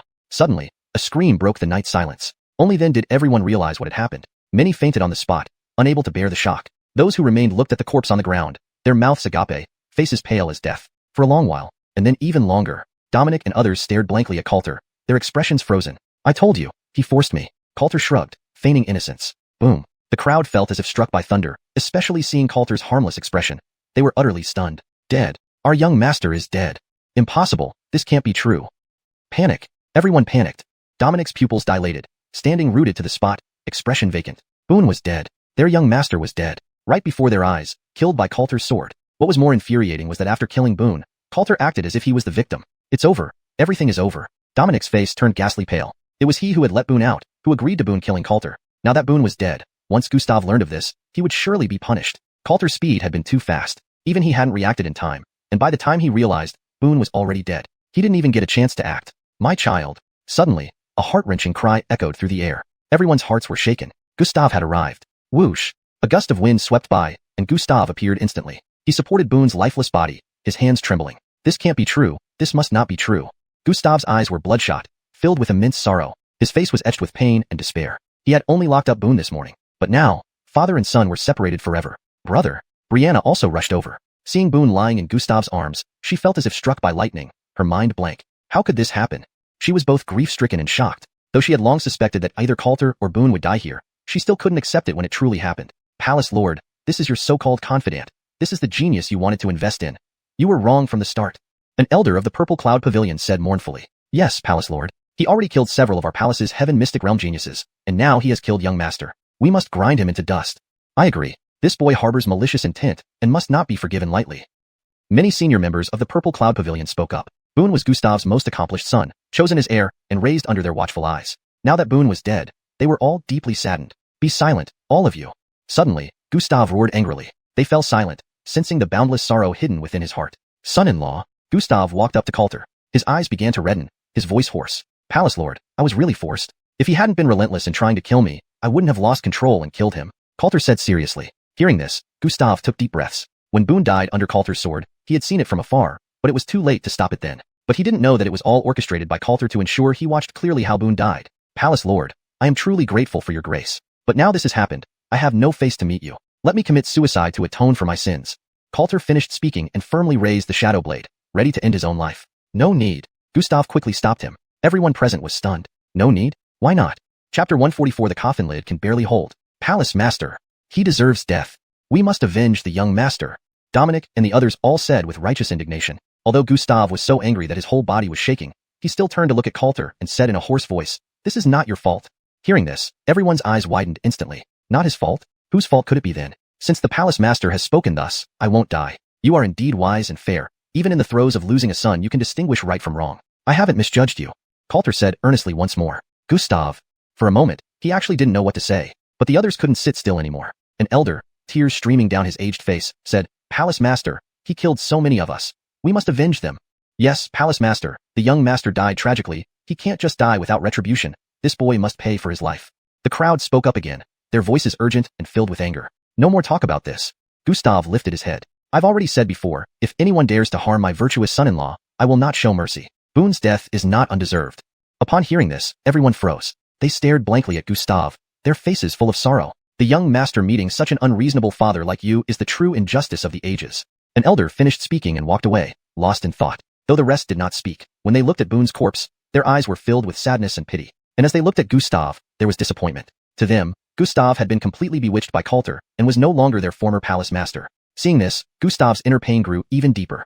That was his son, his most beloved son. Now Boone was dead, and yet he could do nothing to Coulter at this time. His heart ached more than anyone's. However, he had to endure. There was less than half a month left. There could be no mistakes whatsoever. Even if his teeth were broken, he would have to swallow them. Haha, quite a performance. Coulter saw all this, silently giving a mental thumbs up to Gustav. With his own son dead, and yet able to continue the act without any flaw, this was truly beyond the average person. Though he didn't know why Gustav did this, since the other party loved to perform so much, he was willing to play along. Son-in-law, I have some matters to attend to. Please go rest. After a bout of sorrow, Gustav suddenly looked at Coulter and said, In that case, I'll go in first. After all, Palace Master still needs to prepare the funeral arrangements. It wouldn't be appropriate for me to stay. Coulter answered with profound grief. Gustav. As Coulter walked away, he suddenly turned back. Palace Master is still young. Maybe try a little harder tonight. Perhaps you could create another one. At worst, in 18 years, you'll have another young master. If you wait any longer, it might really be too late. Coulter said with a face of sincerity and earnest advice. Gustav. Hold on. With his own son dead, there was no turning back now. He had to endure. Subsequently, Coulter returned to his room. Only Gustav, Dominic, and Brianna, along with the rest of the high-ranking members of Purple Cloud Palace, remained where they were. Palace Master, it's my fault, Dominic stepped forward but was interrupted by Gustav before he could finish. There's no need to say more. Dominic slightly paused but closed his mouth. Let's go together and see Younger off on his last journey. Gustav picked up Boone's body and headed towards the distance. Everyone followed silently. Soon, Gustav and the others arrived at the highest rear mountain of the Purple Cloud Palace. Dominic took the initiative to dig a pit. May you walk well, Younger. Gustav placed Boone's body into the coffin, overwhelmed with grief once again. Those around were also silent. Father, here is brother's sky sword. Brianna handed over the sword she had picked up. Younger loved this sword the most in his lifetime. Let it accompany him forever, Gustav said painfully with his eyes closed. He placed the sky sword into the coffin, and with a wave of his hand, a new grave appeared before everyone's eyes. Why don't you want to kill that boy? Dominic finally couldn't hold back and asked the question. Brianna and the rest also looked over. This had become a great mystery of Purple Cloud Palace. They wanted to know the truth too. A dead person cannot come back to life. Even if I kill him now, I can't bring back my Younger, Gustav said, dispirited. Even among his people, until everything was truly accomplished, he had to maintain his persona of cherishing talent. But Dominic felt a bit choked, but seeing Gustav's grief-stricken face, he ultimately didn't say anything more. Is Feiyu still going to marry him? An elder asked with a heavy tone. Marry? She must marry. Gustav's stance was very firm. He had already sacrificed his own son. If he couldn't obtain Coulter's 9-dragon battle body this way, it would truly be a great loss. But father, He killed my brother. Am I supposed to marry the one who avenged my brother? Brianna's eyes were also red from crying, and her appearance was pitiable. Don't worry about it. He is a genius that comes along once in 1,000 years. Once you marry him, even younger, should he know from beyond, will be comforted. Gustav said, suppressing his sorrow, but as he spoke, his heart bled. Dominic. Rodney. The coffin lid can barely hold. Everyone fell silent after hearing this. They felt that the palace master was becoming increasingly unfamiliar. Let's go back. Finally, everyone left one by one. The back mountain returned to its previous tranquility, but not long after, a figure moved through the night, slowly approaching. It was none other than Coulter. I am such a fool. I forgot to take the spoils of victory just now. Hopefully, those old fellows haven't taken them yet, he pouted. That sky sword was a great treasure. He coveted it greatly when he fought against Rodney. Coulter walked to Rodney's grave, confirmed it without error, then took out a spade and began digging up the grave. Soon, a brand new coffin appeared before him. Without hesitation, he opened it and saw Rodney's body and the blue treasure sword inside. It's still here indeed. Coulter's eyes lit up. Such extravagance, to discard an upper-grade Earth-class spiritual weapon so casually, it's almost inhumane. Coulter fondled the sky sword, a smile gradually appearing on his face. This great treasure now belonged to him. He glanced at Rodney's corpse again, shook his head. I wasn't lying to you just now. I was really forced into it. If you do transform into a vengeful ghost, seek your acting father for retribution. After restoring the grave to its original state, he turned and left directly. When Gustav makes his move against me, I'll surprise him with this sword. Coulter thought, a faint smile curling on his lips. I'm beginning to look forward to what kind of expression that old man will have at that time. Marlowe also chuckled with schadenfreude. Soon, Coulter gradually disappeared into the dark night, leaving only a mocking voice echoing in the night sky. This story teaches us that while playing others, we must always be prepared to be played ourselves. Chapter 145. The Demon Sect Attacks. The next day, as news of Rodney's death spread, everyone in the Xiuxian Hall felt as if they were struck by 5 thunderbolts, and then fell into a state of deep sorrow. On the other side, Coulter left home when it was just dawn. Not for any particular reason, just aimlessly wandering. But this time, everything had changed. Previously, when Coulter walked around in the Xiuxian Hall, everyone looked at him with hostile and angry eyes. But today, these people seemed to have changed. They actually smiled when they saw Coulter, and some even greeted him voluntarily. Good morning, Brother Sue. Haven't seen you in a day. Brother Sue looks even more handsome. Still calling you brother? Soon, we should be calling you son-in-law.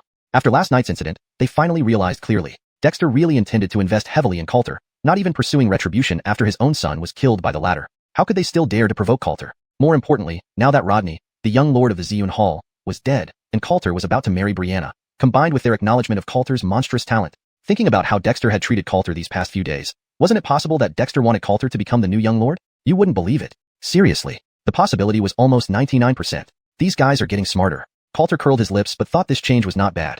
At least no one would bother him anymore. Bang! Bang!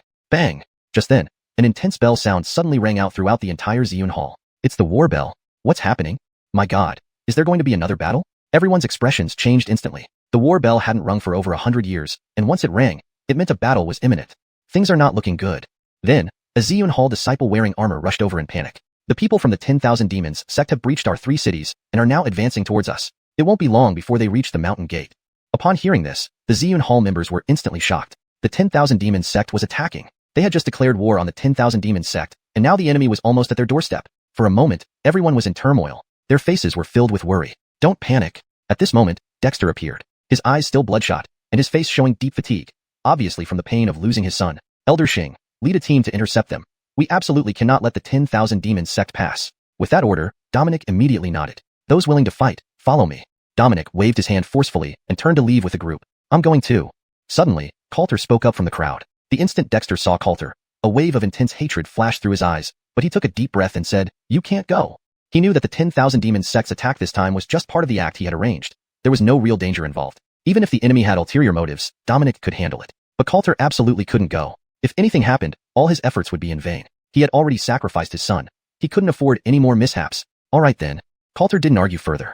On the other side, led by Dominic, hundreds of Xiuxian Hall disciples marched out of the mountain gate. Stop. After a frenzied dash, they gradually came to a halt. In front of them stood a large group of fully armed disciples from the 10,000 Demons sect, clad in black armor.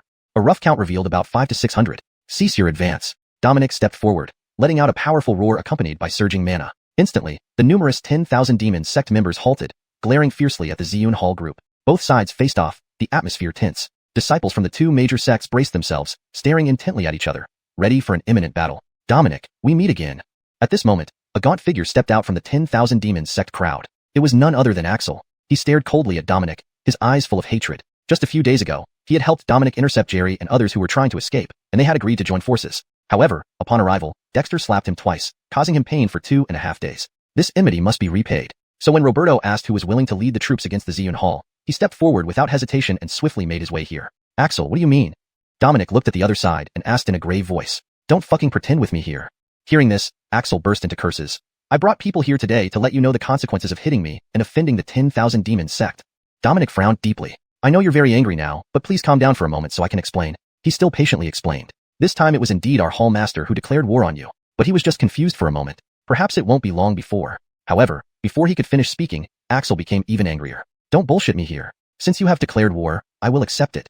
He glared at Dominic with uncontrollable anger. The more he thought about it, the angrier he got. To hell with it all. Attack. He waved his hand fiercely. Countless disciples of the 10,000 Demons sect brandished their weapons, bursting with murderous intent, pouncing like famished wolves. Kill. Eliminate them all. See how bold they are to declare war on us. Dominic took a deep breath. Xiuxian Hall disciples, prepare to fight. Given the situation, there was no choice but to engage. Charge. The two forces clashed immediately, erupting into a fierce battle. In an instant, various martial skills burst out, quickly followed by shouts, roars, and cries. Whoosh. Dominic directly faced Axel. Heavenly Demon Palm. Axel's body surged with mystic power, instantly forming a massive black palm imprint that crushed down toward Dominic. His anger made him want nothing but blood. Purple Essence Shield. Dominic clasped his hands together, and a dense purple mystic power erupted around his body, forming a giant shield in front of him. Boom.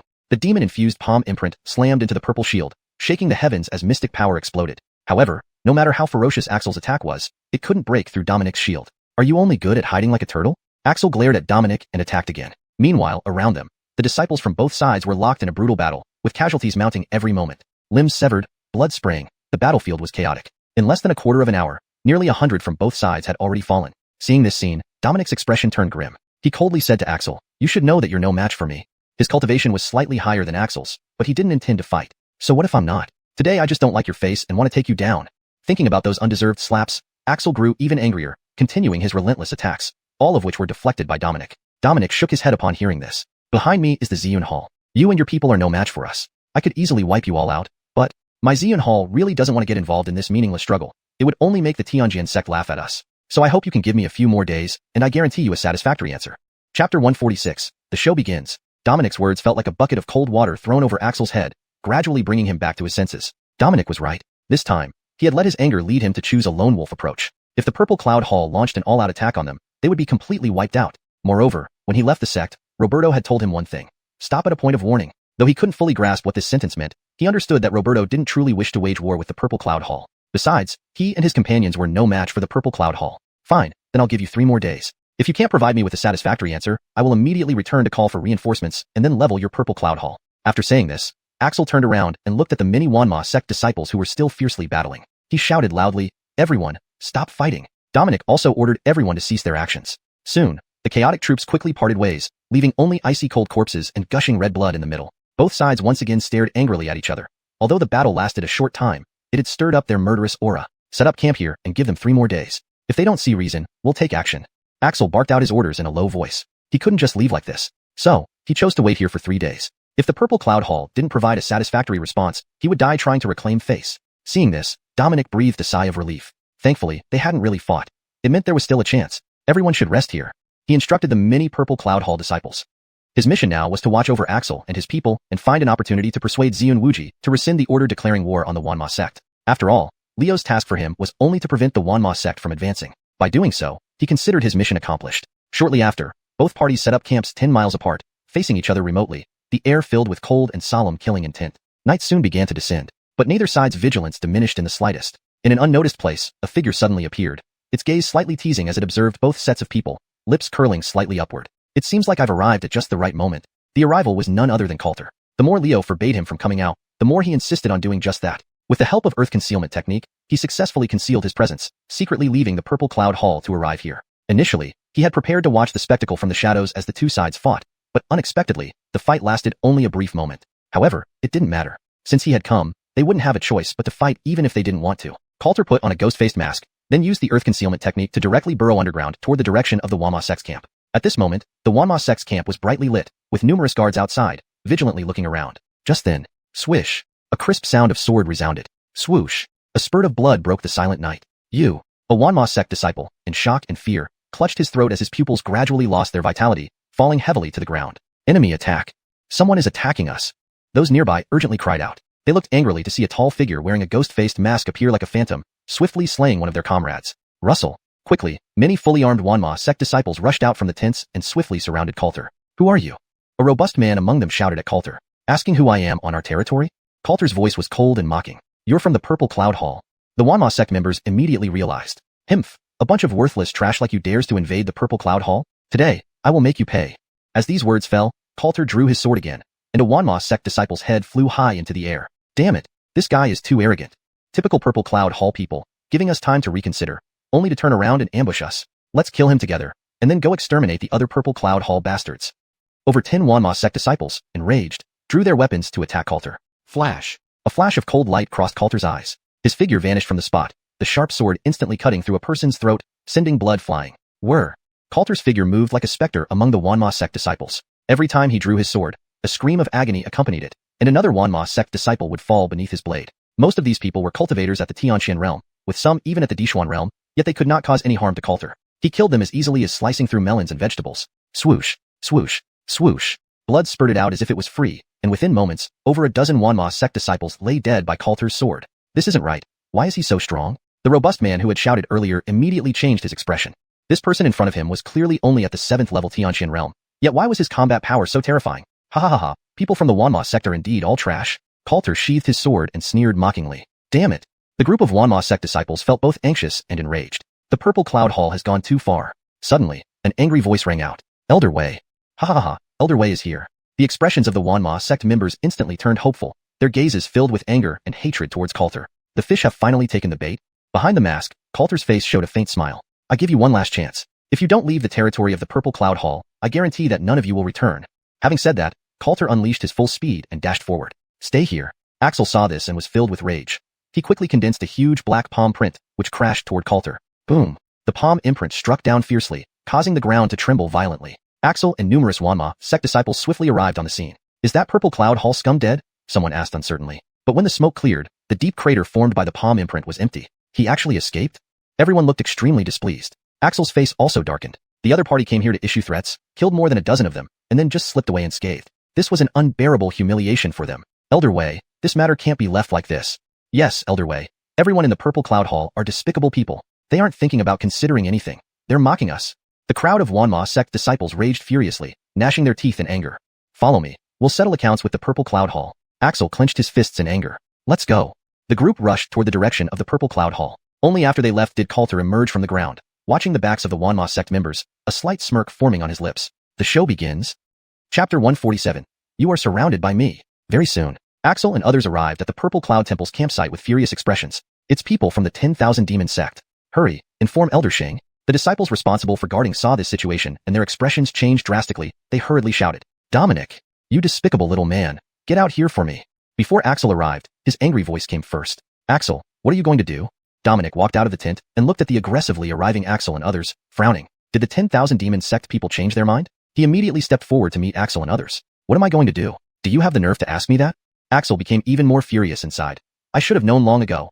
All of you in the Purple Cloud Temple from top to bottom are a bunch of despicable small men. I was really having a mental breakdown just now when I actually believed your nonsense. Upon hearing this, Dominic had a puzzled look on his face. What do you mean exactly? Explain clearly. Axel stared at Dominic tightly, the veins on his forehead protruding.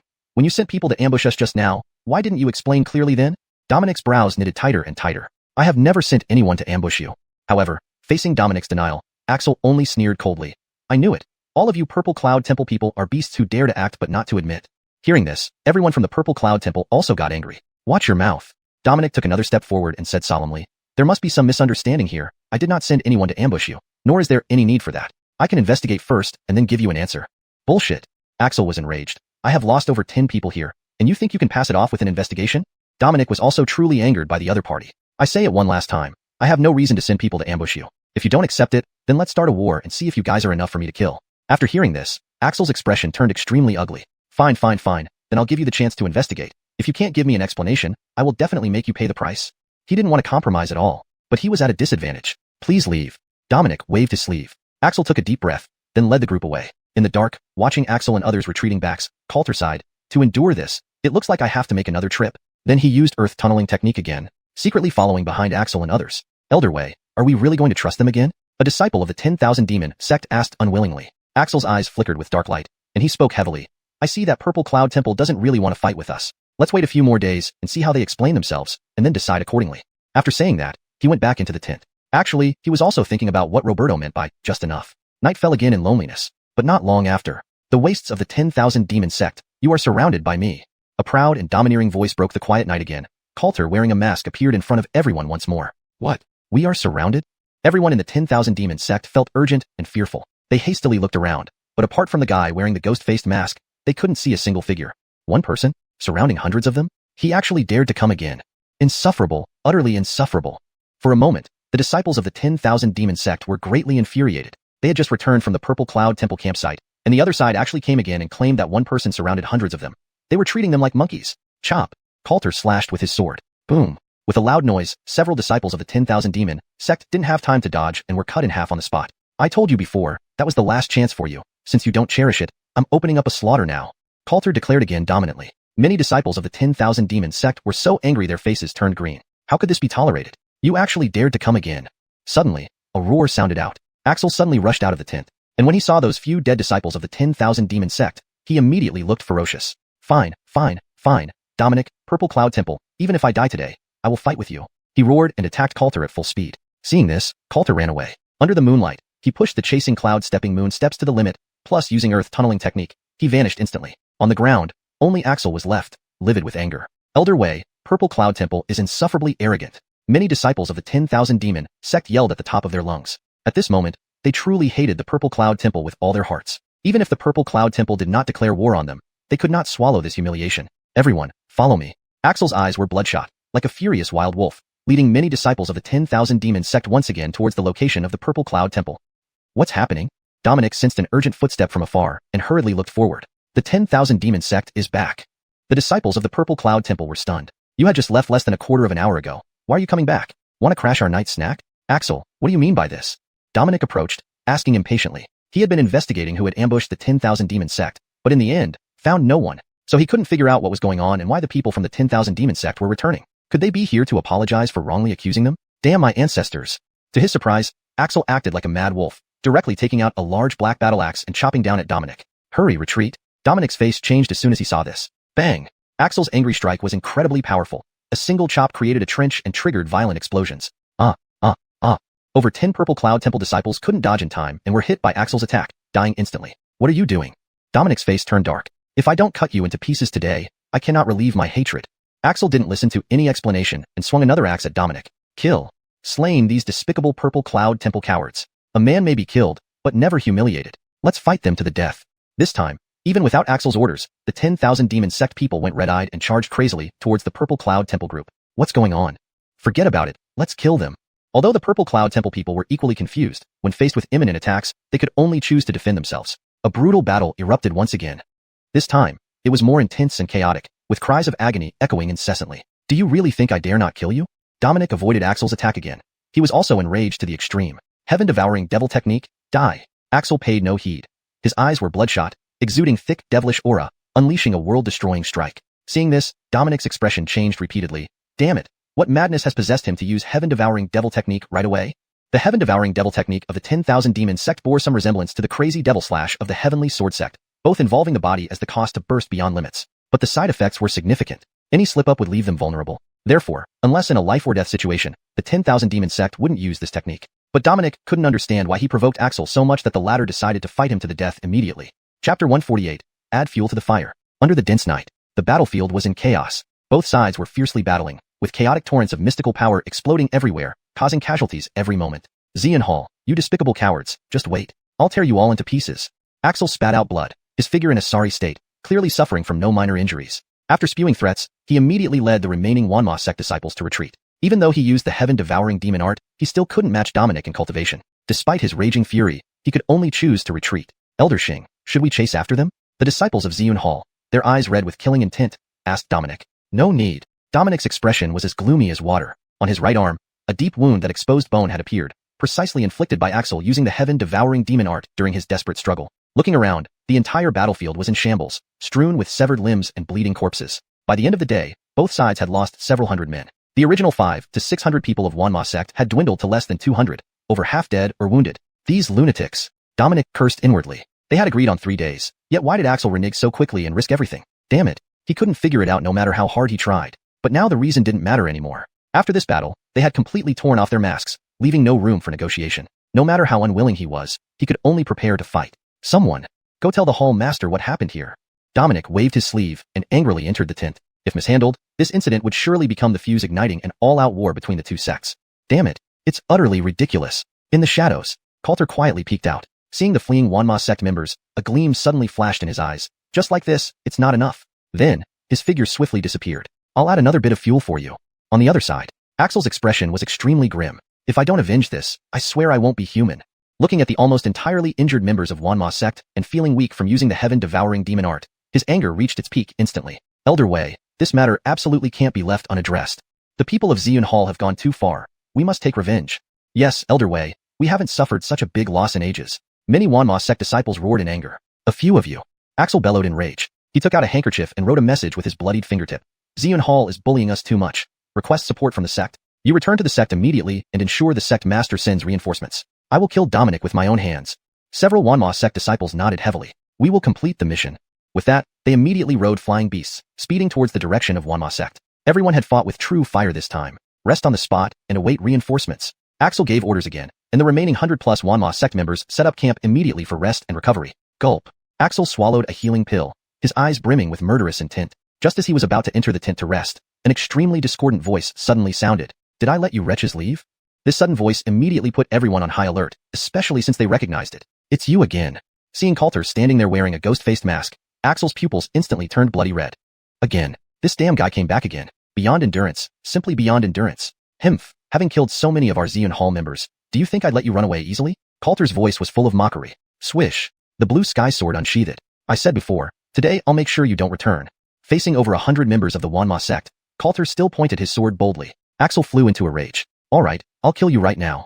Already at the brink of exploding, this provocation from Coulter pushed him over the edge. To death. Wielding a massive battle axe, he charged at Coulter like a raging bull, swinging down a mighty blow. Great heavenly pagoda slash. Coulter held the sky sword, unleashing a powerful strike. Facing such an opponent, he dared not be careless, wielding the sky sword and launching an all-out attack. Bang!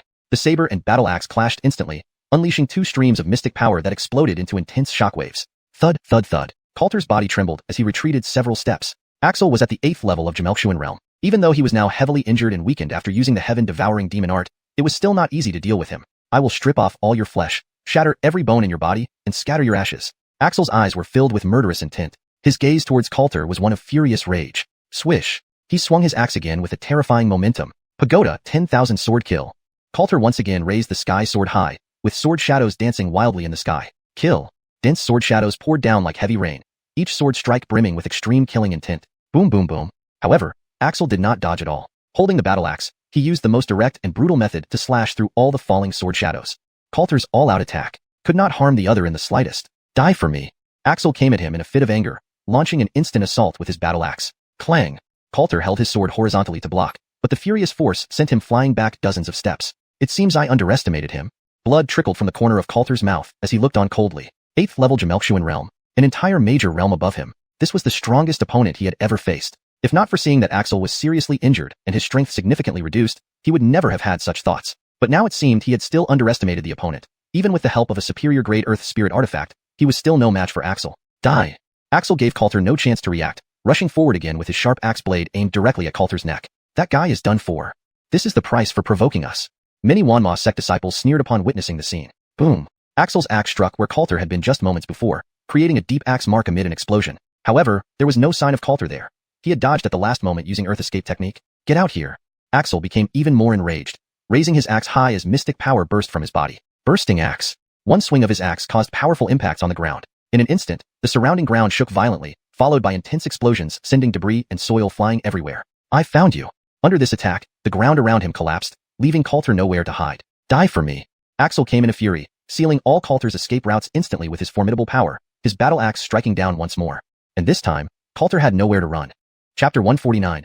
Pretty comfortable. Frenzy. Fatal. Nowhere to hide. The lethal aura rushed towards him, and Axel's deadly strike made Coulter truly feel the threat of death. Go to hell, you trash of the Purple Cloud Hall. A savage grin appeared on Axel's face, but at that moment, Coulter suddenly looked at him coldly. Dare you look into my eyes?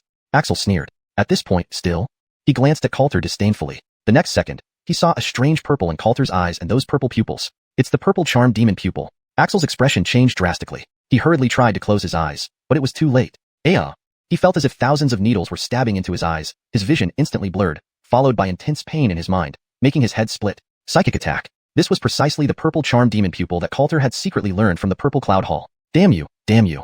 This sudden psychic attack completely deprived Axel of his sight. He endured the headache and swung his battle axe wildly. Swish. But the next second, a sharp blade pierced through his chest. Axel froze, a pained expression appearing on his face. In combat between masters, one moment could decide victory or defeat. Clearly, Axel had lost this duel. Elder Wei. This can't be. This absolutely can't be. How could that boy hurt Elder Wei? The surrounding Wanma sect disciples' faces all changed drastically. Axel, an 8th level xiuxian expert, was actually stabbed through the heart by someone from the Purple Cloud Hall who was only 7th level xiuxian. It's over. Coulter's voice was icy and merciless. Bang! Axel's battle axe fell to the ground. The intense weakness and severe pain coming from within his body stripped him of all strength. Who are you? He stared at Coulter with dying eyes, spitting out a large mouthful of dark red blood. Upon hearing this, Coulter smiled slightly. Then he removed the ghost-faced mask from his face. Do you remember me? Coulter's face was expressionless. It's you. Axel's pupils contracted sharply. You're from the Heavenly Sword sect? He instantly understood everything while looking at Coulter. They had been tricked. He and Dominic had both been deceived. It turned out that Dominic hadn't really sent anyone to ambush them. From start to finish, it was Coulter of the Heavenly Sword sect who had provoked them. Congratulations, you got it right. Here's your reward. Finishing his sentence, Coulter swept his sword horizontally. Swish. Blood splattered. Axel's head flew high into the air. This elder of the Wanma sect, a top expert at the 8th level of xiuxian, had died under Coulter's sword. Even in death, his eyes remained wide open. Turns out it was Coulter who had been fanning the flames behind the scenes, not only inciting the conflict between the Wanma sect and the Purple Cloud Hall, but ultimately ending up killing himself in the process. How much he hated. But everything was too late. Realizing that he had just sent people back to inform the sect of the news, he became acutely aware of how terrifying Coulter truly was. He's dead. Elder Wei is dead. He actually killed Elder Wei. Immediately, the faces of the Wanma sect members turned ghastly pale. None of them could have imagined that Axel would die at the hands of a mere 7th level xiuxian youth. Quick run. Hundreds of Wanma sect disciples scattered in panic. Everyone runs in different directions. He won't be able to catch us all. He's from the Heavenly Sword sect. We must take the truth back. They were smart. There was only one Coulter, but they were more than 100. As long as they scattered and fled, there was no way Coulter could chase after all of them. You might as well stay, all of you. But Coulter's expression didn't change at all. As he spoke, a streak of purple light shot out of his hand, quickly transforming into a huge purple bowl in midair. The Purple Spirit Bowl. Indeed, he couldn't chase after so many people alone. But with the help of the Purple Spirit Bowl, things were different. Boom. The giant purple bowl descended from the sky, enveloping all the members of the Wanma sect. No matter how they attacked, it was futile. All over, utterly finished. In an instant, the Wanma sect members' faces turned ashen gray. In this battle, Coulter single-handedly wiped out over 100 people from the Wanma sect, including Axel. It seems I underestimated these old creatures who've lived for hundreds of years. Almost took a fall in the dark ditch, Coulter said slowly after cleaning up the battlefield. If he hadn't used the purple charm demon pupil to throw Axel into chaos at the last moment, he wouldn't have been able to kill him. Fortunately, it turned out well. Afterward, he looked at the numerous corpses of the Wanma sect members surrounding him and carved several bloody words into the nearby area with his sword. Those who offend the Purple Cloud Hall shall be punished no matter how far they flee. After finishing all this, Coulter looked in the direction where Axel had sent people to report, with a faint smile on his face. The timing is just right. Now, let's wait for the show to begin. Taking advantage of the dawn breaking, Coulter silently returned to the Purple Cloud Hall. But as soon as he pushed open the door, he saw a purple figure. Why are you here? Coulter was somewhat surprised. Where were you last night? Joy sat on Coulter's bed and asked in return. None of your business. Brianna felt slightly angry, but when she thought about Coulter's attitude toward everyone, she calmed down. She took a deep breath and said to Coulter, my father still insists that I marry you in a few days. Hearing this, Coulter raised an eyebrow. He had killed Gustav's son, yet Gustav was still insisting on giving his daughter to him. There must be some sinister plot behind it. The reason for his certainty was simple. He never believed in windfall luck. If you don't want to marry me, you don't have to force yourself. Coulter replied expressionlessly. Brianna fell silent. After a long while, she suddenly started sobbing, tears falling on the bed like crystal droplets, her cries making her look like a weeping beauty. My father will never agree to this, and I don't want to disobey his orders, but how can I possibly feel at ease marrying you after you killed my brother? She was lost inside. She didn't understand why her father wanted to do this, nor did she know how to face Coulter in the future. That was why she came to find Coulter tonight as if guided by fate. But Coulter remained expressionless. You should know, if I hadn't killed him, the one who would have died would be me. Brianna closed her eyes in pain. Suddenly, she stood up and hugged Coulter, sobbing violently in his embrace. Can you tell me what I should do now? Coulter was momentarily stunned, but he remained silent. He couldn't figure out what Gustav was up to, so he couldn't give her a definite answer at this moment. Coulter. Only when Brianna's tears soaked through Coulter's chest did she gradually calm down and speak softly. What? Brianna buried her head in Coulter's chest. Hit me again, please. Her voice was so low it was barely audible, but Coulter heard it clearly, his eyes widening. What kind of wild words were these? 1 second ago, she was crying heart-wrenchingly, and now, smack. He slapped her. Such a familiar feeling. Brianna immediately let out a slightly hurried sound. Just like this. Hit me a few more times, please. Coulter. What kind of lustful words were these? A second ago, she was crying her heart out, and now, slap. Chapter 150. I'm the most honest person. Over the next few days, everyone at Purple Cloud Palace was on high alert. Everyone was prepared for battle, and the air throughout the entire sect was filled with a tense atmosphere. Coulter didn't step outside the main gate, or even the secondary gate. Knock, knock, knock. Suddenly, an uplifting sound of the bell rang out again. The hearts of many Purple Cloud Palace disciples, which had been hanging in suspense, finally shattered. The war bell has sounded again. I knew these few days wouldn't be peaceful.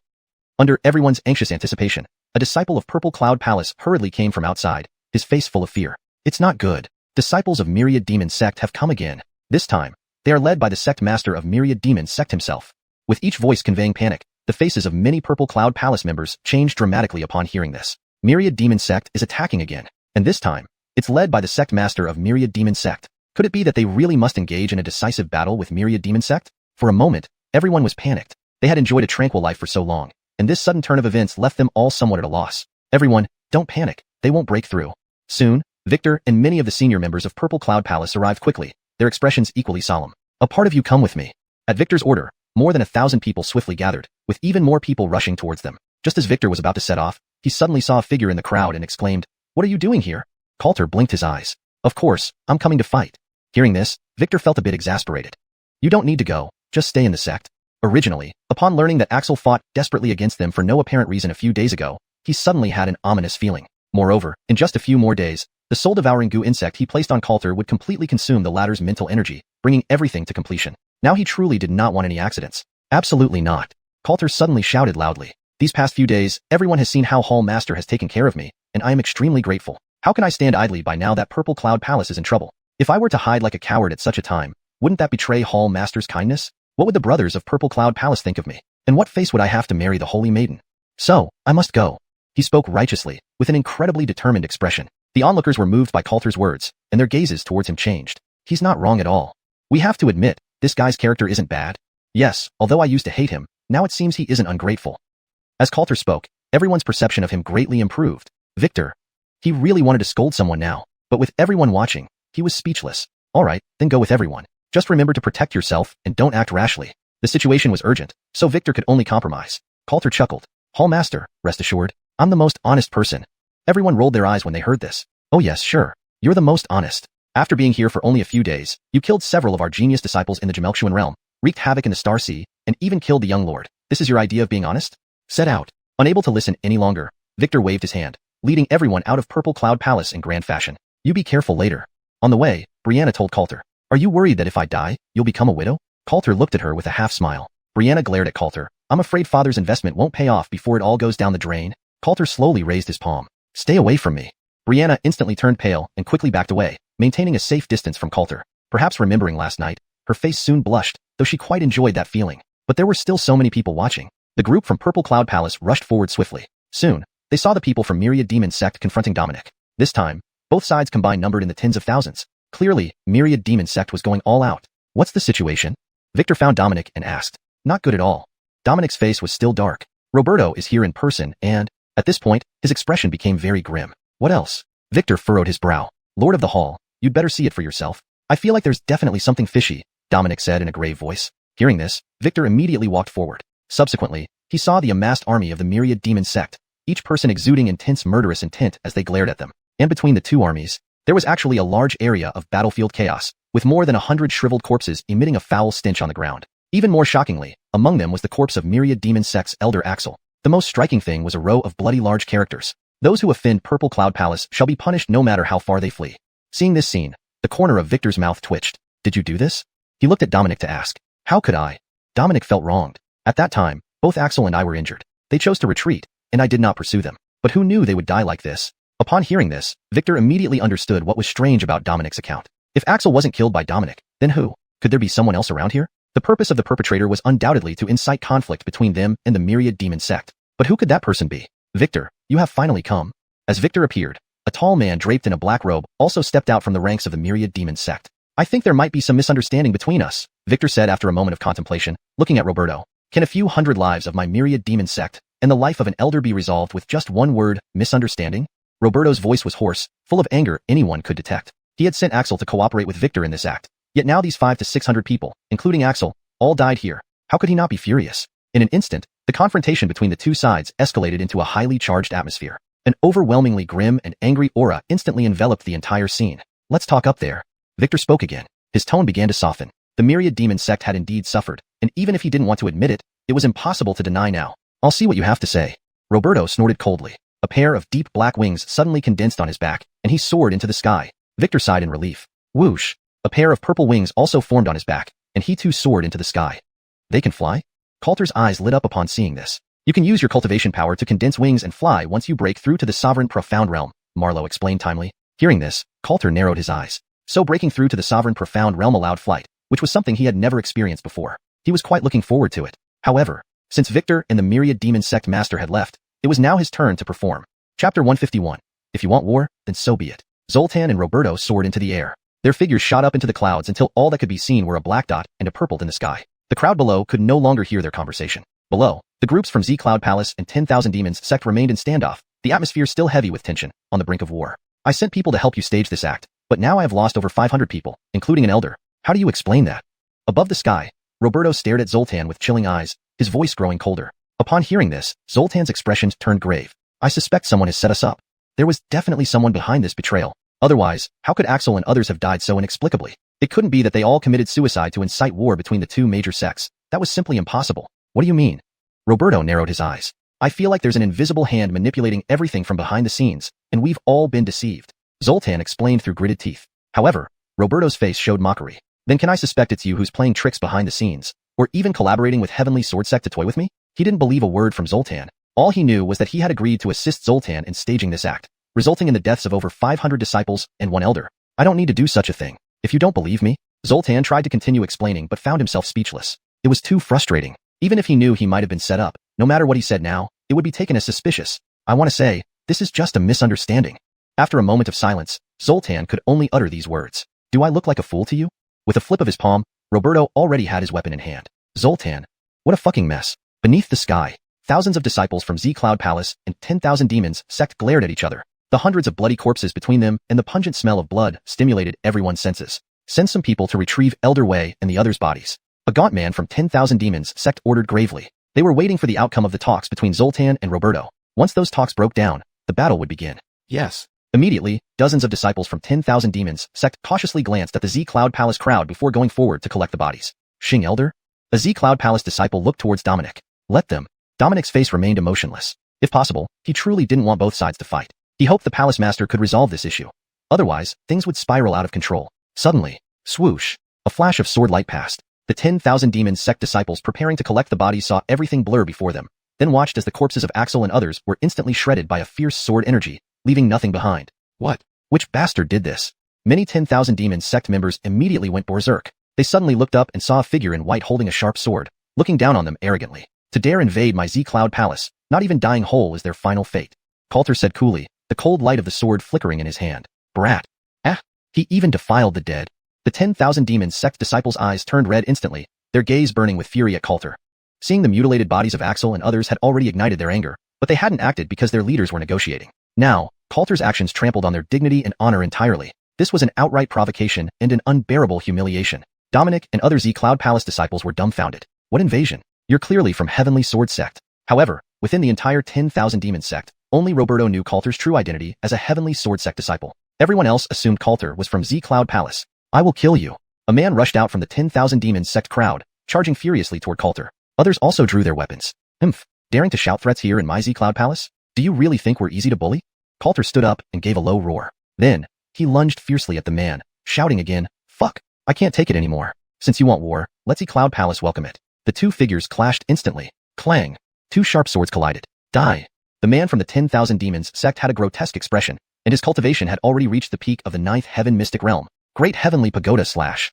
Coulter swept his sword horizontally. I'll slay you first as an offering to the banner. A raging sword intent roared forth, piercing through the head of the man in the heaven mystic realm with one strike. Boom. His head exploded like a watermelon. Red and white fragments flew everywhere. Coulter's snow-white clothes stained with bright red blood, instantly making him appear wildly bloodthirsty. One strike kill. Phew. Coulter spat on the headless corpse. With such strength, you dare to show off on my purple cloud hall territory? You're asking for death. Everyone was dumbfounded. The next second, all hell broke loose, especially the thousands from the 10,000 demon sect. Seeing this scene made their eyes turn red instantly. Kill him. Destroy the purple cloud hall. Too arrogant. Do they think we have no one in the 10,000 demon sect? A single spark can start a prairie fire. One person's brutal death ignited collective rage among over 1,000 people. In that moment when everyone acted out of anger, no one could contain their killing intent any longer. Kill. Tear him to pieces.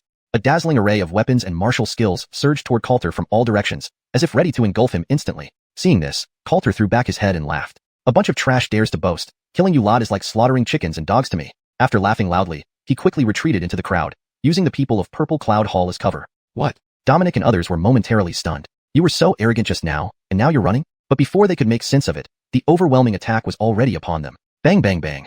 Ah. Without Coulter as their target, the attacks from the 10,000 demons sect rained down on the people of Purple Cloud Hall. In an instant, dozens from Purple Cloud Hall were killed, and over 1,000 from the 10,000 demons sect were still rushing towards them, madness on their faces. Hurry, defend. Are they all crazy? The people of Purple Cloud Hall finally reacted. Facing the dense crowd of enemies, they had no choice but to fight back quickly. Who can tell me what's happening here?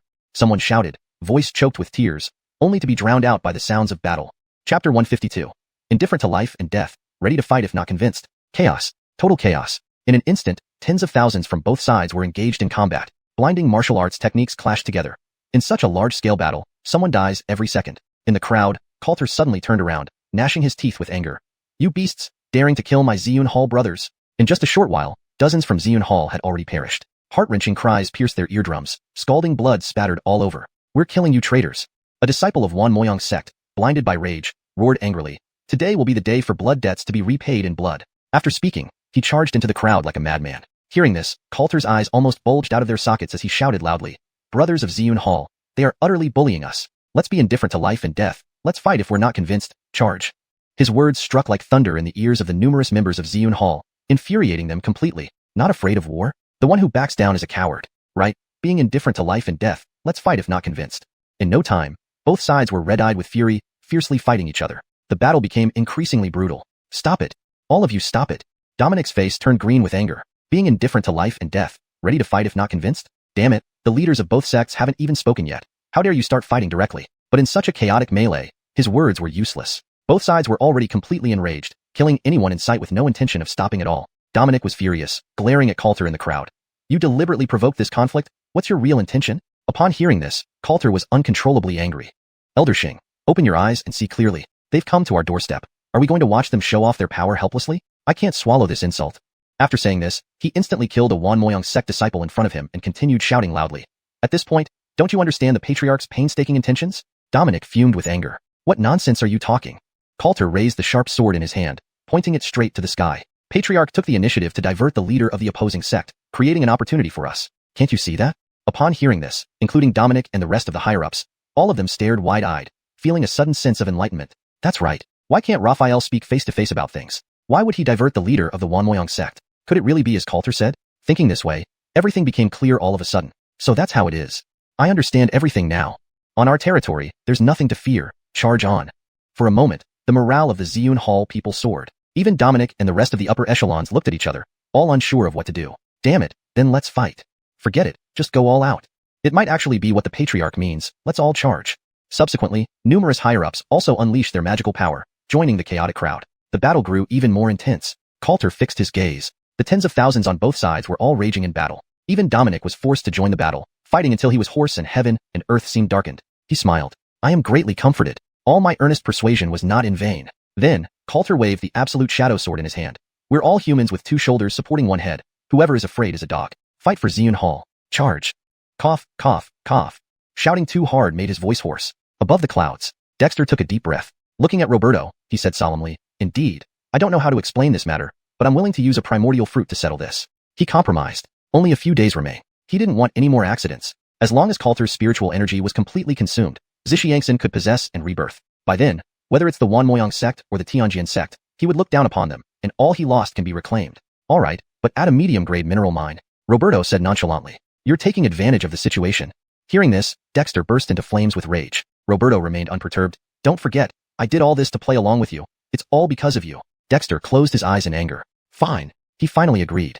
I hope what you said before about capturing the Tianjian sect doesn't have any more hitches, Roberto said again. It won't. Dexter coldly snorted. After concluding their discussion, the two immediately flapped their wings and descended. But in the next second, both were instantly dumbfounded. They saw that the two sides, which had been tense in standoff just now, were now littered with corpses and rivers of blood. Hold it! Dexter's expression changed as he hurriedly shouted. Everyone, stop this at once.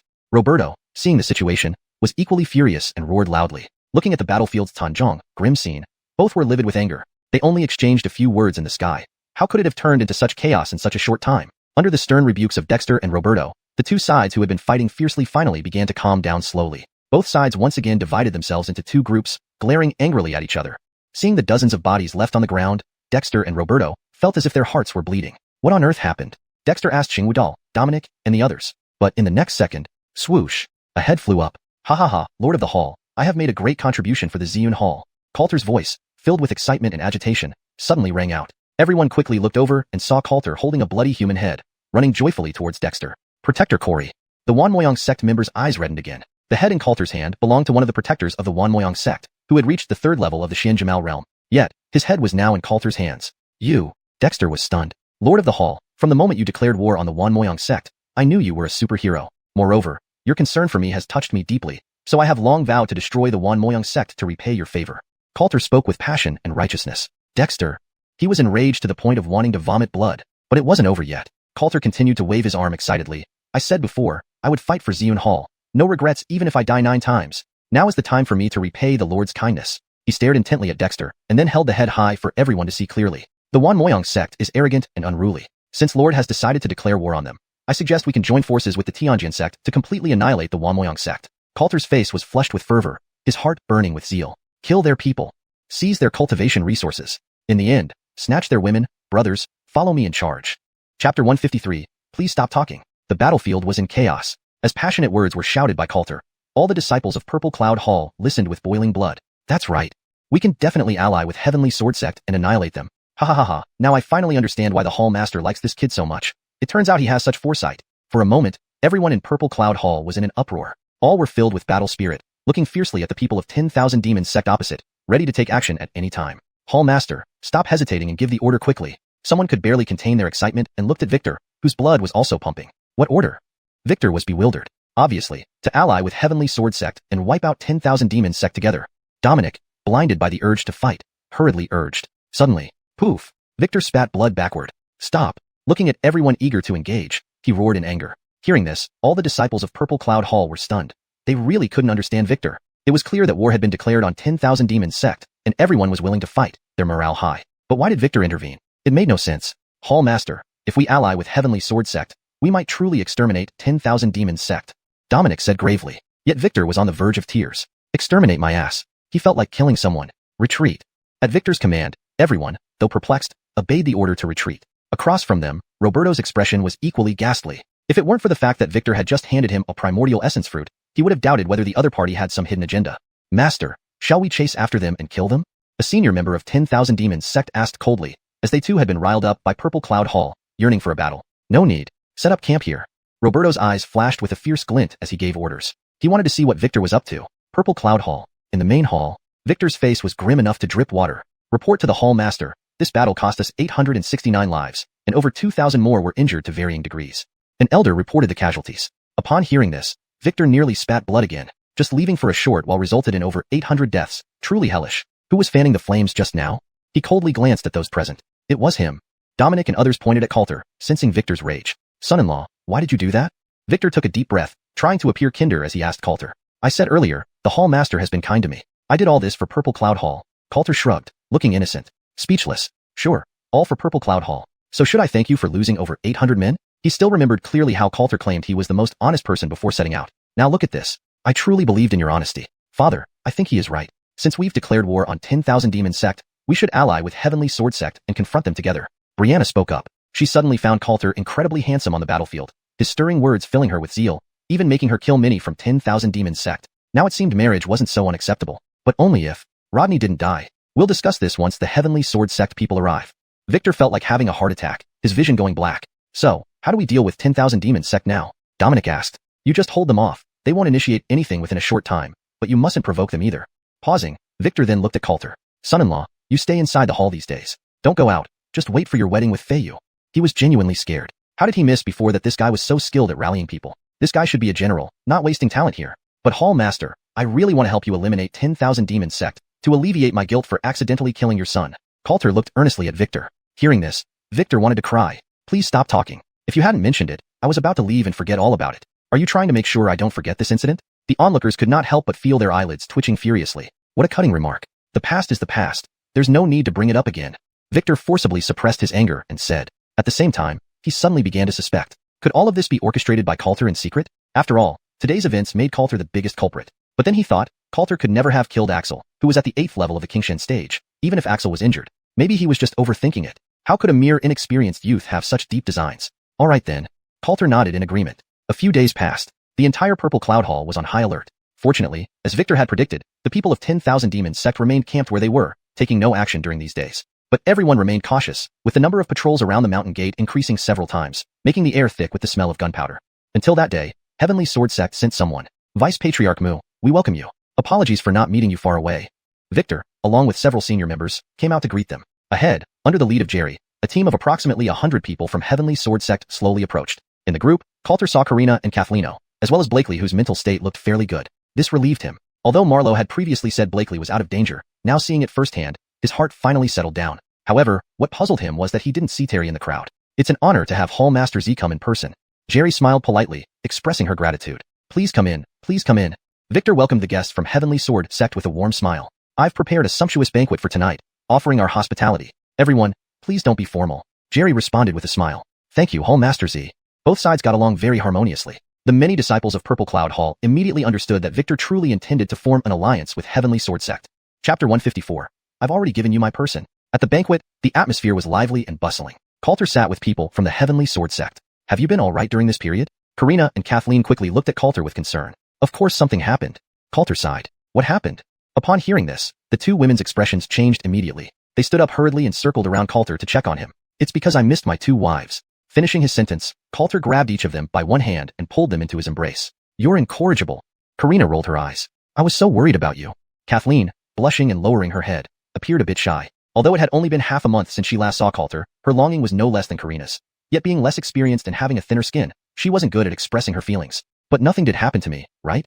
Coulter chuckled, then stealthily pinched both women's bottoms. Still that familiar feeling. Ah. Kathleen gasped, her face turning bright red, but fortunately the noisy environment prevented anyone from noticing. All you think about every day. Karina just gave Coulter an aggrieved look, but this glance revealed her beautiful red lips, enchanting features, and sultry gaze that stirred a fiery passion within Coulter. If it were not for the inopportune moment, he would have really wanted to pull the two women aside for some intimate encounters right away. To bully us as soon as you arrive. Karina seemed to notice Coulter's predicament, flashing a smug smile. You'll regret this. Coulter muttered menacingly, knowing well Karina would be his special focus later. Then, he turned his attention to Kimura, who had been staring at him all along, and smiled. Sixth Elder, what kind of look is that? Have you forgotten me? Kimura looked radiant, smiling warmly while dressed in a white robe that accentuated her voluptuous figure even more than before, making her absolutely mesmerizing. I never imagined that I would owe you, a young fellow like you, my life. Kimura's beautiful eyes shone with appreciation, looking at Coulter with a gentle expression that seemed almost melting. After regaining consciousness, she learned everything Coulter had done for her, feeling deeply moved amidst her complex emotions. Had it not been for Jerry and others' persuasion, she might have come to see Coulter the moment she woke up. So how does Sixth Elder plan to repay me? Saying this, Coulter pinched Karina's thigh again. So smooth and tender. I've already given you myself. What else do you want?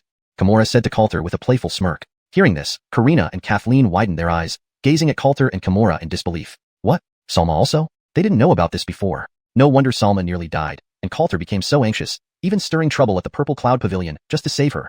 Now it all made sense. Alright, you win. Coulter conceded instantly, then asked, Where's Yue? Why isn't she here with you? Given Terry's character, it was unusual for her not to attend. Kimura hesitated. Karina and Kathleen also appeared somewhat uneasy. What's going on? Perhaps you can ask Deputy Sect Leader Mu later. Only she knows.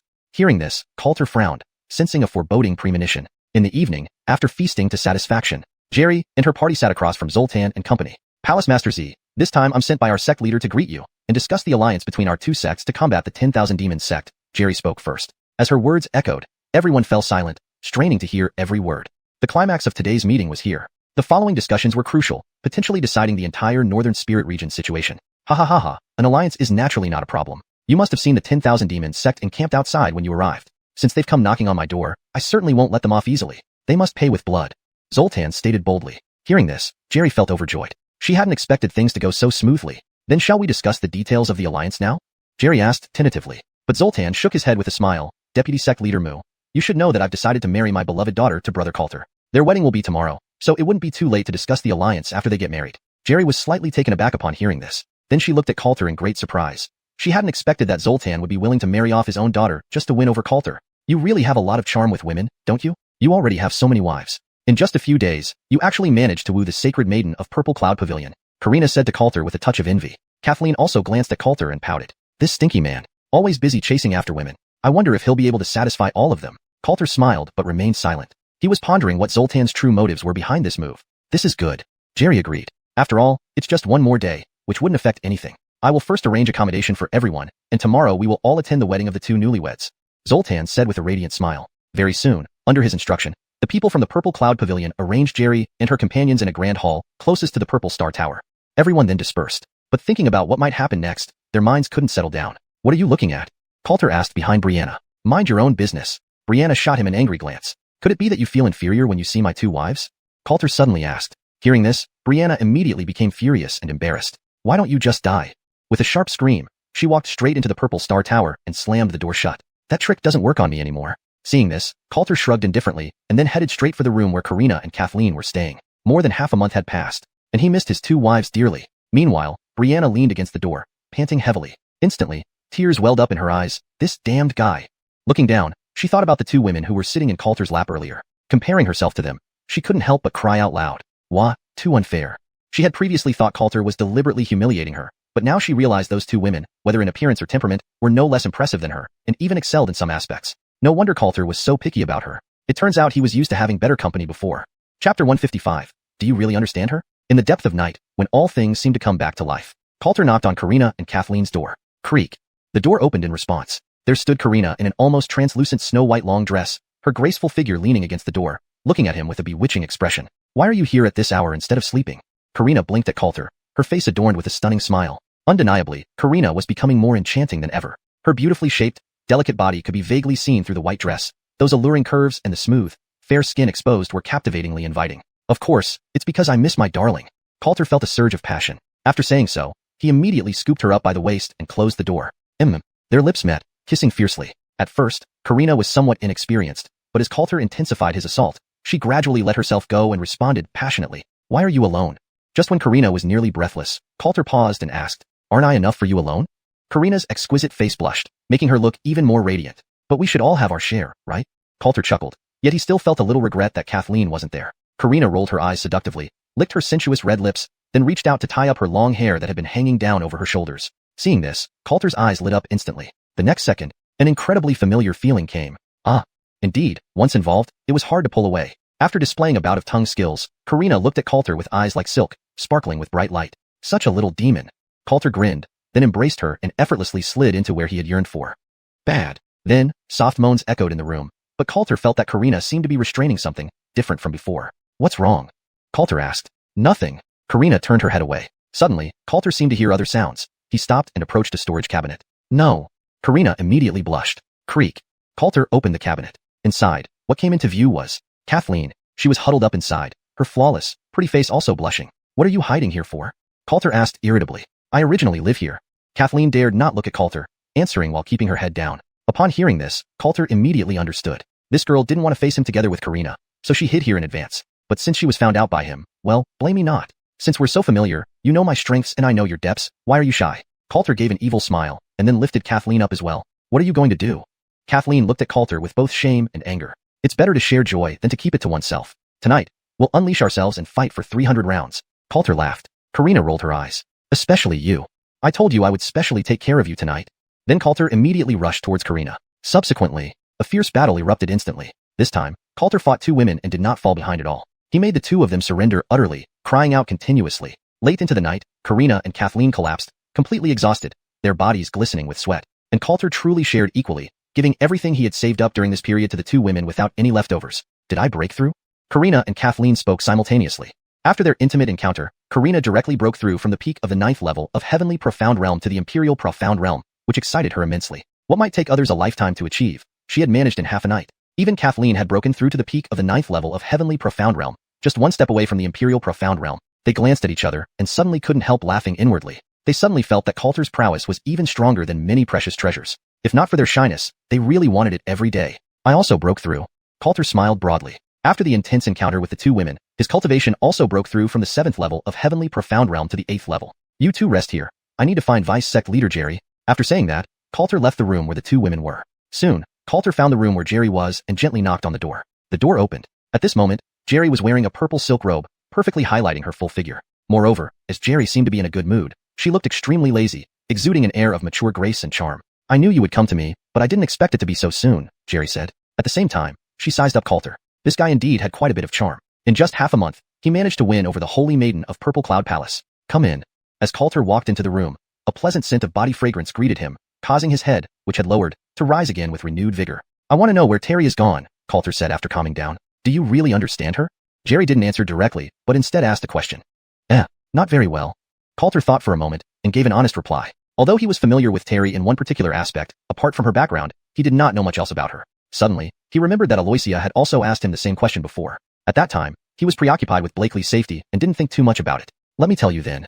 Jerry lifted her head. From the day you left Tianwu Dynasty to go to Heavenly Sword Sect, Terry vanished. No matter how I investigated, I couldn't find any trace of her, as if she had disappeared into thin air. It wasn't until more than 2 months later that she reappeared out of nowhere and came to Heavenly Sword Sect. Speaking up to this point, Jerry paused. During those 2 months, where did she go? What did she do? I can't find any useful information. Also, why were we all unharmed after using the Flame Pearl to kill all the people from 10,000 Demon Sect? And most importantly, was the pill that Terry used to save Blakely really given to her casually by an old man? Would you believe me if I told you? As Jerry finished speaking, Coulter's mind was filled with thoughts. So many things Terry kept hidden from him. But why? So where is she now? Jerry did not answer but handed him a scarlet red bead. What is this? Coulter's pupils constricted sharply. This bead looked exactly like the Flame Pearl he had used before, even containing almost identical fire attribute energy. She left when I brought Blakely back to the sect and asked me to give you this and pass on a message. As she spoke, Jerry's expression suddenly turned peculiar. What message? Coulter took the Flame Pearl and asked. She said not to let her see you again, otherwise, she will make you a eunuch, Jerry said thoughtfully. Coulter froze upon hearing this. What did Terry mean by that? And why did she leave without a word at this time? I suspect Terry may have some connection with that senior who appeared at that time, Jerry said, her tone becoming somewhat serious. Then she looked at Coulter again. Do you really not recognize Senior Chi? Coulter did not answer. But he truly did not know him. Even now, he couldn't understand why Senior Chi traveled such a long distance from Divine Realm to Heavenly Sword Sect just to help him. But it seems, all of this might be related to Terry.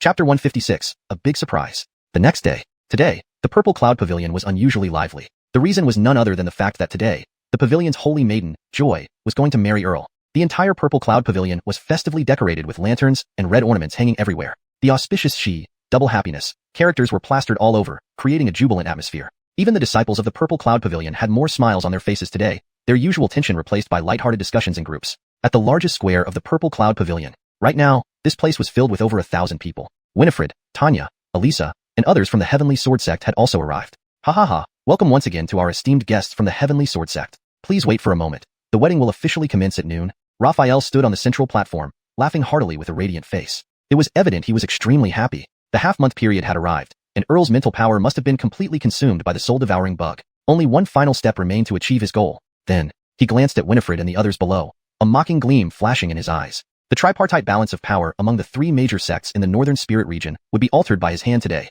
Son-in-law, you've come. Upon seeing Earl, Raphael hurriedly greeted him with a smile as warm as spring breeze. Are you so excited that you've already planned when to exterminate the 10,000 demon sect? Earl blinked and asked. Raphael. He really knew how to pick topics, but it didn't matter. Just a bit longer.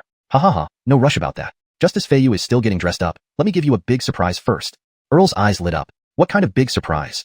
Raphael laughed heartily and announced to everyone. Since I'm marrying Feiyu to you, you'll be the future young master of the Purple Cloud Pavilion. Naturally, you should receive the benefits that come with the title. As soon as these words were spoken, the disciples of the Purple Cloud Pavilion fell silent instantly. Everyone stared wide-eyed, yet they wore expressions of mixed emotions, as if they had expected this. They had guessed right. Raphael indeed wanted Earl to become the young master. Even Winifred, Tanya, and the others were utterly astonished. They hadn't expected Raphael to make such a decision. Let's go. I'll take you to claim your rewards before returning to complete the wedding with Feiyu. Raphael smiled warmly but couldn't stop sneering inwardly. This naive young man could be easily deceived with a few words. Would he not obediently follow? But in the next second, Earl suddenly scratched his head and said, why don't you just give them to me directly? No need to trouble yourself by making another trip.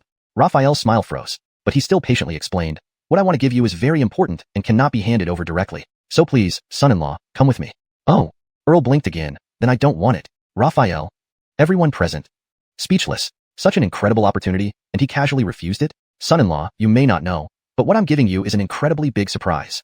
Raphael said awkwardly. Damn, after saying all that, was he supposed to beg him to become the young master? If it weren't for needing only one last step to succeed, he really wanted to strangle Earl. It was too infuriating. Well, okay. Earl reluctantly nodded. He became increasingly certain that Raphael had no good intentions. However, he was also curious to see what Raphael had been plotting after all this time. Ha ha ha, Deputy Sect Leader Mu, please wait for a moment. Once I return, we can formally discuss the alliance and plans to jointly attack the 10,000 Demon Sect. Raphael turned to Winifred and others, reminding them. Now, son-in-law, come with me. Finished speaking, Raphael hurried ahead, fearing that Earl might change his mind. Then, under the envious, jealous, and resentful gazes of many Purple Cloud Pavilion disciples, Earl left the square. Guided by Raphael, Earl soon entered a secret chamber where the temperature dropped dramatically, as cold as an icebound land. Bang! Suddenly, Raphael slammed the door shut. He turned to look at Earl, his body trembling with excitement, unable to contain his joy any longer, and laughed aloud to the sky. Ha ha ha, the damned little brat, you've finally fallen into my hands. Success. He had finally succeeded. After enduring hardships for half a month, bearing humiliation and anxiety, he had finally seen the light of victory. Pavilion Master, what do you mean by this? Xiuxian's expression changed, looking terrified, as he looked around nervously. But in the secret chamber, apart from the thick layers of 10,000-year-old ice, there was only a black coffin placed at the center, with no other objects present. What do you mean? Raphael wore a mocking smile. Do you really think I intended to invest in you? Do you really think I declared war on the 10,000 Demon Sect?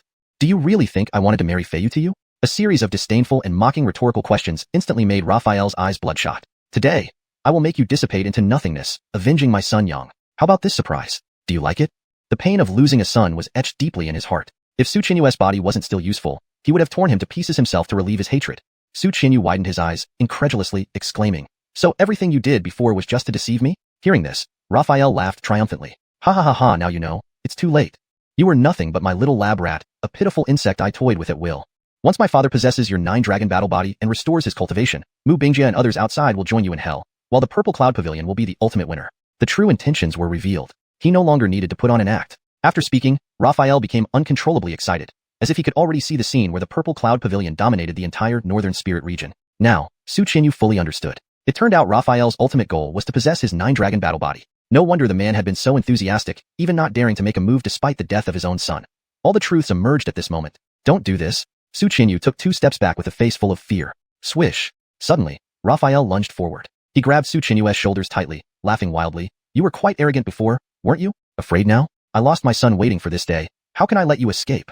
He was too agitated, too excited. Finally, he could avenge his son's murder. He wanted Xiuxian to perish completely, never to find peace. Father, I've brought this boy here. He led Xiuxian to the coffin. Good, well done. I can soon possess and be reborn with the 9-dragon battle body. Bertrand's hoarse voice was filled with incomparable excitement. Raphael also roared with laughter to the sky. Father, you start the possession first. I'll go subdue the people from the Heavenly Sword Sect. Haha, good. This old man is finally able to see the light of day again.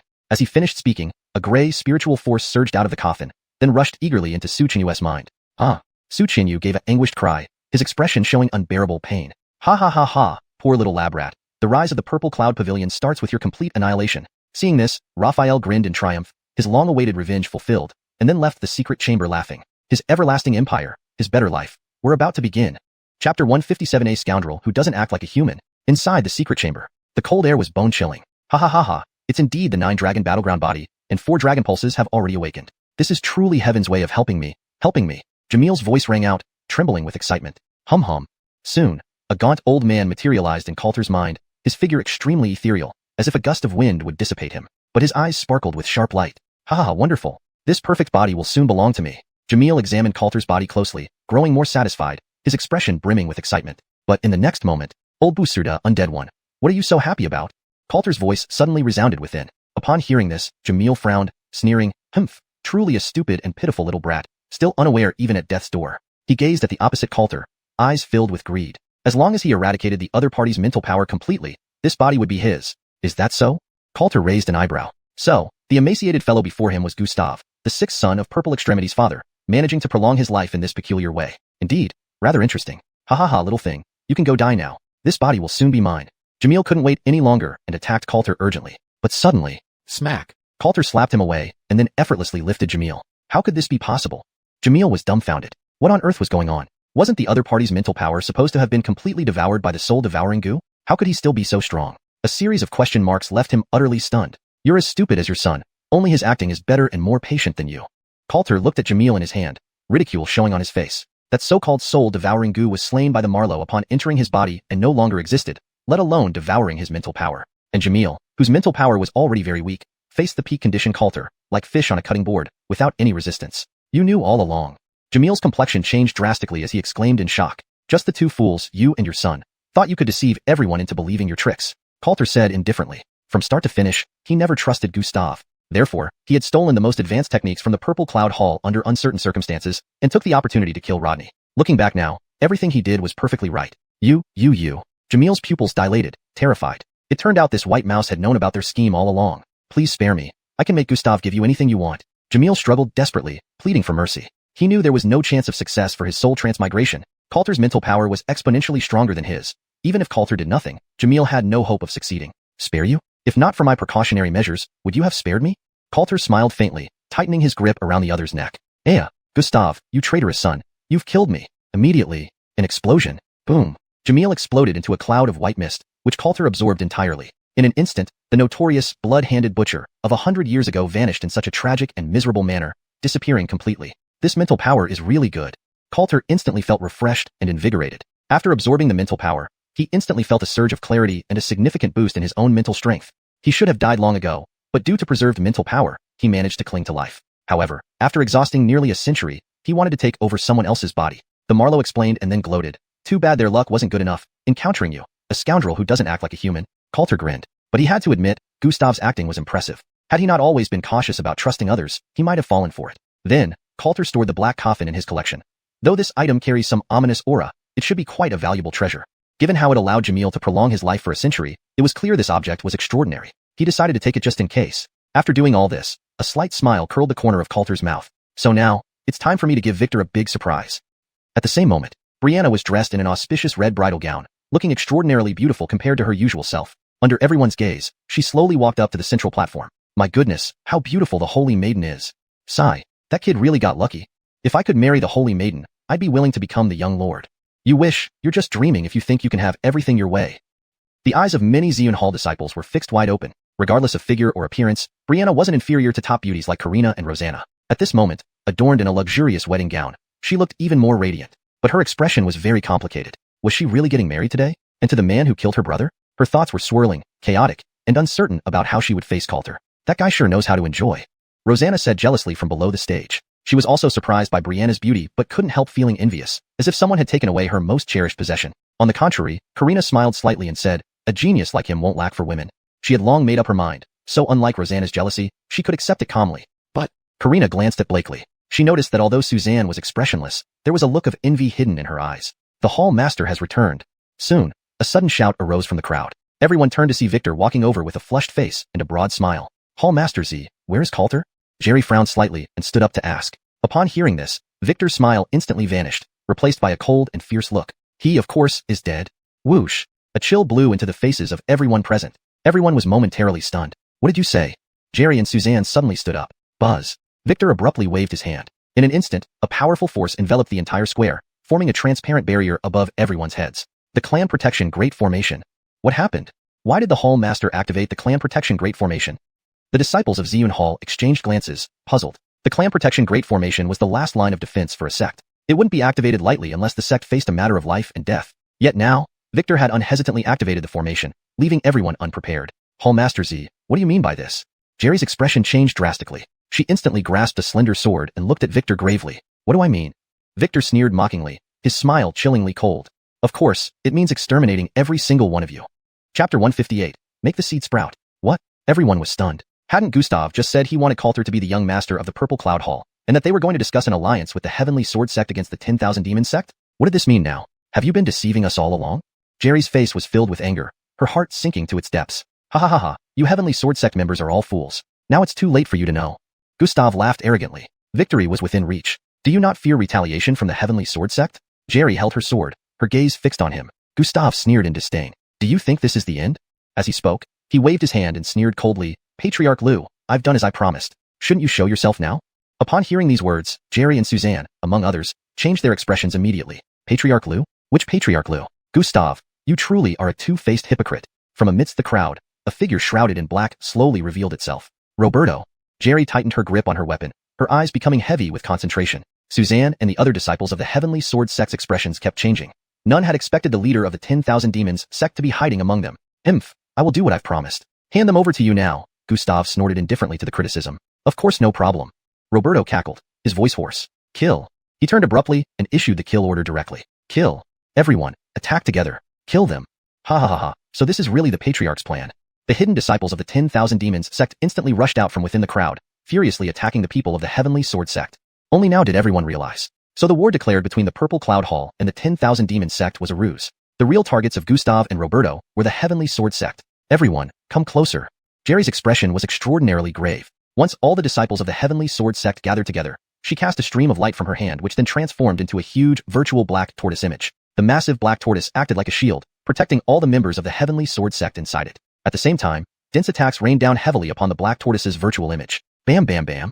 Sound explosions echoed, but the virtual black tortoise remained as strong as ever, blocking all the attacks by the 10,000 Demon sect, while Jerry and others inside suffered no damage. The black tortoise shield. Roberto sneered. I want to see how long your shield can hold up. Finishing, he unleashed a powerful dark mystic force, a golden, oddly shaped long staff appearing in his palm, with which he attacked the giant virtual black tortoise. Thump thump thump. Roberto made his move, and as Roberto struck, the originally unbreakable virtual black tortoise began to shake violently. The Vajra Pestle.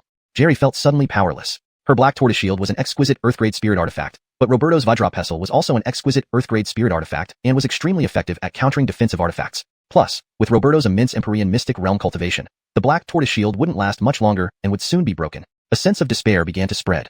Hundreds of disciples of the Heavenly Sword sect sheltered under the black tortoise shield paled. Is my husband really dead? 2 tear tracks ran down Rosanna's beautiful face. She wasn't scared. It was just that Gustav had said Coulter was dead, something she could not accept. No. Suzanne shook her head firmly. That kid won't die so easily. No one responded, but everyone knew clearly that now that Gustav had arrived, and Coulter was missing, it was most likely the worst. Even if Coulter hadn't died yet, once Roberto broke through the defense of the black tortoise shield, everyone here would still not escape death. Senior sister Aisha, do you still have the thing he gave you last night? Karina, who had been silent all this time, finally spoke. She didn't cry, but her face was full of determination. What thing? Rosanna didn't understand. That thing he gave you last night? If it's still there, if he really died, if we can escape, I'll bear and raise his offspring, and then take revenge. Karina took a deep breath and spoke firmly. Now Rosanna understood. She knew what Karina was referring to. There is still some residual inside me. A blush appeared on her pale face. As cultivators, whether or not they wanted to become pregnant was entirely up to their will. Last night, Coulter had left enough seeds within them. As long as they were willing, they could make the seeds sprout. I know what to do. Rosanna also made up her mind and said solemnly. She and Karina were on the same page. If Coulter really died, she would carry on his lineage for him. I want to. Blakely suddenly spoke with a bitter tone. Karina, Rosanna, and Jerry. Ha ha ha, you actually want to live? What a pipe dream. At this moment, Roberto continued to attack fiercely with the Vajra Pestle. Bang! Bang! With each of his attacks landing, the black tortoise shield visibly shook violently, clearly unable to hold out much longer. One deputy patriarch, one elder, and Angelo's daughter. If I capture all of you, imagine how wonderful Angelo's expression will be. Roberto laughed triumphantly. Seeing this, Gustav's face showed a trace of mockery. Keep fighting, the more intense the better. Once you're done, it'll be my turn. His plan was only halfway through. Father, why are you doing this? At this moment, Brianna, dressed in bright red wedding attire, finally reacted. Her complexion was somewhat pale. At the same time, she was utterly confused. Why am I doing this? Of course it's for the Purple Cloud Hall. Gustav laughed again, looking incredibly pleased with himself. Brianna was stunned, her voice choked with tears. So, making me marry Coulter was just part of your plan? Of course. As the Holy Maiden, this is the sacrifice you should make, Gustav said coolly, his tone icy. Brianna instantly turned deathly pale. She had originally thought that Gustav saw Coulter's talent and wanted to secure a good future for her. So even though she resisted internally, she believed Gustav was doing what was best for her. But now, Gustav shattered all her illusions. It turned out these were just part of Gustav's plan, and she was merely a pawn in his hands. What about my brother? He was completely destroyed by you. Are we so unimportant? Brianna looked at Gustav, her voice sorrowful. Hearing this, Gustav took a deep breath. Bloodshot eyes appeared in his sockets as he said heavily, Younger did indeed die because of me, and I owe him, but you are nothing more than an orphan I picked up. I've nurtured you for all these years, and now it's only fitting that you make this sacrifice for me. Chapter 159. No more pretending, it's time to reveal everything. Whoosh. In an instant, everyone was stunned. The scene erupted in commotion. What? The Holy Maiden isn't actually the Palace Master's biological daughter. This is truly unbelievable. No wonder the Palace Master acted this way. The people of Purple Cloud Palace all widened their eyes upon hearing these words, full of surprise. This was a truth none of them had ever known before. This can't be true. It simply can't be. Honor's cruel words exploded in Joy's ears like thunder, causing her to lose all balance and sway unsteadily. Father, you're still lying to me, right? Pain covered her fair and delicate face as tears streamed endlessly from her purple eyes. Looking at Honor with a pleading gaze, utterly unable to believe what he had just said. Humph, I'm not lying to you this time.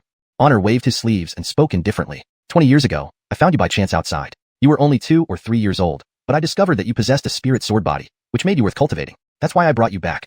Otherwise, you would have died long ago. How could you have been the holy maiden for so many years? As he spoke, Joy completely lost her strength and collapsed helplessly on the ground. So that's how it is. To you, I've always been just an outsider, a pawn to be used whenever convenient. She closed her eyes in despair. Clear tears flowed uncontrollably, and the bright red wedding dress she wore now seemed especially jarring. Hemph, if you behave yourself, you'll remain the holy maiden of Purple Cloud Palace. Otherwise, don't blame me for reclaiming your life. Honor sneered. With his own son gone, how could he care about a girl he had picked up? He wouldn't pretend any longer.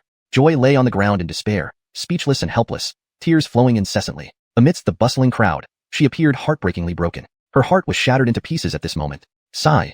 The people of Purple Cloud Palace sighed one after another, but constrained by Honor's authority, they could only watch helplessly, daring not to console her. The Heavenly Sword Sex Shield is about to break. At that moment, someone suddenly cried out in alarm. All present looked over and saw that the massive shadow created by the Xuanwu shield had become incredibly fragile. With Roberto continuously attacking with his Vajra mace, it was only a matter of time before it broke. At this moment, Jerry, Karina, and others turned pale. They all gripped their weapons tightly. Once the shield broke, it would be time for them to fight for their lives. Ha ha ha, Jerry, you will soon become my prisoners. Roberto laughed triumphantly, wearing an extremely satisfied expression. Taking down Jerry and company would make dealing with Angelo much easier. Perhaps it was also time to wipe out the entire Heavenly Sword sect. The battle continued. The struggle between both sides intensified, filling the members of the Heavenly Sword sect with an overwhelming sense of despair, making it hard for them to breathe. But just then, a familiar figure slowly approached. One of Purple Cloud Palace's disciples caught sight of him from the corner of his eye, initially not paying much attention, but quickly grew ashen-faced, stuttering in shock. How? He pointed ahead, his expression one of fear and disbelief. Everyone else looked too, eyes widening. It's him. Didn't the palace master say he was dead? That doesn't make sense. He looks perfectly fine. Shock spread across the faces of the Purple Cloud Palace members.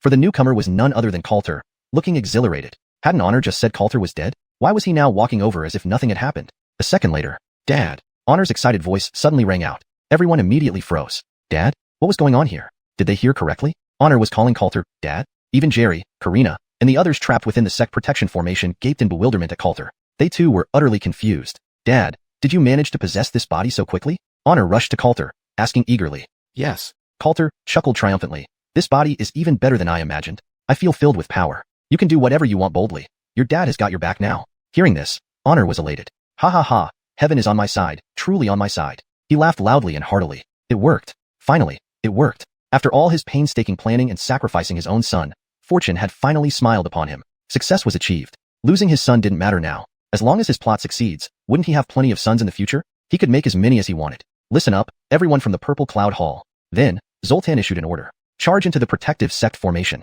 Not a single person from Heavenly Sword Sect and 10,000 Demon Sect will be left alive. With that, a look of madness and excitement spread across his face. Everyone was stunned once again. What was going on? Zoltan, what are you talking about? Roberto stopped his attack, glaring furiously at Zoltan. Ha ha ha ha. Did you not hear me clearly? Ziwuj laughed out loud, then waved his sleeve. I'm not pretending anymore. I'm laying it all on the table. I just want to be the first in Northern Spirit Domain. I intend to annihilate your two sects, leaving only my Purple Cloud Hall to dominate the region forever and ever. Ha ha ha. His laughter was extremely deranged. How long had it been since he had felt this happy? Today was finally his day, and he could do anything without any restraint. With his father protecting him, he was invincible. Roberto gnashed his teeth in fury and angrily retorted.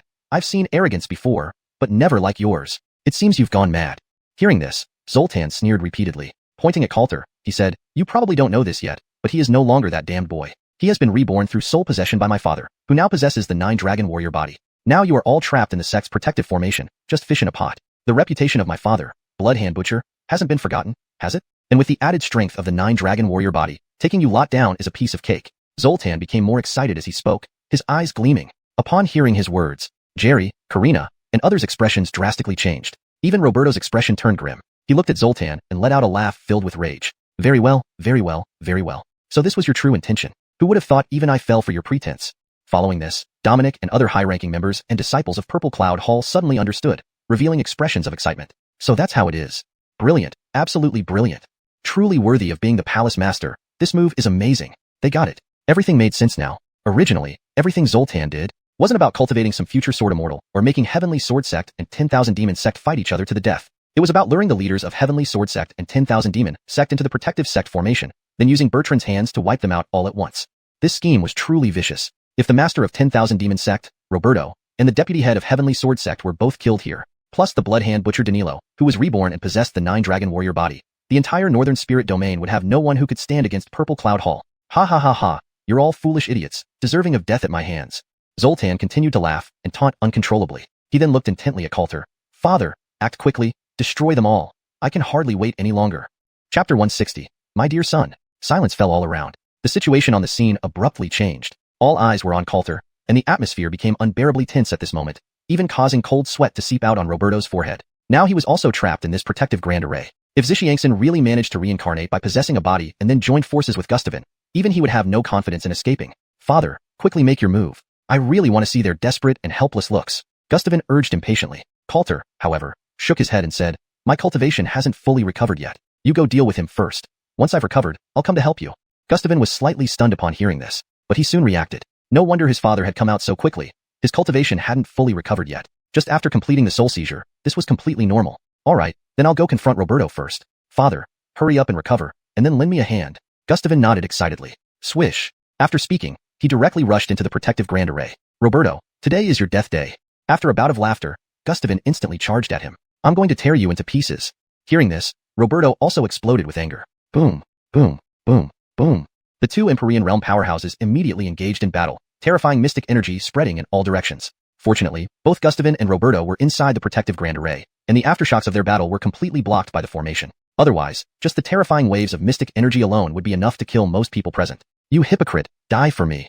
Roberto held a Vajra mace, veins bulging on his forehead as he attacked Gustavin without mercy. He was genuinely enraged. To be toyed with like this by the other party. 9 strikes of Devil Shadow. Roberto attacked with all his might from the start, demonic aura permeating his entire body. The Vajra mace in his hand swung continuously, and the previously confident Gustavin was forced to hurriedly defend. Bang bang bang. Gustavin was also dazed, but he soon gritted his teeth and said, Humph, right now you are merely struggling in vain. Once my father recovers his cultivation, I'll make you wish you were dead. His cultivation level was comparable to Roberto's, and they could not determine a winner in the short term, but it didn't matter. As long as he waited until his father recovered his cultivation, Roberto would surely die. At that time, he would be the biggest winner. Father, did you recover your cultivation? He looked at Coulter and asked immediately. Almost. Haha, great. Upon hearing this, Gustavin was overjoyed. Purple chi from the east. One sword pierces the sky. He laughed wildly, then condensed a sharp sword. An overwhelming sword intent erupted instantly, transforming into a heaven-shaking strike. Gustavin was one of the 4 great swordsmen of the northern spirit region, having no small achievements in swordsmanship. Now facing Roberto's relentless attack, he no longer held back at all. The battle between these two top-tier powerhouses grew more intense. At the same time, the Wanma sect and Purple Cloud Palace broke out into a brutal battle on both sides. However, Purple Cloud Palace had an overwhelming numerical advantage and maintained the upper hand. It was evident that the disciples of the Wanma sect were about to be wiped out, while Jerry and others temporarily escaped disaster due to the protection of the Black Tortoise Shield. Has he really been possessed? Rosanna looked at Coulter outside, her face somewhat pale. This time, Karina's expression also turned somewhat panic-stricken. She couldn't accept the fact that Coulter had been possessed by a monstrous old being from hundreds of years ago. Bingjia, let me out. Blakely suddenly spoke softly. No way, we're relatively safe here. If we go out... But before she finished, Blakely had already stood up and walked towards the outside of the Black Tortoise Shield. Why do you do this to yourself? Jerry really couldn't understand. My life was saved by him. I can't carry on his lineage like Aisha and the others can, but if he truly no longer exists, then I will go accompany him. Blakely's face was emotionless, but her voice was very determined. Saying this, she stepped out of the protective range of the Black Tortoise Shield. Whoosh! An extremely thick aura of slaughter and blood burst from Blakely. Her originally tied-up long hair instantly fell down and danced in the wind. Hum-hum. The airflow surged drastically, killing intent erupting suddenly. Blakely raised her sharp sword high. When she lifted her head again, her eyes were already bloodshot. One slash of Mad Devil. She didn't distinguish between enemies from the Wanma sect or the Purple Cloud Palace. Now, only boundless killing intent remained in her heart. That kid has caused no end of trouble indeed. Jerry sighed, but she had to admit that Coulter indeed had great charisma, managing to gain such devoted followers, willing to dedicate everything for him. Meanwhile, the battle between Gustavin and Roberto had also completely entered its most intense phase, with neither of them holding back at all. Every attack was a deadly strike, causing everyone who watched to feel their hearts pounding in fear. Father, are you okay yet? Gustavin hastily asked after blocking a blow from Roberto. Almost, just hold on a bit longer. Upon hearing this, Gustavin felt like crying but without tears. Roberto attacked as if he were insane, making it very difficult for Gustavin to cope, even causing several bruises on his body, all caused by the Vajra mace. Scoundrel, die for me. Roberto's attacks became even more frenzied, forcing Gustavin to retreat continuously. This is your fault. Gustavin's face turned fierce, and sword intent surged around him. Violet Shadow Demon Flame Slash. Both of them fought fiercely. With full force strikes, Gustavin and Roberto were simultaneously sent flying by the terrifying shockwaves. adding several new wounds to their already battered bodies. Father, how much longer will it take? I really can't hold out much longer. Gustavin's face darkened as he turned back to ask Coulter. This time, it's really almost done. My dear son, just hold on a little longer. I'll be right there to help you as soon as my cultivation recovers. Coulter didn't forget to encourage the other side. Gustavin. Why did he feel like he was being cheated? Gustavin, come die here. Roberto, holding the Vajra mace, charged again. I'm not playing anymore. Gustavin angrily cursed and then retreated rapidly. He only needed to wait for xiuxian to recover his cultivation. So why did he have to endure such hardship? How pitiful he was. Father, I can't do it. You slowly recover. Anyway, they can't escape. We have plenty of time to play with them. Gustavin left the protective grand array and returned to Coulter, saying, You've done well. I've already recovered. Coulter suddenly smiled faintly. Really? Gustavin instantly rejoiced. Activate the grand protective array. I'm going to take action personally now. Hearing this, Gustavin got so excited he nearly flew up. Yes, yes, yes. From now on, the purple cloud palace will rise. Then he waved his hand. Hum hum. The barrier covering everyone disappeared instantly. The protective grand array is gone. It's over. Xiuxian is going to act personally. The disciples of Wama sect and Tianjian sect immediately showed significant changes in their expressions. Suzanne, get back. Jerry hurriedly pulled Blakely back into the Black Tortoise shield. Many of them had heard the infamous title, Blood-Handed Butcher, from hundreds of years ago, and now felt an intangible pressure enveloping them all. Ha ha ha, father, no need to waste words on them. Let's get started. Gustavin laughed heartily, extremely excited. Of course, my dear big son. Coulter's lips curled upward, and he then abruptly turned around. Rip. A flash of sword light. Suddenly, blood splattered out. A sharp sword pierced Gustavin's chest. Chapter 161. One wrong step and every step goes wrong. Blood flew. The scene seemed to freeze. Everyone was stunned, seeing Coulter holding a sharp sword that had pierced through Zoltan's entire chest. Father, what are you doing? Blood seeped from Zoltan's eyes as he asked in disbelief. My dear son, what do you think I'm doing? Coulter looked at him with a mocking expression, half smiling, half sneering. SSS, SSS, SSS. Several consecutive strikes. Each strike aimed for vital points, each sending blood spraying wildly. Zoltan's body seemed like a cracked water bottle, spurting blood in a deadly and almost beautiful manner. You're not my father. Zoltan swayed unsteadily, his pupils suddenly widening. Now you realize this. Seems like you aren't very smart after all. Coulter withdrew the sword, his voice flat. Palace Lord. Dominic and others rushed over when they saw the scene. What is going on? Someone asked in complete confusion. Just now, wasn't Zoltan ordering Danilo to thoroughly eliminate Roberto, Jerry, and the others? Why would Danilo attack Zoltan? He isn't my father. He is Coulter. Zoltan collapsed on the ground, blood gushing uncontrollably from his mouth. Those dozen strikes by Coulter had completely perforated his heart. There was no possibility of survival. What? He wasn't possessed? Everyone was dumbfounded. The events of today were too surreal. Their minds struggled to keep up. Look, what's in his hand? Someone suddenly cried out in shock. Everyone quickly looked over. Sky Sword. This was the Sky Sword originally belonging to Rodney. Dominic was momentarily stunned, his face filled with bewilderment. How could this be? Didn't we leave the Sky Sword for young master to be buried with? He had personally seen Zoltan place the Sky Sword inside Rodney's coffin. Why was it now in Coulter's hands? PFT. Zoltan spat blood again. Did you know about my plan all along? He glared fiercely at Coulter, his features twisted. I didn't. Coulter shrugged. If you weren't deceived, how did you get the Sky Sword? My performance was perfect. How could you not fall for it? Zoltan endured the intense pain, staring at Coulter. Your acting was indeed good, but unfortunately, I never believed you from the start. Coulter smiled faintly. Hearing this, Zoltan's expression became even paler. Never believed you from the start. He had always thought his plan was foolproof, that Coulter was being fooled entirely, but now Coulter told him he had never been deceived. Which meant what? It meant he was the one who had been played. Impossible. This is absolutely impossible. Zoltan was shattered. He couldn't accept this reality. If you don't believe me, let me tell you. Your son was killed by me on purpose, and specifically in front of you. This sword was also dug out from your son's grave. And the battle with the 10,000 Demon sect was orchestrated by me in secret. Also, the dozen Earth-rank martial techniques in your library, I made copies of them. Is this enough for you? If it's not enough, I can also tell you that your half-human, half-ghost father has already been destroyed by me, completely annihilated, leaving not even a trace. Coulter watched Zoltan with a smile, and his words sent chills down the spines of everyone present. PFT. Another burst of blood from Zoltan. Little bastard, you should die. He stared at Coulter with bloodshot eyes, his expression nearly contorted. The disciples of Purple Cloud Palace died for nothing. His son died for nothing, and even his father had been killed by Coulter. After all the painstaking plotting and enduring humiliation for half a month, it turned out to be all for naught. No. A more fitting description would be losing both wife and troops. Hiss. Everyone present drew a sharp breath. Their gaze towards Coulter changed dramatically. When everyone was deceived by Zoltan, Coulter, the most important one, remained clear-headed and even took advantage of the situation to carry out these series of retaliatory actions. Too terrifying. Such mental fortitude was truly terrifying. A centuries-old fox like Zoltan had been so thoroughly duped by Coulter, even sacrificing the lives of his entire family. PFT.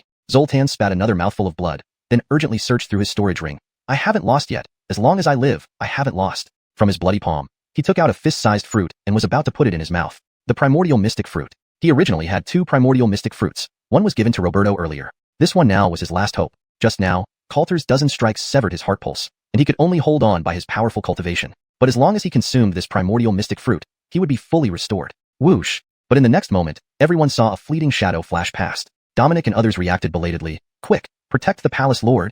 It was already too late. The primordial mystic fruit in Zoltan's hand vanished instantly. Earlier you weren't defeated yet, but what about now? Coulter toyed with the primordial mystic fruit in his hand, smiling faintly. Give it back to me, please give it back. Zoltan's face grew even paler, his eyes locked onto Coulter, while fresh blood kept gushing from his mouth. This time he was genuinely panicking. Without the primordial mystic fruit, death was certain. Coulter looked at him coolly and said, when I first arrived at Purple Cloud Palace, my goal was this. If you had given it to me then, none of this would have happened. Zoltan and Dominic were struck hard inside. Just as Coulter said, half a month ago, when he came to Purple Cloud Palace, he displayed astonishing talent and was willing to agree to their 3 conditions to exchange for the primordial mystic fruit. At that time, Dominic rejected it, and Zoltan planned everything that unfolded today, but ended up with this bitter fate. One wrong step, and every step goes wrong. And these words from Coulter not only aimed to kill, but also to crush his will. Give me the primordial mystic fruit. Zoltan's complexion turned even paler, pleading desperately. Everyone present felt as if they were dreaming. Just moments ago, Zoltan was full of ambition, fantasizing about dominating the northern spirit domain. But now he was reduced to a pitiful dying man struggling for breath. The stark contrast was shocking. Hurry! Retrieve the primordial mystic fruit. Dominic and others' expressions changed drastically. Instantly, over a dozen top experts of Purple Cloud Palace launched an attack on Coulter simultaneously. Mad Demon Blade Slash. Mad Demon Blade Slash. Jerry and Suzanne attacked together. Bang bang bang. They were still outnumbered. Even though Jerry and Suzanne used their strongest moves, they were still driven back by Dominic and others. Retrieve the primordial mystic fruit. Save the palace lord. Dominic roared furiously and rushed straight at Coulter. Did you forget there's still me? Suddenly, a cold, bone-chilling voice sounded. Heavenly Devil Palm. Terrifyingly violent attacks rained down like darkness covering the sky. Not good. Quick, retreat. But it was too late. Boom. Raging demonic aura crushed down. Ah. Over a dozen Purple Cloud Palace experts screamed in agony. Most of them exploded into blood mist on the spot. Seeing this, Zoltan turned completely white. How bitterly I hate. Pitchty. A mouthful of blood spurted out, and he fell straight down, all signs of life vanishing. Dead. Zoltan was dead. In such an extremely sorrowful manner, he died right before their eyes, leaving everyone breathless, stunned into silence. Zoltan's body lay there motionless, blood staining his clothes scarlet red. His eyes remained wide open, reflecting Coulter's figure, dying with regrets unmet. Everyone present stared dumbfounded, shocked beyond words. Ha ha ha, Zoltan, you miscalculated, ultimately leading to your own demise. Suddenly, Roberto burst into a hearty laugh. Silence was shattered. People snapped back to reality, cold sweat streaming down their faces. Palace Lord. The badly injured Dominic and others' expressions changed drastically. It's over. Completely over.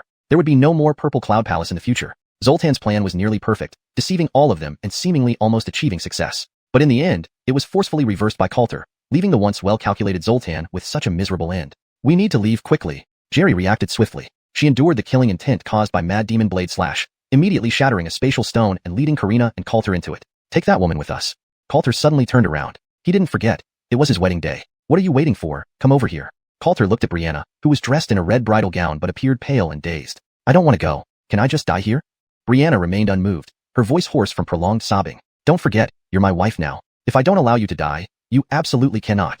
Coulter snarled at her. Brianna gave a bitter smile. We haven't even formally held the wedding ceremony. Shut up. Before she could finish speaking, Coulter bellowed in anger and then scooped her up by the waist, small chest, but quite a bad temper.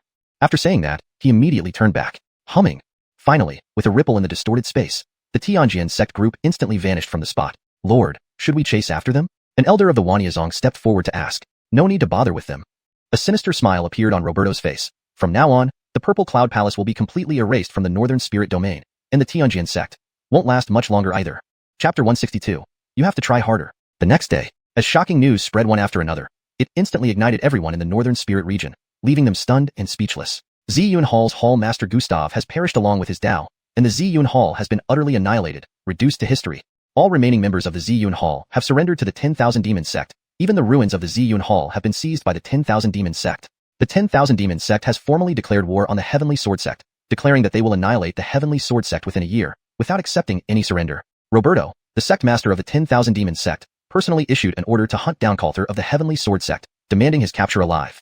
The entire northern spirit region was in an uproar. One of the 3 super sects, Xiuxian Hall, had vanished silently, now belonging to the 10,000 Demon Sect. The 10,000 Demon Sect also fully revealed its true colors, officially declaring war on the Heavenly Sword Sect. Sect Master Roberto boasted that he would destroy the Heavenly Sword Sect within a year. The situation suddenly changed, foreshadowing imminent chaos. Everyone in the northern spirit region understood that an unprecedented great battle was about to break out. Meanwhile, at the Heavenly Sword Sect, in the council hall of the sect, every senior member of the Heavenly Sword Sect, including Angelo, Jerry, and Suzanne, was present without exception. That's roughly what happened. After Jerry finished recounting the events at Xiuxian Hall, silence descended like death in the hall. Hiss. Then came a chorus of sharp intakes of breath. This is too surreal, just like a dream. I'm very curious. How did that young man manage to do this? But now we're in big trouble. If the 10,000 Demon sect controls all those people from Xiuxian Hall and the entire sect's cultivation resources, if they really attack us, we might not be able to resist. While everyone in the hall was amazed, they soon fell into a solemn atmosphere. The 10,000 Demon sect had always been their mortal enemy. Now, with the neutral Xiuxian Hall destroyed, the strong among them and all their resources went to the 10,000 Demon sect, rapidly widening the gap between them. After a long time, Angelo suddenly stood up. He scanned everyone with his piercing gaze, then spoke. Last time, Coulter made great contributions at the Northern Frontier Pass and in the Heavy Earth Abyss. This time, he thwarted Gustav's plot and prevented a disaster for us. I plan to make him the candidate for the next sect master and offer rewards. Do you have any objections? Hearing this, everyone shook their heads in succession. No objection. It should be so. I have no objection. That young man is indeed excellent. Unanimous agreement. No one objected, but one person hesitated as if he wanted to say something. Jameson, what do you want to say? Angelo looked at the man and asked. Jameson frowned and said in a deep voice, I have no objection to what the sect master mentioned earlier, but I think, given the current formidable momentum of the 10,000 demons sect and their strength and power, our current strength cannot resist them. Pausing, he continued. As far as I know, Coulter seems to have some connection with Senior Alfredo who came from the Divine Realm back then. So my suggestion is, can we order him to find Senior Chi for assistance? Everyone's eyes lit up. If the Alfredo from the Divine Realm agrees to help them, the problem with the 10,000 demon sect will be solved effortlessly. Even if Roberto were given 100 more reasons, he wouldn't dare to offend a powerhouse from the Divine Realm. No. Jerry and Suzanne both stood up and spoke at the same time. They exchanged glances, and Jerry said first, even if Coulter has connections with Senior Chi, it belongs to his personal fortune. We have no right to command him to do such things. Jameson did not give up, explaining further, true, but he is still a part of the Heavenly Sword sect. He should contribute to us? Jameson. Suzanne suddenly interrupted. He indeed is a part of the Heavenly Sword sect, but have we ever seriously considered whether we have provided him with significant help during the half year since he joined? Have we done enough for him? Everyone remained silent, looking somewhat ashamed. Now, instead, it seems he has helped us many times. What gives us the right to morally coerce him? Suzanne's voice was calm yet authoritative. The interests of the sect always come first. I reserve my opinion, Jameson insisted. Angelo added, Aischi and Ningxuang are right. If Coulter is willing to help, it's fortunate for us. If he refuses or has difficulties, we cannot force him. Everyone sighed inwardly. Who didn't understand this logic? But the current situation was indeed precarious, and the entire Heavenly Sword sect faced imminent catastrophe. Subsequently, Angelo issued a solemn order, passed down the message. The sect must immediately enter a state of highest combat readiness. All disciples in seclusion should come out. Everyone needs to be prepared for the ultimate battle at any time, and dispatch 50,000 disciples led by Jameson to support the frontier. Whoosh! A killing aura swept over. Why me? Jameson was slightly taken aback. Someone has to go. Why can't it be you? Angelo cast him a glance and said indifferently. Jameson showed a bitter smile. He had forgotten that Angelo already handed his daughter to Coulter, making Coulter practically his son-in-law. His previous remarks might have displeased Angelo a bit, but he didn't expect retribution to come so fast. If only he knew, he wouldn't have voiced his opinion just now. I have no problem with that. With Jameson's agreement, numerous high-level officials left one after another. Inside the hall, only sect leader Angelo, vice sect leader Jerry, and Blakely Suzanne remained. How is that young man doing now?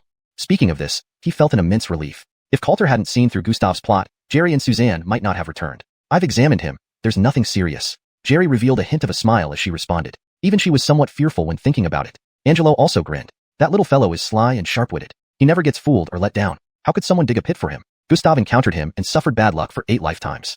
The three all chuckled. Thinking carefully, Gustav indeed had quite bad luck. An almost perfect plan but met Coulter, who was an anomaly among anomalies. Regarding my earlier suggestion of letting Coulter become the candidate for the next sect leader, why don't you tell him, Bingjia? Ask him what he desires. The sect will fully satisfy his wishes.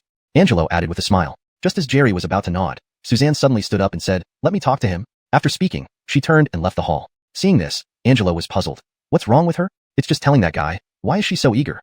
Jerry curled her lips. She wants the seed to sprout. Angelo was slightly dazed. What do you mean? He really couldn't understand these two women. Blakely has been won over by that boy. After saying this, Jerry also left the hall, leaving Angelo standing there, stunned like a wooden chicken. After a long while, damn, he suddenly stood up, looking aggrieved before saying helplessly, Rain Rohura, you're facing increasing competition, you need to try harder. Chapter 163, I could even give you my life. Qianlong Peak. This is truly unbelievable. After listening to Coulter recount his experience in the Xiuxian Hall, Karina covered her red lips and her beautiful eyes were filled with shock and concern. Are you really okay, my husband? I was terrified. She couldn't imagine that in just half a month, Coulter had experienced so many things. The dangers he faced made her hair stand on end. Any mishap would have meant certain death for Coulter. Meanwhile, She was also amazed by everything Coulter did. Under such dire circumstances, not only did he emerge unscathed, but he also brought about the downfall of the entire Ziyun Hall. It was simply unbelievable. Do you want to try and see if I'm alright?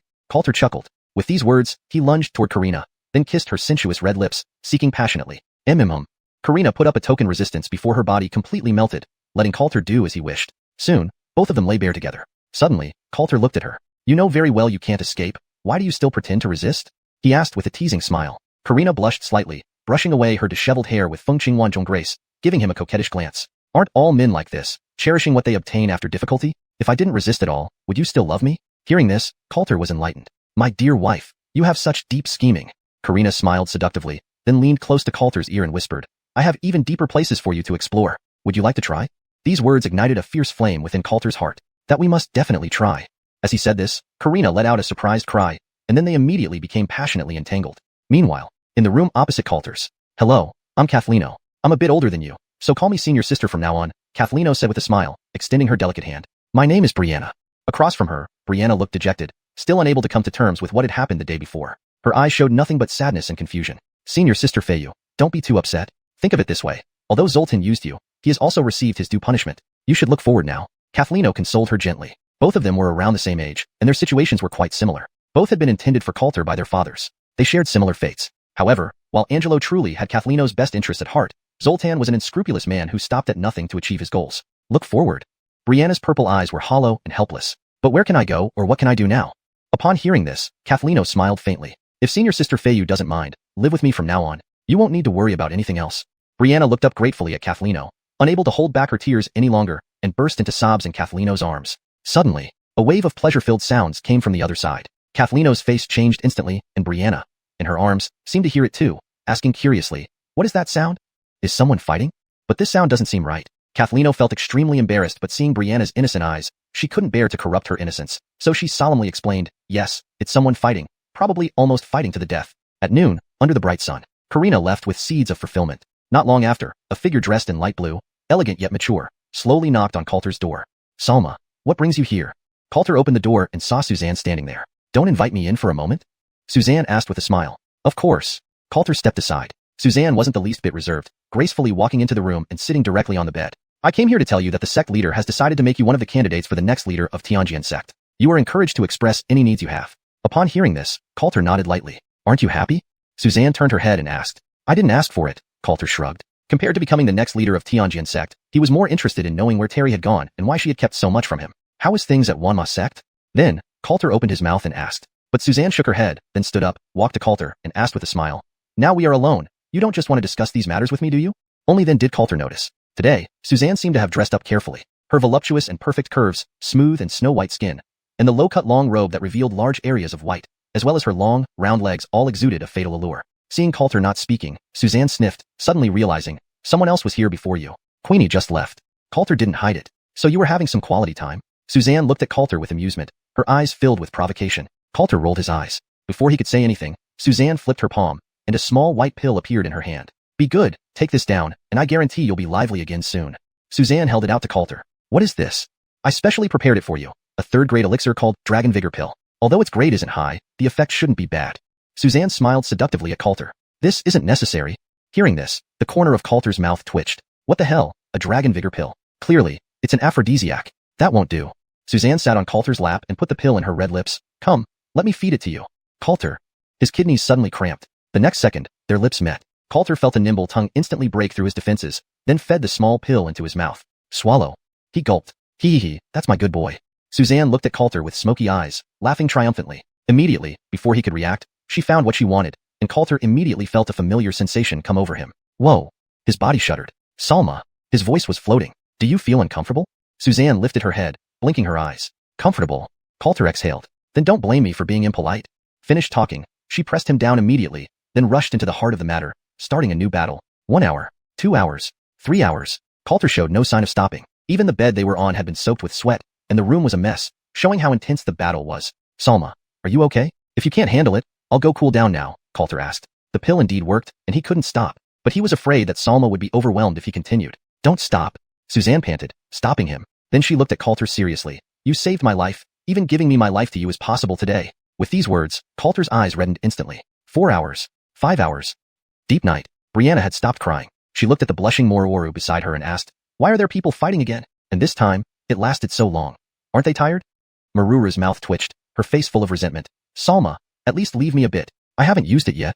Chapter 164 refreshed and revitalized. The next day, it wasn't until dawn broke that Coulter barely managed to suppress the effects of the medicine. Still, he felt an intense heat throughout his body, yearning for more. By his side, Blakely's face was flushed red, not from embarrassment, but sheer exhaustion. From midday yesterday until now, the two had been locked in battle for 7 or 8 hours straight, nearly flaying themselves alive. Who could withstand such intensity? "You little devil, you almost took my life," Suzanne said with a coquettish glare at Coulter. Even though it was over, her breathing remained labored, her whole body weak as if she were on the verge of collapse, clearly having been pushed to her limits. "But you were the one who suggested it," Coulter chuckled. Not only was he not tired, but he felt exceptionally refreshed and revitalized. "You really don't hold back at all." After saying this, Suzanne began dressing to leave. But just as she took a small step, a wave of excruciating pain shot through her lower body. SSS. They had gone too far. Walking itself was strenuous. Finally, unable to bear it any longer, she had no choice but to be supported by Coulter as they slowly left the room. "Blakely, can you prepare more of those pills for me? I might need them again in the future," Coulter suddenly said. Suzanne paused in her steps. "How many do you want?" "At least 1,000. Suzanne's complexion instantly paled. "Just don't come crying to me when the time comes." With that, she fled like a rabbit. 1,000? That was a lethal dose. She truly feared what would happen if he used them all. The mere thought of Coulter asking for 1,000 pills made her heart race. "Do I look that terrifying?" As Suzanne left, Coulter chuckled and waved his hand, causing a black coffin to appear in the room. "Senior, what is this?" As soon as Coulter spoke, a faint yet graceful white figure emerged from his storage ring. It was none other than Marlowe, dressed in a flowing white gown.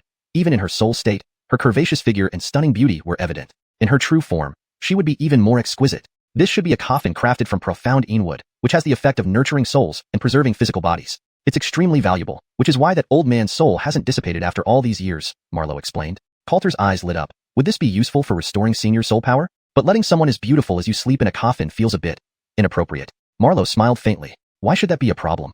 With that, she gracefully waved her hand. The coffin flipped and transformed into an exquisite white sword with streaks of sword chi crisscrossing around it. Her figure then dissolved into a stream of light, entering the sword. "With the nourishment from the profound wood, it will take at most another year for my soul power to fully recover." Her voice gradually became excited. Coulter laughed. "Then congratulations in advance, senior." Suddenly, the sword pointed at him, and Marlowe's teasing voice came through. "Don't think I don't know what you're thinking. You're just hoping for me to restore my physical body so I can repay your kindness." Caught off guard, Coulter gave an awkward laugh. "Senior, you're overthinking it. I'm not that kind of person." Tiske. Words from a wise one indeed, Marlowe mercilessly exposed. Coulter was speechless. He realized that compared to women like Suzanne and Marlowe, who lived much longer, he was still too young. "Coulter, are you there?" At that moment, Angelo's voice sounded outside. Marlowe immediately directed the sword back into Coulter's storage ring. Click. Opening the door, he saw Suzanne returning, accompanied by Angelo, whose expression was serious. "Is there news from the 10,000 demon sect?" Coulter's heart sank as he asked. Angelo nodded. "The 10,000 demon sect's army is advancing aggressively. The 4 border passes have suffered severe attacks, and General Yunyan is requesting our support."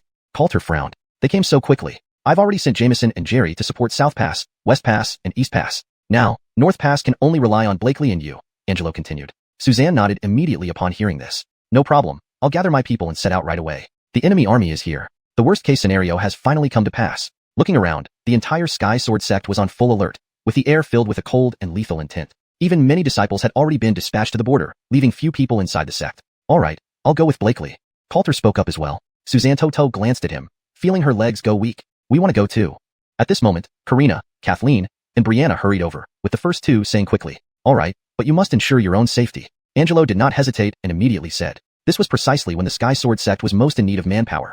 Otherwise, he wouldn't let Coulter go. After all, Coulter was already on the wanted list of the 10,000 demon sect, making him more dangerous. "You go support Northern Pass. I'll personally look for Roberto. Once we can deal with him, everything will be over." Finishing, an overwhelming current of profound energy and a sharp sword aura instantly erupted from Angelo. Sword King. Apart from Coulter, after Gustav, another one of the 4 great sword kings of the Northern Spirit region had emerged. "Master, please help me keep an eye on Terry's whereabouts," Coulter suddenly said. Angelo nodded. "I've already ordered someone to investigate. If there's any news about Terry, I'll inform you immediately." With that, he flipped his palm, and a sharp sword rapidly grew larger before he soared away through sword flight, disappearing into the sky soon after. "Oh right, your father and others are already here. Do you want to meet them?" Suzanne looked at Coulter and asked. "No need." Coulter shook his head. He just needed to know that Hawkins and the others were safe. "In that case, everyone follow me," Suzanne said to Coulter, Karina, and the others. Then she looked at Brianna. "You stay behind in the sect. If you want to leave, you can." But Brianna shook her head. "I'll go with you. Thank you for saving me. I can also contribute my share." After last night's mental struggle, or perhaps due to inner confusion, she She truly couldn't think of anywhere else to go. Hearing this, Suzanne didn't say more. She immediately gathered 30,000 Sky Sword sect disciples, then rode a wind-breaking eagle with Coulter and the others to head towards Northern Pass. Why are you looking at me like that? On the wind-breaking eagle, Coulter asked Kathleen. Thanks to you, Sister Brianna, and I didn't get any sleep last night? Kathleen said rather resentfully. Hearing this, Blakely's face turned red, but he sat at the front, pretending not to hear. Coulter also laughed awkwardly, then took out a storage ring and said, These are martial arts techniques I brought out from the Purple Cloud Pavilion. There are over 10 volumes, all at least Earth rank lower. Check if any interest you. Everyone's eyes widened immediately. Weren't you only holding one book then? Brianna was even more surprised. She clearly remembered Coulter only taking an Earth rank lower martial technique when he came out of the library. Yet now, Coulter had actually moved all the top-tier techniques from the Purple Cloud Pavilion. Coulter shrugged. I indeed only took one back then, but I never said I only took one. Hearing this, Brianna remained silent. Her purple eyes watched Coulter, feeling more complicated than ever. It seemed he had prepared since entering the Purple Cloud Pavilion. It appeared that Coulter had never trusted Gustave from the start, even acting from the beginning. But she, on the other hand, had believed it. So what does that make me now? Brianna suddenly lowered her head and asked. Karina and Kathleen both looked at Coulter, while Suzanne slightly turned to listen closely. Coulter was taken aback for a moment. After thinking carefully, he earnestly replied, If you don't mind, I can acknowledge you as my adopted younger sister. Everyone. Marlowe. Is it an adopted, neutral tone, sister, or an adopted, fourth tone, sister? Coulter. This sword immortal really wasn't serious. Chapter 165. The enemy is at the gates. At the northern guarding pass, the townspeople within the walls were in a panic. The atmosphere tense. Outside the city walls, sand and gravel flew up into the air as shadowy figures hurtled forward. Boom! An overwhelming swarm of flying demonic beasts soared through the sky, their deafening roars echoing around. A dense mass of people was rapidly approaching, their target being the northern guarding pass. Sky and earth were filled with silhouettes of men and beasts alike. This scene was profoundly shocking, not only delivering a powerful visual impact to the group from the Sky Sword sect, but also dealing a tremendous psychological blow. They have arrived. The people from the 10,000 Devil sect? The expressions of those on the city wall of the northern guarding pass changed instantly, bracing themselves for the impending conflict. General Burl at the forefront wasted no time. He waved his hand, releasing an enormous burst of profound power. Follow me out of the city, to meet our enemies head-on. On his command, thousands of Sky Sword sect disciples simultaneously unleashed their full power and stormed out of the northern guarding pass, weapons in hand. Kill. Leading the charge, General Burl wielded an enormous battle axe, charging at the front of the crowd, emitting a heavy aura of killing intent and malice. Destroy them. As long as we stand, they will never breach our defenses. Ha ha ha ha, it's not a loss to kill one, and it's a gain to kill two. Brothers, come, let's fight together. The Sky Sword sect members were already prepared to face death unflinchingly. With enmity spanning generations, now the 10,000 Devil sect had cast aside all pretense. It was either them or us. On the other side, Dominic wore a sneer. This is just like using a mantis to try to stop a cart, an exercise in futility. After the Purple Cloud Hall's destruction, Roberto did not pursue the annihilation completely, but instead incorporated the remaining members into the force attacking the Sky Sword sect. Using former Purple Cloud Hall members to attack the Sky Sword sect, this strategy could be described as achieving victory without bloodshed, gaining benefits effortlessly. Beside Dominic, a man in black brocade clothing with a somewhat pale complexion suddenly spoke. Elder Xing, later that Burl is left to you. Do not disappoint me.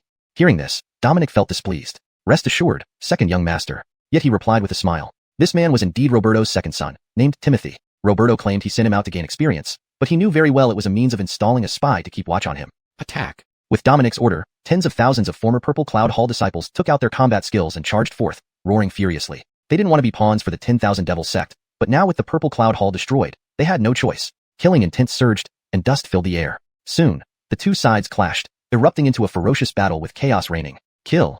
Under no circumstances should we let them pass. Battle erupted immediately, with no empty words, only a matter of life and death, a contest of wills. Ants of the Sky Sword sect, dare you obstruct me? At one part of the battlefield, Timothy held a large broadsword, coldly severing the head of a Sky Sword sect disciple. His emitted profound power aura had already reached the third level of King Profound Realm. Few on this battlefield could stand against him. Seeing this, General Burl was enraged. A bunch of Purple Cloud Hall scum, die. He swung his battle axe into the crowd, every sweep causing dozens to spray blood and perish. Like a raging tiger, he charged recklessly, slaughtering hundreds before turning towards Timothy. You're my opponent.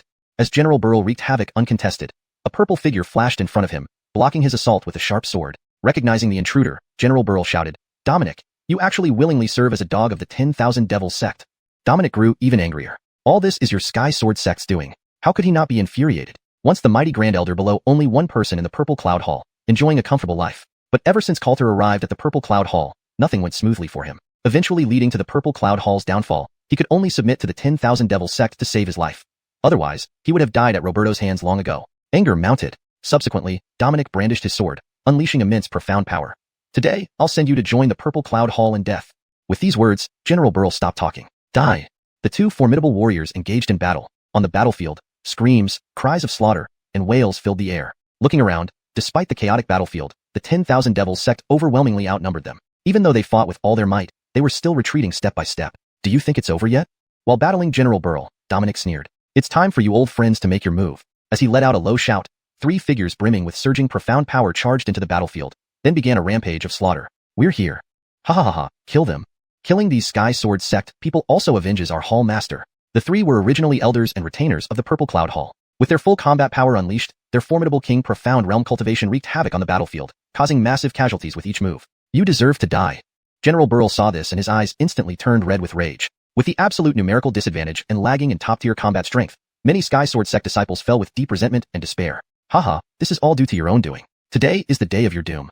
Dominic sneered, launching an all-out assault. Timothy's eyes glowed with excitement. I heard that Coulter has several stunning beauties around him. Once we capture the Sky Sword sect, I will taste them personally, he said with a wicked smile, licking his lips. But at that moment, screech. A sharp cry echoed overhead on the battlefield. Pagoda, 10,000 swords kill. Starry rain sword fall. Falling flower chasing moon. Powerful killing moves descended from the sky. Boom, boom, boom. A series of profound power explosions instantly erupted, sending terrifying shockwaves rippling through the area. Many Purple Cloud Hall disciples died on ally, and what was once a chaotic battlefield was suddenly cleared, revealing an open space. There, 5 figures appeared suddenly. It's you. Dominic was the first to notice, his eyes turning red as soon as he saw Coulter. Our reinforcements have arrived. General Burl's face lit up with joy. Good, good, good. You actually dare to show up in front of me. Cruz, go and take him down. Dominic roared in anger as he realized the situation. He hated Coulter to the core. If not for Coulter going to the Purple Cloud Hall, he would still be the chief elder there, and wouldn't have had to personally fight on the battlefield. Yes. Among the 3 King Profound Realm elders of the Purple Cloud Hall, one man wielded a steel saber and instantly broke through the crowd, charging toward Coulter. Little bastard, it's all your fault, die. He was an elder of the Purple Cloud Hall, whose cultivation had reached the 6th level of King Profound Realm. With all his power unleashed, he slashed his saber at Coulter ahead. Seeing this, Coulter lifted his head. Whoosh! The blue sky sovereign sword flashed out instantly. One sword, Pagoda obliterates all beings. In an instant, a fierce sword intent surged fiercely. Coulter stood where he was and swept his sword horizontally. The next second, the saber and sword clashed intensely. Boom! Savage profound power exploded violently, releasing a powerful invisible shockwave. The man's body trembled and suddenly stopped. What's happening? The man tried to move but found himself paralyzed, unable to budge even a finger. How is this possible? The surrounding Purple Cloud Hall members stared in shock, because in their eyes, their 9th elder's body was already split in half. Afterward, the remaining sword intent exploded from within him. Boom! Blood sprayed brightly, and the 9th elder of the Purple Cloud Hall's body exploded instantly. Chapter 166, My Husband, Am I Powerful? Bang! Flesh and blood scattered. A living person exploded in an instant. Everyone present was shaken to their core, their faces filled with horror. How is this possible? Dominic couldn't help but exclaim aloud. A top-tier expert at the 6th level of King Profound Realm just died like that? Quickly subdue him for me. After a long while, Timothy shouted in a fit of rage. He recognized Coulter, who was precisely the person his father had announced and wanted to capture alive. Why are you all just standing there? Go! Dominic also came to his senses, hastily shouting to the other 2 elders of the Purple Cloud Hall. All together, the 2 elders immediately moved toward Coulter. Aren't you forgetting about me? At this moment, Blakely's chilling voice rang out. Execute! Her eyes turned bloodshot, and then she instantly vanished from her spot. Everyone only felt a flash of sword light. Rip! Slash! 2 heads spurted blood into the air. Those 2 elders of the Purple Cloud Hall, both at the 7th level of King Profound Realm, had no power to resist at all and were beheaded by one strike from Suzanne. How is this possible? Dominic showed his astonishment again. Am I dreaming? Even General Burl was stunned this time. He clearly remembered that half a year ago, Suzanne's cultivation level was only at the 7th level of King Profound Realm, 2 ranks lower than himself. But now, the aura emanating from Suzanne had reached the 9th level of King Profound Realm. Moreover, she was even slightly stronger than he was. It should be noted that at this level, even breaking through a small rank was extremely difficult. Yet Suzanne had advanced 2 levels within half a year. How did she cultivate? A group of useless trash. Seeing this, Timothy cursed angrily. 3 top-tier experts at the King Profound Realm level were killed in just one encounter. It was simply unbelievable. Don't shout. It's your turn now. Coulter stepped forward as he looked at the other party. He didn't know what the man's identity was, but he recognized the demon sect attire he was wearing. My husband, leave him to me. Just as Coulter was advancing with his sword, Karina spoke up beside him. He's at the 3rd level of King Profound Realm. Can you handle it? Karina smiled coquettishly. In the past, my husband always protected me, so I never got the chance to act. This time, watch me closely. After speaking, she flipped her hand. A sharp sword gleaming with a fierce cold light appeared in her hand, then rapidly rushed toward Timothy. Ha ha ha ha, you, merely at the 1st level of King Profound Realm, actually dare to make a move against me? Timothy laughed disdainfully. But indeed, your looks are refreshing. It seems I'm having good fortune today. Ha ha. He stared greedily at Karina, his eyes full of lust. Such a beauty was rare for him to play with. Behind Coulter, besides Karina, Kathleen and Brianna were also there. all top-notch beauties. Karina wore a poker face, holding her long sword pointing at the other side. I will only use one strike. If you can withstand it, I admit defeat. Her voice was calm, yet it carried incomparable dominance. So you're a spicy little vixen. I like this type too, haha. Timothy, not angry but laughing, swung the large knife in his hand directly toward Karina's face. Humming, Karina lifted her jade-like hand gently, and suddenly, a piercingly cold chill burst forth, forming layers of ice around her. Behind her, an ice phoenix began to take shape, shimmering brilliantly. Ice phoenix dance. With a low roar, Karina pointed her sword, and behind her, the ice phoenix roared heart-stirringly, then dove forward at Timothy. Roar. Snow and wind roared. Ice phoenix danced. Even though everyone knew the ice phoenix wasn't real, the pressure it generated was suffocating. Under everyone's gaze, the giant ice phoenix collided with Timothy's attack. In an instant, Timothy's attack was crushed by the ice phoenix. Boom. An ear-splitting explosion. The huge ice phoenix completely engulfed Timothy, freezing him into a human-shaped ice sculpture, his face still showing sheer terror. A piece of trash who can't even block one of my strikes makes me feel sick. He doesn't deserve my husband's effort, Karina said indifferently as she turned away with her sword. Explode. In the next second, the ice sculpture Timothy transformed into shattered instantly, turning his flesh and blood into flying ice shards. With this background, Karina's figure was stunning and shocking. This scene left everyone speechless once again. The second son of the prestigious devil sect actually died here in such a tragic manner, and what's more, was killed by a woman only at the first level of King Profound Realm, transcending 2 ranks to do so. My husband, am I powerful? Before anyone could react, Karina ran towards Coulter with a smile, clearly adopting the demeanor of a little wife waiting for her husband's praise. Everyone's lips twitched. The contrast was just too great. Very impressive. Coulter praised without holding back. It was only then he realized he had underestimated Karina and the others before. Now, their combat strength should not be underestimated either. That doesn't seem right. When did you all get so strong? General Burl couldn't help but step forward to ask. Blakely and Karina exchanged a glance, then smiled at each other, understanding everything unsaid. You actually killed the second young master. A roar of anger sounded. It came from a middle-aged man in a gray robe, his eyes almost blazing with fury. He was the guardian that Roberto arranged for Timothy, also a palace master of the 10,000 demon sect named Abra. He had come here specifically to ensure Timothy's safety on the battlefield. But now Timothy had been instantly killed, leaving no trace behind. Kill them. With his order, another chaotic battle erupted. Suzanne directly engaged the enemy, unleashing her most potent moves. And this time, with the addition of Blakely, Coulter, and others, the precarious situation of the Tianjian sect was reversed in an instant. They even gradually began to gain the upper hand. Disciple Sister Feiyu, if you cannot bring yourself to attack, you can go to North Defense Pass to rest first, Kathleen said as she fought off the enemies while looking at Brianna. Hearing this, Brianna seemed a bit dazed. She looked at Coulter, Karina, and Kathleen. So, the women on their side were also powerful. She really seemed to have no edge at all. I can kill people from the 10,000 demon sect. After saying this, she also held her sharp sword and charged out. The chaotic battle intensified. The chrysanthemum is ruined, scattered all over the ground. Just then, a familiar voice rang out. Coulter felt a sudden tension and quickly turned around to look. What he saw was Django thrusting a steel staff directly into the anus of a disciple from the Purple Cloud Hall. Aya! The man screamed in agony, his entire body exploding from head to toe. Tisk! Django retracted his steel staff and spat. With such meager strength, you dare to come here? How many times do you want me to stab your rear? Then, sensing others' gazes, he immediately turned around. Hey, junior brother Chinyu, it's been a long time. Django greeted warmly. It's been a long time. Coulter replied with a smile. Ha ha ha ha, I'm busy now. Let's chat later. Django laughed heartily and dove back into the fray. Another person's anus exploded. Coulter's expression froze. Never mind. With that, he quietly moved away from Django. He could see that Django's cultivation had broken through to King Profound Realm, and he had condensed a golden armor. Ordinary people couldn't match him, and the stronger ones were terrified by his brutal methods and dared not approach. Soon after, Coulter spotted Lorraine's figure. She wielded a long spear, each sweeping move killing several enemies, her heroic posture looking overwhelmingly majestic. Suddenly, Coulter lit up. He transmitted a message to General Burl beside him. General Burl, can we retreat inside the pass now? I have a way to deal with them.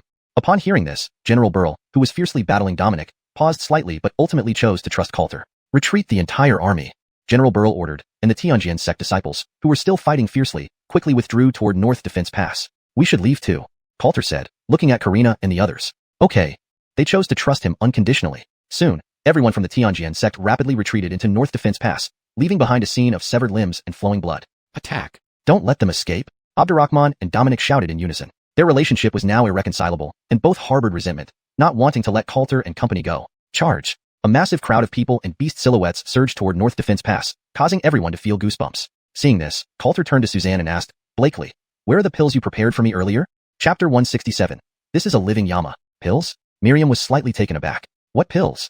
But she quickly reacted and asked with an unnatural expression, what do you need them for now? This guy, could he be so needy? Give me first. Coulter did not explain. How many do you want? All of them. The corner of Miriam's mouth twitched, and under everyone's gaze, she took out a very large jade bottle filled with white small pills. Everyone was dumbfounded. There are 1,000 in total. What are you going to do? Miriam's face turned slightly red as she spoke. Just watch. Coulter smiled slightly and then took the jade bottle, pouring out all the pills. What is he planning to do? Everyone on the scene looked at Coulter with puzzlement. Especially General Burl, who had just heard that Coulter had a way to deal with the enemies outside, was also eager to see what method it was. Bang!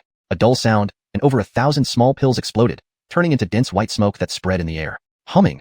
With a wave of Coulter's palm, a strong wind instantly blew, pushing this large cloud of smoke toward Dominic and others below. You plan to? Miriam covered her red lips, her face full of oddness and anticipation. Huff, huff, huff. Then, the fierce wind suddenly rose, blowing all the white smoke towards Dominic and others outside the northern frontier pass. Poisoning? Dominic and Abdurrahman sneered upon seeing this. To think up such a stupid method.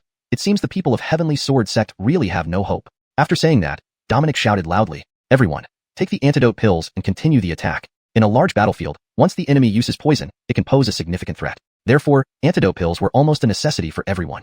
Soon, the members of Purple Cloud Pavilion and Myriad Demons Sect took antidote pills one after another and continued their assault on the northern frontier pass. Little brother Coulter, they all have antidote pills. Poisoning won't be very effective. General Burl looked at Coulter and said. Actually, he felt a bit disappointed. Originally, when he learned of Coulter's deeds, he admired him highly, thinking that Coulter had come up with a good strategy. But now it seemed that this plan wouldn't be very effective. Karina and others also looked at Coulter in confusion, not understanding his intentions. Hearing this, Coulter smiled slightly. Don't worry, wait a bit longer. As his voice fell, the members of Purple Cloud Pavilion and Myriad Demons Sect began attacking the city gate. Kill. Charge in and kill them. Outside the northern frontier pass, tens of thousands roared furiously, brandishing swords and daggers, with violent mystic power attacks raining down like raindrops. But in the next second, one man suddenly paused. Why do I feel so hot all over? He reached out and touched himself. There was already a reaction. Me too. What's going on? This is weird. I didn't even see any beautiful women. At that moment, regardless of gender, tens of thousands felt a burning heat in their hearts, unable to bear the heat. I can't hold it. I need to release. Damn, look carefully. I'm a man.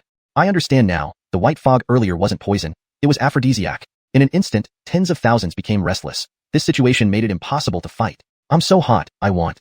Soon, some women couldn't hold it anymore either. Their faces flushed as they dropped their weapons and collapsed on the ground. So uncomfortable. Maid, I can't stand it anymore. These people from Heavenly Sword Sect are despicable. But, leave one for me. This scene thoroughly ignited the inner fire of numerous men, and they no longer cared about anything else, hurriedly hugging the female disciples around them and engaging in another kind of battle. Tens of thousands watched on site, live streaming the event. The scene was extremely spectacular. Numerous male disciples of Myriad Demons Sect worked hard with lowered heads. At this point, whoever was slow was ashamed, and whoever was quick lost face. Seeing this, Dominic and Abdurrahman were utterly speechless. They simply couldn't believe it. Did a human come up with this plan? They were truly stunned. They had seen people use poison in battle before, but they hadn't seen anyone use aphrodisiacs in battle. More critically, since aphrodisiacs aren't classified as poisons, even having antidote pills was completely useless. This? Seen it all, truly seen it all. What kind of decorum is this? But it really works well. On the northern frontier pass, General Burl and others stared wide-eyed. The expressions on their faces when looking at Coulter changed instantly. Even they hadn't expected that Coulter could come up with such a wicked trick. It was simply the work of a living Yama. It seems effective.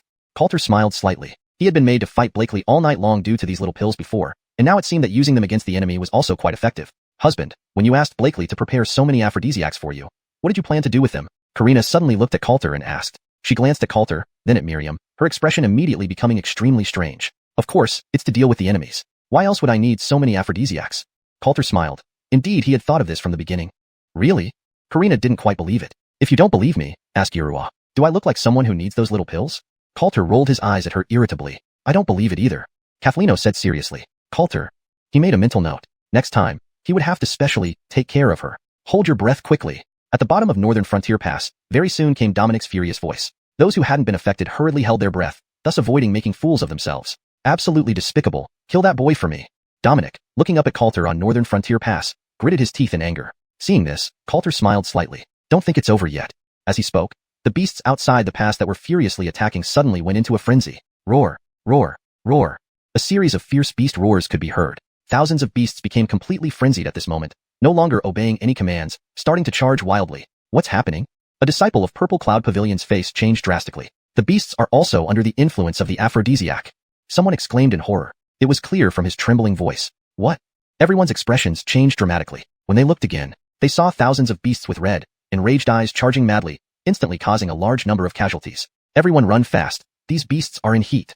No, we're not suitable. Don't come near me. Tell me why the beasts are so big. The beasts also absorb the aphrodisiacs. Humans could hold their breath to avoid inhaling the aphrodisiacs, but the beasts couldn't understand human language and couldn't avoid inhaling them. and the beast's combat strength was even stronger than humans.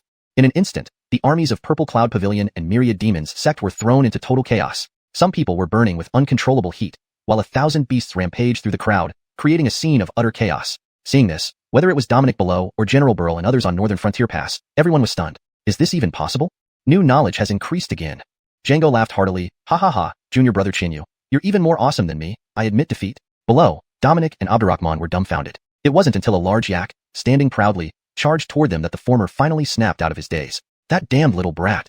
Dominic struck the yak into a bloody mist, looking at the chaotic battlefield, his face turning ashen with anger. Abdurrahman was equally furious. He looked at Dominic. You go kill all those frenzied beasts, leave the rest to me. With that, he waved his hand. Bring them up to me. Chapter 168. Who dares to touch my man? Bring the person up here.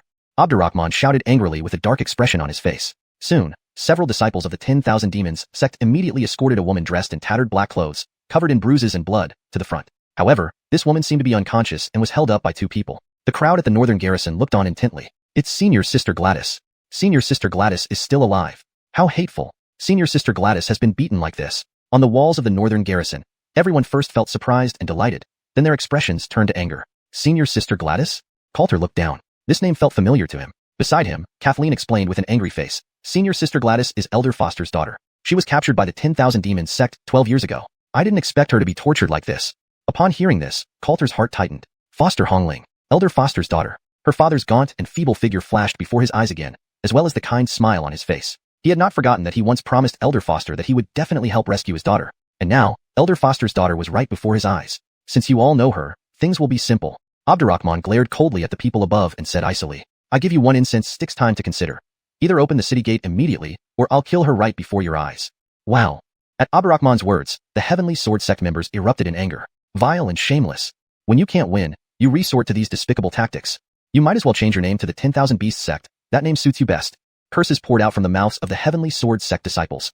Everyone gnashed their teeth in rage, their faces flushed red. Senior Sister Gladys used to be very kind when she was in the sect. Everyone liked her. Now she's been tortured like this. Kathleen clenched her fists, her beautiful eyes burning with fury. I see. Coulter nodded. No wonder the Heavenly Sword Sect members reacted so strongly. The reason was clear. Senior Sister Gladys was beloved in the sect. Abdurrahman, you old dog, don't use a woman as a pawn. If you have any guts, fight me one-on-one. Whoever backs down is a coward. General Burl stood on the wall and glared at Abdurrahman furiously. Hearing this, Abdurrahman sneered. You have less than 1 incense sticks time left. He placed the blade of his large knife against Foster Hongling's neck. Damn it. General Burl exploded in anger. Foster Hongling was Elder Foster's only daughter, and Elder Foster had already passed away. If anything happened to Foster Hongling, the entire sect would feel they had let Elder Foster down. But if they really opened the city gates as Abdurrahman demanded, more people would die, and the northern garrison might even fall. This is sheer bullying. General Yun, give the order. Let's charge out. That's right. We'll fight to the death to save Senior Sister Gladys. Numerous Heavenly Sword Sect disciples spoke up simultaneously, their anger palpable. General Burl took a deep breath, veins bulging on his forehead. Looking at Abdurrahman, he snarled, I, Burl, won't risk the safety of my brothers and the whole Heavenly Sword Sect. But if you dare to harm a single hair on her head, I will never stop until I take your life. He refused. As a battle-hardened general, he wouldn't sacrifice more lives to save just one person, no matter who it was. Abdurrahman sneered upon hearing this. It seems you don't care about her life after all. In that case, I'll kill her now. Swish. Steel glittered under the sunlight, emitting a chilling light. Damn it. You old brute. The Heavenly Sword Sect disciples were almost foaming at the mouth with rage. You brought this upon yourselves. Abdurrahman raised the steel blade high, his gaze bloodthirsty. Hold it. A calm voice rang out. Unbeknownst to anyone, Coulter had already left the city wall and walked out of the northern garrison gate, standing alone beneath the wall. I'll exchange myself for her. Coulter lifted his head, expressionless. He understood General Burl's decision, but Elder Foster had shown him great kindness. Without the guidance and inheritance from Elder Foster back then, his path wouldn't have been so smooth. Others might ignore it, but not him. Husband. Coulter, come back. Karina and others changed their expressions, shouting urgently. But Coulter didn't stop walking. Looking calmly at Abdurrahman, he said, I know your sect master wants me dead. So, I'm trading my life for hers. You won't lose anything. Abdurrahman raised an eyebrow. Fine. He tossed Foster Hongling aside. Coulter leaped and caught her steadily. Beside him, Dominic had already killed all the beasts that were in heat. Seeing this scene, he laughed mockingly. Good, good, good. Since you've delivered yourself to me, don't blame me for being impolite. Whoosh. With that, he charged forward abruptly. Little brat, finally in my hands. I promise you won't be able to beg for death. Dominic roared with sinister laughter. He reached out to grab Coulter. None of you will leave today. But at that moment, how dare you touch my man? Get lost. Her voice preceded her arrival. It was Miriam who appeared instantly before Coulter, then slapped Dominic. Smack. A sharp sound echoed, and Dominic's face deformed directly from the slap, spitting out blood and a few teeth. Surround them.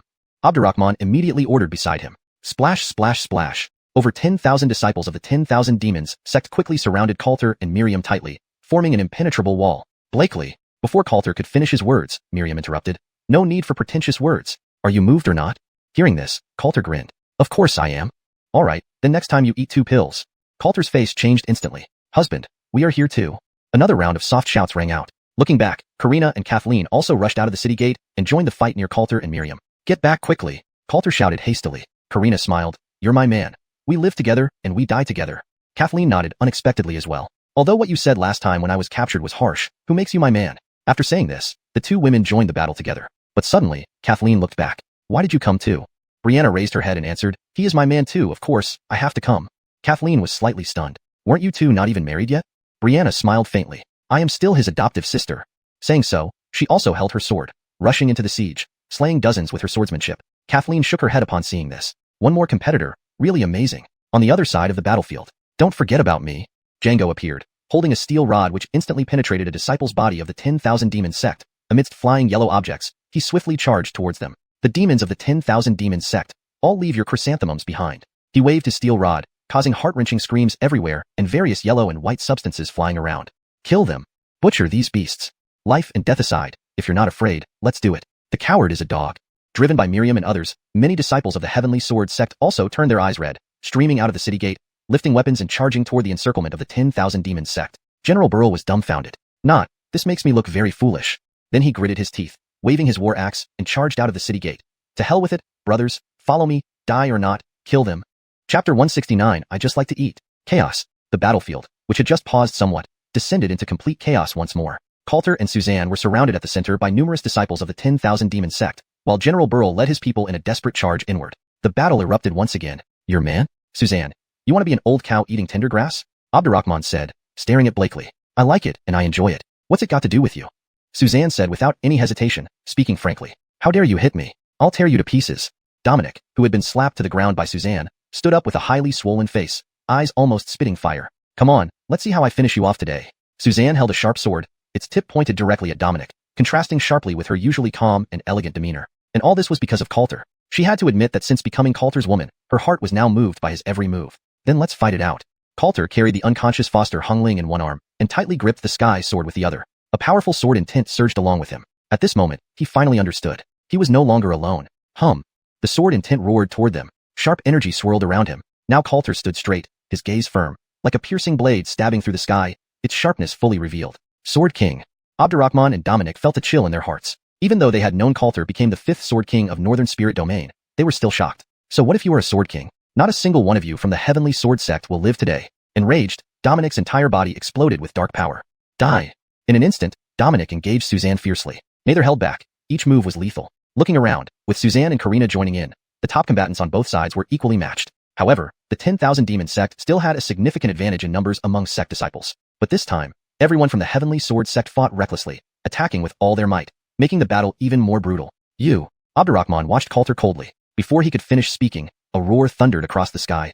Abdurrahman, you despicable scoundrel, I said we would fight to the death. Give me your life. General Burl, with his massive frame, slashed through the crowd, wielding his war axe as he charged directly at Abdurrahman. Seeing this, Abdurrahman's expression turned grim. All troops retreat. Without engaging Burl, Abdurrahman turned and fled immediately, his speed so fast it left Burl stunned. So cowardly? You bastard. Burl cursed loudly after recovering. Retreat quickly. The palace master has retreated. Hurry, hurry. Retreat now. As Abdurrahman withdrew, the people of the Purple Cloud Pavilion and the 10,000 Demon sect also dropped their weapons and retreated hastily. They had already suffered significant losses, and Coulter's aphrodisiac had nearly shattered their resolve, eroding their fighting spirit. Very soon, over 10,000 people retreated, leaving behind thousands of warm corpses emitting a thick scent of blood. No way, not you. Dominic was livid. Here I am fighting for my life, and you just turn around and run. What kind of fool does that make me look like? Suzanne, I'll return this slap next time. Dominic roared, then hurriedly retreated as well. If Abdurrahman is gone, what am I fighting for? Come when you want, leave when you please. Do you think this is some place where you can do as you wish? Suzanne pursued relentlessly and unleashed a full power strike. Her sharp sword chased after Dominic's back, the raging dark power causing a sonic boom in the air. And me. Burl hurled his axe through the air. Damn. Dominic's face turned pale. He quickly turned around, blocking with his weapon and conjuring a dark power armor simultaneously. Bam. Bam. Spurt. Suzanne and Burl's attacks struck Dominic almost simultaneously. His defense crumbled under the assault, spewing blood and turning extremely pale. You'll all pay for this. Dominic's voice was filled with anger and hatred before he used the force of the impact to flee quickly. Lucky escape. Burl sneered inwardly, relieved. Fortunately, the Purple Cloud Pavilion and 10,000 Demon sect had retreated. Otherwise, if the battle continued, they might not have won. Ha ha ha, we won. These damned beasts, next time we meet, I'll beat the shit out of them. Django, ha ha ha, this I'm familiar with. Everyone. Cherish chrysanthemums, stay away from Django. Husband, are you alright? Karina and Kathleen quickly approached. Nothing serious. Coulter shook his head. Looking at the retreating crowd of Purple Cloud Pavilion and 10,000 Demon sect, he said, but don't you think they retreated a bit suddenly? Kathleen was taken aback. Why suddenly? Coulter glanced at her chest and head before continuing. They outnumber us by at least 3 or 4 times. If they continued to attack, we probably wouldn't hold out, yet they retreated. Upon hearing this, Karina seemed thoughtful. Is it possible that they also fear death and are worried about us fighting to the death, so they retreated? Coulter remained silent. He always felt something was off. Regardless, our reinforcements will be here soon. When that happens, the pressure will be much less, Suzanne remarked. She left Heavenly Sword sect with 30,000 disciples who were already on the way. Let's enter the city first. Hongling has suffered enough these past years. General Burl sighed. After entering the city, Foster Hongling lay in bed, still unconscious. Only now did Coulter have the time to carefully examine her appearance. This daughter of Foster Gaju looked around 30 years old. She was dressed in a light purple robe which couldn't hide her curvaceous figure, especially her long, smooth legs that dazzled one's eyes. Her face was no less appealing. Though not as breathtaking as top beauties like Karina and Kathleen, she was certainly pleasant to look at. She is only suffering from severe injuries and blood loss, causing temporary unconsciousness. With proper rest for a few days, she should wake up, an elder diagnosed and then got up to speak. That's great. Everyone was delighted to hear this. Foster Hongling was the daughter of Heavenly Sword sect's second elder, and was well liked within the sect. Now that she was safe, it was indeed a cause for celebration. Coulter also breathed a sigh of relief. Thankfully, he had successfully rescued the daughter of Foster Gaju, fulfilling the late elder's final wish. Let her rest for a few days. After Suzanne finished speaking, everyone left the room. Creak. Just as the room grew quiet, the previously closed-eyed Foster Hongling suddenly opened her eyes. If one looked closely, a faint glimmer could be seen deep within her pupils, flickering on and off. Chapter 170. You are my husband. 5 days later. The atmosphere inside the northern border pass remained solemn and tense. However, the Wanma sect had not attacked during these days, and 30,000 disciples of the Tianjian sect had already arrived at the northern border pass for support. Everyone breathed a sigh of relief. Senior Sister Hongling has woken up. General Burl, Sierra, Kathleno, Coulter, and others gathered around the bed, their expressions filled with joy as they watched Foster Hongling slowly awaken. Senior Sister Hongling, you're finally awake. Kathleno looked at her and hurriedly said, You, who are you? Foster Hongling looked at everyone blankly. Kathleno paused slightly and asked, Senior Sister Hongling, it's me, Yuruwa. Don't you recognize us? Foster Hongling shook her head. I don't know you. As she spoke, she pulled the quilt closer around herself, looking at Kathleno and the others fearfully. What's going on? General Burl turned to look at the elderly man beside him. I found out her mental strength has been severely damaged when I checked just now. From her current state, it seems very likely that she has lost her memory, the elder explained. Lost her memory? Everyone was stunned for a moment. However, seeing Foster Hongling's appearance, it indeed seemed like she had lost her memory. Cursed Wanma sect. Kathleno clenched her teeth in hatred. Countless scars marred Foster Hongling's body, and now even her mental strength had suffered damage. It was unimaginable what kind of abuse Foster Hongling had endured over the years. I remember. Suddenly, Foster Hongling threw off the quilt. Hearing this, everyone felt a surge of hope. You are my husband. But in the next second, Foster Hongling directly lunged into Coulter's arms. Seeing this, everyone froze. I haven't done anything. Coulter shrugged his hands. He was genuinely baffled. This was clearly the first time he met Foster Hongling. Yet she suddenly called him husband? How absurd. Husband. You are my husband. Foster Hongling clung tightly to Coulter, repeating those words incessantly. She must have developed confused memories due to the damage to her mental strength, causing this, the elder guessed upon seeing the scene. Can she recover? Kathleno asked anxiously. The elder stroked his white beard and then nodded. If there is a powerful elixir to restore mental strength, she probably can. I have some, let's try it. General Burl and the sixth elder spoke almost simultaneously. Sierra then took out a green willow fluff and was about to feed it to Foster Hongling. I don't want it. Foster Hongling shook her head hastily. Unless my husband feeds me. She clung to Coulter even tighter. Everyone. Then all eyes fell on Coulter. Let me give it a try. Coulter took the willow fluff from Sierra's hand and placed it near Foster Hongling's lips. Miraculously, Foster Hongling actually opened her mouth, and the willow fluff transformed into a green medicinal liquid that flowed down her throat. Are we going to have another sister? Seeing this, Kathleno said somewhat reproachfully. Coulter rolled his eyes. Don't think too much. I promised Foster Go to bring her back, and now that she's like this, I have a duty to take care of her. General Burl also chuckled. Then let Brother Chinyu stay here to look after Hongling. We still need to patrol outside to guard against any tricks from those despicable people of the Wanma sect. Soon, Sierra and Kathleno left the room one by one, but Jeannie glanced at Coulter before leaving. I'll wait for you outside. She turned and left after speaking.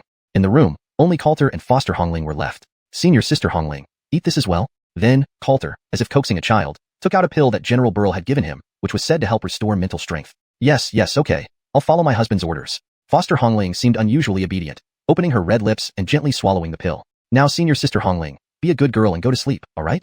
Coulter continued persuading her gently. Upon hearing this, Foster Hongling showed some reluctance but still nodded obediently and lay down on the bed, covering herself with the quilt again. Do you feel like you're luring an innocent young girl? Your next step isn't going to be asking her to strip and wait for you, right? Amir said teasingly. Coulter, speechless. This old mischief maker. After comforting Foster Hongling, Coulter also left the room and saw Jeannie sitting restlessly in the hallway. You came out so soon? Jeannie saw Coulter and quickly asked. I didn't do anything. Why should I stay inside? Coulter retorted rather irritably. Why did everyone think he would do something? Although senior sister Hongling was indeed quite beautiful, she was Foster Ge's daughter after all, and he wasn't that desperate. Who knows? Jeannie stuck out her tongue. Alright, just say what you want to say. Coulter came straight to the point. Since bringing Jeannie back from Purple Cloud Hall, they hadn't had a formal chat yet. She definitely had something to say. Oh. Jeannie agreed, but she opened her mouth and didn't know how to start, only lowering her head, not daring to look at Coulter. Just tell me your plans. Coulter walked over and sat beside her. Are you kicking me out? Jeannie still kept her head low, asking. I don't mean that. If you want to stay in Tianjian sect forever, it's also fine. But as you can see, the Wama sect is coming with overwhelming force. This place isn't safe, Coulter explained. Jeannie only shook her head. I have nowhere else to go. Her voice already carried a hint of crying, her shoulders trembling slightly. Coulter could understand her feelings. Originally, Jeannie was the saintess of Purple Cloud Hall, prestigious. But after Gustavin revealed the truth, she learned that she wasn't his biological daughter and was just being used. Such a revelation would be unbearable for anyone. So Coulter said, of course, if you're not afraid of dying, staying in Tianjian sect is fine too. I should thank you for helping before. Jeannie still kept her head down, silent. After a long pause, can you turn around for a moment? Jeannie suddenly said, what do you want to do? Coulter looked at her but couldn't see her face. Just turn around. Hearing her slightly pleading voice, Coulter nodded and turned his back to her. Not long after, you can turn back now. Jeannie's voice rang again, and when Coulter turned to look, he froze. He saw Jeannie had changed into a bright red wedding dress, standing upright before him, her flawless delicate face still marked with 2 tear streaks that weren't completely wiped off. Coulter recognized this wedding dress. It was the one Jeannie wore on their wedding day. At this moment, Jeannie appeared both breathtakingly beautiful and tragically tender. You really don't have to do this. Coulter somewhat understood and said. Jeannie bit her red lips, walked to Coulter, and said intensely, anyway, you already have so many women, one more or less doesn't matter, right? Coulter stared back. This time, Jeannie didn't lower her head but chose to look into Coulter's eyes. Have you made up your mind? Jeannie didn't answer but directly threw herself into Coulter's arms, whispering softly, in my heart, I have already married you. Before, she thought Coulter was the murderer of her brother, so she harbored resentment towards him. Until Gustavin revealed the truth, which hurt her even more, but also dissolved all her grudges against Coulter. So now, she could embrace Coulter with ease. So from now on, you are my woman. Coulter also gently embraced Jeannie, soothing her emotions. I thought you would act shy, but you were so straightforward. Emir always said things at inappropriate times. She ended up here because of me. And given her situation now, if I acted coy, it would seem hypocritical. Emir nodded upon hearing this. You're right. If you rejected her, I would doubt if you're capable. Coulter. He really wanted to drag Emir out and give him a severe lesson. Husband. Jeannie suddenly spoke. What is it? She buried her head deeply into Coulter's chest and whispered. You haven't spanked me in a long time. Coulter. Smack. Round, full, elastic. The feeling was still as good as ever. Ooh. Jeannie instantly blushed, but she still raised her head, looking at Coulter with a dazed gaze. I want more? Chapter 171. Accomplish your dreams with both hands. In the corridor, Coulter gently held Brianna, embracing her perfect and delicate body tightly, their lips meeting. Brianna's breathing quickly became rapid, seeming somewhat at a loss, yet she hugged Coulter even tighter. After a long while, they slowly parted. Brianna's cheeks were already flushed with embarrassment. Dressed in her wedding gown, she looked tender and irresistible, stunningly beautiful. Even more distressingly, a hint of crystal moisture lingered at the corner of her mouth, evoking palpitations and boundless imaginations. Soon, it seemed she had made up her mind. Let's go inside. I give myself to you. Brianna looked up at Coulter, then hastily lowered her head after saying this. But you must not despise me for having small breasts. I wish they could grow bigger too. Actually, she didn't know why, but she just loved it when Coulter spanked her, and she was hopelessly addicted to it. Don't worry, I definitely won't despise you. And I will use my hands to accomplish your dreams, Coulter chuckled. Brianna's pretty face turned slightly red immediately, just as the two were about to enter the room for a fierce battle. Bang, bang, bang. Suddenly, an urgent war drum sounded. Everyone gather quickly. The 10,000 Devil sect is attacking again. Instantly, chaotic noises echoed, and all the people in Northern Guard Town rushed towards the city wall. Looks like not today, Coulter said with some regret. How detestable. Brianna stomped her feet in anger. She had finally summoned the courage to say that, and the atmosphere was right. But who would have thought the 10,000 Devils sect would attack at such an inappropriate time? Don't worry, we'll have plenty of opportunities in the future. Finished speaking, Coulter hurried outside. I'm so angry. This is the first time I've hated the 10,000 Devils sect so much. Brianna followed behind Coulter in a huff, sword aura surging around her. She was very angry, and the consequences were severe. Rushing forward. So many people? Arriving at the city wall of Northern Guard Town, Coulter looked at the vast army ahead and felt his heart tighten instantly. Glancing over, the 10,000 Devil sect's army was massive, with no less than 200,000 troops, and quite a few of them were in the Gemelxian realm. Suzanne and Karina's expressions changed dramatically as well. It seems we really need to fight this time. General Burl spoke solemnly, his eyes heavy with concern. Even with the additional 30,000 disciples from Tianjian sect, the entire northern guard town totaled less than 60,000, outnumbered nearly 4 to 1. Activate the city protection array. Following General Burl's order, a powerful and surging energy rapidly condensed above northern guard town, forming a colossal light barrier overhead that protected the entire town. Given their absolute disadvantage in numbers and combat strength, going out to engage in direct battle was unwise, so General Burl chose to hold onto northern guard town to the death. Rumble. Black clouds pressed down on the city walls. Smoke obscured the sky, and a black flood surged forward. Over 200,000 troops from the 10,000 Devils sect and the original Xiuxian Hall forces were besieging the city, roaring angrily, advancing with overwhelming aggression. In an instant, the immense pressure made the Tianjian sect members struggle to breathe, each person tightening their weapons and preparing for a deadly battle. Attack. Without any hesitation, following the order, over 200,000 troops charged madly toward northern guard town city wall. Boom, boom, boom. Attacks struck continuously against the protective barrier outside northern guard town, spreading circles of profound force oscillations outward. It was like countless huge rocks thrown into a lake, sending waves of violent power spreading out. The scene was quite breathtaking.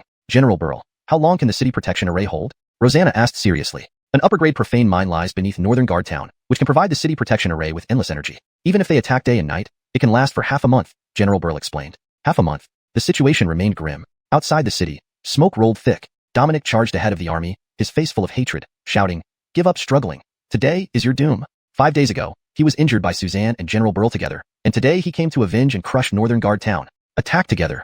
Abdurrahman also rushed forward, issuing a low command. Immediately, more than 10 figures attacked simultaneously. 18 people in total. Each person radiated the powerful aura of the xiuxian realm. They were from both the 10,000 Devils sect and Xiuxian Hall, unleashing their weapons together in a ferocious assault on northern guard town. Boom boom.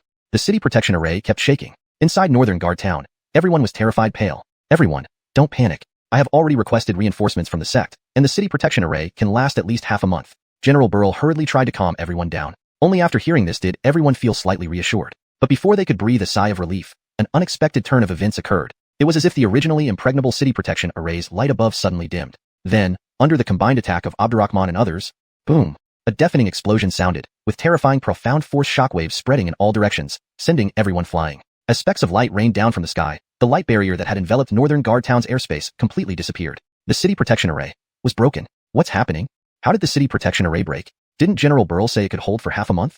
The members of Tianjian sect were greatly alarmed, their faces turning deathly pale. How is this possible? General Burl's expression also changed drastically. According to his calculations, even if Abdurrahman, Dominic, and others attacked day and night without stopping, it would take at least half a month to break through. Yet the city protection array only lasted less than a quarter of an hour and was now destroyed. Charge in. Ha ha ha, kill. Kill. Raise northern guard town. Leave not a single soul alive. More than 200,000 enemy troops surged forward like a black flood, directly breaching the gates of northern guard town. They charged in with weapons raised, and both sides immediately engaged in fierce combat. Abdurrahman and Dominic, along with 18 other xiuxian realm experts, leaped over the walls, their bodies radiating murderous intent as they attacked Suzanne and the others. Ha ha ha ha, Burl, Suzanne, and that damn little bastard. None of you will escape today. Dominic's face was twisted with ferocity as he laughed triumphantly. This is absolutely impossible. General Burl gritted his teeth, his expression extremely grim. How could the city protection array be broken so quickly? This was something he had never anticipated, and something that should have been entirely impossible. But now, it was too late to say anything.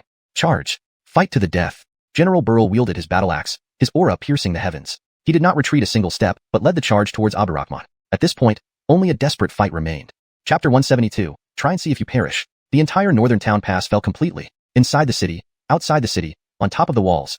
Everywhere saw fierce battles erupting, with people collapsing and dying at all times. Total chaos. The Tianjian sect members were shouting themselves hoarse, even more desperate than 5 days ago. 60,000 against over 200,000. They saw no hope at all. Coulter, protect yourself. Suzanne's face was grim. As she finished speaking, she immediately held her sharp sword and charged towards Dominic. Seeing this, Dominic's eyes turned red. The grudge of that sword strike 5 days ago. I will repay you today. After saying this, he looked at a gaunt man beside him. Taj, go capture that kid. Remember to keep him alive. The man nodded with a sinister smile. Don't worry, I'll make sure he wishes for death but cannot attain it. Don't underestimate him. He can instantly kill a xiuxian 6th level cultivator. Dominic seemed to recall something and warned. The gaunt man sneered after hearing this. So what if he can instantly kill a xiuxian 6th level? I am a xiuxian 7th level. He then suddenly shot forward, almost instantaneously appearing in front of Coulter. Kid, let me see what you're made of. He pushed his mystic energy to its limits, his fist force powerful and tyrannical, then waved his hand and punched straight at Coulter's face. But in the next second, Coulter vanished. And when he reappeared, his gaze was incredibly calm, before he too swung a punch directly toward the gaunt man. Raging Dragon Blaze Fist. The two fists immediately collided. Almost in an instant, The gaunt man's attack was crushed by the surging flames, and his arm snapped and flew out. Before he could even feel the pain, Coulter's punch had already hit his chest. Bang! A loud explosion resounded, and the gaunt man's body disintegrated into fragments, turning into flying pieces of flesh and blood everywhere. Truly, try and see if you perish. Dominic was stunned. Damn, so fierce? He rubbed his eyes, looking horrified. Just when he said Coulter could instantly kill a xiuxian 6th level cultivator, now Coulter had killed a xiuxian 7th level with one punch. Moreover, the gaunt man didn't even get a chance to scream before exploding. Even Suzanne was dumbfounded. Did he secretly take some drugs alone? She also didn't expect Coulter to stun everyone each time he acted. At this moment, Coulter's mystic energy aura had already reached the peak of the 9th level xiuxian realm. His cultivation had improved after his intense battle with Suzanne earlier. Husband is too amazing. Brianna couldn't help shouting. What did you just call him? Karina and Kathleen turned to look at her. I'm his woman now too. Brianna blushed slightly, speaking softly. She was worried Karina and Kathleen wouldn't accept her. Kathleen rolled her eyes upon hearing this. As expected, he wouldn't miss out on such easy meat. On the other hand, Karina took it calmly and smiled at Brianna. Then we're good sisters now. Let's cooperate closely in the future and bear more healthy sons for our husband. She really didn't mind, as long as Coulter cherished her heart. Okay, I understand. Brianna responded earnestly yet bashfully. Seeing that Karina and Kathleen didn't resent her, she felt very happy inside. Damned kid. Dominic was livid with rage and fear. He couldn't have imagined Coulter growing so quickly that he could now instantly kill a xiuxian 7th level. How far off was killing himself? Abdurrahman, who was battling General Burl, was equally enraged. He roared in anger. Send 3 people. Bring him down. Swish, swish. 3 figures instantly dashed forward. They immediately surrounded Coulter. You little bastard. No matter how great your skills are, today you cannot escape death.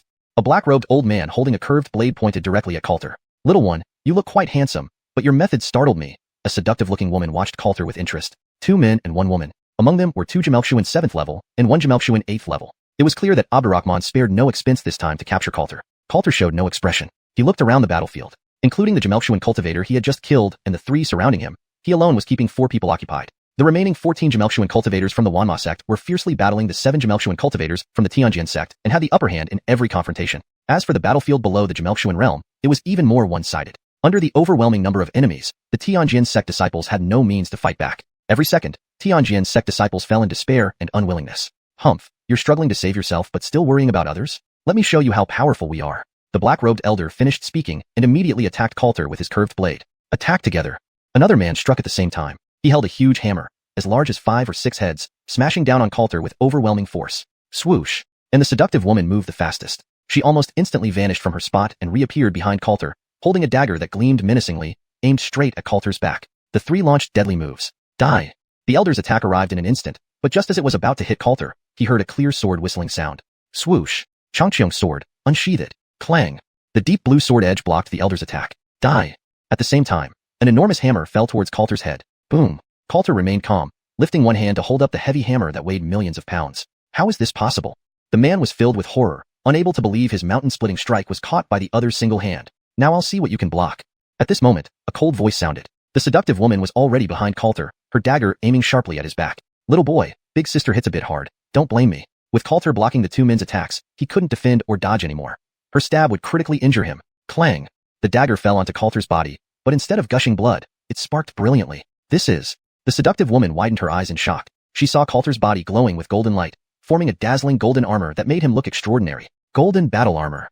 Recognizing it, the 3 of them changed expressions drastically. One sword Buddha Sutra, eliminate all beings. Before they could react, a nightmarish voice echoed in their ears. Oh no.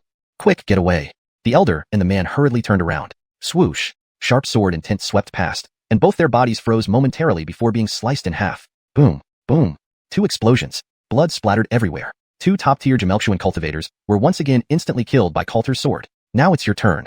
Coulter turned to look at the seductive woman. No, no, no. Don't kill me. The woman turned pale, pleading hastily. I'll give you my storage ring. I can be your woman. I'm very good at serving. Swish. Before she could finish, Coulter thrust his sword into her throat, piercing through instantly, killing her brutally. People like you aren't even qualified to wash my hair. Coulter sheathed Changqiong's sword and said indifferently. Chapter 173. With such a fine husband, I have no regrets for life. All 3 of them were dead. In just one clash, the 3 peak Eric realm powerhouses died beneath Coulter's sword, and no one saw this happen. The battlefield was unpredictable and changed in an instant. Who would waste time observing someone else's battle? That would be sheer folly and an invitation to death. Thus, even until their deaths, these 3 did not receive a single glance from anyone. Pretty little thing, you're quite charming. Once I get my hands on you, it'll be a real treat. A lecherous-looking man with a tuft of black hair under his nose gazed at Karina with eyes full of lust. Die! Karina shouted angrily, then went all out, slashing sword after sword towards her opponent. Pretty girl, your strength won't kill me. Why don't you come along quietly? The lecherous man sneered, dodging Karina's attacks with ease and still taunting her. He was at the 4th level of the Eric realm, while Karina was only at the 1st level. Even with the Ice Phoenix body, she was no match for him. To think you look like this, it's pitiful. You're not even as good as one of my husband's toes. Truly laughable. Karina retorted without giving in. As she finished speaking, another slash of her sword followed. Fuming with anger, the lecherous man snarled. Your husband can hardly protect himself now. Since you don't know what's good for you, don't blame me for not being gentle. Clang. He deflected Karina's attack with his sword while simultaneously reaching out to grab her shoulder. Not good. Karina's expression changed, and she hurriedly retreated. Humph, where will you run this time? The speed of the lecherous man surged as he instantly appeared in front of Karina, stretching out his hand towards her slender neck. Little beauty, just submit to me, haha. He laughed triumphantly, eyeing Karina's well-endowed figure with excitement. But in the next second, squish, blood spurted out. The arm he had stretched out flew off. Oy! A blood-curdling scream came from his mouth as his expression turned grotesque. Who dares to sneak attack me? When he turned around and saw Coulter, his face turned pale white. How are you here? Didn't you? With Elder Jamal? But before he could finish, his face darkened with despair. Elder Jamal and the other two were nowhere to be found, while Coulter was right in front of him. The truth was evident. Escape. He ran as fast as he could, faster than ever before in his life, wishing he had an extra pair of legs. Boom. A streak of sword energy shot out, splitting the lecherous man into 2 halves. Are you hurt? Coulter asked. I'm fine. Let's hurry to help Urua and the others. Karina wiped the sweat from her forehead with a slight smile. Coulter nodded. You really don't mind about them at all? Although the timing seemed inappropriate, he wanted to know Karina's true thoughts. After all, strictly speaking, she was the first woman in his life. Upon hearing this, Karina smiled. No matter how many women you have now or in the future, I only know that you are my husband. Amidst the slaughter and bloodshed on the battlefield, Karina's smile was like a blooming rose, enchantingly beautiful. Good. Coulter nodded. To have such a fine wife, there are no regrets in life. With that, his figure vanished from the spot. Squish. A sweeping sword strike decapitated a woman who was fiercely battling Rosanna. Let's go, to help junior sister Feiyu. Karina also rushed over with her sword drawn. We've taken care of it here. They looked up to see Genie severing a Eric 3rd level man of the 10,000 Devil sect, reducing him to shreds. Don't forget, I'm a sword cultivator too. Genie glanced at Coulter and smiled back. Like Karina, although her cultivation was only at the 1st level of the Eric realm, she possessed a spiritual sword body, which allowed her to fight beyond her rank. Adding to her pent-up anger from being disrupted by the 10,000 Devil sect, she was ruthless in dealing with her opponent and quickly resolved the conflict. Go help the others. Finishing, Coulter dashed away swiftly. Suzanne, never thought you could break through to the 9th level of the Eric realm. Quite unexpected indeed. An elderly woman attacked Suzanne while mocking her coldly. She, together with Dominic, was cornering Suzanne, having the upper hand and expecting to capture her soon. Don't like it? Then keep it to yourself. Suzanne parried the attack and replied coldly. Still arrogant when facing certain death. Let's see how long you can remain proud. Dominic sneered and prepared to charge again toward Suzanne. Suddenly, his expression changed. Swish. A fierce and wild sword energy struck from behind, forcing him to retreat hastily, barely avoiding it. How did you get here? When he turned around, his pupils suddenly constricted. He saw Coulter rapidly rushing toward this direction. You can go ask King Yama. The Sky Sovereign's sword was brimming with lethal intent as Coulter exuded a piercing sword aura. In an instant, he charged at Dominic. Fine. I really underestimated you. Dominic's heart burned with anger and fear. The 3 who ambushed Coulter must have died. Among them was even an 8th level Eric realm expert who couldn't stop Coulter. This boy not only has meticulous thoughts but also possesses terrifying talent. He must be eliminated in the cradle, or it will be a great threat later. This was his only thought now. Little bastard, die for me. With a hideous expression, he turned to kill Coulter. You must be extremely careful. Suzanne warned urgently. You should worry about yourself first. The woman from the 10,000 Devils sect attacked again. At the same time, Coulter flipped his palm, revealing a purple bowl. Old dog Xing. Let me show you what it feels like to be attacked by your own spirit weapon. The purple spirit bowl. Dominic's face darkened. Brat, I will crush you into dust today. His killing intent erupted completely. But just as both were preparing to make their all-out moves, 2 streaks of light quickly approached from a distance in the sky. One black, one white. White in front, black behind. Emperor Profound Realm. 2 Emperor Profound Realm. Is it our reinforcements? Everyone looked up, faces tense. Currently on the battlefield, Coulter alone had killed 5 Eric Realm experts. Adding Karina and Rosanna's support, the gap between the Eric Realms was narrowing. But due to numerical disadvantage, the battle below the Eric Realm remained lopsided, with Northern Town Pass defenders falling one by one. The arrival of 2 Emperor Profound Realm powerhouses would completely change the entire battle situation. Closer. 2 blurred figures flew swiftly through the sky. Soon, everyone could see their faces clearly. It's Vice Patriarch Mu. The leading white figure was indeed Jerry. Great, Vice Patriarch Mu is here to reinforce us. Tianjian sect members' faces lit up with joy, seeing hope. Not right. Coulter frowned, because he noticed that Jerry was already stained with crimson blood, and her aura appeared very weak. Who's the person behind? Coulter asked Suzanne. Seeing Suzanne's expression become heavy, he is the Vice Patriarch of the 10,000 Devils sect, Farron. Vice Patriarch of the 10,000 Devils sect. And he is also a Sword King. Chapter 174. Another Sword King. Yet another Sword King. Apart from Victor and Kobinshin, the third Sword King of the Northern Spirit region now appeared before them. Now we're in trouble. Coulter's heart sank. Even though they were still miles apart, he could still sense a strong pressure emanating from that black figure. Deputy Sect Leader. The crowd of Tianjian sect quickly looked up. That's not right. Deputy Sect Leader is injured. Someone noticed this immediately, and their expression changed drastically. Whoosh! Above the sky, Winifred's white wings behind her were drenched in blood, and her face was pale as she descended rapidly. She surveyed the surroundings with a bitter look on her face. The Southern Fort, Western Fort, and Eastern Fort have all fallen. Everyone, retreat with me immediately and return to the sect. Upon hearing these words, everyone felt as if they were struck by 5 bolts of lightning. To learn that 3 out of the 4 border forts had already fallen was an enormous blow to those who were still fighting bravely. It also meant that Tianjian sect had been completely breached, left completely exposed under the clutches of Wanma sect, with no more barriers in between. Hurry, retreat. We can't hold on any longer. Everyone, quickly retreat back to the sect. The entire Tianjian sect was in chaos. For a moment, everyone's faces were deathly pale, feeling utmost despair, their morale suffering a significant hit. Everyone, retreat first. General Burl swung his battle axe while fighting, his entire body drenched in blood, unable to tell if it was the enemy's or his own. Under the cover of Luciana, General Burl, and others, the remaining less than 30,000 disciples of Tianjian sect began to retreat. Ha ha ha, none of you are going to escape today. Abdurrahman and Xing Wudao swiftly led people forward, causing more bloodshed once again. Countless Tianjian sect disciples met tragic ends. You deserve to die. General Burl's eyes instantly turned red. Go quickly, it's too late if you don't go now. Winifred's voice was a low shout, then her gaze shifted towards the man descending from the sky, her expression becoming even paler. She originally guarded the Western Fort, but soon retreated due to Farron's intense attack, even getting herself wounded in the process. Although her cultivation level was the same as Farron's, both at the first level of Sovereign Profound Realm, he was a Sword King. Moreover, since she herself was also a sword cultivator, she was completely suppressed in direct confrontation, not matching up against Farron, which is why she struggled to escape and report to the Northern Fort. Winifred, I wonder how you plan to run now. The lean black-clothed man, radiating an incredibly sharp aura, slowly approached Winifred. Do you really want us to perish together? Winifred stared at him, her voice icy cold. Perish together? Farron's face showed a cold smile. It seems you haven't realized the situation yet. Does your Tianjian sect still have the qualifications to perish together with us? Upon hearing this, Winifred gritted her teeth. Although Farron's words were rude and hurtful, they were indeed the current reality. After absorbing the Purple Cloud Hall, Wanma sect's power had skyrocketed and could now crush them easily, as evidenced by the rapid breach of the 3 major forts. You all should stay here. Hearing this, Winifred's face instantly paled. Everyone, be careful. Her voice had just faded. Whoosh! Farron soared into the sky and slashed forward with a single sword strike. This strike seemed ordinary, but the power contained within it was terrifying. Boom boom boom.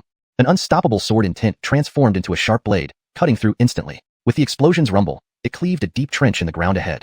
Not only that, but there was a sharp residual sword energy in the trench, making it impossible for anyone below the Sovereign Profound Realm to cross. Gulp. Everyone present widened their eyes. They were all stunned by this scene. A casual strike from a Sword King was this terrifying. It's over.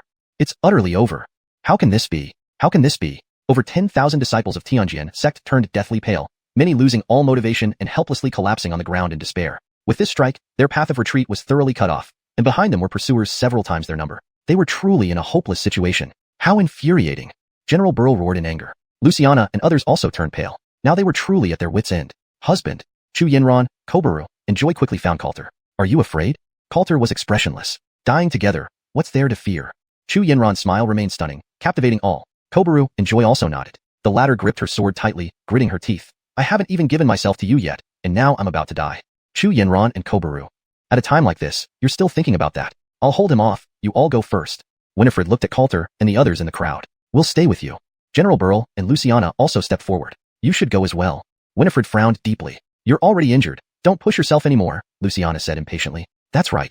Leave the chance to live for them, especially that young man. I believe he won't let us down. General Burl was drenched in blood, but now laughed heartily. In truth, though not very familiar with Coulter, after witnessing his performance during the battles against the Wanma sect, he had come to fully acknowledge Coulter's extraordinary talent. Luciana smiled faintly. Just a pity we won't be able to eat tender grass anymore. General Burl and Winifred. What kind of logic is can't eat tender grass? Then let's head to the netherworld together today. Winifred saw the determination in their eyes and stopped talking further. Then, the three faced the vice leader of the Wanma sect, Farron. So, you've given up on resistance. Abdurrahman took a step forward, looking at them with a mocking smile. And among the original 18 Jamal profound realm cultivators of the Wanma sect, only 10 remained. They moved forward, surrounding Winifred and the 2 others. Xing Wudao also stepped up, sneering, with the 3 of you captured, the downfall of the Tianjian sect is just around the corner. Hearing this, murderous intent surged in Winifred's eyes. If you want to destroy our Tianjian sect, prepare to pay a heavy price. The moment her voice fell, a deadly surge of profound energy erupted from her. Then, she slashed her sword at Abdurrahman and Xing Wudao. Mad Devil 1 slash. Winifred's eyes turned blood red. Her Mad Devil 1 slash was even more powerful than when Luciana or Coulter used it. Frenzied, evil, Mad Devil 1 slash. Luciana raised her sword high, following closely behind. Mountain-splitting strike.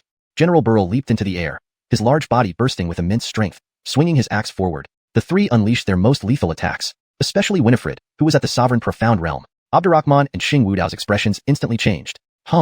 Suddenly, an overwhelming wave of sword chi burst out, directly sending Abdurrahman and Xing Wudao flying. One sword sweeping the world. Farron held a black sword, a fierce and sharp sword intent swirling around him, then condensing into a massive sword shadow above his head, forming a shape with sword intent. This was something only a sword king could achieve. Enhanced by his sovereign profound realm cultivation, it became even more terrifying. Strike.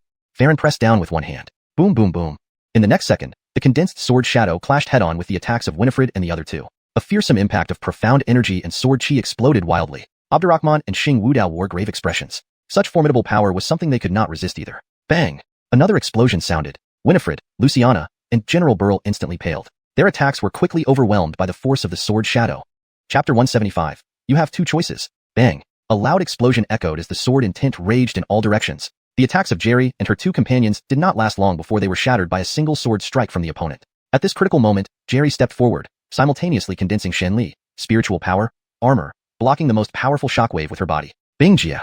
General Burl and Suzanne's eyes turned bloodshot with rage. Boom! The three of them lost control of their bodies on the spot. Jerry was hit hardest, flying backward directly into the northern town pass. General Burl and Suzanne also spewed blood from their mouths, suffering severe injuries. And this was after Jerry had deflected all of the opponent's sword intent. Otherwise, they would have been killed instantly. This is an Empyrean sword king. General Burl spat out blood, his face deathly pale. Jerry and Farron were clearly at the same cultivation level, and she even had him and Susanna help. Yet, they still couldn't match up to the opponent, being heavily wounded with just one sword strike. Unsolvable. Despair. At this moment, there was nothing left that could turn the tide. Ha ha ha, capture them. Abdurrahman and Dominic were overjoyed at the sight. Soon, the powerless General Burl and Suzanne were tied up by members of the 10,000 Demons sect. The northern town pass has fallen too. Now the Heavenly Sword sect will fall into our hands. Abdurrahman laughed triumphantly. At this point, the four major border checkpoints of the Heavenly Sword sect had completely fallen, allowing their army to advance unimpeded straight to the Heavenly Sword sect. You clean up the battlefield first. I'll go take care of Jerry. Farron spoke indifferently, then headed towards the northern town pass. General Burl and Suzanne looked as if they had seen their doom. The Heavenly Sword sect was truly facing its life or death moment. At least he's gone. Suzanne looked back, but saw no sign of Coulter, relief spreading across her face. The deputy leader has also been defeated. Escape quickly, get back to the sect. The damn 10,000 Demons sect. How hateful. Chaos. Roars of anger. The slaughter continued unabated, death never ceasing. All those who remained of the Heavenly Sword sect were filled with despair, falling amidst unwillingness, covering the entire northern town pass with blood. Jerry lay seriously injured on the ground, her white robe soaked in blood, her frail body lying among ruins, the intense pain making it impossible for her to move. This is the end. Hearing the nearby cries and desperate shouts, she closed her eyes in despair. It was all over.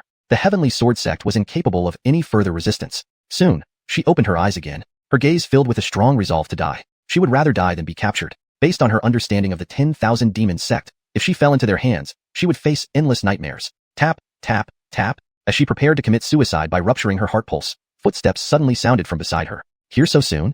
Jerry gritted her teeth. Deputy leader, it's me. Jerry froze, turning her head. It was none other than Coulter. He walked over with a cold, emotionless pace. Why haven't you left? Jerry asked, looking at Coulter, thinking he must have already fled. Coulter smiled. If I left, wouldn't you have already committed suicide by now? Upon hearing this, Jerry remained expressionless. You've let down Suzanne's kindness. Coulter said nothing in explanation. Walking to Jerry, he didn't say a word, instead picking her up in his arms without warning. In an instant, her delicate body was in his embrace, the fragrance of her scent mixed with the faint smell of blood hitting his nose. What are you doing? Jerry was alarmed, glaring furiously at Coulter. If you don't want to die, keep quiet. With that, Coulter instantly vanished from the spot. After they had only gone a short distance, Farron arrived, but seeing nothing but ruins ahead, he frowned deeply. Is she not here? Or did someone save her? He was confident that Jerry, having been struck by his sword, either dead or severely wounded, would not be able to move again. But where had she gone? On another side, Coulter carried the blood-covered Jerry into a secluded hall inside the northern town pass. What exactly do you plan to do? Even after closing the door, Jerry glared fiercely at Coulter, struggling with her body. Looking at Jerry, whose face was full of unease, Coulter suddenly felt playful, smirking wickedly. I see that despite everything, Deputy Leader still has much charm. Now, we're alone together. What do you think I might do? Jerry's expression changed drastically upon hearing this. You are utterly unreasonable, deranged. As Coulter's gaze roamed over her, she seemed to understand his intentions and thus rebuked him mercilessly. Can you face Queenie, Aisha, and Ningxuang after doing this? Jerry glared hard at Coulter. She was very disappointed. At a time like this, he actually thought of taking advantage of her helplessness to do such things to her. Upon hearing this, Coulter waved his hand. All right, we don't have much time left. Let's get down to business. Jerry was instantly both ashamed and angry. I would rather die than. But before she could finish speaking, Coulter interrupted her. If I could make you break through 1 level, or even 2 levels, could you beat that Sword King? Jerry was slightly stunned. What do you mean by that? Coulter still did not explain. You just need to answer my question. Can you beat him? Jerry looked at Coulter, then said resentfully, we are both at the same cultivation level of Empyrean first stage, but he is a Sword King, which is why I cannot win. But if I could recover from my injuries and break through to the Empyrean second stage, I could at least hold him off. If I broke through to the 3rd stage, I would be confident in killing him. After saying this, she gave a self-deprecating laugh. She couldn't even move right now, yet she was still thinking about breaking through to defeat him. It really was wishful thinking. However, Coulter's eyes lit up upon hearing this. Indeed, there was hope. He had been gambling that Jerry wasn't much weaker than Farron. As long as he could help her break through, they might still have a chance. So now, you have 2 choices. Coulter looked at Jerry, holding up 2 fingers. Either we wait here for death, becoming a doomed couple, or I ensure you break through at least 1 level, then fight our way out. Jerry sighed, looking at Coulter with disappointment. Do you refuse to escape just to play this joke on me? Coulter knew she didn't believe him. Think carefully, when did Blakely break through? Why has Queenie progressed so quickly? Upon hearing this, Jerry suddenly paused. As Karina's master, she had long noticed how abnormally fast Karina's cultivation had improved. Remember, Montgomery, who trained with her for 2 or 3 years, had only reached early Heaven Empyrean stage, while Karina had already broken through to King Empyrean stage in half a year. She had asked Karina, but Karina hadn't revealed anything, only promising that no harmful methods were used, so she didn't pursue it further. And then there was Suzanne. She clearly remembered that Suzanne was only at King Empyrean 7th stage half a year ago. Even if she had broken through, it should have been 8th stage at most. But now, Suzanne was already at the 9th stage of King Empyrean. Did they break through because of you? Jerry suddenly stared at Coulter, completely incredulous. Yes. Coulter nodded. He didn't want too many people to know about this, but now there was indeed no other way. Although he could escape using earth-dodging technique, Jerry and Suzanne couldn't. To save them, he had to do this. How did you do it? Jerry felt increasingly astonished. Of course, by deeply communicating with me. Coulter smiled slightly. What? Jerry's expression froze instantly. Deputy Leader, you'd better decide quickly. We don't have time left, Coulter said seriously. Even hiding here, they could still hear the sounds of battle and screams coming from outside. They didn't have much time to waste. Then come.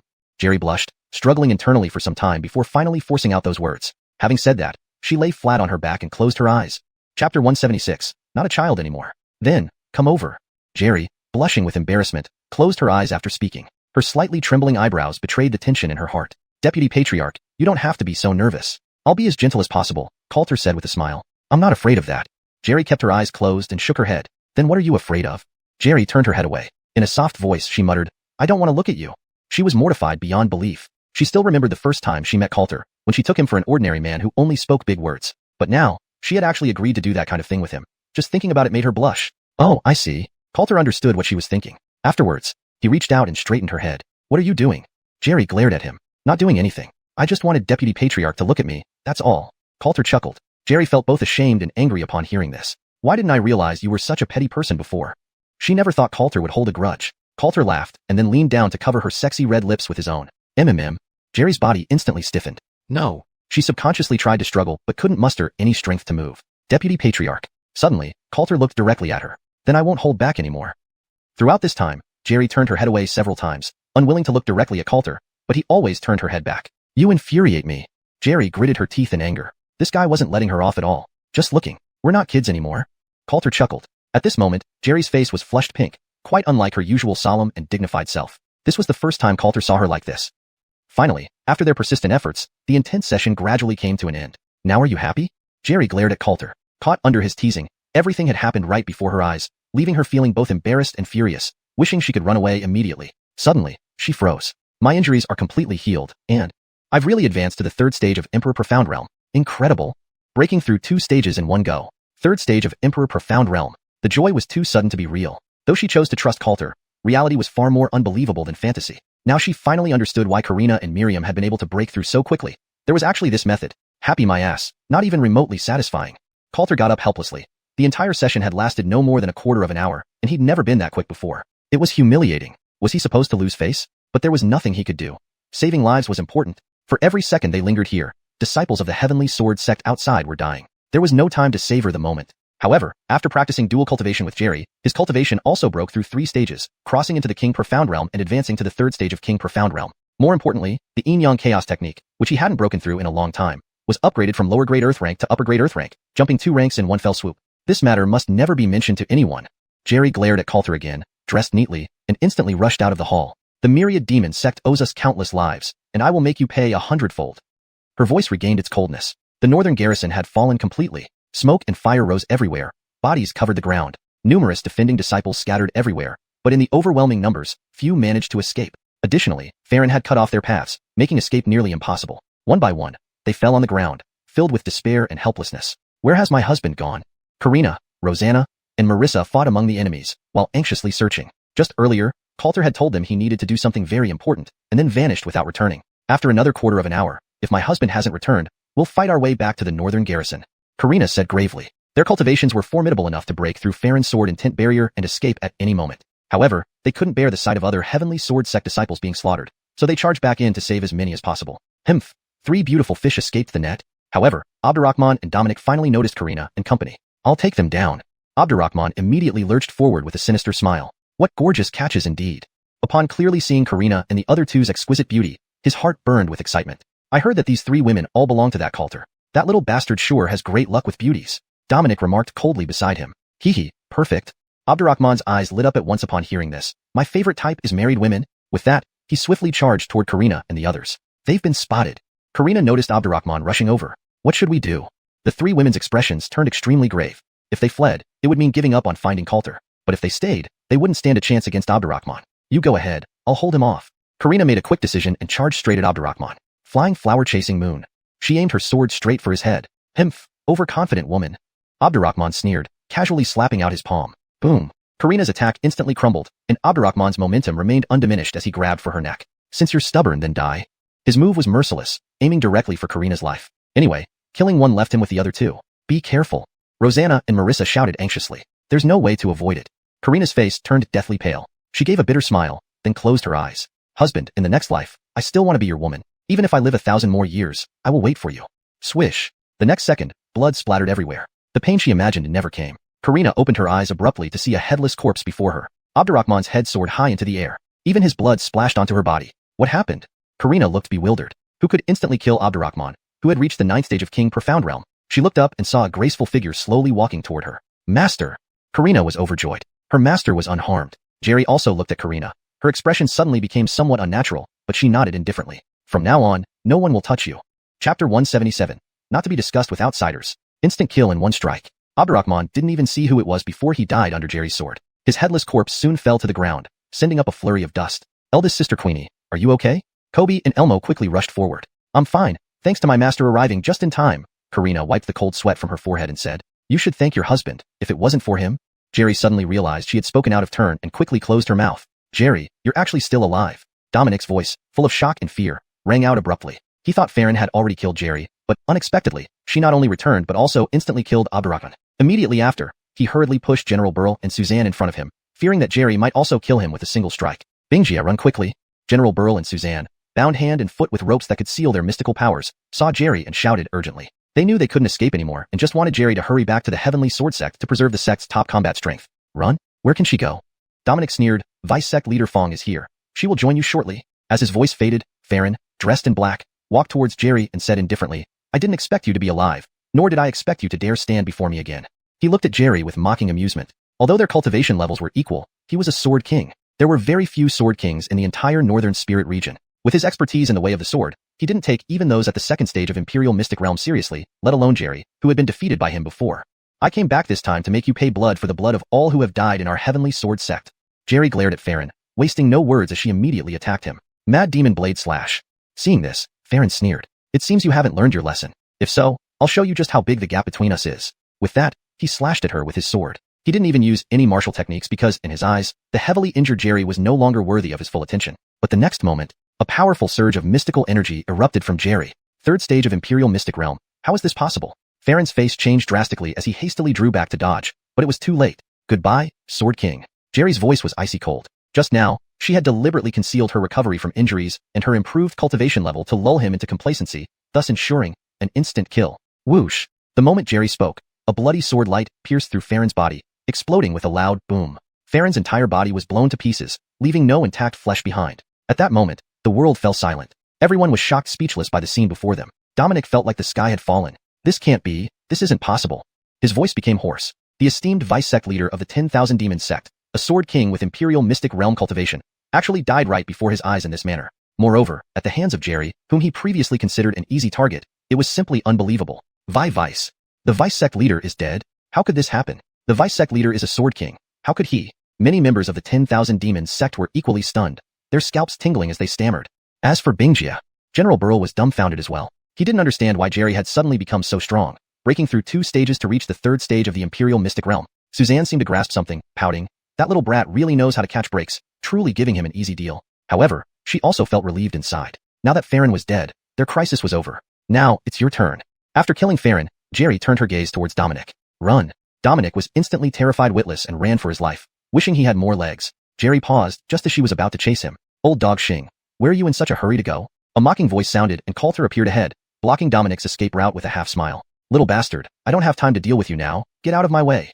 Dominic dared not linger, running for his life. But, I happen to have time to kill you. As these words fell, the sky sword emerged instantly from its sheath. One sword Buddha eliminates all beings. The sudden burst of Eric's triple-layered realm cultivation sent a sharp sword intent surging, and he slashed towards Dominic. How did you break through as well? Dominic's eyes widened instantly. What the hell? He couldn't comprehend why Jerry and Coulter could consecutively break through their cultivation realms, and even leap 2 or 3 stages. Whoosh! This slash was incredibly swift. Swish! The Azure Heaven Sword pierced through Dominic's chest instantly. Go down and keep Zoltan company. He must be quite lonely by himself. Having said that, Coulter turned around to sheath his sword. I am not willing. Dominic spat out blood, then fell dead. Even until death, he never understood what had happened. You all. General Burl stared in shock. First, Jerry instantly killed Farron with 1 strike, and then Coulter did the same to Dominic. He was left bewildered. If you all had this fighting power earlier, would I have been bound like this? Husband, are you alright? Karina, Kathleen, and Brianna rushed over, looking at Coulter with concern. I'm fine. Then he looked at Jerry. The remaining people. Before he could finish speaking, kill as many as we can. Jerry's voice remained as usual, icy cold. I'll lead the charge.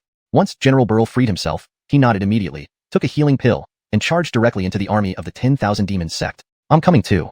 Suzanne followed right behind. Kill. Led by General Burl and Suzanne, the remaining more than 10,000 Heavenly Sword Sect disciples quickly snapped back into action. Kill. It's our turn to counterattack. Revenge for our fallen brothers. Let's kill. Most of them didn't understand what exactly happened, but seeing General Burl and Suzanne charging through the crowd, they again became frenzied. Oh no.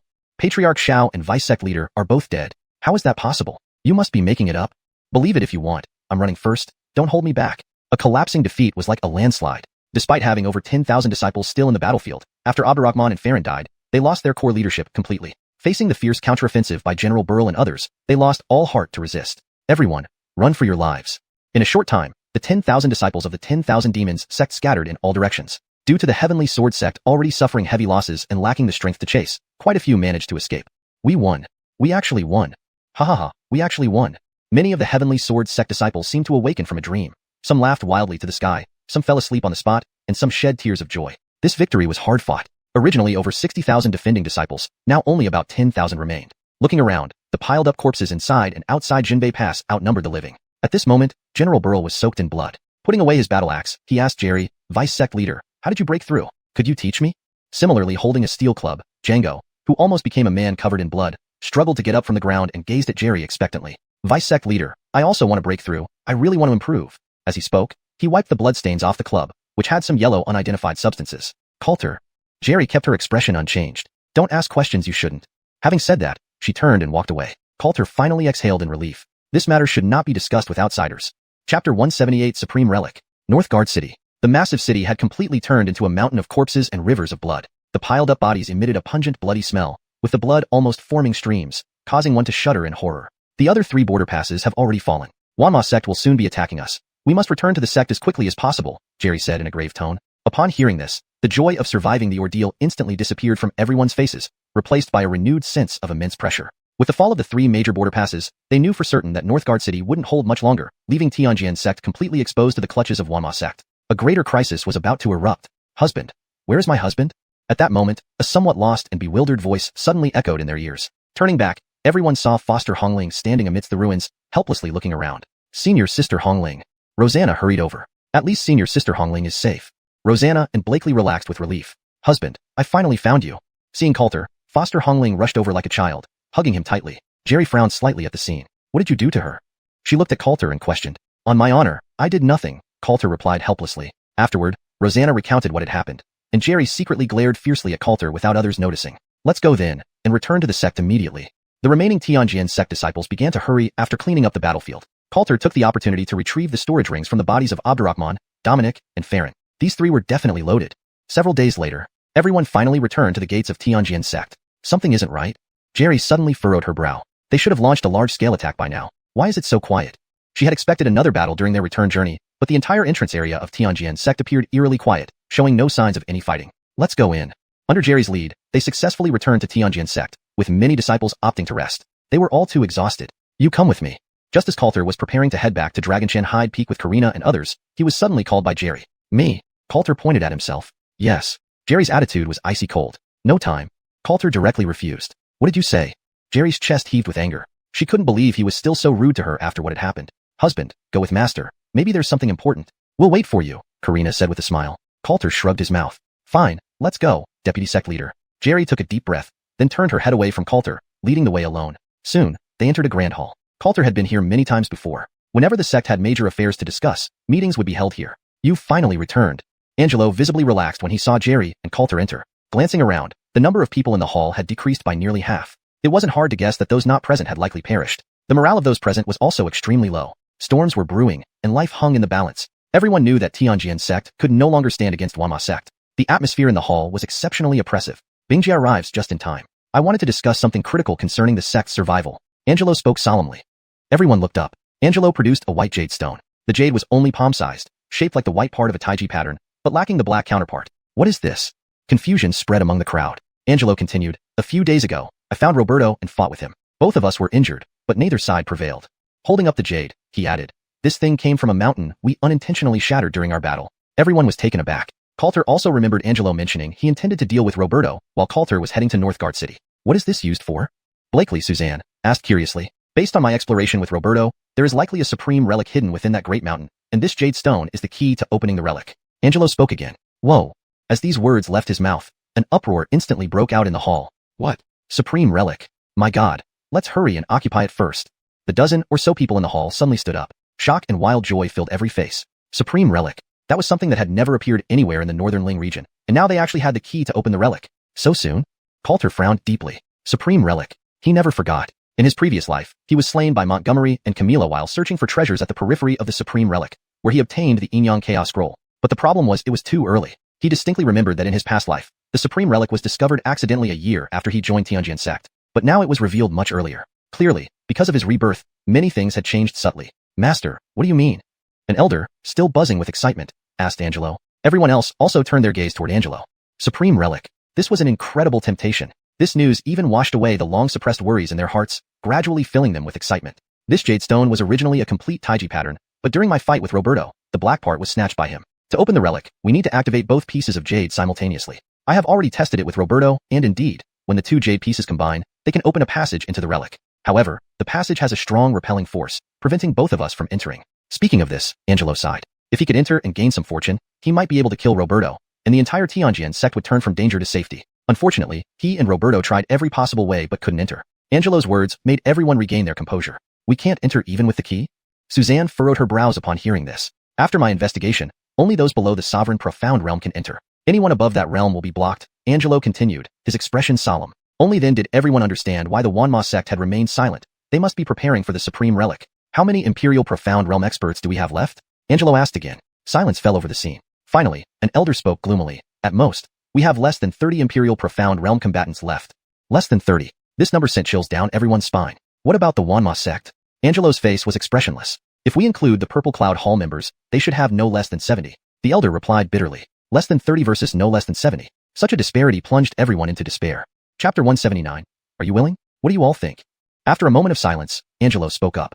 Yes. Absolutely yes. Jerry stood up with an overwhelming aura. Even if we don't enter the Supreme Relic, how long can we hold out once the 10,000 Demon Sect launches an attack? Rather than waiting to die, we might as well take this chance and fight. If we gain something from the Supreme Relic, perhaps there's still hope for us. With Jerry's words, everyone in the Grand Hall became eager to act. The Deputy Sect Leader is right.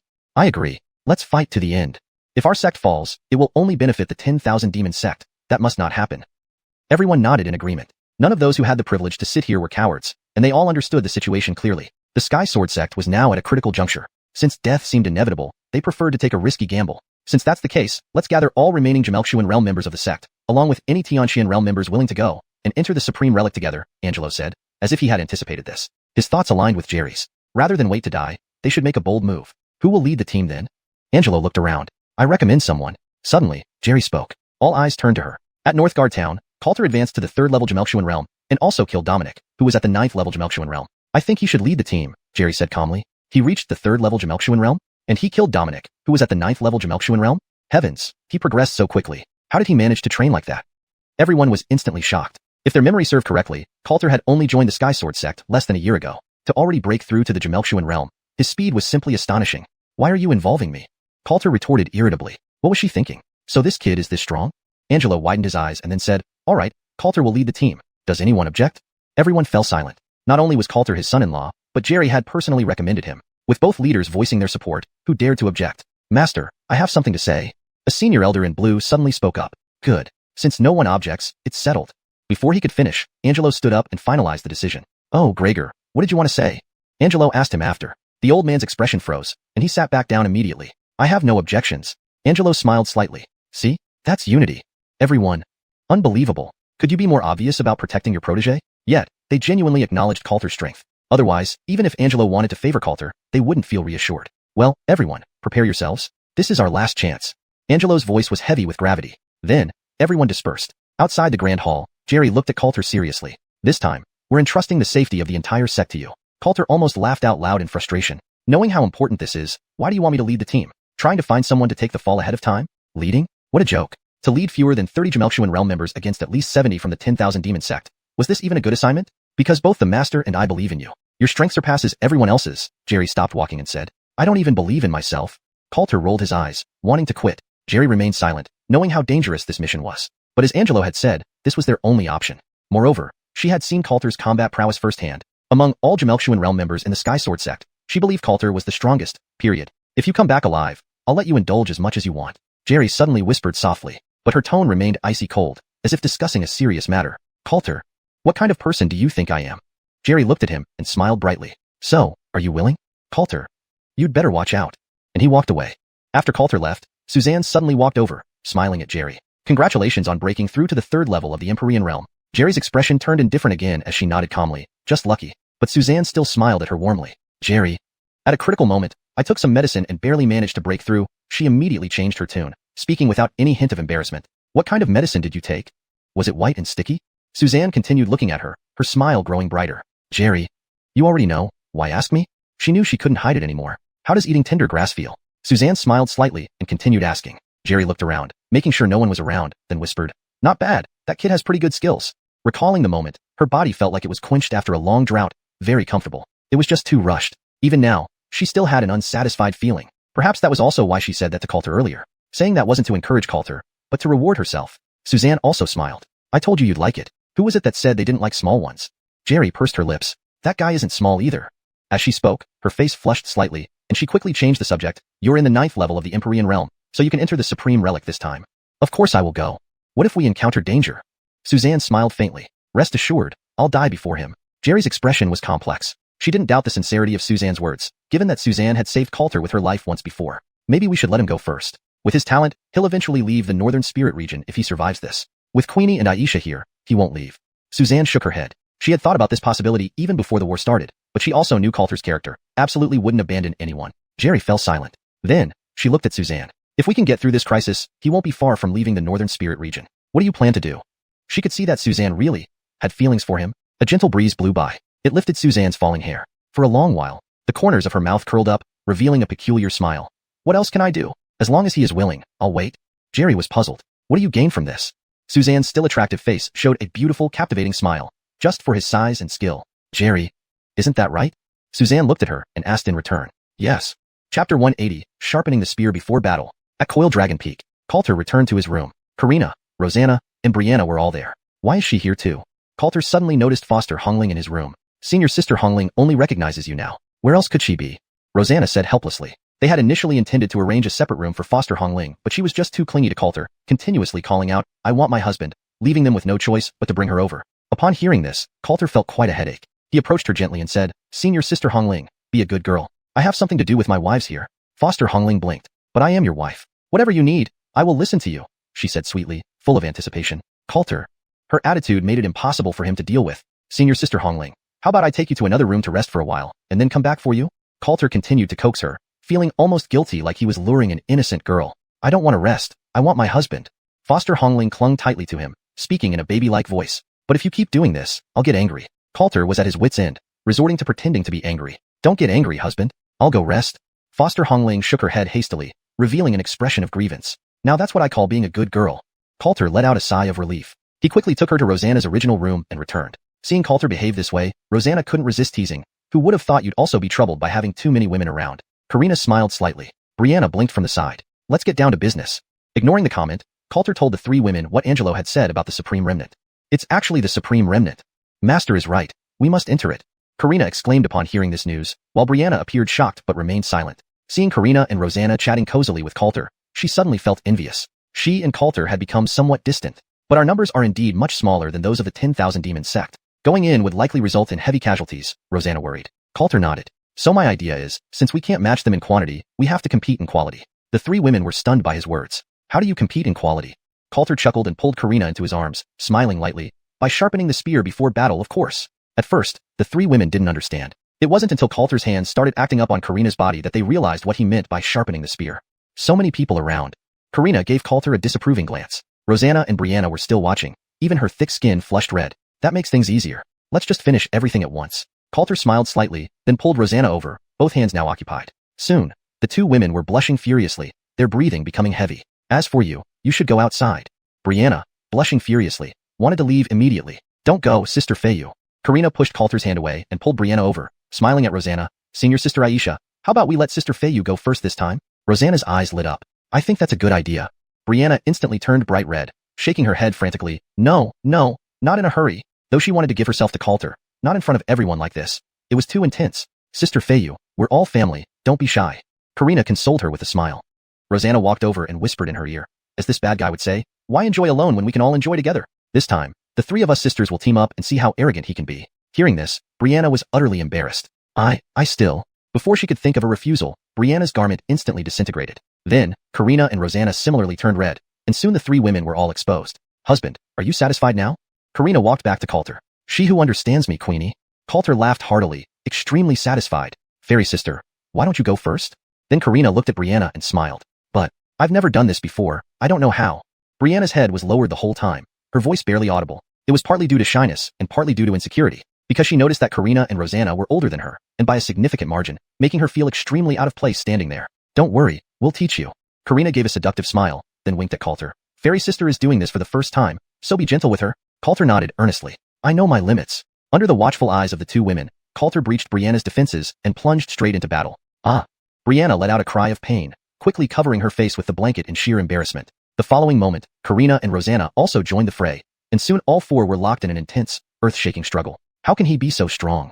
During the process, Karina and Rosanna felt their minds explode. They originally thought that 3 against 1 would make Coulter retreat in disarray, but unexpectedly, he was incredibly powerful. For the entire night, they were utterly overwhelmed by Coulter, emitting screams of agony, while he showed no signs of slowing down, enjoying it immensely.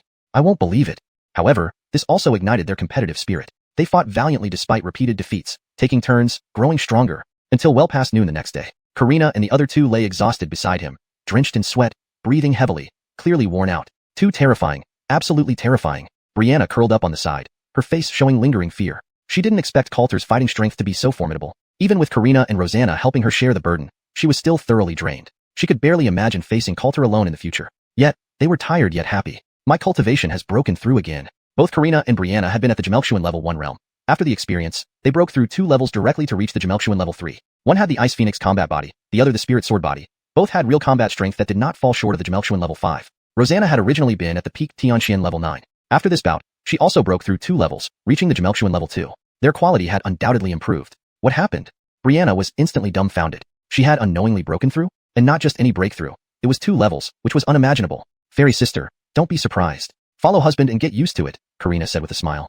Brianna immediately looked at Coulter, then as if making a decision, husband, I'm not tired anymore, I still want more.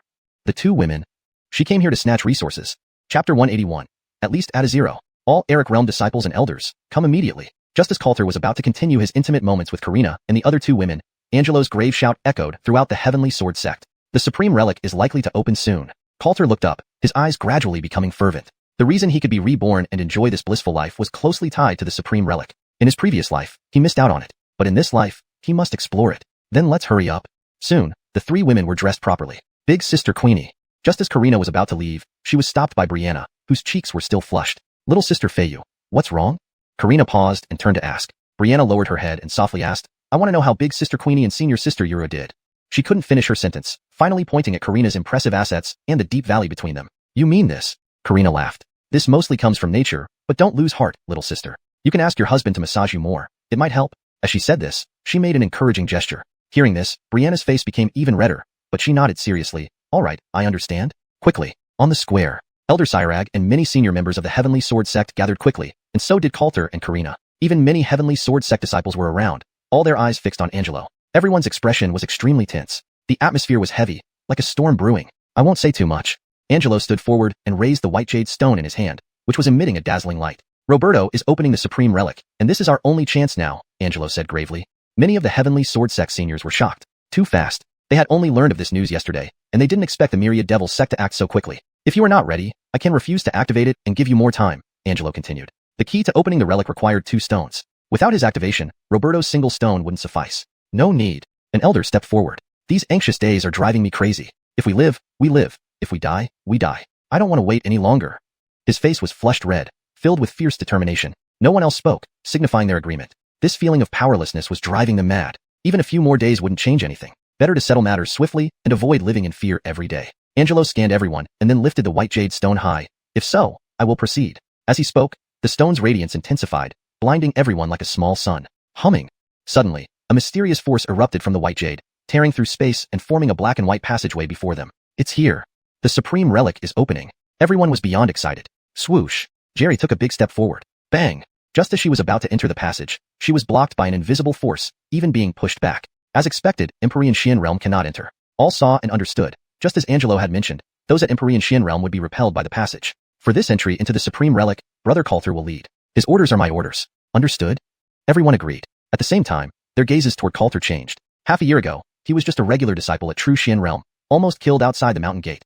But who would have thought that in less than a year, he had grown to a point where he could command elders? Such rapid rise was unprecedented. Let's go. Angelo took a deep breath. Haha, I'll go first. If I don't come back, forget about me. The elder who had laughed out loud just now stepped into the passage first, and with a spatial distortion, he vanished in an instant. Indeed, only those below the sovereign Xian realm can enter. The crowd's spirits brightened upon seeing this. An early death means an early reincarnation. I'm expecting to be better off in my next life. I'm going too. Another senior of the Heavenly Sword sect entered the passage, followed by the rest who poured in one after another, each with a determination to die if necessary. They all clearly knew what entering meant. Let's go. Coulter reined in his thoughts and said, Husband. Just as he took a step forward, an urgent voice suddenly sounded. Everyone turned back to see Foster Hongling running towards them. Husband, don't leave me behind. Foster Hongling's voice trembled, and she threw herself into Coulter's arms. Coulter hesitated. Could he really take her with him in such a state? Husband, wherever you go, I will follow. Foster Hongling lifted her head from Coulter's chest, her expression resolute. Well, then come along. Seeing this, Coulter helplessly agreed. Qianyu. At that moment, another voice rang out. Father. He saw Hawkins standing among the crowd, looking at Coulter angrily. Do you still remember that I am your father? I've been here for so long, yet you didn't even come to see me once. You have your wives but forget your old father, huh? Embarrassed, Coulter scratched his head. How could that be? Honestly, he had planned to find Hawkins right at this time, but things came so suddenly.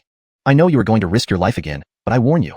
I haven't even held a grandson yet. You must come back alive, and this is my last command to you. Hawkins's eyes were slightly red, but he still spoke angrily. Hearing this, Coulter grinned. If you say so, father, I'll definitely listen. Hawkins's expression softened slightly as he harumphed. Don't think you can hide anything from me. I already know you have several wives now. When you come back, you must have 10 or 8 chubby sons, or else you'll be in trouble. Coulter shook his head. 10 or 8 aren't enough. At least add a 0. This remark caused everyone present to widen their eyes. Beside him, Karina, Rosanna, and Brianna blushed deeply, feeling incredibly embarrassed. 100? Even if they shared the load equally, each would need to give birth to over 30 children. Who could handle that? Hawkins was also fuming. You're just talking nonsense. I haven't even seen one person yet. However, everyone couldn't help but laugh at Coulter's words, lightening the previously heavy atmosphere. Suddenly, Angelo's disappointed voice reached Rosanna's ears. Aisha, are you really not putting in any effort? If you don't hurry up, someone else might have the first child. Rosanna's face flushed even more. She secretly glanced at Karina and Brianna beside her, only to find them similarly blushing. Then the 3 women looked at each other, blushing so hard they wished they could burrow into the ground. We're going in. Only when Coulter spoke again did the 3 women snap out of it, following him into the passage. Chapter 182 Throat-Sealing Sword Strike. The passage was pitch black. After experiencing dizziness and disorientation, Coulter finally felt his feet touch the ground and opened his eyes. Looking around, he saw Karina, Kathleen, and all the members of the Heavenly Sword sect present, not a single one missing. Is this the Supreme Relic site? Everyone looked around cautiously, their excitement growing. If they could gain something here, it would not only enhance their own strength but might also give them an advantage against the myriad demon sect. Coulter also surveyed the surroundings. The area was vast. At a rough estimate, it seemed larger than the entire Heavenly Sword sect. Moreover, it appeared to be underground, with solid rocks and various stone structures surrounding them, resembling a colossal underground palace, exuding a sense of robustness. Humming. Suddenly, as a wave of strange power rippled out, more figures materialized out of nowhere. Upon closer inspection, there were about 100 of them, each dressed in black robes, radiating a chilling aura. It's the Myriad Demon sect. Blakely's eyebrows furrowed, and the members of the Heavenly Sword sect tensed up, drawing their weapons and bracing for battle. Ha ha ha, I've arrived at the supreme relic site. Hey, look, the Heavenly Sword sect has indeed entered. What reckless fools. They actually dared to come in. We won't show any mercy now. The two sides met with intense animosity. In an instant, the atmosphere turned tense. The members of the Heavenly Sword sect and the Myriad Demon sect stared at each other across the space, sparks flying metaphorically, separated by less than 30 yards. For most of the powerful Xian kings present, such a distance was merely a moment's travel. This is troublesome. Blakely stepped forward, blocking Coulter, her expression grave. Among the over 100 Myriad Demon sect members, there were 76 Xian kings, while the rest were all top-tier Xian heavens. On their side, there were only 70 to 80 people, including just 28 Xian kings. The disparity was too great. Many of the Heavenly Sword sect members turned pale, beads of cold sweat on their foreheads, hearts pounding in their throats. Whoosh! Just as tensions escalated, a figure suddenly darted out at lightning speed, and before anyone could react, a scream pierced the air. Swoosh! Blood splattered. Coulter withdrew the Sky Dominion sword without a hint of emotion. Before him, a Myriad Demon sect Xian king lay motionless on the ground, blood gushing from his throat sealed with one sword strike. His opponent never even had time to react. You were waiting for me to kill you, weren't you? Then I'll do you a favor and send you on your way. Coulter wiped the blood from his sword calmly, his voice indifferent. Suddenly, silence fell. Not only were the Heavenly Sword sect members stunned, but the over 100 Myriad Demons sect members also froze in place. What? He actually dared to make a move. Suddenly, the Myriad Demons sect members erupted in fury. They hadn't acted despite having overwhelming numbers and strength. Yet, this young man had dared to strike first. Who gave him the courage? The damned brat, kill him. A senior member of the Myriad Demons sect roared. Everyone, stay close together. Blakely reacted quickly, holding her weapon protectively in front of Coulter. Chaos erupted between the two groups. Even the Heavenly Sword sect members were stunned by Coulter's bold move, wondering why he dared to provoke the enemy. But now they had no choice but to fight. You came at the perfect time. Just as the Heavenly Sword sect members were surrounded, Coulter suddenly took out a scarlet orb, holding it aloft. Instantly, a violent and scorching aura spread, heating the air rapidly. We came at the perfect time? What nonsense. No, what's that in his hand? Such terrifying power fluctuation. The faces of the Myriad Demons sect members changed abruptly. They sensed an annihilating force from the flaming orb in Coulter's hand. Trading 70 to 80 lives for over 100 of yours seems like a fair deal. Let's all go to the afterlife together. As he spoke, Coulter charged toward the Myriad Demons sect crowd, holding the flaming orb aloft. In an instant, terror swept over the faces of the Myriad Demons sect members as they hastily retreated, fearing an explosion if they stayed too long. This guy is crazy. I just got here. Who wants to die with you? Damn it, don't come near me. Under the equal threat, everyone lost their composure, especially the members of the Myriad Demons sect, who had come here with excitement and anticipation, dreaming of achieving greatness. But they never expected to encounter a lunatic immediately upon entering, one who threatened to send them all to the afterlife. What rotten luck. Is this how it's played? The Heavenly Sword sect members were also dumbfounded, but it had to be admitted, it was indeed a brilliant move. As Coulter charged forward and the Myriad Demons sect members retreated, a well-built, handsome youth stepped out from the opposite side. So you're the boy my father has put a bounty on? He showed no emotion, his voice completely neutral, and he didn't even flinch when he saw the flaming orb in Coulter's hand. Simultaneously, an eerie chill emanated from him, like a venomous snake poised to strike. This man is very strong. Coulter's eyebrows rose. The Shenli, Xian force, fluctuations from the other side indicated peak Eric 9th stage, but Coulter was certain that this man was far stronger than Dominic, even giving off a faintly dangerous vibe to him. He is Sunny, the young master of the Myriad Demon sect, known as the most talented individual in the Northern Spirit region, and he possesses a war body. Suzanne whispered to Coulter. War body. Everything made sense now. Put away your childish antics, you wouldn't dare. Sunny looked at Coulter, his tone calm yet certain. Hearing this, Coulter grinned. I wouldn't dare? Then let's see if I dare. With that, he tossed the flaming orb into the air and swung the Sky Dominion sword. No. This is freaking death itself. Shit, I don't want to die. Seeing this, the Myriad Demons sect members turned pale, unable to believe Coulter actually dared to take them all down with him. The flaming orb flew into the air. The Sky Dominion sword traced a graceful arc, about to make contact and explode. Sunny remained expressionless, yet his fist clenched unconsciously. At that moment, everyone's eyes were fixed on the flaming orb and the Sky Dominion sword, hearts pounding as if waiting for death's call. Closer, even closer. Some were so frightened they already had plans for their next life. Stop. Just as the Sky Dominion sword was about to slash the flaming orb, Sunny shouted suddenly, You win. Chapter 183. The barefooted have no fear of the shot. You win. Sunny's voice sounded at the last moment. Coulter suddenly stopped, retracting the blaze orb and looking at Sunny.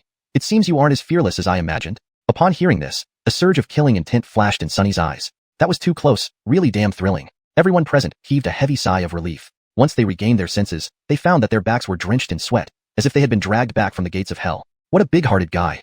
Blakely's lips curled into a smile, her beautiful eyes glancing at Coulter. This kid not only possessed formidable combat power, but also had great courage and wisdom.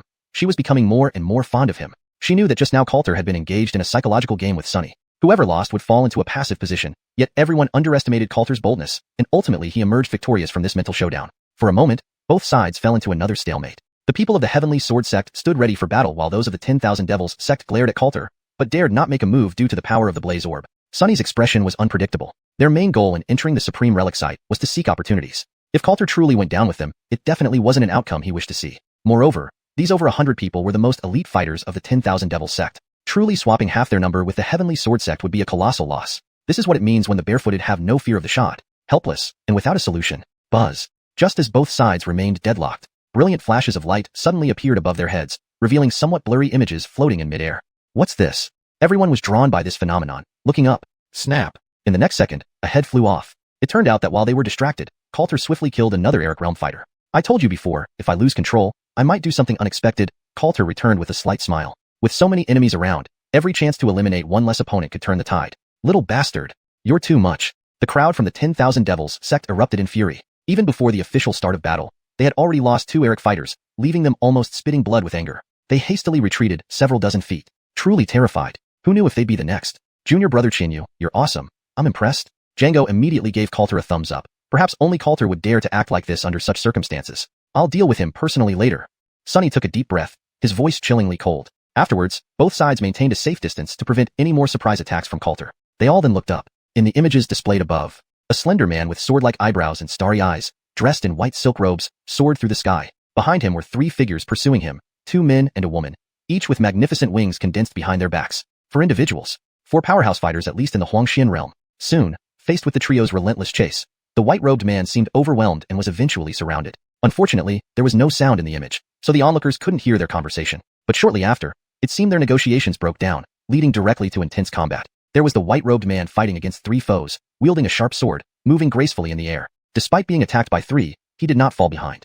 Among the 2 men and 1 woman, a black-robed man exuded powerful demonic energy and held a huge halberd, unleashing earth-shattering power with each strike. And the woman wielded a long sword with crazed sword chi, turning it into a rain of swords engulfing the white-robed man. The last male manipulated a medicine cauldron, seeking chances to ambush the white-robed man. All 4 were incomparably strong, capable of causing mountains to collapse with every movement. Before long, several surrounding mountains were leveled by the aftereffects of their fierce battle. These 4, each one is much stronger than father. Sunny's expression gradually became excited. If his guess was correct, this place could very well be the relic left behind by these 4 individuals. The battle scene quickly approached its conclusion. The white-robed man ultimately fell victim to overwhelming numbers, being slammed into the ground by the black-robed man radiating demonic energy. But just as the 2 men and the woman landed and prepared to deliver the final blow, the man suddenly burst into laughter. Immediately after, the man's sharp sword shot up into the sky and then forcefully plunged into the ground, instantly detonating a terrifying Xian power shockwave. The area where the 4 individuals stood was immediately flattened, in utter ruins. What incredible power!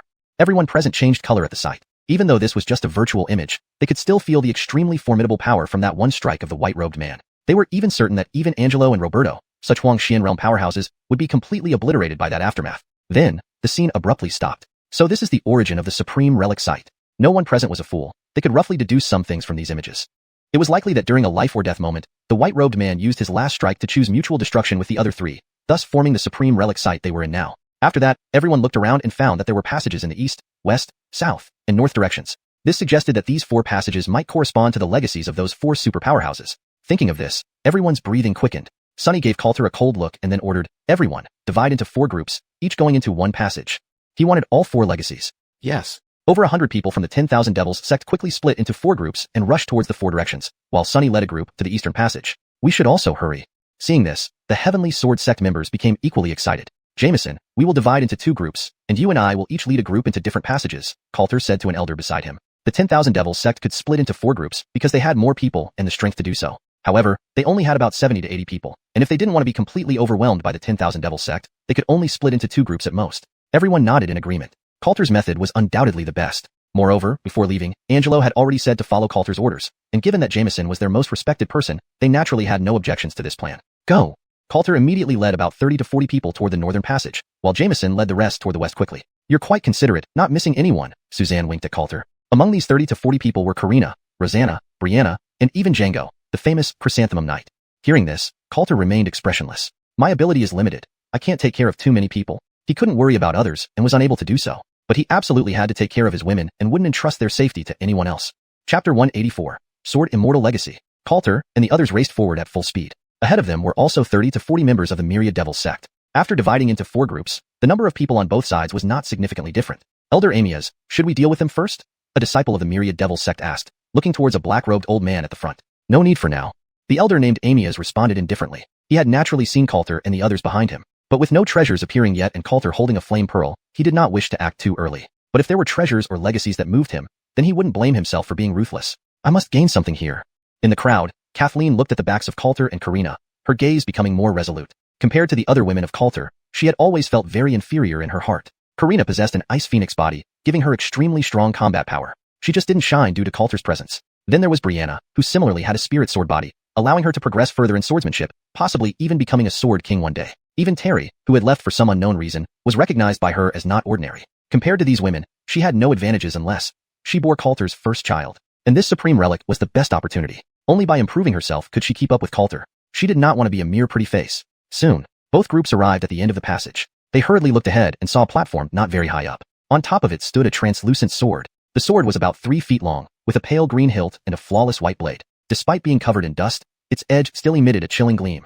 This is a heaven-grade spiritual weapon. Everyone's eyes instantly turned red. A heaven-grade spiritual weapon. To put it bluntly, even if all the heaven-grade spiritual weapons in the entire northern spirit region were combined, they would not exceed 5. The sword on the platform, from its aura, was at least an upper-grade heaven-grade spiritual weapon, and it could even be the highest grade. I recognize this sword. It's the weapon used by that woman in the scene earlier, someone exclaimed again. All hearts trembled. Their gazes became intensely eager. Since this was the super strong person's weapon, there might be a legacy left by that woman here. At this thought, everyone became extremely excited. Immediately after, Amias of the Myriad Devils sect rushed forward at lightning speed, reaching out for the sword. Ha ha ha, this sword is mine. His face was full of greed. Even if there wasn't any legacy from the super strong person here, just getting this sword would increase his combat power by at least 50%. Soon, under everyone's watchful eyes, Amias grabbed the hilt, ready to take it away. Suddenly, the sword vibrated violently. Huh. Elder Shue's expression changed. Bang! A fierce sword intent erupted instantly. Puff! The next second, Amias was thrown dozens of feet away, spitting out a mouthful of blood, heavily injured. Elder Shue. The Myriad Devils sect members were shocked. What a terrifying sword intent. Amias struggled to stand, feeling residual fear. If it weren't for the earth-grade armor he wore, which absorbed part of the damage, he might have died there. Swoosh! Before he could catch his breath, another deadly sword intent came. This strike was from Coulter. When you're down, I'll finish you off. This had always been his excellent tradition.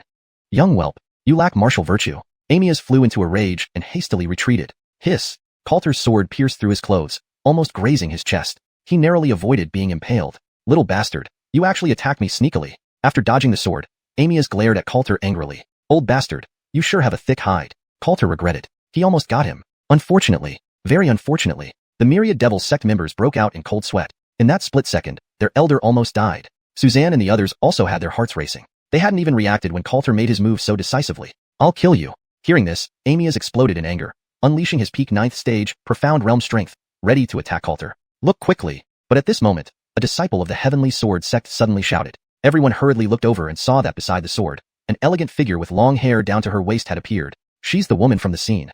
Another person exclaimed in shock, disbelief all over his face. The woman they had only seen in the scene just now had actually appeared right before their eyes. However, they could tell that the woman was only a phantom, not a real person. I am the Fairy Qingyao Sword Immortal. Whoever can withstand my one strike will receive my legacy as well as my Bixiao sword. The woman had a blank expression as she looked at everyone and slowly spoke. Upon hearing this, everyone went completely wild. She's actually a sword immortal. My god, there really is a legacy here.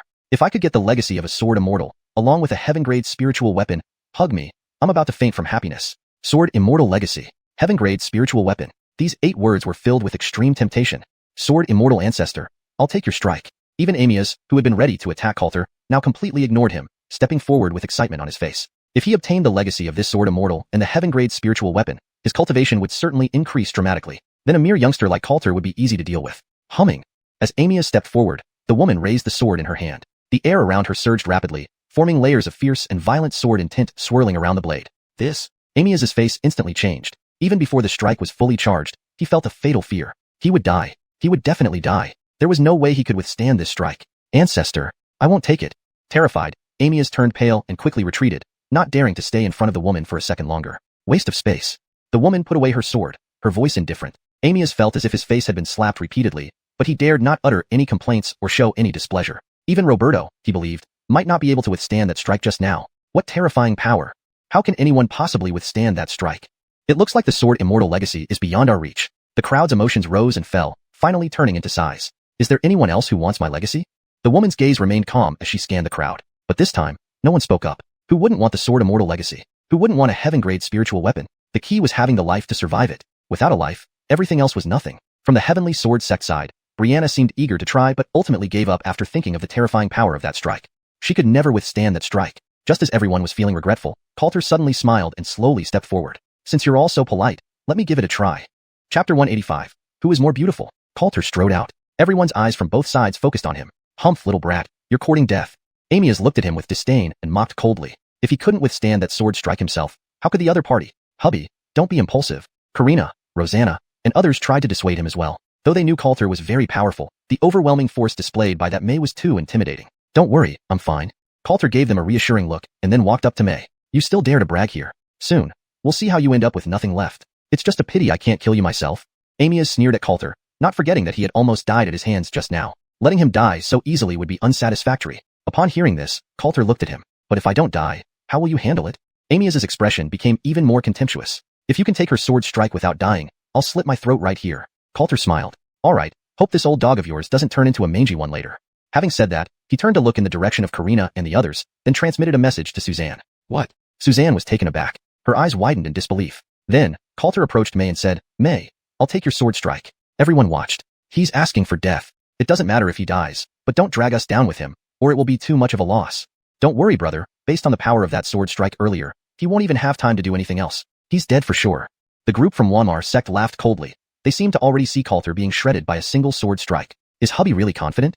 Rosanna was somewhat worried, her expression tense. Although she knew Coulter never acted without assurance, the strength of that sword strike had deeply imprinted itself in everyone's minds, making her heart leap to her throat. Don't worry, he will be fine. Suzanne suddenly spoke up, thinking of what Coulter had told her earlier. A sharp light flashed through her eyes, along with a hint of anticipation. Humming sounds filled the air. As people were discussing, May raised the Bai Shao sword again, a sharp and deadly sword intent surging forth. Seeing this, Coulter put away his smile. Senior Sumyu, are you sure? This might result in death. Although his face remained calm, his inner panic was immense. Just looking at her posture, he knew even if he used all his skills, it would be impossible to withstand that strike. The reason he stood forward was because Xiuxian Sumyu was inciting him. Relax, she has been dead for many years. She has no power left. She's relying entirely on that sword to maintain her presence. Her attack is just an act to scare you off. Only fools like you would fall for it. Hearing Xiuxian Sumyu's voice, Coulter felt a bit relieved and asked curiously, but I'm curious, since you're both sword immortals, who is more powerful between you two? Xiuxian Sumyu chuckled dismissively. Even among sword immortals, there are distinctions. She only comprehended the most basic sword realm. Even if she were alive in the same realm, I could defeat her in one move. Coulter's eyes lit up. Senior is impressive.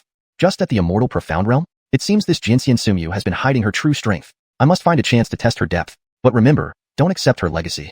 Xiuxian Sumyu said casually. Why? Coulter was slightly taken aback. Do you think who is more beautiful between me and her? Instead of answering, Xiuxian Sumyu countered. Coulter raised an eyebrow. Of course, Senior Sumyu is more beautiful. This wasn't intentional flattery. Though May was quite good-looking, she still fell short compared to Xiuxian Sumyu. Since that's the case, you mustn't accept her legacy. Xiuxian Sumyu finally smiled, satisfied. And considering you're half my disciple now, what use does her legacy have for you? Or do you doubt my ability to make you a sword immortal? Coulter rolled his eyes.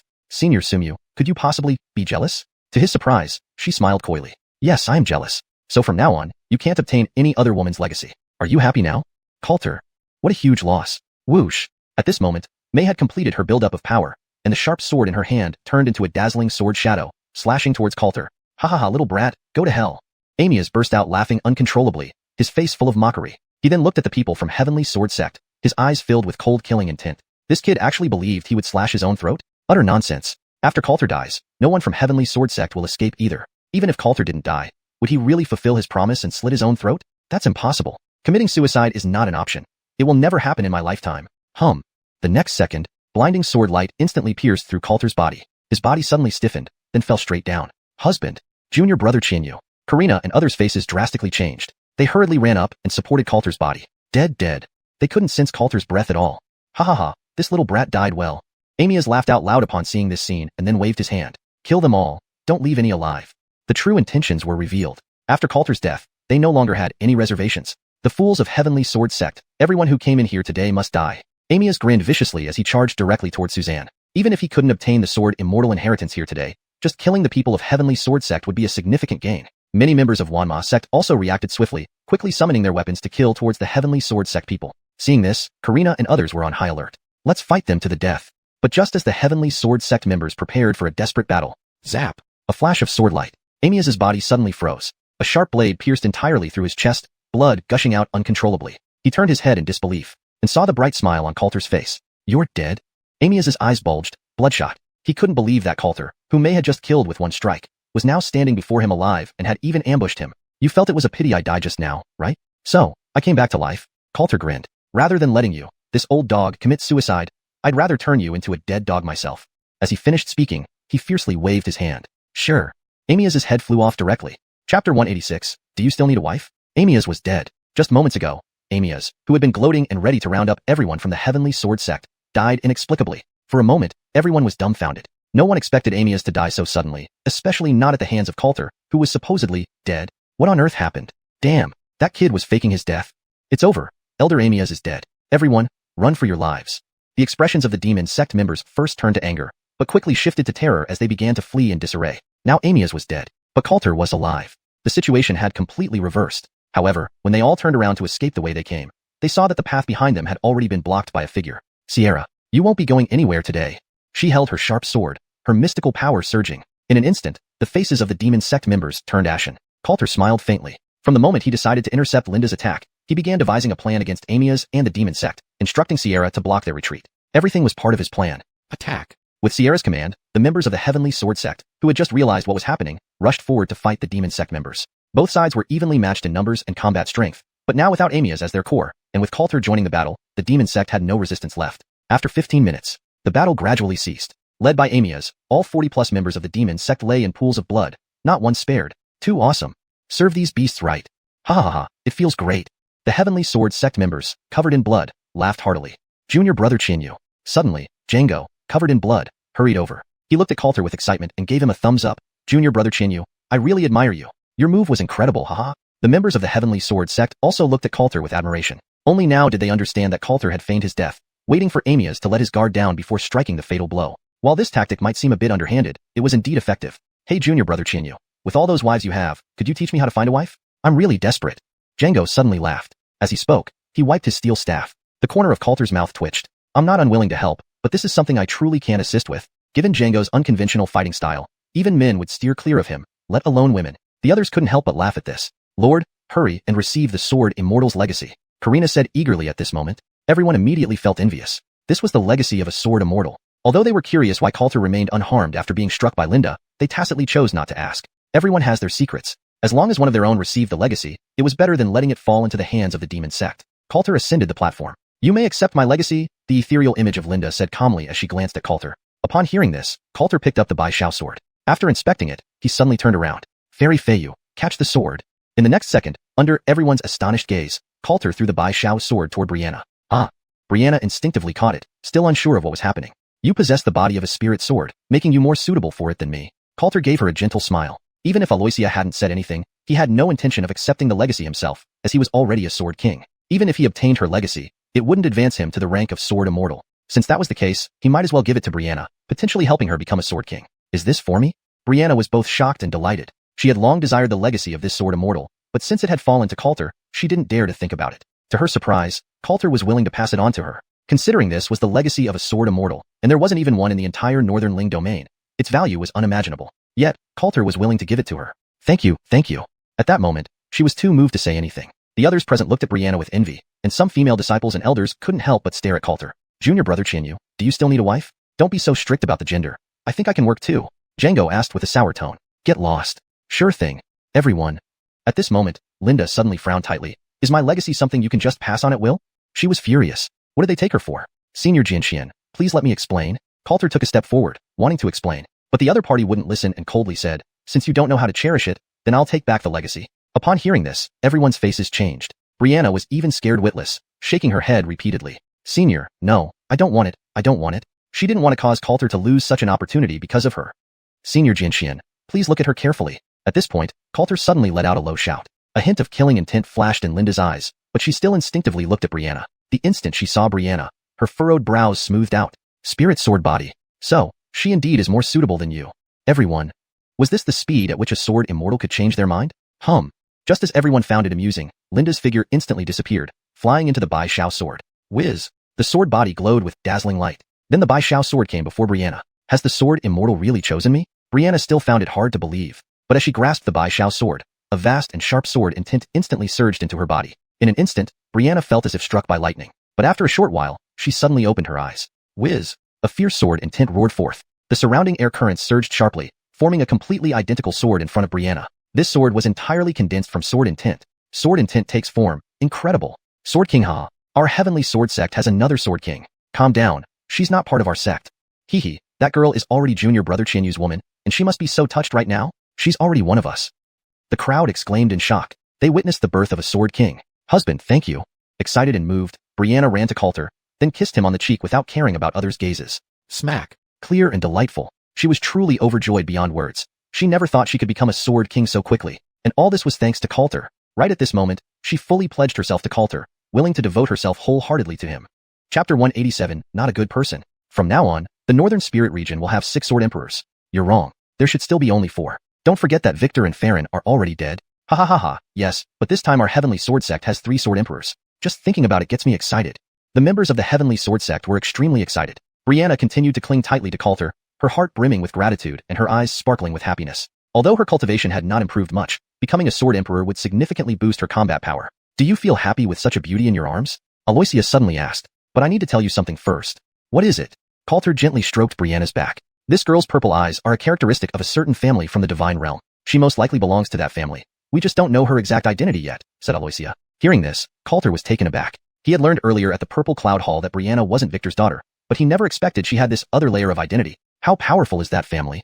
Aloysia smiled. Let me put it this way. One of their mid-level members could wipe out your entire Northern Spirit region. Upon hearing this, Coulter raised an eyebrow. Frightened? Aloysia half smiled. Not really. Senior, aren't you also from the divine realm? Aloysia had never mentioned his origin, but from this, Coulter deduced he must be familiar with the divine realm. Of course. Aloysia readily admitted. Dear, what are you thinking? Brianna looked up at Coulter and asked. Nothing. Coulter smiled faintly. It wasn't the right time to tell her about this yet. Then he turned to the others. We've obtained this inheritance. It seems the other 3 directions should also have inheritances, which means Jameson and the rest might be in danger. Everyone nodded solemnly. Though they had wiped out all the 10,000 demon sect people here, it didn't mean things were as smooth for Jameson's group. Suzanne said, Jameson went west. Let's hurry over. We might get another inheritance. Another inheritance. Thinking of this, everyone lost no more time. At the same moment, deep inside the western passage, kill. Not one of them must escape.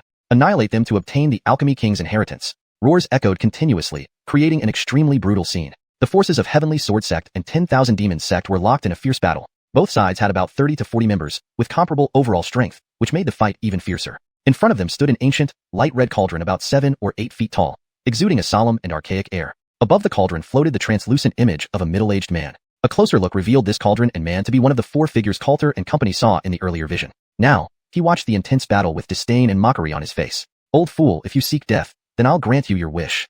A black-robed man wielded a battle knife, unleashing his dark energy toward Jameson of the Heavenly Sword Sect. As if Alan can kill me. You're not worthy. Jameson snorted coldly, waving his long sword. 2 peak 9th level Imperial Mystic experts clashed once again. Our sect master originally planned to let you live a few more days, but since you all came in, you'll stay here forever. Alan was also at peak 9th level Imperial Mystic, evenly matched with Jameson. Dark energy surged wildly between them. You won't die from overeating. Jameson remained calm, delivering deadly blows. Not long after, Coulter arrived with the others. It's Blakely and the others. Ha ha ha ha. Reinforcements have arrived. Kill them all, and the Alchemy King's inheritance will be ours. Seeing Coulter and the others, the Heavenly Sword Sect members became greatly invigorated, their morale skyrocketing. Go help Jameson. Suzanne immediately spoke upon seeing the situation. Charge. The reinforcements from Coulter quickly joined the battle. Despite losing over 10 members earlier, there were still more than 20 left, and their arrival tipped the balance in favor of the Heavenly Sword Sect. Hurry, form the Heaven Demon Array. Alan's expression turned extremely grim. He swiftly disengaged from Jameson and shouted, form the Heaven Demon Array. The remaining 20+ disciples of the 10,000 demons sect hurriedly converged, with magic energy surging from their bodies. They then channeled all of it into one spot in a special manner, finally forming a large knife enveloped in dark energy. In the next second, the formation was complete. Kill. Alan once again wielded his knife and slashed toward Jameson. and the black large knife, condensed by the formation, also descended, aiming right at Jameson. Not good. Jameson hastily retreated. The heavenly demon formation gathered the full power of those 20-odd people. At this moment, with the support of the heavenly demon formation, Alan's combat power skyrocketed. Even each individual within the formation now possessed power comparable to that of an Empyrean Mystic Realm expert. He did not dare to directly take on the attack. Boom boom boom. This slash instantly created a massive scar on the ground. Alan then continued his assault on Jameson. Don't we have a formation too? Seeing this, Coulter frowned deeply. Of course we do. Suzanne quickly spoke up. Just as her words fell, they heard Jameson give a low command. All Heavenly Sword Sect disciples, listen up. Form the Immortal Slaying Array. Soon, numerous members of the Heavenly Sword Sect rapidly gathered. They lifted their sharp swords and unleashed a frenzied surge of mystic power. Hum hum. As the mystic powers condensed together, a huge sword formed above their heads. Each of them was part of the blade, while Jameson stood at the tip of the sword. The Immortal Slaying Array, complete. Kill. Jameson waved his sword. Everyone once again attacked the 10,000 demon sect members who had formed the Heavenly Demon Formation. Bang bang bang. The battle escalated again. Heavenly Demon Formation versus Immortal Slaying Array. Turbulent waves of mystic power shook even the entire passage, and the mere after-effects of their battle were heart-stirring. It could be said without exaggeration that after forming the formations, both sides had gained forces comparable to Empyrean Mystic Realm experts. Great Heavenly Pagoda slash. Coulter took the opportunity to strike with his sword. Bang! His sword struck the black large knife, condensed by the Heavenly Demon Formation, but caused no ripple. Pretty strong. Coulter's eyes lit up. Their Heavenly Demon Formation is similar to our Immortal Slaying Array. Once the formation is completed, it can condense everyone's strength together, making it very difficult to break. Suzanne explained from the side. Jameson, what's going on here? Seeing the 10,000 demon sect people being suppressed, Suzanne asked Jameson within the formation. That's a legacy of an alchemy king. He says that one side must be wiped out for the other to receive his inheritance. While suppressing Alan, Jameson informed Suzanne. Hearing this, Coulter furrowed his brows. He looked at the man's ethereal figure above the cauldron. This alchemy king doesn't seem like a good person. Chapter 188. The Fifth Elder's Betrayal. One side must be wiped out for the other to obtain the inheritance. No wonder they saw the third elder fighting with the devil sect members as soon as they arrived. Both sides were already mortal enemies, and with the temptation of the alchemy king's inheritance, this truly became a fight to the death. We should go help too. Suzanne quickly responded after understanding the situation. They were originally mortal enemies with the devil sect, so what they could do now was annihilate them all, and then obtain the alchemy king's inheritance. Kill. As Suzanne led her people into the immortal slaying formation, its power clearly increased, quickly suppressing the devil sect's heavenly demon formation until Alan and others kept retreating. Scum of the devil sect, die for me. The third elder exerted the immortal slaying formation to its fullest, unleashing an extremely powerful attack that heavily struck the black magic saber again. Bang, bang, bang. With the third elder's attacks growing more intense, the heavenly demon formation created by the devil sect followers became shaky and was about to be completely shattered after a few more strikes. At the same time, Coulter walked towards the great tripod cauldron. Damn it.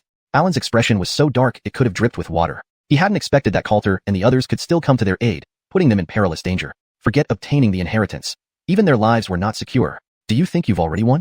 At this moment, a stern light flashed in Alan's eyes, and he shouted angrily, Isaiah, at this crucial time. Are you still holding back? Everyone was immediately stunned upon hearing this. Pooh. In the next second, the third elder, who was advancing smoothly and preparing to crush the devil sect in one blow, suddenly trembled and spat out blood. Third elder. The Sky Sword sect members were greatly shocked. Boom, boom. Then several high-ranking members of the Sky Sword sect turned pale and seemed to have suffered heavy blows, spitting blood as they flew back and landed clumsily on the ground, instantly losing their combat capability. Bang! A loud explosion. The immortal slaying formation was broken. This sudden change thoroughly disrupted the battle. What are you doing, Isaiah? The third elder, unable to wipe off the blood, looked at the slender middle-aged man furiously. This person was none other than the fifth elder of the Sky Sword sect. What am I doing? Isn't it obvious? Isaiah sneered and waved his hand. Subsequently, over a dozen people followed him into the devil sect's camp. You traitors, how dare you betray the Sky Sword sect? Seeing this scene, the third elder was infuriated, pointing at their noses and cursing. Isaiah smiled faintly. Heh, I'm not betraying. This is called knowing which side your bread is buttered. At this rate, the Sky Sword sect is destined to perish, but I don't want to die. I need to find a safe path ahead of time. The Sky Sword sect was not monolithic. At this life or death moment, there would always be someone who harbored different thoughts, and Isaiah was a representative of this. The dozen or so people behind him were those in the same faction within the Sky Sword sect. For survival, they were willing to betray the Sky Sword sect. Upon hearing this, the third elder and Suzanne erupted in fury. You damn traitors. They never thought there were traitors among them, especially such a high-ranking member as the fifth elder. Ha ha ha, old man. I told you before, today everyone in your Sky Sword sect will die. Alan laughed triumphantly. Now, with over a dozen members having defected from the Sky Sword sect and the immortal slaying formation being destroyed, they absolutely wouldn't give them another chance to form the array. This time, they were the final victors. I'll cleanse the sect for you. Suzanne could no longer hold back her anger and lunged at them with her sword drawn. Isaiah did not dodge, but met her head-on. Clank, clank, clank. Within moments, they exchanged dozens of blows in rapid succession. Suzanne, you can't possibly believe the Sky Sword sect can win this time? I advise you not to delude yourselves. Isaiah couldn't resist sneering. And you're willingly taking orders from a mere greenhorn? You've truly lived like dogs for so many years. He glanced at Coulter disdainfully. Rather than follow the command of a junior, he'd rather die. Isaiah, I'll kill you. Suzanne, full of rage, attacked more fiercely. Cole has agreed. Once the Sky Sword sect is destroyed, I can become an elder in the Devil sect, ruling over the entire North Spirit region. That's far better than being an elder in the Sky Sword sect. Isaiah laughed arrogantly. He had long made a deal with the Devil sect. As long as he betrayed them at the critical moment, when the Sky Sword sect was destroyed, Roberto promised he would still be an elder, and a higher-ranking one. Vile. How despicable. I never thought you would be such a despicable person. The members of the Sky Sword sect all turned to Isaiah with furious curses, their expressions becoming extremely dejected. Originally, they had been in a very advantageous position, and it seemed that they could completely annihilate the Devil sect and obtain the Alchemy King's inheritance. But now, Isaiah, this traitor, had emerged, and now, the situation had been completely reversed. With the immortal slaying formation broken and many people heavily injured by Isaiah and his group's sneak attack, they couldn't resist the heavenly demon formation of the Devil sect at all. Above the great tripod cauldron, the man watched all of this with an amused look. Then he said calmly, whoever can completely destroy the other side will get my inheritance. What are you waiting for? Upon hearing this, Alan was instantly excited and waved his hand, saying, continue forming your array to kill them. Remember not to leave any survivors. I'll go deal with that kid. After finishing speaking, he suddenly left the heavenly demon formation, holding a battle saber and charging towards Coulter. Brat, this inheritance of the Alchemy King is not something you can touch. Hum. He slashed down, and the air hummed. Clang. Coulter blocked with the skyblade. Then, Alan frowned and retreated several steps. Looking at Coulter, there was some wariness in his eyes. It seems Dominic, that fool, died without regrets. But I won't be like Dominic, that fool. Even if I don't confront you head-on, I have 100 ways to kill you. As soon as his voice fell, a dark object suddenly appeared in his hand, then flew towards Coulter. Whiz! The object flew above Coulter's head, then quickly enlarged, turning into a huge bell several zhang high in just a blink of an eye. The bell was a dark gray, covered with complex runes, and emitted glaring light. This soul-suppressing bell is a supreme Earth-grade spiritual weapon. Once you're trapped, you'll never get out. Alan laughed arrogantly. He knew that Coulter's combat strength was extremely formidable. So, to ensure his safety, he decided to trap Coulter first, then deal with Suzanne and others. Once they were taken care of, he would use the heavenly demon formation against Coulter. This was undoubtedly a very smart move. Dong! Alan raised both arms, then pressed down, and the soul-suppressing bell immediately covered over Coulter, trapping him inside. Bang! The air surged, and gravel scattered. Coulter vanished from everyone's sight completely. Humph, this boy is nothing much. Seeing this, Alan sneered disdainfully, and was about to turn around to deal with Suzanne and the others. Husband! Karina and the other two women were instantly horrified, rushing forward to rescue Coulter. But in the next second, dong! A heavy sound of a bell suddenly rang out. What? Alan suddenly froze. Dong! Dong! The bell sounds grew louder and louder. Each time, it was even louder than the last. Even the ground began to crack, and the soul-suppressing bell shook violently. Chapter 189. How will you deal with it now? How is that possible? Alan's eyes widened in shock. This was an extraordinary grade Earth-class spirit instrument he possessed. In the next moment, the massive soul-suppressing bell was thrown away as Coulter reappeared before everyone again. Do you really think only you have spirit instruments? Coulter's expression remained indifferent. He flipped his palm, and a purple bowl instantly flew towards Alan. Get lost. Alan's face changed drastically. He hurriedly slashed forward with his saber, sending the purple spirit bowl flying away. But before he could breathe a sigh of relief, Coulter suddenly produced several items of different shapes in his hand, each radiating an aura that belonged to superior or even extraordinary grade Earth-class spirit instruments. Whoosh! Zing! Coulter threw all the spirit instruments in his hand at Alan, and then smiled slightly. Now, how will you deal with it? A sharp sword flew out. That's Deputy Sect Master Farron's weapon. A wolf-toothed mace was thrown. That's Elder Amiaz's weapon. A large broadsword followed closely behind. That's Hall Master Abdurrahman's weapon. Lastly, there was a short blade. Heavens, that's Elder Bud's weapon.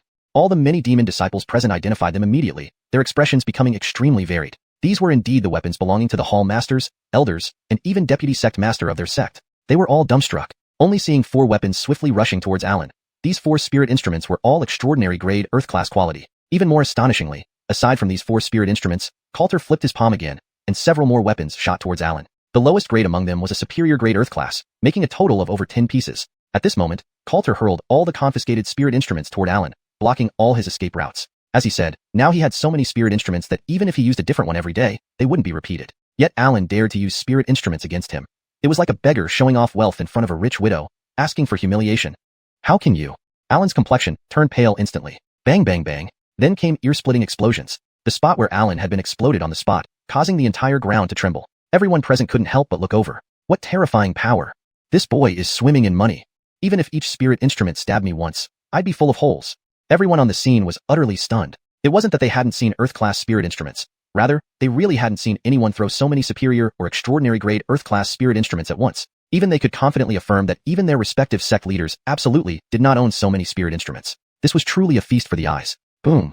With the final spirit instrument hitting the ground, thick smoke filled the entire passage as powerful shockwaves spread crazily in all directions. Hall Master Qin. The many demons from Wanma sect were horrified. Under such a terrifying attack, even Alan would likely be torn into minced meat. Whoosh. Suddenly, a disheveled figure dashed out of the thick smoke. It was Alan, covered in blood, looking pitifully miserable. He's still alive. Tianjian sect members exclaimed in surprise. But this time, Alan's target was not Coulter. Instead, he rushed toward the direction of the large tripod. I'll die rather than let the Alchemy King inheritance fall into your hands. Alan's earlier arrogance was gone, his eyes now full of ferocity. Earlier, facing wave after wave of spirit instruments, he had exerted all his might to activate his profound armor and even scrapped an extraordinary grade Earth-class armor just to survive barely. But he knew he was no match for Coulter. Therefore, he intended to destroy that large tripod. Even if it cost him his life, he would not leave the inheritance to Tianjian sect. Hurry, stop him. Jameson, heavily wounded, shouted desperately. If Alan destroyed the Alchemy King inheritance, all the lives lost and efforts put in by them would be in vain. Whoosh. At that moment, a graceful figure darted out. Aisha, come back. Karina and Zefinu's faces turned pale. Originally, Rosanna was closest to the large tripod. Now, with Alan rushing over, Rosanna fearlessly blocked in front of the tripod using her own flesh and blood. You're seeking death. Alan's face twisted nastily. He smashed his fist towards Rosanna. I will never let you destroy it. Facing the fatal attack coming at her, Rosanna's face appeared somewhat pale, yet her eyes shone with determination. She could die, but the Alchemy King inheritance must not be destroyed. Clang! A sound of metal collision echoed. Karina, Zefinu, and the others from Tianjian sect all held their breaths, but when they looked again, they saw a burst of golden light. Upon closer inspection, they saw Coulter fully enveloped in the dazzling, majestic golden armor. His slender figure stood in front of Rosanna, while Alan's punch landed on the back of the armor without causing any damage. Alan's expression instantly changed drastically. Escape. He hurriedly pulled back. At this point, everything was meaningless. Coulter released Rosanna and his gaze instantly turned cold. If you just walk away, wouldn't I lose face? After saying that, he blurred into motion. In an instant, he appeared before Alan. You will die. Lord Qin certainly won't let you go, and he will definitely take revenge for me. Alan's face was deathly pale as he screamed at the top of his lungs. Hearing this, Coulter smiled. An excellent last word. Here's your reward. With that said, he threw a punch. Boom. Just one punch. Alan's body exploded instantly. He was blasted into a mist of blood. The scene that unfolded pierced the eyes of everyone present. Many people hadn't even reacted before Alan was dead. Run fast. Isaiah and the numerous members of Wanma sect were full of terror, shocked beyond measure, and quickly began to flee. Hold them back. Suzanne immediately ordered. Whoosh. In the next second, Coulter suddenly appeared in front of Isaiah, looking at him coldly. I hate traitors the most. Isaiah's face turned ashen upon seeing this. I was wrong this time. Spare me once, and I can help you fight against Wanma sect. Every extra person adds strength. He urgently pleaded with Coulter. At the same time, he believed that at this critical moment, Coulter should give him another chance for the sake of Tianjian sect. Slash. The next second, his head flew high, not expecting Coulter to give him no chance at all until death. Do you really think you're a human? Coulter retracted his sword. In his eyes, traitors were no different from beasts and would never be spared. Then he glanced around. Most of the Wanma sect members had been slaughtered, but a few escapees had fled earlier, unable to be caught. The dozen or so people who had betrayed along with Isaiah were extremely terrified, hurriedly kneeling and pleading for mercy. Please, don't kill us. We were all deceived by Gregor. They bowed vigorously, and soon their foreheads were bleeding. Kill them all. Suzanne spoke coldly. She had no tolerance for traitors. Don't. As screams echoed, those dozen or so people were mercilessly slaughtered, leaving none alive. Why were you so foolish just now? Coulter asked Rosanna, approaching her. If he hadn't arrived in time, Rosanna might have perished. Chapter 190. What does it feel like to be slapped on the bottom? Why were you so foolish just now? Coulter stared at Kathleen and asked. At this moment, Kathleen's face was still somewhat pale, but she still softly replied, the inheritance of the Pill King is more important than me. She had barely finished speaking when there came a smack. Kathleen suddenly froze, then her pretty face turned slightly red. What are you doing? Coulter actually slapped her bottom in public. Remember this. Your life is more important than anything else. If you ever say such things or do such foolish things again, I promise to make your bottom bloom. Coulter looked at her earnestly. Any inheritance can be found again if lost. But once you're dead, that's it. Got it? Hearing this, Kathleen's cheeks flushed. I understand. She hadn't really thought much about it earlier. It was just an instinctive desire to protect the inheritance. Although Coulter had never spoken to her in such a serious tone before, which made her feel oddly warm inside. This was the concern from her husband. Senior sister Yuru, how does it feel? Brianna walked over and whispered into her ear. What feeling? The feeling of being slapped on the bottom by your husband. Kathleen gave Brianna an annoyed look and then lowered her head, saying, it feels not bad. Brianna blinked her eyes. It seemed her feeling was right. So, who should receive this Pill King inheritance? At this moment, a weak voice suddenly spoke up. Everyone's hearts instantly tightened. Now that all members of the 10,000 demon sect had been eliminated, and the inheritance of the Pill King was right before them. So, who would claim it? This was definitely a very sensitive issue. Almost everyone present wanted this great opportunity, but but the inheritance was only one. Even brothers need to divide their accounts clearly, and with no enemies left, despite being companions, under such temptation, it would be hard for anyone to resist. The reason we could win this battle is largely due to Brother Coulter, so I suggest he decides who will inherit it. Jameson, injured but recovered somewhat after taking pills, stood up and said. Upon hearing this, no one responded. Of course, they knew it was thanks to Coulter that they won, yet they couldn't bring themselves to give up. This wasn't just about the inheritance of the Pill King. They could see that the large tripod was at least a heaven-grade superior spirit artifact, equally priceless. And this had nothing to do with people's kindness, it was human nature. Everyone has contributed significantly to our victory. I won't take advantage of you all. I can offer each of you 2 million superior black crystals and a land-grade spirit artifact, but I must have this inheritance of the Pill King. Coulter spoke, his voice firm. He wasn't the type to take advantage of others, plus the number of black crystals and spirit artifacts he owned were countless. Giving away any amount wouldn't hurt him. I agree. Suzanne was the first to respond. Then Karina and Kathleen. I also agree. Jameson added. 2 million superior black crystals and a land-grade spirit artifact were undoubtedly huge wealth, far from mistreatment for them. Fine. No problem. I agree. Everyone nodded this time. Some might still feel reluctant, but that didn't matter anymore. Seeing no objections, Coulter smiled and then looked at Kathleen. Yuru, you go ahead. Everyone was stunned upon hearing this. They had all thought Coulter wanted the inheritance for himself when he said it was a must-have, but he actually intended to let someone else have it. Me? Kathleen widened her eyes. She was still taken aback by these words. Silly girl, why are you standing there? Go on. Karina laughed and pushed Kathleen forward, and Coulter's decision surprised her too, but thinking carefully, it did make sense for Coulter to do this. TSK, didn't expect you to be so generous. The teasing voice of Sword Immortal Shueyu echoed in Coulter's mind. All among us, it doesn't matter who takes it, Coulter chuckled. Actually, he had been thinking from the start whether he could give the inheritance of the Pill King to Kathleen somehow, but he hadn't expected her to be so dedicated. Why did Kathleen risk her life to protect the inheritance just now? Considering its importance was one part of the reason, but he could tell, Kathleen wasn't content with mediocrity, or rather, she desperately wanted to catch up with him and Karina and others. But Kathleen didn't have special attributes, nor was her talent extraordinary, and despite her diligence, she still couldn't bridge this gap. Therefore, she needed the inheritance of the Pill King more than anyone else. Perhaps she could truly achieve brilliance on the path of alchemy. Since that's the case, Coulter was willing to help her fulfill her dreams. Am I really not dreaming? Kathleen still looked delighted, almost floating on air. Don't be such a nagging woman, go ahead. Coulter smiled slightly. I am your woman anyway. Kathleen gave Coulter a look filled with happiness and gratitude. And many people present changed their gazes toward Coulter, especially some women who even started to envy Kathleen. After the Sword Immortal inheritance earlier, and now the Pill King inheritance, it was clear that Coulter had chances to obtain both but chose not to, giving them all to his women instead. They wanted a man like him too, and no matter how many they got, they wouldn't complain. Thank you, husband. Kathleen quickly walked up to Coulter and, learning from Brianna, planted a firm kiss on his face. Smack! Then she happily approached the large tripod and respectfully said to the man, please grant us the inheritance, Pill King Ancestor. But in the next second, you seem to have forgotten what I said before. The man suddenly said with a mocking smile. Everyone froze instantly. I clearly stated that you must kill all the other side's people for me to give you the inheritance. But a few people escaped just now, so you didn't complete the task. Hearing this, the Heavenly Sword sect members' expressions darkened. Indeed, several members of the 10,000 Demon sect managed to escape, but none of them expected him to be so strict. Pill King Ancestor, I will immediately lead people to hunt them down. Please give us some time. Suzanne hurriedly said. She did not want to miss the nearly obtained Pill King inheritance. No way. The man flatly refused. This? Everyone froze again. But I can give you one chance. The man continued smiling. I counted. They ran away with 6 people. You need only 6 of you to commit suicide, and it would balance the numbers. Upon hearing this, the expressions of the Heavenly Sword sect members changed repeatedly. 6 people. Committing suicide. For a moment, everyone looked at each other uncertainly. There were less than 50 of them left, and those who survived this far either had great strength or extremely good luck, yet none of them wanted to commit suicide. Ancestor, is there any other way? Kathleen, panicking, immediately asked. Killing 6 fellow disciples for the inheritance was something she couldn't bring herself to do. The man pondered briefly upon hearing this. Soon, his eyes lit up, and he said teasingly, since you are so sincere, I'll give you another chance. Kathleen rejoiced. Please enlighten us. Then the man slowly extended his hand and pointed forward, saying calmly, you only need to kill him yourself, and I will immediately give you the inheritance. Kathleen turned around hastily, and the person the man pointed to was Coulter. Chapter 191.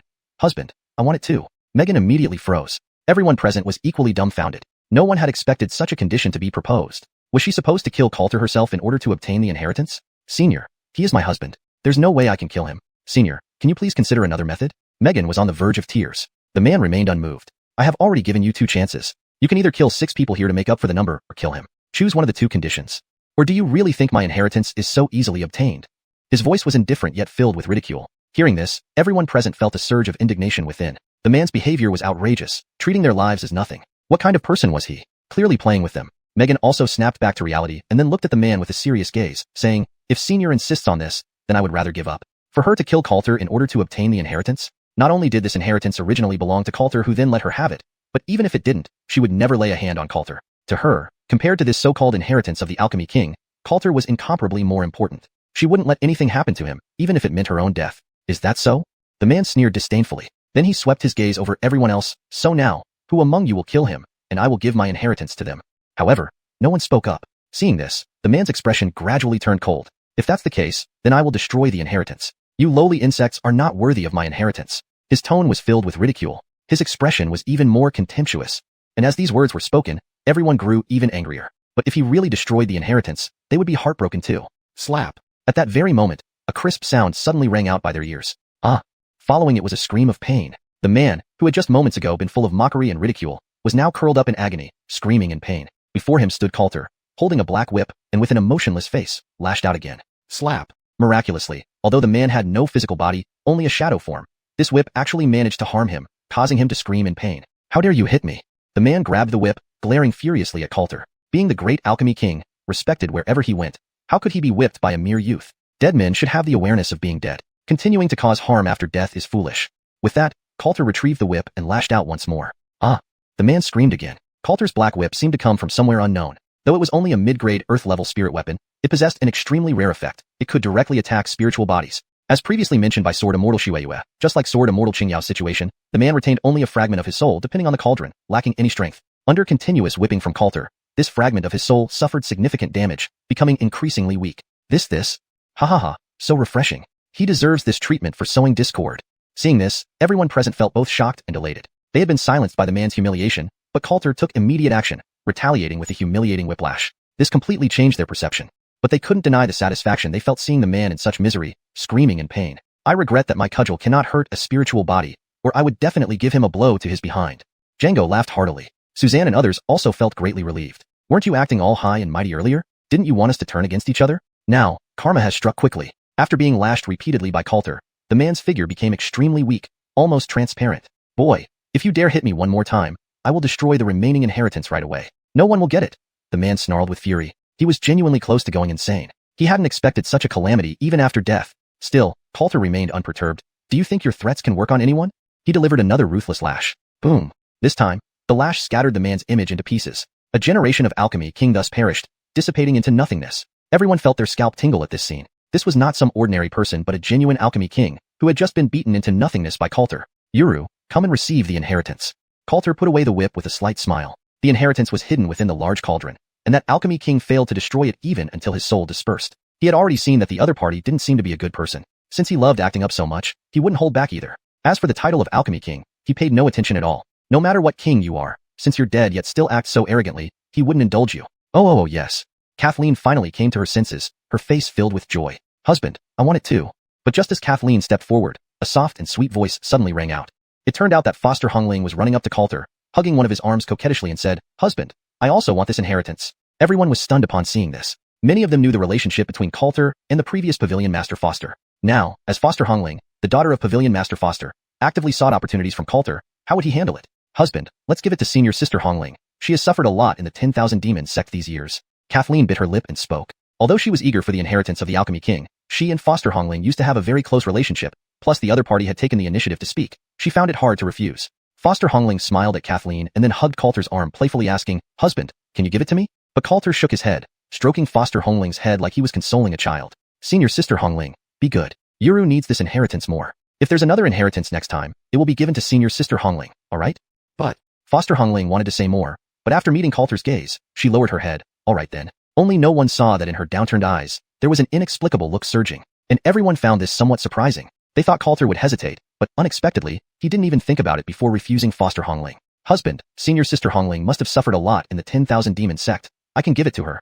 Kathleen looked at Foster Hongling with some pity. If there is another inheritance later, we'll give it to her. You go ahead and receive this Alchemy King's inheritance first, Coulter said.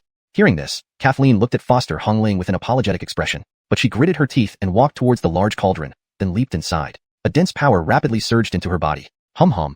Kathleen sat cross-legged inside the cauldron. The inheritance of the Alchemy King flooded into her mind, making her expression a mixture of shock and joy. Soon, she opened her eyes. Senior sister Yuru, how do you feel? Someone couldn't wait to ask. This cauldron is called the Heavenly Treasure Cauldron, a supreme grade heavenly level spirit weapon specifically for alchemy. The Alchemy King was a 6th grade alchemist during his lifetime. His inheritance contains very detailed alchemy insights. If I can fully grasp them, I might become an alchemy king too, Kathleen said with immense excitement, almost dancing around in delight before throwing herself into Coulter's arms. Upon hearing this, everyone was awestruck and envious enough to drool. Another supreme grade, heavenly level spirit weapon. And there was even a possibility of becoming an alchemy king. One should know that alchemists were ranked from 1st to 9th grade. If one could advance to a 6th grade alchemist, they would earn the title of alchemy king. In the entire northern spirit realm, there were fewer than 5 5th grade alchemists, and not a single alchemy king.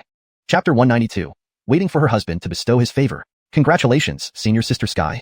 Our heavenly sword sect is about to gain a new alchemy king. At this moment, everyone's expression toward Sky had completely changed. They were all very clear that from now on, Sky would truly soar high, her potential boundless. Husband, thank you. Sky kissed Coulter's cheek again. Her fair cheeks blushed red, and she was extremely agitated. Originally, she had been hoping to gain something within the Supreme Relic site to catch up with Coulter and Karina. Now, her wish had finally come true. How could she not be excited? If you want to thank me, then give me another one. Coulter grinned. Pucker up. Without hesitation, Sky planted a heavy kiss on Coulter's face again, as happy as a child. Suddenly, she saw the long whip in Coulter's hand and blushed even more. She whispered into Coulter's ear, Husband, will you use this to spank us sisters in the future? Coulter's eyes lit up instantly. That depends on your performance. Upon hearing this, Sky blushed in embarrassment but still seductively whispered back, Then this humble wife will wait for her husband's favor. After saying that, she ran off and came before Foster Hongling, saying, Senior sister Hongling, I really need this inheritance. She didn't know how to explain it. It's fine. Foster Hongling smiled and shook her head. Hearing this, Sky remained silent, but she felt like there was something different about the other girl, as if she had become a different person. Big sister Aisha, congratulations. Brianna also walked up to Sky, offering her congratulations. The two women exchanged smiles, each able to see the happiness on the other's face. Both of them had gained inheritances this time thanks to Coulter, and they were more than satisfied with having such caring men in their lives. We entered the Supreme Relic site this time and obtained 2 great inheritances. It has already been a bountiful harvest. Suzanne stepped forward, smiling. Everyone nodded in agreement. From what they had seen earlier, there should have been 4 great legacies left by super experts here. By splitting into 2 groups, they managed to kill so many from the Myriad Demon sect and obtain 2 legacies. This was far beyond what they expected. Judging by this, the remaining 2 inheritances have probably already been taken by people from the Myriad Demon sect. Third Elder side. To obtain these 2 inheritances, they had put in so much effort and time. The other 2 were likely already in the hands of the Myriad Demon sect. In the previous scene, the strength of that white-clothed man seemed the strongest. It's a pity his legacy did not connect with us. Django also shook his head. Everyone else felt equally regretful upon hearing this. Their group chose the north and west paths, obtaining the legacies left by a sword immortal and an alchemy king. So the remaining 2 directions must contain the legacies of the black-clothed man, holding the halberd, and the pursued white-clothed man. Suzanne spoke up, let's go out and see. Perhaps the real battle is just beginning. Everyone immediately tensed up, but this time there was no fear. After dealing with so many from the Myriad Demon sect, the number of both sides was nearly even. Even if they encountered the Myriad Demon sect again, they could confront them head-on now. Soon, the members of the Heavenly Sword sect returned to where they had first entered, but found not a single soul in sight. What do we do now? Someone in the team asked. Let's check out the east. Coulter suggested. The east is where the Myriad Demon sect's young lord went. His strength is very formidable. Perhaps we should try going south instead. Suzanne hesitated for a moment before persuading.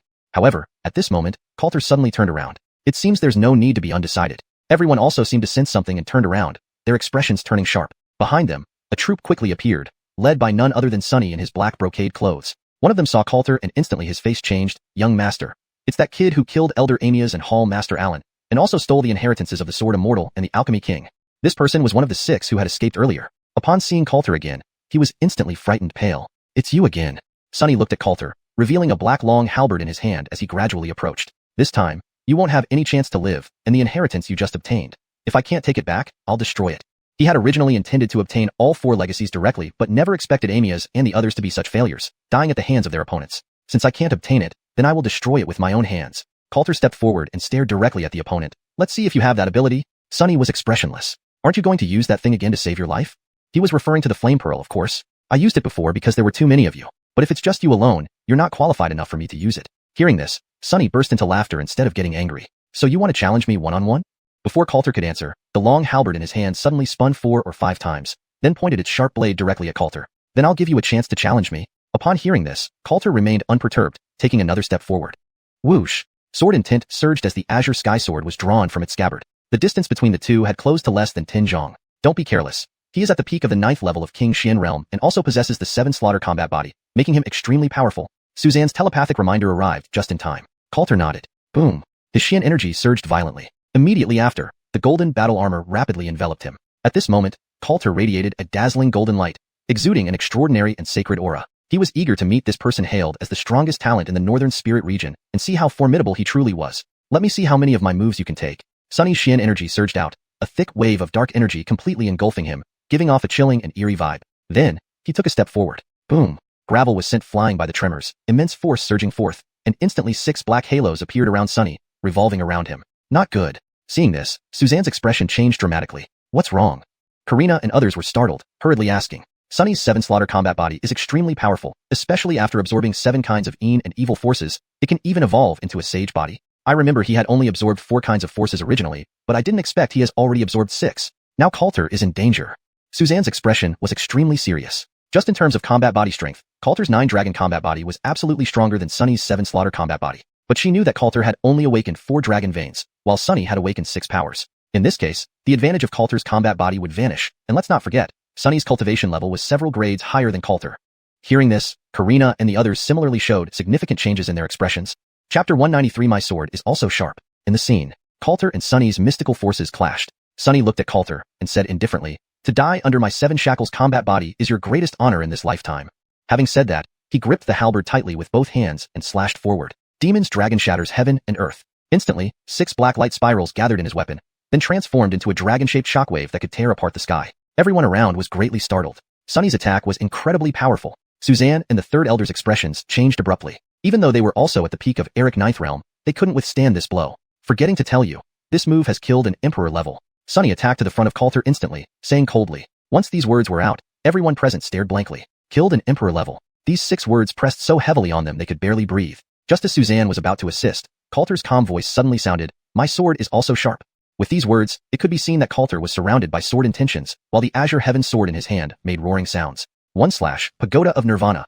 Eliminates all beings. Coulter, wearing the golden armor, raised the Azure Heaven sword high, without fear in his eyes, and slashed down powerfully, admitting that Sunny was indeed strong. So he was exerting himself fully this time too. Sunny's attack crushed the surface layer like a giant python breaking through the earth, heading straight for Coulter. Meanwhile, Coulter struck back fiercely, forming a sharp sword shadow with overwhelming sword intent slashing down. Then, under everyone's nervous gaze, the 2 attacks collided instantly.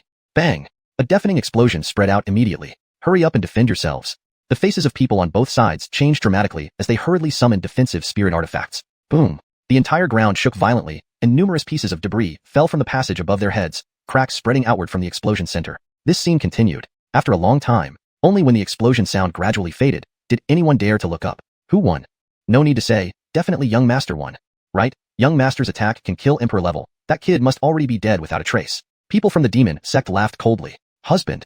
From the Tianjian sect side, Karina and others looked worried. Even though they had confidence in Coulter, the terrifying force of the 2 attacks still made them uneasy. Quick look. Someone screamed. They hurriedly looked into the rolling smoke, first seeing a dazzling golden light. Karina and others were delighted in heart. Only after they completely saw the situation did they find Coulter still standing in place, holding his sword posture. The gold armor on him was slightly eroded by dark energy but was otherwise fine. There's nothing wrong with husband. Only then did Karina, Suzanne, and others feel relieved. Then they looked at the opposite side and found Sunny standing in place too, but all his clothes were torn open, revealing a set of black armor emitting a faint green glow. Young Master. The people of the demon sect were greatly alarmed. They had never seen Sunny so embarrassed. This attack can kill Emperor levels, but not me. Coulter raised his head, his voice still calm. Sunny was indeed very strong. If it wasn't for the protection of the golden battle armor, he wouldn't have been able to withstand this attack easily, and this was the first time he met someone with special physique who could match his 9 dragons combat body. As expected of the legendary 9 dragons combat body, Sunny also looked at Coulter, his eyes filled with unhidden killing intent. But just as he was ready to continue attacking, several figures came running from the south passage. Young Master, you're finally here. Sunny frowned. What happened? But just as he turned back, clang! Azure Heaven sword stabbed right over. Whoosh! Sunny quickly retreated. In a split second, the 2 of them narrowly missed each other. Lucky guy. Coulter shook his head. Had his previous stab succeeded, even if Sunny didn't die, he would have been crippled. Perhaps, he could have taken the chance to eliminate him completely, but he underestimated Sunny's reflexes. King wanna die.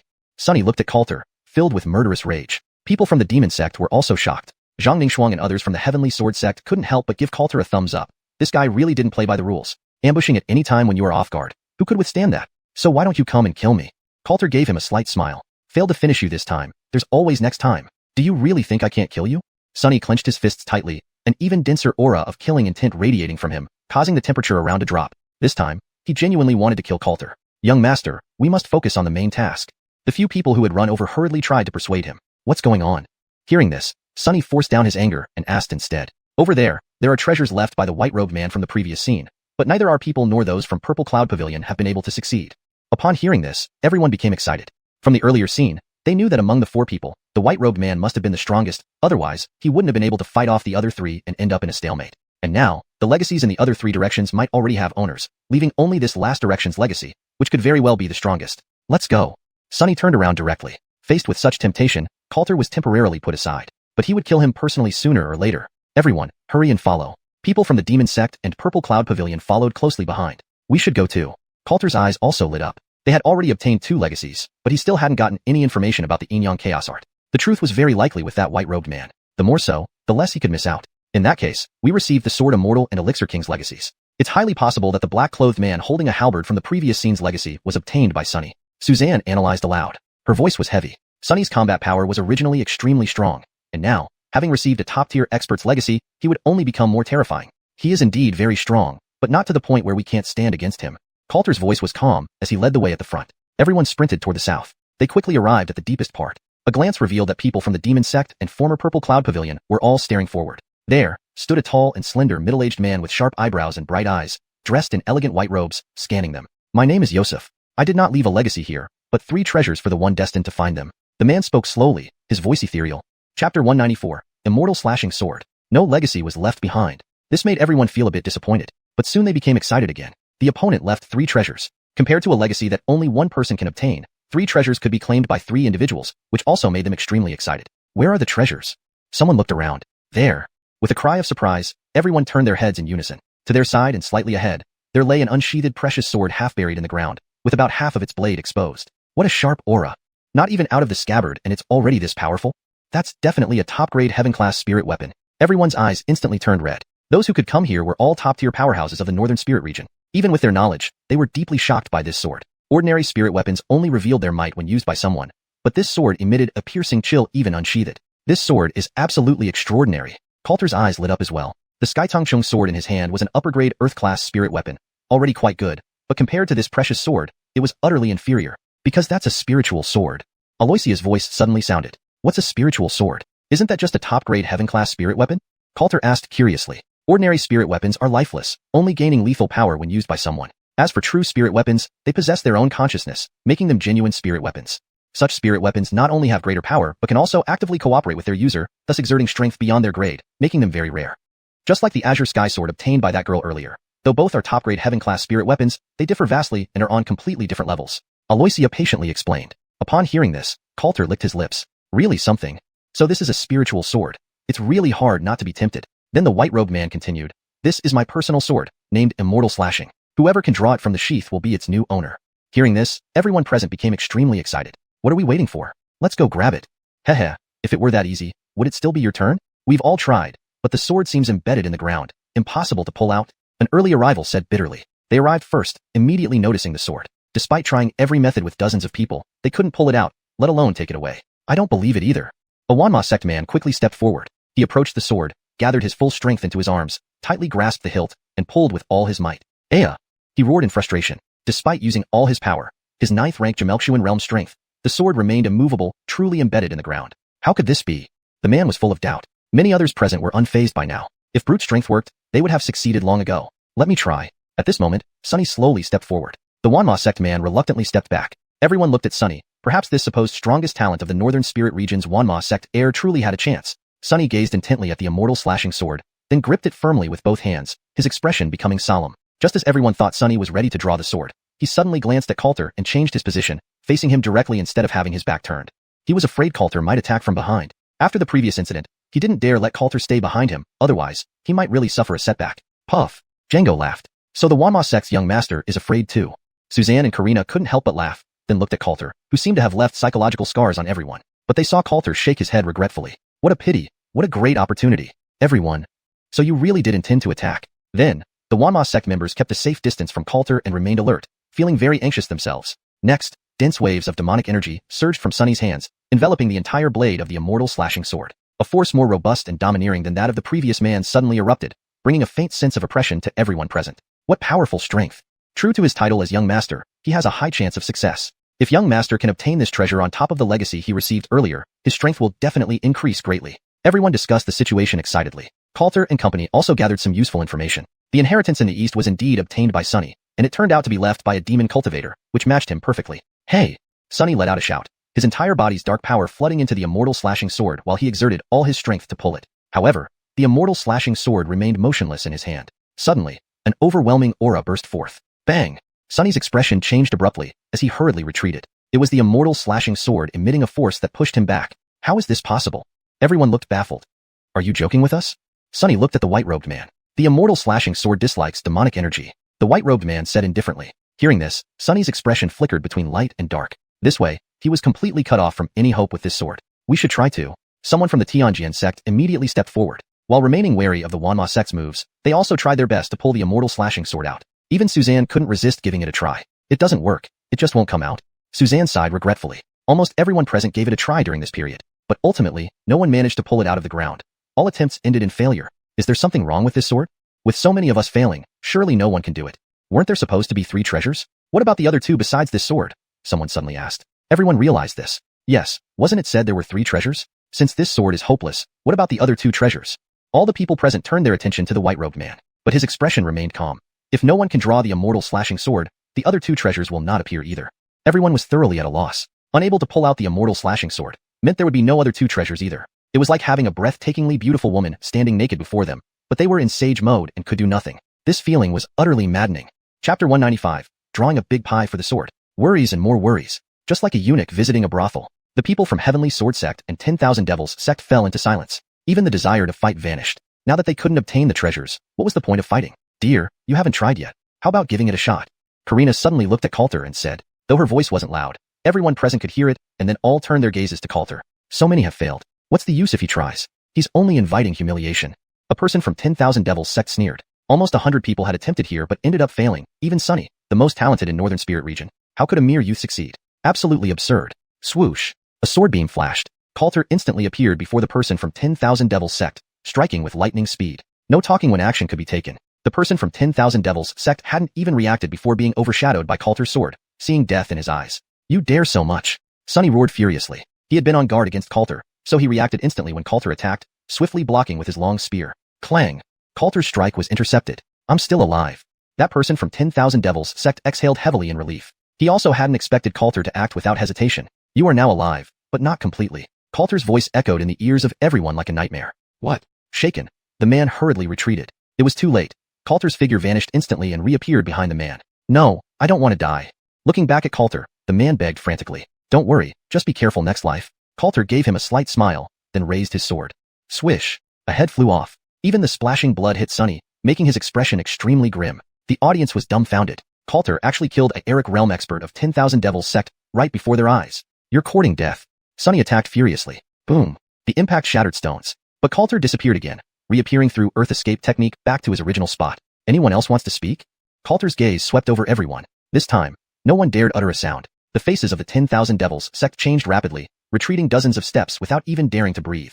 Who would believe that Coulter could kill one of them despite Sunny's interception? This meant what? It meant Coulter could kill anyone among them. Even Sunny might not be able to stop him. Today, I'll make sure you have nowhere to bury your body. Sunny, holding his long spear, attacked again. Prepare for battle.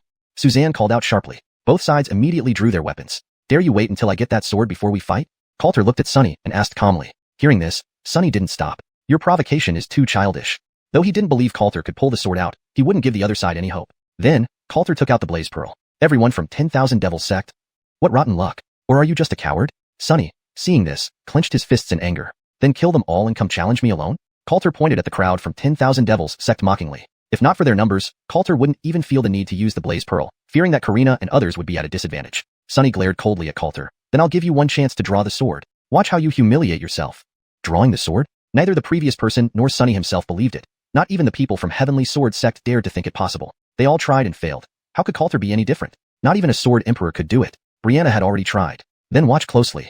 After saying this, Coulter walked straight to the immortal slaying sword. But he did not grip the hilt right away. Instead, after observing the sword, he suddenly spoke. If you come with me, I guarantee to restore your past sharpness, even surpassing it. But if you do not wish to follow me, you can only stay here forever until you finally become a pile of rusted scrap iron. Upon hearing this, everyone was dumbfounded. Who on earth was he talking to? Could it be? Taha. I've seen people promise castles in the air, but I've never seen anyone doing that for a sword. I wonder if this guy is just here to make jokes. He can't really think this sword can understand human speech, can he? Everyone burst into laughter. Every single person present was an elite among elites. They rarely showed any emotion unless they couldn't help it. What on earth is my husband doing? Karina and Rosanna also wore puzzled expressions. Talking to a sword? This was their first time seeing such a thing. Just showboating. Sunny similarly sneered at the sight. He tightened his grip on the long halberd in his hand and swiftly rushed towards Coulter. I will soon let you know the cost of provoking our myriad devil's sect.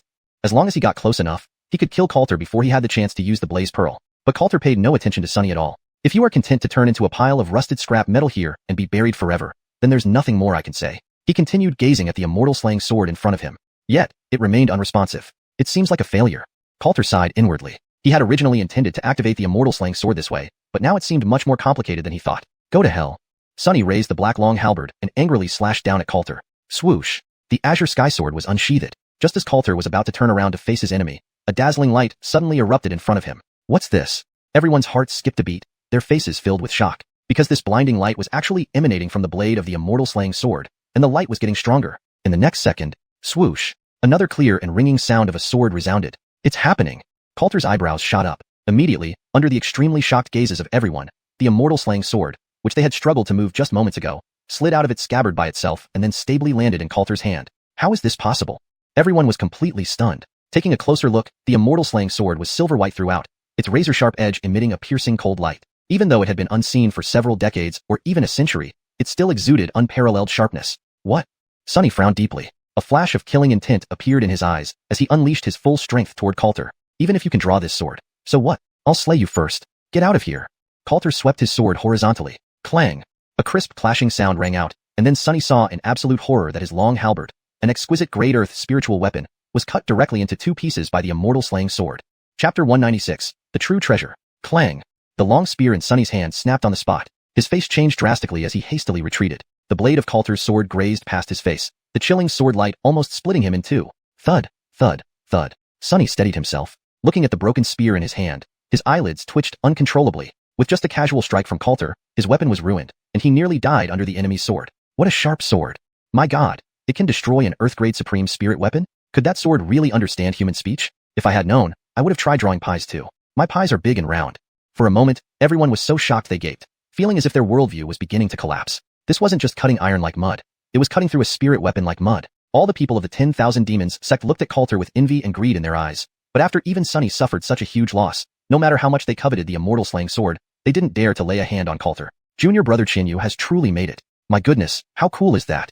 Everyone from the Heavenly Sword sect was both surprised and delighted, cheering joyfully. No one could have imagined that this heavenly level spirit weapon, which none of them could draw out, had been dealt with by Coulter in just 2 sentences. Great treasure. Coulter sized up the sharp sword in his hand, his eyes shining. Just by handling it, he felt as though this sword had been matched with him for a long time, fitting perfectly into his hands. Moreover, he could even sense the sword's slight excitement. Yosef, the man in white robes, looked at Coulter. It seems the immortal slaying sword has acknowledged you. Perhaps this is its best destiny. He smiled then. Old friend, you shouldn't be with me, a dead man. The murderous intent in Sunny's gaze towards Coulter grew more intense. Though he didn't want to admit it, Coulter now posed a threat to him. Now that the immortal slaying sword has found a new master, it's time for the second treasure to appear. The man in white continued. Everyone became excited again upon hearing this. They hadn't obtained the immortal slaying sword earlier, so they were determined to give their all for the next treasure. Sunny also withdrew his gaze from Coulter, but his Shen force, should be corrected to mystic force, kept surging, ready to attack at any moment. The man in white waved his hand. With a bang, the ground in front of him exploded suddenly, revealing an exquisite black wooden box to everyone. Inside the wooden box lay a white orb about the size of a palm, emitting an intensely rich aura of vital energy. What is this? I don't know. It looks a bit like a monster core. I think so too, but the vitality power inside this is terrifying. What level of beast would that be? Everyone expressed their doubts and uncertainties. They considered themselves well informed, yet they had never seen anything like this before. This is a dragon pearl. The voices of Yosef and the Marlowe sounded almost simultaneously. Dragon pearl? Coulter widened his eyes. It was the first time he sensed such intense emotion from the Marlowe. Not even when dealing with the immortal slaying sword did he show such intensity. That must be the dragon pearl of a dragon race member above the immortal profound realm. No wonder he was hunted down to death. If the dragon clan knew, even his ashes wouldn't remain, the Marlowe said agitatedly. What use is a dragon pearl? To put it bluntly, a dragon pearl is the monster core of the dragon race, containing all the energy of a giant dragon. If one can refine it, their physical strength will greatly increase, even rivaling that of a real dragon. The Marlowe paused. If you can obtain this dragon pearl and refine it, your 9 dragons battle body will undergo qualitative improvement. Moreover, since dragons are inherently lustful, even without those little pills, you'll be able to handle 10 women at night, and even fight for a day and night without getting tired. Upon hearing this, Coulter's eyes widened once more. That sounds pretty good indeed. The dragons, as kings among beasts, are very proud. Even in death, they won't leave behind a dragon pearl, making acquiring one far harder than slaying 10 great dragons, let alone this being a pearl from an immortal profound realm or higher. After the Marlowe finished speaking, Coulter took a deep breath. This was indeed a great treasure. It's actually a dragon pearl. That's the legendary treasure of the dragon race. I remember reading in an ancient book that if one can refine a dragon pearl, it can renew tendons and bones, completely transforming one's physique, with physical strength potentially exceeding that of same-level beasts. Upon hearing this, everyone couldn't help but take a sharp intake of breath, their eyes instantly filled with greed and desire. It was widely known that the strongest asset of a demon beast was its physical strength. Even some newly born demon beasts were much stronger physically than humans, and this dragon pearl could actually make a human's physical strength comparable to that of a demon beast. This was truly the ultimate treasure. Compared to the dragon pearl, the immortal slaying sword seemed less impressive. After all, no matter how powerful the immortal slaying sword was, once it was lost, everything would revert to its original state. However, if one could refine the dragon pearl, it would result in a genuine and solid enhancement. Kill them all for me. At this moment, Sunny's voice suddenly sounded. His eyes were filled with greed as well. Such a precious treasure must be obtained by him. Following Sunny's order, numerous members of the 10,000 Demons sect quickly reacted and simultaneously charged towards Coulter and his group. Cecil, are you going to defy my orders? Sunny looked at an elder, his tone turning cold. The elder had been a senior of Purple Cloud Hall. Now, with Cecil leading about 30 people from Purple Cloud Hall, they did not follow his command. Young Master Liu, you have already acquired one inheritance. Can you let us have this dragon pearl? Cecil asked Sunny. This time, entering the Supreme Relic, the 10,000 Demon sect and Heavenly Sword sect both gained something, but they didn't get anything, and instead suffered heavy losses. Moreover, tempted by the dragon pearl, he did not want to give up easily. Cecil, it seems you still don't understand your situation. Our 10,000 Demon sect can take you in, but we can also destroy you. Sunny said coldly, showing no mercy. Cecil looked miserable upon hearing this. All members of Purple Cloud Hall clenched their fists tightly in frustration. Sunny was treating them like servants. I understand. Cecil helplessly relaxed his fists and shook his head. There was nothing he could do. When under someone else's roof, one has to bow. He blamed himself for Xiuxian being foolish and meeting his end early, otherwise, they wouldn't have fallen to such a state. Follow me. Cecil immediately turned around and led his men to attack the Heavenly Sword sect. Together, the 10,000 Demon sect and Purple Cloud Hall had about 70 or 80 people left, now surrounding the remaining 30 members of the Heavenly Sword sect. A mocking smile appeared on Sunny's face, then he looked at Coulter and taunted. If you don't care about their lives, then come and fight me. After saying that, he quickly rushed towards the Dragon Pearl, formed the Heavenly Demon Array, and killed them. An elder of the 10,000 Demons sect showed a fierce look. Their side had nearly 3 times the number of the Heavenly Sword sect. It was just a matter of time before they were wiped out. But the next second, a cry of agony suddenly rang out. Coulter suddenly emerged from underground, sword in hand, slicing through the throat of a King Mystic Realm powerhouse who had just arrived at the designated position to form the Heavenly Demon Array. Whoosh whoosh. Coulter's figure disappeared again. Another series of agonized cries echoed. Coulter, holding the immortal slaying sword, with blood-stained white robes, coldly watched the members of the 10,000 Demon sect. Want to form the array? Do I agree? Chapter 197. Fast and Fierce. Bloody rain sprayed, Tanjiao Sung Jia Lian Budan. Before everyone could react, Coulter had already killed 2 Gemelchuan realm practitioners of the 10,000 Devils sect who were about to form an array, directly interrupting their casting. At this moment, Coulter's gaze was extremely cold. If he went to compete for the Dragon Pearl with Sunny, Karina, Suzanne, and the others would absolutely not be a match for these people under such numerical disadvantage. Therefore, he could only temporarily give up. Cecil, let's join hands and at least hold him back. An elder of the 10,000 Devils sect immediately spoke up. He did not expect to be able to kill Coulter, but both he and Cecil of the Purple Cloud Temple were at the peak of the 9th tier Gemelchuan realm. With all their strength, they should definitely be able to hold him back. As long as they waited for Sunny to obtain the Dragon Pearl, he would be able to deal with Coulter, and then they would be the biggest winners. Die. 2 powerful figures attacked together. The others from both sides also became entangled in chaotic battles. Even under Coulter's obstruction, the 10,000 Devils sect failed to form the Heavenly Devil Array and were scattered by the Extermination Array formed by the people of the Heavenly Sword sect. This way, the numerical disadvantage of the Heavenly Sword sect was somewhat mitigated, allowing them to manage and cope with the 10,000 Devil sect. Brat, taste my spear. The elder of the 10,000 Devils sect rushed forward fiercely with his spear first. What the hell? Coulter slashed with his sword, releasing a sword beam like a rainbow. Clang! A loud explosion sounded, and that person's spear was instantly severed. The sword chi continued unabated, piercing right through his body. His body froze in place, eyes filled with disbelief. He couldn't even withstand one strike from the opponent. Bang! The sword chi exploded, his entire body instantly bursting into pieces, blood splattering everywhere, leaving not even a single piece of intact flesh. Holy shit, are you playing me? The subsequent Cecil was utterly stunned, standing there dumbfounded. You were shouting the loudest just now, and you're dead so abruptly? Could you have told me sooner how weak you were? Now it's your turn. Coulter looked at the other side expressionlessly. Originally, failing to grab the Dragon Pearl had already been quite frustrating. Now these foolish ones were provoking him. He wanted nothing more than to vent. Whoosh! In an instant, he stepped forward, and the immortal slaying sword once again revealed its sharpness. Boy, dare you look into my eyes? Realizing he couldn't escape, Cecil glared at Coulter, his heart hardened. Coulter subconsciously looked at the other party, followed by a purple laser instantly shooting towards his eyes, causing his movements to pause. This move was precisely the Purple Charm Devil Pupil, a high-grade mental skill from the Purple Cloud Temple. Cecil dared not engage Coulter head-on, thus using this move to surprise him. Crack! A jade pendant in Coulter's arms suddenly shattered. It was the spirit artifact given to him by Pavilion Master Foster, the Shallow Moon Heart. The Shallow Moon Heart was merely a Shenji defensive spirit artifact. Facing Cecil's attack, it couldn't last long before shattering. But even this brief moment gave Coulter a chance to react, snapping him back to awareness almost instantly. Old man, trying to trick me? Now Coulter was even angrier. None of these old fellows were any good. How could you recover so fast? Cecil was scared pale. Even if someone at the peak of the 9th tier Xiuxian realm was hit by this, they would be dizzy for a while, yet Coulter only stalled for a breath. Run! Without another word, he turned and fled. But just as he moved, he heard Coulter's voice echoing in his mind. Old man, dare you look into my eyes? Upon hearing this, how could Cecil still dare to look? I don't. He exerted all his strength to flee immediately. Yet in the next second, Coulter suddenly burst out of the ground, appearing before him, and then a purple laser, even more intense than before, shot out, freezing Cecil in place. How can you also use purple charm devil pupil? He instantly felt excruciating pain, his vision becoming extremely blurry, unable to move a muscle. Go ask Raphael down below. Coulter's bone-chilling voice was right beside him, and before Cecil could react, his head flew off. Another peak of the 9th tier Xiuxian realm met a tragic end. Neither of them lasted even one round against Coulter. Lord truly is fast and fierce. Seeing this, Feiyu, who was battling amidst the crowd, said excitedly. Hearing this, Karina couldn't help but laugh. Feiyu, saying he's fierce is enough.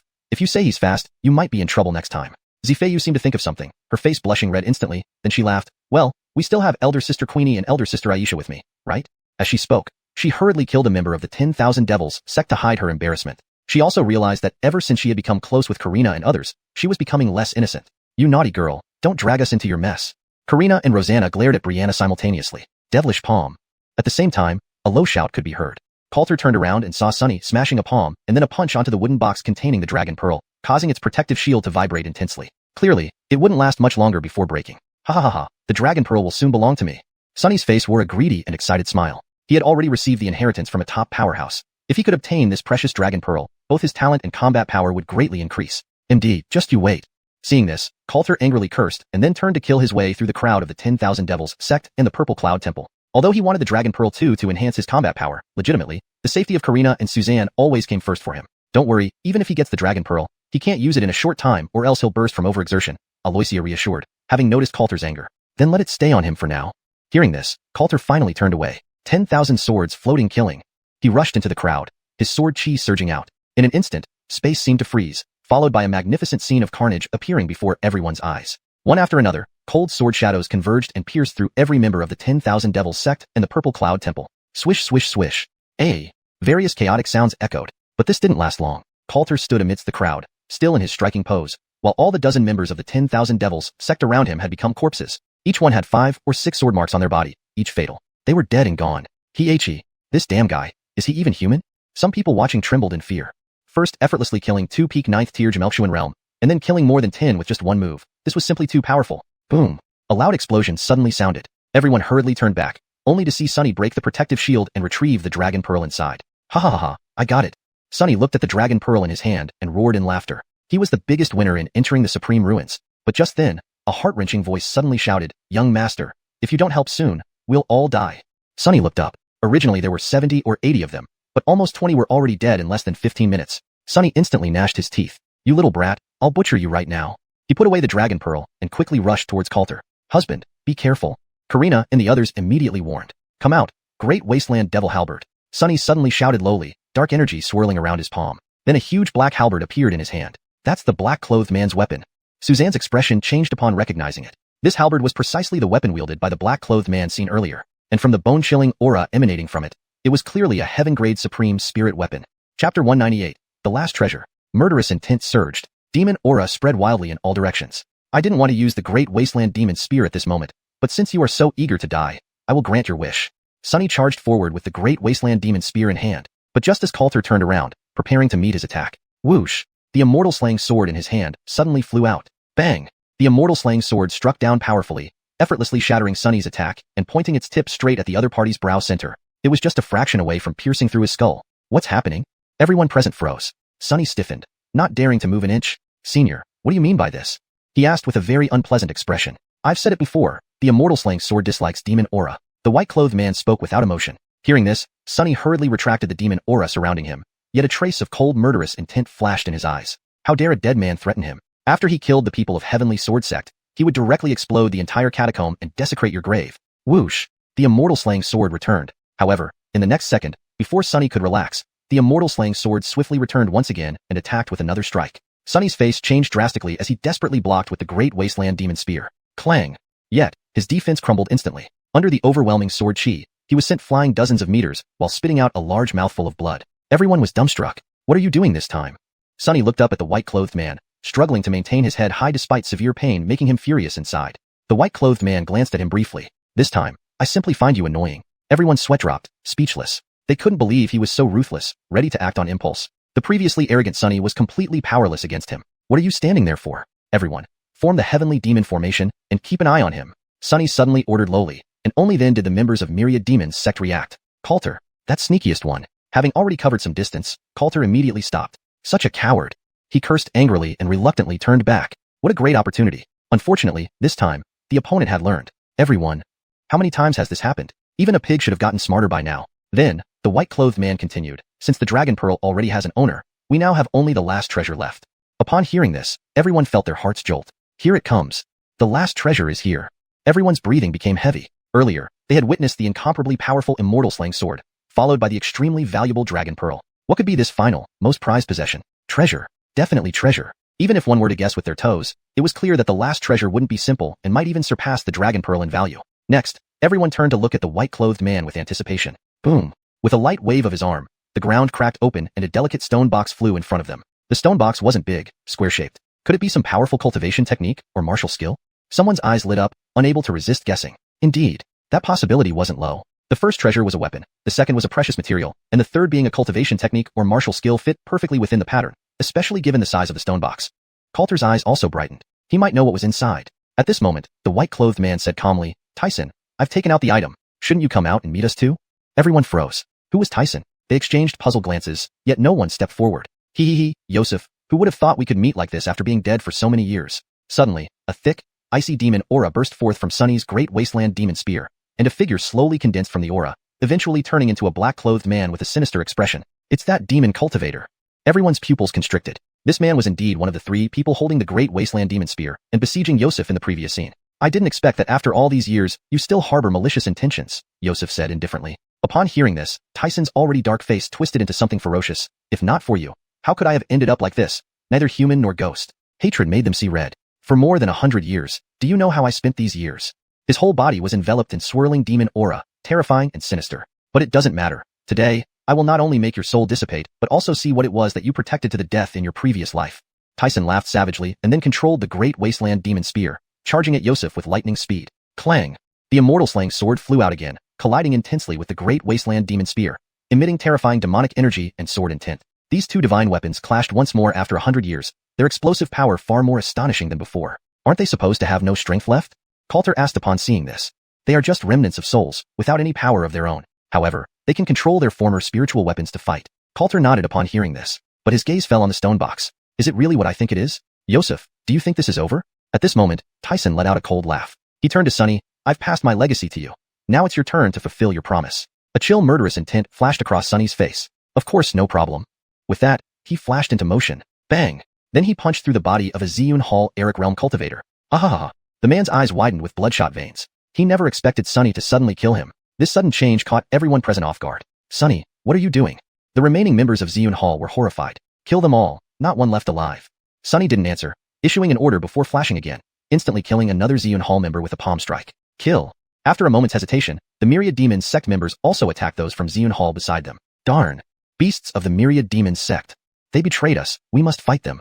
The 20-odd surviving members of Ziyun Hall, furious and desperate, roared in anger and resisted fiercely. However, under Sunny's formidable strength and the loss of most of their top experts, they couldn't resist for long. In less than a quarter of an hour, all 20-plus people were slaughtered. Soon, blood flowed like rivers, and severed limbs littered the ground. Not enough. Not nearly enough.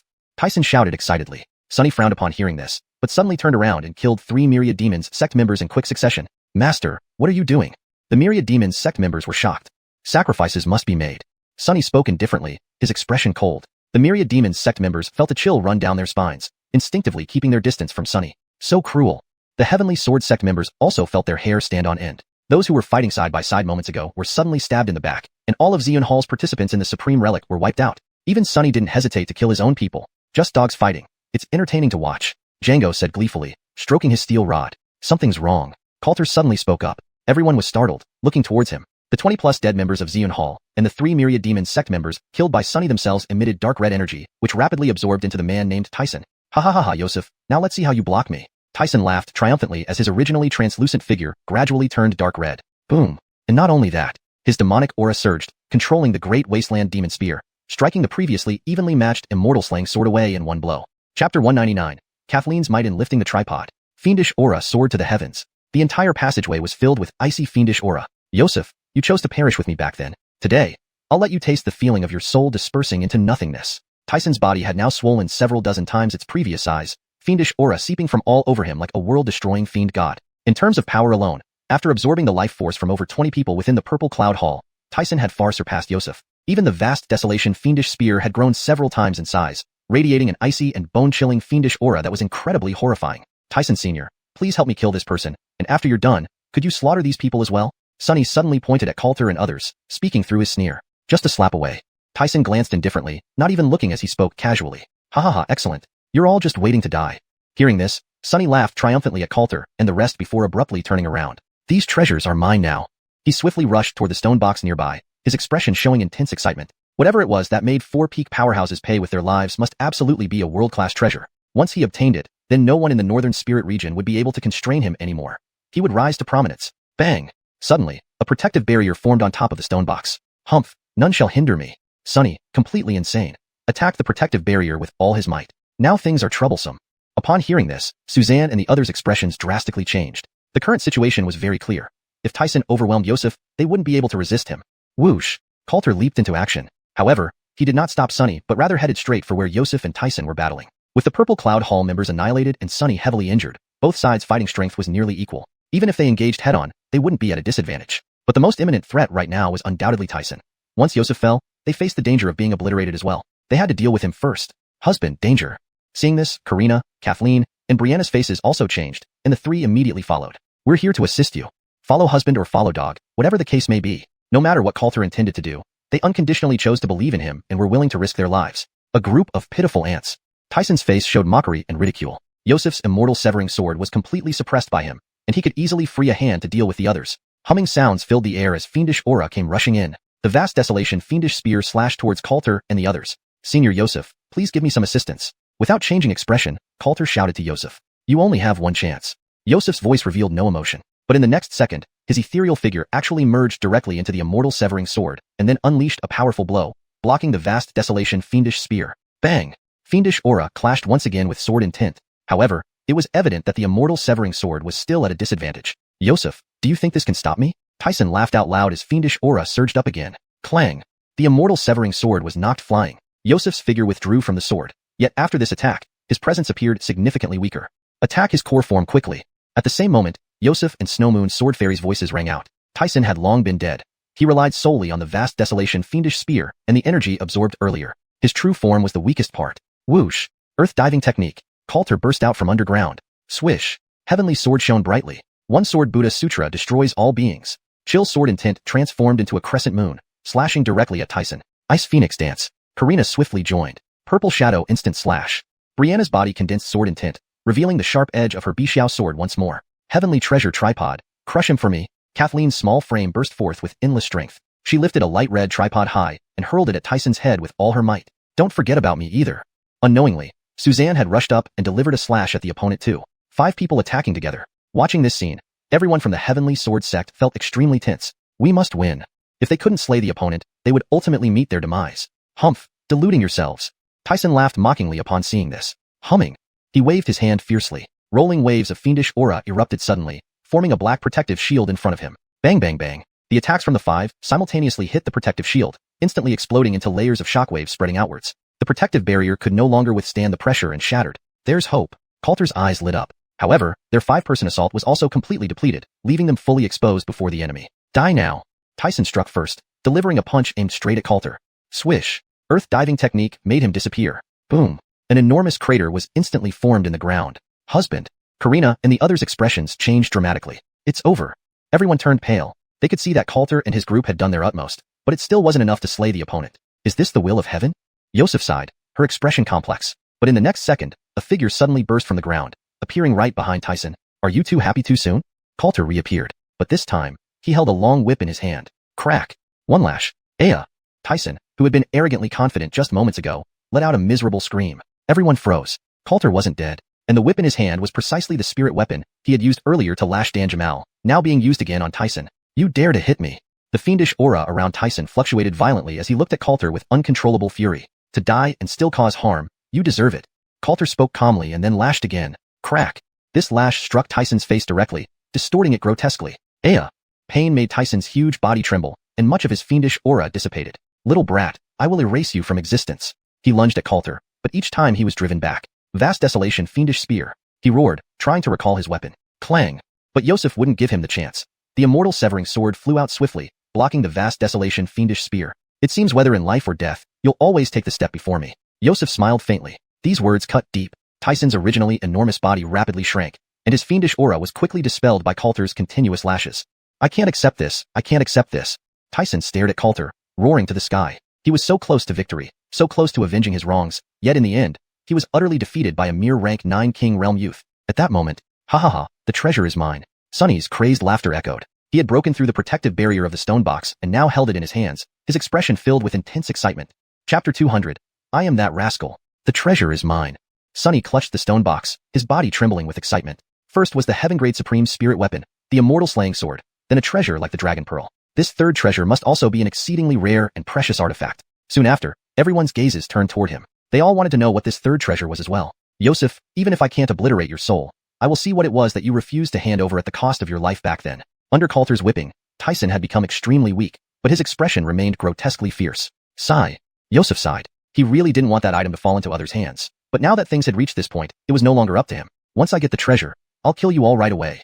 Sonny turned to look at Coulter, murderous intent surging from him. Even if Tyson failed, as long as he obtained the treasure and enhanced his power, he could still annihilate Coulter and company. Under everyone's watchful eyes, Sonny slowly opened the stone box, revealing its contents to all present. But upon closer inspection, the stone box was completely empty. Everyone froze on the spot. Where is it? How can there be nothing? People began to chatter, their expressions filled with suspicion. This can't be. This absolutely cannot be. Sonny's face immediately changed. He quickly examined the stone box but found not even a strand of hair inside. This meant that his dream of achieving instant power was shattered before it even began. Something's not right. Yosef's gaze grew serious. He clearly remembered putting the item inside. Indeed, Coulter was the only one who knew the secret. If his guess was correct, the stone box should have contained the yin-yang chaos formula he used for cultivation, which he had already obtained in his previous life, hence its absence now. How can this be? Are you playing us? Apart from Sonny, Tyson was the least able to accept this reality. He had endured this life here for over 100 years with two goals. One was to personally make Yosef pay with his soul for the blood feud. The other was to find out what Yosef refused to give up, even at the cost of dying together. But now, he could no longer harm Yosef, and he learned that the stone box was empty. Both his wishes were dashed. Are you satisfied now? Yosef looked at Tyson without any emotion. Although he didn't know why the item was gone, it didn't seem like a bad thing. Ha ha ha ha. Tyson suddenly laughed maniacally. Even if I disintegrate today, I'll take all of you with me. As he said this, demonic energy surged, and his body rapidly expanded. Hurry, stop him. Yosef urgently warned. Boom. But it was too late. Tyson's body exploded, releasing a powerful burst of energy. Rumble. Immediately after, the entire underground palace shook violently. Oh no, it's going to collapse. Everyone's faces changed dramatically. Damn it, damn it. Sonny tossed aside the stone box, his expression uglier than ever.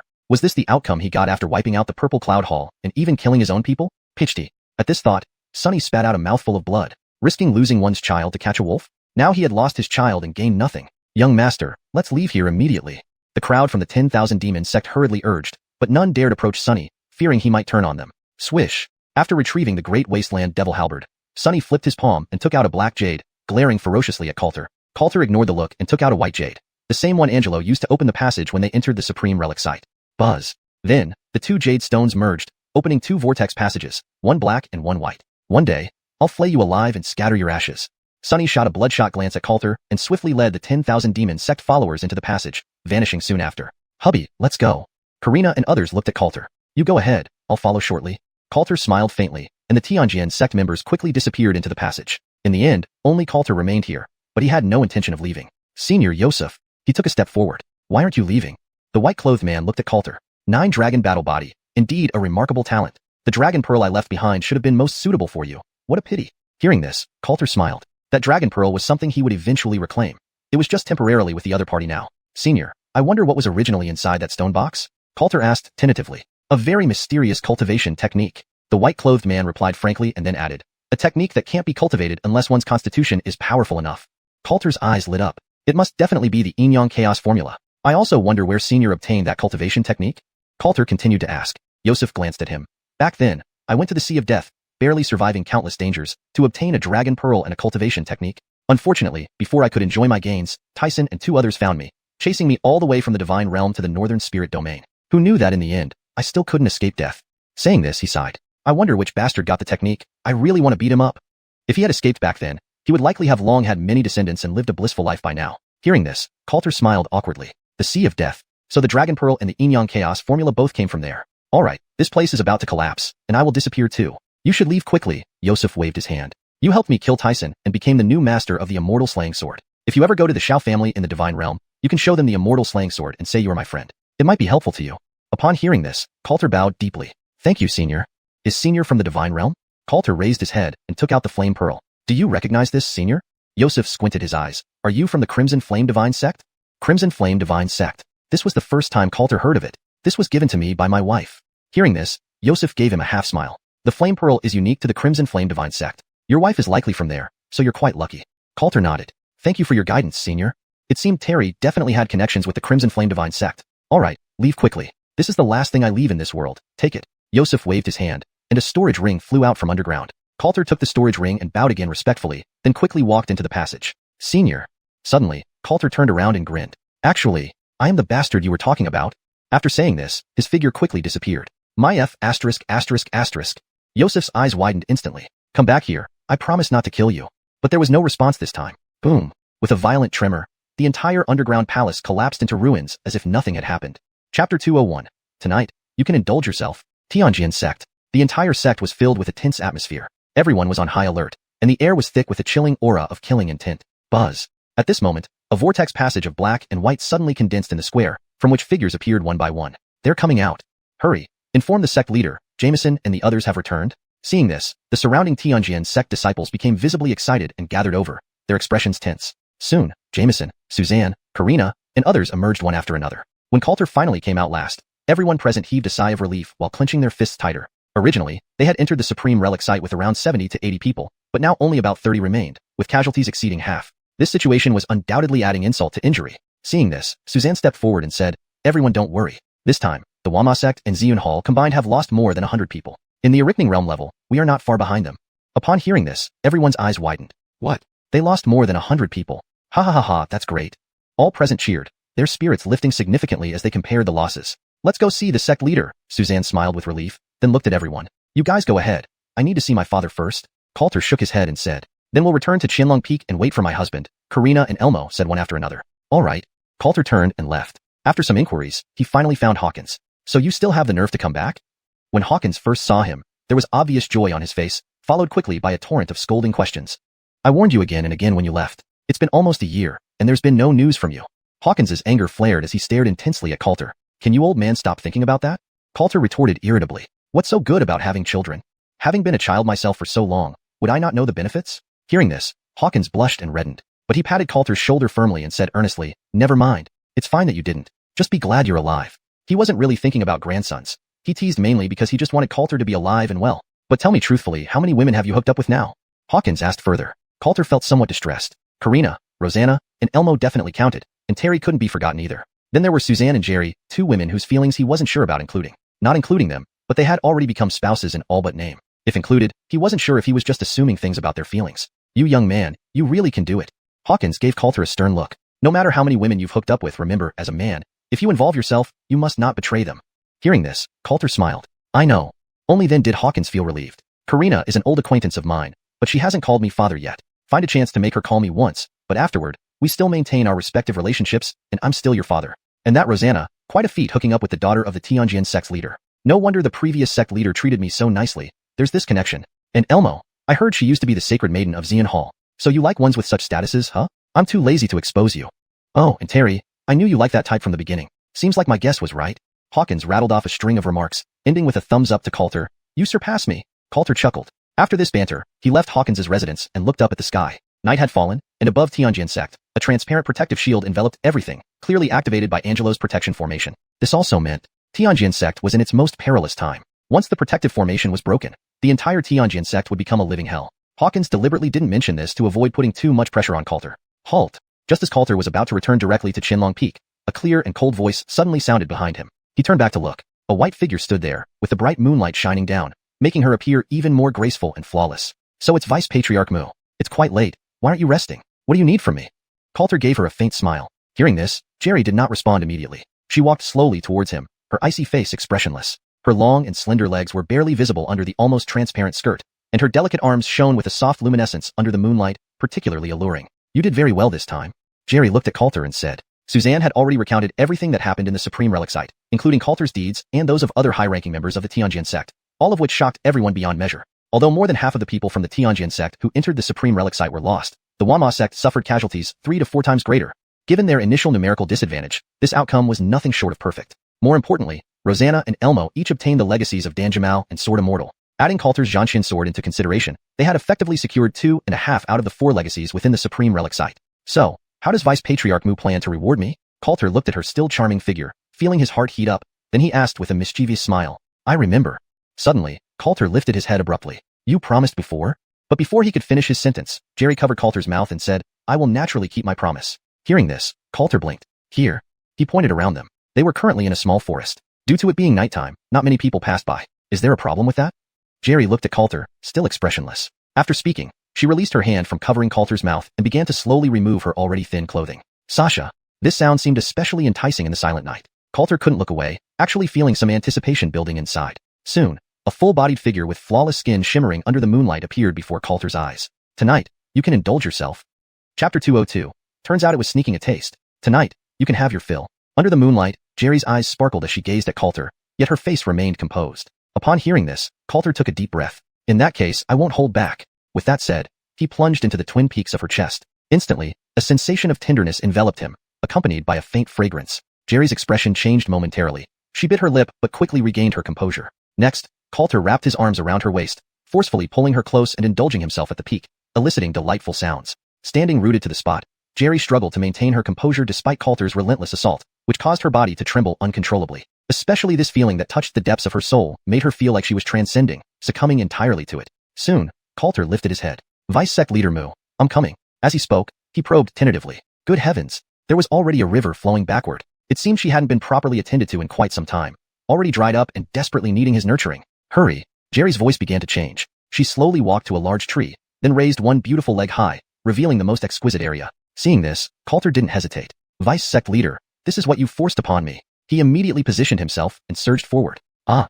Jerry let out a gasp. The intense sensation of reaching deep within. At the same time, it brought her a comforting feeling like a long drought finally met with rain, making her unable to stifle her cries. But she held back. She must maintain her aloof image. A gentle breeze blew, and the moonlight dimmed. 2 figures toiled tirelessly in the small grove, standing, lying down, or assuming strange positions. After 2 hours, Jerry was drenched in sweat, but Coulter showed no sign of stopping. Why aren't you done yet? She turned, her gaze hazy. If they continued, she might really be ruined. Weren't you the one who said to enjoy ourselves? Coulter replied, supporting her waist. Then he resumed his tireless efforts. This time, Jerry had no choice but to let Coulter do as he pleased, while inwardly marveling at the boy's formidable stamina, undoubtedly honed from her disciple and Suzanne. After a long while, another half hour. No, you can't. Sensing something, Jerry hastily shouted, but she was too late. Coulter had already released everything without reservation, pouring it all into Jerry. You actually went all the way in? Jerry looked at Coulter with a mix of reproach and affection. Vice Sect Leader, you said we could indulge, Coulter chuckled. Don't you dare be sarcastic with me? Jerry dressed herself hurriedly, giving Coulter a stern look. Then she waved a hand and said, I've kept my promise. You can go now. But Coulter had no intention of leaving. Why aren't you leaving? I want Vice Sect Leader to help me put on a show. Hearing this, Jerry was taken aback. Coulter leaned in and whispered softly into her ear, Vice Sect Leader, tomorrow you first do this, then that, and finally. When Coulter finished, Jerry's face changed drastically. Are you sure? Her expression was unusually serious. Coulter countered, is there a better way? Jerry nodded solemnly. I believe you. Only then did Coulter turn to leave. But halfway out, he glanced back to find Jerry still leaning against the tree. Vice Sect Leader, why aren't you going? Jerry rolled her eyes. Let me catch my breath first. She was genuinely exhausted. Even now, she couldn't walk straight. Coulter chuckled. This couldn't be blamed on him. After all, she was the one who told him to indulge. Soon, Coulter returned to Qianlong Peak. Karina, Rosanna, and Brianna were all in the room, chatting warmly after the events at the Supreme Relic. Brianna seemed to have fully integrated, and the 3 women were enjoying their conversation. What are you discussing? Coulter pushed the door open. Lord, you're back. All 3 stood up at once. They exchanged glances and couldn't help but laugh. Who goes first? Karina looked at the two of them with a smile that wasn't quite a smile. I don't want to. Kathleen and Brianna shook their heads at the same time. They had been tortured miserably by Coulter last time, even when the three of them acted together. Now they were truly afraid. What if we all go together? Brianna seemed rather eager to try. You silly girl, always thinking for him. Kathleen shot Brianna a disapproving glance. Aren't you thinking about me? Coulter sat right between the three women and asked with a smile. Dream on. Kathleen glared at him. The room's atmosphere became awkward afterward. Kathleen and Brianna both knew what was going to happen next, so they lowered their heads shyly with flushed faces. How about Sister Queenie goes first? Brianna suggested weakly. I'm fine with it. Karina smiled gracefully as she always behaved in a poised manner. No need to argue. Coulter said. You just received the inheritance from the Elixir King and Sword Immortal. The priority now is to fully absorb it and prepare for the coming battle. Otherwise, it will be tough when the time comes. Hearing this, Kathleen and Brianna looked up simultaneously. Well then, okay. They felt oddly disappointed inside. However, thinking about the current perilous situation of Heavenly Sword Sect, the two girls nodded and left Coulter's room to return to Kathleen's. They did indeed need time to digest what they had inherited. Otherwise, it would be like rootless flotsam without any real use. Especially after experiencing the Supreme Relic, they increasingly felt the gap between themselves and Coulter. To catch up with him, they had to work harder. Have you changed your character today? Karina only turned to Coulter with a smile after Kathleen and Brianna had gone. What do you mean? Coulter denied with righteousness. Upon hearing this, Karina suddenly leaned forward and sniffed around Coulter, then wore an enlightened expression. So, you've been eating elsewhere outside. Coulter was surprised. You can tell by smell? Karina playfully blinked her eyes. I can not only tell by smell, but also who it is. Coulter's heart skipped a beat. Well, who is it? He still asked hopefully. Karina rested her head on Coulter's shoulder, drawing circles on his chest with her fingers while smiling. Of course it's my master. She guessed right. Coulter's eyes widened instantly. Don't forget it's my master. How could I not recognize her scent? Karina continued softly. And during our time at the Northern Garrison, my master suddenly broke through 2 levels one after another. Apart from you, I can't think of any other reason. Karina's voice was very gentle, as soft as a breeze brushing across one's face, making it feel very comfortable, but Coulter didn't say anything anymore. He felt strange. After all, Jerry was Karina's master. Now the relationship among them was getting a bit messy, but the situation back then was urgent, and I can understand. Karina looked at Coulter and laughed. If my husband really likes master, I can only reluctantly act as a matchmaker for you. Coulter was speechless upon hearing this. If Patriarch finds out, won't he tear me apart? First, he had taken Patriarch's daughter. Then there was the matter of Blakely, which everyone already knew. If Angelo found out that he hadn't spared even the deputy sect leader, he couldn't imagine what kind of expression he would have. Moreover, judging by Jerry's attitude earlier, it seemed she didn't plan on exposing their affair. Therefore, he didn't rush. So you know. Karina looked at Coulter with an alluring gaze. Then she slowly lowered her head. But even if my husband is in a state of exhaustion, I have ways to make you rise again. Chapter 203. Who feels better? The next day, the sun was bright and clear. Karina snuggled in Coulter's arms like a kitten. The bed was in a mess, and large areas of snow-white skin were exposed on Karina's body, revealing an enticing cleavage. Last night, the two of them had been extremely passionate and engaged in a long battle. This time, without Kathleen and Brianna to share the load, Karina almost fell apart from exhaustion. Fortunately, Coulter had already expended his energy earlier.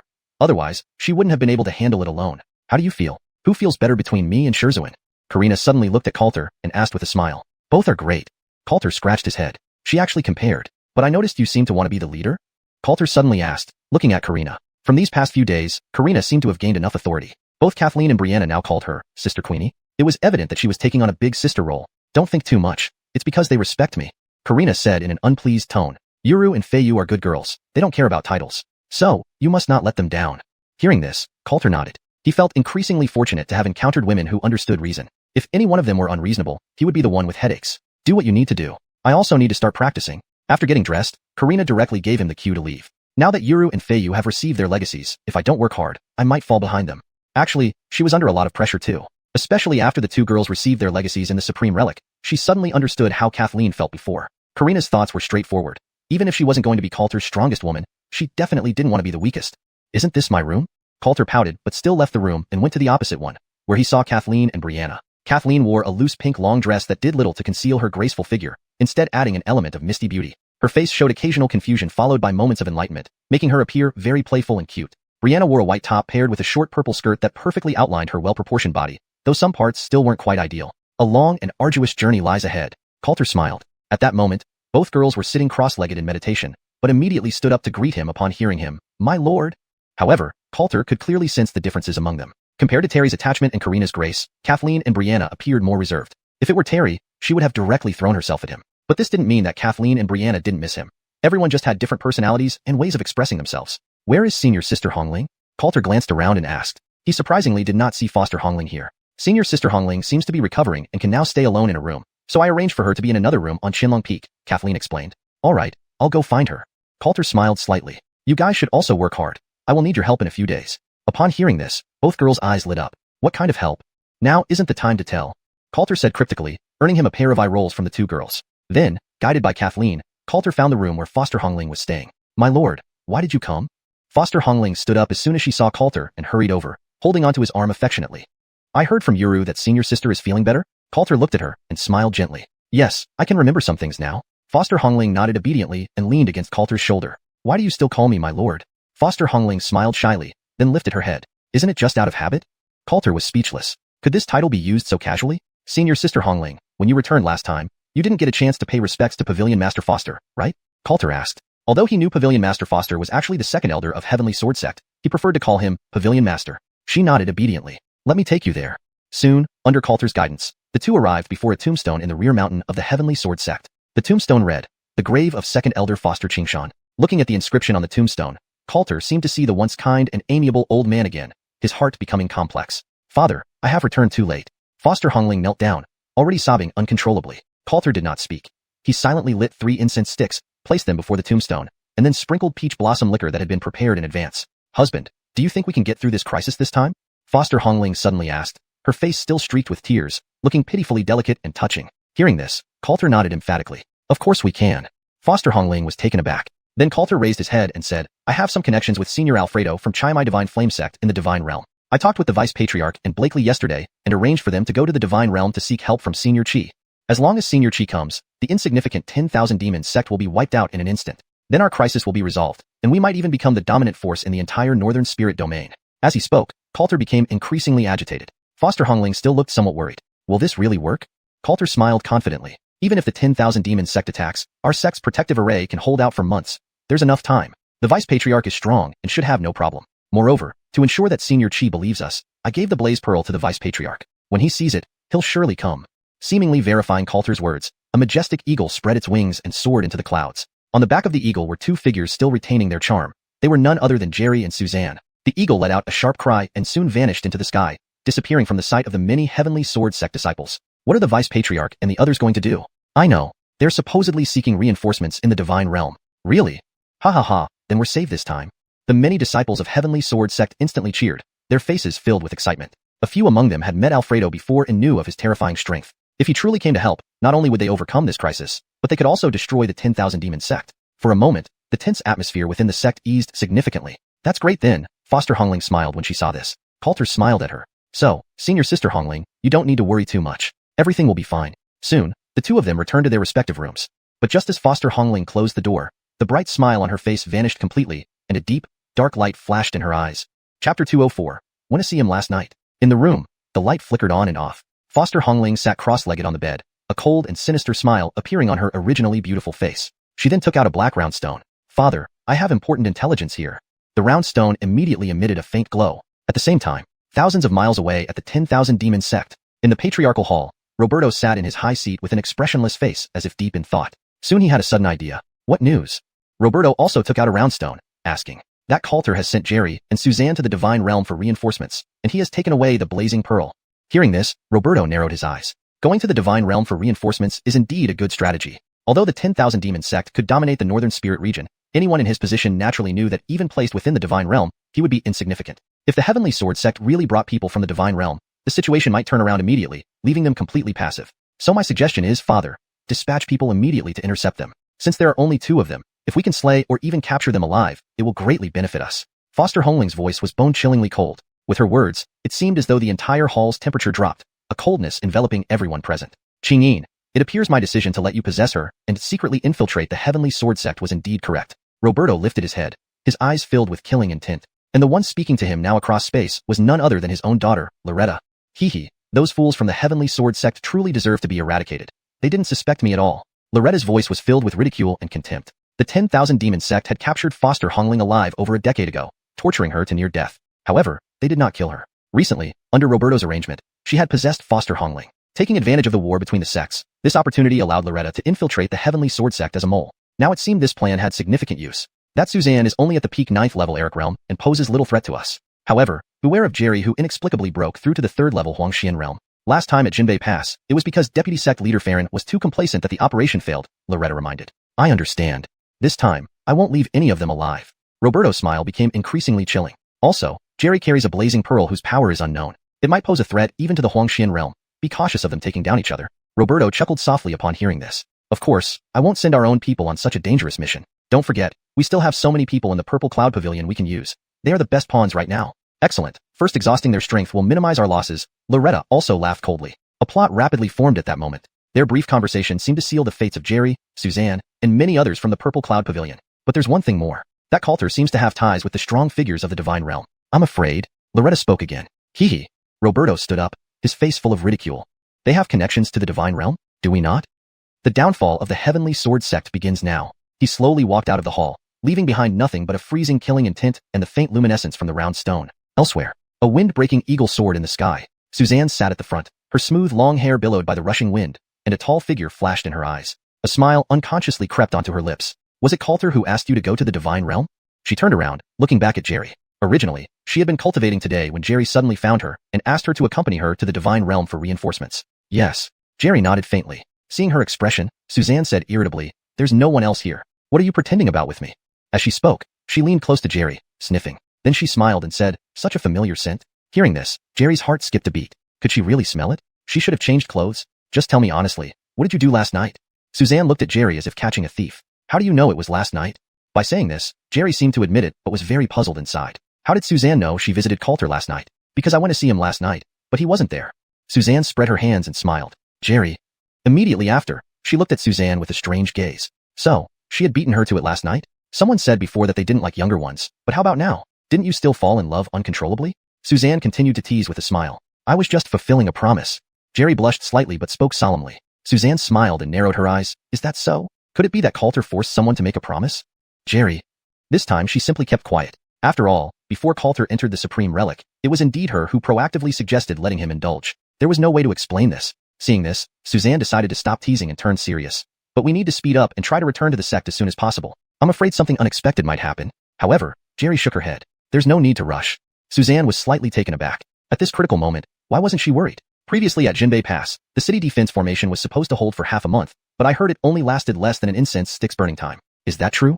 Jerry asked. Yes. Suzanne nodded, speaking coldly. At the time, due to the urgency of the situation, I didn't think much about it. But now, thinking carefully, something must have been wrong. There is a spy from the 10,000 Demon sect in our sect. Jerry's voice was calm, but filled with killing intent. During the life or death moment for the sect, having a spy was something nobody could tolerate. But it's not easy to investigate now.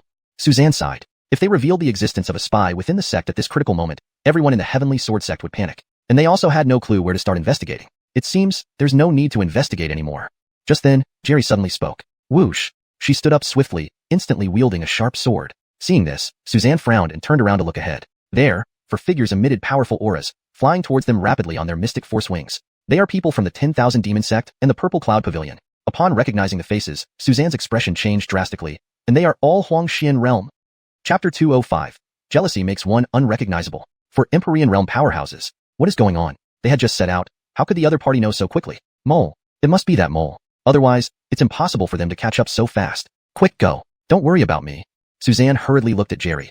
In this fleeting moment, she was already prepared to face death. The four Empyrean realms were coming with overwhelming force. While she was merely at the King Shenjing, King Profound Realm, there was no way she could escape. But as the vice-patriarch of the sect, Jerry must not die. It's too late. Jerry calmly spoke, showing no sign of panic. Shwa shwa. In an instant after her voice faded, the four figures swiftly surrounded them completely, thoroughly blocking all directions. Jerry, Suzanne, it has been a long time, said a tall woman dressed in a green robe, looking at the two and speaking indifferently. Jerry didn't respond. Lorraine, are you willing to be dogs of the 10,000 Demon sect? Suzanne glared at them, shouting angrily. This woman was precisely the Grand Elder of the Purple Cloud Pavilion, Lorraine. She was also currently the strongest of the Purple Cloud Pavilion, with the aura of profound energy emitted from her body reaching the fourth layer of the Empyrean realm. Have we not all fallen to where we are today because of your Coulter? It wasn't Lorraine who spoke, but a robust man who answered. Necessity makes people bow their heads. They were all senior elders of the Purple Cloud Pavilion, but since Zoltan's death, they didn't know what direction to take, so they had been temporarily residing in the 10,000 Demon sect, and Roberto had just approached them, saying that if they could capture Jerry and Suzanne, he would officially appoint them as actual authority elders of the 10,000 Demon sect. Without any second thought, they came.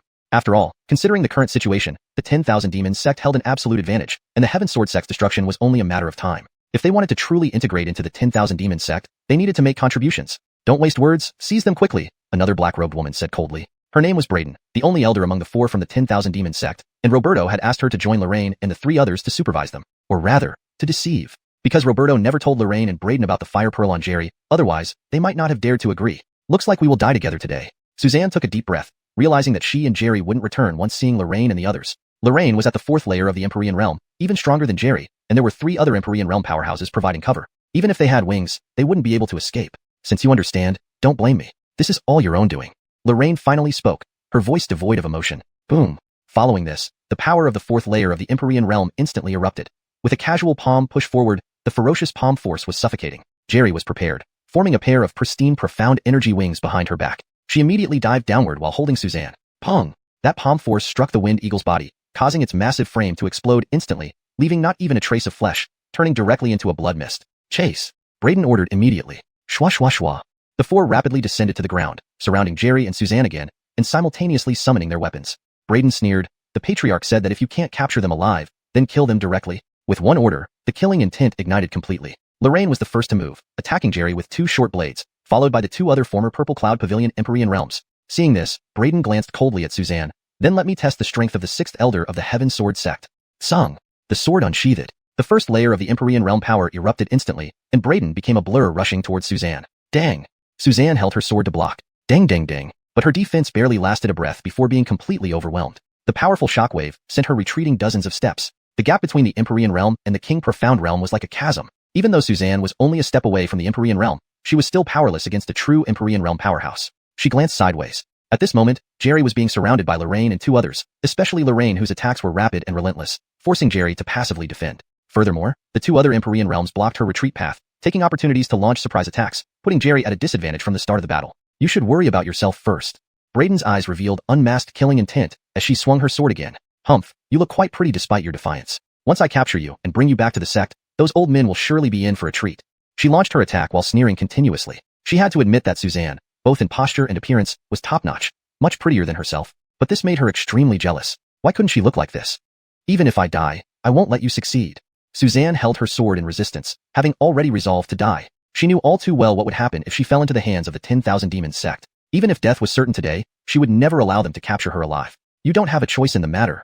Bridal gave a cold laugh, and suddenly her profound energy surged wildly. Dark Demon Cross Slash. She swiftly swung her sword twice, releasing 2 black beams of sword chi that instantly formed a cross, slashing towards Suzanne. Frenzy Devilish 1 Slash. Suzanne unleashed all her profound energy. Her long hair danced wildly as her eyes turned bloodshot, then she slashed with her sword. Bang! The black cross-shaped sword chi collided fiercely with the red sword slash. In the next second, the red sword chi was rapidly dispelled, continuing unabated towards Suzanne. Boom!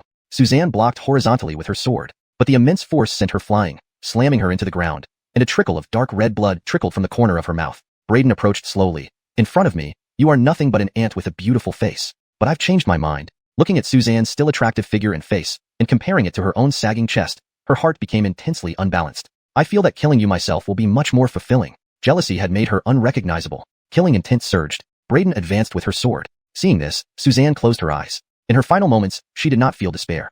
Instead, Coulter's image floated in her mind, and she slightly smiled. In the next life, I'll be your woman.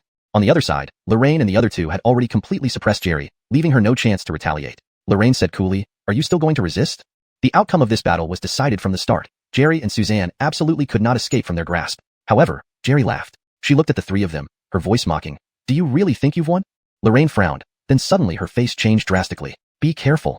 She hurriedly turned to warn the others. Swish! Blood spurted out. At this moment, Suzanne's eyes were tightly shut, waiting for death. Then, she instinctively touched her face, feeling warm blood on her hand. Was this her own blood? But why did she not feel any pain? Suzanne raised her head and saw an extremely familiar figure blocking her, impaling Bridal through the chest with a sword. Time seemed to freeze in this moment. You! Her pupils constricted sharply. Coulter turned around and grinned at her. 6th Elder, thinking about dying behind my back without telling me? I won't agree to that. Chapter 206. Is the Imperial Profound Realm that strong? A sudden change. Everyone present was stunned. Coulter stood in front of Miriam, his immortal slaying sword piercing through Bridal's chest, with gushing blood spurting out. You! Bridal opened his mouth to speak, but in the next second, Coulter forcefully pulled out the immortal slaying sword and beheaded him in one stroke. So ugly, you shouldn't even try to speak. I have a kind heart. I'll send you down for recreation. Coulter sheathed the immortal slaying sword and smiled faintly. His words could not only kill a person but also crush their spirit. Then Coulter looked at the stunned Miriam and smiled. How about it? Surprised? Unexpected? Miriam nodded instinctively. She was indeed extremely surprised and unexpected. Wasn't it Coulter who had sent them to the divine domain for reinforcements? Why did he suddenly appear here? Let's settle this first. Coulter smiled slightly, and then looked at the three people surrounding Jerry. It's that kid. Lorraine and her two companions recognized Coulter. Although they were also astonished by Coulter's appearance here, they knew it was this kid who caused them to live under others' roofs. Whoosh! A fleeting shadow zipped past. Coulter instantly vanished from where he stood. Swoosh! The immortal slaying sword gleamed fiercely. How daring of the boy. Owen, you go deal with him. Seeing the situation, Lorraine immediately ordered. No problem. The robust man nodded promptly, then turned around, holding a mace, charging towards Coulter with an enraged expression. Because of you, this little brat, we fell into such dire straits. Today, I will tear you limb from limb. His speed was incredibly fast, almost instantly reaching Coulter, and swung the massive mace down at him. Die! Profound energy surged wildly. The mace roared as it came, splitting the air violently. Clang! Coulter raised his sword to block. Unexpectedly, even against the full-strength attack of an Imperial Profound Realm powerhouse, Coulter's body remained completely still. How is that possible? The robust man widened his eyes. He clearly sensed Coulter's profound energy aura was only at the 4th level Monarch Profound, while he himself was at the 1st level Imperial Profound, nearly a whole major realm apart. How could Coulter block his attack? Clang! Coulter swept his sword horizontally. The robust man was actually forced back several steps. So strong? He was utterly dumbfounded. Initially, he thought Braden was killed only because of carelessness being attacked by surprise. But now, Coulter had actually repelled him head-on. This kid is really fierce. What should I do if I'm starting to like him more and more? Miriam's face lit up in delight. She also hadn't expected Coulter to have grown so terrifyingly powerful. Koritai, you go help too. Seeing the situation, Lorraine made a decisive order. Her cultivation level was 1 grade higher than Jerry's, so she could handle the fight alone. They must finish off Coulter first. Sure. The other man who was attacking Jerry nodded solemnly and swiftly rushed toward Coulter. Little brat, no matter how talented you are, we are Imperial Profound Realms, not someone you can contend with. Saying this, he slashed horizontally with a great knife. Heavenly Pagoda Slash. Coulter met him with a sword strike. Crash. The great knife in the opponent's hand snapped in two. What? The man's complexion drastically changed. This was a supreme-grade Earth-level spiritual weapon. Zing. The immortal slaying sword tore through like bamboo splits, followed by a flying severed head. An Imperial Profound Realm powerhouse who was just moments ago exuding dominance was now dead, and what's more, he was slain by Coulter in one strike. The splattering blood and the headless corpse falling to the ground caused all present to suffer a huge visual impact and inner shock. Is the Imperial Profound Realm that strong? Coulter looked across and spoke calmly. After practicing with Jerry and Karina last night, his cultivation broke through to the 4th level Monarch Profound. Moreover, the weapon in his hand was a supreme-grade heavenly-level spiritual weapon, making the Imperial Profound Realm merely average in his presence. Flee. In an instant, the robust man named Owen didn't hesitate, directly condensing a profounding energy wing and turned to flee. He was at the same level as Koritai, the 1st level Imperial Profound. Since Koritai was just decapitated with one strike, his survival up till now must have been saved by good fortune. If I let you escape, wouldn't that make me lose face? Coulter didn't chase him but waved his palm. Flower. Snowfall. Instantly, sword intent surged intensely. Then above Coulter's head, a transparent sword materialized. Whoosh! The transparent sword sliced through the void, chasing after the robust man. No, don't. Sensing the sharpness behind him, the man's face instantly turned deathly pale, his voice hoarse with fear. Boom! An explosion. The entire man exploded into a mist of blood on the spot. This scene completely shocked everyone present. Is the Imperial Profound Realm really that extraordinary? Coulter spoke again, leaving people speechless. Even Jerry and Lorraine stopped fighting at this moment, their faces full of horror. In just a few breaths, 2 top-notch 1st-level Imperial Profound powerhouses were brutally killed by Coulter's sword. And it was such a one-sided massacre where they had no resistance at all. This simply overturned their worldview. Since when could a 4th-level Monarch Profound kill an Imperial Profound so easily? It was truly unheard of. If you want to show off, that's fine, but next time, can you not shout flower? Snowfall? It gives me goosebumps. The voice of the Marlowe sounded in Coulter's mind irritably. Wasn't I paying tribute to you, senior? Hearing this, Coulter chuckled, then he looked at Lorraine. Now there's only you left. Aren't you going to surrender? Upon hearing this, Lorraine sneered. Surrender? You underestimate me too much. With that, she suddenly burst with a shockingly powerful profound energy aura, sending Jerry flying backward with one strike. Even if it's just me, you won't escape death today. She coldly eyed Jerry and Coulter, her face filled with confidence. With her 4th level Imperial Profound cultivation, she was confident enough to defeat them all even if Jerry and the others attacked together. After killing you, Roberto will still honor me as a guest. As she spoke, the 2 short daggers in her hands immediately emitted dazzling light. Flowing shadow double knife slash. The ultimate killing move erupted instantly, overwhelming profound energy pressed down, making it hard to breathe. In a flash, Lorraine vanished to attack Jerry and the others. Whoosh! But in the next second, a mighty sword aura suddenly struck. Boom! In an instant, Lorraine's all-out attack was crushed. Even she herself was hit back dozens of yards, blood trickling from the corner of her mouth. Who is it? She hurriedly stood up and shouted. Don't you recognize me? Then, a broad figure slowly approached, its appearance gradually becoming visible to the others. Seeing this person, Lorraine's face instantly changed. Angelo. Chapter 207 just getting started. The person who arrived was none other than the sect leader of the Celestial Sword Sect, Angelo. He walked over with a blank expression and looked at Lorraine. Where's your confidence now? Try acting arrogant for me one more time. Upon hearing this, Lorraine's expression became very dramatic. She glanced at Coulter and then back at Angelo. Is this your conspiracy? Only now did she realize. Earlier, Roberto had told her that Jerry and Suzanne had gone to the Divine Realm to seek reinforcements, asking them to intercept and kill these people. But now it seemed that this information was deliberately leaked by the Celestial Sword Sect to the 10,000 Demon Sect, a clear conspiracy. Now you realize it. It's already too late. Angelo's voice remained calm, and he gave Coulter a thumbs up. You get all the credit for this one. To be precise, this plan was orchestrated by Coulter. After cultivating with Jerry last night, Coulter had explained his plan to her and asked her to coordinate with Angelo, leading to today's events. Suzanne finally came to her senses as well, looking at Coulter with a resentful tone. Brat, you even kept it from me? Yet, she also breathed a sigh of relief. Not only were they unharmed, but they had turned the tables and killed 3 opposing Imperial Profound Realm experts, including capturing Lorraine. It was a resounding victory. Fine. I admit defeat this time. Lorraine took a deep breath and spoke in a low voice. Then she looked at Angelo. Let me off this time, and I can help you fight against the 10,000 Demon Sect. She put away her weapon. Angelo's cultivation was stronger than hers, and he was a renowned sword king. There was no way she could escape. However, based on the current conflict between the Celestial Sword Sect and the 10,000 Demon Sect, she believed Angelo would agree to her request. After all, even among the entire Northern Spirit domain, her cultivation ranked in the top 10.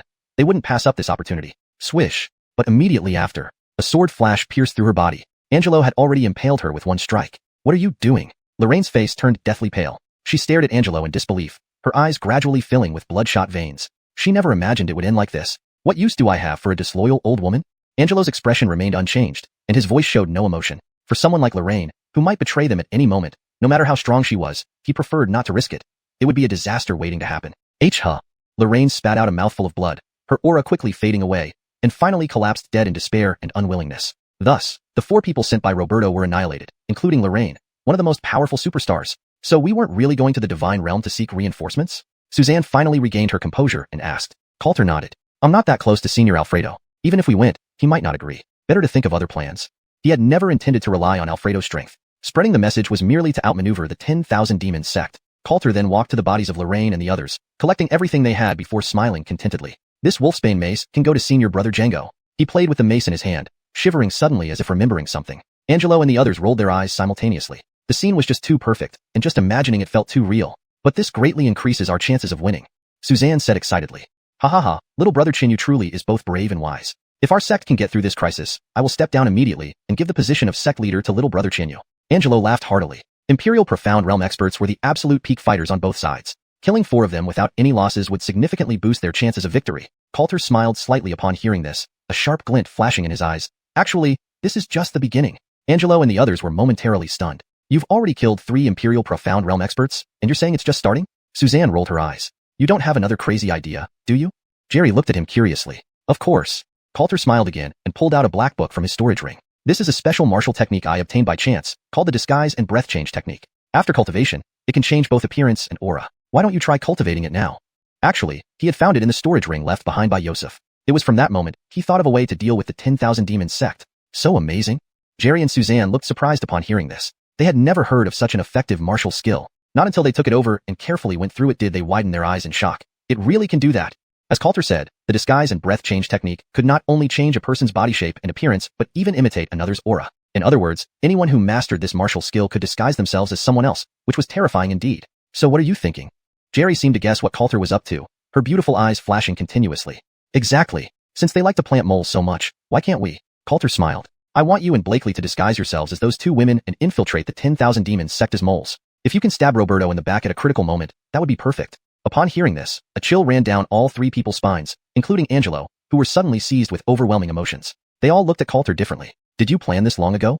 Suzanne stared dumbfoundedly at Coulter. They originally thought that Coulter did all this just to kill a few high-ranking members of the 10,000 Demon Sect and increase their chances of winning in the upcoming battle. But now they realized Coulter aimed far beyond that. They started playing this game first. Coulter shrugged innocently. For a moment, Jerry and the others fell silent. They couldn't imagine how such a young man could be so deeply scheming, until finally, Angelo shuddered and patted Coulter on the shoulder, saying earnestly, I'm glad you're a disciple of my Celestial Sword Sect. Jerry and Suzanne nodded in deep agreement. If Coulter became their enemy, they would feel goosebumps just thinking about it. This plan is indeed feasible. Angelo immediately got excited. Now Lorraine and Braden are dead. Ice Crystal and Condensation Frost can return to the 10,000 Demon Sect disguised as them, claiming they have been killed, then hide among them, waiting for the right moment to deliver a fatal blow. The more he talked, the more agitated he became. When the time comes, this move would definitely determine the outcome. We understand. Jerry and Suzanne nodded simultaneously. Immediately, the two began practicing. Since the disguise and breath change technique was only a low-grade Earth-class martial skill, it wasn't too difficult. In less than a day, they fully comprehended it. Then Jerry and Suzanne transformed completely. In the next second, they had changed dramatically, looking exactly like Lorraine and Braden, even having identical auras. Wonderful, truly wonderful, ha ha ha. Angelo burst into hearty laughter upon seeing this. Jerry and Suzanne exchanged glances and saw new hope in each other's eyes. Then Suzanne flirted seductively with Coulter. Brat, I'll reward you when I come back. Even my life will be yours. Angelo's smile froze. Cough cough, Blakely, please be dignified. Chapter 208. My son has the likeness of a deity. In the demon sect's main hall, Roberto had his eyes tightly shut, and his fingers were incessantly tapping on the table. The regular crisp sounds echoed within the hall. Master, Lorraine has returned. A loud shout suddenly sounded, and Roberto abruptly opened his eyes. They actually came back alive? Let them in. Soon, Jerry and Corey Ningsher, disguised as Lorraine and Braden, stepped into the hall. How did it go? Roberto looked at the two with piercing eyes and asked, how could they still have a chance when I acted personally? Jerry, disguised as Lorraine, smiled faintly. Roberto immediately showed a look of great joy. What about the other two? Jerry is not weak in cultivation. Owen and Corey Tai both died when she went all out. Jerry's voice remained calm. They had already planned what to say on their way here. Roberto nodded upon hearing this. After all, Jerry was at the 3rd level of the Imperial Mystic Realm, and also had a Blaze Pearl. He had originally intended for both parties to perish together. Now that Lorraine and Braden could return alive, it exceeded his expectations. As for the other two, since they were not part of their side, their deaths didn't matter. Did you bring back their bodies? Roberto looked at the two again and asked. The battle was too intense. We couldn't retrieve their whole bodies. Jerry said expressionlessly, her demeanor showing no hint of a flaw. Roberto narrowed his eyes slightly, then glanced casually at Braden. Upon seeing her gently nodding, he laughed in relief. Very good. You did a splendid job this time. He stood up from his seat directly, laughing coldly. Now, let's see how they can get reinforcements from the Divine region. Then Roberto turned to Jerry. So where are their storage rings? What he wanted was naturally the Blaze Pearl, but he could not say it outright. Otherwise, his previous schemes would be discovered by the other party. Jerry lifted her head and said indifferently, of course, it's with me. However, I hope Master Lu understands, it is my spoils of war. Upon hearing this, Roberto's eyes narrowed slightly. A tense atmosphere instantly spread, but soon Roberto laughed heartily. I naturally know. Since Elder Luo has said so, I certainly won't snatch others' belongings. Jerry remained silent. At this moment, it was best to remain silent, especially since their cultivation levels didn't match those of Lorraine and Braden. Once they exposed their true cultivation, it would truly be dangerous. And the reason she did this was not only because she didn't want to hand over her storage ring, but also because she understood Lorraine's character. She wouldn't appear too weak in front of Roberto. One must play the role thoroughly. Creak. At this moment, the hall doors opened again. All three looked back simultaneously, and it turned out that the newcomer was Sunny. Roberto's eyes lit up. You've broken through to the Imperial Mystic Realm? At this moment, Sunny was full of surging mystic energy, demonic aura overflowing, and his presence had reached the 1st level of the Imperial Mystic Realm. That cultivator's inheritance has been completely absorbed by me. Combined with the vast wilderness demon halberd, even against someone at the 3rd level of the Imperial Mystic Realm, I will have the strength to fight. Sunny smiled arrogantly, pleased with himself. Absorbing the 6 powers of the 7 disaster battle body and wielding the supreme grade spiritual artifact vast wilderness demon halberd, his current combat power had reached an unprecedented level, making him extraordinarily arrogant. The only thing unsatisfactory was that the power contained in that dragon pearl was too formidable for him to absorb yet. Ha ha ha, well done. My son indeed has the likeness of a deity. In the future, I can entrust the demon sect to you with peace of mind. Roberto burst into laughter. Hearing this, Sunny smiled faintly.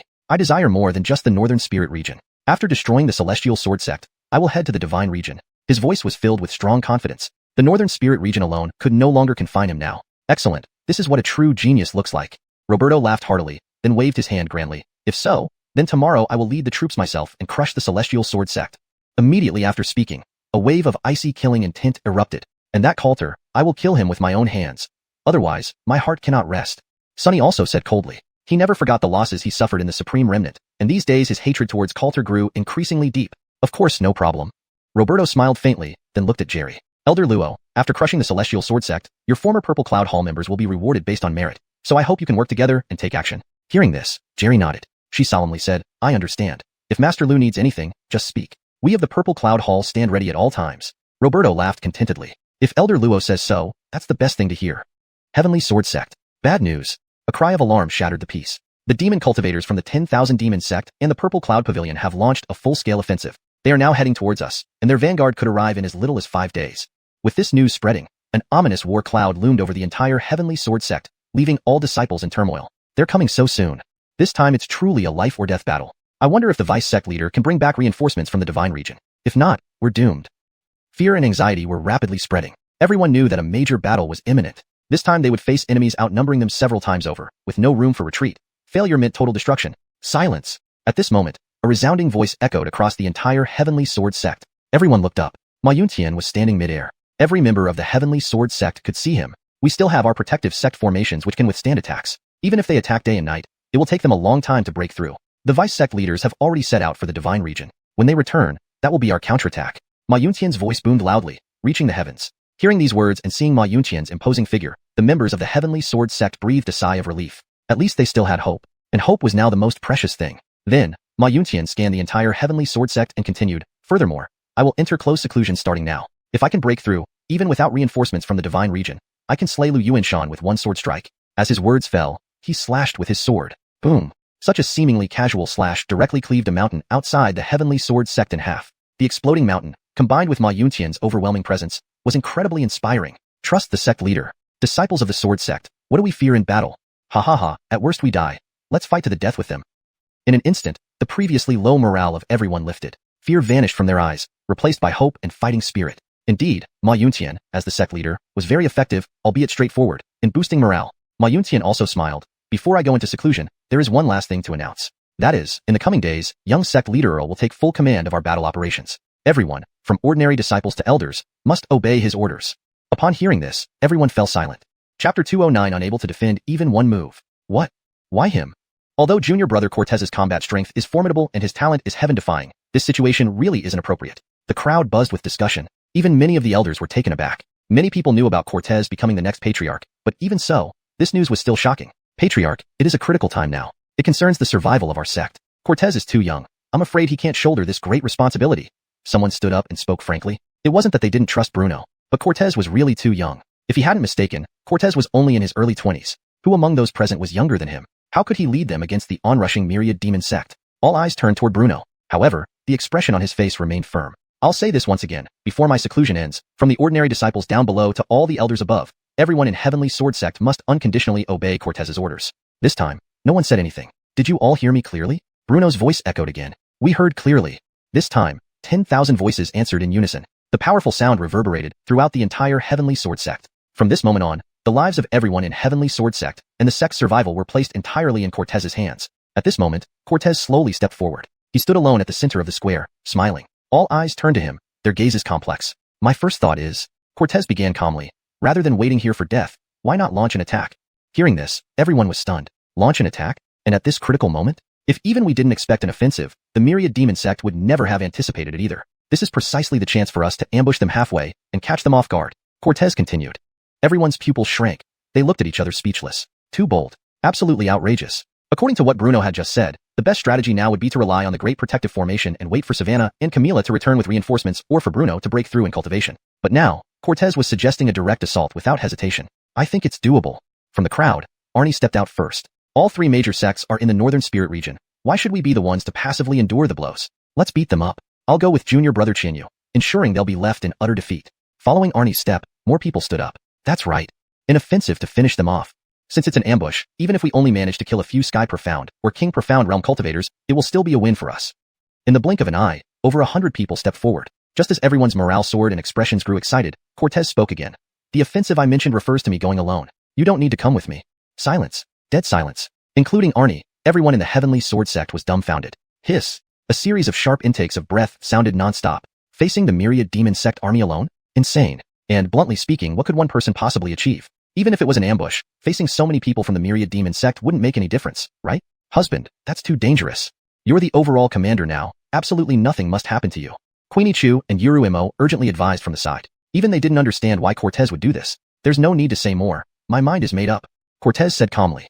This. Everyone felt their scalps tingling. If something happened to Cortez after he left, wouldn't everything Bruno said become a joke? They looked up to see Bruno had disappeared at some point, leaving no one who could stop Cortez. How is your combat power now? I'm worried. Queenie Chu and Yuru Imo asked, worry evident on their faces. Cortez gently patted the two women on the head, smiling and said, although I am only at the 4th level King Profound realm, even when facing a 9th level King Profound, I can still fight them. With some luck, I might even be able to kill one. Confidence radiated from his face. What if you encounter an Empyrean Profound?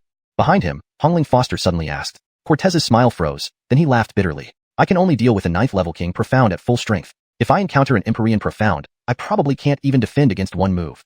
Hearing this, the crowd was not surprised. It was already astonishing that someone at the 4th level King Profound could fight a 9th level King Profound. If Cortez claimed he could handle an Empyrean Profound, that would be truly abnormal. But rest assured everyone, I have Earth Phase techniques. Even if I can't win, Escaping should be no problem. Cortez smiled slightly and then turned to leave Heavenly Sword Sect, leaving behind a group of stunned people. The night was hazy. Foster Hongling closed the door to her room. Her eyes were filled with mockery as she took out a round stone. Father. A quick response came from within. Qingyin, do you have any more news? Heavenly Sword Sect has learned of our impending attack. Angelo just announced he will enter a Death Seal cultivation breakthrough and handed over all matters to that young punk. Coulter, Loretta said coldly. Silence on the other side for a long moment. Haha, it seems Angelo is really getting senile, letting a brat take charge. Roberto's tone dripped with ridicule. Let's not talk about whether he can break through. Even if he does, I won't give him that time. Loretta also had a cold smile on her face. When father arrives, I'll find a way to open the Great Protective Formation. Then it will be the day of Heavenly Sword Sect's destruction. As she spoke, she seemed to think of something and asked, Father, did you intercept Savannah and Camila?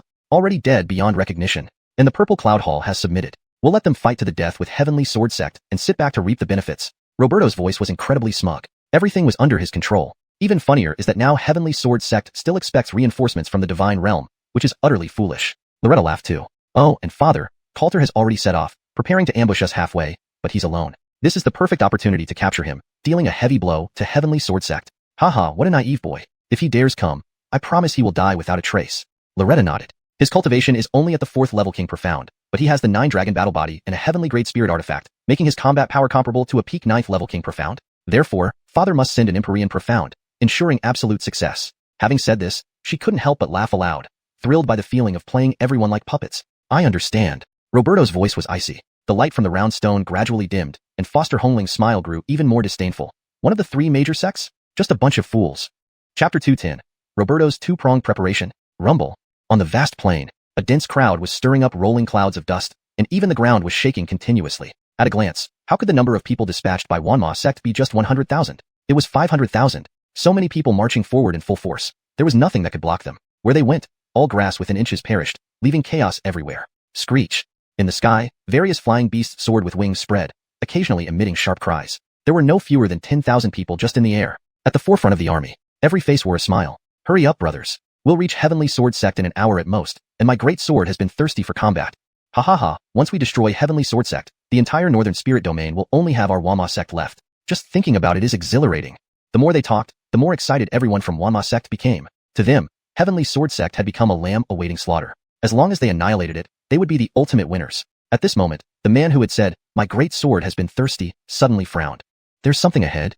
Everyone fixed their gaze ahead. Originally, there had been an endless expanse of plain before them, but now an isolated figure inexplicably appeared, sitting cross-legged on the ground, wearing a bamboo hat, obscuring their face. The Wanma sect army advances. All irrelevant people must clear out, the man shouted at the figure, but the person seemed not to hear, remaining seated motionlessly, seeking death. The man's eyes turned cold. Whoosh! The aura of Xiuxian realm burst forth, and a steel saber appeared in his hand as he charged straight toward the figure. The saber was fearsome, the intent to kill palpable. At this moment, the figure suddenly lifted its head, and the bamboo hat atop it fell off. "You've finally come." The man felt a jolt in his heart, but when he saw Coulter's face, his pupils constricted sharply, a chill shooting into his brain. It's you. He had also been to the Supreme Relic. Coulter's face was unforgettable to him. Whiz! A flash of sharpness disappeared. The man froze in place. Snap! First, his armor shattered into fragments, then he was sliced into 2 halves, blood splattering everywhere. Simultaneously, the dropped hat hit the ground. In just the blink of an eye, a Xiuxian realm individual was slaughtered without resistance. What? Those at the back of the Wanma sect army were instantly alarmed. They numbered hundreds of thousands, yet someone dared to kill in front of them? Whoosh! Whoosh! Suddenly, a fierce wind swept in. Coulter stood in place, his lips curling upward. "I've prepared a surprise for you." The moment these words fell, he waved his hand abruptly. Boom, boom, boom. Tiny pills were rapidly thrown by him, exploding into smoke midair, and the smoke was carried into the ranks of the Wanma sect army by the wind. This scene made many in the Wanma sect turn pale. A familiar figure. Familiar smoke. Exactly the same operation. It's him. It's him. It's him. Some shouted hoarsely. Their psychological shadow reappeared. He's from Heavenly Sword Sect. Everyone, hold your breath quickly. Someone shouted at the top of their lungs. But it was too late. With the whistling wind, the smoke quickly blew into the midst of the Wanma sect army. What is this? It doesn't seem like poison. Why panic? That indeed isn't poison, but it's an aphrodisiac. Soon, the vanguard of the Wanma sect fell into chaos, especially as the effects of the drug started taking hold. Many immediately acted shamefully. What the hell?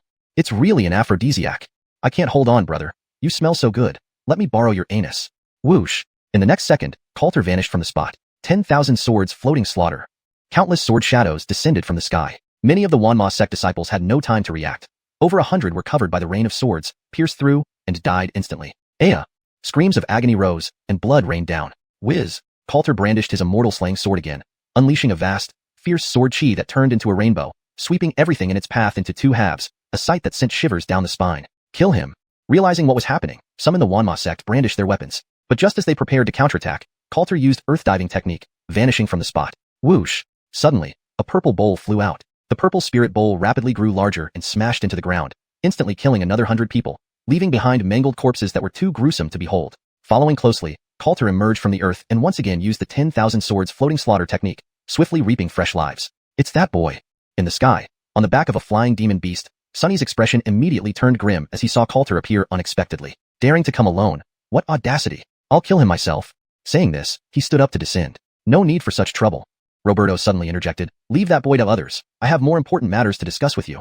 He had long known Coulter would attempt an ambush, but hadn't taken it seriously. After all, Loretta had been very clear. Just mobilizing an Imperial xiuxian realm cultivator could subdue him.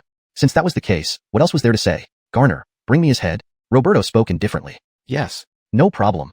Two men, one in black and one in white, immediately rose behind Roberto, each condensing a pair of black and white xiuxian force wings respectively, then instantly dove down towards Coulter. Boy, you've committed a capital offense. Fierce xiuxian force and demonic chi descended like Mount Tai pressing down. Incoming, an Imperial xiuxian realm expert. Coulter's complexion changed drastically. Swish. He hastily retreated. Bang. But he was still too slow and was struck by the aftermath of the attack, forced to retreat dozens of steps looking quite disheveled. Humph, not bad luck. But today, I'll take your life.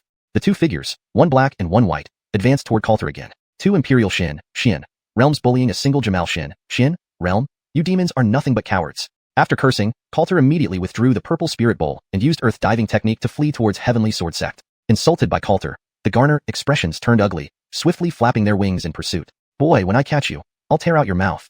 The three figures quickly vanished, leaving behind several hundred bleeding corpses and many Wanma sect disciples struggling with intense heat. Even cries of anguish filled the air. Those were the screams of torn anal areas. With the Garner acting within an hour, that boy's head will be before you, Roberto said coolly. He sent out a first-level Imperial xiuxian realm cultivator and a second-level Imperial xiuxian realm cultivator. Catching a mere Jamal xiuxian realm cultivator should be effortless. Humph. Only regret that I can't shred him with my own hands. Sunny sat down regretfully and asked, Father, what did you want to say? Roberto gave a sinister smile. Qingyin has infiltrated Heavenly Sword Sect and gained their trust. When we reach Heavenly Sword Sect, I'll have her find a way to open the defensive array. At that time, it will be Heavenly Sword Sect's demise. Sunny nodded upon hearing this. Loretta was his half-sister from the same father. No wonder he hadn't seen her recently. She had become a spy. What if she can't open the defensive array? For the current Heavenly Sword Sect, the protective array was the last line of defense, absolutely crucial. Even if Loretta had infiltrated, opening the array wouldn't be easy. I know this already.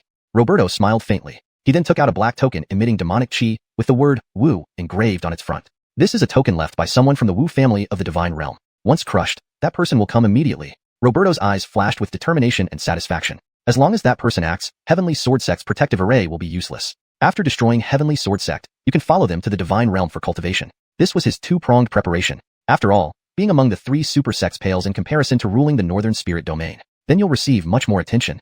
Finished speaking, Roberto's hand suddenly exerted force. Bang! The black token instantly turned to dust. Chapter 211. Did you do this on purpose? Coulter sprinted madly on the ground, a black and a white figure soared in the sky. Kid, do you think your two legs can outrun our wings? The white figure sneered. The biggest difference between the Sovereign Profound Realm and the King Profound Realm was that those in the Sovereign Profound Realm could condense their profound energy into wings, significantly increasing their speed. Do two chicken wings on your back make you faster than me? Coulter looked up, mocking them. Hearing this, both of them were furious. But they were indeed astonished by Coulter's speed. Logically, Coulter should have been caught by now. However, he seemed to have the wind beneath his feet, escaping over 100 miles without being caught. The Heavenly Sword Sect is ahead. We must kill him quickly, the man in the white robe said coldly. They had chased for so long, and were now close to the entrance of the Heavenly Sword Sect. If they didn't subdue him now, there would be no chance left. Attack together. Both men simultaneously summoned their weapons. A saber and a sword were thrown down towards Coulter. Boom. Their weapons instantly exploded on the ground, sending Coulter flying from the violent shockwave. The two took the opportunity to surround him from front and back. Let's see how you run now. The man in black sheathed his sword, smirking. I'll tear your mouth apart before I kill you. The man in white stepped closer, the steel blade in his hand flashing with a deadly light. Just a mere King Profound Realm fighter, surrounded by two Sovereign Profound Realms, couldn't escape even if he had wings. But suddenly, Coulter revealed a faint smile and turned to look at them. You finally caught up. If you hadn't, I would have struggled to keep up my act any longer. At the same time, not far from here, at the entrance of the Heavenly Sword Sect, there's some movement over there. Look, isn't that junior brother Chinyu? The explosion outside the gate was deafening, attracting many disciples of the Heavenly Sword Sect. When they saw Coulter in the battlefield, their expressions changed drastically. That's junior brother Qianyu. Heaven, that profound energy aura is terrifying. Sovereign Profound Realm. Those two are definitely Sovereign Profound Realm experts. Everyone at the Heavenly Sword Sect was in complete panic. Coulter went to sneak attack the 10,000 Demon Sect and was now surrounded by two Sovereign Profound Realm experts. This was truly a dire situation. Husband, Karina, Rosanna, and Brianna rushed over. Seeing Coulter surrounded by two Sovereign Profound Realm experts, they were equally startled. Let us out. I want to help my husband.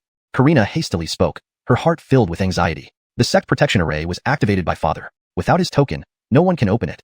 Rosanna clenched her fists tightly as she gazed ahead. They all wanted to help Coulter but were blocked by the sect protection array, preventing outsiders from entering and them from leaving. Before, my husband said he could only match the peak of the 9th level King Profound Realm. Now, the enemies are two Sovereign Profound Realm experts. Brianna's face was pale, her purple eyes filled with worry. Upon hearing this, everyone fell into despair. It's over. We shouldn't have let him go. This time, junior brother Qianyu is truly in grave danger. In the crowd, Foster Hongling's lips curled upwards. She was inwardly delighted. This is the price for offending the 10,000 Demon Sect. It was clear that the intelligence she provided had worked. Roberto directly dispatched two Sovereign Profound Realm experts to pursue Coulter. No matter what, he wouldn't survive this. And killing Coulter right in front of the Heavenly Sword Sect would certainly be a huge blow to their morale. Hearing Coulter's words, the duo's eyes narrowed slightly. You did this on purpose? Coulter smiled faintly. If I hadn't let you separate from the main group, I wouldn't be so sure about killing you. The man in black laughed mockingly. So you're confident enough to kill us now? Coulter nodded seriously. Yes, I can kill you now. The two men exchanged a glance and laughed. Ha ha ha, that's hilarious. Both burst into uncontrollable laughter. A mere 4th level King Profound Realm youth dared to claim he could kill two Sovereign Profound Realm experts. It was the funniest joke they had ever heard. Since you're so confident, let's see what you've got. The man in black stomped heavily on the ground, then leaped up, raising his saber high and slashing toward Coulter's head. This strike was powerful. A massive force enveloped Coulter entirely. Arrogant brat, die. But just as his saber was about to touch Coulter, a heavy clashing sound echoed. Clang. Suddenly, a burst of golden light emerged. Coulter was clad in a golden battle armor, dazzling and resplendent. Astonishingly, he only extended one palm to intercept the attack. How is this possible? The man in black's face drastically changed. He was a genuine Sovereign Profound Realm expert. How could his attack be blocked barehanded? Mad Dragon Flame Fist. Immediately after, a heavy punch came crashing down. Bang! The terrifying punch directly shattered the sword in the man in black's hand and smashed into his chest. Thump! Flames penetrated through his body as the force surged downward. In an instant, the man in black felt as if Coulter had punched through his lungs. Then with a "pu" sound, fresh blood spurted out of his mouth, and he stumbled back several dozen steps. Just with this one punch, he was severely injured on the spot. Do you think this is the end? Coulter smiled faintly, then his figure instantly vanished. Oh bye, save me. The man in black's face turned deathly pale. He no longer cared about saving face and loudly cried for help. Boy, don't touch my brother. The man in white quickly reacted, immediately drawing his saber to slash at Coulter in an attempt to rescue the man in black. Sweeping thousand armies. He slashed horizontally toward Coulter's waist. Heavenly Pagoda Slash. Coulter did not dodge or avoid. He swung his sword directly. Clang. Their weapons collided violently. Crash. Without any surprise. Under the sharpness of the immortal slaying sword, the man in white's saber offered no resistance and was instantly severed. Not good. The man in white's face was filled with horror as he hurriedly stepped back. No, you can't abandon me. Seeing this, the man in black's eyes nearly bugged out. His last hope for survival was gone. It seems your good friend cannot save you either. Coulter's voice was calm, yet his sword stroke did not diminish, directly decapitating the man in black. Swish. Blood splattered everywhere. The edge of the immortal slaying sword was stained red once more. As for the man in white, upon witnessing this scene and seeing the broken blade in his hand, his body began to tremble uncontrollably. Chapter 212. Playing the fool to catch a tiger. Dead. A Huangxian realm powerhouse died under Coulter's sword without any resistance. How could he be this strong? The remaining white-robed man was horrified. Before they caught up to him, the opponent could only flee in panic. Even when they saw that he was of Huangxian realm cultivation, his terrified expression seemed so real. But now, in the blink of an eye, Coulter had killed one of them with just a punch and a sword strike. It wasn't until he recalled what Coulter had said and that damned smile on his face that he suddenly realized. Damn, you were playing the fool to catch a tiger? At the same time, the group from the Heavenly Sword Sect was stunned. Junior brother Qianyu won. He actually killed a Huangxian realm expert. Ha ha ha, it's just so satisfying to watch. However, as everyone burst out laughing, Foster Hongling, hidden in the crowd, wore a very serious expression. He said he could only hold against a Jimelxuan 9th level at most. Why can he now kill a Huangxian realm? She couldn't figure it out. Could she have been exposed, and the other side was lying to her? But that shouldn't be the case. If she really had been exposed, the other party would never have let her stay in the Heavenly Sword Sect. This meant she hadn't been exposed. So how did this happen? At least husband is fine. Karina and the others also sighed in relief. It's because of the immortal slaying sword. Otherwise, husband's combat power definitely wouldn't be able to kill a Huangxian realm. Karina said with a smile. Yes, the immortal slaying sword is a top-grade heaven-class spirit tool with immense power. It makes sense for husband to use it to slay a Huangxian realm. Brianna nodded in agreement. Foster Hongling's eyes brightened upon hearing this. So that's how it is. Turns out Coulter's combat power isn't as terrifying as it seems. It's all thanks to the immortal slaying sword. Looks like I haven't been exposed after all. Foster Hongling's face relaxed slightly as she glanced coldly at Coulter once more. No matter how you struggle, the Heavenly Sword sect is destined to perish. Meanwhile, after Karina and the three women finished talking, they glanced inadvertently at Foster Hongling in the crowd, then exchanged a glance and smiled understandingly. This Coulter is such a devil. But what they can do now is just play along. Aren't you claiming to be a tiger with that attitude of yours? Coulter lifted the immortal slaying sword and approached the white-robed man. The white-robed man's face turned sullen, and upon seeing the broken blade in his hand, his expression instantly turned savage. Do you think you've already won?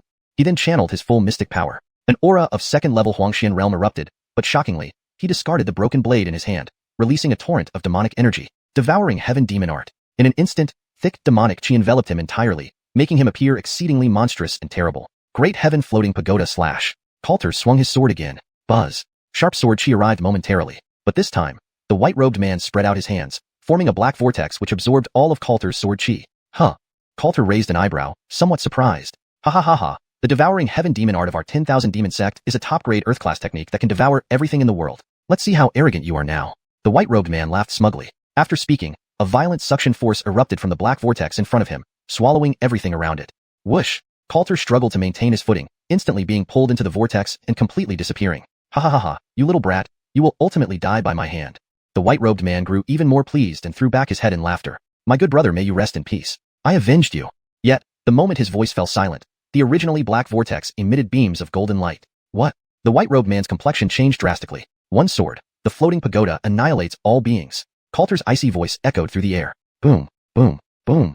Suddenly, the black vortex began to twist and with a series of explosive sounds, exploded directly. What? The white-robed man was completely dumbfounded. His devouring heaven demon art was forcibly broken? Demonic chi dissipated across the sky, becoming mere background, while Coulter reappeared before everyone, looking mockingly at the white-robed man. Devouring everything? Aren't you overestimating yourself a bit? PFFDD. With the breaking of the demon art, the white-robed man coughed out a mouthful of blood. He collapsed on the ground, his face deathly pale, glaring angrily at Coulter. How could you break my devouring heaven demon art? He couldn't understand. He was second-level Huangshan realm, nearly a major level stronger than the other side. How could he lose? You should go join your good brother below. Coulter took a step forward, and then raised the immortal slaying sword. The white-robed man completely panicked, hurriedly pleading for mercy. No, you can't kill me. If you kill me, the sect master will never let you off. Hearing this, Coulter gave a faint smile. So your meaning is, if I let you go, Roberto won't attack us anymore? The white-robed man's expression froze. How could the sect master give up on attacking Heavenly Sword Sect just because of him? Seeing Coulter getting closer, he felt utterly hopeless. But at that moment, an angry shout suddenly came from behind. Brat, hands off. The white-robed man's face lit up with joy as he quickly turned around. Sect master, save me. The newcomer was none other than Roberto and Sunny. They were the fastest. Now having caught up, the white-robed man looked at Coulter and laughed wildly. Ha ha ha, little brat. Not only will you not be able to kill me, but all of you in Heavenly Sword Sect will die.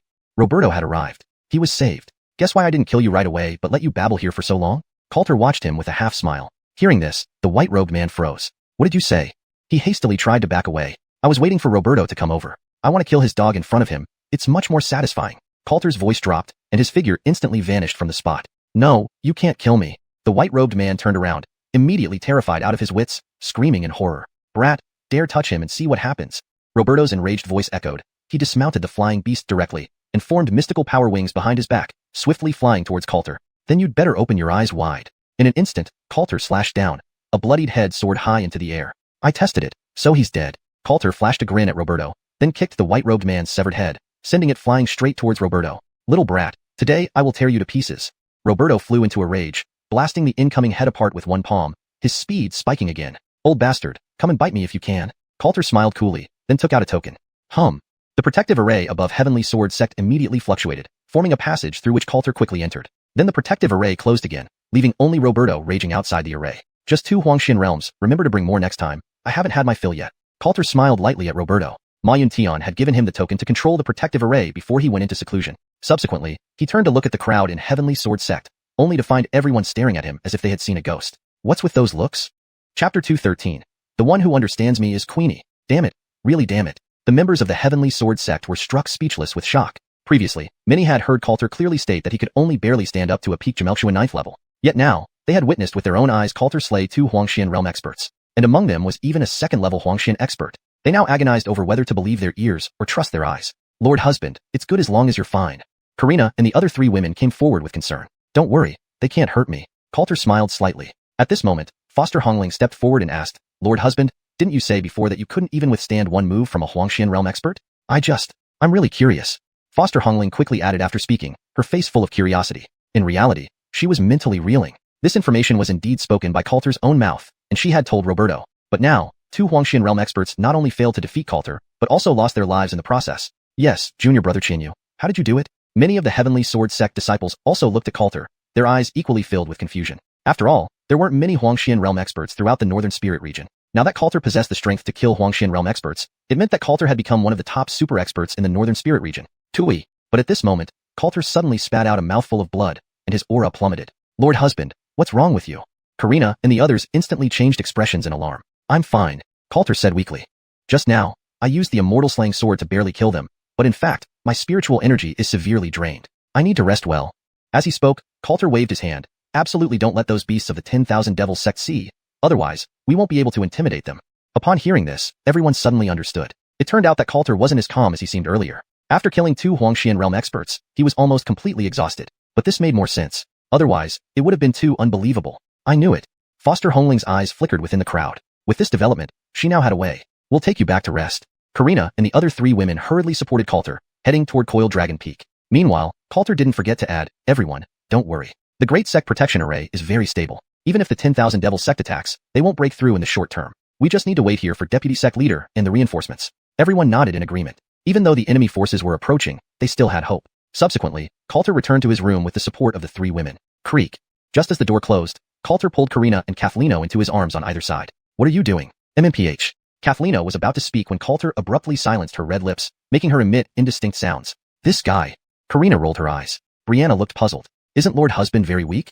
Look at him now. Does he look weak at all? Karina said irritably. He was totally just acting like a drama queen earlier. Brianna blinked uncertainly. Meanwhile, Coulter released Kathleno and chuckled. Indeed, the one who understands me is still Queenie. No decorum. Kathleno shot Coulter a glare and then asked somewhat dejectedly, but, was Senior Sister Hongling really taken over? She was truly heartbroken. Originally, Senior Sister Hongling had a good relationship with her. Added to that, she had suffered in the 10,000 Devils sect for more than 10 years. Now, just when she had finally returned, there were suspicions of possession. Most likely. Coulter nodded. Back at Town North Pass, the city protection array which should have lasted half a month broke for no apparent reason. From then on, I suspected there was a mole within the sect. Then later, inside the Supreme Relic, she tried to snatch Yurua's inheritance, leading me to suspect that something was wrong with her. Brianna hesitated. That's the inheritance of a pill emperor. Wouldn't anyone be tempted by that, Lord Husband? Why are you so sure it was her? Coulter laughed. Before he could explain, Kathleno spoke with a complicated tone. Senior Sister Hongling isn't that kind of person. You don't know Senior Sister Hongling. If she were really her, she wouldn't compete with me for the inheritance, but would bless me just like you. From that moment, I knew she wasn't the real Senior Sister Hongling. Hearing this, everyone fell silent. So I decided to test her this way. When I went behind the Wanamo sect army, Roberto didn't even say a word before sending out two Huangshan realm experts. That's when I knew my guess was correct, Coulter continued. Kathleno's mood was somewhat depressed. Now it almost proved that Foster Hongling had been taken over by someone else, which also meant the real Foster Hongling was already dead. So what are you going to do now, husband? While comforting Kathleno, Karina asked. Coulter smiled upon hearing this. Since she has delivered herself into our hands, we should make good use of her. Brianna's expression changed. You don't mean? She glanced at Coulter, her tone somewhat gloomy. She has already been possessed, and you still won't let her be? Kathleno also looked at Coulter. What are you thinking? Coulter was speechless. My point is, since she doesn't know her identity has been exposed yet, we can turn her deceit against her and take advantage of her position. The three women heaved a sigh of relief. What should we do then? Coulter looked at them and then chuckled. I've already figured out what to do, but I'll need some help from my wives before that. Saying this, he immediately lunged toward the three women. This is the help you're talking about? Karina said with a slightly red face. Of course. This matter is no small thing. If successful, the three of you will have made tremendous contributions. Coulter answered solemnly. This time, Brianna seemed to gradually relax, no longer as awkward, and she even blushed while saying to Coulter, Husband, massage harder for me. I want to become as big as Sister Queenie. No problem. Coulter immediately agreed. Helping others is an obligation we can't shirk. But just as Coulter was working hard, a teasing voice sounded in his mind. Little guy, not bad at all. Coulter froze. Can Senior Sumu see? As soon as he finished speaking, he slapped his forehead. Damn, he had forgotten there was someone hidden in his storage ring. Not only can I see, but it's a full 360-degree view. Sumu Sword Immortal's voice was filled with laughter. Well, Senior Sumu, keep watching. If there's a chance later, I'll let you experience it too. Coulter said straightforwardly. However, instead of getting angry, Sumu Sword Immortal burst into tinkling laughter. Giggle, giggle. I know you've had your eyes on me all along, but it depends on your abilities. If you can really give me a new body, then why not? Chapter 214. This doesn't seem right. Inside the room, Loretta took out the orb once again. Father. The orb emitted a faint glow. Tell me, what on earth is going on? Soon after, Roberto's voice came from within, sounding exasperated and furious. He was only supposed to be able to resist Eric's 9th level realm. How did he manage to kill the black and white duo too?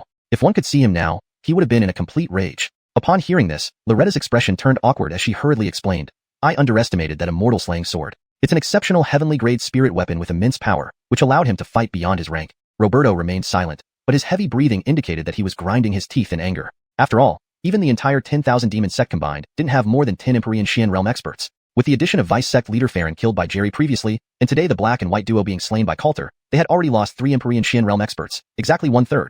Is there any possibility you've been exposed? Roberto suddenly asked. Absolutely not. Loretta's expression changed. After entering the Heavenly Sword sect, I rarely interacted with others. Surely no one can detect anything suspicious. This time it must just be a coincidence. Roberto still said nothing. Could this really just be a coincidence? Yet, such a coincidence cost him 2 Empyrean Xian realm experts, making him angrier the more he thought about it. Father, rest assured. When Coulter returned, he was also heavily injured and became very weak. He won't recover in the short term. Loretta explained again. Roberto snorted coldly upon hearing this. He also felt a sigh of relief internally. If Coulter truly possessed the ability to slay Empyrean Xian realm experts, that would be a terrifying matter, possibly even surpassing Sunny, who was hailed as the strongest talent in the Northern Spirit region. Fortunately, the other party wasn't that monstrous. Better yet, they had completely surrounded the Heavenly Sword sect, needing only one more step to annihilate it. Do you have a way to open the sect protective array? Roberto asked. Loretta hesitated for a moment before replying. Angelo has closed himself in seclusion, but he handed over the token controlling the sect protective array to that Coulter. My idea is to seduce him and then trick the token out of him. That's not a bad plan. On the other side, Roberto nodded. He had seen Foster Hongling's appearance. While she wasn't considered a national beauty, she was more than enough to entice a man. You can give it a try. If it doesn't work, there's a high chance you've been exposed. Pull out quickly. Loretta showed a sneer. Father, rest assured. From what I know, Coulter has at least 3 or 4 wives, all of whom suggest he is quite a lecher. With me leading the charge, I will certainly succeed easily, bringing about the downfall of the Heavenly Sword sect.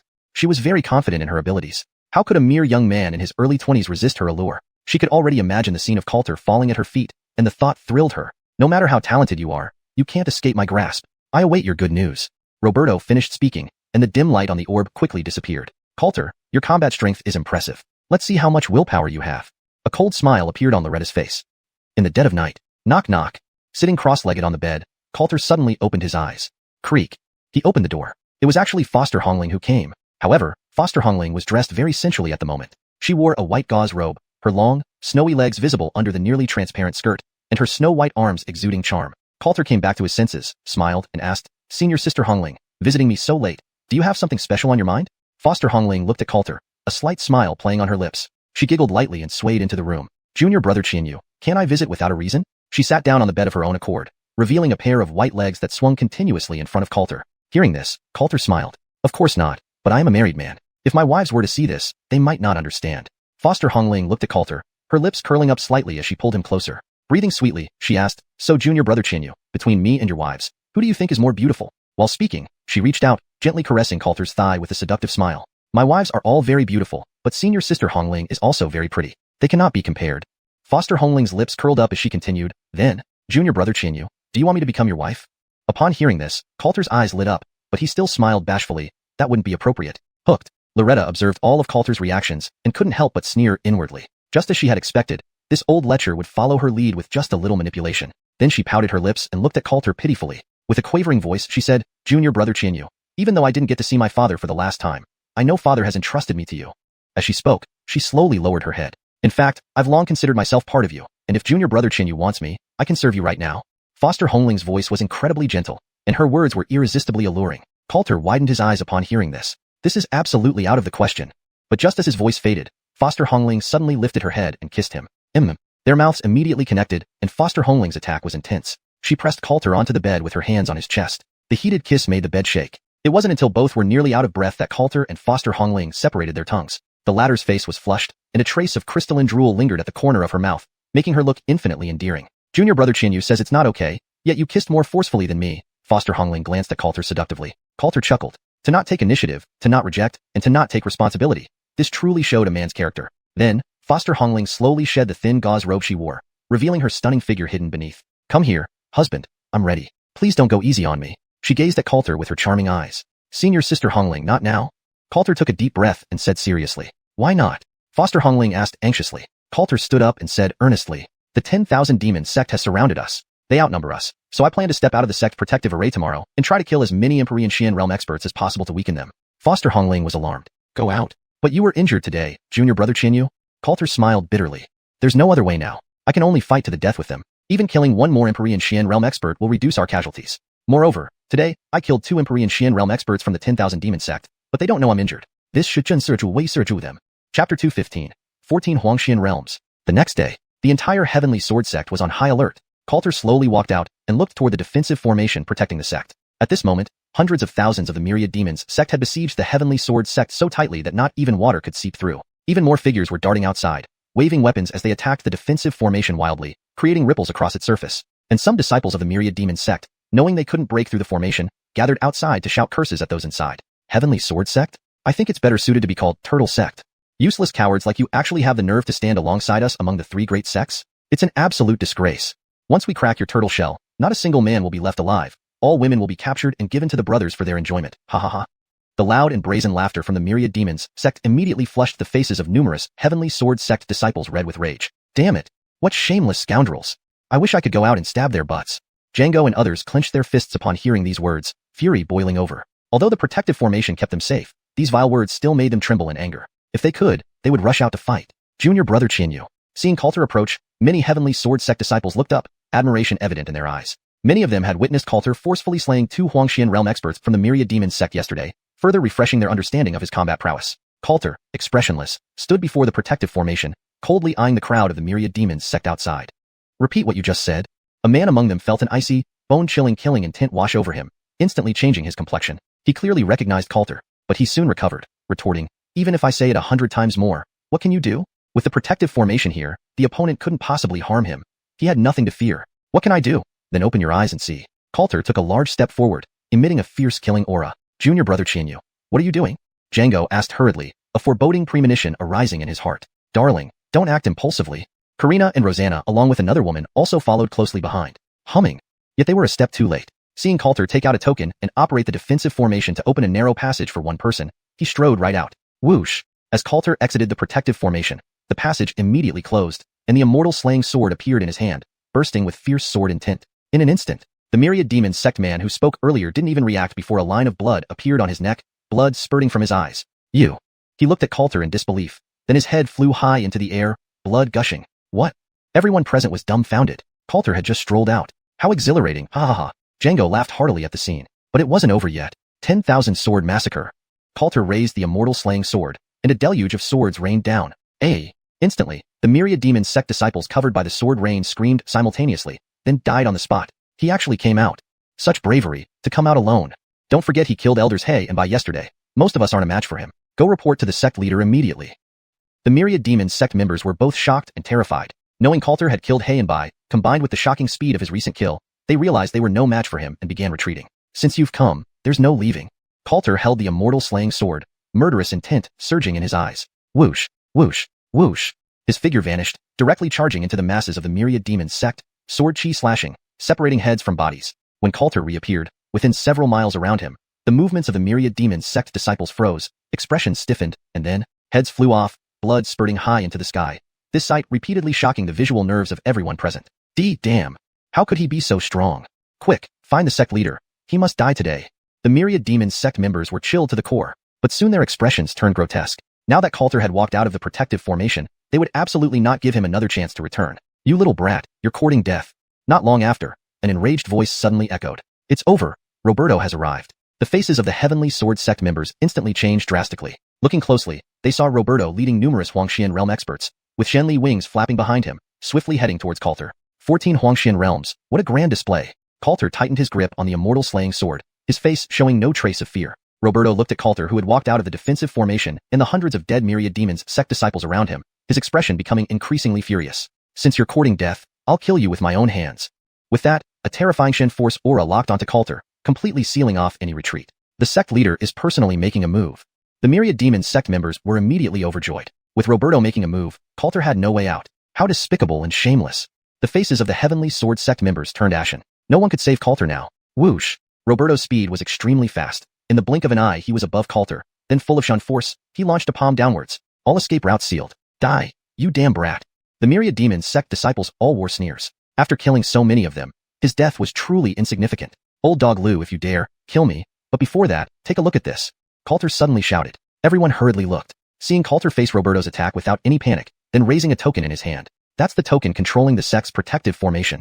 The faces of the Heavenly Sword sect members changed. If the token fell into the hands of the Myriad Demon sect, their last line of defense would be gone, leaving them exposed to tens of thousands of enemies. Boom. The next second, Roberto's attack landed with a tremendous explosion. A scorched hole appeared instantly in front of Coulter, black smoke billowing. But Coulter was unharmed. What do you mean? Roberto asked gravely. He had deliberately deviated from hitting Coulter at the last moment. Whoosh. Coulter still held up the token. Old Doglu, this is the token controlling the sect's protective formation. As long as you don't make a move, you can send anyone to challenge me. If I lose, the token will be yours. Roberto narrowed his eyes. Why should I bother? You don't have to bother, but if I destroy the token now, it's already worth it since I've killed so many of your people. Roberto's expression was unpredictable. He was confident he could kill Coulter, but he couldn't guarantee that Coulter wouldn't destroy the token before dying. If he got the token today, he could completely destroy the Heavenly Sword sect without much cost. Father, agree with him. At this moment, Loretta's voice, filled with disdain and mockery, suddenly sounded. He was severely injured yesterday. Now he's like a spent arrow. Sending any Xiuxian realm expert can subdue him. Chapter 216 Next one. Any Xiuxian realm cultivator can take him down. Upon hearing Loretta's words, Roberto raised an eyebrow. Then he turned his gaze to Coulter and said coldly, Fine, since you don't know your limits, I'll fulfill your wish. If he could defeat Coulter and snatch the token from him, he could enter the Tianjian sect's protective formation without shedding a drop of blood. Agreed. The many Tianjian sect disciples breathed a sigh of relief. Only Foster Hongling in the crowd wore a sinister smile. Elder Jean, you go and bring him down for me. Roberto suddenly spoke coldly. Me? A man in black beside him widened his eyes. But Sect Master, that boy is very wicked. Even the black and white twins perished at his hands. If I go, it might not work out well. He blushed red with worry. He was only at the first stage of the Xiuxian realm. Going would be no different from courting death. Waste of flesh, what are you afraid of? Roberto roared angrily at the man's timid expression. The man remained silent. Of course you wouldn't be afraid. It's not you who's about to die. Rest assured, that boy was heavily injured by the black and white twins yesterday. Now he's just putting on a show. You can take him down effortlessly, Roberto explained in a cold voice. Really?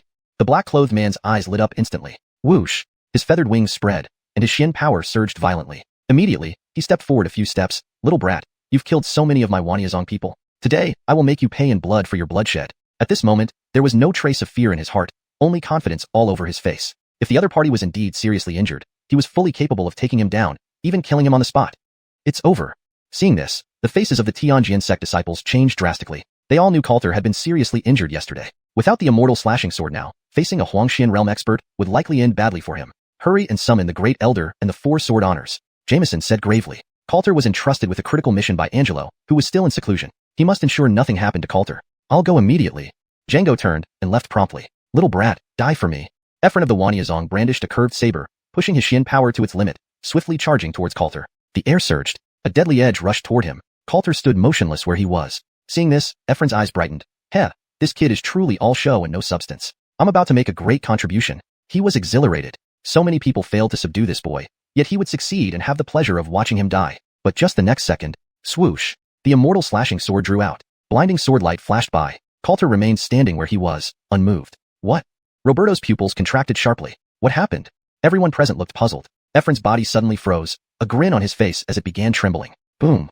Suddenly, a loud explosion. In front of everyone, his body exploded into a cloud of blood mist, sending pieces of flesh flying everywhere. It really exploded. This scene made everyone's scalp tingle. A Xiuxian realm expert was gone just like that? Next one, Coulter said calmly. The immortal slashing sword in his hand emitted a chilling glow. For a long time, no one could say a word. Young brother Qinyu is amazing. Django reacted first, shouting excitedly. The Tianjian sect disciples were both surprised and delighted. How is this possible? Loretta, hiding in the crowd, paled. Yesterday she saw Coulter spit blood after being injured. Why could he instantly kill a Xiuxian realm today? And it seemed even easier? Tell me what's going on. Before she could figure it out, Roberto's angry voice echoed. Another Xiuxian realm dead. Within 2 days, they lost 3 Xiuxian realm experts, all from their Wanyazong. Father, please listen to me. Cold sweat poured down Loretta's forehead. It must be because of that immortal slashing sword. Otherwise, he couldn't be this powerful. Once the sword is gone, he won't be able to resist. Roberto took a deep breath upon hearing this. Are you sure you weren't exposed? Something's off. 9 times out of 10, something's amiss. First, the black and white twins yesterday, then Elder Jean just now. It all smelled of conspiracy. Father, I nearly lured Coulter last night. I assure you I didn't expose myself. Loretta said with absolute certainty. Last night, she had witnessed every detail of Coulter's Chinmi expression and his resolute words. Fine, I'll trust you one last time. Roberto's eyes flared with killing intent as he said coldly. Next one.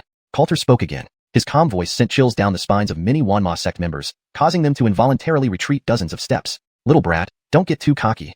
Roberto stepped forward, pointing at the xiuxian sword in Coulter's hand. If you don't let me attack, then you're not allowed to use this heaven-grade spirit weapon either, or I'll cut you down right here. To everyone's surprise, Coulter nodded very generously. No problem. He immediately put away the xiuxian sword, and instead took out the blue xiuxian sword. Seeing this, Roberto sneered. He looked back at his people, and finally locked his gaze on Lorraine and others.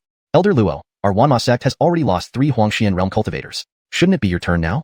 He was scared. He was terrified of any more accidents. The Wanma sect originally only had about 10 Huangxian realm cultivators, but they had already lost 3 without breaking through the Tianjin sect's protective formation. He couldn't afford to lose anymore.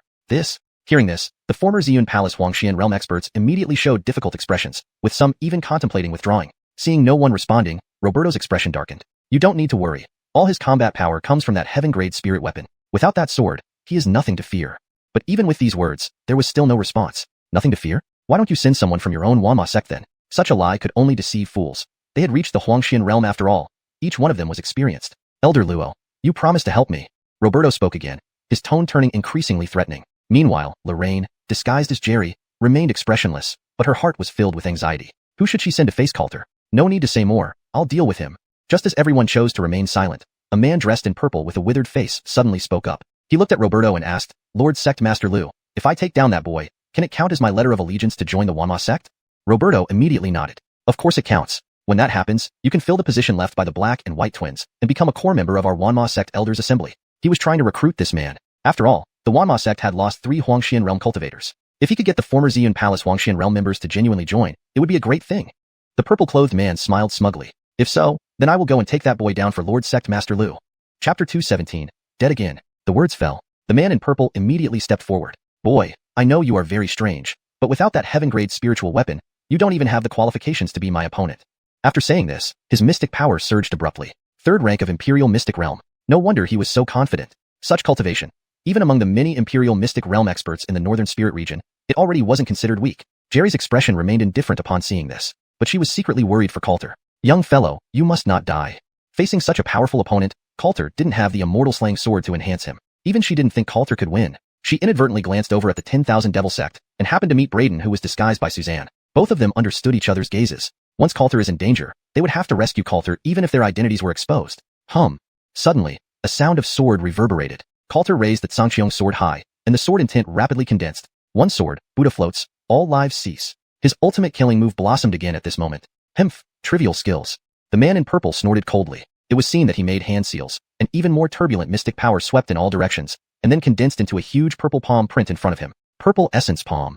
A roar, layers of the ground in front cracked open. In an instant, the purple palm rushed toward Coulter. Bang! Coulter met the attack with his sword. The sword intent scattered in all directions. The purple aura surged like a tide, rippling outwards. Do you think this is it?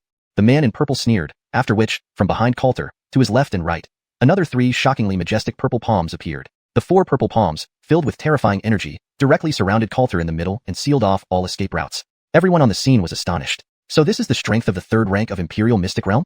Compared to yesterday's black and white pair and Elder Jean just now, the combat power displayed by this man in purple was much stronger. Can junior brother Chinyu still win? All disciples of the Heavenly Sword Sect were staring intently at Coulter. They, like others, believed that Coulter was only able to be so fierce due to the enhancement from that heaven-grade spiritual weapon. Now, even if Coulter wanted to use that sword, it was too late. Die! The man in purple let out a low growl. Then, under everyone's extremely shocked gaze, the 4 purple palms simultaneously smashed down heavily on Coulter. Rumble! Rubble flew everywhere. The ground shook continuously. Under such a powerful strike, the area where Coulter had been turned completely into ruins, leaving only chaos. Then everyone started searching for Coulter's figure. Where is he? Why is there no body? Wasn't he possibly directly shattered into powder? It's highly likely. That's an attack from the 3rd rank of Imperial Mystic Realm. That boy, without the heaven-grade spiritual weapon, how could he possibly withstand it? The numerous 10,000 Devil Sect disciples finally breathed a sigh of relief. Truly helpless. Seeing this, the man in purple also scoffed disdainfully. But just as he finished speaking, a mocking voice suddenly rang in his ear. Old thing, aren't you happy too soon? This was Coulter's voice. How is this possible? The man in purple's expression changed drastically. He hurriedly turned to check, but what followed was the sight of a blue sharp sword piercing through his chest. Bang! A blast resounded. He exploded instantly. This top expert of the 3rd rank of Imperial Mystic Realm thus perished. Next, Coulter held his sword horizontally before him, his voice bone-chilling. My goodness! Dead again. How does it feel like he kills Imperial Mystic Realm experts as if they were chickens or dogs? This shocking scene made one's scalp tingle. At this moment, Roberto's expression was so dark it could drip water. Qingyin, didn't you say he was heavily injured? Why is it like this? His voice was trembling. One after another. This was already the 4th. I don't know. I really don't know. Loretta's face was deathly pale as she sat down on the ground. Why? She had been so certain. Why did it turn out like this? Senior sister Hongling, what's wrong with you?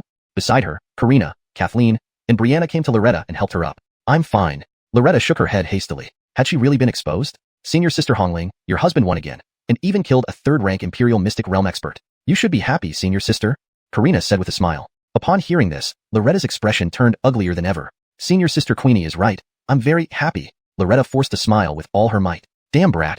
Outside the formation, Roberto had not received any reply from Loretta for a long time and was on the verge of losing control. Their 10,000 Devil Sect, along with the former Purple Cloud Hall people, only had 14 Imperial Mystic Realm experts in total. Yet, within this short span of 15 minutes, they had already lost 4. No matter what, I will tear you into pieces with my own hands today. Roberto looked at Coulter, unable to contain his rage any longer. To hell with the token. Now he just wanted to kill. Father, leave him to me. Just as Roberto was about to go all out to slay Coulter, a deep voice sounded. Sonny. He held the great wasteland demon halberd and slowly stepped forward, looking at Coulter. Bring out your immortal slaying sword. Today, only one of us can survive.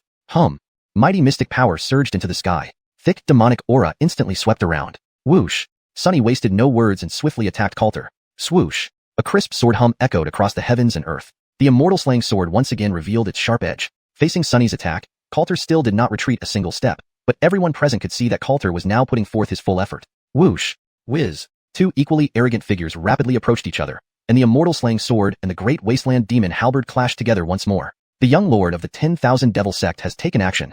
Although he is only at the first rank of Imperial Mystic Realm, the power he releases is by no means inferior to that of third rank. He has the 7 Slaughter Warrior body and has absorbed 6 kinds of energies. His combat power is extremely shocking. He should be able to take down that Heavenly Sword Sect boy. Seeing this, the crowd buzzed with discussions. Roberto finally stepped back, but the murderous intent in his gaze towards Coulter grew even stronger. This child must not be spared. Elder Luo. Just as Jerry was closely watching Coulter, a pleasant voice suddenly sounded. It was a woman dressed in a light purple dress with a rather delicate appearance. She walked up to Jerry with a gentle smile. What is it? Jerry responded indifferently. She had some impression of this person, who seemed to be a deputy hall master from the former Purple Cloud Hall named Adamaris, whose cultivation was not weaker than hers. Adamaris smiled slightly. In fact, it's nothing much. I just want to confirm if I should call you Elder Luo or Deputy Headmu. Upon hearing this, Jerry felt as if struck by lightning. She hurriedly looked and saw a faint purple glow flashing in the other's pupils.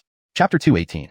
Seems not to have lost out either? Jerry was greatly alarmed. Did she reveal her identity at any time? But as the Vice Patriarch, she maintained her composure and replied calmly, I don't understand what you are talking about. Upon hearing this, Adamaris smiled faintly. Vice Patriarch Mu, there's no need for denial. Since I'm communicating with you through sound transmission, it naturally means I have no ill intentions. Jerry stared at her intently. How did you see through it? By asking this, she admitted it. Because she could tell that the other party was so sure of herself. Even if she denied it, it wouldn't help, and as Adamaris had said, since the other party used sound transmission to expose her, it indicated there might be a way out. We in the Purple Cloud Hall have a special martial skill called the Purple Enchanting Devil Eyes. Not only can it launch mental attacks, but it also has the ability to see through illusions and disguises. Adamaris said with a smile. I checked just now. Not only are you Vice Patriarch Mu an imposter, but Braden from the 10,000 Devil Sect is also fake. Only then did Jerry understand. So, what do you want to do?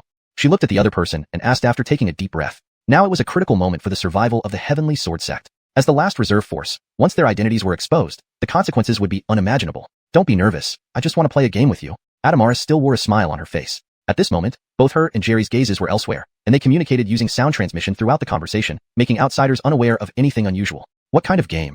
Jerry frowned slightly. Since Vice Patriarch Mu appeared here, I presume Elder Lorraine has already perished. If calculated accordingly, we in the Purple Cloud Hall now have only 4 Empyrean Mystic Realm left. Adamaris' tone was complicated.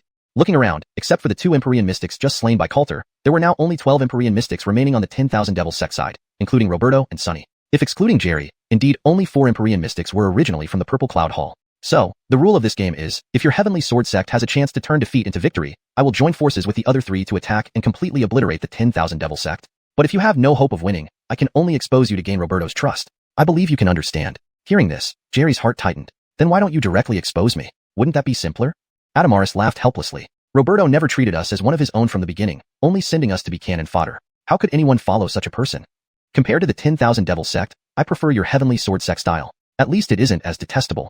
But if you can't even ensure your safety, don't blame me for adding insult to injury. After all, I have many people in the Purple Cloud Hall, and I must take responsibility for their lives. Now Jerry understood. The Purple Cloud Hall did not genuinely submit to the 10,000 Devil Sect, especially during this period. The actions of the 10,000 Devils Sect ignited anger within the hearts of the Purple Cloud Hall members. And what Adamaris was doing was entirely a gamble, gambling on the slight chance that the Heavenly Sword Sect might win. You won't regret this.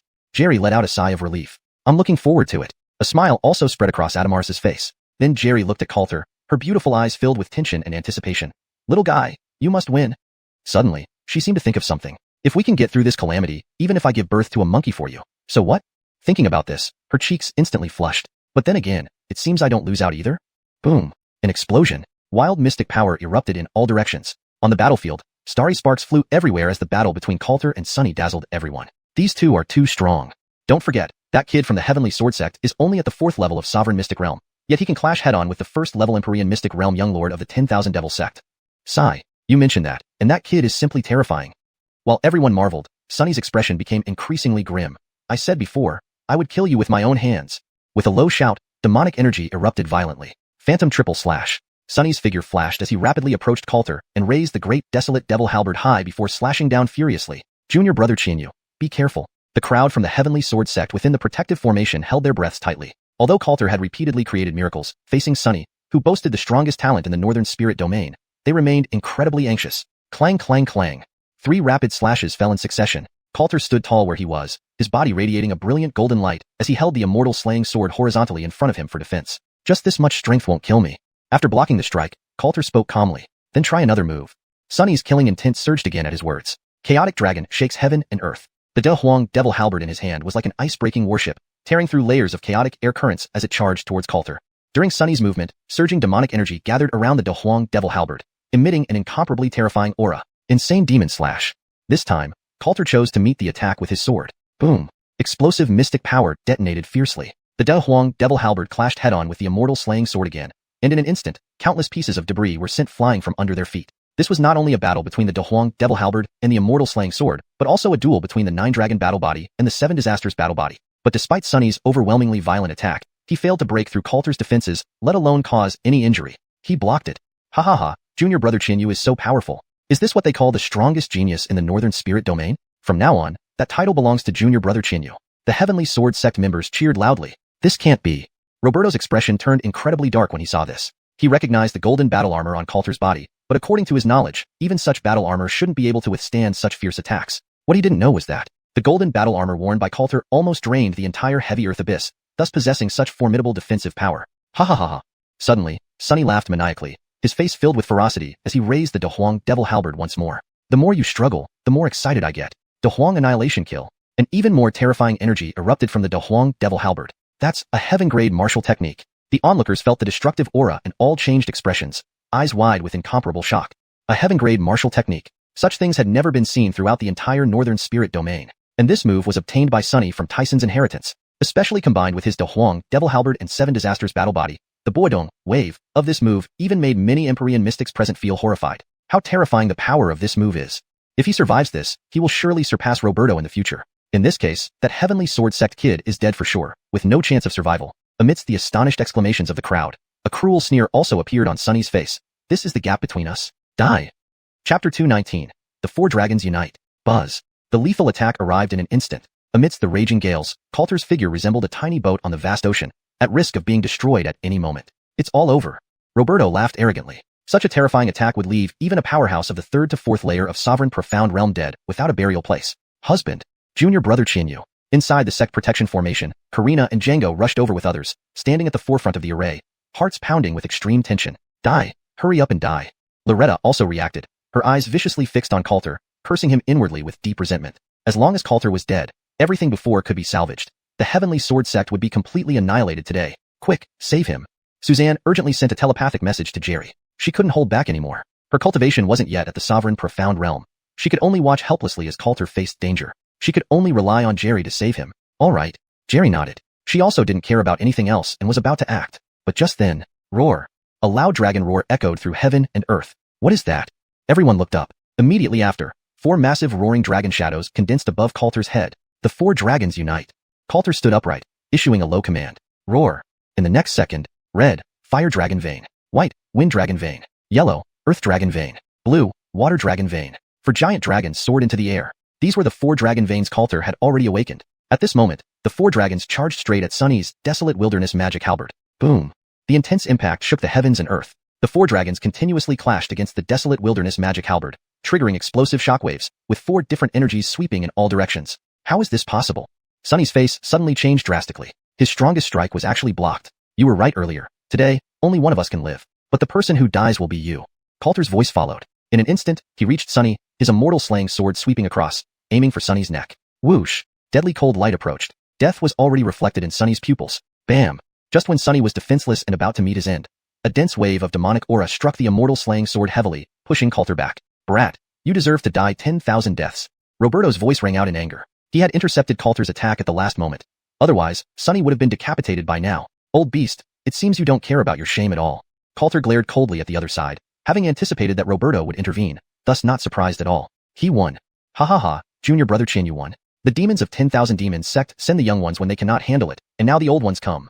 The crowd from the Heavenly Sword sect was both shocked and delighted. Coulter actually defeated Sunny, who had deployed a heavenly level martial technique. SSS. All the sovereign profound realm powerhouses present drew in sharp breaths, their scalps tingling with disbelief. I'll tear you into pieces. Roberto was furious and attacked Coulter directly. But at this moment, several shouts resounded almost simultaneously. Roberto, are you bullying our sword sect for lacking manpower?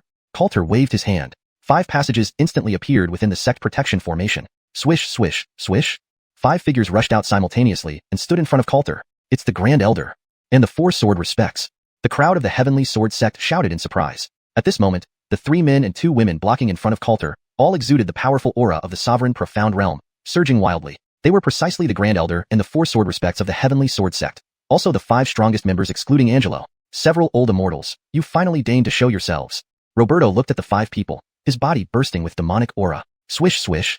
Over a dozen sovereign profound realm members of the 10,000 demons sect advanced, surrounding the 6 people including Coulter and the Grand Elder. The atmosphere became infinitely tense. Every person involved in this standoff was of the sovereign profound realm. Roberto, we've already sent people to seek support in the divine realm. Aren't you afraid of being held accountable? The Grand Elder said calmly. It wasn't that he wanted to waste time, but there were still 12 sovereign profound realms left, including Sunny, while they, even counting Coulter, only had 6. Only half of their numbers. Otherwise, he would have acted immediately. However, hearing the Grand Elder's words, Roberto suddenly laughed. Ha ha ha ha, truly a bunch of pitiful and miserable ants. The Grand Elder frowned deeply. What are you laughing about? Roberto looked at the Grand Elder and others with utter disdain. You sent reinforcements long ago who are already dead, yet you are still waiting for support. Isn't that funny? Everyone present was momentarily stunned. You're talking nonsense. A sword respect immediately retorted angrily. Roberto, your low trick can't fool anyone. Roberto continued to sneer. 6 days ago, you sent your deputy sect leader and 6th elder to seek help in the divine realm. Unfortunately, I laid an ambush halfway through, and those 2 women are now dead bodies. Hearing this, the crowd of Heavenly Sword sect changed color drastically. Roberto was right. 6 days ago, Jerry and Suzanne. The time and people matched perfectly. How could this be? It's impossible. Absolutely impossible. He must be lying. How could the deputy sect leader die? For a moment, everyone from Heavenly Sword sect was in a state of disarray. Even if they did not want to believe it, Roberto's information was completely accurate, plunging them all into deep panic. What should we do now? If what he said was true, then they had no reinforcements left, and they had lost 2 top combat forces. Even the Grand Elder and others were heavy expressions. This is going to be difficult. Now, the enemy had 12 sovereign profound realms, while they, even including Angelo who was still in seclusion, only had 7. Apart from the top-tier sovereign profound realm combatants, their numbers were at an absolute disadvantage below the sovereign profound realm, with no hope of winning at all. Do you feel despair now? Seeing the expressions of the Heavenly Sword sect, Roberto felt extremely pleased. But when he saw Coulter, his smile instantly turned sinister. You deal with these old immortals. I want to tear him apart with my own hands. With a command, several sovereign profound realms from 10,000 demons sect launched their attacks, each targeting the Grand Elder and the 4 sword respects of Heavenly Sword sect. Kill. Without any idle talk, a fierce battle erupted instantly. Roberto then looked at Coulter, with surging demonic aura. Little brat, once you fall into my hands, I'll make sure you'd rather be dead than alive. Sunny also laughed arrogantly, looking at Coulter with disdain. Even if you defeat me, what good will it do? You're going to die today. With the Grand Elder and the 4 sword respects of Heavenly Sword sect engaged, they couldn't free themselves anytime soon, leaving no one to protect Coulter. But just as Roberto was about to make his move, a figure suddenly blocked his path. Sect leader Liu, he killed our Purple Cloud Hall Master. Please leave him to me. This person was Lorraine, or rather, Jerry.